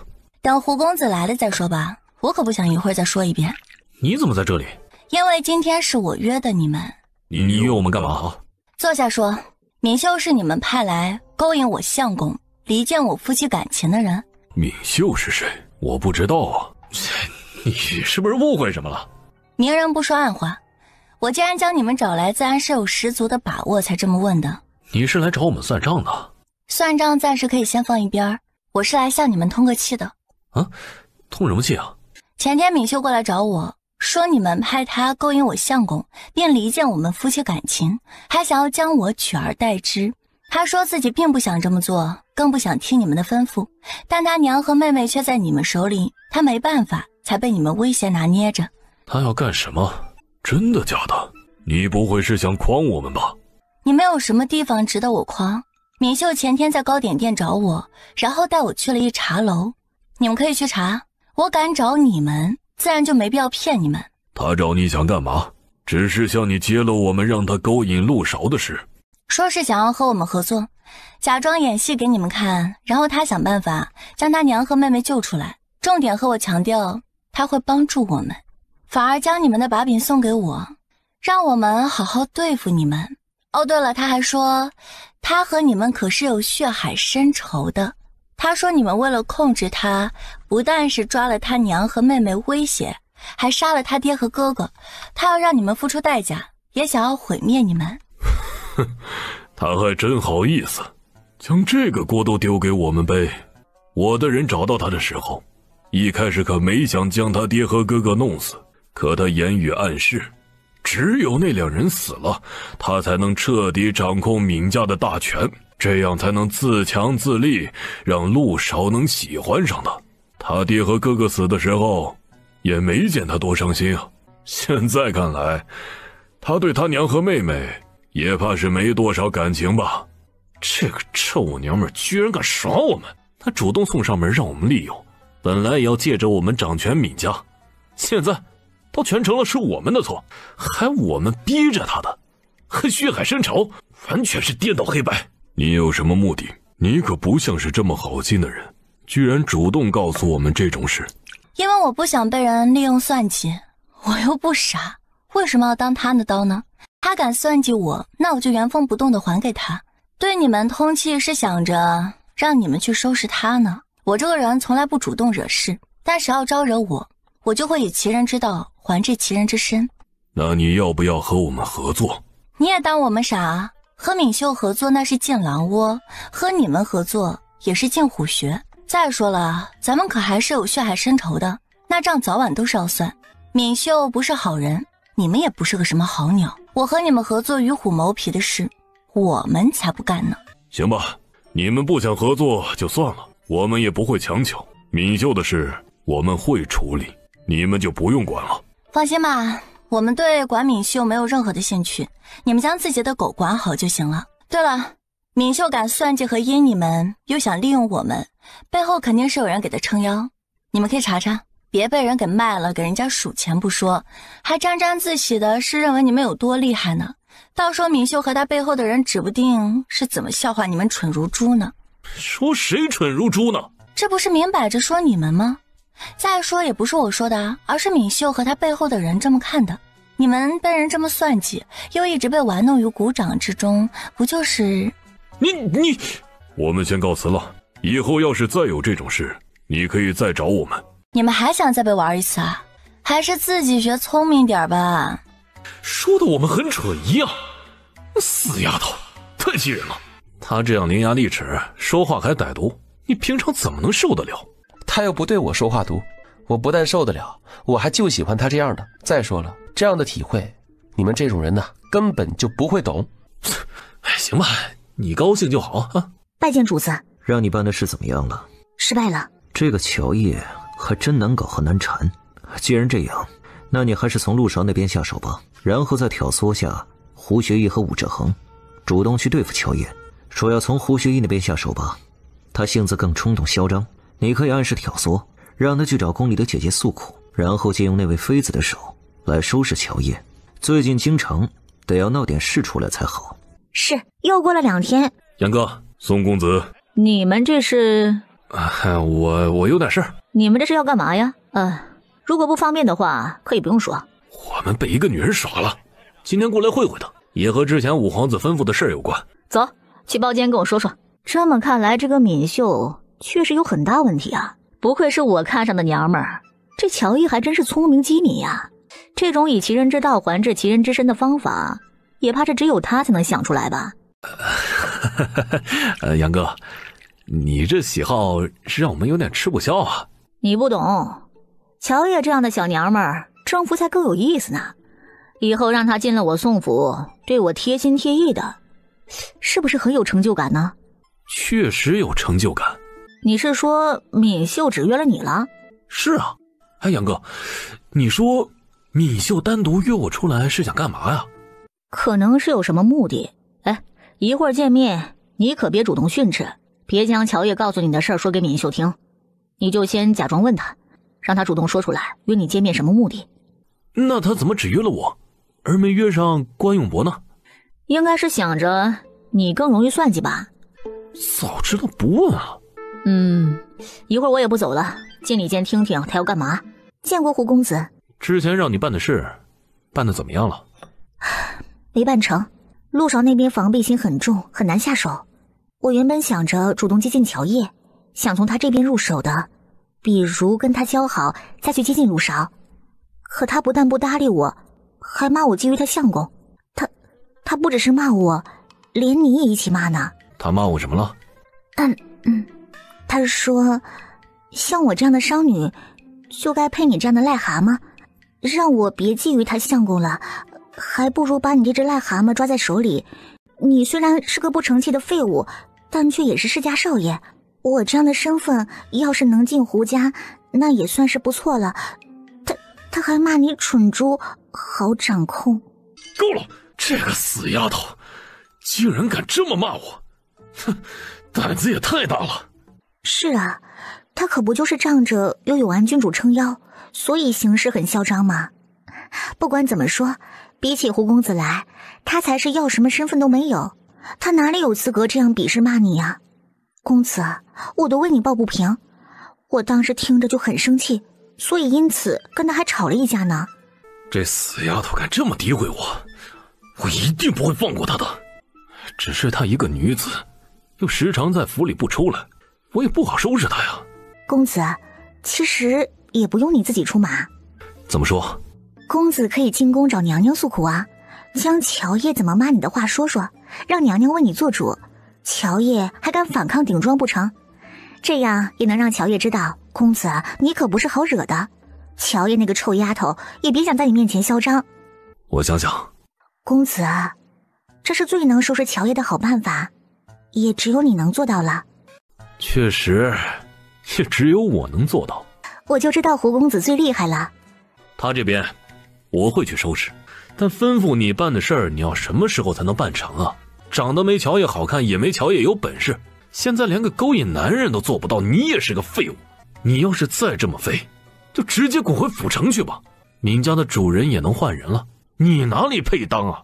哼，也难怪陆韶看不上你。你和乔叶相比，确实像是东施效颦。虽然那死丫头很讨人厌，但有一点还是得承认啊，她确实有嚣张的资本。你呢，却只能靠我们这些男人背后的支持。你的表现真是太让我失望了啊！也难怪之前关永伯就跟我说，就你这样的废物，怕是很难成事儿啊。他说别说是陆韶，就是他要在乔叶和你之间选，他也选乔叶。建议要是你再不行，就换其他人来吧。哎，我觉得很有道理啊。你要是做不好，那我们就换其他女人去办了。哼，这死纨绔故意拉仇恨，还要带上我，真是缺德。这个狗东西居然这么侮辱我，他才是废物点心，骂我长得跟头大野猪似的，太气人了吧！你他妈才是大野猪！胡公子，你这些话也太伤人了吧！我不过是说句实话，你这就受不了了？就你这样的承受能力，怎么和乔叶比啊？怎么去勾引陆韶？哎，行了，成事不足败事有余的东西，我们再给你1个月的时间。你如果还是不能成功勾引上陆韶，我们就只有送你回府城了。亦或者废物利用，将你送给京城里某个我们还能用得上的高官老头做妾了。这个死纨绔太恶毒了，我才不要给什么老头做妾呢！你这个死猪！想想你娘和你妹妹，你应该知道要怎么做吧？我明白，我一定争取1个月内拿下陆韶。好，那我就等你的好消息了。只希望你可别再这么废物了。行，你走吧。脑子没那么聪明，性子又冲动，果然容易被人当软柿子捏。看什么看啊？别以为在那女人的心里你会有多聪明，否则也不会一样被她耍了。这个臭娘们的胆子还真大，她为什么非要挑唆你们互相出手呢？难不成她真想帮她爹和哥哥报仇？啊，是啊，她到底想干什么呀？会不会其实是她背后的人更希望胡家跟乔叶对上，牵扯到宫中娘娘，势必会将永安郡主和太后娘娘扯进来。接着胡家下场，镇国公府自然就不会落下。再牵扯广一点，我表哥一系和七皇子那边都可能陆续下场。乔叶那边依靠的可不只是镇国公府，苗飞与石松磊跟他走得近，七皇子和令浩屈己跟他走得也近。这要是胡家对他太过分，这些人怕也不会干看着吧。我看上去就真这么傻？杨哥，我们查到闵秀后面和京城戏院的老板有关，我记得这戏院的老板好像是咱们这边的人吧？这其中是不是有什么误会啊？确定闵秀背后之人是戏院的老板？我和关永伯查到的都是。对，这一点我的人很确定。如果是这样的话，那就只有2种可能，要不是戏院老板自作主张让闵秀这么做的，要不就是戏院老板表面是我们的人，实际上已经被其他人收买了。宋少，我觉得后者可能性更大。毕竟要不是乔叶神来一笔，咱们可不会知道闵秀有问题，然后去查闵秀背后是谁撑腰呢。要是他背叛了，那也不会是太子的人。我去和五皇子商量一下，你们先别动闵秀，也不要再继续查闵秀和戏院的事儿。等我跟五皇子商议之后，这事儿我会来处理。好，那就麻烦杨哥了，那就麻烦宋公子了。京城那家戏楼的老板是老八母妃的娘家人，难道被其他人收买了？要不老八对我有了异心？我们暗中好好调查，先不要打草惊蛇，这次要不是乔叶，咱们还真不知道那戏院老板有问题呢。他这次也算是阴差阳错帮了我们一把。你要是真对他兴趣那么浓，就抓紧点，否则等陆少考中进士当了官，就没现在这么好弄了。放心，我有数。夫人，你站在门口干嘛？你们来了怎么不敲门？我特意为你炖了汤，刚走到门口，还没来得及敲门，就被那没规矩的妾叫住了。你太没规矩了，晚点我会派管事嬷嬷去后院，好好教教你。公子，人家也是听说你回来了，特意给你炖了汤。夫人刚才说谎，她明明就在门口站了一会儿，我发现她在偷听你们说话，这才叫她的。夫人以后要是想给我送汤，还是让丫鬟送来就行了，不劳累你了。还有小莲，我就喜欢她这样大大咧咧直率的性子，没有必要让什么嬷嬷教她规矩，让她变得跟其他人一样。夫人，公子的话你都听到了吧？他可就喜欢我的大大咧咧的直率和不做作呢。既然公子喜欢，那你就好好保持你的这大大咧咧的性子吧。我这里也不用你送汤了，你先回院子吧，我晚一点再来看你。公子，那我等你呢。同样是乔家人，怎么乔小莲跟乔叶相差这么大呀？表弟，你这些妻妾都不是省油的灯，你这一天天的日子啊，还真是多姿多彩啊。用来打发时间的。你夫人不知道刚才听了多少进去，她这次确实过了，我以后会注意她的。还是注意点好，毕竟焦家现在对我的态度很是模棱两可，只要没有明确站我们，都还是防着点。我明白。你说咱们要不要让胡学义去和乔爷也通一通气，告诉乔爷真正要算计他们夫妻的人是戏院的老板，以乔爷的性子应该不会就这么算了。他要是去找戏院的麻烦，正好试探下，我们趁机找机会着手查看一下，那背后是人是鬼，总要揪出来看看。这倒是个不错的主意，我让人给胡学义传消息。哎，对了，我再让胡学义对他透露一下，原本你是戏院的后台，但敏秀这件事儿我们确实都不知道，却是那个戏院老板搞出的。他要是想撒气，可以尽管撒，咱们都不会插手管，或者因为这是迁怒对付他。都向他透露了，他们夫妻都是聪明人，想必不会误会。这种锅咱们可不背。娘子想什么呢？胡学义今天让人送了消息过来，说那个戏院表面的后台呢是五皇子，但是他们并没有吩咐敏秀这么做，全是戏院老板指使的。我要是想出气，尽管去出，他们绝对不会插手，或者是找我麻烦。哦，对了，还透露一个消息，那戏院的老板是八皇子的娘家人。你说这个戏院的老板会是敏秀背后真正的主子吗？反王那边所查到的事情，那戏院老板现在并不怎么管事，那个老板呢是八皇子的舅舅，现在戏院中的事情都全权交于他儿子来管。老板有没有问题还不能完全确定，但他的儿子绝对有问题。这倒是。八皇子会有问题吗？八皇子这个人表现出的是对五皇子很忠心，自己并没有拉拢谁或者有势力，他从小便跟在五皇子身边，不是很起眼，但却是五皇子党的核心人物之一。参与了夺嫡的皇子，除非是像七皇子对太子那样的真正兄弟情，或者是真没办法被拉下水，为了以后的日子不会太难过才会投靠某个兄弟，否则怕是不会甘心为另外一个兄弟多忠心的。八皇子指不定也有夺嫡的心，只是一直没有表现出来，特别是这种表面不起眼才可能是城府最深的，毕竟咬人的狗不叫，这个人你们最好多注意点。有五皇子和宋少阳给我撑腰呢，我不去好好闹一番，这也太对不起他们的算计了。七皇子回来了，皇帝这2天应该是龙心大悦，我就趁着这个时候去闹。要是有人参我，或者是去皇上面前拱火，我就丢出要献祭的打谷机和耕地器去，让他们干瞪眼，气死他们。不愧是我家有勇有谋的娘子，永远都是那么的出其不意。那是，不只是要闹，我还要光明正大的去抢他们的生意，刚好趁着这次机会让大家知道我和他们不对付。抢了生意也是他们招惹我的，可不是我故意找茬，让谁都说不出来我的错，我就让他们偷鸡不成蚀把米。我支持娘子。同一天宫中，将七皇子带回来的焦地皮鞋安排送去边境。最近你辛苦了，能为父皇分忧是儿臣的荣幸，谈不上辛苦。再说这些交底都是皇兄盯着让人做的，我不过是个搬运工罢了。您要奖励就给皇兄吧。太子在琼州办的事都很漂亮，朕记着呢。还有乔叶的功劳，父皇也别忘了。放心，乔叶的功劳朕不会忘的。不只是乔叶，乔羽也是朕的福将。乔羽确实厉害，要不是父皇不许我去边境，我也想跟着乔羽去征战沙场，收复我们大眼的城池。就你这性子，还是别去边境闹人家乔羽了。找个机会，朕想召乔叶进宫见上一见。父皇确实可以见一见乔叶，和他多聊聊，指不定能有意外的收获。朕过几天就召见他。乔小娘子，好久不见了，别来无恙啊。宋公子，好久不见，你也来楼外楼用膳。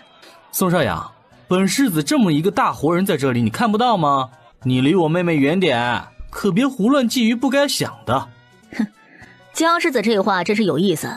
乔小娘子对我有救命之恩，我对恩人客气点儿，你至于这么大惊小怪的吗？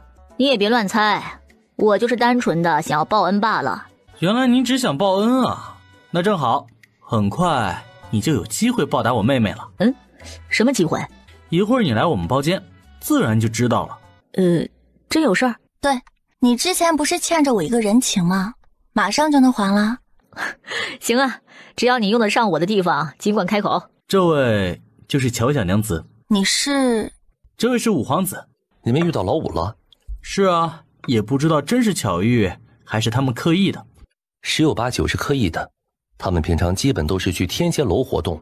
我也是这么想的，毕竟天仙楼的后台是五皇子，其中一个老板又是八皇子的三舅哥。天仙楼也和八皇子有关？老五能信得过的人不多，老八就是一个。天仙楼是老五他们用来打听消息和收集情报的地方，老八的七族是明确站他那边的，所以他对老八的舅哥都比较重用。意思天仙楼除了八皇子的舅哥外，还有其他老板？天仙楼还有一个大老板，是老五自己的小舅子。这人在玩乐交友上厉害，但却不擅长经营，所以天仙楼是老八的舅哥在经营管事。哦，原来如此。你觉得八皇子这个人怎么样？老八这人不爱说话，做事也不爱争抢和出头，虽然跟着老五办事，但和我的关系都还可以，不让人讨厌那种。他在皇子里的人缘关系好吗？在我们这些皇子中，老八不怎么起眼，但人缘关系却是最好的吧。他从来没有和谁针锋相对过，脾气也是兄弟中最好的一个。说要有事找他帮忙，除非实在办不了，否则他都不会拒绝。你怎么对老八突然这么感兴趣了？我觉得他不像是表面那么简单，五皇子指不定反而是他手中的一颗棋子。你和太子最好也要注意点这个人吧。你觉得他有问题？乔叶将西苑和敏秀那事儿对七皇子说了一遍。从这些事情上，我觉得他不太可能什么都不知道。而且你不觉得他帮着五皇子做事，却不让你们敌对和讨厌，这就有些不正常了吗？五皇子一系主要的情报来源是戏院和天仙楼，管事的人可都和八皇子有关系，而出头被兄弟讨厌的事，都让五皇子背锅和拉仇恨了。八皇子却躲在五皇子后面，好像随时都能脱身。可他这些年没少帮五皇子做事吧？他要真是老实人，不擅长谋略和算计人。这么看，老八确实深藏不露。要真是这样的话，老五哪里是养狗，明明是养一只随时能咬死他的狼在身边呢。可不就是？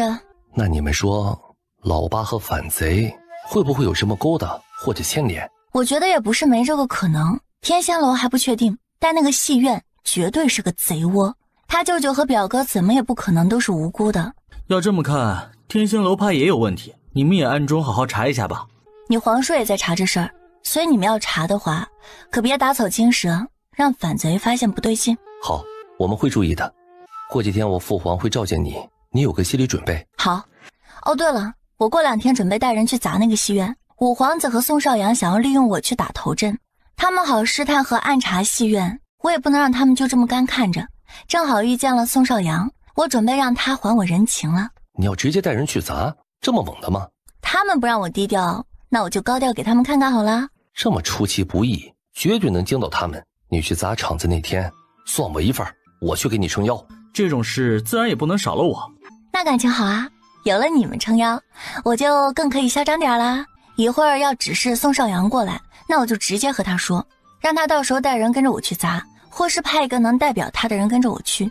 要是五皇子和八皇子也跟着过来，那你就想办法把八皇子支走。好。过了一会儿，乔小娘子，你来京城之后还习惯吗？挺习惯的。人家有相公陪着，在哪儿感觉不都一样的，都是家嘛。你之前说想让我还人情，是想要我做什么吗？后天我准备带人去戏院砸场子，你要还我人情，就带着人跟我一起去砸。要是实在不乐意出面，那就派个你身边得力的人跟着我去。他们确实有想要乔叶惊动戏院的打算，但却没有想到这娘们这么彪悍呐。你还真是会算的。我这还不是和你们学的，你就说这个人情，你还不还吧？五皇子想阻止宋少阳，或者让宋少阳别自己跟着去了。京城上层的人基本上都知道他是戏院的后台啊，他亲表弟陪着乔叶去砸他场子，这不等于间接打他脸吗？这不合适吧？人情我当然是要还的。再说了，这也不是什么大事儿，我亲自带人跟你一起去就行了。他一向精明会算计的表弟啊，遇到乔叶这脑瓜子就坏了。女色误人啊！这就对了，去砸场子多刺激和爽快，还得自己去才能体验到。我还没有做过这么刺激的事儿呢，去体验一下也不错。这么冷的天你还扇扇子，不冷吗？这是我表哥的扇子，我帮他拿着，我的手啊习惯性拿来扇一扇。我其实啊也挺冷的。表哥，这以后这么冷的天儿，扇子你就别带出来了。您这样只要风度不要温度的，这可不好。五皇子对砸场子的事情感兴趣吗？要不要一起？表哥，这种事儿别说你还真没有干过，那就一起试试呗。能不能把这傻子丢出去啊？他要是跟着去了，那不等同于自己砸自己场子吗？京城的人指不定怀疑他脑瓜子出问题了。再说了，他可是个皇子，怎么能做这种事儿呢？那不是等于被其他兄弟找人参上一本吗？这种热闹我就不去凑了。没兴趣就算了，不过这事儿还希望五皇子能保密，特别是不要告诉八皇子。我听说戏院的老板是他舅舅，要让他知道，提前通知戏院那边。戏院有了准备，我们的戏就唱不下去，不刺激和好玩了。你觉得我八弟这人怎么样？我和他不熟，也不了解，他怎么样我不知道。不过他给我的感觉没有表面老实和低调，外中内奸。以前五皇子这一系的消息，以及对朝堂上那些人的把柄拿捏，都是老八去查派人做的。要是老八背叛，亦或者对他有二心，那对他来说还很麻烦。表哥，乔小娘子的感觉很准的。这家伙到底是哪边的？女色误人啊！放心，这事儿我不会告诉他的。不过我也希望乔小娘子打闹一通之后，如果发现什么不对劲的地方，也能告诉我们。没问题。我们还有事，今天就不打扰你们用膳了。咱们还有什么事儿啊？你要是有事儿和老八去办吧。我跟江老三好久没见面了，我想留下来跟他喝几杯。我和他们有那么熟吗？你也有事儿呢，喝酒还是下次吧。我妹夫马上就要来了，我和他还有事儿呢。过2天我在做东，咱们好好喝几杯。哼，过2天谁要跟你喝了？关系也没到那份上，瞎吧？看不出来我想什么。行吧，那过2天咱们再喝。乔小娘子，那我们先告辞了。你要有事找我，可以随时让人给我送消息。好。宋少阳这人在女色上比较花，很会哄女人，我看他对你不一般，你小心点。我明白。你对乔叶是认真的？对呀，我这次是很认真的。你哪次不是认真的？哼，那些女人怎么能跟乔叶相提并论呢？我对乔叶跟他们完全不一样。有什么不一样的？不都是长得漂亮的女人？乔叶不过是更聪明厉害点。当你身陷绝境，以为马上就要见阎王了，突然从天而降一个小仙女救了你，你脑子无时不刻都会出现她的身影，你才会懂那种感觉。不，我不想懂。那你也不用对她这么低声下气，千依百顺的哄着吧。哼，你懂什么？这怎么能叫低声下气呀？你对喜欢的女人你不宠着，这话我可不爱听，以后别说了。我也是怕你被骗和被利用嘛，毕竟听说乔叶可不是什么省油的灯。哼，我又不是傻子，我有那么好骗吗？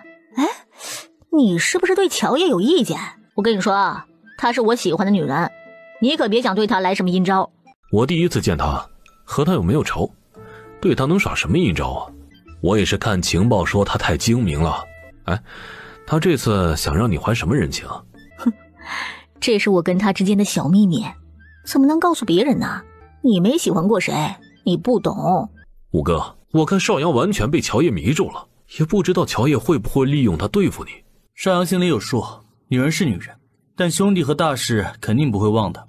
唉，乔叶可不是一般的女人，就怕少阳不小心就中招了。他要让少阳干什么来还人情？要不我去好好查查。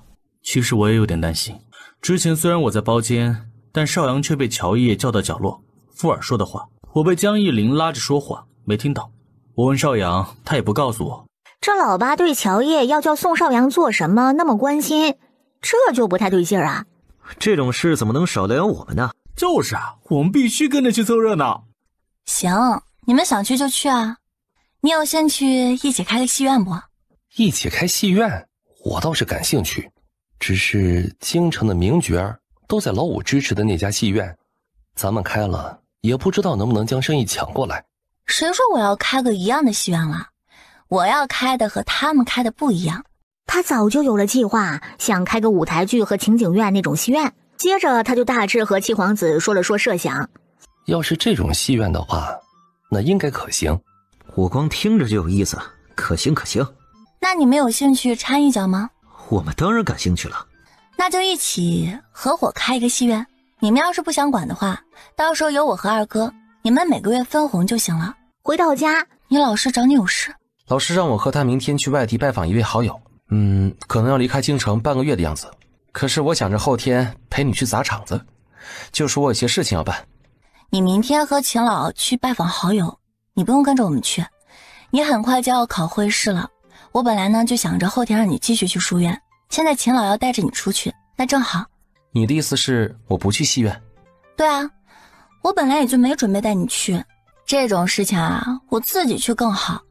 以后在京城咱们夫妻呢就一个唱红脸，一个唱白脸吧，我就给大家一个嚣张又彪悍的印象就好了，这样我行事起来也就没那么多束缚。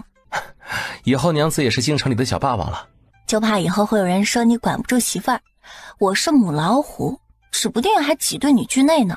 我就管不住媳妇儿，我就惧内，我就喜欢母老虎，我骄傲。他们那帮人爱怎么说怎么说。不错不错，值得表扬。谢谢娘子的表扬。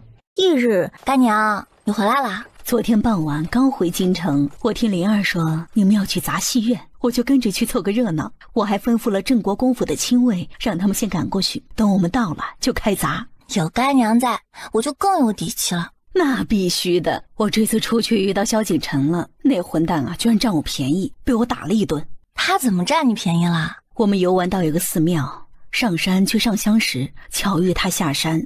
当天下起了雨，我不小心踩滑崴了脚，差点摔下台阶。他伸手将我拉进怀里，还蹲下帮我揉脚。当时我都懵了，给了他好几脚。他是不是早就惦记上你啦？你又知道啦？我看出来的，这混蛋啊，一定是故意的。那你对他有感觉吗？我也说不上来。占了我便宜之后，我又遇到他了。他说我是凶婆娘，他是混蛋男人，挺般配的，不如以后凑在一起过日子好了。我当时不但惊呆震惊，还懵了。不过虽然我从小就会和他吵吵闹闹，更甚至打架，但他其实每次都会让着我，只是那混蛋嘴贱，每次都把我惹生气收拾他，所以我对他并不反感。小叶子，你觉得我该怎么办？你要是不讨厌他，我觉得可以试着处处，反正他还有任务在身，也不可能很快和你拜堂成亲的。处处之后觉得合适的话，你可以考虑和他过一辈子啊。要是觉得不合适，那就和他掰了。这个不乖，干娘你就换一个，反正以干娘你的条件，要找个美男的还不简单吗？我家小叶子就是会说话，我喜欢听。你说的对，那我就和他处处看得了，合适就在一起，不合适就让他滚蛋。对，就先处处，只是不知道两个哥哥是什么看法。只要我喜欢，他们应该不会反对的。只要娘高兴就好，我和我哥都支持。果然没有白养你们。我和我哥要是反对，怕是得被你和小叶子揍的。那是，小叶子最贴心，我肯定站干娘啊。进去就砸吗？先冲去后院，逮到和米秀说话的人，然后找机会当众砸。好。要是进了看戏的人，就你们去安抚，我好多都不认识或者是不熟。没问题，女眷那边我来安抚，男人那边七皇子你们去。几位贵客是来听戏的吗？楼上的包间还有，请跟我来。我们进去看看。那是内院，不对外的地方，几位贵客走错了，陆韶和秦大如离开京城去会友了，我会安排人送你过去，为你创造和陆韶有染的机会。这次你可一定要抓住了，也别总想着立即要直接取代乔烨的位置当正妻，还是先想办法笼络住陆韶的心，让他带你回家安置才是重点。从妾到正妻，将乔烨彻底踩在脚下，那不是更爽？主子说的是，这次我先让他碰了我，不得不带我回去，再好好笼络住他的心。这就对了，你回去准备下，今天就出城。是。果然是你们暗中谋划要算计我，抢我相公。你怎么来这里的？来人！你这是喊谁呢？啊！看金敏秀，这书房也看着。狗贼，看你往哪儿跑！将他整个人给提溜起来，很轻松的一甩，五首领就飞了出去。将这个砸场子的女子抓住送官！我看谁敢动我妹妹！你们住手！他在组织里头也算是高手了，可被一个女人打得毫无还手之力。这个女人就是一个煞星母老虎，太凶残了吧！娘啊，乔烨竟这么彪悍，太吓人了。是啊，那管事又高又魁梧，一个人当我们俩，竟然就这么被踹飞那么远。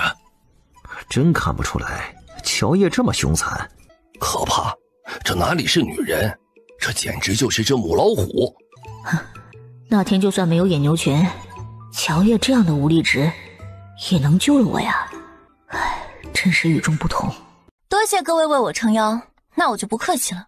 既然他们这样欺负人，那就砸了这家戏院吧。今天惊扰了各位，真是抱歉，但这家戏院算计和害我着实可恶，我不能放过，请大家站远点儿，一会儿可别被砸到了。好，来人，去砸了戏院。避开人，砸！砸！有事我兜着。你要干什么？你们认识他是谁吗？水云镜，怎么是你？他是水家的人，我知道的那个水家，那个江季安二夫人水秋兰的娘家。对，就是那个水家，她是我爹小妾的侄儿。你们水家还真是深藏不露啊。是我为什么要算计你们夫妻？还不是因为你害我祖母被休，害我姑姑被贬妻为妾，害我们水家在京城丢了那么大的脸。这借口找得不错啊，听着好像确实是有点这么回事。不过你姑姑被贬妻为妾，你祖母被休什么的，和我们夫妻有什么关系啊？你脑子转得很快，这么快就想好了应付的理由，但也别将大家当傻子。对，我可以作证，这人居心不良，既然背后算计你们夫妻，想拆散你们夫妻，让你们分开，被你们打就是活该。对，我也亲耳听到他吩咐那个女人算计你，打得好，打死啊都是应该的。怎么回事？谁那么大的胆子，居然敢在这里闹事？我们在这闹事了，怎么不可以？江公子，怎么是你呀？我们这戏院是哪里招了您的眼啊？你要带人来这么闹啊？你这倒打一耙的本事倒是强啊！明明是你们戏院背地里让女人算计和害我妹妹，现在反倒赖在我们身上了。妹妹，你说怎么办？今天哥哥为你做主。对，小叶子尽管说，干娘也为你做主，真是瞎了你们的狗眼，胆子还真是肥啊，竟敢算计害到我女儿头上来。哼，陆韶和乔烨是我的朋友，也是你们能算计和害的，按照关系，她还算是本王的干表妹呢。小叶子，你今天想干什么就干什么，哥哥也为你撑腰。乔烨和陆韶是我们的朋友，谁要害他们，就是和我们作对。这些人嘴还真是快呀，我说的话都被抢走一半了。乔烨是本少的救命恩人，我看谁敢害他。这光天化日之下，戏院居然明目张胆算计害我的恩人，简直岂有此理！小小娘子，你想要怎么做尽管吩咐，我绝对不会犹豫一下的。多谢各位为我撑腰，那我就不客气了。既然他们这样欺负人，那就砸了这家戏院吧。今天惊扰了各位，真是抱歉，但这家戏院算计和害我着实可恶，我不能放过，请大家站远点儿，一会儿可别被砸到了。好，来人，去砸了戏院。避开人，砸！砸！有事我兜着。你要干什么？你们认识他是谁吗？水云镜，怎么是你？他是水家的人，我知道的那个水家，那个江季安二夫人水秋兰的娘家。对，就是那个水家，他是我爹小妾的侄儿。你们水家还真是深藏不露啊。是我为什么要算计你们夫妻？还不是因为你害我祖母被休，害我姑姑被贬妻为妾，害我们水家在京城丢了那么大的脸。这借口找得不错啊，听着好像确实是有点这么回事。不过你姑姑被贬妻为妾，你祖母被休什么的，和我们夫妻有什么关系啊？你脑子转得很快，这么快就想好了应付的理由，但也别将大家当傻子。怎么和你没关系？如果不是你怂恿永安郡主和我姑父闹，我姑姑又怎么会落到那样的地步？你爱信不信，反正我就是因为这个算计你。我和江继安你姑姑的事儿和我干女儿根本没有关系，你要编借口也找个更像样点的。你们不信我也没办法，否则我干嘛要让人勾引陆少，间接拆散他们夫妻？我们确实不信，要吩咐女人勾引我相公，不该在某个酒楼或者你的院子之类的地方吗？而你一个水家的少爷跑到戏院当主子，让人做事也都在戏院安排，说明这是你经常办事的地方，你这个身份就是个最大的漏洞，又怎么能让人相信你的目的会那么单纯呢？我觉得戏院出进方便，安排的人进出也不容易让人怀疑罢了，哪有你说的这么复杂？按照你的意思，这戏院是你开的，亦或者你才是老板？不然你能进出这么随意都没人管？他不是，这家戏院跟水家没有关系。要不是戏院的老板，为什么会在内院有一个书房？这不就是明显的问题吗？不错，他绝对有问题。宋少，他是我朋友，是我请他来帮忙的。他帮我管着戏院，那个内院的书房是我的，不过我让他一起用了。这位是？他叫卢子安，是八皇子的表兄。他爹是这家戏院老板，不过却主要是他管。那他将戏院交给水源镜管，八皇子和你们知道吗？这背后感觉有很多见不得人的勾当啊！我建议将他们交给飞龙卫好好查查。你休要一派胡言啊！我们才没有做什么见不得人的勾当，你别冤枉好人。你们要是好人，会背后使用那种下三滥的手段算计人？除了我们夫妻外，你们敢说自己没有算计过其他人？再说你们要真是清清白白，会怕飞龙卫查吗？宋少，水源镜真是我请来帮忙的，你要相信我呀！我要是被他们送去飞龙卫，还不知道会被问出点什么我表弟的事了。你这是在威胁我？我没有啊，我怎么可能敢威胁你啊？听说被送去飞龙卫，不死也要脱一层皮，我只是不想被牵连进去罢了。以前没有看出来，你还有这样的一面。他们两个必须要送去飞龙卫，否则才是大问题。他都敢这么威胁你了，难不成你还觉得他对你们依旧忠诚？越是不想去飞龙卫，就越代表着心虚有问题。而且你没发现刚才带人冲进来的大管事根本不听你的，反而认水源镜当主子吗？你这会被人耍得团团转呢。将水源镜和卢子安直接押送去飞龙卫，那个管事也肯定是有问题。宋少，我不想去飞龙卫啊，我是八皇子的表兄啊，你可得帮帮我。这是秦王殿下的吩咐，你求我有什么用？我倒是可以帮你转告八皇子，看他能不能想办法帮你了。你进去就别想着要出来了，想收拾我，做梦还差不多。那就看看是我做梦，还是你做梦。好啊，那就等着吧。乔乔娘子，我还有事先走了，你要是有事，随时都可以来找我。今天就是一个砸场子的事儿，可还了你的救命之恩呐。好，对了，问你一个问题啊。什么问题？确实有，只是有点猜测，还不确定，等确定之后再告诉你。好。小叶子，你是不是发现了什么？二哥知道阿片吗？我曾听说过，好像是一种会让人上瘾的东西。你怀疑卢子安用了阿片？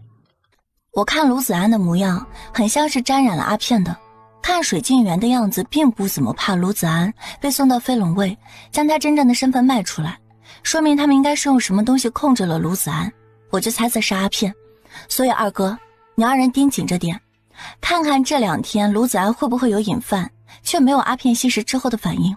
好，水源镜不知道是不是反贼，我看他好像并不是那么怕去飞龙卫。我敢肯定水源镜就是反贼，还是其中的一个头领，因为他和暗杀我的那个头领长得很像，他们很有可能是兄弟。他没那么怕，应该是没想到他反贼的身份已经暴露，觉得自己咬死不吐出来这个秘密就没事儿。但是显然他太自负了。水源镜有没有不怎么出现在京城的哥哥、堂哥、表哥或者是亲哥那种？从面相上看，他和那个人更像是亲兄弟。还真有，水源镜有一个亲哥，出海去做生意，1年半载甚至更长时间才会回京城一趟，而且不怎么露面，更不喜欢交友，回来就在水府待着，基本不出门，连我都没见过。这么说，那人确实很久没回来了。要按照你的猜测，死掉的那个人就是他哥。听说他们兄弟感情很好，也难怪他对你会这样怨恨。我也是这么想的，反贼在布置一个大局，主导的玩意儿就是阿片。第二天，朝堂上就有人参乔烨太过嚣张跋扈。民妇拜见皇上，皇上万福金安。平身吧，给他们3人赐座。来京城还习惯吗？回禀陛下，还挺习惯的。呵呵，习惯就好。以后陆韶要考中进士，入了翰林院，你们还得在京城长居呢。承皇上吉言，您果然最有眼光。民妇也觉得相公能考中，并进翰林院。之前就听说你的性子率真耿直大方，今天一见，果然如此啊！昨天有好几名大臣参你嚣张肆意，让朕严惩你，你怎么看？我相信皇上，民妇这人从来不会主动去招惹害谁，但要是有人害民妇，那民妇也是很小心眼儿，会忍不住想要还回去。戏院的事皇上已经知道来龙去脉，民妇想您一定会秉公处理。你这丫头还真会说话呀！你都这么相信朕了，朕自然也不好再惩罚你。民妇相信皇上，所以也不会让皇上为难。这次进宫，民妇还想向皇上献祭2种改良过的耕种农具。你还要献农具？朕看看。乔烨向皇帝跟大司农演示要怎么用打谷机和耕地器。等明年秋收，百姓要是能用上打谷机，能省老鼻子事儿了。希望皇帝能将这2样农具推广。这东西好啊，这农具确实应该向百姓们推广用起来。皇上可以让工部多打造一些出来，在推广时尽量每个村都送2台，就算明年做不到各地各村都能送，但再过个2-3年也总能是够做到的。得让百姓们都知道皇帝心系百姓，爱民如子。你的提议很好，朕允了。之前你献给朝廷的橡胶方子有大用，就立了功。这次献农具又立了一功，你想要什么奖励？能为陛下效劳，能为百姓尽一尽绵薄之力，是民妇的荣幸。能对陛下和百姓有用，民妇就很高兴了，便没想过要什么奖励。你们觉得给乔烨什么奖励好？皇上的恩赐就是乔烨的荣耀，你想怎么给就怎么给好了。乔烨现在的身份还是低了点，对朝廷做出的功劳又不小。既然如此，那朕就封乔烨为福瑞将军吧。小叶子，别不好意思，这是皇上对你的嘉奖和鼓励，以后要是还有利国利民的好东西，你继续献上就行了。这个封号本就是你该得的，快谢恩吧。风华说的对，早就听说你了，今儿见了，本宫果然喜欢。小叶子，皇后娘娘赏的，快谢恩呢。民妇谢皇后赏赐。郡主，这位就是乔烨吧？看着倒是极好的。小叶子，这是丽妃娘娘。见过丽妃娘娘。前面那位就是五皇子的母妃宋贵妃，她右手边下方跟着的是八皇子的母妃。见过宋贵妃。见过宋贵妃。郡主免礼吧。你也起来吧。哼，要不是这个臭丫头，太子已经死了，皇后哪里还能继续得意下去？真是一个多事的臭丫头啊！有的人呢，已经嫁为人妇了，就应该守礼，别想着到处勾搭男人。做女人呢，还是温婉贤惠一点才讨喜，太嚣张跋扈了，是不会有好结果的。贵妃，你要是不喜我，也不用这么讽刺吧。我这人啊，从小就嚣张惯了，连先帝和当今陛下都没有这么说过我，还宠着纵着我。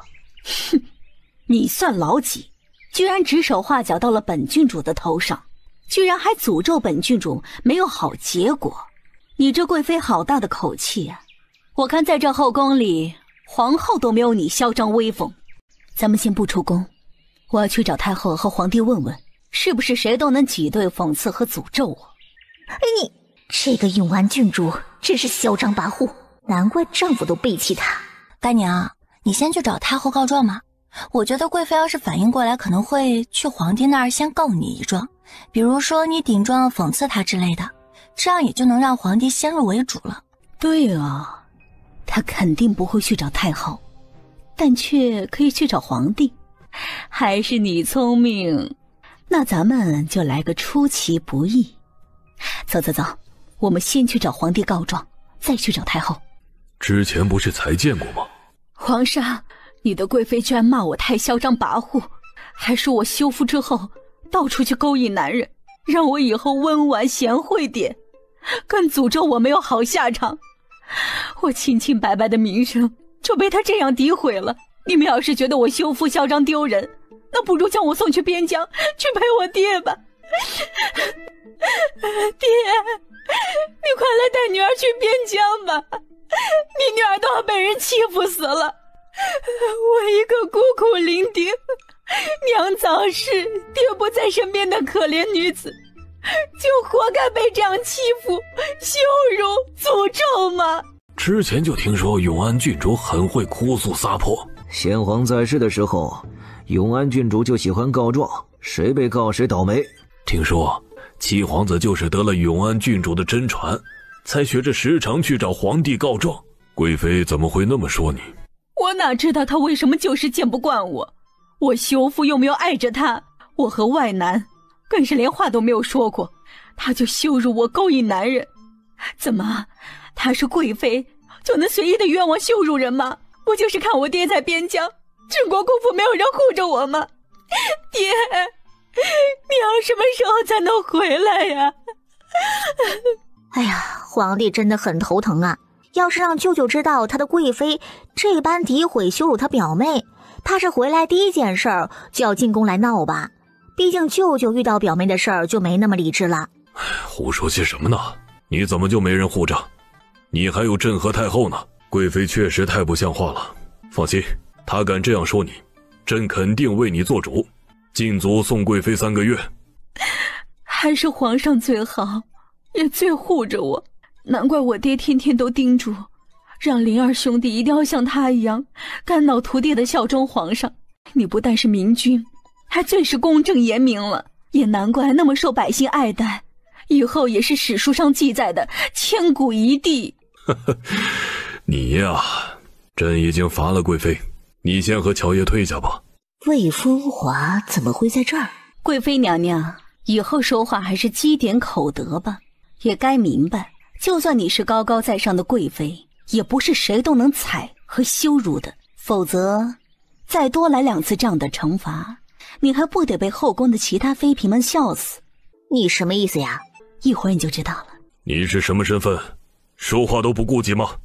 只是这儿媳妇进宫哭诉，说少阳被乔爷勾了魂一样，我就看乔爷不顺眼，我这才没有忍住，也就说他几句。我哪知道永安郡主会误会，以为我在说他呢。我没有说他，我想跟他解释，可他却讽刺我一通，还来找皇上告状。皇上，我是被冤枉的，我不是在说郡主。不管是谁，别把人想得那么龌龊。去吧，回去好好想想，送贵妃回宫。那个宋贵妃还真是沉不住气呀。依老奴看，她才叫做自作自受。自从宋贵妃被皇帝扶起来，又生下5皇子，在后宫越来越嚣张跋扈。是啊，她是越来越不将我这个皇后放在眼里，恨不得取而代之了。那就让宋贵妃自己去作死吧。最近京城里关于乔叶的消息传的是沸沸扬扬，我二哥的人一直盯着卢子安，确定他之前确实是吸食了阿片，被送到飞冷卫那边之后，他的瘾就发作了，一开始还忍着，之后哭着求着让给他阿片。飞龙卫审了他，但得到的消息并不是很多，只知道是水源镜给他的阿片，说是吸食之后会快活似神仙，他就试了试，之后也就戒不掉了，想再要阿片却没法得到，就只能听从水源镜的话，便将戏院交给了水源镜来管。而对八皇子，他这个当表兄的了解的并不是很多。看来京城被阿片控制的人应该不只是陆子安一个，我曾经发现几人根本不用跟反贼勾结的，可是他们不但做了，还很忠诚反贼。现在看来就是被阿片控制的。从你说吸食阿片的反应以及戒断期间的反应看，那先皇后期可能也是被阿片控制了，先皇更是暴毙而死，那会不会就是阿片导致的？那很有可能先皇就是被阿片控制了。吸食阿片的人原本有良知和理智的，最后可能是为了那一口什么都不要了，突然像是变了一个人，也冷酷无情起来，就很有可能是离不掉阿片，所以为了继续得到阿片，就只有听控制他那人的话。如果突然吸食过量的阿片，也确实会导致暴毙。你将这事也告诉法王吧，让他顺带好好查查。好，二丫的年纪已经不小了，也该说亲了。你有人选了？我呢有个同窗，比他大2岁，人品很好，人也老实。他家里人现在想为他做媒，但是他不想娶。他跟我聊了聊，我就说呀，我这妹妹还未嫁呢，他就主动提出想娶二丫。他为什么不愿意娶家里为他做媒的？想娶二丫，不会是因为你吧？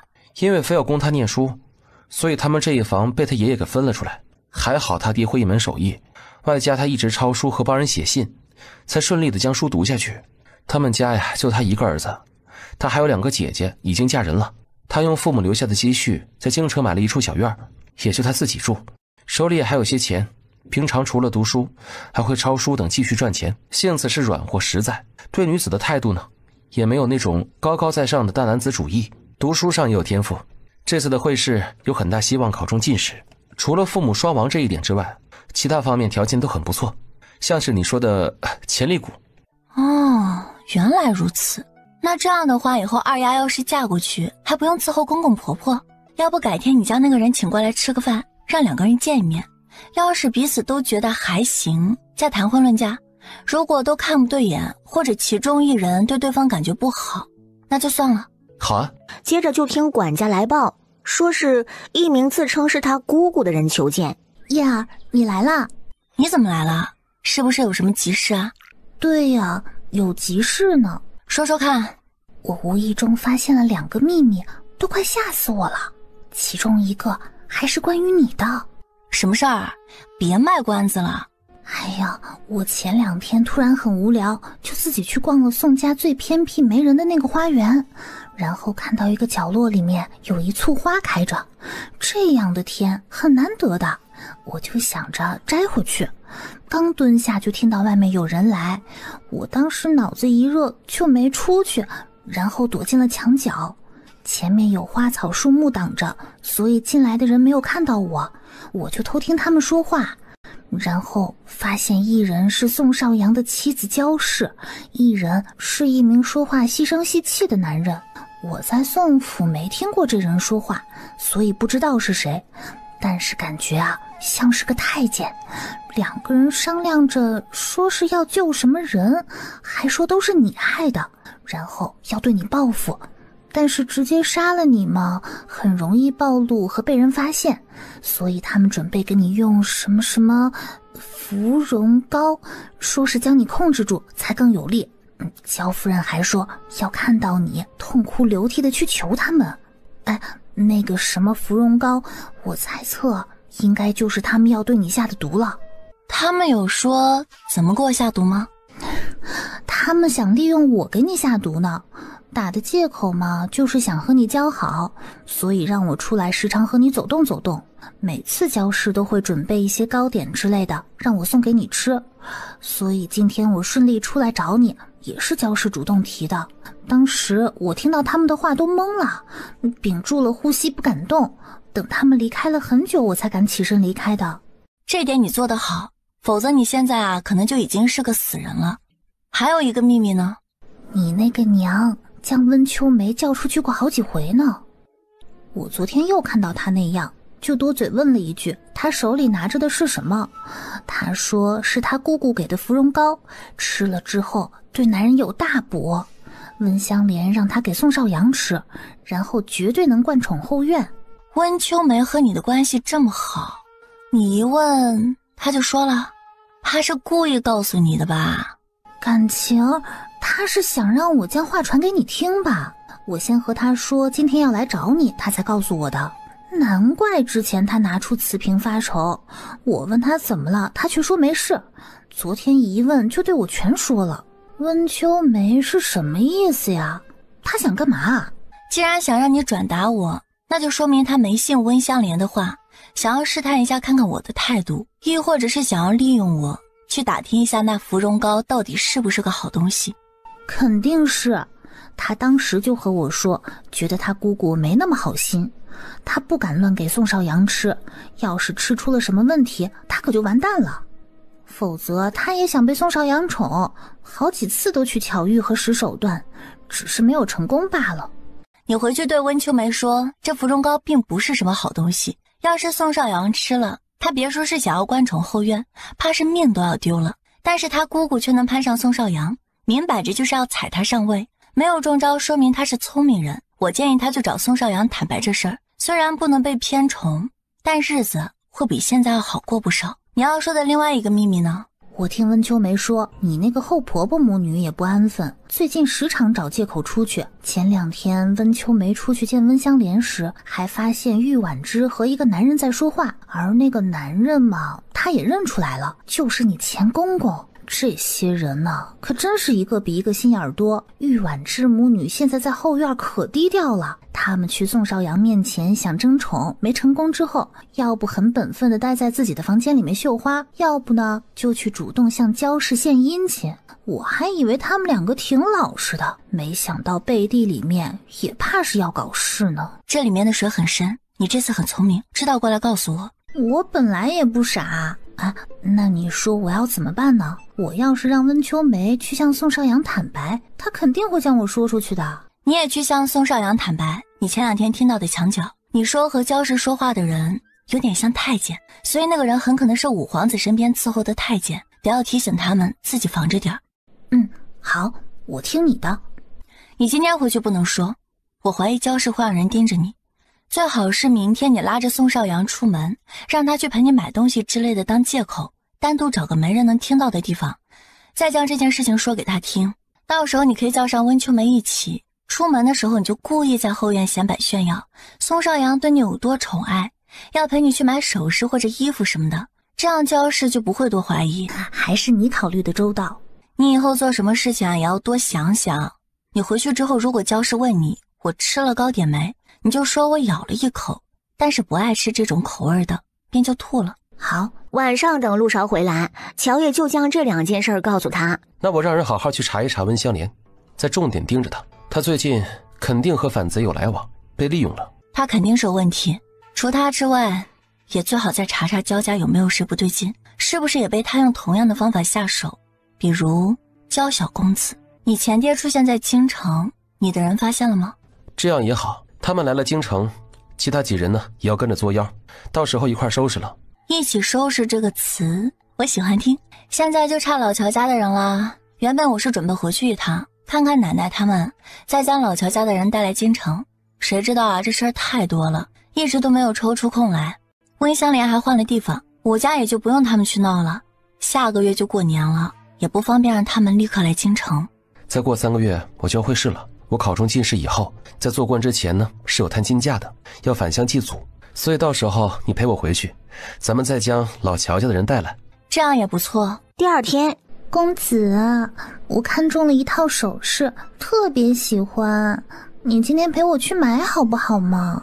哎呀，咋这么恶心呢？我今儿还有事儿，你带着丫鬟自己去买吧，以后得空了我再陪你去。不嘛，人家就是想让你陪嘛。我靠，这娘们儿抽什么风？哎呀，看我这鸡皮疙瘩。乔叶让我告诉你很重要的事情，公子，你就陪人家去嘛。哎呀，行吧，那爷今天就陪你去买。公子可真好。走吧，买完之后我还要办事呢。哼，这个混蛋居然嫌弃我，真没眼光。好啊，公子啊，我和温秋梅是同乡，能不能带她一起啊？也让她看一看我多得你的宠爱呢。行，你高兴就带着。公子啊，我想去花园里逛一逛，你陪我们去吧。现在这天气的花园有什么好看的？那边有一棵梅树，乔叶最喜欢梅花了，我想摘几枝，明天去送给他。既然是乔叶喜欢的，那我就去陪你摘几枝送给他吧。乔叶让你告诉我什么？公子，我怀疑另外的那名男人是个太监。公子，是我姑姑温香莲让我偷给你吃这种芙蓉糕。能被带到家里谈事的，都是五皇子的亲信。如果消息是真的，那么问题就很严重了。乔叶有没有说这芙蓉糕是什么东西？他说这是一种你吃了能上瘾的东西。那这个是乔叶让给你看的。一会儿我的亲事来了，我会跟你说，让你明天去看乔叶的时候，将他约去一个茶楼喝茶。我会去巧遇的。好。给我盯着那2名亲事，看回府之后他们有没有去其他地方，都见了什么人，说了什么话。重点关注他们有没有和夫人那边有关系的人接触。主子，送您小妾回府的侍从和夫人身边的丫鬟遇到，并站着像说了会儿话。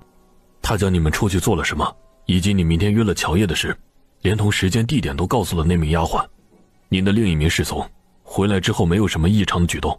跟着我去办事的亲事，是我爷爷培养出的此事，绝对忠心，不可能背叛。所以他就算有问题，也是另一人。枕边人有问题，天天陪他的亲事也有问题。这2人要是突然有一天想要他的命，那也太容易得手了吧。他又不得不感叹那些反贼手段了得，竟然连他的正妻都能收买。他也实在想不通，这焦氏为什么会和反贼勾结？这要是被飞龙卫查出来，皇帝知道，不止宋家麻烦，他娘家焦家也要完呐。哼，难怪他会偷听我和五皇子说话，看样子也不是第一次了。难怪七皇子他们经常说乔叶是福星呢，现在看来可不就是吗？温香莲身边伺候多年的丫鬟是反贼安排的。去了焦家之后呢，温香莲的日子并不好过，一直躲在焦小公子的院子里不敢出来，可还是被焦夫人发现了，想赶他走，不过呢却是被焦小公子拦住了。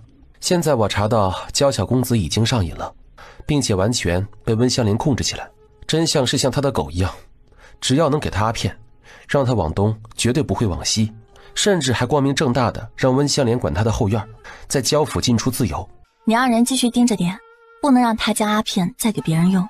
我让人盯着了，温香莲身边的一位伺候他的丫鬟被我的人收买了，所以才会知道的那么清楚。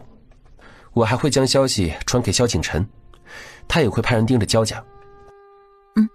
这样好。对了，我的人查水源镜，无意中查到一件事情。焦氏年轻的时候和水源镜有过一段，不过知道的人极少。难怪他会被反贼利用，对宋少阳纳了那么多妾也不在意，甚至还怂恿纵容宋少阳去多找女人。宋少阳这头上也是一大顶绿帽呀。这第2天，宋少阳已经跟五皇子见面，见乔叶没有跟着乔小莲来，还有一些失望。怎么就他一个呀？乔叶身体不太舒服，说是不想出门。我和五皇子去喝几杯茶，你也来伺候吧。晚点我们一起回府。是。你说的都是真的？你要是敢骗我们，那下场可是会很惨的。我发誓我说的都是真的。他应该没骗我们，我已经让安卫查了，我那名亲事真是焦氏的人，所以你身边的太监有人背叛了。我也会查。你听到焦氏和那人说话，如果再让你听，你能从声音上听出那人是谁来吗？应该能吧，我感觉他的声音有点特别。乔叶有和你说焦氏为什么会和人勾结的原因吗？如果不是我无意中听到，他也没有想到焦氏有问题。我问他焦氏一个宋夫人，娘家背景又强，为什么会想不开和人勾结呢？乔烨猜测说，一般要不是因爱生恨，要不可能就是因为其他的男人。乔烨说，焦氏不但不介意你纳妾，还纵容你纳妾，所以第一个原因的可能性不大，所以很可能你头顶早就被戴了绿帽。如果真是这样，那焦氏还真能。五皇子将伺候的太监都叫进来，跟他们分别说了几句话。这就是那天说话的人。给我盯死那名亲事跟焦氏。你们说的可都是真的？这是要害我孙子，还要拉我们宋家进泥潭呢。少阳，你就继续装不知道，我派人去查焦氏。好，这次真是多亏了乔烨和乔小莲。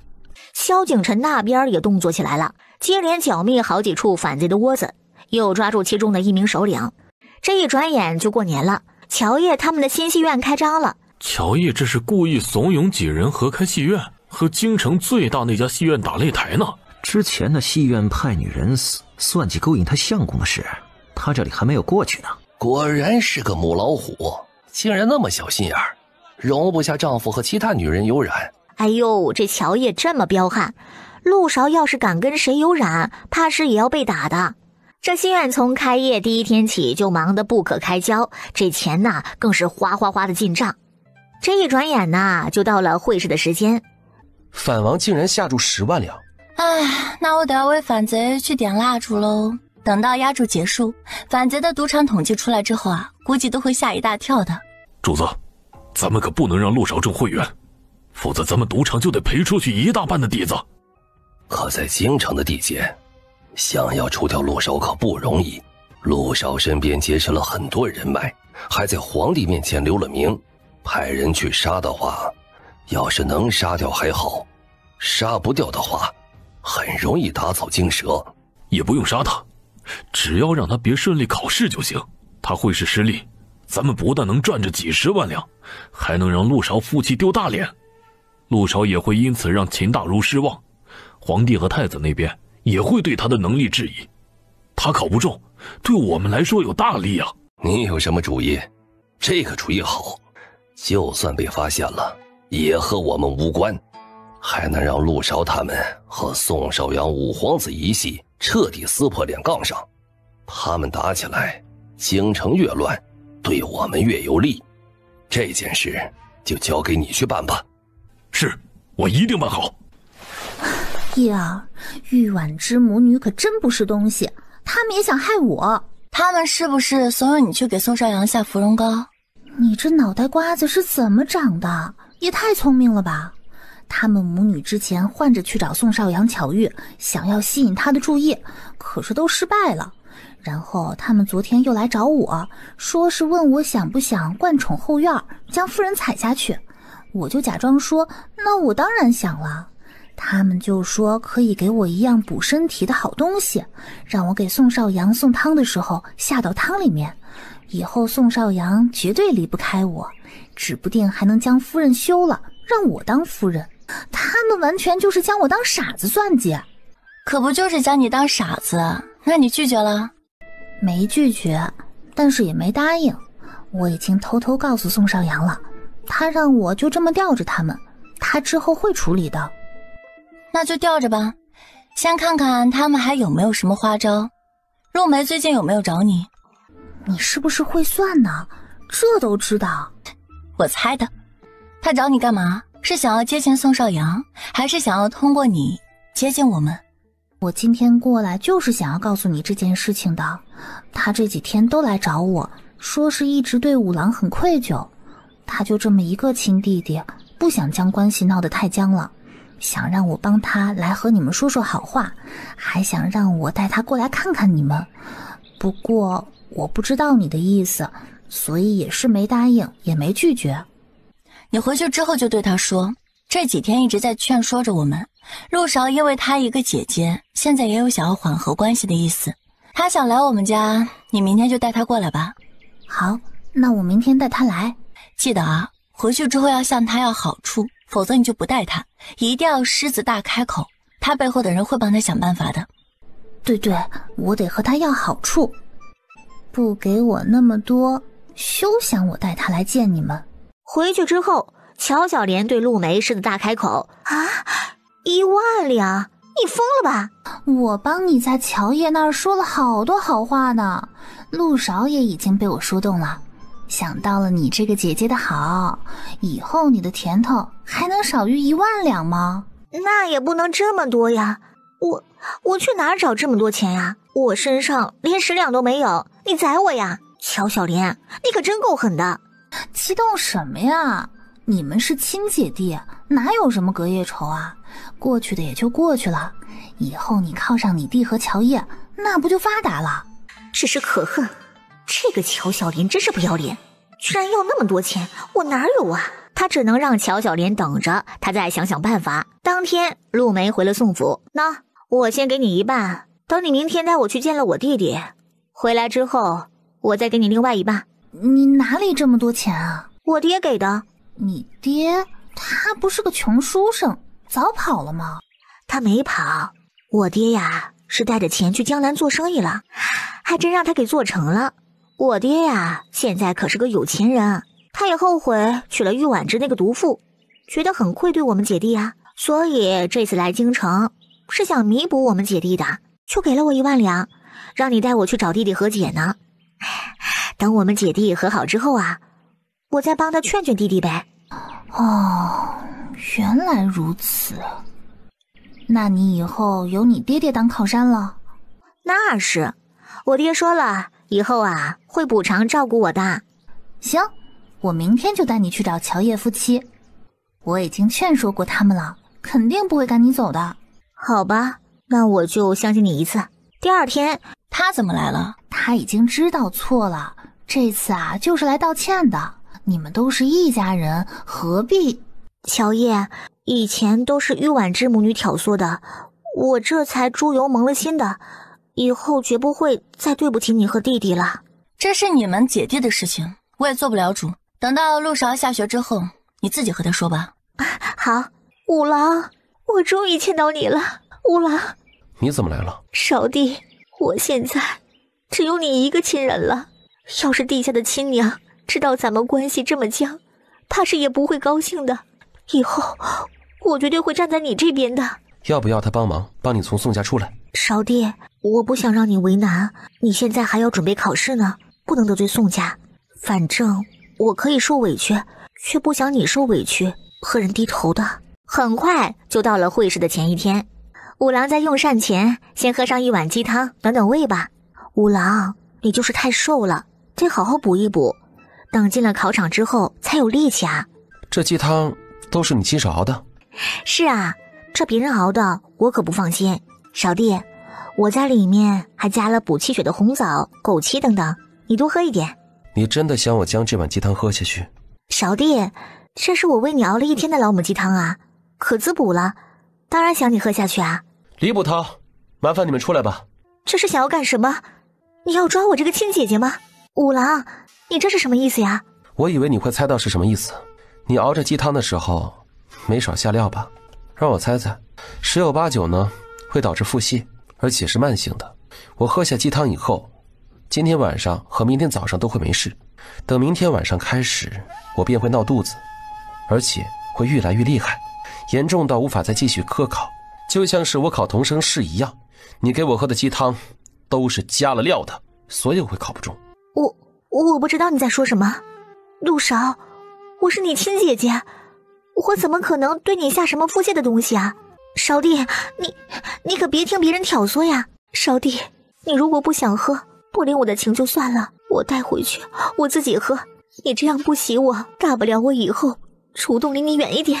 这么着急着想要消灭证据，你是不是觉得我们是软柿子？你能一而再再而三的去捏？上次你对我相公下药，他看在曾经是姐弟一场的份上，都没有去追究。可现在在他人生中最重要的一次科考里，你就想要害他考试失利。陆梅，你别说是做姐姐，你连做人都不配。还好我相公早就和你断绝了关系，还好我们从始至终都没有信你会改，更一直在考验你。结果你再次拿亲情当踏脚石，要害你亲弟弟。你说这次我们可能还会再放过你吗？乔伊，你不要血口喷人，都是你！如果不是你，我弟弟怎么可能这样对我？你就是一个搅家精！你够了，自己做错了事情，总喜欢怪别人身上。我能有今天，而没有被你们一次次的害成功，可多亏了我的娘子了。血口喷人的人是你，废话不用多说了，你不承认也没关系。这碗鸡汤就是证据。李捕头，麻烦你们带来的府医帮忙看看，这鸡汤里是不是有问题？这鸡汤里确实加了一味会导致腹泻的药材，像是陆公子说的，喝下去之后，明天晚上才会发作。而那药材已经被提前处理了，所以罐子里没有。除了我之外，太医也肯定能直接尝出来。实在是要证明，可以将鸡汤给猫狗等喂下，看看有没有腹泻就知道了。我们刚才在屏风后面听得清清楚楚的，你自己说这是你亲手熬的，所以你现在对举人下毒，人赃俱获。现在跟我们回京都府尹，等候大人审判吧。不是我就是给弟弟熬了一碗鸡汤，我没有下毒，这肯定是别人下的。不用狡辩，你刚才说是亲自熬的，我们都听到了。你们知道我是谁吗？我相公是宋家的宋少阳公子，五皇子的亲表弟。我跟你们说实话吧，这鸡汤是他让我熬的，给我弟弟送来的。其实根本不是我熬的，只是我临出门前他的亲事递给我的。我是为了向弟弟示好，我才说是自己熬的。我没有下毒，你们不能抓我。他为什么要让你给陆公子送了加了料的鸡汤啊？当然是因为他也要考会试，怕我弟弟抢了风头，他看我弟弟不顺眼，就用这种手段对付他。不过我之前真的不知道他让人下料了，否则我不会给我弟弟喝的。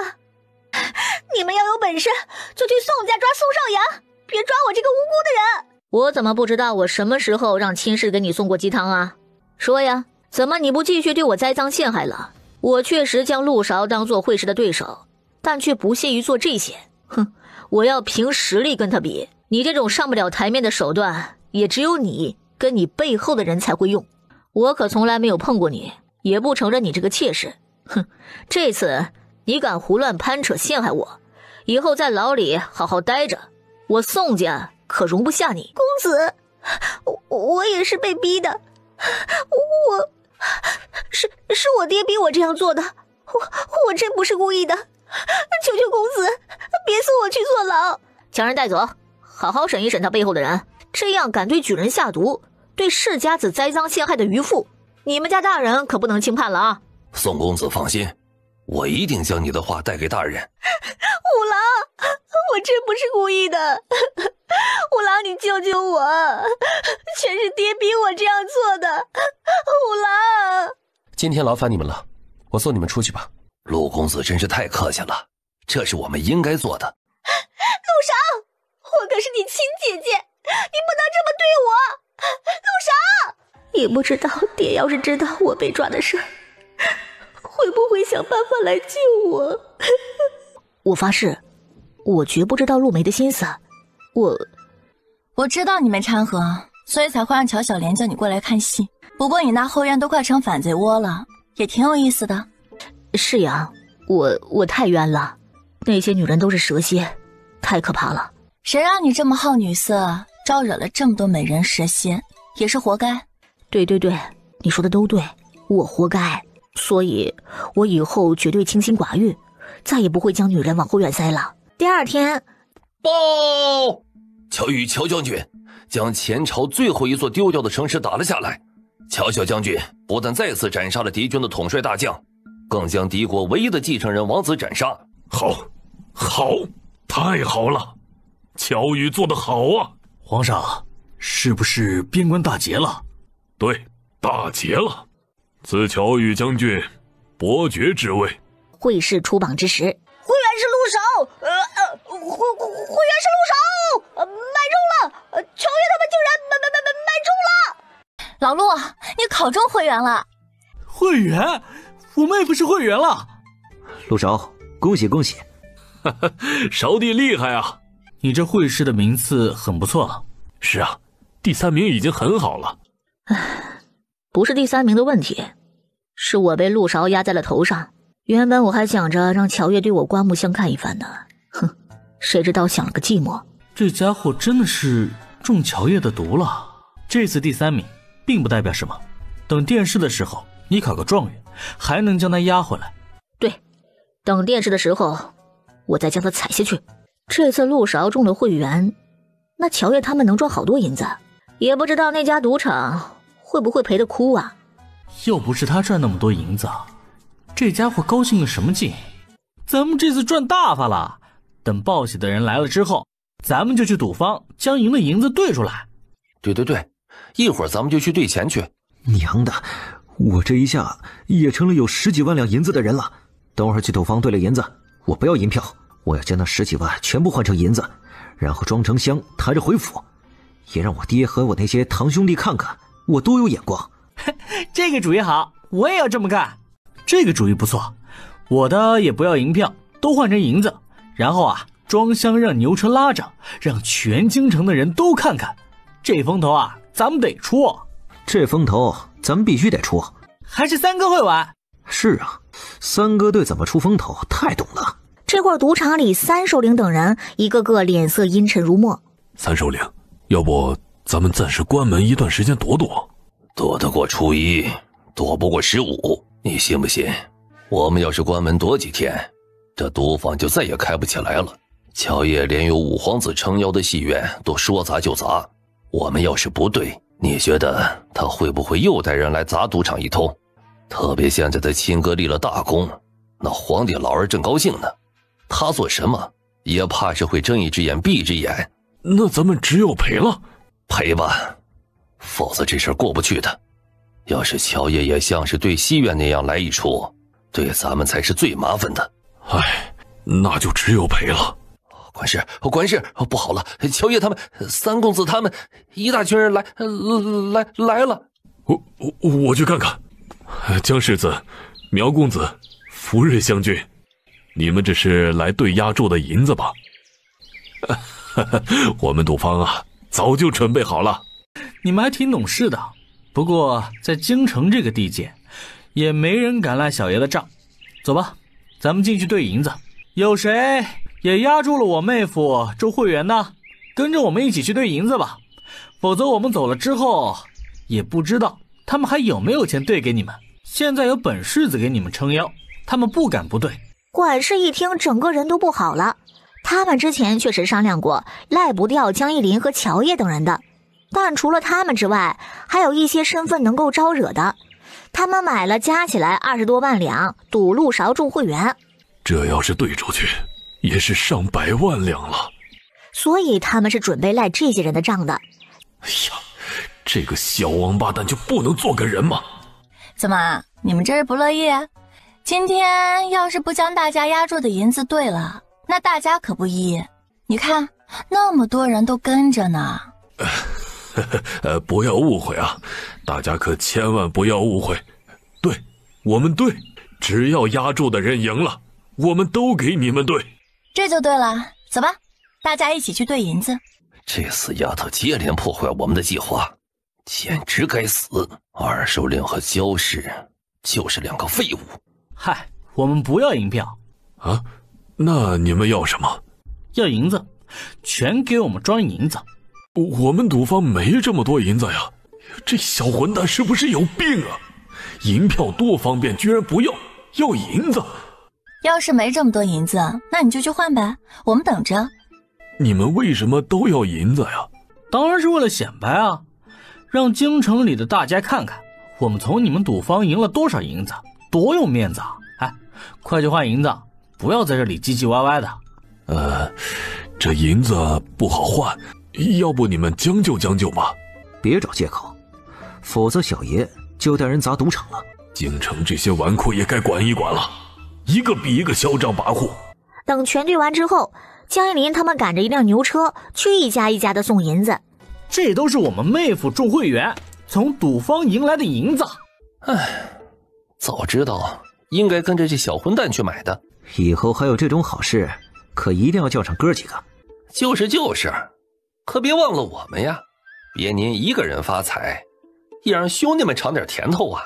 30钱赚了，风头出了，人生赢家呀！这消息很快传到了宫里。陛下，陆少一个新晋会员也跟着去出这样的风头，实在是不稳重。这样的年纪干这样的事很正常，多有活力。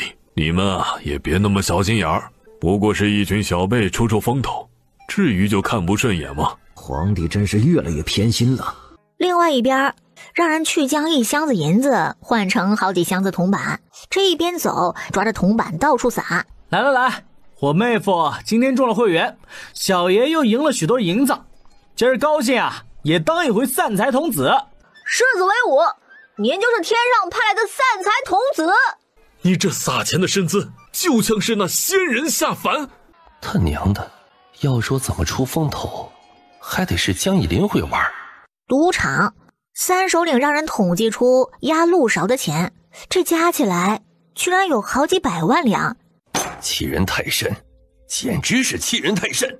这要是再赔这么多银子出去，赌坊还怎么开下去？这一转眼呢，可就到了殿试。陆勺被皇帝钦点了状元。陛下，要是陆勺再拿一个状元，风头是不是太过了？陛下，陆勺如果当了状元，怕是会助长那些歪风邪气。陛下，开国到现在，这可是第一个6元及第，本来边关就大捷，再来一个6元及第，多喜气！你们自己看陆勺的卷子。陆勺这个状元当之无愧，微臣还想将陆勺要去户部，不知陛下意下如何？陛下，臣想要陆勺进工部。陆勺本身动手能力就强，和他娘子还捣鼓出了农具，很适合工部。当然了，主要他也想要金娃娃。接着兵部尚书也表示想要陆勺，有能力的下属外加上再附带一个金娃娃，谁不想要啊？所以那就抢呗。接着户部、工部和兵部尚书为了争陆勺，脸红脖子粗的吵起来了。好了，别吵了，陆勺我自有安排，这说明你们很有眼光。陆勺这个状元实至名归呀，宋少阳是榜眼，另外一名世家子弟是探花石。娘子，今天晚上我们入洞房吧。好啊，今晚上我就吃了你。第二天，江一林就和令浩等人来了，然后叫着乔爷他们去赌场兑银子。我一定要乔爷夫妻死。过了几天，乔爷和陆勺被招进宫里。你在考卷里写的能经济入侵敌国，又能充盈国库的法子是什么？这都是我娘子想的，当初我们在家中提过。你和朕说说是什么法子？民妇会做洗澡洗衣服用的东西，叫做肥皂香皂，能用猪油和羊油来做。猪油用来做肥皂，香皂太浪费了。民妇建议皇上可以在边关开一个专门收购羊的作坊，不管是大隐的子民还是敌国的子民，都能够将羊卖给作坊，然后羊肉可以做成罐头、熏肉干，羊油可以做成香皂、肥皂，羊皮可以做成靴子，羊毛可以做成毯子或者毛线等，收的价格可以高于敌国百姓在他们本地卖的价格，亦或者呢，可以直接以物换物，用羊换他们需要的盐、布匹、茶叶、粮食等，让他们对作坊渐渐的依赖起来。除此之外，朝廷开的作坊还能招供一些牧民来屠宰羊等，毛毯、毛线作坊也能雇佣一些草原的女子。这2个木盒里装着的就是羊油做的肥皂和香皂，陶罐里装着的就是焖羊肉的罐子。父皇，我想去试试。行，你去试吧。洗的真是好干净，这香皂还真有一股香味。香皂里加了东西，不但能有不同的颜色，还能有不同的香味，也因此成本就比较贵一些，适合用来洗手和洗澡。肥皂什么都没有加，更适合来洗衣服，这是好东西。你手里还有吧？送我一些呗。没问题，我做了不少，明天让人给你送点。你要不要尝尝这羊肉罐头？这是我半年前炖好做了密封的，现在还没开封呢。做好放了半年多，这不是已经坏了吗？这乔爷胆子真大，居然敢让七皇子吃坏了的羊肉。没有，这罐头经过特殊处理过，所以只要不暴晒或者在太热的地方放置，能保存1年左右不坏。你们不信啊，现在就可以打开试试。我信，我来尝尝。只有听到这一声，才能够代表之前的罐子是密封好的，没有漏气，里面的羊肉就没坏掉，可以吃了。好吃，这和我之前去麻玉县吃的黄焖羊肉一个味道，放了半年之后不但没坏，居然还能保留着那种味道，绝了。这七皇子真是太不讲究了。不过哎呀，我也饿了呢。味道确实不错，这肉怎么能1年不坏？主要是在炖的过程，还有这瓶盖上。瓶盖的关键是胶。不错，想要密封不漏气，让肉不变坏，这层胶可是关键。肥皂、香皂和羊肉罐头的方子，要是能做成，其中这几步是关键。比如羊油怎么去腥，罐头怎么炖煮和收尾，民妇已经写好，现在就进献给陛下和朝廷。只希望咱们大隐以后越来越富有，国泰民安。说得好，有你这样的子民，也是朕和大隐的福气。难怪都夸乔叶是金娃娃呢，谁都想着要陆勺。要是能笼络住乔叶，何愁来钱的方法？这女人的脑子里装着好多金点子。唉，只可惜呀，一直没有拉拢成功。你们认为，朕应该怎么赏乔叶？父皇，乔叶县方子的功劳，不只是能充盈国库，对边疆的政策等方面也有大用，所以可不能赏赐轻了。那你觉得要赏赐什么呢？要不你给乔叶升一级吧，从湘军升到县主。最近陆勺中了状元，背地里就有不少人说乔叶配不上他，还有世家权贵的小姐想请家里出手，用权力逼着陆勺贬妻为妾，娶他们进门当正妻。所以儿臣觉得乔叶现在最需要的还是一个更高的身份。要是升了县主，那些人还有脸说他身份低配不上陆勺吗？更别想让陆勺贬妻为妾什么的了。那些小姐也太不像话了，糟糠之妻不可弃，他们连这样的道理都不懂吗？朕看乔叶比谁都配得上陆勺。那些人这般瞧不起贬低乔叶的身份，也着实过分。乔叶进献了胶的方子，改良了农具，献了能让国富充盈的方子，可全是利国利民的。除此之外，乔叶还研制出了治疗疟疾的药丸，不但救了儿臣一命，还救了很多得了疟疾之人的命，这也是一大功劳。他是凭本事赢得别人的尊重，更何况乔叶是表姑的干女儿，也等于是我们的干妹妹，因为身份被人嘲笑贬低，也打了我们皇室的脸。儿臣支持七弟的提议，直接升乔叶为县主，也让那些眼高手低的人看看，父皇不会亏待任何有功之人。我皇家的脸可不容别人来打，贬低乔叶的身份，这不是连带贬低风华和我们吗？皇兄，臣也认为应该升一升乔叶的身份。他现在怎么说也是皇亲国戚，不是谁都能贬低嘲讽的。最关键的是，他的功劳很大，配得上县主的身份。谁要是不服，只要他立同样的功劳，皇兄也给他升身份好了。不错，乔叶可是皇家的人，不容谁轻视怠慢。他这2年来接连立了大功，升他的身份也是实至名归的。既然如此，那朕就封乔叶为福瑞县主吧。民女叩谢皇恩，吾皇万岁。乔叶是本朝第一个靠自己的本事从村姑逆袭成为县主的女人，这也让乔叶的名声在京城彻底火了一把。焦府那个死丫头怎么这么好运？她这个当娘的从伯夫人变得给一个纨绔当小妾，越混越差了。而儿子被封了伯，女儿更是被封了县主，这么一对比，感觉好心酸呢。我凭什么跪呀？你喜欢跪，你就自己跪着。你这个狐狸精，来人！娘，别生气了，让人跪着膝盖不疼吗？娘，哼，今儿个我非要把他的皮给揭了。娘，香莲是我的人，你这样不是打我的脸吗？你再这样，我就免了香莲的一切请安。你为了一个没人要的赔钱货，你气死我了！给我滚！滚就滚！温香莲这样的老女人，到底是怎么将万花丛中过的儿子给迷住的呢？唉，等儿子腻了这个贱女人，他们就让她好看。皇帝没有管其他几部人的争抢，将一甲的前3名按照惯例安排进了翰林院。压并不是最好的办法。之前陆勺还只是举人的时候，咱们想压他们夫妻，不是也没压住吗？你是不是有好办法？最好的办法就是斩草除根。你的意思是直接除掉陆勺？不错，只有死人才没有危险，而且不只是陆勺，乔叶也得一起除掉。要不是他，太子又怎么可能从琼州活着回来？现在太子和老七一唱一和，帮乔叶封了县主，他们背地里肯定早就是一条船上的人了。太子要是有乔叶的相助，那还愁钱吗？而陆少也不能小瞧，哼，这人也挺邪门的。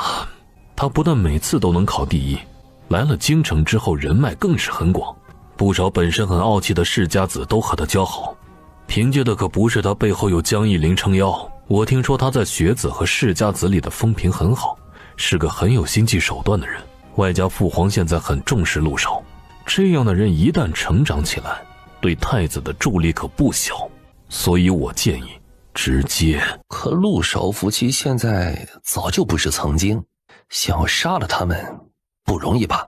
最关键的是，如果杀了他们，绝对会引起陛下的注意，让人彻查这事儿。要是查到我们头上，那就是大麻烦了。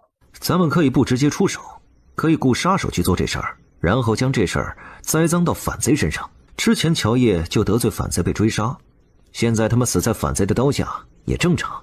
陆少夫妻不能死。少阳，你最近真的是太堕落了，被乔叶迷住，被情敌打压，居然还要为他们说话。你这样我都忍不住怀疑，你是不是被老七爷拉拢了？不要因为乔叶，你就失去了曾经的果断和睿智。也别忘了，你到底是哪边的人。是啊，宋公子可别为了一个女人就心软，完全被迷得失去判断。你是怎么想的？我这么说并不是因为我舍不得乔叶，而是从大局出发。乔叶和陆少不比当初，他们一旦被杀，这事儿绝对会牵扯很大，无论是皇上还是翼王等人，都肯定要彻查。别说什么查不到咱们头上，只要做了肯定有痕迹。更何况陆少跟乔叶要是有那么好杀，之前武之恒和反贼等人早就将他们除掉了。就算真成功了，一旦被查到你头上，那你可能会失去圣心，这样的赌太大了，所以我不建议。就算他们要死，也不能是咱们动的手。确实，这个赌注太大了，这件事就到此为止吧。这是宋少阳让我交给你的，他对你还真的是用情至深呢。要是你还没有嫁人，嫁给他的话，日子应该也会很好过的，他应该会很宠你。你想多了，他之所以会这样，无非就是因为2点：一是我救了他的命，二是得不到的都是最好的。要是我真跟了他，等到他腻了，没几年呢，我就会变成凋谢的黄花，冷落在后院。别将他想成情圣，他一个后院那么多女人，还曾和一些夫人有牵扯的花心浪荡子，他的真心对女人来说是最不值钱的，也是最不可靠的。那什么才是最可靠的？当然是自己了。确实，靠谁都不如靠自己。现在只剩下2个首领，那位大首领非常的神秘，反王挖了那么久都没有丝毫他身份上的线索。倒是那位6首领，我猜测应该是去福州地带作妖去了。你是说那6首领去福州，可能是去勾结外贼搞事？娘子聪明。前朝被灭，除了本身繁杂又多的苛捐杂税，皇帝只知道吃喝玩乐的暴政外，还是软骨头。想要夺回江山，一直想的都是借助外力。外力是这么好借的吗？到时候绝对是要引狼入室，被反咬一口。有一句话他们永远不懂，非我族类，其心必异，其心可诛。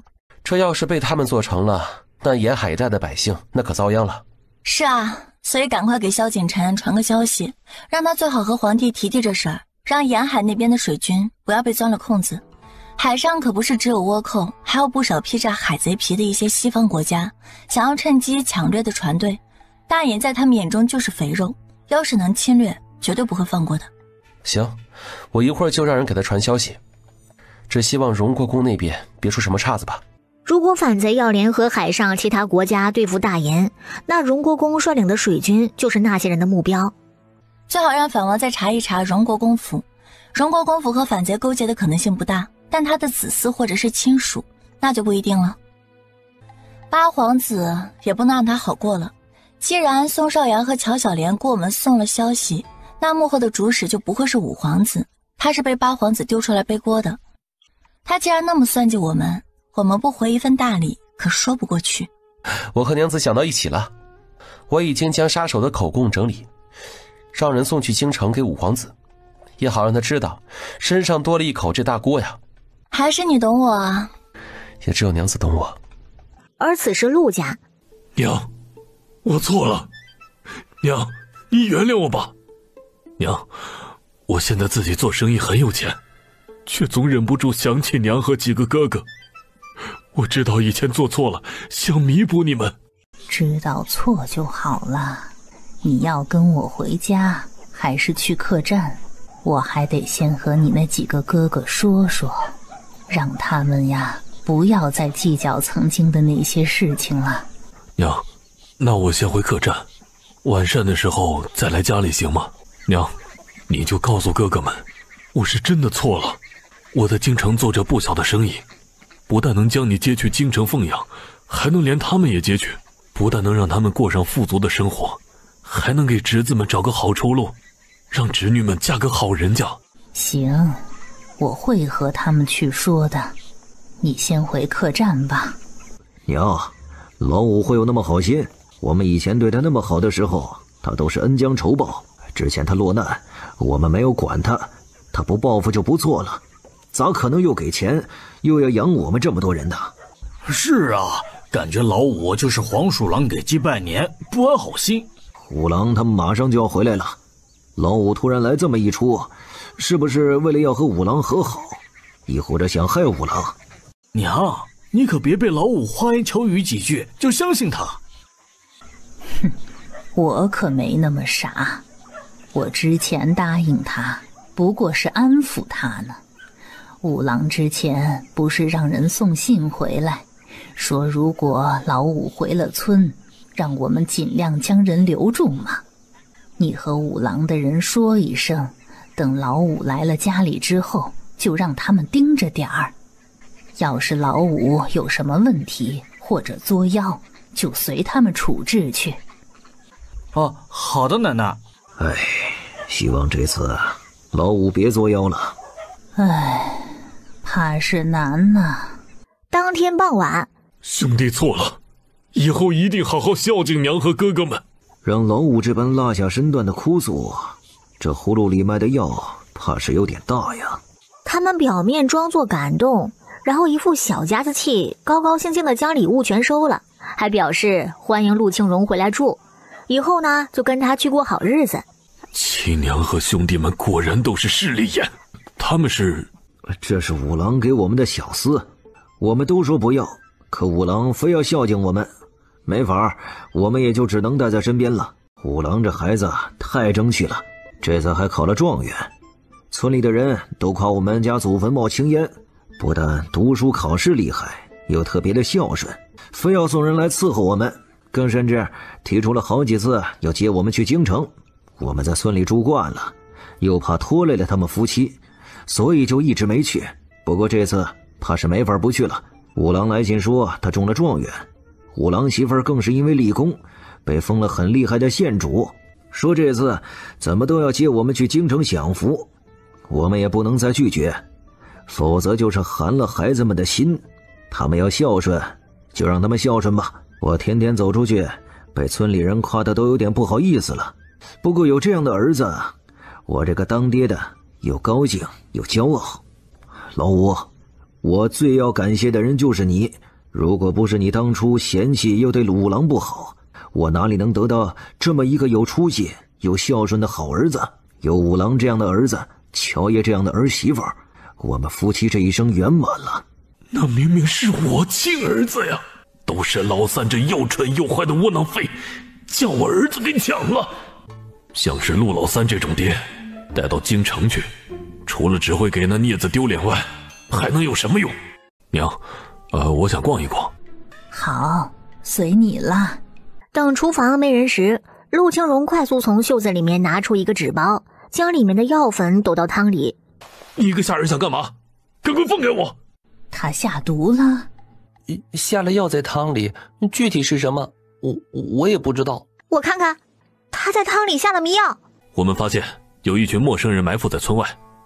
他应该是想将你们迷晕，然后让那些人将你们带走，当做人质去威胁少爷。说好是伺候人的丫鬟呢，怎么还会这些呀？你是陆韶的人，那个孽子居然又算计我！你这个逆子，果然是没安好心。我将你养大，你哥哥们供着你吃穿读书，全都喂到狗肚子里去了。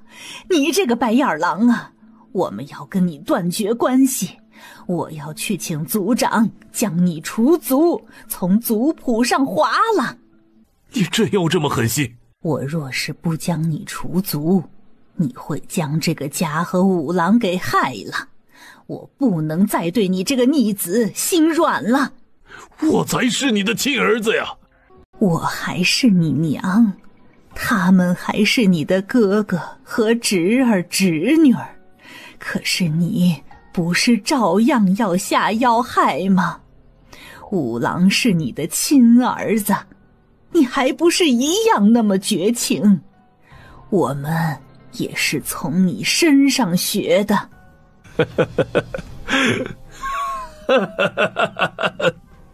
好，很好。将陆清荣除族，不只是要除族，还得逐出村子。以后啊，我们村都没这个人。行啊，你们要对我除族，逐我出村，逐我出家门，我也不稀罕。现在可以将我放了吧？可以，你现在就走吧，以后再也不要踏入咱们村半步。以后你们就是求我回来，我也不会来的。不过你们以后也别后悔。你们是什么人？为什么要招我们？有什么话去了飞龙卫再说。这一路上好好想想，你们该交代什么。我想见陆韶一面。陆状元可不想见你，他让我给你带一句话：种什么因得什么果，这都是你罪有应得的。不只是现在，以后你也不可能再见到他了。扎五叔真去了村里作妖，还好你早有安排。反贼很可能会利用扎五叔回老家作妖，否则还不知道会闹出什么事儿呢。等我们回京呢，不但要将陆家和乔家人带走，温家那边也需要让反王盯着点，不能让反贼趁机作妖。确实，毕竟还有一个温香莲没有落网。第二天，陆韶跟乔叶回乡。燕儿，你这次是不是会带上我们上京啊？对，这次我会带你们老乔家的人上京。不过你们可别想去找我哥，或者是要住进伯府。以前你们怎么对我哥的，你们可别忘了啊！别想着他当了伯爵就想要攀上去作威作福并拖累他，否则我饶不了你们。我的手段你们是知道的。这死丫头，一见面就威胁我们，看你这孩子说的，玉儿是我孙子，我们怎么可能去拖累他？我们这不是好些年没有见到他，特别的想念，想去看看他吗？他现在可是我们老乔家的骄傲，我们高兴都来不及，绝对不会害他。你们知道就好。所以去了京城之后，我会将你们送去我的庄子上，你们跟着陆家人该干什么活就干什么活，否则我就将你们送回到村里，再也不会管你们。什么？我们去了京城还要干活？这不废话吗？我从来不养闲人，更何况你们现在可是和我半文钱的关系都没有。陆家人去了京城都要去作坊和庄子做事，你们又有什么资格不做呢？那怎么能一样？我们可是伯爷的亲人，去了京城还要干活，这不是丢鱼儿的脸吗？陆家还有个状元和县主呢，他们去干活也没觉得丢脸。再说了，你们以前做的那些事别以为就过去了，喊个雨儿就真代表关系好了，别笑死个人啊。对了，你们应该知道陆清荣前几天回了一次村子，然后就被除族逐出了村。你们知道他现在去了哪里了吗？不是回京城去享福了吗？不然他还能去哪儿？去京城的牢里享福倒是真的。什么？他坐牢了？不错，还是我相公让人送他去的。你们去了京城要是敢不听话，那就只有和他一个下场，先是被除族逐出村子，然后一起去蹲大牢。之前乔族长答应，只要你们影响到我们兄妹就将你们除族。至于坐牢，你们要是不信的话，等回了京城，我就带你们去牢里看看陆清荣，也先看看牢里的环境，以后你们进去住了也好适应。对了，陆梅前不久也被我相公送进了大牢，我也可以带你们一起去看看她。之后还会将玉婉之母子3人送进去，让他们曾经的五房一家在牢房团聚。你们要是进去了，倒是有好几个熟人，还能够当邻居呢。哎呀，你这孩子净喜欢说笑，我们唾弃他们都来不及，怎么可能还去牢里看他们？那什么大牢，陆家五房的人自己去住就行了，本来也是他们该得的。你放心，去了京城啊，我们一定只听你的。你让我们往东，我们绝对不敢往西。哎呀，他的命可真苦啊！有了一个当伯爵的孙子，却不能去作威作福。哼，心里头暗骂乔爷一通，面上也不敢表现出来，怕被收拾啊。回京的路上又遇到2次劫杀，这人和宠物一个个都是杀神呢。看来以前乔爷收拾我们，真是留了手。又过了2个月，哥，爷爷，咱们兄妹终于见面了。哥，我好想你。哥也很想你。大哥好，好久不见了，咱们先回家吧。看得出来，你和陆少夫妻很恩爱。以前那么多人追你，你没有一个动心的，感情是要来一段跨越1000年的爱恋啊！那是，我也算是跨越1000年找到了真爱。哥，你有没有给我找个嫂子啊？没遇到动心的女子，我觉得还是搞事业更有劲。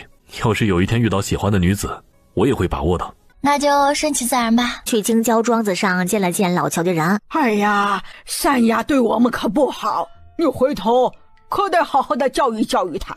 是啊，这丫头不尊敬长辈，是得说道说道。我妹妹想怎么样就怎么样，用不着我说，也不用你们挑拨。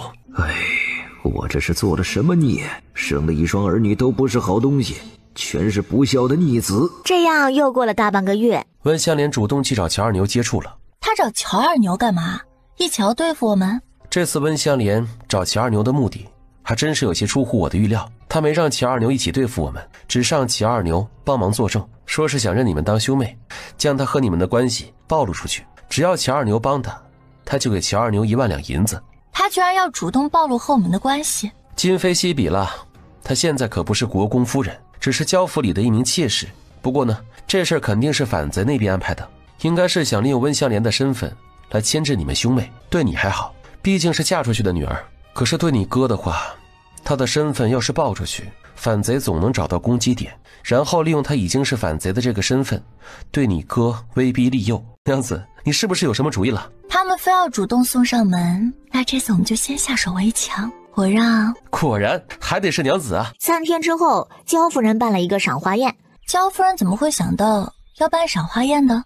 听说是想给他小儿子相看个好儿媳妇，之后好管着他儿子呢。身份没那么高的他还看不上眼，就想借着这次赏花宴好好的看看哪家的小姐配得上他儿子。哼，可以不想想他那儿子什么德行啊？哪家心疼女儿的好人家会和他家结亲？那不是一朵鲜花插在牛粪上吗？最近京城消息灵通的可都知道，他儿子啊将温香莲收成了姨娘，还宠上了天。不但管着他们的院子，温姨娘还想插手染指焦府的管家权，大家背地里都很鄙视和不耻呢。娘，我也来凑个热闹。谁允许你进来的？一点规矩都没有，滚回你的院子去待着。娘，夫君让我过来伺候你的，我怎么能回院子呀？不然夫君可是要生气的，也不知道会不会又发病了。发病？焦小公子有什么病啊？就感染了风寒，一直反复没有好。既然要伺候，就去给我倒茶。是，叶儿，我听说你将老乔家人都带到京城了。焦夫人，你们府里的姨娘怎么这么没规矩？我和她都不熟，居然就直接喊我叶儿，谁给她的胆子？你们不会是商量好今天请我来是要下我的脸的吧？福瑞县主言重了，我们怎么可能叫你来打脸呢？不过我们府上的姨娘确实是没规矩，将这没规矩的贱人拖下去。乔叶，不管怎么说，我可都是你娘，你怎么能这样跟我说话？你的孝道呢？焦夫人，我看你儿子这姨娘不但是没规矩，只怕是脑子也坏了吧？这胆子也是大得很，居然敢直接冒充我娘，不会是你让他这么做的吧？我怎么可能让他冒充你娘呢？你是不是疯了？我没疯，我真是乔叶和乔宇的亲娘。当年我和他们爹和离之后，就跟着武志恒来了京城。我私下找过乔叶兄妹，他们背地里认出我这个娘，可却因为我现在身份卑微，所以嫌弃挤兑，更不愿意认我。我这个当娘的，又怎么可能不认我的儿女呢？你们要是不信，可以将乔家人找来作证，他们就在京郊。温姨娘真是会编故事啊！我和我哥可没有那么下贱无耻的娘，你可别往脸上贴金了。你胆子这么大，居然敢冒充我娘！我这个人啊，很小心眼儿，所以会去京都府尹告你，让大人为我做主。行啊，那咱们就去京都府尹，请大人好好查查我们的关系。到时候你们兄妹可别想耍赖，不认我这个亲娘。行，那现在就走。夫人，外面有人闹事。谁这么大胆，居然来我们府上闹事？这什么这？快说呀！来闹事的人是乔伯爷和福瑞县主的家人。带头的老太太说，我们府里的姨娘跑去勾引他儿子，还非要让他儿子娶她做妻子，说想当福瑞县主和乔伯爷的娘。那老太太知道后很生气，就带着家里人打上门来了。什么？